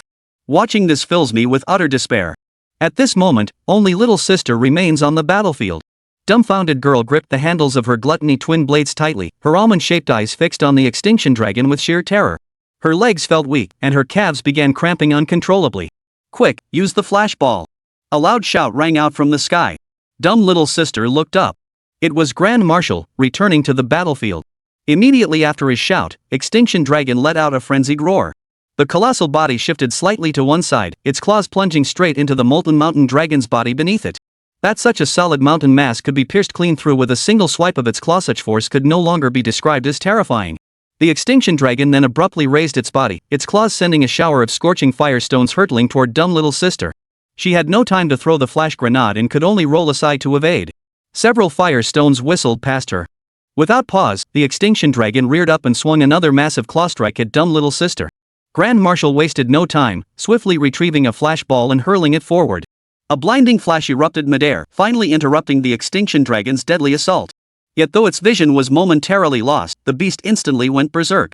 It slammed its massive head into the ground, sending nearly all the black spikes on its back flying out. The fan-shaped barrage of black spikes shot toward the Grand Marshal and dumb little sister. Dai Saima scrambled to the side, narrowly evading the onslaught. But Dai Xiaomei, having just dodged the fireball and regained her footing, found a massive black spike whizzing toward her. Even with her lightning reflexes, 3 such strikes were impossible to dodge. A dull thud echoed. Dumbfounded little sister was struck by the giant spike, screaming in agony as she was sent flying. The strike itself wasn't fatal, but she landed directly in the molten lava flowing from the molten mountain dragon. The searing flames instantly engulfed her body in flames, causing her health to plummet further. The extinction dragon continued its frenzied rampage, lunging forward before raising its massive tail to execute a sweeping 360-degree tail strike. The attack's range was immense. Grand Marshal had already retreated far enough, yet the tail still swept past him. Trapped in the lava, dumb little sister couldn't rise. Already in excruciating pain from the Blackthorn's strike, the added scorching damage left her utterly immobilized. Amidst the agony, dumb little sister felt a fierce gale of wind sweep toward her. Instantly, darkness engulfed her vision, and she knew nothing more. When she opened her eyes, PDD and Grand Marshal were both by her side. They had returned to the cave campsite. Chapter 138, Unable to Break Through. Hunters, having failed 3 times, the Extermination Dragon's repulsion attempt has completely failed. The campaign against the Extermination Dragon will restart. The livestream audience fell into silence. PDD sighed. Damn it, there's just no way around this. That thing deals insane damage and moves so damn fast it's practically hyperactive. We can't attack it head-on, and standing still to dodge and defend isn't working either. Decima clenched his jaw and tightened his fists. Who says otherwise? Looks like flash bombs are useless now. While the flash affected it, it just seemed to drive it even crazier. Other monsters, even that ancient steel dragon, respond well to flash bombs. We could use that chance to attack. But this thing? After the flash, it went berserk, moving even faster, completely unstoppable. Plus, the Volcanodon's mountain terrain is narrow. If we get hit, we'll be one shot. Instead, we should focus on reading its moves and dodging each attack individually. That approach would be far more effective than relying on flash bombs. PDD slammed his fist into the ground, gritting his teeth. Looks like that's our only option. We'll have to go in head-on. Little sister, however, stared blankly at the cave entrance, utterly lost. The ancient dragon's power had instilled a deep, primal fear within her. She doubted she could keep her composure facing the extinction dragon again. That thing was simply terrifying. Let's go. Looks like we have to bite the bullet. Xiao Shu, Xiao Mei, don't get carried away. Stick to the strategy of dodging and retreating. Let's give it a shot anyway. Decima said as he stood up. The 3 immediately flew toward the molten mountain dragon again. Due to their earlier failure, the extinction dragon essentially had a fresh start. Despair spread through the hearts of the viewers. Starting over wasn't the issue. They hadn't dealt much damage to the extinction dragon anyway. Against a monstrosity like this ancient dragon, they could only endure the beating. No items worked, tactics were useless. They were just at the mercy of fate. Truth be told, the steel dragon was terrifying back then too. Flash bombs actually worked against it, and the steel dragon had faced this extinction dragon, which had weakened it considerably. Looking back now, this extinction dragon's difficulty level was truly hellish compared to the steel dragon's. Take it slow. If it really gets too much, call in Big Shot Shinfei. That dog head move beats everything else, huh? Just as the viewers were buzzing with discussion, Decima and the other 2 returned to the molten mountain dragon. Facing the extinction dragon again, the shadow of their earlier wipe felt even heavier. The extinction dragon let out a thunderous roar, its voice echoing across the sky. This bone-chilling sense of oppression felt even more intense now that the trio had just been utterly crushed. Spread out. Decima bellowed, and the trio instantly formed a triangle around the extinction dragon. Without hesitation, the dragon locked onto PDD and unleashed its earlier claw slam attack. PDD's face turned green. Facing the extinction dragon's thunderous assault, clenching his jaws so hard his teeth nearly shattered, Ing Yuan lunged toward the sun-covering grinding field. Boom! PDD felt a violent tremor beside him as sparks flew, narrowly avoiding the blow. The extinction dragon's technique remained unchanged, yet the terrifying pressure it brought was even more intense than before. The viewers in the livestream were left in awe. Each time they witnessed it, their legs grew weaker. FCK, how do we break this? No choice, gotta get hit a few more times. Ancient dragon. If I ever face an ancient dragon, I'd probably need to dodge 10 or 20 times just to stay on my feet. So Sima and the others are doing pretty well, damn it. Terrifying as it is, the extinction dragon's move is seriously cool. Doesn't that smash look just like that palm technique that comes crashing down from the sky? Ha, the Buddha's palm. After dodging that Buddha's palm strike, PDD's heart nearly leapt out of his chest. If that giant claw had connected solidly, he'd have been sent flying back again. The dragon's extinction strike missed, and immediately another new move followed. It swept sideways toward PDD, its body shifting abruptly. 3 chilling, spine-tingling giant spikes instantly protruded from its back. Then, with its wings pressed flat against the ground, it launched a devastating Iron Mountain collision, crashing straight toward PDD. Fortunately, the steel dragon set's evasion distance boost came into play. His earlier roll had given him just enough distance. The wings missed, but the extinction dragon's massive horn rammed straight into PDD. PDD grunted, rolled on the spot, and was flung backward. His health plummeted by more than half. Pain. Struggling to rise, PDD watched helplessly as the extinction dragon prepared its next strike. He simply had no strength left to fight back. The livestream chat erupted in sighs. Decima and Dai Xiaomei could do little but seize the moment while the extinction dragon attacked PDD to chip away at its health. PDD was gored by the massive horn, wincing in agony. Fortunately, the extinction dragon shifted its focus, lashing its tail toward the two behind him. Dai Xiaomei's dual blades were lighter and quicker to sheath. She rolled backward instantly, dodging the strike. The second swipe was aimed squarely at Grand Marshal. Dai Sima had just swept his greatsword horizontally, grazing the extinction dragon's tail. The gap was followed by a direct hit to the main body. He regretted swinging the greatsword halfway through. The massive tail slammed down with a thunderous crash, smashing squarely into Dai Sima's body. The impact echoed with a deafening boom, sending hearts racing among the live stream viewers. Good grief, it looked painful enough to make you wince. The Grand Marshal was instantly knocked flat to the ground. His health bar instantly flashed red, plummeting to 0. Sparks flew as the extinction dragon roared. The black spikes Great Marshal had just hacked off began regrowing. Zhou Jia watched in sheer terror. Good heavens, this thing can regenerate? Viewers flooded the chat with despair. What's the point of fighting? This is hopeless. This is a real monster tormenting us. Dumbfounded, little sister froze in place. She dared not use the flash grenade now, terrified that once the glare faded, Xu Jinlong would instantly unleash his fury. For a moment, she didn't know what to do. After smashing Grand Marshal to the ground with its tail, the Dragon of Annihilation reared up, its massive head crashing down on him. Amidst the tremors, Grand Marshal was predictably sent back to base once more. PDD finally recovered, downed a healing potion, and drew his katana. Damn it, dodging was useless, charging was pointless, might as well fight to the death. Passively taking hits meant certain defeat, better to fight back. His eyes turned bloodshot as he gripped his sword and charged forward. With a roar, PDD stood beside the extermination dragon and delivered a vertical slash straight at its body. Crack! A series of explosive cracks echoed. PDD severed numerous black spikes from the extinction dragon's body, which clattered to the ground. PDD froze. Seems like that sword didn't even hit the extinction dragon's body. What the hell is this? He couldn't fathom why the dragon's black spines were so resilient when extended, or why the armor plating on its wings was so solid it couldn't be cut through. Chapter 139, Damage Output. This attack seemed to awaken the extinction dragon's fury. Its massive wings spread wide as it soared into the sky. A fierce gaze locked onto PDD. What kind of move was this? PDD felt paralyzed on the spot. He couldn't shake the feeling this creature had an endless supply of techniques. Without a second thought, he sheathed his blade and fled. The extinction dragon roared mid-air. Its massive form plunged downward like a hawk striking its prey, a sudden, violent dive. This charge, amplified by the momentum of its wings, was blindingly fast. How could PDD's two legs possibly outrun it? He dared not glance back, merely sprinting forward in a mad dash. Boom! A deafening crash echoed. PDD was struck squarely.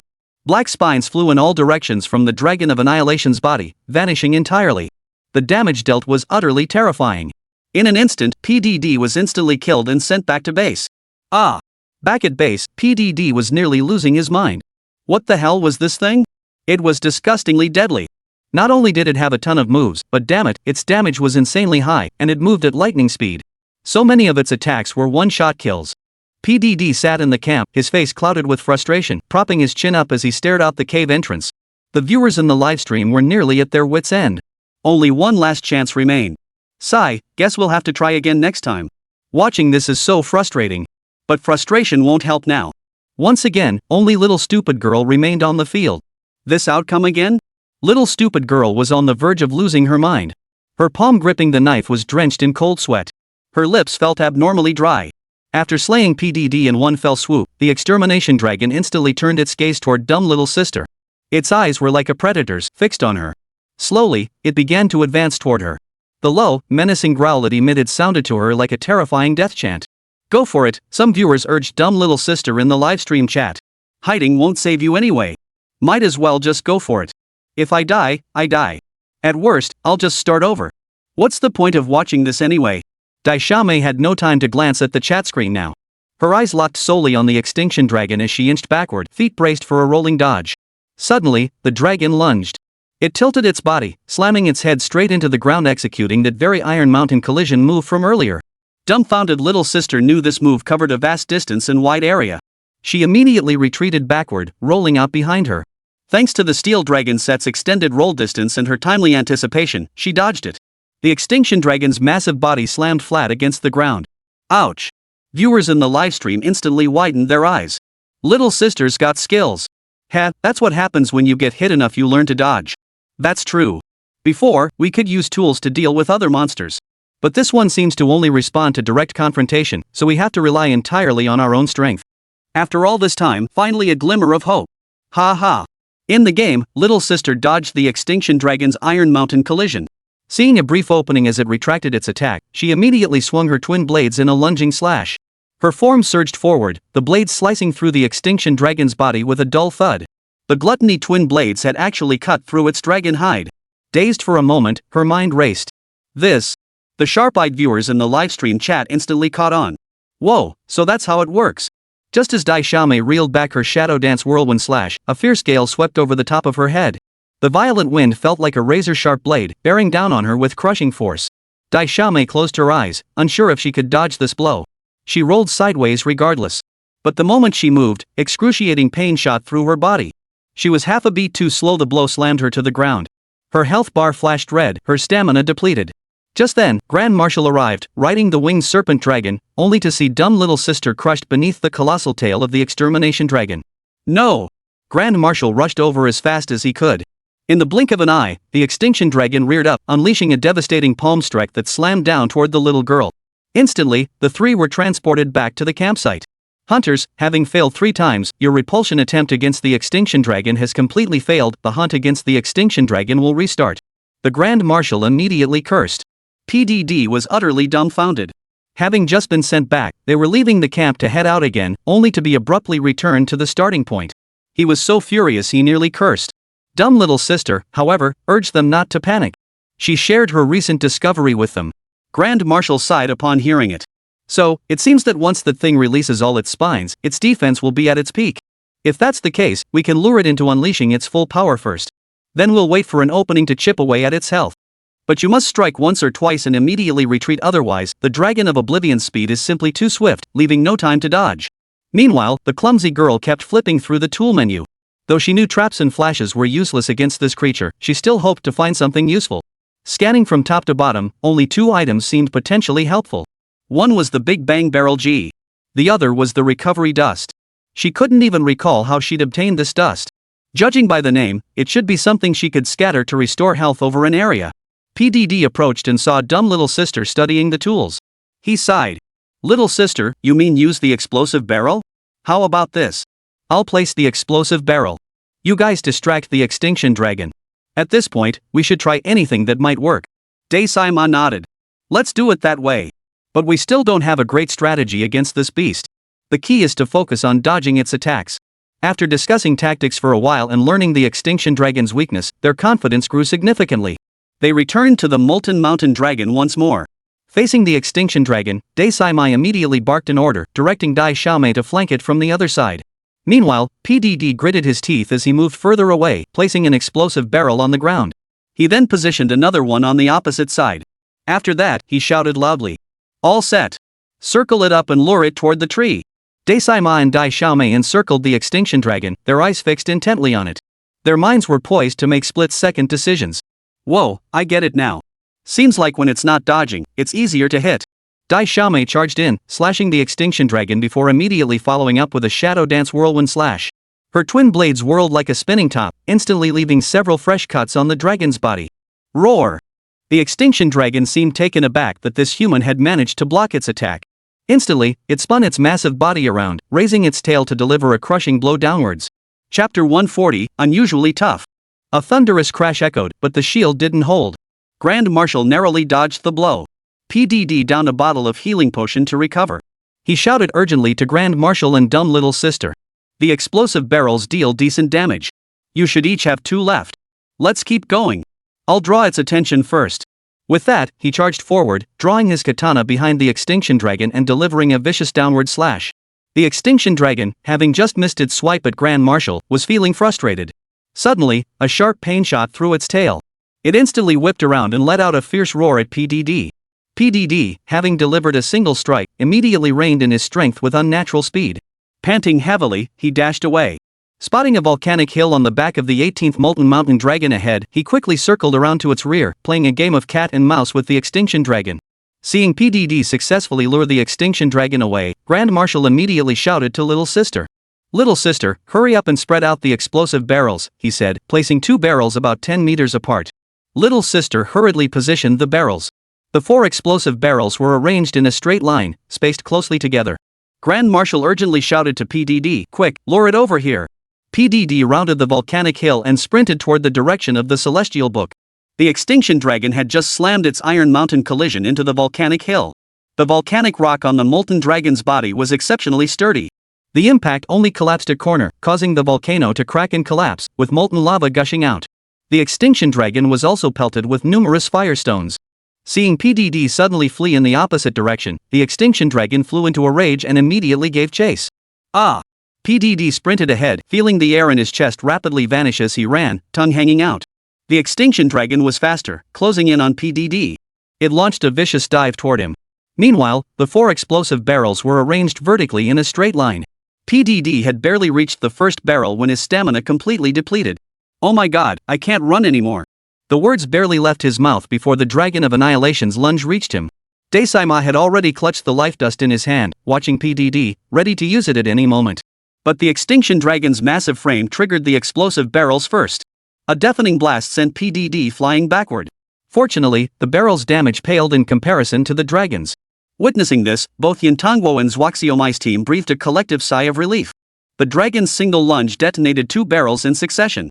2 thunderous booms scorched the dragon's chest black. Its assault didn't stop. Its rage seemed far from spent. It twisted its body, lunging forward with a massive bite. This time, its reach extended to the 2 explosive barrels behind it. 2 more deafening blasts erupted, and the extinction dragon was hit by 2 more explosions. Flames erupted as the dragon was sent tumbling sideways, momentarily unable to struggle back up. Holy crap, it took 6 explosive barrels. Finally took this thing down. Our chance. Dasaima, Daishaomei, and PDD saw the extinction dragon finally blown to the ground. The trio immediately charged forward, unleashing a frenzied barrage of attacks. Blades flashed wildly. Daishaomei instantly activated Onmyoji transformation, her twin blades erupting in a dizzying whirlwind of blinding light. Dasaima unleashed a 3-stage true charge slash, instantly drenching the ground in ancient dragon blood only to have it vaporized by the intense heat surrounding them. PDD followed with successive left and right diagonal slashes, culminating in a dragon ascension strike. The crimson, tragic Yakuta Kamomon sliced through the air, tracing a drifting crimson arc. Multiple gashes instantly erupted across the extinction dragon's body, ancient dragon blood gushing from both sides. After unleashing a flurry of attacks, Dasaima roared and swiftly retreated from the fray. The trio sheathed their blades and retreated.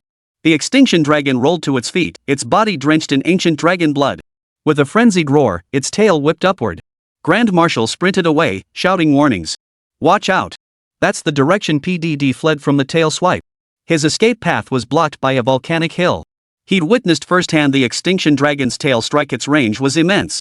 In his current position, there was no way to dodge it. But the problem was he'd been backed into a corner with nowhere to hide. Clenching his jaw, he cursed fiercely. I don't care," he muttered before leaping headfirst into a nearby ravine filled with molten lava. Better to be burned than hit. The moment he plunged into the molten lava, the Miesian dragon's massive body executed a full 360-degree spin. Its massive tail swept the ground, scattering volcanic debris in a chaotic mess. The dragon's tail nearly grazed PDD's spine. At the same moment, EDD crashed heavily into a lava-filled ravine. A wave of scorching heat surged upward.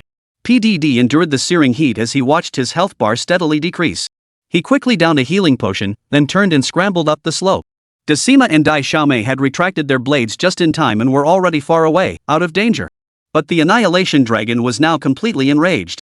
The ancient dragon blood dripping from its body sizzled and crackled under the scorching heat of the surrounding flames. Roar!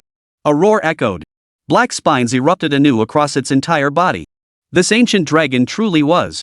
Players in Zionimian's livestream channel felt their hearts leap once more. Just then, a clear shout rang out from the sky. A winged serpent dragon carrying the commander circled overhead. He called out to the 3 commanders, "I have detonating dragon shells. Hold on a little longer." As he spoke, he raised his arm, revealing a vertical shaft embedded in his forearm. Puff! Several muffled thuds split the air as what appeared to be red arrows plunged into the ground around the extinction dragon. Upon impact, the arrows released a cloud of crimson smoke, and the earth began to flicker with red light. The commander fired off all the dragon explosive bombs in succession, then forced the dragon of the swamp to fly toward another valley. Grand Marshal understood these bombs were likely similar to landmines. Once a monster stepped on or touched them, they would detonate. However, given the name Exploding Dragon Bomb, dragon-type attributes like those of the ancient dragons likely played a significant role. He watched the extinction dragon glare fiercely at him while glancing beneath its massive claw. The extinction dragon's claw slowly shifted, seemingly drawing closer to the exploding dragon bomb. Viewers in the livestream held their breath. For a moment, the chat fell silent. All eyes were fixed on the extinction dragon's claw as it approached the exploding dragon bombs. Decima and his two companions were equally uncertain about the damage these devices could inflict. Suddenly, the extinction dragon let out a frenzied roar. Its massive body lowered, its claws scraping the ground as it charged straight toward Decima and Dai Xiaomei. This was a move none of them had ever seen before. It seemed the extinction dragon possessed an astonishing array of techniques across its various states. Chapter 141, The Commander. But Commander Decima was waiting for this moment. The charging attack instantly slammed into the ground, triggering the densely packed exploding dragon bombs. Its colossal body was met by the commander's barrage of explosives. Instantly, deafening explosions erupted. The towering flames converged, striking the extinction dragon squarely at the neck. A mushroom cloud instantly billowed upward, completely engulfing the extinction dragon. 5 detonation dragon shells had been fired. The sheer power of the explosion left the 3 commanders speechless. Viewers in the livestream chat erupted in gasps. Wow, this thing is insanely powerful. Holy crap, terrifying power. Looks like this thing is specifically designed for dragon-type damage. The destructive force against dragons is terrifying. Amidst the billowing smoke, the extinction dragon was seen enveloped in crimson lightning. This was the light wave of the exploding dragon bomb's dragon-type damage. The extinction dragon finally let out a wail into the sky. Its body then tumbled sideways to the ground. Seeing this, Grand Marshal immediately signaled the other 2 to charge forward again. The damage from the exploding dragon bomb had already obliterated the extinction dragon's black spikes. Combined with another barrage of attacks from the trio, the sound of metal shattering filled the air. This time, all 3 of them shattered their own blades. Only when the extinction dragon prepared to roll back up did they sheath their weapons and bolt for their lives. But just then, the extinction dragon shook its massive body. Its giant claws stepped forward, its enormous jaws opened wide, and it unleashed a terrifying roar toward the 3. Then, spreading its enormous wings, it soared into the air, flying straight toward the distant sky. It vanished into the clouds, becoming a tiny black dot until it was completely out of sight. Damn, we did it! That thing got pushed back and ran off. Phew, that was tough. Finally. The ancient dragon is just too powerful. Since encountering these creatures, I've never seen one completely subdued. Didn't you see? Even though it suffered significant damage just now, look at how it soars through the air utterly untroubled. That roar clearly meant, if you've got the guts, don't leave. I'll be back. Gu Long is truly formidable. Decima and the other 2 watched as the extinction dragon was finally driven back, their legs suddenly feeling weak. Their bodies felt hollowed out. But suddenly, the giant's path beneath them trembled violently. A thunderous boom echoed. One steel cable restraining the molten mountain dragon snapped cleanly. The other cable was also torn apart. Commander, leading several Survey Corps hunters, soared upward. He barked in order at his subordinates. Now that the extinction dragon has been driven back, the restraint bullets won't hold much longer. We must split up and locate the molten mountain dragon's heat vents immediately. There's no time to waste. If the remaining restraining bullets are destroyed, stopping it will be nearly impossible. The hunters quickly dispersed, each heading into the dragon's ravine-like caverns to search for the vents. The commander looked at Decima and the other 2, immediately giving them a thumbs up. You're truly remarkable. Help us drive this beast back. Grand Marshal nodded. The trio hadn't even recovered from their fierce battle with the extinction dragon before rushing to continue the search. Earlier, Little Stupid and PDD had each destroyed one vent, but they had no idea how many more remained hidden within the massive mountain. Decima, sword in hand, pressed forward through the newly discovered opening. After navigating several twists and turns, he spotted another stalactite hanging from the cavern ceiling. This formation merely resembled a stalactite in shape, yet its surface was riddled with holes, undoubtedly another cooling vent. Without hesitation, Grand Marshal swung his greatsword in an upward slash. This time, he remained vigilant, closely observing its color. The moment it turned a deep crimson, he swiftly withdrew his blade and retreated. In just a few strikes, this vent was destroyed. Commander and several hunters also swiftly destroyed numerous cooling vents on the molten mountain dragon's body. Below, on the crossbow platform, all undamaged crossbows except those firing restraint bolts pounded relentlessly at the beast like a torrential downpour. Though each crossbow bolt dealt less damage, their sheer volume compensated. The mohawk-haired youth stood before one such crossbow, eyes bloodshot as he stared at the colossal molten mountain dragon. He fired relentlessly, his crossbow's barrel emptying countless times. The airship's cannon ammunition had long since been exhausted. From the outside, the colossal mountain-like body of the molten mountain dragon was now riddled with craters and pits. Grand Marshal and his two companions had successively located and destroyed 5 or 6 heat dissipation vents on the dragon's body. The commander and several hunters had also eliminated numerous vents. Just then, a deafening roar erupted. It nearly deafened everyone aboard the airship. Instantly, Grand Marshal felt the molten mountain dragon beneath his feet convulse violently. The colossal mountain seemed to rotate a full 180 degrees. Everyone distinctly felt the molten mountain dragon pivot its body, shifting toward the direction from which they had come. Yeah! At the same time, the cheers of the crowd were drowned out by the sound of police cannons firing. The menu panels of the Grand Marshal and his two companions immediately displayed. Congratulations, Hunter! You have successfully repelled the molten mountain dragon and may now freely return to your base. We did it! Holy crap, we finally did it! Holy moly, can you believe it? This is nothing short of a heroic feat. The livestream chat exploded with cheering messages flooding the screen. Grand Marshal quickly reunited with PDD and Dai Xiaomei. With a single whistle, they summoned the winged serpent dragon and departed from the molten mountain dragon's lair. The commander signaled the hunters operating the crossbow cannons below to release the restraining bolts. They watched as the colossal beast slowly retreated into the distance. Hooray! The survey team hunters now stood atop the mountain wall, cheering with raised arms. Each wore a radiant smile of survival. The commander, visibly relieved, watched the molten mountain dragon retreat step by step and addressed the group. Outstanding hunters, you've all worked tirelessly. Though the molten mountain dragon threat is averted, the matter of the deep dragon crystal's core and the pulse corridor remains unresolved. The final secret of the ancient dragon's migration still eludes us. For now, I need your help ensuring the molten mountain dragon reaches the sea. That creature is nearing the end of its life, and time is still short. We must guide it into the ocean before it falls. Only then can the new continent be truly secure. Therefore, I must issue a commission regarding the veins corridor. I entrust its investigation and resolution to you, our exceptional hunters. Before that, I will first assign 2 Survey Corps hunters to assist you. They will establish a forward base camp and prepare all necessary tools for your expedition. Count on you. The commander concluded, signaling the other hunters to begin their mission. They boarded the undamaged airship and returned to the molten dragon's lair. Grand Marshal and his 2 companions now felt a great weight lifted from their shoulders. Chapter 142, Disdain. He opened the official website for the Star Touring Asia server. He navigated to the Monster Hunter section. The moment the page loaded, he was stunned by the sheer volume of comments. Over 1 million cumulative comments. More than 6 million copies downloaded. This was beyond terrifying. What? This game is really this popular? What the hell is this game? Driven by curiosity, he played Shinfei's launch presentation video for Monster Hunter World. Upon seeing the actual gameplay footage, he was genuinely blown away. But what captured his attention most was the combat system. Watching Shinfei take down a rat halos in just a few moves, a smirk immediately appeared on his lips. Looks like the game isn't challenging enough. Where's the intense, pulse-pounding combat? Judging a game's playability ultimately comes down to whether it offers a challenge. Yet in this game's combat scenes, I didn't see that thrilling, adrenaline-pumping feeling. Carl posted this comment directly below the review section. The ID used was simply IGN Asia's chief game reviewer. This comment immediately sparked controversy. Players from numerous Asian countries saw the comment and began posting replies in succession. Is this the reviewer IGN sent out recently? Did he even play the game before saying this? What kind of Thai reviewer is this? Damn it, this jerk probably hasn't even played it and dares to say such things. The game has no difficulty, what a fool. Before long, these comments caught the attention of domestic gaming news editors and influencers. Screenshots were immediately reposted on local websites. Domestic players who saw the review were absolutely furious. What the hell is this bull?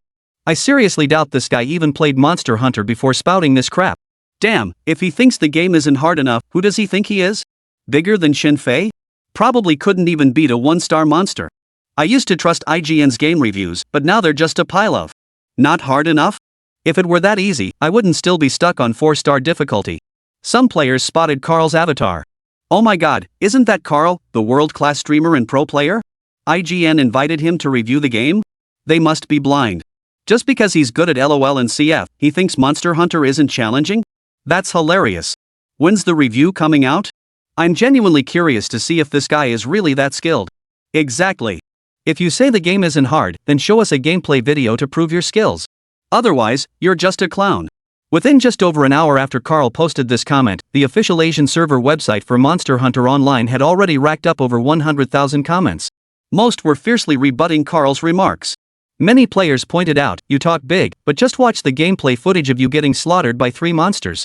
An assistant at IGN Asia, witnessing the player backlash after Carl's comment, couldn't help but wipe the cold sweat from his brow. But Carl, after all, is a world-class esports player and streamer. He had long grown arrogant and dismissive, merely sneering coldly at the players' comments. Coincidentally, he was about to oversee the re-evaluation of Asia's Game of the Year awards. Currently, the Monster Hunter series enjoyed the highest popularity and acclaim. Moreover, the latest Monster Hunter title was set to launch in 2 days. He decided to target this new release. Seizing on the players' doubts, he immediately issued a commentary in response. As IGN's appointed lead game reviewer, I will be conducting a hands-on review of Monster Hunter Rise in 2 days. To address players' concerns and uphold principles of fairness and impartiality, I will be streaming the entire review process live online. Please tune in to watch. After the comment was posted, players in the Asian server region responded. This is more like it. Pressing the button should work for this group. Upon hearing this news, players within Xia Nation instantly felt their anticipation soar. Whoa, I'm actually looking forward to this. The Asian server livestream? Shouldn't it be broadcast domestically too? The Asian server includes us in Xia Nation, they'll definitely stream it. Why do I feel more excited about watching this world-class gamer stream than I did for Yefei Yin and I? I agree, this is a must-watch. Is this top-tier reviewer really that skilled at Monster Hunter? Otherwise, why the big talk? The day after Shenfei's announcement, several top domestic streamers also heard the news that Carl had been appointed IGN Asia's chief game reviewer. Daesaima, PDD, and Dai Xiaomei all logged into the game on time. Standing within the base camp, they began their final push for the upcoming quest. Arriving at the Cat's Meow restaurant, all 3 chose the Cat's Meow meal with its substantial buff effects and ate with relish. PDD spoke to Daesaima while eating. Just thinking about that little foreigner is enough. How dare he say something like that? Shichi, aren't you afraid Feng Tian will trip over his own words?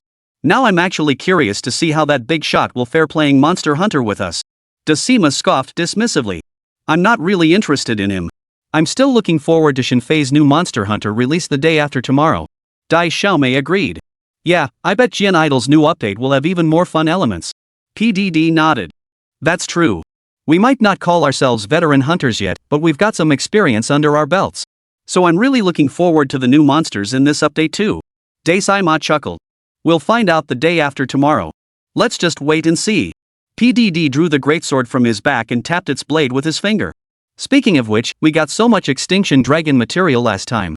Shouldn't we craft some weapons? Daesai and Dai Xiaomei also pulled out their weapons and examined them. I think this Rampage greatsword works pretty well. I don't think I need to change it. Daesai shook his head. Dumb little sister agreed, noting the damage boosting effect on her gluttony dual blades. She felt they were sufficient too. Then we'll see about it next time, PDD said, patting his full belly after finishing his meal. This time, he chose the cat rice effect for accelerated stamina recovery. After finishing their meal, the trio approached the receptionist girl. On the quest log, the commission clearly stated, Danger Level 8, Dragon Crystal Land Investigation Mission in the depths of the Earth Vein Corridor. The receptionist girl addressed Daesaima.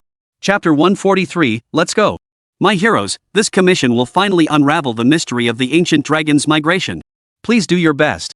The survey team's hunters have already set up an outpost camp for you in the Earth Vein Corridor, and all necessary supplies have been prepared. Let's do our best. Accepting the mission. The 3 of them each took a deep breath. This was the final moment, and a deep sense of tension welled up within them. Let's go. Each immediately gave a sharp whistle, mounting their wyverns and soaring resolutely toward the Dragon Crystal Land's vein corridor. This time, they flew straight through the Dragon Crystal Land, where crystal stones grew densely. At the far end, they all saw a deep, narrow gorge. The winged serpent dragon dove down and sped forward along the gorge. It was extremely hot inside the gorge. Magma seeped from numerous spots on the ground. Damn, are we underground now? PDD was drenched in sweat before long. Only at the deepest part of the canyon did the winged serpent dragon circle and land at a campsite with a makeshift tent. PDD surveyed the camp and exclaimed, holy crap, this is way too basic. Inside the tent lay a bamboo mat, with a storage box hastily propped up against the wall. Just then, 2 survey team members dressed as hunters emerged from a hole in front of the camp. Spotting the group, they hurried over. Gentlemen, we've been dispatched by the commander to assist you with reconnaissance and establishing this campsite. We've just conducted a preliminary survey of the Earth Vein Corridor and obtained a map, which we'd like to hand over to you. Grand Marshal took the map, and the single-panel display instantly projected a comprehensive map of the Earth vein corridor. One of the hunters, however, wore an expression of mystery and unease. He stepped forward, pointing at the map in Grand Marshal's hands. "During our reconnaissance earlier," he said, "we sensed an extremely intense energy fluctuation emanating from this area. But we didn't dare investigate further to determine exactly what kind of energy fluctuations they were." The other hunter quickly added, "However, I'm tentatively certain this fluctuation must be connected to the ancient dragon's migration. Otherwise, so many ancient dragons wouldn't have come to the depths of this dragon crystal land on the new continent." The Grand Marshal exhaled deeply, and tension gripped all three of them. His expression grew grave as he said, "We understand. We will definitely find the root cause and resolve it." The two hunters immediately nodded in agreement. "Please be extremely careful, sirs." All three nodded in unison, then proceeded to gather every necessary tool from the storage chest, ensuring nothing was left behind. After completing their inspection, the Grand Marshal gazed at the cavern before them and took a deep breath. "Let's go." PDD tightened the katana at his back and led the way into the opening leading deep into the Earth vein corridor. The moment the trio entered the corridor's opening, a wave of intense heat washed over them. The cavern revealed an underground world of molten lava, its walls adorned with stalactite-like formations. In the distance, molten lava seemed to bubble up, its heat permeating the air and blurring the surroundings into a hazy haze. Before they could even take a step forward, beads of sweat broke out on all three of them. The heat was almost unbearable. They quickly pulled out cold drinks and gulped them down. That felt much better. PDD wiped his sweat and surveyed the surroundings. "Damn, it's hot. Are we really underground now?" Daesaima checked the map as he led the way ahead. They headed toward the location marked by the two hunters. This underground corridor network was unexpectedly intricate, filled with numerous golden paths. The deeper they ventured, the more intense the waves of scorching heat became. Lava flowed like rivers, surging everywhere. The trio walked alongside the molten rock, observing the surrounding lava, all a deep crimson hue. Even clad in steel dragon armor, stepping directly into it would cause acid burns. They traversed the cavernous passageway for over 10 minutes. As they rounded a massive natural stone pillar, the lead figure, Grand Marshal, suddenly felt an invisible pressure descend upon him. This pressure was an indescribable sensation, like an invisible giant hand suddenly gripping his body. Grand Marshal halted in his tracks. He quickly glanced at the other two. "Xiaozhu, Xiaomei, did you feel that?" Xiaozhu scratched his head. "It feels like someone's grabbing my butt," little sister gasped. "It feels like I can't breathe this intense pressure. What the hell is going on?" Daesaima nodded and looked ahead. A massive shadow stretched across the ground ahead, at least 200 meters in diameter. This must be the energy fluctuation those hunters mentioned. So the ancient dragon's migration is definitely connected to this energy. PDD shielded his eyes with his hand and peered forward. The distance was too great, and the surrounding light made it hard to see clearly.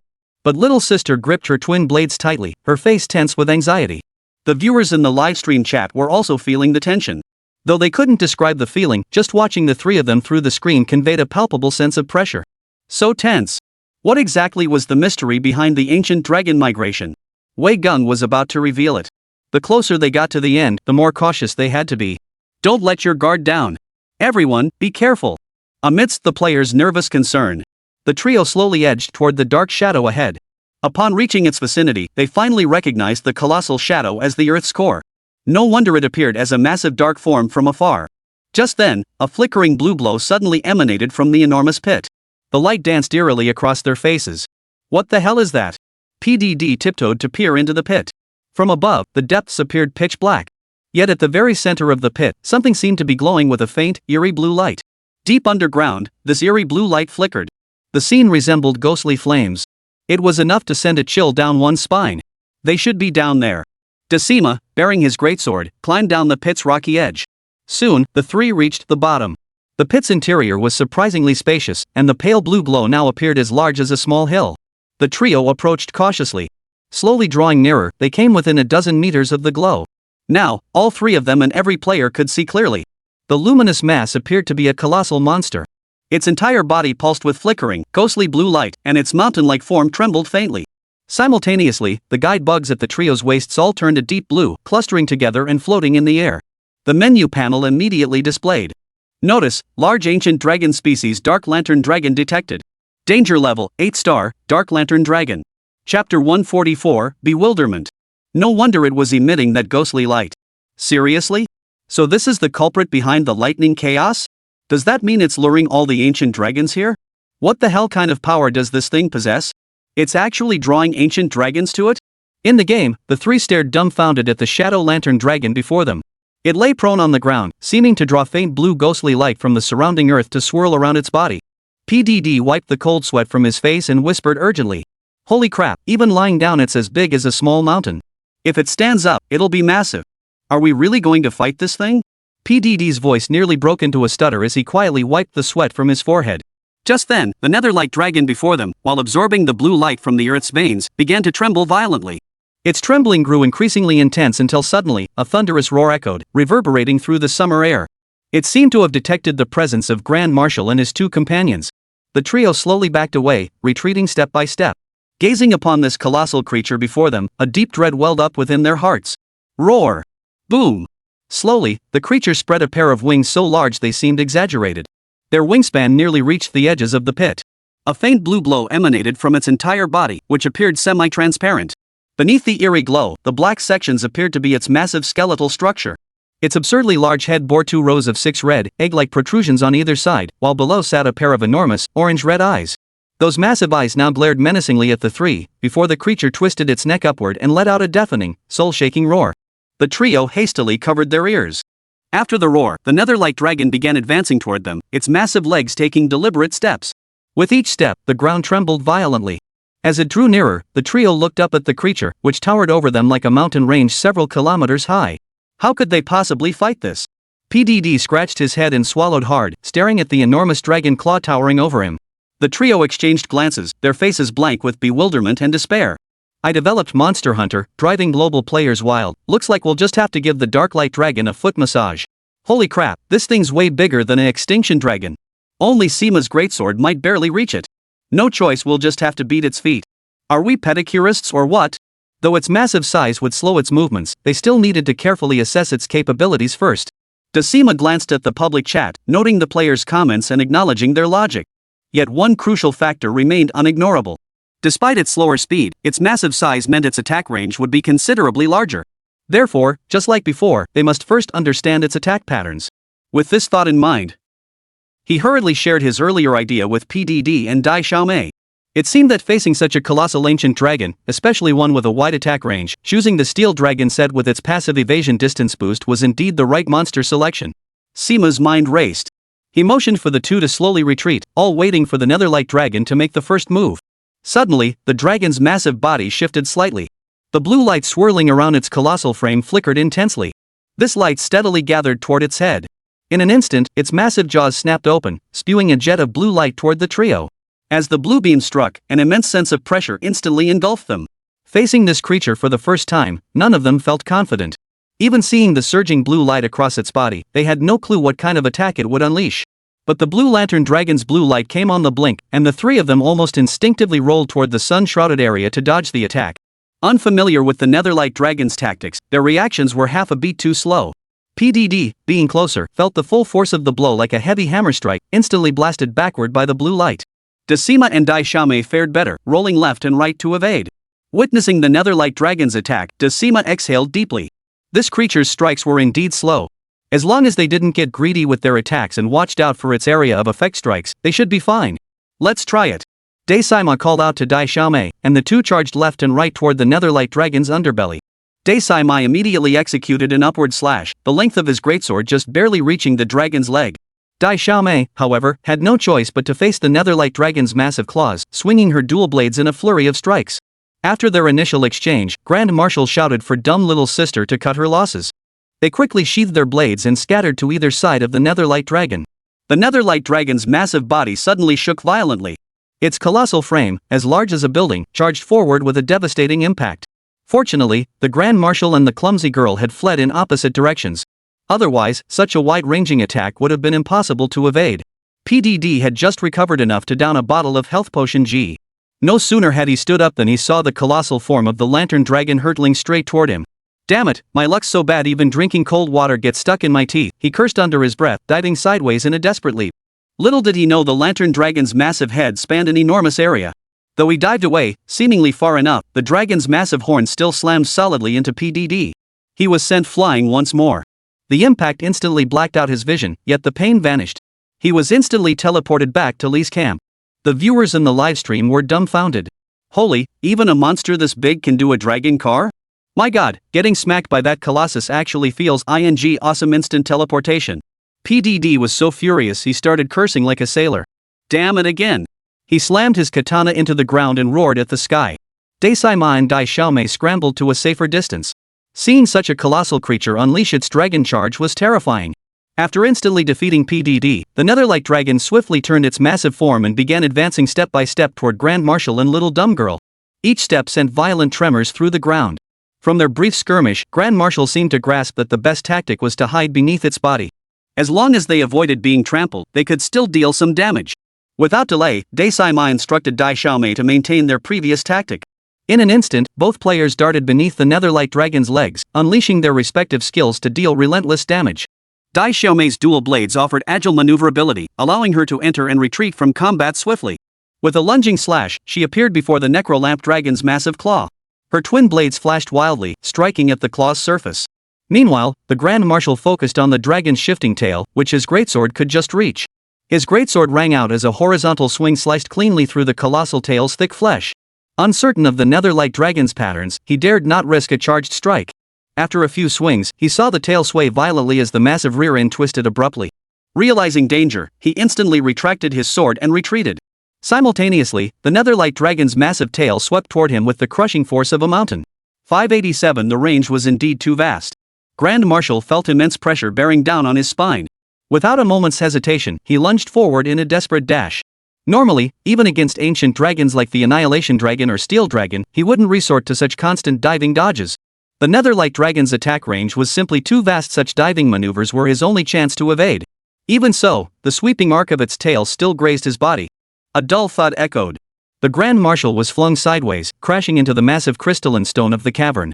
Crack! A crisp snap echoed. Chapter 145, One Blade Never Fired. Grand Marshal slammed hard against the crystalline stone lining the cavern wall. Unexpectedly, the stone proved remarkably brittle. In an instant, a crack appeared, followed by several fissures splitting open. The massive crystalline stone struck by the Grand Marshal collapsed with a thunderous crash, tumbling directly toward the Netherlight Dragon below. Only then did the players realize the cavern walls were densely studded with crystalline formations. The Grand Marshal's earlier shattering of one stone triggered a chain reaction, causing a vast section to collapse. The Lantern Dragon was directly struck by the falling crystals, its body pounded relentlessly until it staggered. Grand Marshal, however, crashed heavily to the ground, unable to rise. Seeing the Grand Marshal knocked back, Dumb Little Sister immediately sheathed her sword and retreated. But the Netherlight Dragon's massive claws suddenly stomped the ground. Dai Xiaomei, who had just begun to retreat, was instantly thrown off balance by the violent tremor. She struggled desperately to steady herself, sensing the colossal creature above her rumbling into motion. By the time she managed to regain her footing, she saw the Netherlight Dragon's enormous claw roaring down toward her. She understood this creature's attack range was far too vast. Even if she threw herself forward now, it would be utterly futile. Instantly, a wave of pain washed over her body, and she met the same fate as Grand Marshal. Grand Marshal shook his head violently, finally regaining his composure. He hastily pulled out a bottle of recovery potion and downed it. His health replenished, he steadied his body, though still reeling from the wounds. He recalled how the crystalline stones had collapsed earlier, seemingly dealing significant damage to the Netherlight Dragon. He glanced around quickly. Besides the collapsed section, 3 more crystal formations encircled the cavern's opening. Since these crystals dealt substantial damage, he decided to exploit them first. With that thought, the Grand Marshal shouldered his Terrorblade greatsword and retreated toward the cave entrance. Dumbfounded Little Sister lay motionless on the ground. The Netherlight Dragon's focus was solely on her. It unleashed another dragon charge, crashing toward her fragile form like a tidal wave. In an instant, dumbfounded Little Sister was sent flying back to the camp. The Grand Marshal, sword on his shoulder, gave chase. Just as he reached the dragon's massive tail, he witnessed the little dumb girl being instantly killed. Gritting his teeth, he swung a sweeping strike at the dragon's claws. His sole aim was to lure the creature toward the crystalline stone of the giant abomination, following its trail. The Shadow Lantern Dragon had dealt with dumb Little Sister. Now only the Grand Marshal remained on the battlefield. Even if he didn't act, the Shadow Lantern Dragon had already turned its massive body toward Grand Marshal, advancing step by heavy step. Grand Marshal had already sheathed his greatsword and was sprinting toward the crystalline stones. Feeling the thunderous footsteps of the Netherlight Dragon echoing behind him, the entire distance felt perilously short. The Netherlight Dragon's form was too massive, its strides too enormous. For every single step it took, Grand Marshal had to run for what felt like an eternity. His stamina rapidly depleted. Panting heavily from the sprint, the Grand Marshal finally reached the massive crystalline formation. He spun around to see the shadow lantern dragon closing in step by step. Instantly, he swung his sword at the crystalline formation embedded in the cave wall behind him. Boom! The entire cavern seemed to tremble. Just like before, the crystalline formation triggered a chain reaction. Numerous massive stones lost their stability and crashed down with a thunderous roar. A mournful cry echoed as the nether lantern dragon was instantly struck by several falling boulders, forced to stumble backward. Seizing this moment, Grand Marshal gasped for breath before sprinting toward the crystalline formation on the opposite side. The shadow lantern dragon roared, enraged after being struck twice by boulders. It charged at Grand Marshal with a dragon-like ram. Grand Marshal had been waiting for this moment. He had already maintained a safe distance, darting aside in advance before launching another flying tackle. Boom! A thunderous crash echoed. In an instant, countless crystal stones in the area were crushed by the netherlight dragon's own charge. Collapsing boulders rained down, instantly pounding it again until it reeled back and forth. After enduring 3 consecutive rockfalls, the lantern dragon finally revealed its terrifying nature. It let out a frenzied roar, its entire massive body, head, front fins, and a pair of exaggeratedly large wings glowing with an intense blue light. This radiance appeared spectacularly brilliant within the pitch-black cavern. A pair of massive wings slowly unfolded. Their wingspan approached 30 meters. Just then, PDD returned to the scene, having just climbed down in time to witness this spectacle. The netherlight dragon now resembled a terrifying monster summoned from the true underworld. This scene left the viewers in the livestream utterly stunned. Holy, it's starting to show its power. We need to be careful now. What happened earlier was just the appetizer. If this thing unleashes its full might, I can't even imagine the horror we're about to witness. I feel so bad for those 3 right now. PDD stood frozen in place. He just returned to witness the netherlight dragon preparing to unleash its full fury. Who knows what Big Sam did to it earlier? How did it suddenly go berserk like this? The blue light surrounding the netherlight dragon began to flicker. It took a step forward, advancing toward Grand Marshal. As it advanced, it gathered the blue light into its massive jaws. Suddenly, its huge mouth snapped open, unleashing a powerful blue light wave that swept horizontally from left to right across the area in front of it. Holy! PDD was still frozen in place, completely unaware of what had happened. He felt a tremendous force slam him straight to the ground. His health instantly dropped to just 1/3. Grand Marshal suffered the same fate. Standing directly in line with PDD, the attack came too suddenly for either to dodge. Though the netherlight dragon's massive body made its physical attacks slow, once it unleashed this laser, the firing speed was almost instantaneous. This beam far outpaced even the Extinction Dragon and Steel Dragon. Both men were knocked flat to the ground, unable to rise. The lantern dragon had been advancing steadily all along. Now, its feet showed no sign of stopping. As it advanced, its massive jaws continued to unleash blasts in all directions. The beams seemed to have eyes, zeroing in on PDD first. Boom! A deafening explosion echoed as PDD was struck squarely. Instantly, his vision went black. All 3 players simultaneously received the completely defeated notification. They were all teleported back to base. PDD was still in a daze. He had just returned to the fray, barely engaging before being instantly eliminated again. This time, it was a complete failure. All the damage he'd dealt to the nether dragon earlier was wasted, as the sunblade had struck again. This left PDD utterly baffled even as he died. From the very start until now, he'd failed miserably, not landing a single strike. After a moment of stunned silence, PDD turned to look at Decima beside him. He couldn't help but ask, "Sima, what the hell just happened?" "When I got there, that thing went completely berserk." Decima scratched his head. "Earlier, I noticed those large crystalline stones collapsing dealt significant damage to that thing. 3 consecutive crashes, combined with our damage output, finally pushed Urgot over the edge." Dai Xiaomei fell silent for a moment before speaking. "It seems this thing transforms into a different form after sustaining a certain level of damage." Chapter 146, Leave It to Fate. PDD nodded. "Seems right. This netherlight dragon doesn't use its light wave attack much in its first form. It favors physical strikes instead. Luckily, its massive body makes it slow-moving, so this form isn't too hard to handle. When it's in its first form, we just need to use those crystal stones to make it quickly transform into the second form with the blue glow," PDD said with a grimace.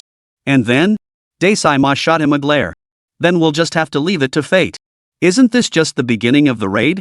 Who knows what other moves this thing has in its second form?" "Fine." Grand Marshal sighed and stood up. "Guess we'll just have to bite the bullet and go in. After all, it's a big boss, it won't be easy." The trio returned to the underground cavern. First, they endured the roar of the netherlight dragon. Daisai-ma immediately shouted to the other 2. "This time, our tactic is different. The 3 of us must stay together. First, lure it toward the crystal stone. Make sure to stay hidden beneath its body as much as possible. This time, the trio didn't try to create distance from the netherlight dragon. After all, the creature's massive size meant its attacks covered an enormous area. Even preemptive dodges would drain immense stamina and might not guarantee evasion. Instead, they took cover beneath the netherlight dragon, focusing their attacks on its claws. As it prepared to stomp the ground, the trio rolled out of the combat zone, with Riki heading toward the Keshishusha. Against the netherlight dragon's first form, their tactic proved effective almost immediately. After being struck by a boulder for the third time, the netherlight dragon's second form manifested once more. Everyone, beware! A blue blow once again surged around the netherlight dragon. It unleashed a beam of light directly at the three in front. Having already learned the netherlight dragon's second form attack patterns, the trio were prepared. Each dived sideways to evade. This time, the attack wasn't a sweeping blast like before. Instead, it fired straight ahead, smashing into the cave wall in front and blasting a huge hole through it. After diving out of the way, Big Sam scrambled to his feet. He knew that at this stage, the creature's second form posed the greatest danger when maintaining such close proximity. After scrambling to his feet, Daisai-ma urgently shouted to the others, "Spread out quickly. Don't let it close the gap, that light beam is hard to dodge." As soon as he finished speaking, PDD and Dai Xiaomei charged toward the netherlight dragon. Daisai-ma, sword raised, closed the distance in a few swift strides. Unfortunately, during the dragon's first transformation into its second form, the trio had been wiped out. They had no idea what other moves it might unleash in this state. There was no choice but to accept their fate, just as Grand Marshal had said. The trio unleashed a barrage of attacks on the netherlight dragon's claws.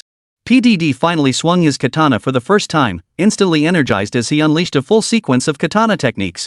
Blinding flashes of steel danced at the shadow lantern dragon's feet. After a brief exchange of blows, suddenly, the dragon claws lifted upward, clearly preparing another stomp attack. The trio scrambled to roll aside and dodge.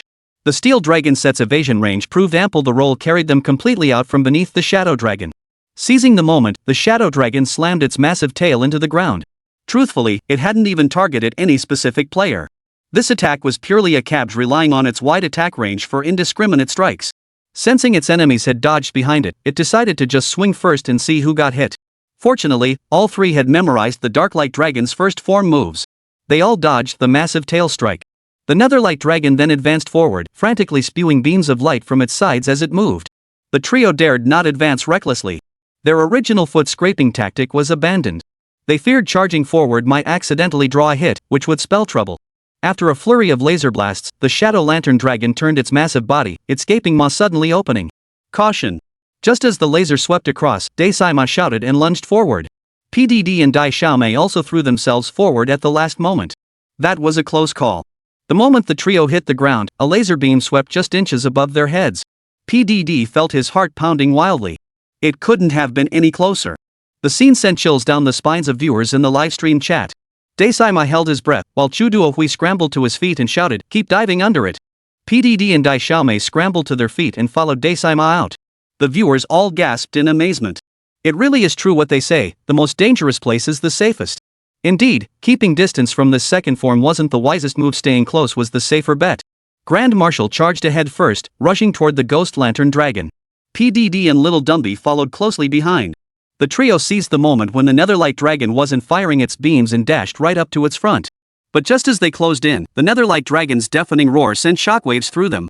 The force of the blast made their blood boil, and they were thrown back, clutching their ears in pain. After its frenzied roar, the Netherlight Dragon suddenly spread its massive wings. Its colossal form soared skyward with a whoosh, appearing like a god descending from the netherworld. The blue glow on its body transformed into a dazzling, intense radiance, within which flashes of crimson light flickered. The overwhelming pressure left the three of them gasping for breath. Viewers in the livestream were utterly dumbfounded. Holy, is this? This must be the third form, holy crap. It looks terrifying. It's just so freaking awesome. Amidst the viewers' gasps, the Netherlight Dragon roared once more. Mid-air, it unleashed a barrage of laser beams toward the three on the ground.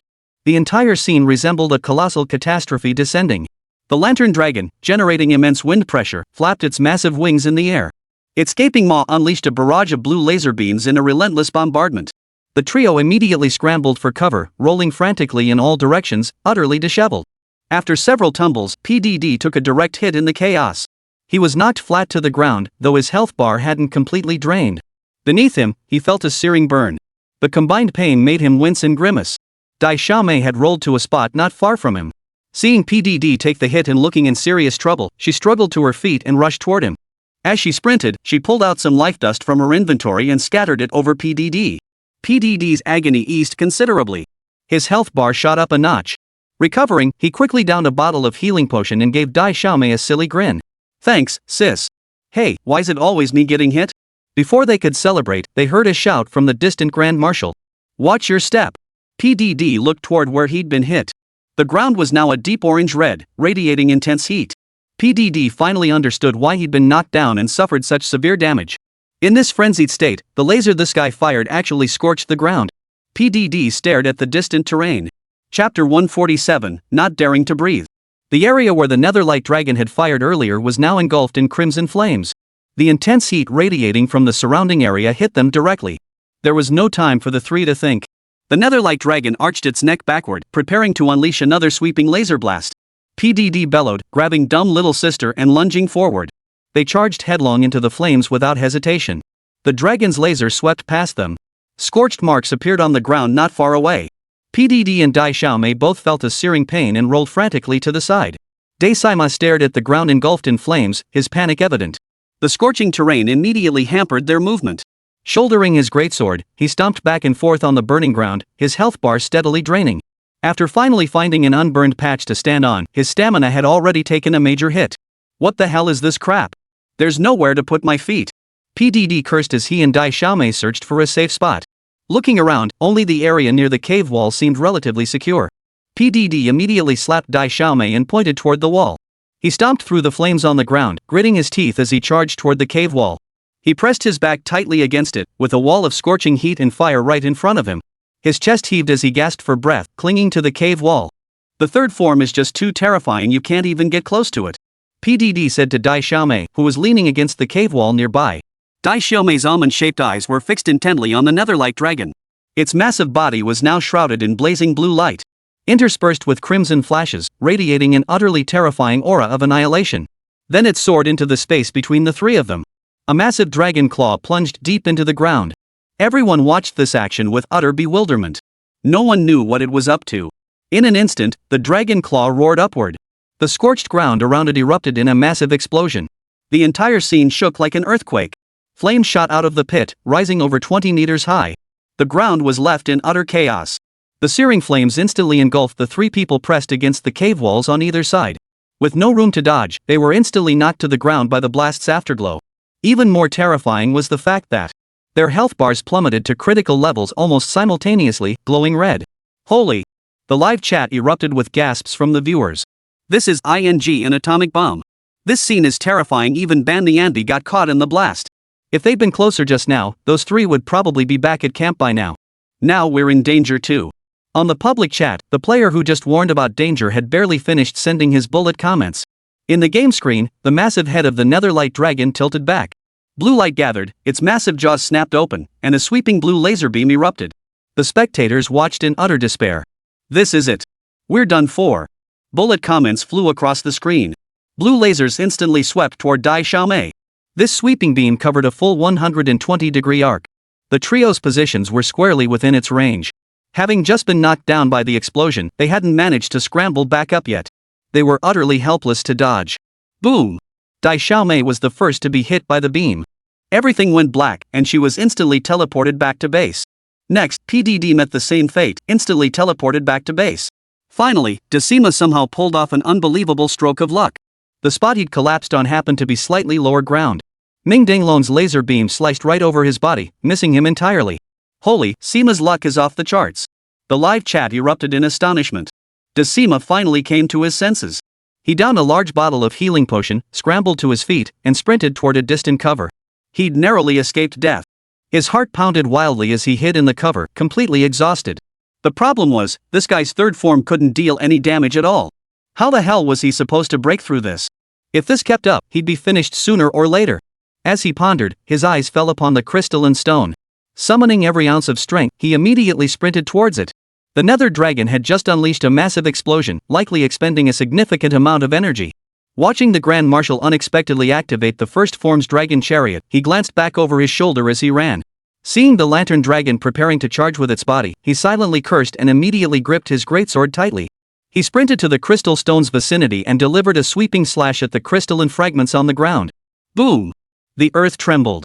The lantern dragon collided with the area just as he struck. For the final time, the lantern dragon's body bucked violently. Its entire form lurched backward sharply. The blue light enveloping its body seemed to dim slightly.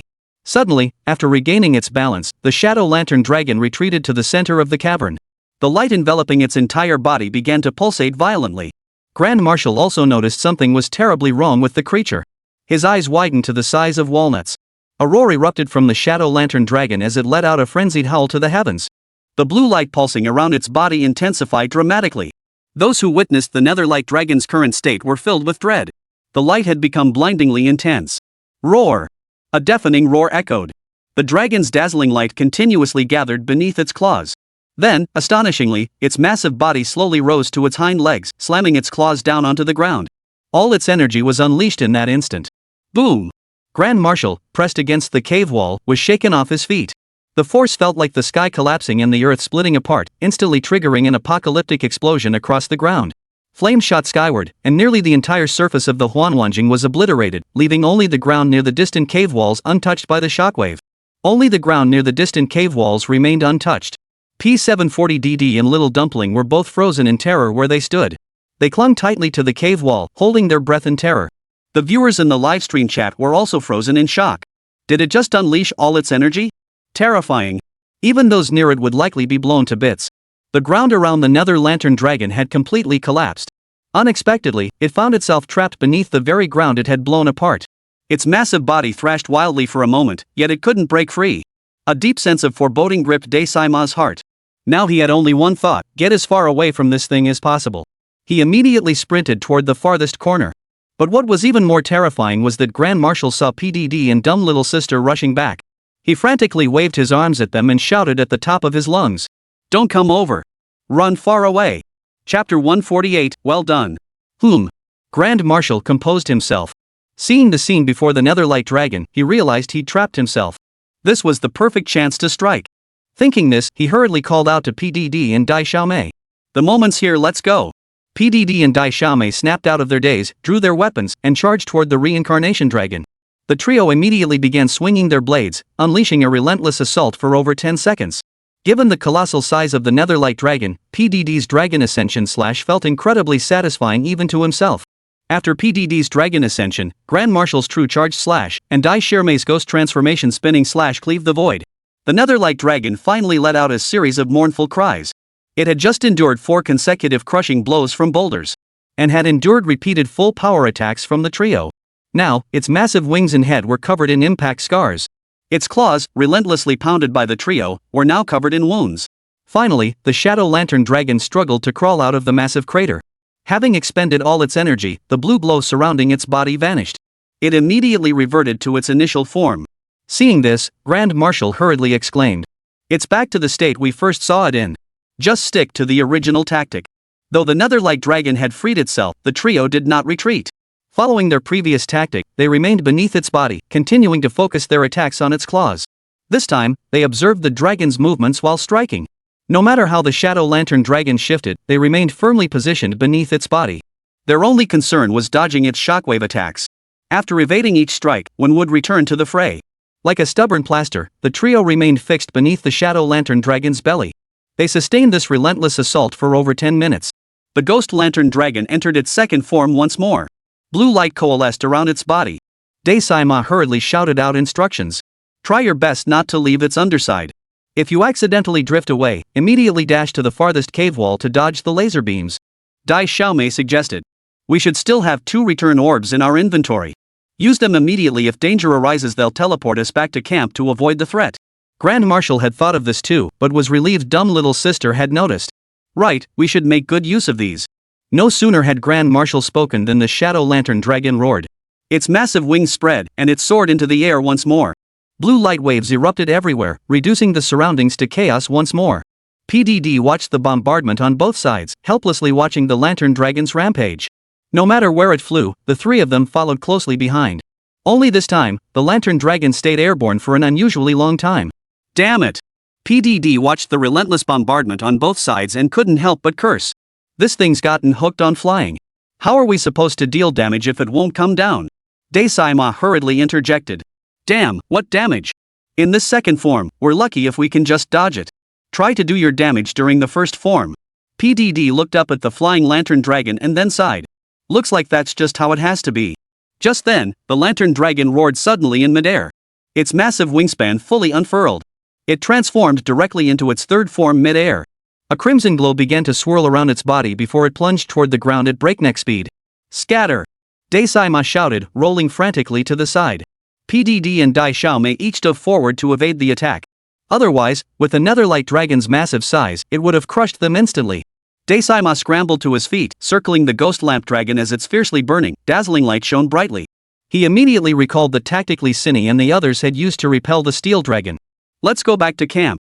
We're done fighting. Quick, use your return orb, he said, pulling one out and tossing it to the ground. PDD and Dai Xiaomei had the same idea. Hearing Daisai's call, they immediately retrieved their return orbs and tossed them down. A piercing shriek filled the air as three-winged serpent dragons dove down, carrying the trio away from the battlefield toward the camp. Back at camp, all three replenished their stamina with energy drinks. They then sharpened their blades. PDD instantly collapsed onto the mat beneath the tent, closing his eyes to rest. Dai Xiaomei and Dai-Saima both synthesized healing potion G and healing potion from their storage boxes. They also reapplied all the life dust they could carry. PDD sighed. Let that guy rage on by himself. Dai-Saima pondered for a moment before saying, its third form shouldn't last long. It'll have to release us through another massive explosion. We'll go back later, it should be fine then. Dai Xiaomei nodded. That boulder hit it earlier, it must have taken a serious beating. With our prolonged attacks, I believe holding out a bit longer will bring us hope. Let's hope so. Dai-Saima gazed into the depths of the cavern. They now had only one final chance, no room for error. Dai-Saima roughly estimated the time, deeming it nearly sufficient. He immediately signaled PDD to prepare. The trio descended back into the cavern. At the entrance, Grand Marshal peered inside. Sure enough, not far off lay another patch of bombed-out debris. The blue glow had vanished from the netherlight dragon's body. Looks like it's already released its energy, PDD exclaimed happily. This guy really did release its energy and transform into its first, ordinary form. Dai-Saima nodded. Let's keep using the entanglement tactic to deal damage. Spotting the trio returning, the lantern dragon roared. Its 4 dragon claws accelerated as it lunged toward them, snapping to bite. Spread out. Each rolled out of the way. PDD, however, charged straight through the shadow lantern dragon. He rolled right under its belly. As the netherlight dragon charged overhead, he instantly drew his katana and delivered a vertical slash. Though aimed at the dragon's claws, the blade's edge instead sliced across its belly. Warm ancient dragon blood spurted out, drenching PDD from head to toe. The netherlight dragon felt a searing pain surge through its underbelly, halting its forward momentum. Its massive body crashed forward onto the ground, unable to rise for a long while. Nice work! Decima couldn't help but roar with excitement, his spirits soaring. Gripping his greatsword tightly, he charged forward. Whoa! PDD, too, was fired up by Grand Marshal's heroic shout. He let out a cry of his own, closing the distance in 2 strides. He immediately unleashed a barrage of attacks. Grand Marshal's 3-stage charge true charge slash struck with mountain-splitting force, erupting in a burst of sword light and crimson blood. With a resonant clang, the blow landed heavily on the netherlight dragon's body. Dai Xiaomei's twin blades flashed wildly as her own blood boiled. She executed a round kick, entering the limited form state. Under the enhancement of Onmyoji transformation, the ghost dance slashes blazed like dazzling fireworks. Ancient dragon blood spattered, staining Dai Xiaomei's silver steel dragon armor crimson. The lantern dragon struggled for over 10 seconds before letting out a long, piercing cry. Its massive body flipped upright, its giant wings unfurling as it abruptly shifted into its second form. It seemed the relentless assault from the trio had enraged it. The 3 bright patches illuminated by the Xingguang shield shielding the cave glowed intensely. Second form is upon us. Everyone, be extremely cautious and stay beneath its body. Dai-Saima shouted. All 3 quickly sheathed their weapons. The netherlight dragon gathered the blue light surrounding its body into its mouth. Starting from its front, it circled and emitted a blue laser beam, radiating outward. None of the 3 dared to leave the shadow dragon's shelter. Chapter 149, Impressive. Little Sister Dai was positioned slightly outward. The blue light wave grazed right past her back, sending chills down the spines of viewers in the livestream. Then, the lantern dragon took a few steps forward, its massive tail sweeping violently backward. The trio remained firmly under its belly throughout. This tail-sweeping attack proved more frightening than dangerous. After unleashing a frenzied barrage of attacks, it flapped its wings and soared skyward, unleashing a barrage of lasers. The surrounding area was instantly reduced to a storm of flying sand and rocks. Decima reminded PDD and Dai Xiaomei to stick to the principle, no matter what, they must not stray beyond the dragon's body. After its bombardment, the netherlight dragon instantly transformed into its third form mid-air. It then descended, slowly taking a few steps forward. The blue and red light swirling around its body began to pulsate violently. An overwhelming sense of pressure descended, causing Grand Marshal's face to turn pale. Run! Run as far as you can! PDD and Dai Xiaomei, their expressions equally grim, sprinted toward the farthest corner from the netherlight dragon. Their hearts were pounding in their throats, none daring to glance back. As they reached the cave wall, they immediately clung to it and scrambled out. The instant they collapsed onto the ground, a deafening boom erupted behind them. The earth shook violently, leaving the trio dizzy and disoriented. None dared to look back at the terrifying scene until the tremors beneath them gradually subsided. Only then did Grand Marshal sit up, only to find the netherlight dragon had plunged into a massive crater, its body shattered beyond recognition. He immediately urged the still-shaken PDD and dumb little sister to keep attacking. All three understood that every chance to strike now was precious. They had to seize every opportunity. Several bottles of energy drinks down, they quickly replenished their stamina. Refreshed, they charged toward the netherlight dragon once more. Another barrage of powerful attacks sent the netherlight dragon into a heart-pounding wail. The viewers in the livestream went wild at that moment. Woohoo saw ho! That's the tactic repeated over and over. This guy took 4 big rocks right off the bat. Luji, Baishi, Ho Xing, Tuan, you three are seriously awesome, actually making it this far. It was impressive, even though they'd failed many times since arriving at the ancient dragon. In the game, the netherlight dragon roared to its feet once more, climbing out of the pit. This time, it didn't transform into its second form.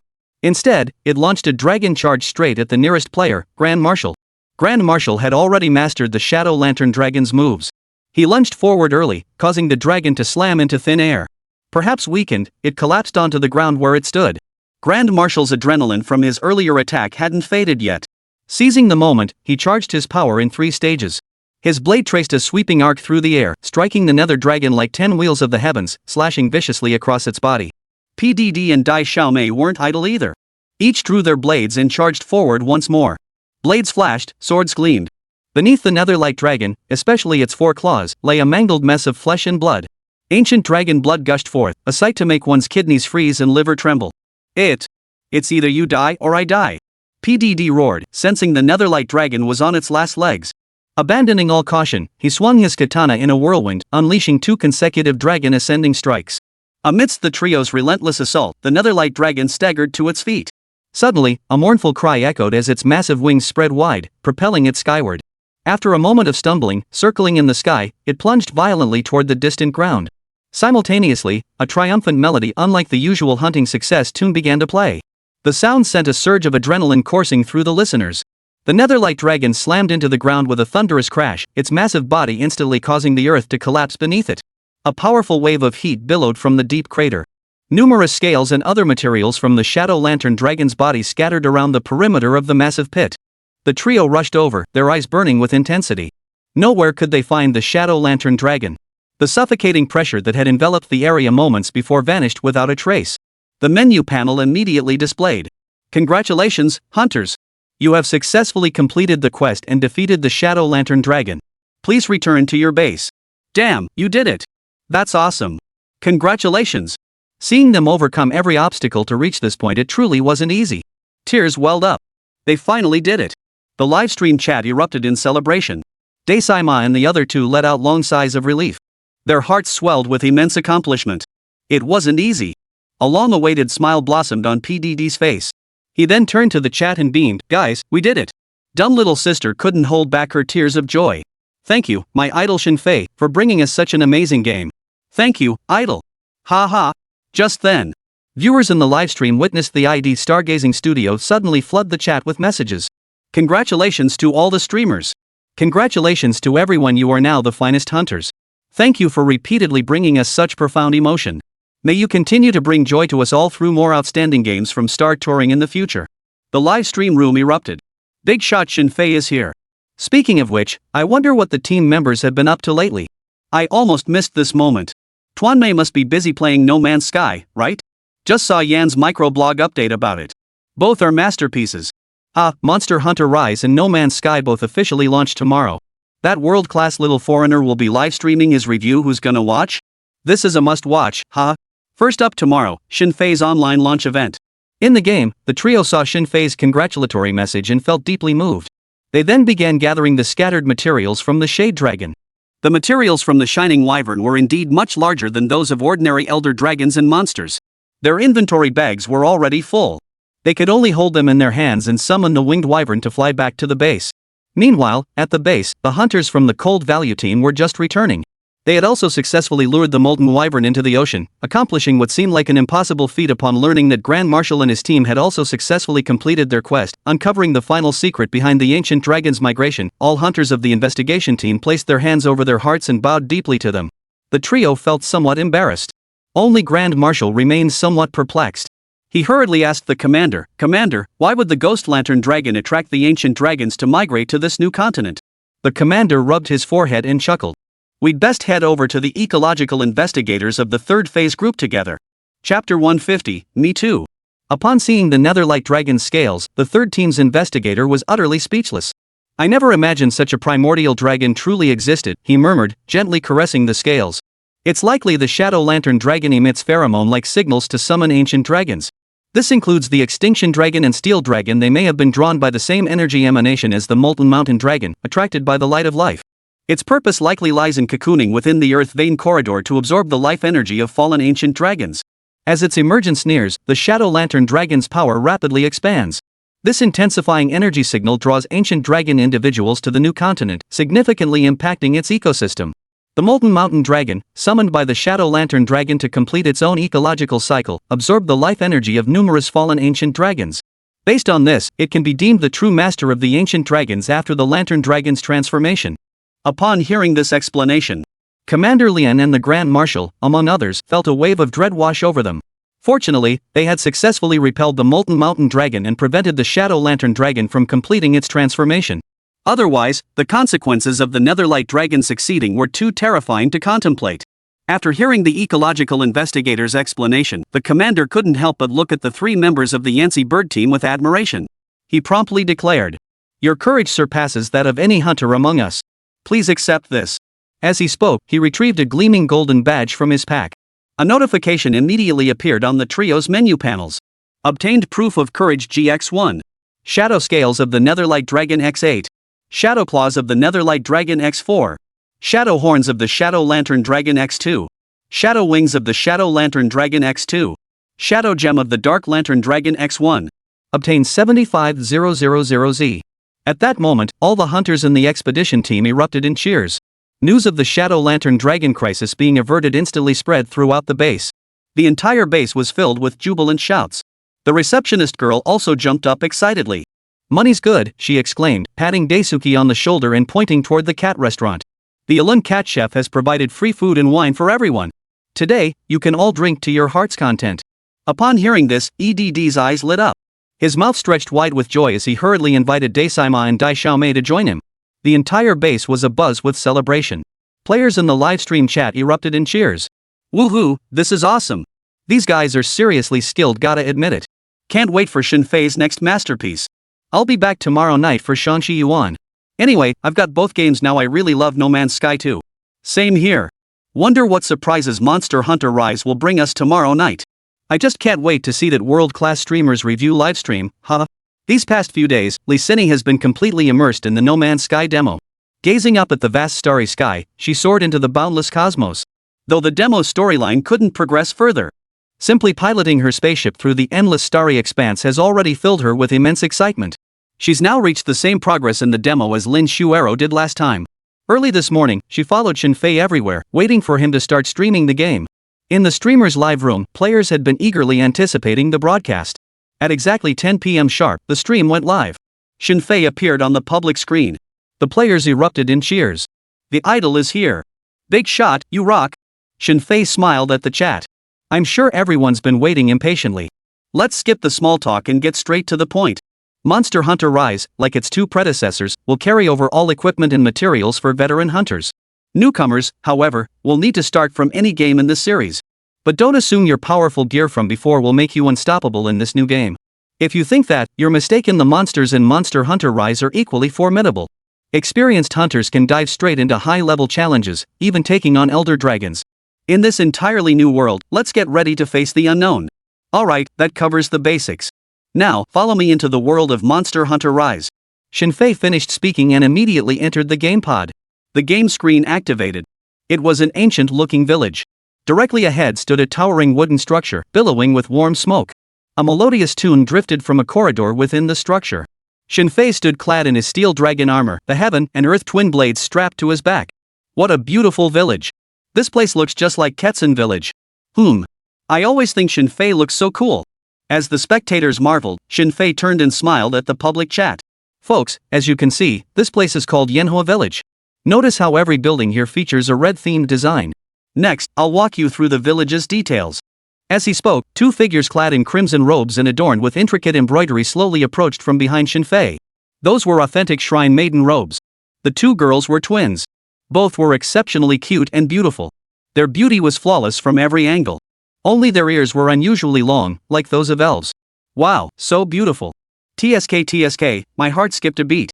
Yefei smiled as he introduced them to the players. Their names are Hoya and Shueyun, twin sisters. The elder sister, Hoya, is gentle and kind, always smiling warmly like the sun illuminating the village. Her radiant smile could brighten the entire village of Yanmi, which had been shrouded in darkness. The younger sister, Shueyun, is more composed and intelligent.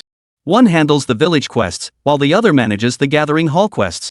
As soon as Yefei finished speaking, Hoya and Shueyun chimed in unison. Hunter-sama, the village chief has urgent business with you. Yefei nodded. Understood. Hoya gave a slight smile, then she and Shueyun exchanged a glance before leaving. Yefei said.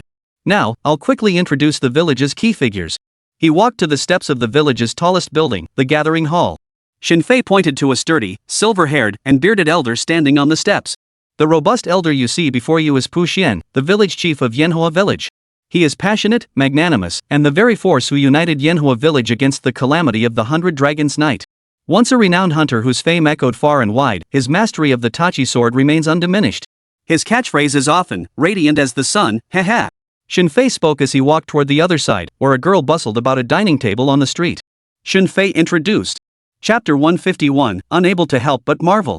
In the world's bases, Cat Meals also offers the hunting research bonus effect. Yanhua Village was no exception, though it was called a tea shop. Everyone could still pair their meals with various delicacies. The girl's name was Mugwort. She was always cheerful, lively, and full of energy. Though a bit scatterbrained, she gave her all to everything she did and supported hunters heading out on hunts with all her might.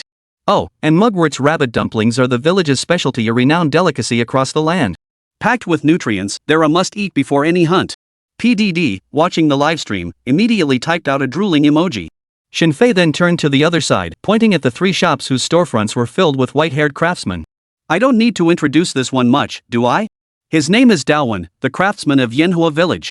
He was once a capable hunter who ventured into the hunting grounds alongside village chief Pu Xian. Though taciturn and stubborn, his desire to protect the village during calamities is unwavering. He pours his exceptional blacksmithing skills into every task. Yefei said with a laugh. That covers the more important characters. As for the other villagers, you can get to know them on your own. Now, let's discuss the unique aspects of the Rise world. Yefei spoke as he walked to the other side of Yanhua Village. Passing through a narrow path, the scene suddenly opened up. Numerous fierce-looking dogs, each nearly half a person's height, crouched on the ground. Yefei approached a youth surrounded by the dogs and waved to the young man. The youth smiled and greeted Yefei in return. Yefei explained. In the world of Rise, besides being able to hire Aleurites to assist with hunting as before, Fanghounds have been newly added as companions. You can ride them when heading out to hunt, and you can even ride them during the hunt itself. Upon hearing Yefei's words, the livestream was buzzing with excitement. Holy crap, this is awesome. Hunters and hounds, this is the true way of the hunter. Absolutely love it. Hunting with cats and hounds, plus being able to ride them instead of walking, this is just too awesome. Yefei spoke and then left the retainers square. Back in Yanhua Village, Yefei sat on a bench and continued his introduction. Beyond that, let me briefly outline some key differences in hunting combat within the Rise world. In Rise, hunters can utilize insects called flying insects. By deploying them, hunters can perform aerial rebounds, significantly diversifying their offensive tactics against monsters. When encountering towering terrain in the wild, you can use the naturally occurring great winged insects to ascend. Finally, there's one feature that will pique everyone's interest. In Rise, when monsters are weakened or asleep, you can use Iron Insect Thread to temporarily control them and launch devastating attacks against other monsters. Doesn't that sound exciting? The livestream instantly erupted with excitement. Holy crap! This is insane! Controlling monsters to fight other monsters, what an epic experience! Yefei cleared his throat and said. Of course, combat hunting techniques remain the same. You can still leverage various environmental elements for assistance. That's something you'll have to explore yourselves. Alright, that wraps up today's online presentation. Wishing everyone a great gaming experience. Bye for now. After concluding the releases for both games, combined with pre-orders, domestic and Asian sales for both titles surpassed 7 million copies within mere days. On the second day of Monster Hunter Rise's Asian launch, on the Yahoo Live streaming platform, domestic gamers in Xia Nation received live updates about IGN Asia's Game of the Year review. This broadcast featured Carl, the world-renowned top-tier streamer and seed player who now serves as IGN Asia's chief game reviewer, conducting the live review. At exactly 8 p.m., countless gamers flooded into the platform. Ever since Carl made his bold claims and announced the review livestream, players had been waiting for this day. What preoccupied countless domestic players most was, of course, what kind of review and score this critic would ultimately give Monster Hunter Rise. However, based on his previous remarks, Monster Hunter Rise was certainly not going to receive a high score. Since Gamer's stream was a relay broadcast, everything Carl said in his stream was subtitled in real time. This marked the first time countless players and fans could watch an IGN review live. Carl appeared on the public chat screen. Seeing Carl's cool and confident face, players flooded the chat with comments. Seeing this little foreigner, Jian Tian. I have no idea what IGN was thinking, hiring this guy. Ah well, he is a world-class player and streamer after all, with global recognition. Alright, a world-class esports seed player trying Monster Hunter, that's actually pretty exciting. Otherwise, how could he be so confident in saying Monster Hunter's difficulty is on the lower side? Before the review, Monster Hunter Rise was already downloaded and ready. After watching Shinfei's online launch event yesterday, I still don't hold much hope for this game. Beyond the slightly more polished graphics, nothing else really stood out to him. The game's difficulty level especially made him question its quality. After a brief introduction, he donned his gaming suit and settled into the pod. Game reviews are not live streams. During gameplay, the reviewer meticulously analyzes and experiences every detail of the game. The game began, and Carl was reviewing the English version. At the entrance of Flame Village, Carl stood outside the wooden bridge wearing a simple leather outfit. He had always thought Monster Hunter Rise had impressive visuals. But upon actually entering the game, it was an entirely different experience. The realism of the scenes before his eyes defied description. The scenes and visuals were indeed excellent, beyond reproach. Carl addressed the public chat. Players flooded the screen with comments. Hurry up and hunt already. Didn't you question the game's playability and difficulty? This guy was just starting out with Monster Hunter, still fumbling around. Carl surveyed the bustling scene of Flame Village. Yesterday, he had watched Shinfei's online presentation and listened carefully to his introduction. He also got a general sense of the characters in the village. As he crossed the wooden bridge ahead, Hoya called out to him. Hello, Hunter-sama. I've been looking for you. He's right there, in front of the gathering hall's entrance. Seeing Hoya's beauty, Carl couldn't help but admire her. Chapter 152, Game Review. Though every corner of Yanhua village exuded Eastern charm, and Hoya herself embodied the quintessential Eastern beauty, this sight instantly captivated Carl, a true Westerner. The online community was filled with admiration. Oh my, Hoya is truly stunning. Today I logged into the game and sat right across from her, staring at her the whole time. I could watch her all day. Who needs hunting? I wanted to tell her, I wanted to hold her hand. In the game, Carl ascended the steps and approached Shui Xian. Upon seeing Puxian, Carl froze in place. He was a towering figure, his silver hair and beard standing up like steel needles. His appearance resembled a fierce lion. Only his face was etched with deep wrinkles. Yet these wrinkles did nothing to diminish the fact that in his youth, he had been a hunter. Greetings, young man. You are a new hunter. Welcome to Yanhua Village. Here, I hope you will grow swiftly. If you're unfamiliar with the important figures in Yanhua Village, I'll introduce you. Of course, you're also welcome to visit them yourself and get acquainted. After that, please speak with Firebud. There's a rather urgent matter in the village that requires your assistance. Good luck. After finishing his conversation with Puxian, Carl realized there must be monsters to hunt. This was precisely the aspect of the game he'd been skeptical about. But before that, he recalled seeing Shinfei's announcement yesterday about being able to hire fanghounds and Aleurites to hunt alongside hunters. So he decided to hire one fang hunter and one alo first. He made his way to the retainers square. Amidst a crowd of cats and dogs, he spotted the youth named Knife Ridge. Since he was a new hunter. After sizing him up for a moment, Knife Ridge said, "Welcome to Flamefire Village. Since this is your first visit, you may hire either a fanghound or an Aleuricat for free on your first occasion." Even now, Carl was taken aback. He hadn't expected the game's details to be so well crafted. After careful consideration, he decided to hire a fanghound first. After all, this creature could be ridden, making travel easier. That was a pretty good choice. Gazing at the several towering, imposing fanghounds beside him, Carl couldn't help but feel a twinge of awe. Seeing this, Knife Ridge rubbed the back of his head and chuckled. No need to be nervous. These are Hunter's companions, demon beasts. They're incredibly brave against monsters, but fiercely loyal to their hunters. After hearing Knife Ridge's explanation, Carl tentatively reached out to pet one of the fawnhounds. This particular fawnhound was enormous. Even sitting down, it reached Carl's chest. If it stood upright, it would tower over any hunter. And they all looked incredibly muscular. Seeing Carl's reaction, the viewers in the livestream chat erupted in teasing comments. The hunter's actually scared of dogs?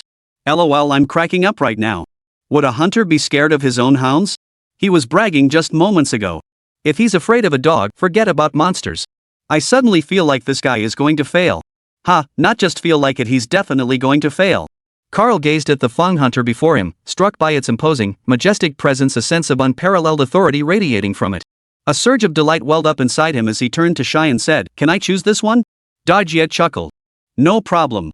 Just lead it away. Oh, and don't forget to give it a good name." Carl cautiously stroked the fanghound's neck. To his surprise, the beast was remarkably affectionate toward the hunter, turning its head to nuzzle his hand. Its silky fur sent a thrill through him. In an instant, it overturned his previous understanding of this game. Yet, deep within, he was already beginning to feel differently about Monster Hunter Rise than before. He named the fanged hound Old Scar. He noticed a scar stretching from the hound's nose to the corner of its left eye, lending it an even more formidable and commanding presence. With Old Scar by his side, Carl felt a deep sense of reassurance. It truly brought him peace of mind. He then hurried back to the village of Flamefire.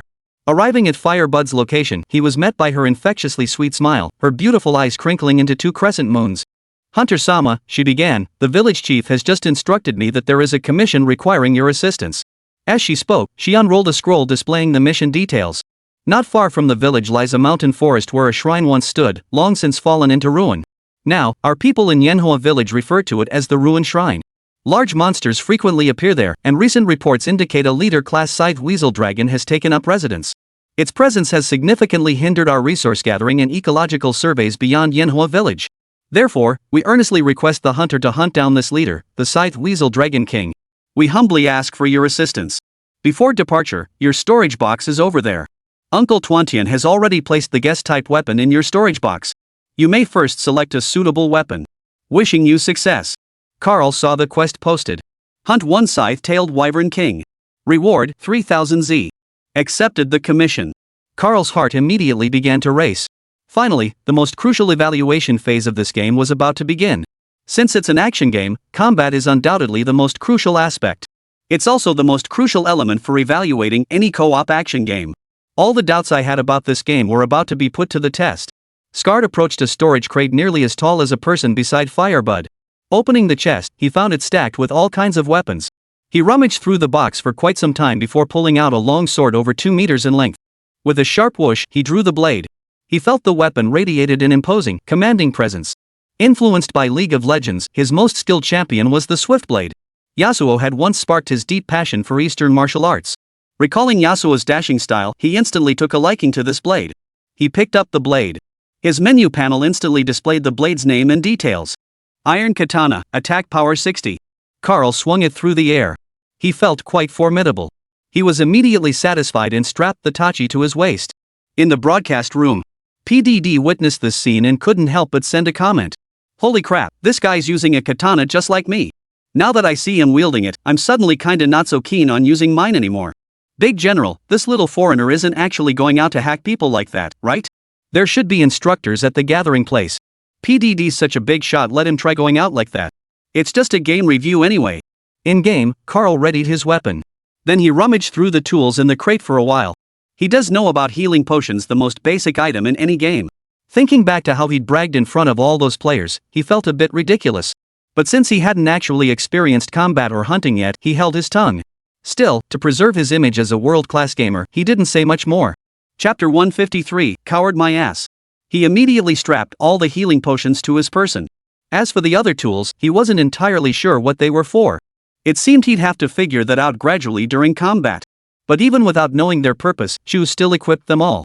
Once ready, he patted the scarred man beside him and flipped onto his back. The players in the broadcast room erupted in astonishment. Shunfei's setup is seriously awesome.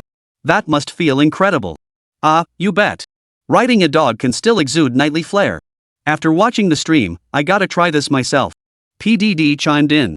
I need to hurry to Yenhua village soon too, find myself a good dog.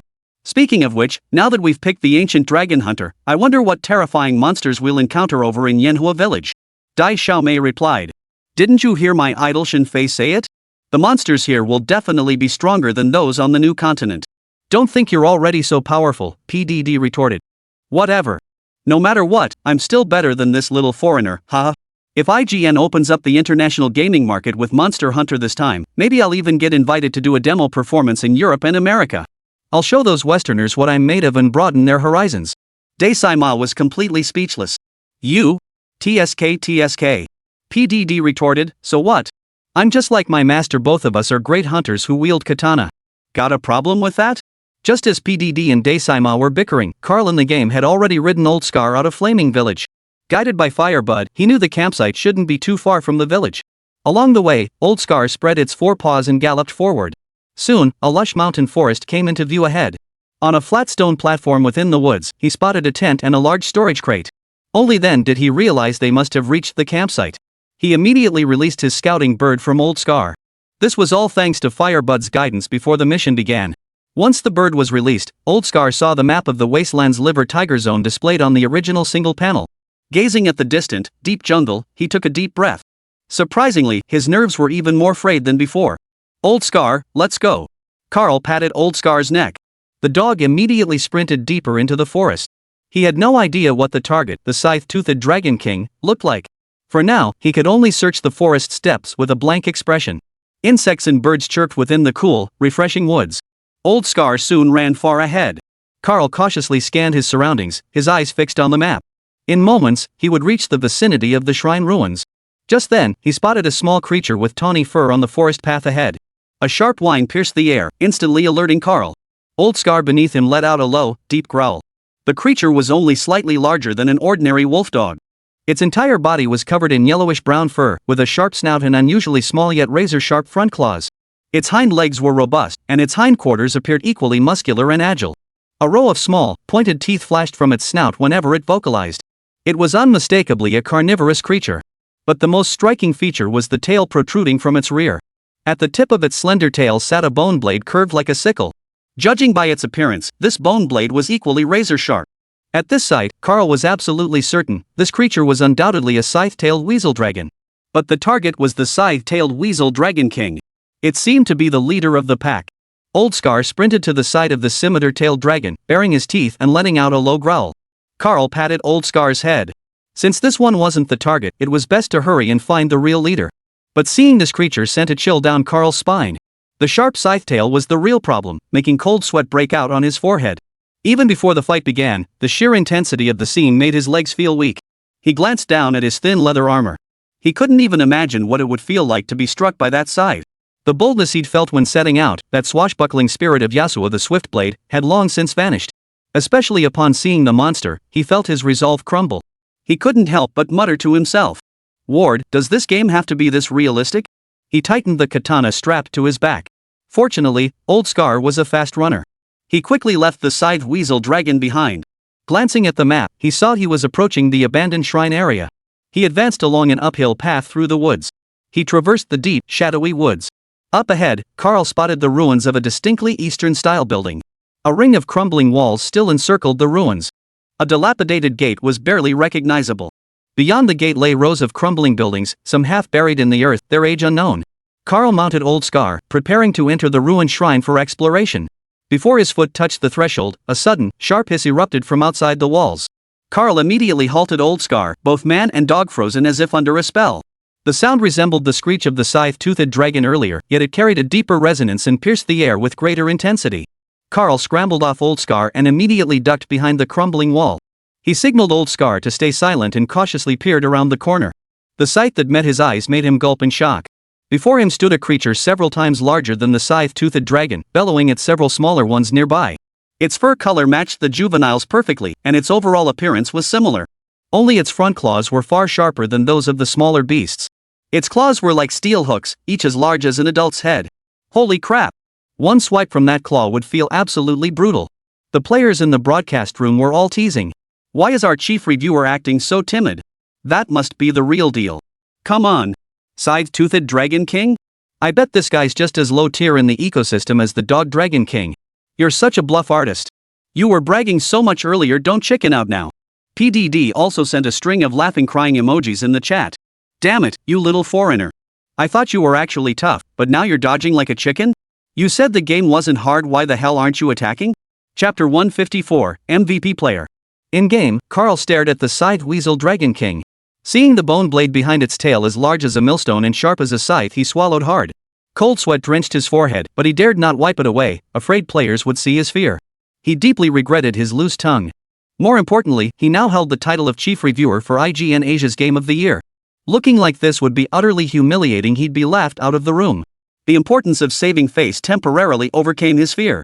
He licked his parched lips, drew his katana from its sheath, and addressed the burly veteran, Old Scar. Old Scar, get ready to charge. Old Scar let out a low growl, his fierce gaze locking onto the scythe weasel Dragon King. He stood ready, waiting for the command to charge. Viewers in the livestream chat were deeply moved. I really love dogs, they're so loyal. Why is my dog so annoying? Hunting dogs are truly indispensable partners for hunters. Carl drew his katana, gripping it tightly with both hands. He immediately began creeping along the base of the ruined shrine's wall toward the sickle-tailed Dragon King. The distance closed bit by bit. Yet, his foot inadvertently stepped on a dry branch. The crunch was loud and clear. Several sickle weasel dragons and the sickle weasel Dragon King were instantly startled by the noise. A dozen pairs of monstrous eyes turned sharply toward Carl. Carl, sword in hand, stared back at the horde. The scene froze, the air itself seeming to hold its breath. Squeak crack. Suddenly, the scythe-toothed Dragon King let out a piercing shriek. The smaller scythe-toothed dragons beside it began hopping restlessly, baring their teeth and snarling at Carl. Carl quickly shouted to Old Scar behind him. Old Scar, move out. Old Scar roared and charged forward, instantly locking jaws with three scythe-toothed dragons. The scythe-toothed Dragon King, however, kept its eyes fixed on Carl. With a powerful thrust of its hind legs, it leapt over 6 meters, landing directly before Carl. The sheer distance of that jump left Carl utterly dumbfounded. Now before him, the scythe-toothed weasel Dragon King reared up on its hind legs, towering significantly above Carl. Its razor-sharp snout opened wide, revealing a row of terrifyingly pointed teeth. A foul, fishy stench assaulted his senses. Only now, at such close quarters, did Carl grasp the overwhelming sense of dread emanating from this creature. Particularly unsettling were the claws on its forepaws sharp enough to split open a human stomach with a single strike. Staring into the scythe-toothed Dragon King's grim, hollow eyes, Carl realized he was being viewed as nothing more than a fragrant, succulent meal. The scythe weasel Dragon King emitted a low, gurgling growl from its throat. Its hind legs pushed forward, inching toward him step by step. The scythe on its long tail swayed restlessly. This scene filled the player, who had only recently encountered the monster intestine spirit, with overwhelming revulsion. His legs grew weak, trembling beyond his control. Suddenly, the sickle weasel Dragon King lunged forward, its mouth gaping wide as it emitted a piercing shriek. The foul stench it expelled nearly knocked him unconscious. No way. I can't lose face like this. It's just a game. It's just a game. Carl repeated this warning to himself over and over. To escape the oppressive presence of the scythe weasel dragon before him, he simply closed his eyes. To steel his nerves, he let out a loud shout, raised his katana high above his head, and swung it down with all his might toward the scythe weasel dragon. Squeak!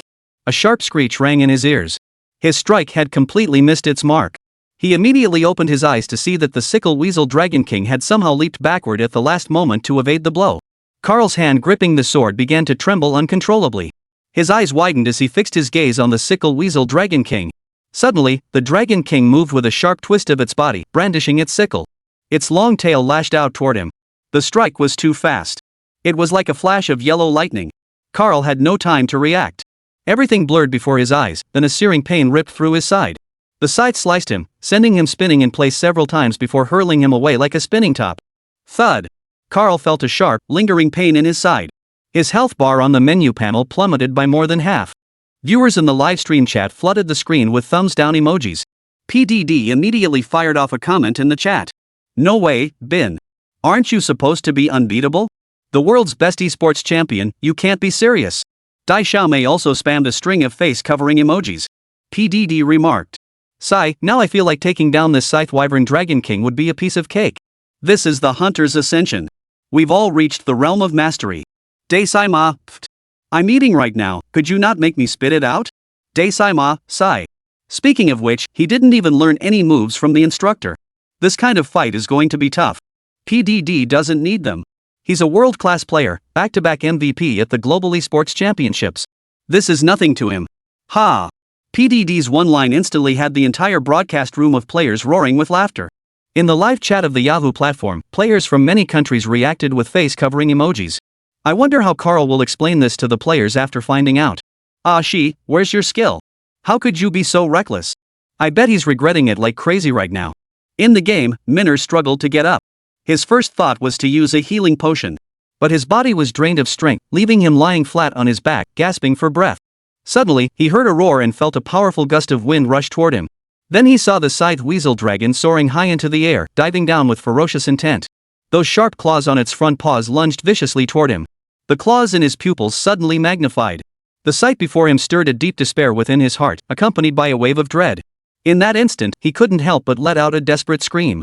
Ah! Then everything went black. Moments later, when his vision returned, he found himself back at the camp. The menu panel prompt appeared immediately. One attempt failed. 2 attempts remaining. Chapter 155, full of life. Carl plopped down onto the ground, lacking the courage to glance at the chat screen filled with spectators' comments. During his previous livestream, he'd been showered with praise and admiration from fans flooding the chat. This time, however, the barrage of mocking and sarcastic messages nearly knocked the wind out of him. Well, who could blame them? He hadn't thought before speaking back then. Now, he felt both cheeks burning fiercely. Carl slammed his katana onto the ground, his mind racing. What should he do? He couldn't just give up like this. Otherwise, how could he still call himself a world-class gamer? He had 2 chances left. No matter what, he had to try. With that resolve, he rallied his spirit, picked up the sword, and charged past Old Scar once more toward the ruined shrine. In the livestream chat.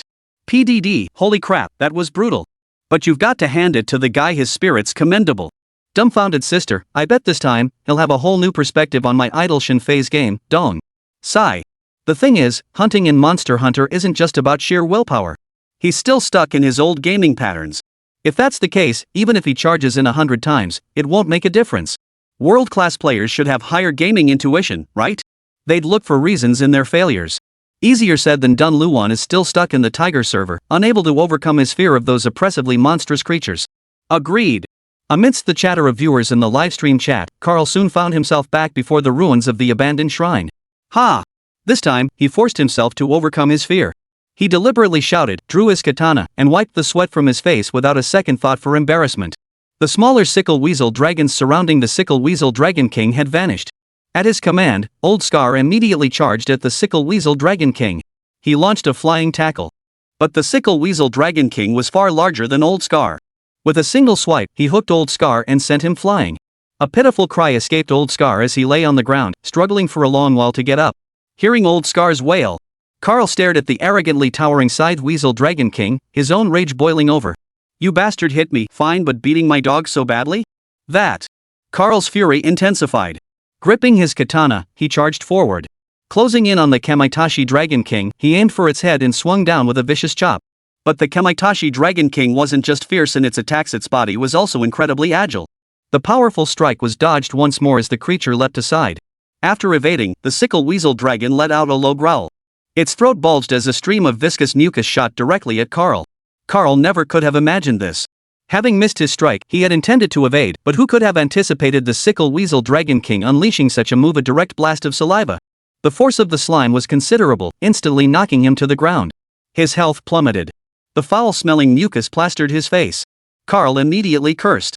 Damn it! The foul stench nearly knocked him unconscious. He frantically wiped his face, thankful the sun wasn't too intense. Struggling to his feet, he finally fumbled for a recovery potion in his bag and gulped it down. As he drank the potion, the scythe weasel dragon let out a sharp hiss. Its side-like tail rose high, and its body twisted dramatically to the side, as if gathering power for some devastating attack. Carl had just finished the potion. His health was fully restored. Yet he instantly felt a gale force wind howling toward him. The scythe weasel dragon's body whirled like a fan, its scythe-like tail raised high. It unleashed a triple whirlwind slash, filling the air with a sharp whistling sound. The speed was dizzyingly fast. Carl had just replenished his health and was about to roll aside to evade. But before he could react, the scythe's blade was already upon him. This strike was far heavier than the tail swipe earlier. Without even a chance to grunt, Carl was sent flying. His health bar instantly flashed red, hitting rock bottom. The pain blurred his consciousness, let alone any attempt to struggle back to his feet. After unleashing its barrage, the scythe weasel dragon's breathing grew heavy. Thick white vapor puffed from its jaws, though it remained utterly unscathed, its movements still brimming with vitality.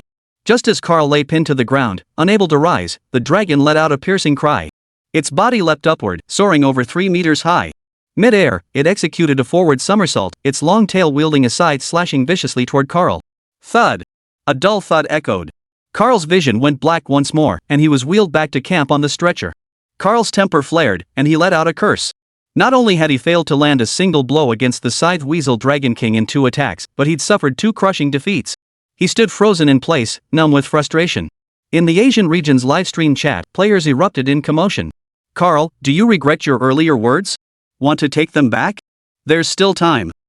This is what you meant by no challenge? Give us an explanation. Hope you're not having issues today.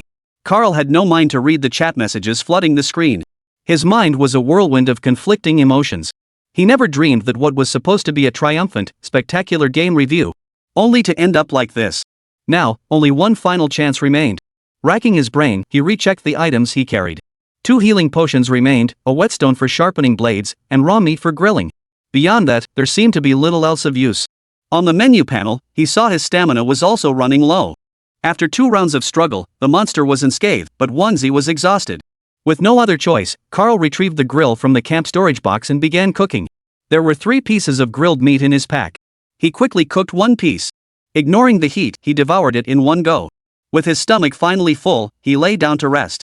Glancing at the 2 remaining pieces of meat, an idea suddenly struck him. Since the monster was carnivorous, why not try using this meat as bait? He'd seen plenty of wildlife documentaries in real life. This was a solution born of sudden inspiration. No matter what, he had to give it a shot. Chapter 156, Nothing Special. With this thought, his confidence returned somewhat. He picked up the katana again and mounted Old Scar. Returning for the 3rd time before the Sickle Weasel Dragon King, this time he didn't act impulsively. Instead, he used Old Scar's speed to circle around the Dragon King. The sickle-toothed Dragon King watched Carl sprinting toward it, letting out repeated snarls. Its front claws, sharp hooks raised, lunged toward the charging Old Scar. The dragon's leaping ability was astonishing. With a single bound, it was directly before Carl. Fortunately, Old Scar's movement speed was truly incredible. Carl screamed at the top of his lungs, urging Old Scar to use his elemental speed to close the distance. In the domestic broadcast room, many viewers watching this scene were deeply moved. The rising fanghounds are truly formidable this way, hunters themselves don't have to expend stamina. Indeed, you can even sharpen blades and use various recovery potions and items on the fanghounds. It couldn't be more convenient. This is definitely worth putting to good use. PDD couldn't help but sigh. If only we'd had this thing back then, dealing with the ancient dragon wouldn't have been so grueling. The Scythe Weasel Dragon King lunged forward, only to miss its target entirely. It landed squarely on Old Scar's rear end before bolting away in a flash. Sitting atop Old Scar, Carl seized the moment to pull out a piece of raw meat. He flung it over his shoulder toward the thicket behind them. He didn't know if this tactic would work, but he figured it was worth a shot. After its failed attack, the Scythe Weasel Dragon King immediately gave chase, determined to catch Old Scar. Little did it know, mid-pursuit, something whizzed through the air and slammed right into its face. The object rolled onto the grassy ground nearby, releasing an intense aroma of meat. The Sickle Weasel Dragon King slammed on the brakes instantly. This creature was already at the bottom of the food chain, and herbivorous small monsters weren't exactly plentiful. Hunger was a daily struggle for it. Suddenly, a large piece of fragrant raw meat appeared before him. The temptation was simply too great. Instantly, the Sickle Weasel Dragon King abandoned his pursuit of Old Scar. Instead, he turned on his heel and lunged toward the raw meat, devouring it in huge bites. Carl immediately ordered Old Scar to halt. Bonnie Toilet leaped from Old Scar's back and pressed down. The sickle-toothed Dragon King devoured the meat with such gusto it seemed to vanish in an instant. Carl gripped his katana, a quiet thrill of satisfaction washing over him. Never had he imagined his spur-of-the-moment idea would actually work. Bolstering his courage, he swiftly approached the dragon's rear. Seizing the moment, he knew he had to strike before the creature finished its meal. Gritting his teeth, he raised his sword and swung it down with all his might. The blow landed squarely on the Kamaitashi Dragon King's tail. This was Carl's first successful strike. 1 strike, 2 strikes. By the 3rd strike, the sickle-tailed Dragon King had already swallowed the raw meat whole. Only after devouring the feast did it feel a searing pain in its tail. Its body arched, propelling it forward, and it instantly pivoted mid-air. The moment its 2 powerful hind legs touched the ground, with barely a pause, its body lunged forward, delivering a claw strike at Carl. Carl tried to dodge, but before he could finish his 3rd swing, a powerful gust of wind struck him. A sharp pain shot through his chest, and his entire body was sent flying backward. Squeak! After knocking Carl away, the sickle weasel Dragon King let out a hissing growl at the fallen man. Twisting its body, it was clearly that very same triple whirlwind slash. That single claw strike had already reduced Carl's health by half. The damage from this triple whirlwind slash was the Scythe Weasel Dragon King's signature move, its lethality undeniable. Just as Carl was overcome with despair, Old Scar, nearby, suddenly leapt forward, lunging at the sickle weasel Dragon King. Instantly, they were locked in combat. Carl had narrowly escaped death. After a moment's respite, Carl rallied and quickly downed a bottle of recovery potion. He knew Old Scar couldn't hold out much longer. His only option now was to press the attack. Remaining passive and never striking back was no solution. Sooner or later, he'd be killed. Seizing the moment while the Scythe Weasel Dragon King was locked in combat with Old Scar, Carl swung his katana, launching a sneak attack from behind. He had barely landed 2 slashes when Old Scar let out a piercing scream. His body was instantly flung away by the Scythe Weasel Dragon King's tail. Though Old Scar had inflicted numerous bites on the sickle weasel Dragon King, the Dragon King could withstand those attacks. Old Scar, however, couldn't endure the full force of the Dragon King's sickle strikes. His body spun several times before crashing heavily to the ground. Seeing Old Scar knocked away, Carl knew the moment had passed. He sheathed his sword and sprinted backward. The sickle weasel Dragon King instantly pivoted, leaping high into the air to pursue Carl. He felt a fierce gust of wind whistling behind him, but dared not look back as he sprinted, watching his stamina gauge plummet rapidly on the interface. Until he felt every last bit of air vanish from his chest, his breathing becoming erratic and unstable. Carl simply couldn't go on. He stopped abruptly, tilting his head back to gasp for air. Squeak! Behind him, the Scythe Weasel Dragon King let out a piercing shriek, the sound echoing directly at his back. Carl simply couldn't run anymore. All he could do now was gasp for breath. Turning his head, he saw the Scythe Weasel Dragon's fierce eyes fixed on him. Earlier, it had been slashed several times and torn at by Old Scar, leaving multiple wounds on its body. Now, its rage was fully ignited. White smoke puffed incessantly from its jaws. With another shriek, its massive body leapt high into the air, swinging its scythe-like tail downwards with devastating force. Carl's strength hadn't yet returned. He had no strength left to dodge. Immediately, a wave of pain washed over him as he was slammed to the ground. The blow was so powerful it gouged a large crater in the earth beneath him. When enraged, the monster's attack speed increased dramatically. Following a tail strike, the Scimitar Dragon King immediately launched a claw swipe. Unsurprisingly, Carl's menu panel immediately displayed a mission failure notification. 3 battles lost. The quest was completely failed. Carl returned to Flamefire Village. In the livestream chat, players and viewers alike expressed a mix of disappointment and playful teasing. Not so cocky now, huh? World-class streamer? Turns out you're just average. Well, it's understandable for a first-timer with Monster Hunter. Come to think of it, Tuanmei did pretty well for her first try. At least she cleared the Elder Dragon Village with some stumbles and misfires. She used ranged weapons, so as long as she avoided getting close range attacks early on, it should have been manageable. But PDD was showing off. Back then, I was wielding a greatsword. Sure, I nearly got taken down by the Aquat, but overall, I did okay. Looks like I'm better than this little foreigner. Grand Marshal, his downfall was overconfidence.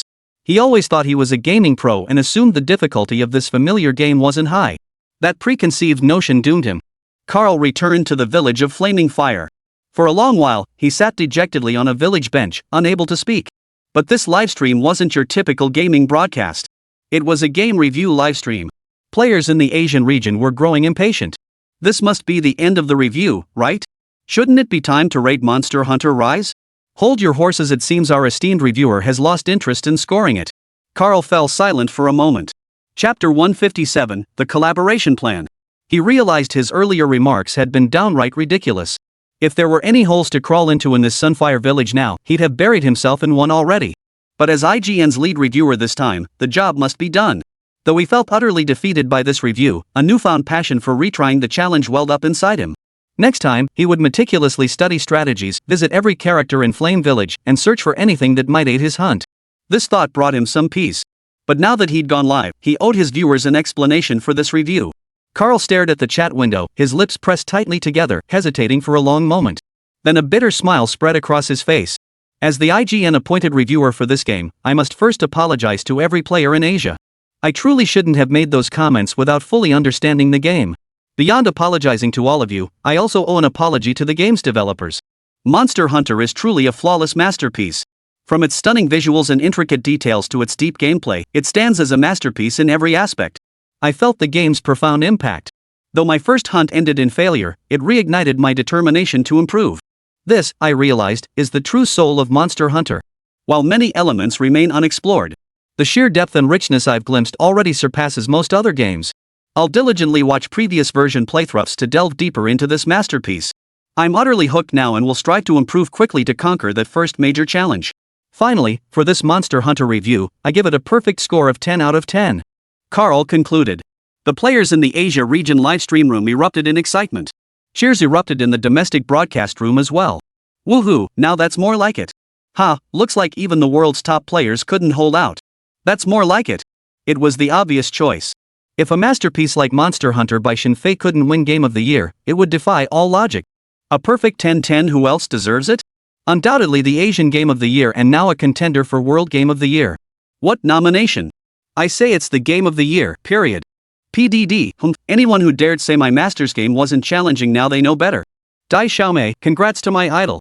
Awesome. Following IGN Asia's game review event, Monster Hunter Rise received a perfect 10-10 score. It swept past all other contenders without a hint of suspense, claiming the crown for Asia's Game of the Year after the re-evaluation. Now, both games from Star Touring Studio have made history. One is Asia's Game of the Year, and the other, No Man's Sky, as the most anticipated game by players. This double triumph instantly propelled Sky Touring Games Studio and Yefei to fame across Asia. Following this, the Asian region's review panel announced the names of the top games for the coming year. The official website of the World International Server also released the news promptly. Both the Game of the Year and most anticipated game in Asia came from a single studio, Sky Tour Game Studio. In an instant, the name Stargazing Studio became known to gamers worldwide. On IGN's international website, under the World Game of the Year section, many players voiced their confusion. What's the deal with this Asian game company? How did two of their games simultaneously win the top honors in the Asian region? Many expressed intense curiosity. What kind of game development company is this? Just as players worldwide were engulfed in confusion, world-renowned streamer Carl brought back his Asian review footage, along with recent recordings of Chinese streamers' replays, to Eagle Land. He then released the Monster Hunter video on his personal homepage. This instantly sent the entire Eagle Nation into an uproar.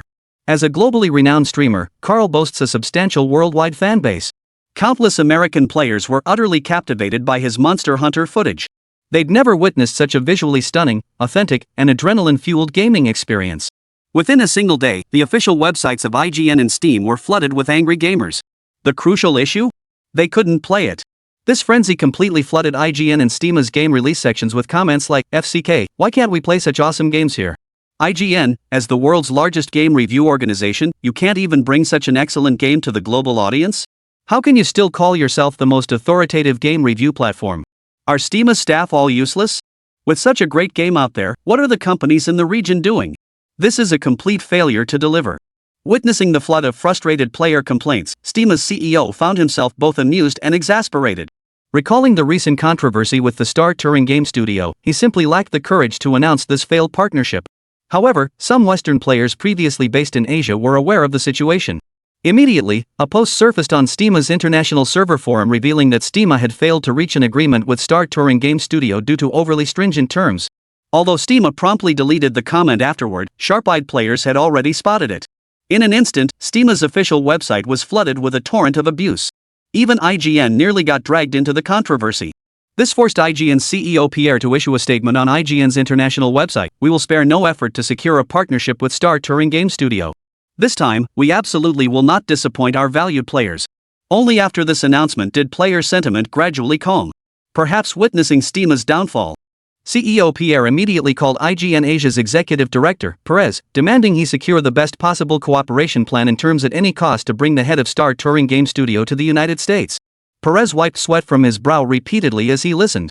This mission was indeed daunting. He'd already incurred the wrath of the gods over this matter once before. He had no idea how to proceed this time to earn Star Touring's forgiveness. After hanging up, Perez slumped onto the sofa, his face etched with worry. Chapter 158, An Offer Too Good to Refuse. Yefei's Seaside Villa, Binhai City, Xia Nation. Upon learning that two recently released games had simultaneously claimed the top review honors in IGN Asia, Yefei excitedly hugged Yefei and showered him with kisses for an extended period. Yefei nearly felt like he was being devoured by her affection. Ever since the official release of No Man's Sky, Yefei had been completely immersed in that boundless expanse of stars. She had also officially begun streaming her gameplay of No Man's Sky. Yefei, meanwhile, saw on IGN's official website that his two games had won the double crown in the Asia region. He knew that soon, his name would be known worldwide. At noon, right after Yefei and Li Sini finished their seafood lunch, his phone rang. Seeing the international call number, a premonition washed over him as he answered. The moment the call connected, a voice spoke in fluent English. Fortunately, during his computer science major, Yefei had excelled not only in programming but also in English. After listening to the other party's rapid-fire monologue, Yefei finally grasped the meaning. His face immediately fell into a look of utter bewilderment. This was happening far too fast. It turned out to be Pierre, the CEO of IGN headquarters. He wished to invite the head of Star Tour Studio to Eagletown for negotiations, aiming to bring outstanding games to Eagletown and the world. He also offered a sincere apology for the previous incident in the Asian region. Furthermore, he praised Monster Hunter as a groundbreaking masterpiece. Yefei merely gave a cold laugh in response. He could only respond with a sneer to Pierre's claims. However, regarding the influence of Tencent games in Europe, America, and worldwide, Yefei had long been dissatisfied with it. Now that Star Touring's reputation in Asia had exploded, the next logical step was to conquer the global stage. But IGN's previous actions had truly disgusted Yefei. He thought to himself, "Does that mean I can't bring my game to the US and the world without you, IGN?" he retorted, flatly rejecting Pierre's invitation. Pierre was thoroughly frustrated. It seemed Star Touring was still holding a grudge over the previous incident. He immediately unleashed a torrent of abuse on Perez over the phone. Time passed quickly. Many players in Europe and America, having received no further updates since IGN's earlier solemn promises, could no longer contain their impatience. Player frustration erupted once more, overwhelming IGN's website. Under pressure, IGN hastily issued a statement claiming negotiations with Huanyo were ongoing. Though this temporarily calmed the players, many industry insiders sensed the truth: talks had clearly collapsed. A mutually beneficial deal should have been sealed quickly. Why would it drag on so long? The first to make a move was YouTube, a globally renowned video streaming platform. YouTube's gaming livestreams are particularly famous worldwide. When Monster Hunter and No Man's Sky exploded in popularity across Asia, YouTube had already been eyeing them greedily.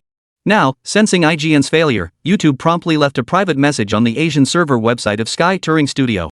Their tone was earnestly sincere, emphasizing that YouTube was solely a game streaming company with no interest in other game copyrights.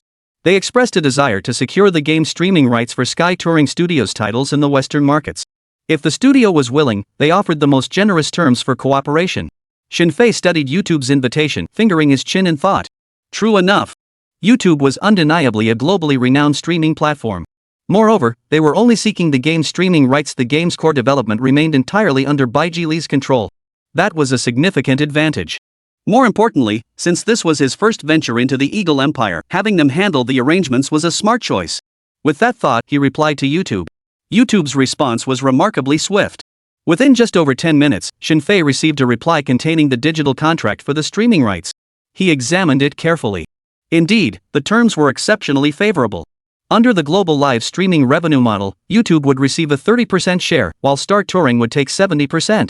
This arrangement was essentially on par with domestic platforms like Youmin. Satisfied with the contract, Yefei signed his name with an electronic pen and sent it back, leaving his contact information. Shortly after, his phone rang. The caller introduced himself as Chen Shijun, one of YouTube's founders and its CEO. Only then did Yefei recall. In his previous life, one of YouTube's founders was precisely this man of Chinese descent with an eagle emblem, Chen Shijun. This connection made Yefei feel a bit more at ease. Chen Shijun expressed great admiration for Yefei over the phone and showed particular fondness for the games under his company's banner. Yefei promptly arranged a meeting time with him. Chen Shijun provided Yefei with the detailed address of YouTube's headquarters, expressing his eagerness to meet him. After hanging up, Yefei briefly sent on all the arrangements. It seemed that for the time being, the management of the domestic and Asian server websites would fall to Li Sini. Upon learning Yefei was heading to the United States, Li Sini's little mouth puckered in a pout.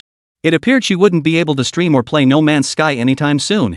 However, the thought of her husband stepping onto the world stage immediately brought a sweet smile to her face. "Honey," she said, "looks like I won't be able to ditch this secretary job anytime soon." Early the next morning, Li Sini had already packed all his personal belongings. She personally drove him to the airport in her spacious luxury car. Just before boarding the plane, Yefei called Chen Shijun. After more than 10 hours of flying, Yefei finally arrived in Eagletown. He landed in Los Angeles, California. Chen Shijun had been waiting outside the airport. When he saw a young man with the same yellow skin as his own appear, his face immediately broke into a smile. Chen Shijun had been following Star Tour for quite some time, so he had watched Yefei's livestream during the Asia Online Lunch event. He recognized Yefei instantly. In his previous life, Yefei had been a programmer himself, and Chen Shijun's YouTube channel was essentially a peer's work. Naturally, he was familiar with the basics of programming. The two shook hands warmly. Chen Shijun had driven to pick him up personally. He wanted Yefei to tour YouTube's company first. He could temporarily stay in the company's employee housing complex, where a manager-level detached apartment had been specially arranged for him. Honestly, Yefei felt all this fuss was unnecessary. After arriving in the US, he only needed to register a local domain name. Then, using his own system, he could set up the official website for Star Tour's international server. Later, he could manage it remotely via a VPN after returning to China. But given Chen Shijun's warm hospitality, Yefei could only accept the generous invitation. Chapter 159, The Epic Game. Accompanied by Chen Shijun, Yefei toured YouTube's headquarters. That evening, he returned to the detached apartment Chen Shijun had arranged for him. The two-story residence was exceptionally tidy and spacious. Outside the windows lay a natural lake, and the air was refreshingly clean. Still adjusting to the time difference, Yefei couldn't sleep anyway. So he decided to keep his mind occupied. Registering the website domain was straightforward. After paying the fees online, he successfully secured a blank website page. He then opened the system and copied the entire English version of the Star Touring official website. Soon, the multilingual international version of the Star Touring website was complete. It included player forums, sales and downloads for the entire Monster Hunter series and No Man's Sky, as well as all the latest gaming news. Early the next morning, Yefei shared the news with Chen Shijun. Chen was utterly stunned. He stood frozen for a full minute. An official website completed in just one night? But when he saw the exquisite pages, he was instantly captivated. This young man from Xia Nation was undoubtedly a genius in the gaming industry. Chen Shijun felt he had never encountered anyone with such extraordinary talent before. He immediately gave instructions to the company. Immediately post the news of the official website launch for the Star Tour International server on YouTube's homepage. YouTube boasts an enormous following in the US and across Europe and America, particularly commanding immense popularity in the gaming live streaming sphere. The moment this news broke, it detonated a bombshell within the Western gaming industry. Within a mere hour, the game's official website was overwhelmed by a tidal wave of players. That day's traffic surged to terrifying heights, surpassing established gaming portals like Steam and Microsoft. Downloads for Monster Hunter and No Man's Sky effortlessly broke the million-copy mark, with sales figures continuing to climb at an alarming rate. Were it not for the robust, ultra-unrestricted servers provided by his system, the platform would likely have crashed under the sheer volume of players. Microsoft and Steam were left helpless. None of them had anticipated this day would finally arrive. Stellar Tour truly had extended its reach into the Western gaming market. For a period, Yefei remained in the United States to ensure the stability of Star Touring's international server website and to monitor the game's sales performance. He had no choice but to remain in the United States, keeping a close eye on the game's dynamics and status. Just as he had anticipated. Within just 2 weeks, the Monster Hunter series and No Man's Sky rapidly became two of the hottest games in the Western market. They even became the flagship titles for YouTube gaming live stream channels. A craze for hunting and space exploration swept across the entire Western continent. A glance at the comments and messages on the official website made this abundantly clear. The names of Star Touring Game Studio and Yefei had now truly gone viral worldwide. Virtually every gamer held Star Touring and Yefei himself in immense admiration. Time swiftly passed, marking a full month. Another month would bring the Western holiday of Halloween. Yefei felt that both games had reached peak popularity and all arrangements were in order. Thus, he began planning his return home. Early that morning, Chen Shijun knocked on Yefei's door. Seeing Yefei packing his belongings, he said, "Brother Yefei, are you really in such a rush to head back? Have you checked IGN's website lately?" Yefei froze, shaking his head. With his recent preparations for returning home, he hadn't paid attention. Chen Shijun smiled as he sat down on the sofa. "Just take a look. You might get some ideas." Yefei set down his belongings, curiosity piqued. He opened IGN's homepage, where a Halloween-themed game contest announcement dominated the feed. His brow furrowed. A Halloween-themed game contest? Isn't that supposed to focus on horror and suspense? Chen Shijun shook his head with a smile, gesturing for Yefei to look at the comments section under the IGN post. Yefei glanced over. On the comment board, the overwhelming majority of players were clamoring for the Star Touring Game Studio. "Our horror games are just too mediocre, nothing but boring text-based puzzles. If only Star Touring could make a horror game as amazing as Monster Hunter or No Man's Sky." The friend above said it perfectly. That's exactly what I've been thinking. Right now, aside from Yefei's Star Tour games, every other game feels like a pile of crap, utterly unplayable. Monster Hunter is so addictive. I've been playing for half a month and just hit 5-star difficulty.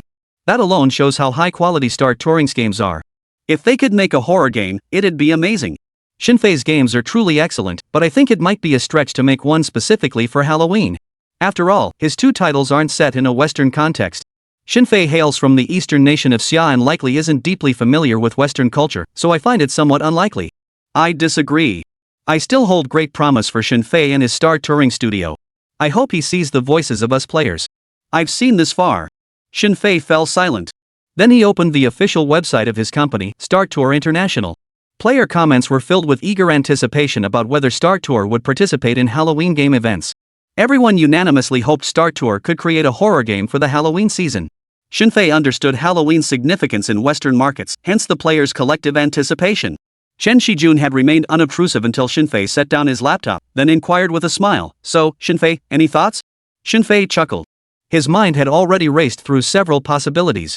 This wasn't particularly difficult. After all, his system contained countless masterpieces from his previous life. It would be a mere trifle. Now that the promotions for Monster Hunter and No Man's Sky were wrapped up, he could consider releasing a major horror title directly to the global market. With that thought, he turned to Chen Shijun with a smile. "Mr. Chen, what a coincidence. Our company, Star Touring, has indeed been planning to develop a game in this genre for some time now. It's already in the implementation phase, and I was planning to announce it after returning to China. Since we've met like this, it's perfect timing." Rest assured, Star Touring has never disappointed our players. Chapter 160, The Only Choice. Chen Shijun immediately stood up, gripping Shinfei's hand excitedly. "Oh my, if that's truly the case, it would be absolutely fantastic. If you have any requests, just say the word. Hearing you say that, I'm already looking forward to it. Are you still in a hurry to return to China?" Shinfei smiled. "Since the decision's been made, I won't rush back just yet. I'll call home right now to speed up the game's progress." Chen Shijun slapped Shinfei's shoulder with unusual excitement. "I have a feeling your studio is going to take the world by storm again this time." Shinfei chuckled. "I'll take that as good luck." After Chen Shijun left, Shinfei got busy. Sitting before his computer, a faint smile touched his lips. "A Halloween horror game? That's a no-brainer, right?" He spoke to the system. "System, can I exchange my current appreciation points for Resident Evil 2? Host, no problem. Confirming redemption received, please wait. Exchange complete. Host, please accept the code. Ready for transmission." This exchange consumed 180,000 appreciation points. Damn it, Shinfei nearly choked on his own blood.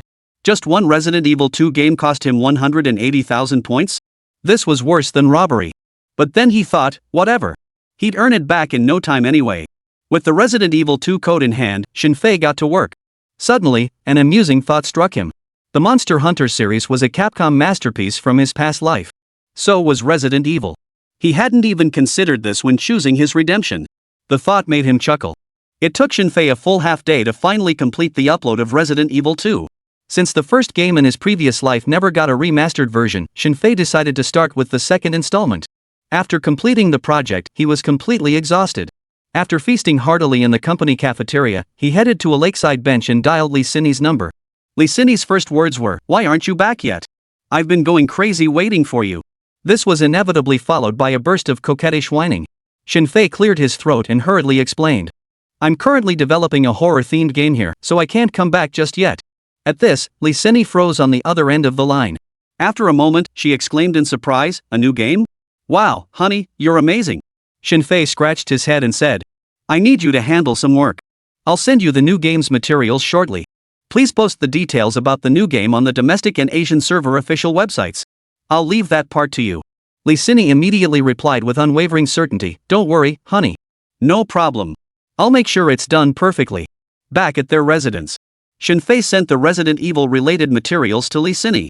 He himself gazed out the window at the tranquil lake. "Looks like fate's giving me another chance to cash in. Maybe I should start a company when I get back." A month passed in the blink of an eye. As Halloween approached, IGN's event reached its peak of hype. Players' calls for Star Tour Studio grew louder by the day. Only a few days remained until Halloween night.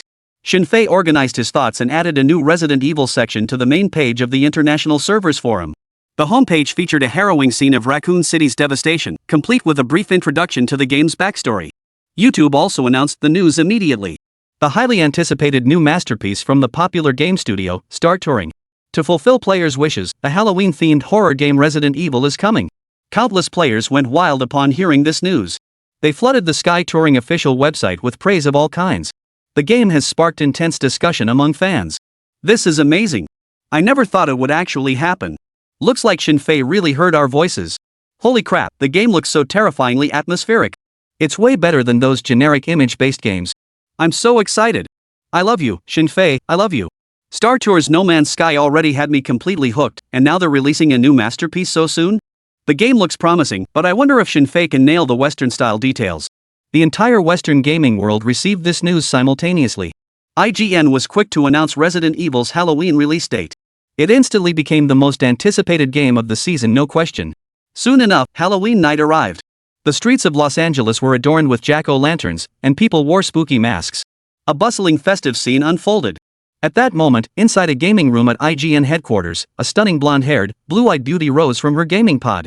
Her name was Anna, a highly popular game reviewer at IGN and a renowned female game streamer. Her assistant had already compiled playable demos of all the games competing in this year's Halloween Awards for her. She was now working her way through each one. One game alone required extensive playtime, and she had begun her reviews several days prior. This time, she had over a dozen horror games to review. She had just finished playing the last one. Her brows furrowed as she finished the demo, and a yawn escaped her lips. Her female assistant, observing this scene nearby, couldn't help but smile quietly. The fact that horror games could make her yawn so much spoke volumes about their quality. Utterly boring. Anna yawned widely, her eyes heavy with fatigue. Jones, seriously? This is the grand Halloween season, and all we get are games like this? Nothing but boring puzzles. Not a shred of creativity. Utterly dull. The assistant gave an awkward chuckle, momentarily at a loss for words. Anna looked pained and resigned. Most years are pretty much the same. I was hoping this Halloween would bring something truly fresh. But what did she get? Just a few more titles. No innovation whatsoever. Playing more only made it more tedious. Yet this was her job, and she had to play them. She had no choice but to grit her teeth and push through. The thought of picking a popular game from this mediocre batch felt like choosing the tallest person in a room full of short people, utterly headache-inducing. Anna was nearly sick of looking at them. Fighting off a strong wave of nausea, especially when she saw the character designs. She couldn't help but dab a few drops of invigorating peppermint oil on her forehead. Just then, her phone rang. Seeing the caller ID YouTube, she answered the call. Chapter 161, Word Games. Hello, Anna. May we speak with you? We're from YouTube's gaming livestream channel. We'd like to invite you to our livestream to play a highly anticipated horror game set for release soon. Anna had been busy with IGN's review work lately and hadn't kept up with gaming news or trends for a while. At IGN, she primarily oversees the horror game category. With Halloween approaching, she's been swamped. Upon hearing about this highly anticipated horror game, her interest was immediately piqued. Anna opened the webpage provided by YouTube. It was the official website for the international server of Journey Through the Stars. When she followed the prompts to the Resident Evil page, she froze at the sight of Raccoon City in utter ruin. Below was a countdown to the game's release. Less than 10 minutes remained. Huh, a zombie-themed horror game? She had seen zombie-themed movies during her school days. But those films were all from a very long time ago. The quality of those films was frankly unimpressive. The zombie makeup looked incredibly fake, and they just didn't feel immersive. But incorporating zombies into a game? This was a first. While the countdown ticked down, she skimmed the game's story synopsis. Turns out, upon entering the game, players would automatically take on the role of the protagonist, Hummer, a rebellious character. Soon, the countdown ended, and Resident Evil became available for purchase and download. Anna paid for and downloaded the game immediately, having it ready within minutes. On the homepage of the YouTube Gaming livestream channel, news had been posted well in advance. IGN reviewer and renowned game streamer Miss Anna was about to livestream her playthrough of this new title for players. Already anticipated by countless players, the space-themed Resident Evil installment saw its livestream flooded with eager viewers the moment the announcement dropped. Viewer numbers instantly surged past 1 million. Though most players had already purchased and downloaded the game, many still preferred watching a renowned streamer play first to get a feel for the gameplay. That way, they'd be better prepared when they played themselves. Plus, Anna was a fairly well-known beauty streamer with a substantial fanbase. Long before the stream began, viewers had already flooded the chat. Anna, fully prepared, launched her broadcast. On the public screen, she first greeted players with Halloween wishes. Though she'd been driven to distraction by those so-called horror games earlier, she still managed to radiate a charming smile within the livestream. Hi everyone. This Halloween has been unforgettable, you know why? After playing so many, let's say, sleep-inducing games back to back, I bet you all feel just like me. But hopefully this game will surprise us. Players in the chat were baffled, firing off comments. Wait, hasn't Miss Anna heard of Star Tour? She's an IGN horror game reviewer who usually streams scary titles, so she probably hasn't played Star Tour before. Regardless, I'm still really looking forward to this horror game. After greeting the players, Anna entered the game pod. The game screen immediately appeared on the public chat. After a moment of darkness, a deep voice boomed out in English, "Resident Evil." The moment Resident Evil was uttered, the hearts of the viewers and players alike began to race. This tension wasn't born from fear of the game itself, but rather the anxiety that such a highly anticipated title might turn out to be poorly made or lackluster. Wouldn't that be awkward? On the public screen, after the Resident Evil subtitle faded, an endless highway stretched out ahead. The road was pitch black, and a biting cold wind blew straight at them, making Anna shiver uncontrollably. What? When she finally snapped back to reality, she realized she was riding a motorcycle. Just then, the in-game menu panel suddenly appeared before her eyes, displaying a prompt. Note, if you are unfamiliar with motorcycle operation, you may enable autopilot mode. If you possess motorcycle skills, disregard this prompt. Anna enjoyed riding motorcycles during her vacations, so this posed no issue. She simply ignored the message. The crisp wind whipped her clothes, making them flutter loudly. The exhilaration of speeding down the open highway filled her with a sense of boldness. Finally, it wasn't just another boring text-based game. The moment she entered the game, Anna was stunned by its realism. Before playing, she had read the game's description. Her current objective was to find a brother named Chris Redfield. And she was currently heading towards a city called Raccoon City. After riding her motorcycle with gusto for a while, Anna suddenly noticed the fuel gauge on her bike's dashboard seemed almost empty. If she kept going much further, she'd likely run out of gas completely. She tapped the dashboard with her hand, sighed, and had no choice but to slow down. The realism of controlling the motorcycle felt almost indistinguishable from reality. This surprised many viewers during the livestream. Quite a few players found it amusing. Anna, looks like you're really new to Star Touring. No wonder you're struggling with the controls. After Touring the Stars exploded in popularity across Europe and America, Anna, as a game streamer, had certainly heard of it. But the game genres she handled were different. Back then, she glanced at the official website of Star Touring and saw that Monster Hunter and No Man's Sky didn't seem to be the types of games she was interested in, so she didn't look into them further. Yet unexpectedly, this game company had now released a title that perfectly matched her preferences. The moment she entered the game, she was utterly captivated. Though the specific horror elements hadn't been revealed yet, the sheer realism alone instantly thrilled her. Riding her motorcycle, she suddenly spotted the glow of lights along the highway. Soon, that patch of light grew closer and closer until it was right beside her. It turned out to be a gas station. This was truly a godsend. Anna excitedly rode her motorcycle to the gas station. She stopped, turned off the engine, and swung her legs over the seat. Suddenly, a thick, pungent smell of blood seemed to seep into her nostrils. Chapter 162, Horrifying Sight. Having known beforehand that this game was a zombie-themed one, and recalling how realistic her earlier experience had felt, Anna couldn't help but feel a surge of tension. Glancing around, she saw the flashing lights of a police car parked in front of a gas pump. Before her lay a vast, horrifying expanse of bloodstains. These stains stretched toward the entrance of a convenience store not far from the gas station. The store itself was pitch black, devoid of any light. Coupled with the howling cold wind whistling through the area, Anna instantly felt every hair on her body stand on end. It had been ages since she'd experienced such a sensation. Beyond the chill creeping into her heart, an inexplicable excitement surged within her.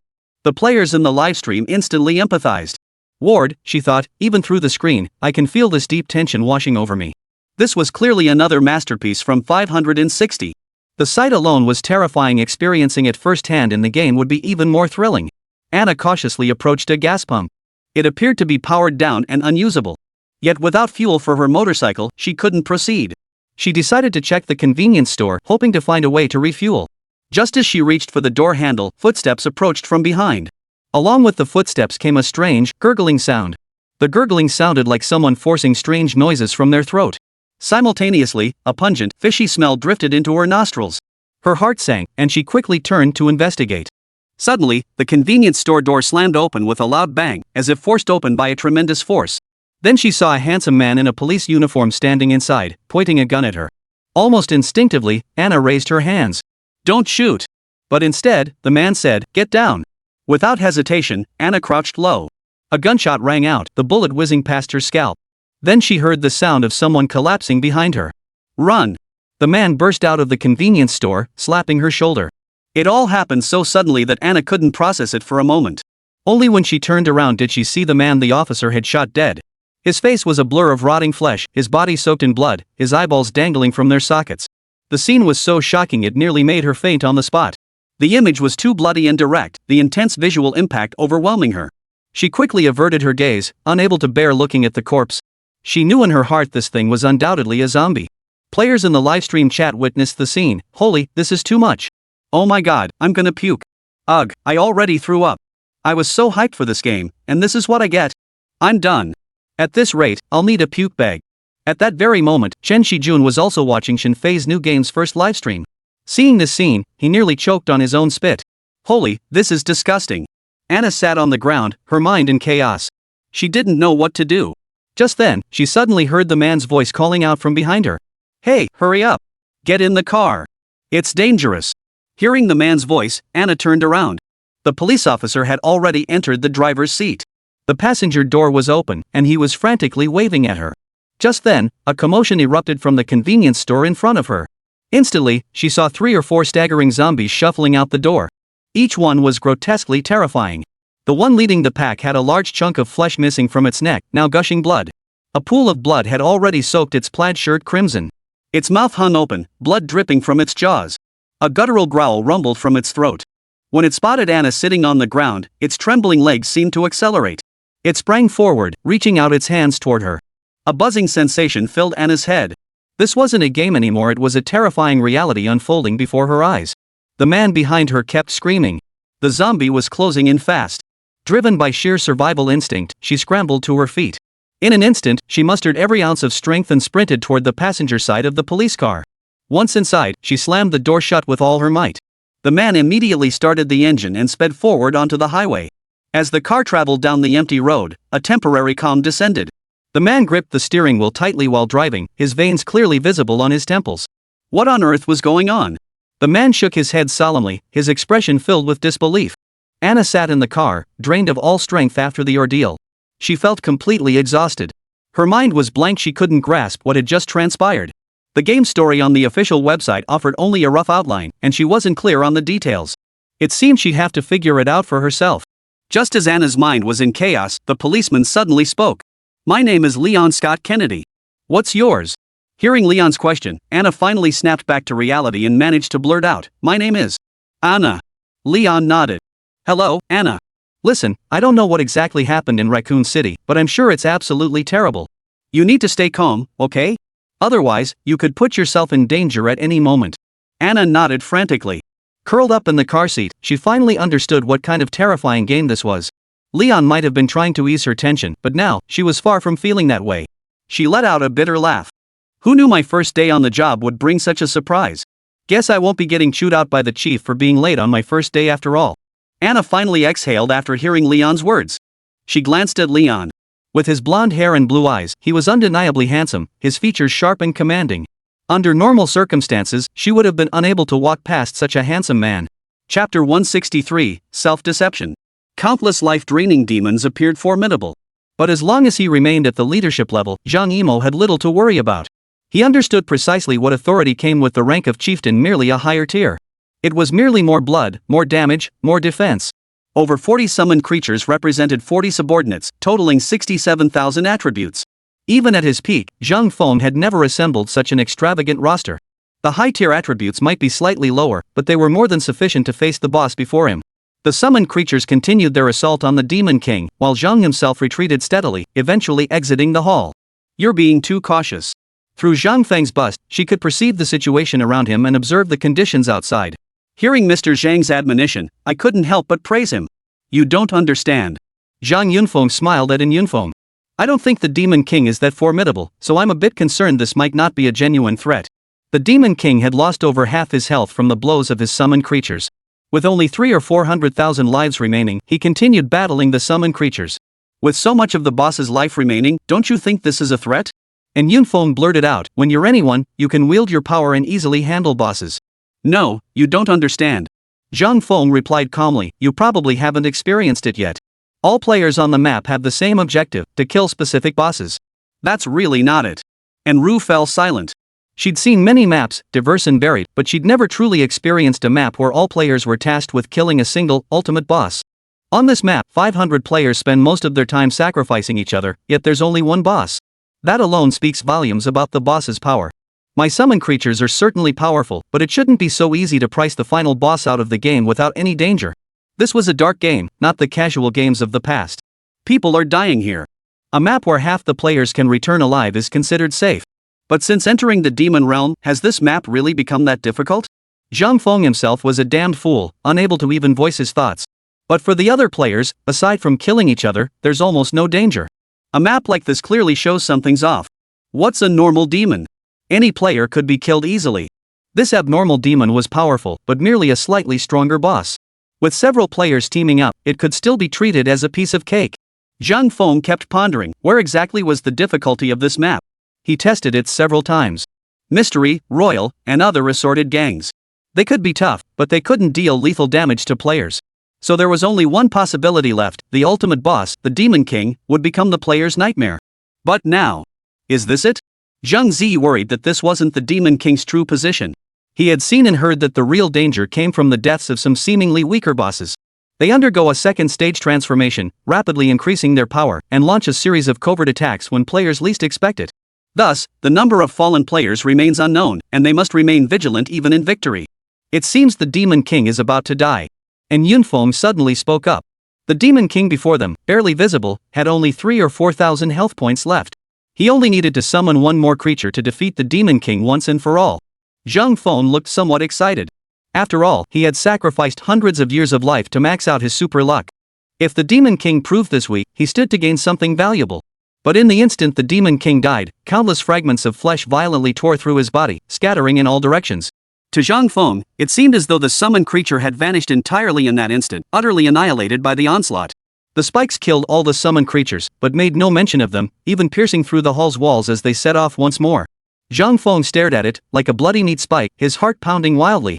The blood needle was too close, mere centimeters from his brow. Yet even at this distance, the blood needle twisted forward, advancing inch by inch. Damn it! Watching this, Zhang Feng couldn't pinpoint what felt wrong. The demon lord before him was finally about to unleash his true power, a miracle that would make 40 formidable summoned creatures belch straight into his ass. Run! Zhang Feng watched as the blood needle slowly recovered. It wasn't that she didn't want to kill him, she was merely gathering her strength to launch another attack. Zhang Feng didn't look back, sprinting straight toward the rear. In the hall where the demon lord should have perished, the flesh plate beneath her seemed embedded in the ground, spreading outward like tree roots. Her body appeared to be absorbing some kind of energy, growing larger and larger until it even supported the once vast hall and surrounding walls. A thunderous roar echoed through the passageways of the ruins.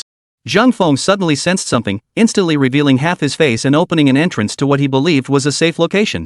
Immediately after, a tremendous roar erupted, accompanied by a terrifying gust of air that swept directly through the interior of the ruins. The kingdom's nobles wasted no time, detonating all explosives around them in an attempt to destroy the two gods within the ruins once and for all. Zhang didn't pause either, summoning several black bears and earth soldiers to block the numerous wounded pouring in from outside.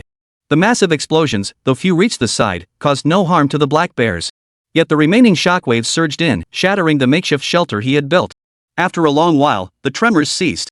The entrance to the upper chamber was completely blocked, likely buried beneath collapsed debris and earth. At the same time, from another location, a massive, utterly shattering roar echoed out. The true Demon King had emerged.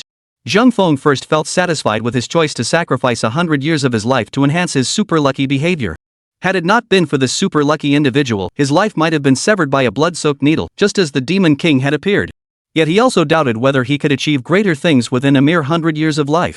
Could it be that the former Goblin King couldn't get his money, so he raised the boss's salary, only to have him killed for better pay?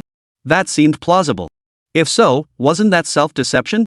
Zhang ordered the Black Bear and Earth Elemental Guard to begin excavating the mud and rubble outside. For creatures of the earth, digging through rubble and soil was the easiest task imaginable. Several Earth Elemental Guards reached directly into the rubble and soil before them, visible as they rolled like waves. Then, it all piled up on the half-surface, heaped to one side. Chapter 164, The Monster. For the Earth Guardians, obstacles that should have taken ages to clear were easily resolved. Beside him, the Black Bear remained in a daze, watching his comrades complete their task. Zhang Feng walked forward along the path cleared by the Earth Guardians. He didn't know how long he walked, but sunlight filled his eyes. He emerged from the ruins below. But the world outside was no longer tranquil, it had become a living hell. A vast army stood there, battling a colossal monster. Unfortunately, no matter how brave these soldiers were, they would continue to face a monster whose attacks were ineffective and die. Is this army here to kill me? Zhang Feng stood in the tunnel, watching the soldiers being slaughtered by the colossal beast, showing no sign of distress. Even such a massive amount of explosives couldn't bring peace of mind. A vast army was poised to ambush the outside world. If she or the moon wasn't killed, would she be destroyed by the fire? Zhang gazed into the distance, where an artillery unit was calibrating before firing several rounds. But with a thunderous explosion, the distant monster emerged unscathed, lashing its flesh whip hundreds of meters, snatching a soldier into its maw. This monster was none other than the Demon King, once only 10 meters tall, now as large as a small mountain. The 2-meter-tall soldier was smoothly swallowed whole by the creature's newly opened cherry-red maw. A crunching sound echoed in Zhao Wen's ears. The dying soldier's scream sent chills down the spines of everyone present. What terrified Zhang Feng even more was the demonic power before him. Monster's health, 5,223,880. Damn, that's a boss-level monster. Zhang Wuji cursed under his breath, then ducked his head and quickly retreated to a distance while the two sides were still locked in combat. He was a failed rank mage, barely above the rank mage tier. Otherwise, the boss wouldn't still be called the Demon King. With 5,223,880 HP, he felt an overwhelming sense of helplessness. Possessing over 5 million lives truly made him no easy target to kill. Why? My main quest is complete? Zhang Feng lay lazily in the distance, glancing instinctively at his mission status. Later he learned that the main quest to kill the Demon King had actually been completed. Crouch, so the Demon King was just a newbie. Doesn't that mean his appearance was tied to my super luck? Zhang Feng felt breathless. The truth was, the previous Demon King hadn't dropped many good items, so he'd simply upgraded the boss for his own amusement. Was this what they called super luck? Zhang Feng wanted to blurt it out, but reality was that the sacrifice had ended and the boss had appeared, so he had to give it a shot. However, compared to previous levels, the difficulty of the Lord tier boss was worlds apart. It was like comparing a player at level 4 to one below level 4, a fundamental difference. When it came to taking on a tyrant level boss, Zhang Feng really didn't have much confidence. Yet the Demon Lord before him had failed to advance, its massive body rooted to the spot like a mountain, its roots clinging to the ground. The Demon Lord didn't seem to have much attack range. After observing for a while, Zhang Feng realized the Demon King remained far away, merely glancing at the flesh whip and blood needles on his body. The maximum range was roughly 200 meters, apparently the limit. Yet the Demon Lord was like a four-wheel drive player, possessing far more combat experience and cunning than ordinary beings. It might appear to be over 200 meters now, but who truly knew its true range? If you can't get it, you're dead. I now possess an enhanced command enhancement specialty, allowing me to summon creatures under my control from over 3,000 meters away. Zhang Feng began calculating that this focus enhancement built upon his previous upgrades, extending the control range for summoned creatures. It wasn't ideal, but without other suitable focus options, it was his only choice. For now, however, choosing this exclusive enhancement seemed a very wise decision. Mr. Zhang ran over 2,000 meters, finally reaching the edge of the 3-kilometer limit. Only then did he steady his feet and find a spot more suitable for surveying the surroundings. The army that had previously fought the Demon Lord had disintegrated. With only minutes left before the battle's conclusion, every soldier within hundreds of meters had been devoured. Firing artillery shells from a distance was relatively safe, but the shell's destructive power had no effect on the Demon Lords, who were right before their eyes. Thus, the artillery and commanders were forced to retreat, distancing themselves from this terrifying monster as the troops ahead fled. Now the Demon Lord, too, seemed to be attempting to break free from its stillness. Her body slowly grew larger and larger, as if striving to expand across the entire world by her own power. The area is now clear. It's my turn. Zhang Feng's summoned creatures had already been called forth, but now they needed to attack from a distance, so all the Black Bear Earth Elemental Guards were dismissed. He directly summoned a flock of wind birds and thunder birds. With limited thunder spells at his disposal, he could only summon a small number of thunderbirds. Around 40 wind and thunder birds formed a flying squadron, charging toward the Demon Lords ahead. The Goblin King was immensely powerful and undoubtedly possessed greater defensive capabilities than he had during his reign as Goblin King. However, at this point, the Demon Lord still had Zhang Feng on his body before the damage deepened, and this ability was persistent. Zhang Feng still had a chance to slay the Demon Lord. The great Demon Lord sat frozen in place, unable to move. But within a few hundred meters, it was the Demon Lord's hunting ground. Only there, like a small mountain, stood a colossal presence beyond human comprehension. Then, a barrage of talismans was cast downward. Spells could be cast from great distances, but pinpoint accuracy was difficult. But as was happening now, flying high in the sky and targeting the massive enemy occupying the ground, once the spell was cast, it could travel far. There was no need for excessive worry, though it might cause damage to diminish rapidly or something of the sort. After all, the Demon Lord's defensive capabilities were exceptionally high. Whether it was the Wind Bird's sword or the Tornado's blade, whether it was the Thunder Bird's lightning strike or the bolt of lightning, all damage dealt to the Demon Lord is capped at 200. Any additional damage from abilities that amplify damage does not affect the spell itself. 200 points of damage? That's barely a drop in the bucket for the Demon Lord. However, if the number exceeds 40 and you choose spells that are fast and deal multiple damage types, the frequency of these 200 damage instances becomes rather alarming. Plasma Bomb, Thunderbird's Swarm Attack Spell.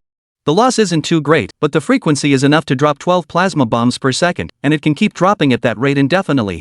Each plasma bomb consumes 20 mana points from the Thunderbird, amounting to 200 or 300 mana points per second. For an average summoner, a Thunderbird costs 2,000 to 3,000 mana and lasts only 10 seconds. While the mana cost is high, Zhang Feng's massive attribute boosts reduce Thunderbird's mana consumption to just 50,000 60,000. Even disregarding the massive mental attribute's mana restoring effect, the Thunderbird can sustain plasma bomb deployment for 5 minutes. A single Thunderbird, solely by deploying plasma bombs, can guarantee the Demon Lord deals 40,000 to 50,000 damage per second. Numerous wind birds also attack the Demon Lord. However, wind birds cannot drop plasma bombs from thousands of miles above Thunderbirds. Windbird spells cannot travel too far, or else their blades won't inflict any damage on the boss before they vanish. They also require at least 500 to 600 meters to inflict a minor impact, deepening the damage to 200 points. Chapter 165, Capture and Kill. Therefore, the Demon Lords could also concentrate their attacks on the sky, striking the wind birds high above with flesh whips and blood needles. However, since the wind birds soared high in the sky, the Demon Lords' attacks must intercept them along their flight paths before engaging. Yet killing a wind bird took only seconds, and soon most of the birds above were captured and slain. But Zhang didn't care. Summoning wind birds also required magical materials, demanding a certain amount of mana to cast the spell. Each wind bird summon required 200 mana points, equivalent to 5 to 6 seconds of the Demon Lord's killing speed.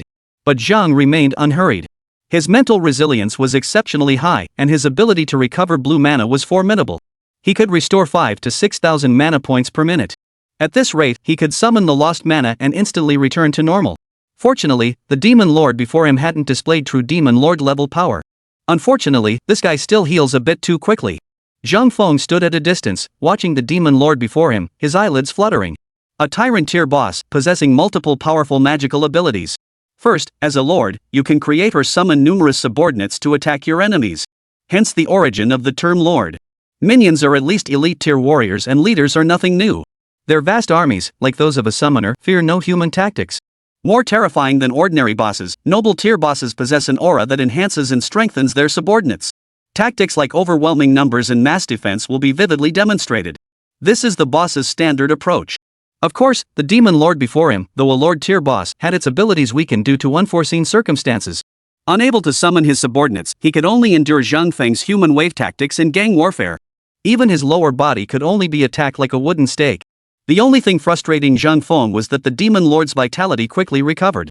She could heal herself by rooting herself to the earth and drawing upon its power. Her recovery pace far exceeded many players' expectations. Recovering 30,000 to 40,000 HP per second was enough to drive many players to despair. Yet under Zhang Feng's relentless assault, the Demon Lord's health continued to decline at a steady pace. Now, the competition is all about my damage output. Zhang Feng was now a pure loot hoarder.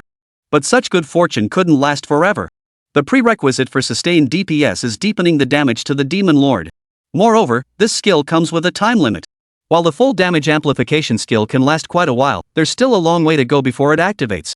With only 6 or 7 minutes left before the skill vanishes. So now Zhang Feng must unleash enough insane damage in such a short time to utterly destroy the Demon Lord. Is there enough time? Zhang didn't know. Because he still doesn't know if the Demon Lord possesses any other abilities. But Zhang knew one thing: if he couldn't eliminate the Demon Lord within this brief window, his chances of doing so afterward would be even slimmer. After all, the main quest was already complete. Zhang Feng and Yunfeng could easily leave the map and return to the main city. But that would mean wasting 100 years of his life. Therefore, he must defeat the Demon Lord to gain the extra profit. Hopefully I can catch up to the past 100 years, at least that was the plan before receiving this gift of a special skill level. Zhang Feng thought to himself, gazing expectantly at his army in the sky as they relentlessly harassed the Demon Lord. He cast the remaining thunder spells and summoned some thunderbirds to add a bit more damage. All he could do was watch and see what the next move would be. With his super luck, he believed things would turn in his favor. 5 minutes later, the Demon King approached the red line, barely clinging to life. Super luck, perhaps. The moth Zhang Feng feared never materialized. The Demon Lord's health was reduced to 0 by Zhang Feng's relentless attacks, and then his massive body collapsed like a mountain. Simultaneously, countless objects scattered across the surrounding land like meteors, shimmering with various hues. Duck, my eyes. Zhang Feng's eyes caught sight of a bright red star landing far ahead on the ground. He sprinted toward it frantically, breathless with excitement. Red a rank higher than gold. What did a red rating signify? No, not rare, only one exists. Human players could only obtain one red grade item from the moment they entered the game until their final death. And what exactly were the attributes of this equipment? What functions did it possess? Zhang Feng had never known. But at that very moment, a crimson object appeared before him, compelling him to abandon nearly all caution and sprint toward it. The journey ended swiftly as he ran frantically. He lunged toward the blazing red light, clutching it tightly in his palm. Finally, he breathed a sigh of relief, clutching it to his chest. Regardless of its nature, the rank alone was enough to guarantee his life wouldn't be wasted for 100 years. Excitedly, he opened his palm and examined the attribute description of the red object within. It was a gray stone slab the size of a mud brick, shimmering with red light that hinted at its greatness. And the quality in Zhang Feng's eyes at that moment was enough to claim the championship. Secret treasure, the way of God. Guide, it is the foundation, the path, the deepening of realms, and the transcendent elevation that ignites the journey toward God. The implementation of this project will lead the industry into the realm of divinity.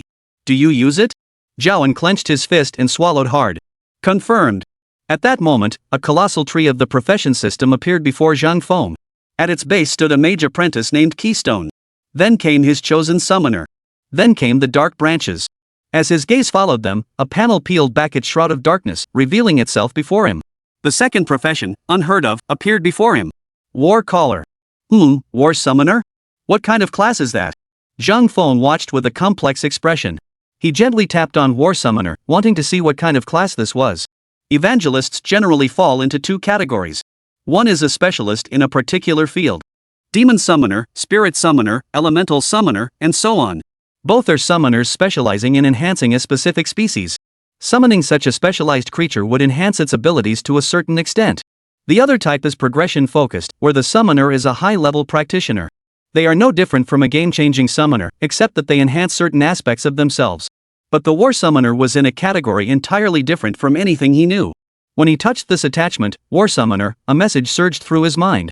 How inconvenient for the summoner! He murmured, a surge of delight washing over him.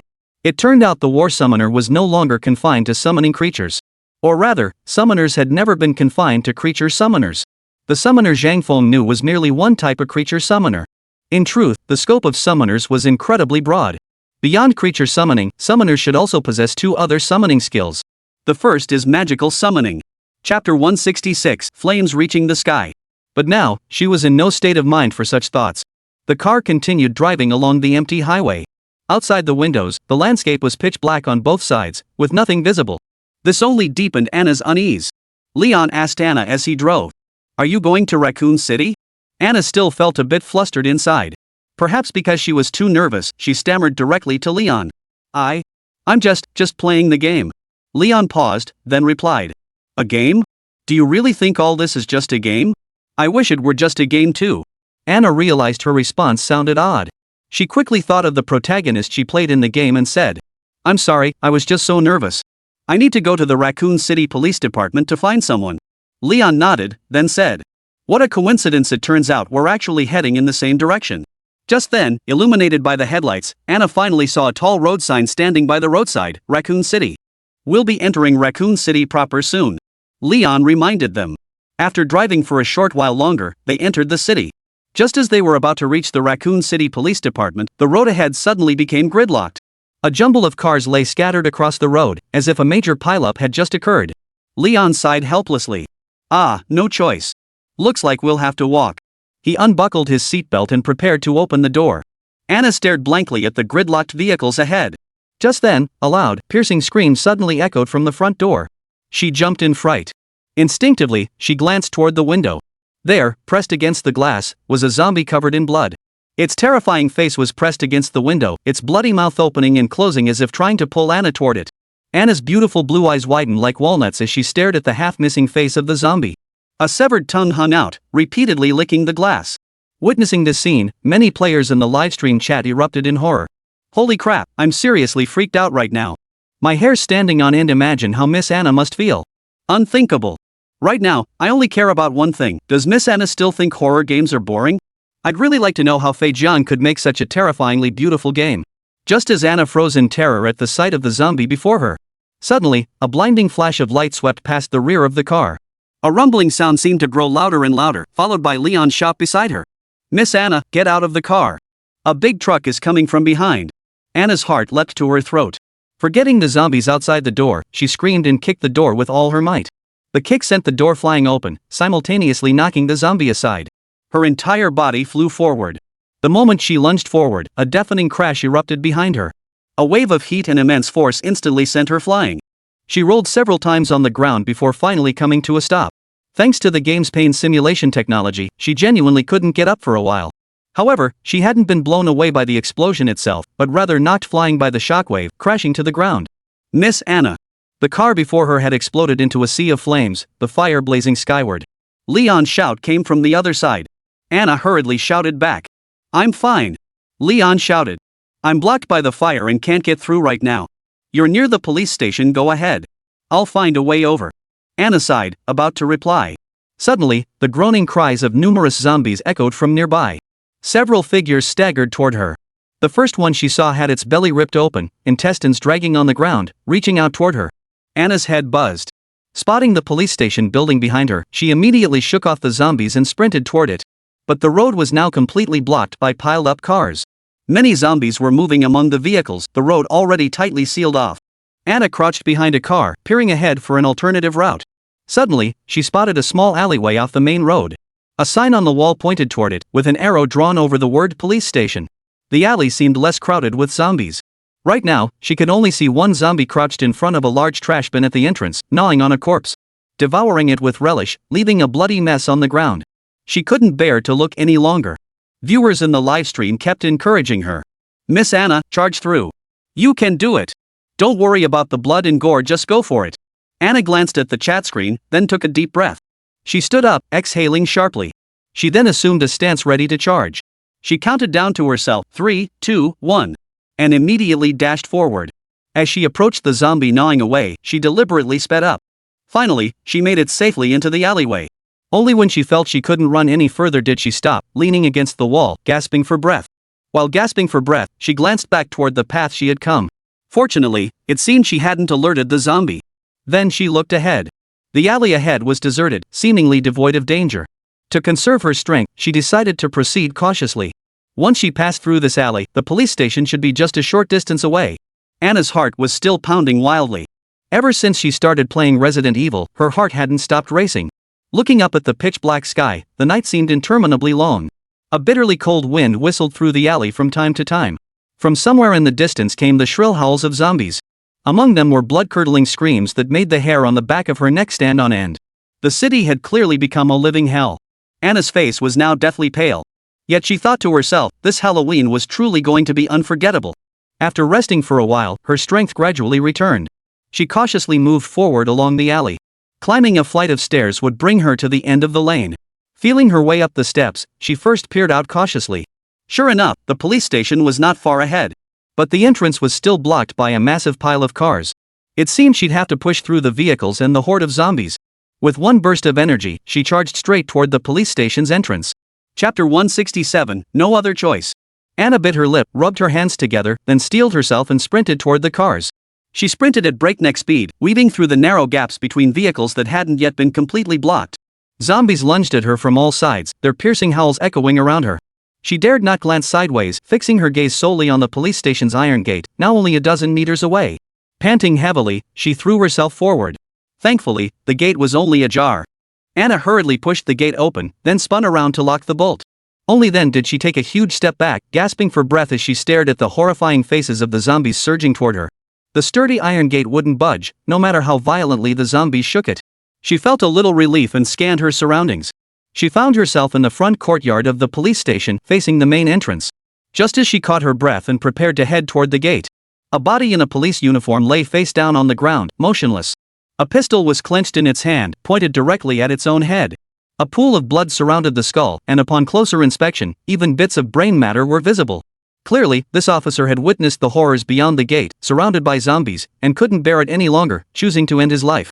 Seeing this, Anna's heart stirred. She crouched cautiously beside the body and took the pistol from his hand. Having a gun for self-defense would certainly make her feel more secure. She ejected the magazine and inspected it. It was an HK USP 9mm pistol. It held 15 rounds. With one spent from the suicide, 14 bullets remained. Anna quickly gripped the pistol. Armed with the gun, her fear lessened somewhat. Holding the pistol in one hand, she approached the police station's entrance. Carefully pushing open the door, she found herself in a large lobby. Standing outside, she aimed the pistol inside for a long moment, listening intently. There was no movement. She breathed a sigh of relief. She hurried into the lobby. She turned and quickly closed the door behind her. As it shut, she glanced back at the zombie still pounding against the iron gate. She secured the door tightly. Anna had no time to relax, forcing herself to stay alert. Ahead lay a reception desk reserved for police officers. Behind it, 2 staircases branched off to the left and right, leading to the second floor of the lobby. Between the staircases stood a tall statue of the Statue of Liberty. The figure held a flag aloft, gazing straight ahead. Anna stared at the statue and couldn't help but quip. Now that's what you call true freedom. Surprisingly, the power in the lobby was still functioning normally. Holding her pistol, she nervously scanned the first floor lobby. She discovered that the left iron electric gate was closed, while the switch power supply box beside it was wrapped in thick duct tape. It seemed impossible to get in. The adjacent door bore a black spade K symbol. She tried turning the handle, only to find it locked tight. Beneath the electric roll-up door on the east side of the lobby lay a shocking pool of bright red blood. The nearby switch flashed red, indicating it was operational but in the off position. A note was taped to the door, "Danger. Do not open." Anna saw the note and swallowed hard. Her hand, which had been hovering over the switch, dropped. Players in the livestream encouraged her. "Miss Anna, don't be scared. You've got a gun, right? There's nowhere else to go anyway. Maybe there's even stronger weapons inside to fight the zombies. Should we open it and check? You guys are so mean. Do you all want to see Miss Anna get bitten by zombies? I think we should check other areas first." Sigh. Ever since I started watching this game's livestream, every minute feels unbearably tense. I feel like I'm having the happiest Halloween ever. Anna glanced at the public chat to ease her nerves. After reading every player's suggestion, she decided to explore the second floor first. Wait, aren't we looking for her brother? With this police station layout, where would he even be? Reaching the second floor, another statue stood directly opposite. This one depicted a majestic lion. It looked like some ancient, weathered sculpture. She didn't dwell on it much, heading straight for the second floor room with the double doors. She approached the western door first. It bore the same spade K emblem, locked tight and impossible to open. Moving to the eastern door, she found it unlocked. Beyond it lay a tiny reception room, nothing but a counter and a sofa. Beside the counter was another wooden door, also adorned with a spade K key, tightly locked. Anna was a bit confused. After rummaging around the reception area for a moment, she spotted a Raccoon City brochure on the sofa. Picking it up and flipping through it casually, she finally understood. The Raccoon City Police Department had been converted from the museum. No wonder it was so large. Anna cursed under her breath, realizing that since all these doors were locked, the only way in must be through that electric rolling gate. Otherwise, she'd be trapped in the lobby. Then she spotted a flashlight on the sofa and quickly tucked it into her pocket, ready for any eventuality. Leaving the room, she reluctantly returned to the lobby. Suddenly, she noticed a computer screen lit up behind the front desk. Hurrying over, she investigated. The screen displayed a map of the police station. Immediately, her menu panel synchronized and displayed the police station map information. Seeing the map, Anna couldn't help but marvel. This police station was indeed enormous. With the map in hand, she could freely examine every corner and door. Behind the rolling gate lay a corridor, leading not far to the eastern offices. Regardless, she decided to open the door and explore first. Anna took a deep breath and placed her hand back on the switch. Gritting her teeth, she pulled it down with all her strength. The red light on the switch instantly turned to a steady green. The rolling gate creaked open with a shrill metallic screech. But it only opened halfway before seeming to jam, refusing to budge any further. Below, a dark, gloomy doorway was exposed. A thick, pungent stench of blood hit her face. Anna felt a wave of nausea wash over her. If she hadn't forced herself to hold back, she would have vomited. Was she supposed to crawl through this? The thought of crawling through that blood-soaked floor sent a wave of dread through Anna. But she seemed to have no other choice. Gripping her pistol tightly, Anna crouched down. Inside the doorway lay utter darkness, nothing visible. Now was the perfect time to use the flashlight she'd found earlier. Switching it on, she shone the beam inside. Holy! The beam swept roughly across the walls. Bloodstains covered them. It was horrifying. The entire hallway was a mess. The floor was a bloody, mangled mess. Did she really have to go in? Chapter 168, Too Horrifying. Anna felt her palms sweating profusely. She simply couldn't muster the courage to crawl inside. After several attempts, she retreated each time. The viewers in the livestream couldn't bear to watch any longer. Miss Anna, you're an outstanding reviewer for IGN, and we're all your loyal fans. Please don't let us down. Yeah, Miss Anna, you can do it. If it were me, I probably wouldn't be as brave as her. I'd never dare go in. Just as Anna was caught between a rock and a hard place, a piercing scream suddenly echoed from the far end of the hallway beyond the door. Help! Is anyone there? Help me! Quick, help me! Someone, please save me! The sudden cry sent a chill down Anna's spine. Holy crap! Her whole body jerked, nearly dropping the flashlight. Judging by the voice, whoever was calling for help seemed to be in grave danger. Finally, another living soul. No matter what, there was someone else here. Together, they could unite. More people meant more strength. With that thought, Anna gritted her teeth and pushed past the corpse lying by the hidden door, crawling forward. As soon as she entered the corridor, the overwhelming stench of blood and decay nearly knocked her unconscious. Inside, it was pitch black. She couldn't see her hand in front of her face. It seemed the power supply in this area had definitely malfunctioned.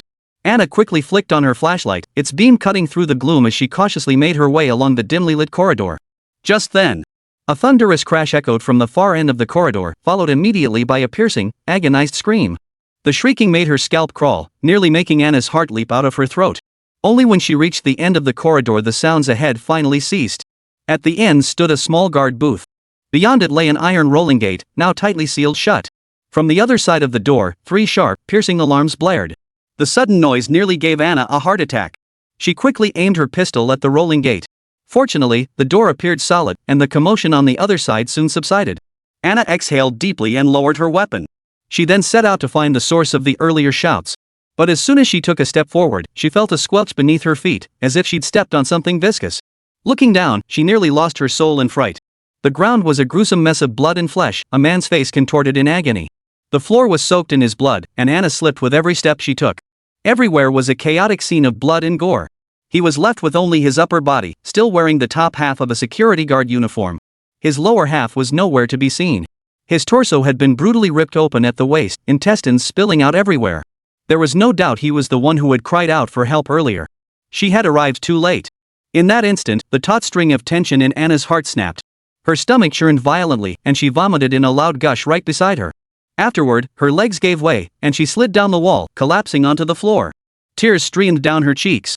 Then, her emotions completely broke, and she began to sob uncontrollably.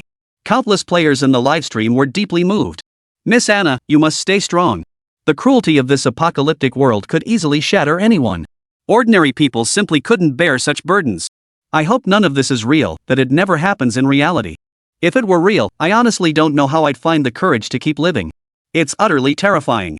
I'd probably end up like that officer outside the police station earlier, just shoot myself and call it a day. So those who survive in such a world must possess immense inner strength. Can someone tell me why Huan Lu Ho Rong would play such a brutal game? Sigh, which game in the Star Tour series isn't twisted? Anna curled up against the wall, burying her face in her knees, and wept uncontrollably for over 10 minutes. She couldn't bring herself to look at the horribly mutilated security guard's agonized expression. She swore this had left an indelible shadow in her heart. For a long time afterward, even when she slept, closing her eyes would bring that agonized face back in her dreams. Perhaps crying had released some of the gloom in her heart, for Anna felt a little better. By chance, she spotted a notebook lying scattered on the ground not far from her. It must have belonged to the security guard. Curiosity got the better of her, and she quickly picked it up.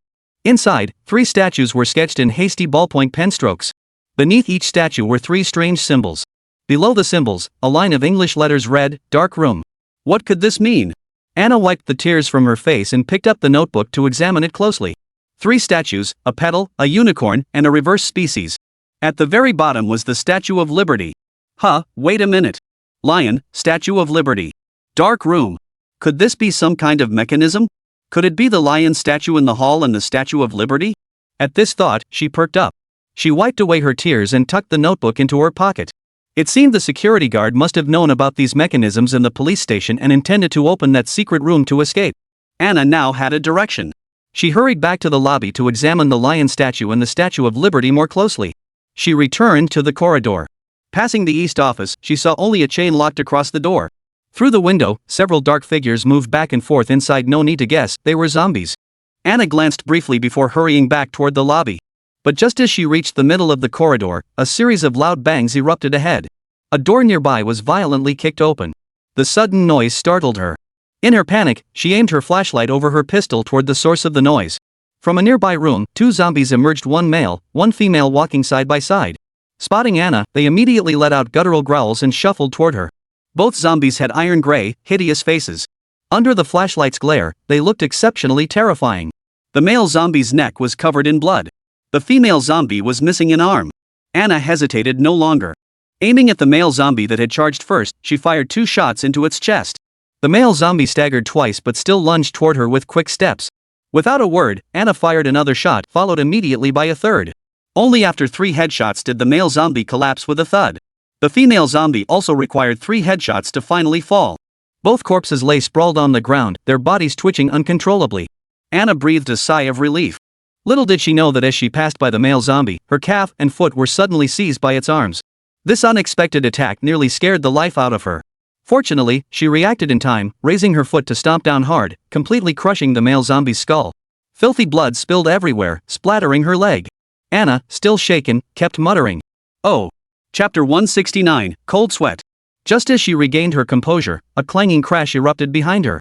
Another zombie burst through the window of the room they just left. Anna shone her flashlight forward. It was now mere inches from the rolling gate she'd entered through. Ignoring the new threat, she sprinted toward the gate. Reaching it, she quickly ducked down and began crawling outward. But as she crawled, she felt something clamp down on her calf with terrifying force. The sound of the zombie's growl beneath her sent a wave of terror washing over her face. She screamed, kicking wildly with both legs. Damn it! Get away from me! But the zombie's strength was immense, its grip on her ankle as ironclap-like as ever. Anna crawled outward recklessly, dragging the zombie out with her. Yet, held back by the creature's pull, she could no longer advance. Just as the struggle reached a stalemate, she suddenly saw a figure appear before her. Before she could discern whether it was human or undead, she felt the person yank her outward, freeing her from the zombie's grasp. Then, using the rolling gate as leverage, he stomped down hard, smashing the zombie's skull with the metal barrier. The figure helped Anna to her feet. Only then did she get a good look at him, not a zombie at all, but a living, breathing man. Though his expression was twisted in agony, one hand clutching his abdomen. Dressed in a sheriff's uniform, he was a black man. The sheriff, grimacing in pain, made his way to a sofa in the lobby and sat down. His hand covering the abdominal wound was drenched in blood. Cold sweat beaded on his face from the agony. Anna had no idea how he'd sustained this injury. Regardless, he'd saved her. Immediately filled with gratitude, she hurriedly said, Thank you, officer. You're hurt. Is there anything I can do to help?" The officer grimaced in pain as he replied, "There's nothing you can do for me. I was bitten by them. I've heard that after being bitten, you eventually become one of them too. But you, why are you still here?" Anna sighed. "I came to the police station to find someone." The sheriff asked, "Who are you looking for?" Anna replied, "Chris." The chief studied Anna for a moment before saying, "Chris isn't here. He left for a vacation in Europe several weeks ago. Actually, this was the plot of Resident Evil 1's European business trip incident." Anna froze. It seemed she'd come all this way for nothing. Seeing her disappointment, the sheriff spoke up. "My name is Marvin. What's yours?" "Anna." Marvin nodded. "Listen, Anna, this world is completely screwed up now. I don't know what chaos reigns outside, nor why you came here looking for Chris. All I know is that if you want to survive, you'll need to muster every ounce of courage and never give those bastards an opening. Otherwise, you'll end up like me. Do you understand?" Anna nodded silently, frozen with fear. Marvin drew a dagger from his calf and handed it to Anna. "Take this. You'll need it. Remember what I said, if you want to survive, you can't afford to let your guard down. Got it?" Anna took the dagger and nodded. Then she said, Officer Marvin, can you come with me?" Marvin's face twisted in pain again. "I can't go. Don't worry about me. Hurry up and go." He gasped for breath. Anna felt a pang of reluctance. After all, he was still a human being. Leaving him here alone didn't seem right. She hurriedly said, "Officer Marvin, hang on. I've found the secret passage. Once we're out of here, Dr. Lee will treat you." Marvin paid her no further attention, curling up in agony on the sofa. Anna sighed helplessly. Then she remembered the security guard's notebook. Before her stood the Statue of Liberty. Upon closer inspection, 3 circular grooves were indeed arranged side by side at the base of the statue. Only then did she recall the circular badge she had glimpsed in the lion statue's mouth earlier. She hurried to the lion statue in the center of the second floor. Sure enough, a badge lay in the lion's mouth. Below the statue were 3 patterned dials. Anna tried them and found they could indeed be turned. She quickly pulled out her notebook. The security guard's notes depicted a lion motif, a lion's head, 10 branches, and 10 birds with spread wings. Following the diagram in her notebook, Anna adjusted the dials on the statue until they matched the 3 patterns exactly. At that moment, the lion statue emitted a sharp click. The lion's mouth suddenly opened, and the badge fell out on its own. Picking up the badge, Anna felt its substantial weight in her hand. Without delay, she hurried to the base of the Statue of Liberty and immediately inserted the badge into the first slot. It fit perfectly. A crisp jingle sounded as the badge was sucked in. Immediately, a rumbling noise emanated from the pedestal of the Statue of Liberty before her. Beyond the concrete base, a layer of iron grating retracted instantly. It seemed a mechanism had been activated. However, once the grating opened, the scene remained unchanged. Anna exhaled deeply. It seemed the other two badges from the notebook were still needed to fully unlock the secret chamber. She calmly assessed the situation. There was nothing left to explore near the iron gate. All three doors in the hall remained locked. Only the iron electric door on the first floor remained, its switchbox still wrapped in thick tape. Checking the map, the western door still led to a long corridor. Beyond the door lay a reception room. The corridor led to an office on the west side, 2 detention holding rooms, and a command center. At the corridor's turn was a darkroom, with stairs leading to the second floor in front of it. The question was whether those stairs were even accessible. Why is it that when it comes to puzzle-solving elements, Resident Evil always manages to be so much more captivating? Sigh, I wonder what dangers lie ahead. I'm truly worried for Miss Anna. I guarantee this game will be the most memorable one Miss Anna has played this year. This year should be her year of a lifetime. Miss Anna, keep pushing forward. Don't be afraid, we're all rooting for you. Anna glanced at the public chat. Seeing the players' encouragement, she gave a wry smile and said, "Honestly, I'm not sure I can keep playing anymore. Don't believe me?" She glanced down at her own legs. On the public chat screen, everyone could clearly see her legs trembling uncontrollably. This trembling was completely beyond her control. The players sighed in sympathy. Though she didn't know where the other two badges were, Anna still had to go explore. Now that she had the dagger Marvin just gave her, she should be able to cut through the tape and open the door. The players in the livestream were all filled with emotion at this point. Chapter 170, Bullet comments fly wildly. Oh no, Miss Anna. You're a hugely popular game reviewer on IGN. Didn't you just say all games were boring? Now that you finally encountered our idol Shenfei's masterpiece, how could you? Yes, Miss Anna, you must hold on. Anna sighed and forced a wry smile. Now I finally understand the sheer power of the Star Turing Game Studio. I'm completely blown away. I hope everyone understands. If I can't handle this moment, please forgive me. Players responded in the bullet comments. Understandable, totally get it. Miss Anna is way more skilled than me, I probably wouldn't even dare to play it. I'm actually really looking forward to seeing what kind of reviews and scores IGN gives this game after the Halloween season. We'll see. Anna exhaled deeply and addressed the players on the public chat. Alright, everyone. While I'm still in one piece, let's get back to it. With that, Anna drew her dagger, gripped it reverse hand, and headed toward the reception room on the west side of the hall. Reaching the switch panel, she slashed downward with the blade, cutting through the tape. Opening the switch box, she swiftly pulled the lever for the iron gate. The gate slid open, revealing the reception room door. The reception room wasn't large, containing only a sofa and a few chairs. Behind a screen wall lay another door leading to the corridor. In the corner stood a cabinet, its top drawer half open. Anna glanced inside and spotted a box of pistol ammunition. She quickly retrieved it, noting the box was labeled 9mm. The USP pistol would be perfectly suited for this. Stowing the ammunition, she moved behind the screen and pushed open the wooden door to the corridor. Outside, the hallway remained pitch black. A violent storm had begun at some unknown hour. The heavy rain and wind howled, causing a clattering noise from a window somewhere. Anna stood at the corridor entrance, facing a pitch-black expanse that seemed to swallow the darkness like a bottomless pit. Even the flashlight's beam couldn't penetrate it. She lowered her head and felt her legs trembling even more violently. For what felt like an eternity, she couldn't muster the courage to take a single step forward. Just as the flashlight swept ahead, she thought she glimpsed a human figure sitting motionless in the corner. The light was far too dim to make out any details clearly. She couldn't tell if it was a zombie or not. Anna swallowed hard, her hand trembling as she raised her pistol. Players in the livestream chat bombarded her with encouragement, their supportive emojis flying wildly across the screen. Anna held her pistol, gripping the handle tightly, her palms drenched in cold sweat. Finally mustering her courage, she took a step forward, cautiously inching closer to the figure in the corner. As she drew near, Anna was startled by a burst of static-filled radio chatter emanating from the figure. Her finger nearly pulled the trigger. She shone her flashlight up. The figure was still a police officer, leaning against the wall with his head hanging down, completely motionless. The static seemed to be coming from a walkie-talkie, crackling and buzzing indistinctly. But Anna was already this close, and the body showed no signs of movement.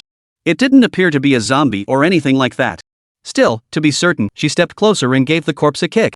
The body jerked backward, its head snapping up. She saw he had no jaw, his throat a bloody mess with only a stub of tongue exposed, his eyes bulging and staring straight ahead. Anna had steeled herself for this by now. She was gradually becoming numb to these gruesome corpses. At least this corpse was truly dead. Anna exhaled in relief and shone her flashlight deeper into the corridor, ready to proceed. Just then, a rustling sound of footsteps echoed from the corridor's edge. The shrieks of zombies pierced through the window. Crack! A deafening shatter of glass echoed through the air. The corridor's windows were smashed to pieces by a tremendous force. One after another, zombies tumbled through the broken glass onto the corridor floor. They staggered, attempting to rise. At least 4 or 5 of them. Seeing this, Anna's heart, which had just settled, immediately leapt back into her throat. With so many zombies approaching, even hand-to-hand combat would be futile. Instantly, her blood surged, and she charged straight ahead. Before the zombies could fully rise, she sprinted madly toward the end of the corridor. Just around the corner lay the command room. Anna sprinted through the corridor, crashing through a wooden door and into the command room. The moment she entered, 2 more zombies tumbled through the corridor window outside, covered in blood. They scrambled to their feet and charged toward Anna. The command room door slammed open with a crash. Her heart was pounding at its absolute limit. What to do? What to do? Anna scanned left and right. The door was locked tight. Trapped. She felt like she was going mad. Then, a zombie's growl echoed behind her ears. 2 pale, branch-like hands slammed onto her shoulders. Yah! Anna's first zombie touch left her mind blank, and she screamed. The players in the livestream channel also had their hearts in their throats. They all felt that no Halloween had ever been this thrilling. Anna's face had long since turned deathly pale. Like a madwoman, she struggled with all her might to tear the 2 hands off her shoulders. Then she spun around frantically. The zombie that had grabbed her shoulders was now right in front of her face, a hideous creature missing half its face. A large chunk of scalp had been torn from its head. It was terrifying beyond words. Anna gasped frantically as she raised the pistol, aiming it squarely at the zombie's head and firing. The shot sent the corpse reeling backward. But more zombies were still closing in behind her. She was about to die right here. She frantically scanned her surroundings again, suddenly spotting a ventilation shaft on the wall. Directly below it was a conference table. The vent was wide open, clearly used by someone to escape from the adjacent room. There was no time to think.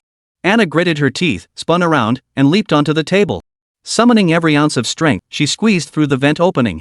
Mid-escape, she felt a zombie's claws snatch at her ankle. She screamed and kicked wildly, seemingly striking the zombie's face, and managed to break free. Without hesitation, she crawled through the vent to the other side and landed on the floor. She found herself back in a corridor. Glancing around, Anna saw no immediate danger. She slid down the wall and sat on the floor. Her heart pounded wildly in her chest. She pressed her hand against her chest, gasping for breath. This was truly too thrilling. The livestream was filled with gasps. After catching her breath, Anna checked the map on her interface panel. She was currently in the corridor leading to the detention holding room and the darkroom. Stairs in front of the darkroom provided access to the second floor. Chapter 171, The Solution. The crucial problem was that she still had no idea where the other 2 badges were. All she wanted now was to find them quickly and escape this terrifying police station. Struggling to her feet, she continued deeper into the corridor. Passing an iron door, she recognized it from the map. This was the evidence storage room. Just then, 2 figures approached from the end of the corridor. Anna quickly darted into the door of the evidence room. She planned to hide for the moment. Inside, she saw a row of transparent glass cabinets. Most of the compartments were empty. Only one contained a box of handgun ammunition. Anna hurried to the keypad in front of the cabinet and entered its serial number. The door to the compartment holding the bullets slid open automatically. She retrieved the bullets. Her gaze suddenly fell upon another metal cabinet in the inner compartment. Behind a metal mesh screen, a Remington shotgun was prominently displayed. Unfortunately, the electronic lock on the cabinet door flashed red. Anna tried pulling on the door handle, confirming it was locked tight. She noticed what appeared to be a slot on the electronic lock, suggesting it required some kind of key or card to operate. With no other options, she reluctantly abandoned the attempt. Returning to the door, she pressed her ear cautiously against it. The man inside seemed to be sleeping soundly. It appeared the 2 zombies from earlier had left. She pushed the door open and headed toward the darkroom. Inside the darkroom, she scanned the area but found nothing unusual. Recalling the Raccoon City brochure she'd seen earlier, she realized this game's story was set in the past. The police station still used film to develop photos. In the developing tank, she spotted a freshly developed photograph. It depicted a statue holding a book in one hand and a scepter in the other. Anna didn't know what it meant, but she picked up the photo and tucked it away. Given her experience with the notebook earlier, she felt these items would surely prove useful. Outside, she spotted an old typewriter on a table, its keys stained with the color of decay. Approaching it, a menu prompt appeared, indicating she could log her progress here. If she died accidentally, she could restart from this point. Anna hurriedly loaded a ribbon into the printer. With a series of clattering sounds, the recording seemed complete. Still no sign of the badge here. It appeared she'd have to continue exploring upstairs. Yet this darkroom offered her a fleeting sense of peace. But the journey must continue. After a brief respite, Anna took a deep breath and opened the darkroom door. Back in the corridor, she stood at the staircase and looked up. A female police officer zombie was wandering about on the second floor. After all this time of tense adaptation, she had finally grown much stronger. Pistol in hand, she charged up the stairs. The female officer was covered in blood, a gaping hole torn from her collarbone at the neckline. Spotting Anna, it immediately charged toward her. Anna raised her pistol, aimed directly at its head, and fired. Knowing one shot wouldn't be enough, she pulled the trigger 4 times in rapid succession. 4 shots brought down the female zombie, but Anna remained cautious, lying prone in the medical zone to suppress the gunfire. The second floor corridor ahead was completely blocked, making passage impossible. Beside it was a changing room, seemingly a bathhouse. Inside, a steam pipe appeared to have ruptured. A torrent of scalding steam erupted from the breach. Anna attempted to rush past but retreated immediately, unable to endure the intense heat. She tried to shut it off, but the switch was bare, with the valve lever missing. Had someone fleeing used the steam to block the zombies, only to get stuck themselves? With no other choice, Anna headed for the 3rd floor. The map indicated a storage room on the west side of the 3rd floor. As soon as she entered, she spotted a key resting on a desk directly ahead. The key bore the emblem of a king of spades. Finding the key here filled Anna with excitement. Realizing the doors in the main hall should now open. Carefully stowing the key away, she hurried into the storage room. Inside, she found a towering pile of items covered in plastic sheeting, stacked all the way to the ceiling. At the very back, Anna spotted a statue inside an iron cage. Her heart leapt as she immediately pulled out her notebook to compare. It was indeed the statue of the goddess. Wasn't this another badge? Anna completely forgot her fear for a moment. But after searching thoroughly, she found no way to enter the iron cage.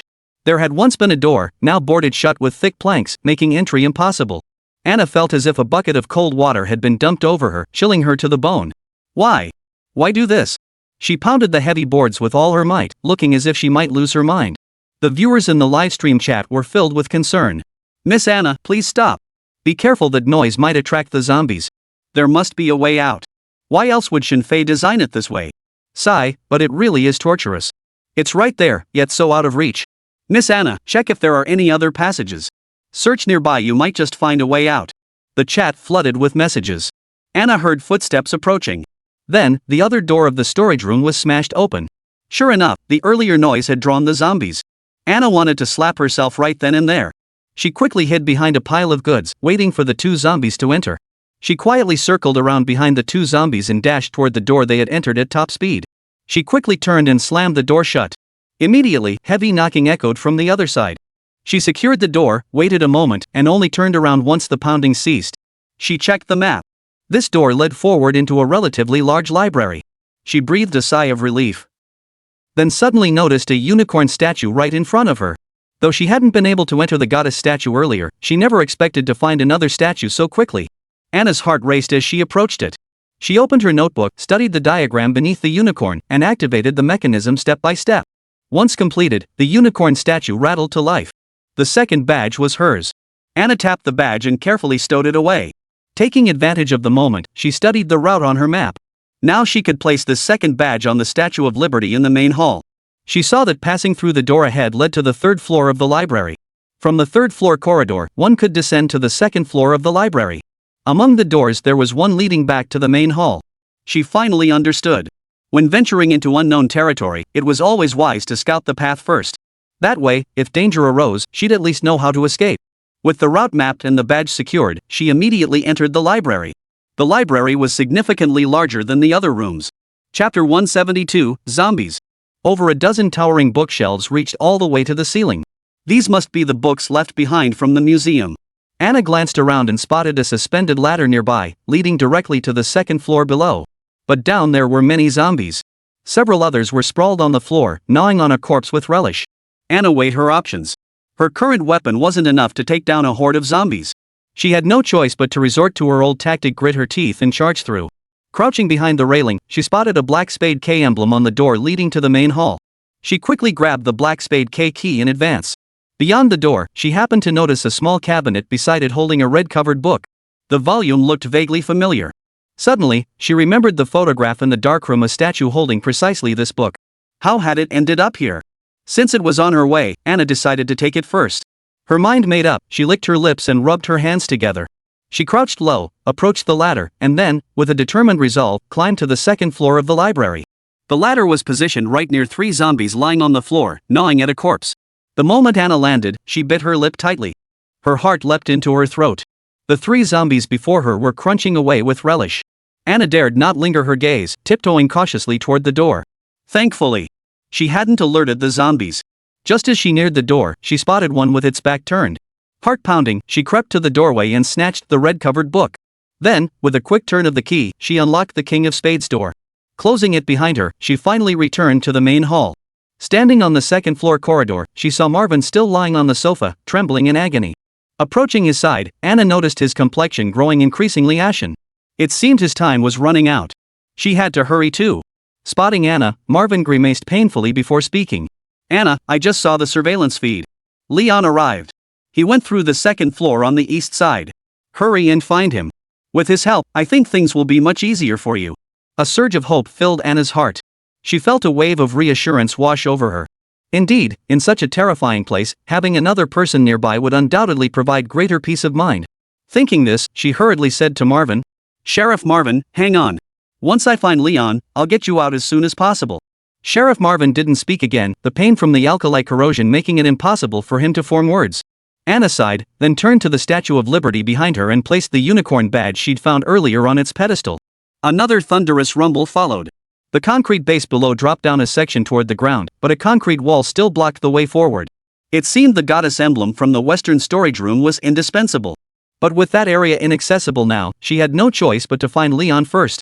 With that thought, Anna immediately ascended to the second floor, heading east toward the reception room where she'd obtained the brochure earlier. Pushing open the reception room door, she unlocked the rear door with the King of Spades key. Peering cautiously through the peephole with her pistol, she confirmed no one was observing the corridor. Glancing at the map, she saw that proceeding forward from here would lead to the courtyard outside the first floor. To the left was an art studio. Earlier, Marvin had mentioned spotting Leon on the courtyard surveillance feed from the first floor. Anna decided to head to the courtyard first. Turning the corner of the corridor, she faced the fire escape exit leading to the courtyard. Just as the fire escape door came into view, a sudden roar of engines erupted from outside. The sound grew louder, seemingly heading straight for her. Suddenly, a deafening crash echoed down the corridor ahead. A helicopter crashed through the wall, exploding with a deafening boom. The shockwave knocked her flat onto the floor, instantly shattering the glass panels of the adjacent corridor. Oh my God! Anna slammed into the wall, her vision spinning. It took her a moment to recover. She shook her head hard, regaining her vision. Ignoring the heat and flames nearby, she saw the fire escape door ahead was still intact. Pushing herself up against the wall, she stood and made her way toward the fire escape door. Just as she descended the stairs, Anna saw Leon standing on the other side of an iron fence, staring at the burning helicopter with utter shock etched across his face. Leon! Anna hurried over. Only then did she realize the iron gate separating them was locked shut. Leon hurriedly said, Anna, listen. I'll find another way in. You be careful, okay? As they spoke, a horde of zombies surged toward them from behind. Leon spun around and shot the first zombie to charge at him, shouting, I have to leave now. I'll find you. Take care of yourself. With that, he sprinted through the horde of zombies and vanished into the distance. The zombies spotted Anna through the iron fence and began closing in. Anna sighed, glancing around. She noticed the door to the room was locked with a heavy iron chain. The adjacent door was chained shut. Glancing at the map, she saw this door led to the eastern office she'd just passed. She recalled that office had also been chained shut. Without hesitation, Anna grabbed a pair of bolt cutters and severed the chain. Opening the door, she stepped into the dark corridor of the eastern office.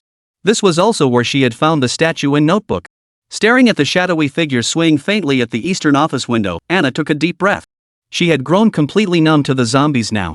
The initial fear had faded considerably.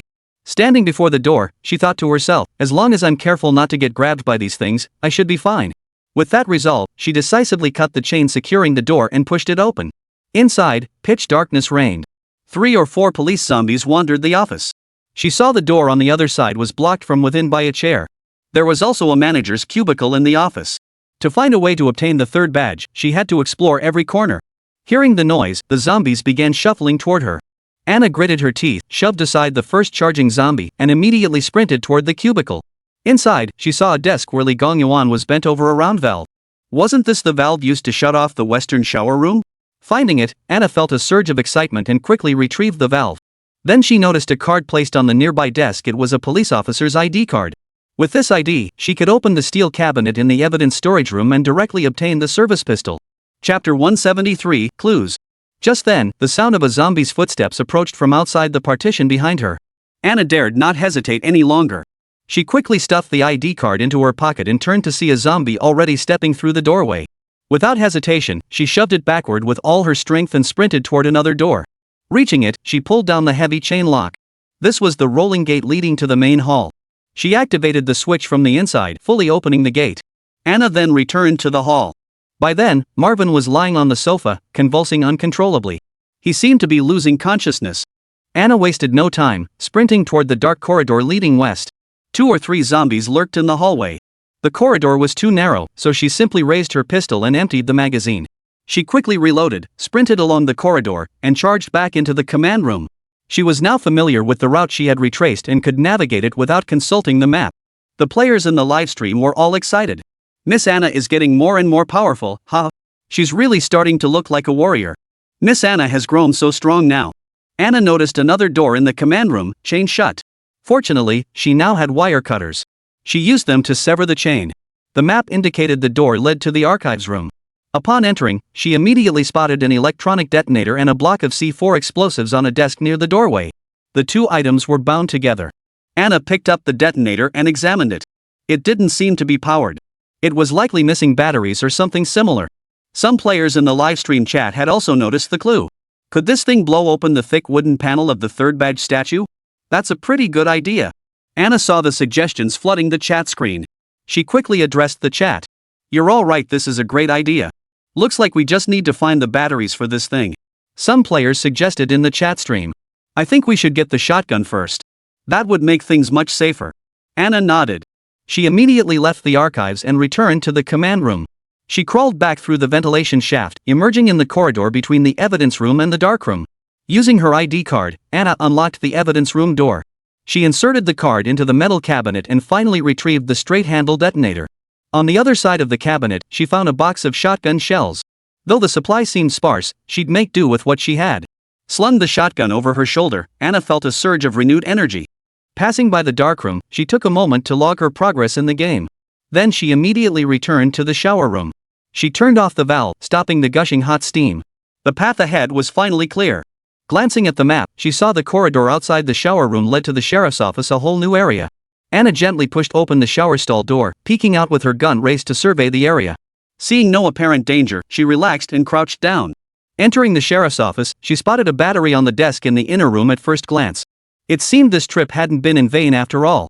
The players couldn't help but marvel. Every detail in this game is interconnected. Holding the battery, Anna crept toward the detonator. The device immediately displayed the red digits 000. Pressing the start button would trigger an instant countdown to detonation. Finally, it was settled. Now, all that remained was to head to the third-floor storage room, detonate the explosives, blast through that wooden wall, and claim the third badge. Anna's heart surged with excitement. She immediately left the director's office and headed toward the staircase on the other side of the corridor leading to the third floor. Little did she know, just as she neared the corner of the hallway, a towering, burly man strode abruptly around the corner. He wore a black leather trench coat and a black bowler hat, his face wrinkled like dried tree bark. His skin was a uniform, ashen gray, as if preserved in formaldehyde for an eternity. Ward, run! What is that thing? The live stream viewers were instantly frozen in terror. The creature towered nearly 3 meters tall, its height nearly touching the ceiling. Spotting Anna, the creature lunged forward in a single, swift stride. Its movement seemed to make the floor tremble beneath it. A deep primal fear washed over Anna once more. Facing this monstrous apparition, she felt a chill run through her entire body. She spun around to flee, but her legs suddenly went weak as if made of jelly. She barely took a step when frantic footsteps echoed behind her. Instantly, her feet left the ground as she found herself suspended in midair. Clearly, the creature had grabbed her and lifted her up. It spun her around. A wrinkled, bark-like face, pale and blue, was thrust almost into her face. A pair of walnut-sized eyes stared intently at her, devoid of any emotion. Suddenly, a large hand clad in a black glove clamped down on Anna's throat. It gripped her neck with deadly force, holding her suspended in midair. Anna felt suffocation wash over her instantly. The intense pressure made her legs kick wildly in the air as she struggled. But the creature's grip was terrifyingly strong, like iron pincers clamped around her throat. Before long, darkness flooded Anna's vision, and she knew nothing more. Then, endless darkness engulfed her vision. The terrifying face of that creature earlier haunted her mind, refusing to fade. What on earth was this thing? Anna felt her heart pounding at its absolute limit. Slowly, a line of blood-red text appeared in the darkness before her eyes. Sorry, you have died. Please select whether to restart the game. Anna did not continue. The sensory shock that monstrous thing had inflicted was simply too intense. Moreover, the suffocating terror made it impossible for her to continue. She felt an overwhelming oppression she could no longer bear. Facing the darkness, Anna felt her limbs grow numb. Without a word, she exited the game. Rising from the pod, she suddenly felt dampness between her legs. Uttering nothing more, she fled the game room. She practically sprinted out of the gaming room, darting into the bathroom at breakneck speed. The scene left Jones, her assistant who had been watching her gameplay review, utterly bewildered. Countless players in the livestream watched as Anna vanished from the public screen, yet the broadcast continued uninterrupted. Chapter 174, Explosive. Everyone froze in place for a moment. After a long pause, the chat flooded with messages. Miss Anna, what the? Sigh, I get it. Honestly, if it were me, I wouldn't have been able to handle it either. She's just snapped. The stream was interrupted like that. YouTube CEO Chen Shijun was also frozen in place. In all his years of gaming live streaming, this was only the third time such an incident had occurred. But to be fair, from the very start of the stream until this moment, he too had been utterly stunned. This deeply chilling atmosphere of terror felt eerily real. He couldn't fathom why every game released by Star Turing Studio was so explosively impactful. Now, his heart held nothing but profound admiration for Yefei. After the review stream ended abruptly, the news spread across IGN's official website. IGN's CEO, Pierre, learned of the news and immediately wore an expression of utter disbelief. Anna was one of IGN's most outstanding reviewers specializing in horror games. The number of horror titles she'd played was beyond count. What game could possibly push her to the brink of collapse, forcing her to abruptly end the stream and abandon it? Just yesterday, hadn't she expressed disappointment with this year's Halloween lineup? Pierre had long admired the reputation of Star Turing. Having been politely declined before, he felt a sense of regret. But when he heard another game was releasing this Halloween season, he was genuinely surprised. He never imagined this studio could develop games in every conceivable genre. Now, learning Anna had completely broken down and ended her stream, he was utterly stunned. He immediately dropped his busy tasks and opened YouTube to watch the livestream. It took over 10 minutes before Anna finally emerged from the bathroom. But she was still deathly pale, clearly shaken. Her assistant Jones noticed she'd changed her pants at some point. What the hell? Anna grabbed a cup of iced coffee from the table and downed it in one gulp. Only she knew what had just happened inside. Jones asked anxiously, Anna, are you okay? After finally calming down a bit, she forced a smile at Jones, though anyone could tell it was painfully strained. Miss Anna, can you continue? She asked. As a popular game reviewer for IGN, she found it absurd to be in this state. With a sigh, she smoothed her disheveled hair and took a deep breath. No matter what, she had to push through. Otherwise, how could she ever show her face in a live game review again? Returning to the livestream, players saw her haggard expression and immediately expressed sympathy. I understand, she typed, offering a wry smile to the chat. Sorry, thank you all for your concern. I think I can still do this. Encouraged by the players, she re-entered Thief King and returned to the dark room. The thought of facing that terrifying creature again instantly made her tense up. Though she kept telling herself, don't be afraid, it's just a game, she couldn't control her fear. Just then, a player suggested, Miss Anna, when you see that thing again, run away. I think we should retreat and hide first. Wait until it leaves, then escape. Otherwise, how could we outrun it? Or, didn't you just get a shotgun? No, kill it first and shut it up. Can that thing even handle it? I'm afraid even if we shot it once, it wouldn't be affected. That would be dangerous. Anna bit her lip as she read the suggestion to hide on the public chat. It was a sound plan, the safest option. She sighed and said, I think hiding first is still the better option. Once we escape, we can go straight for the badge. She made up her mind. Anna retraced her steps through the shower area back to the sheriff's office. Inside, she finished assembling the bomb before shakily approaching the corridor corner. Just as she neared it, heavy footsteps echoed from that direction. This time, Anna didn't wait for it to appear. She spun around and sprinted back toward the sheriff's office behind her. She hid beneath Li Gongyuan's desk in an instant. The corridor outside the door echoed with heavy footsteps. Thud. The sheer pressure of that sound made Anna's heart leap into her throat. Her entire body began to tremble uncontrollably. She hastily covered her mouth with her hands, holding her breath, her eyes filled with terror.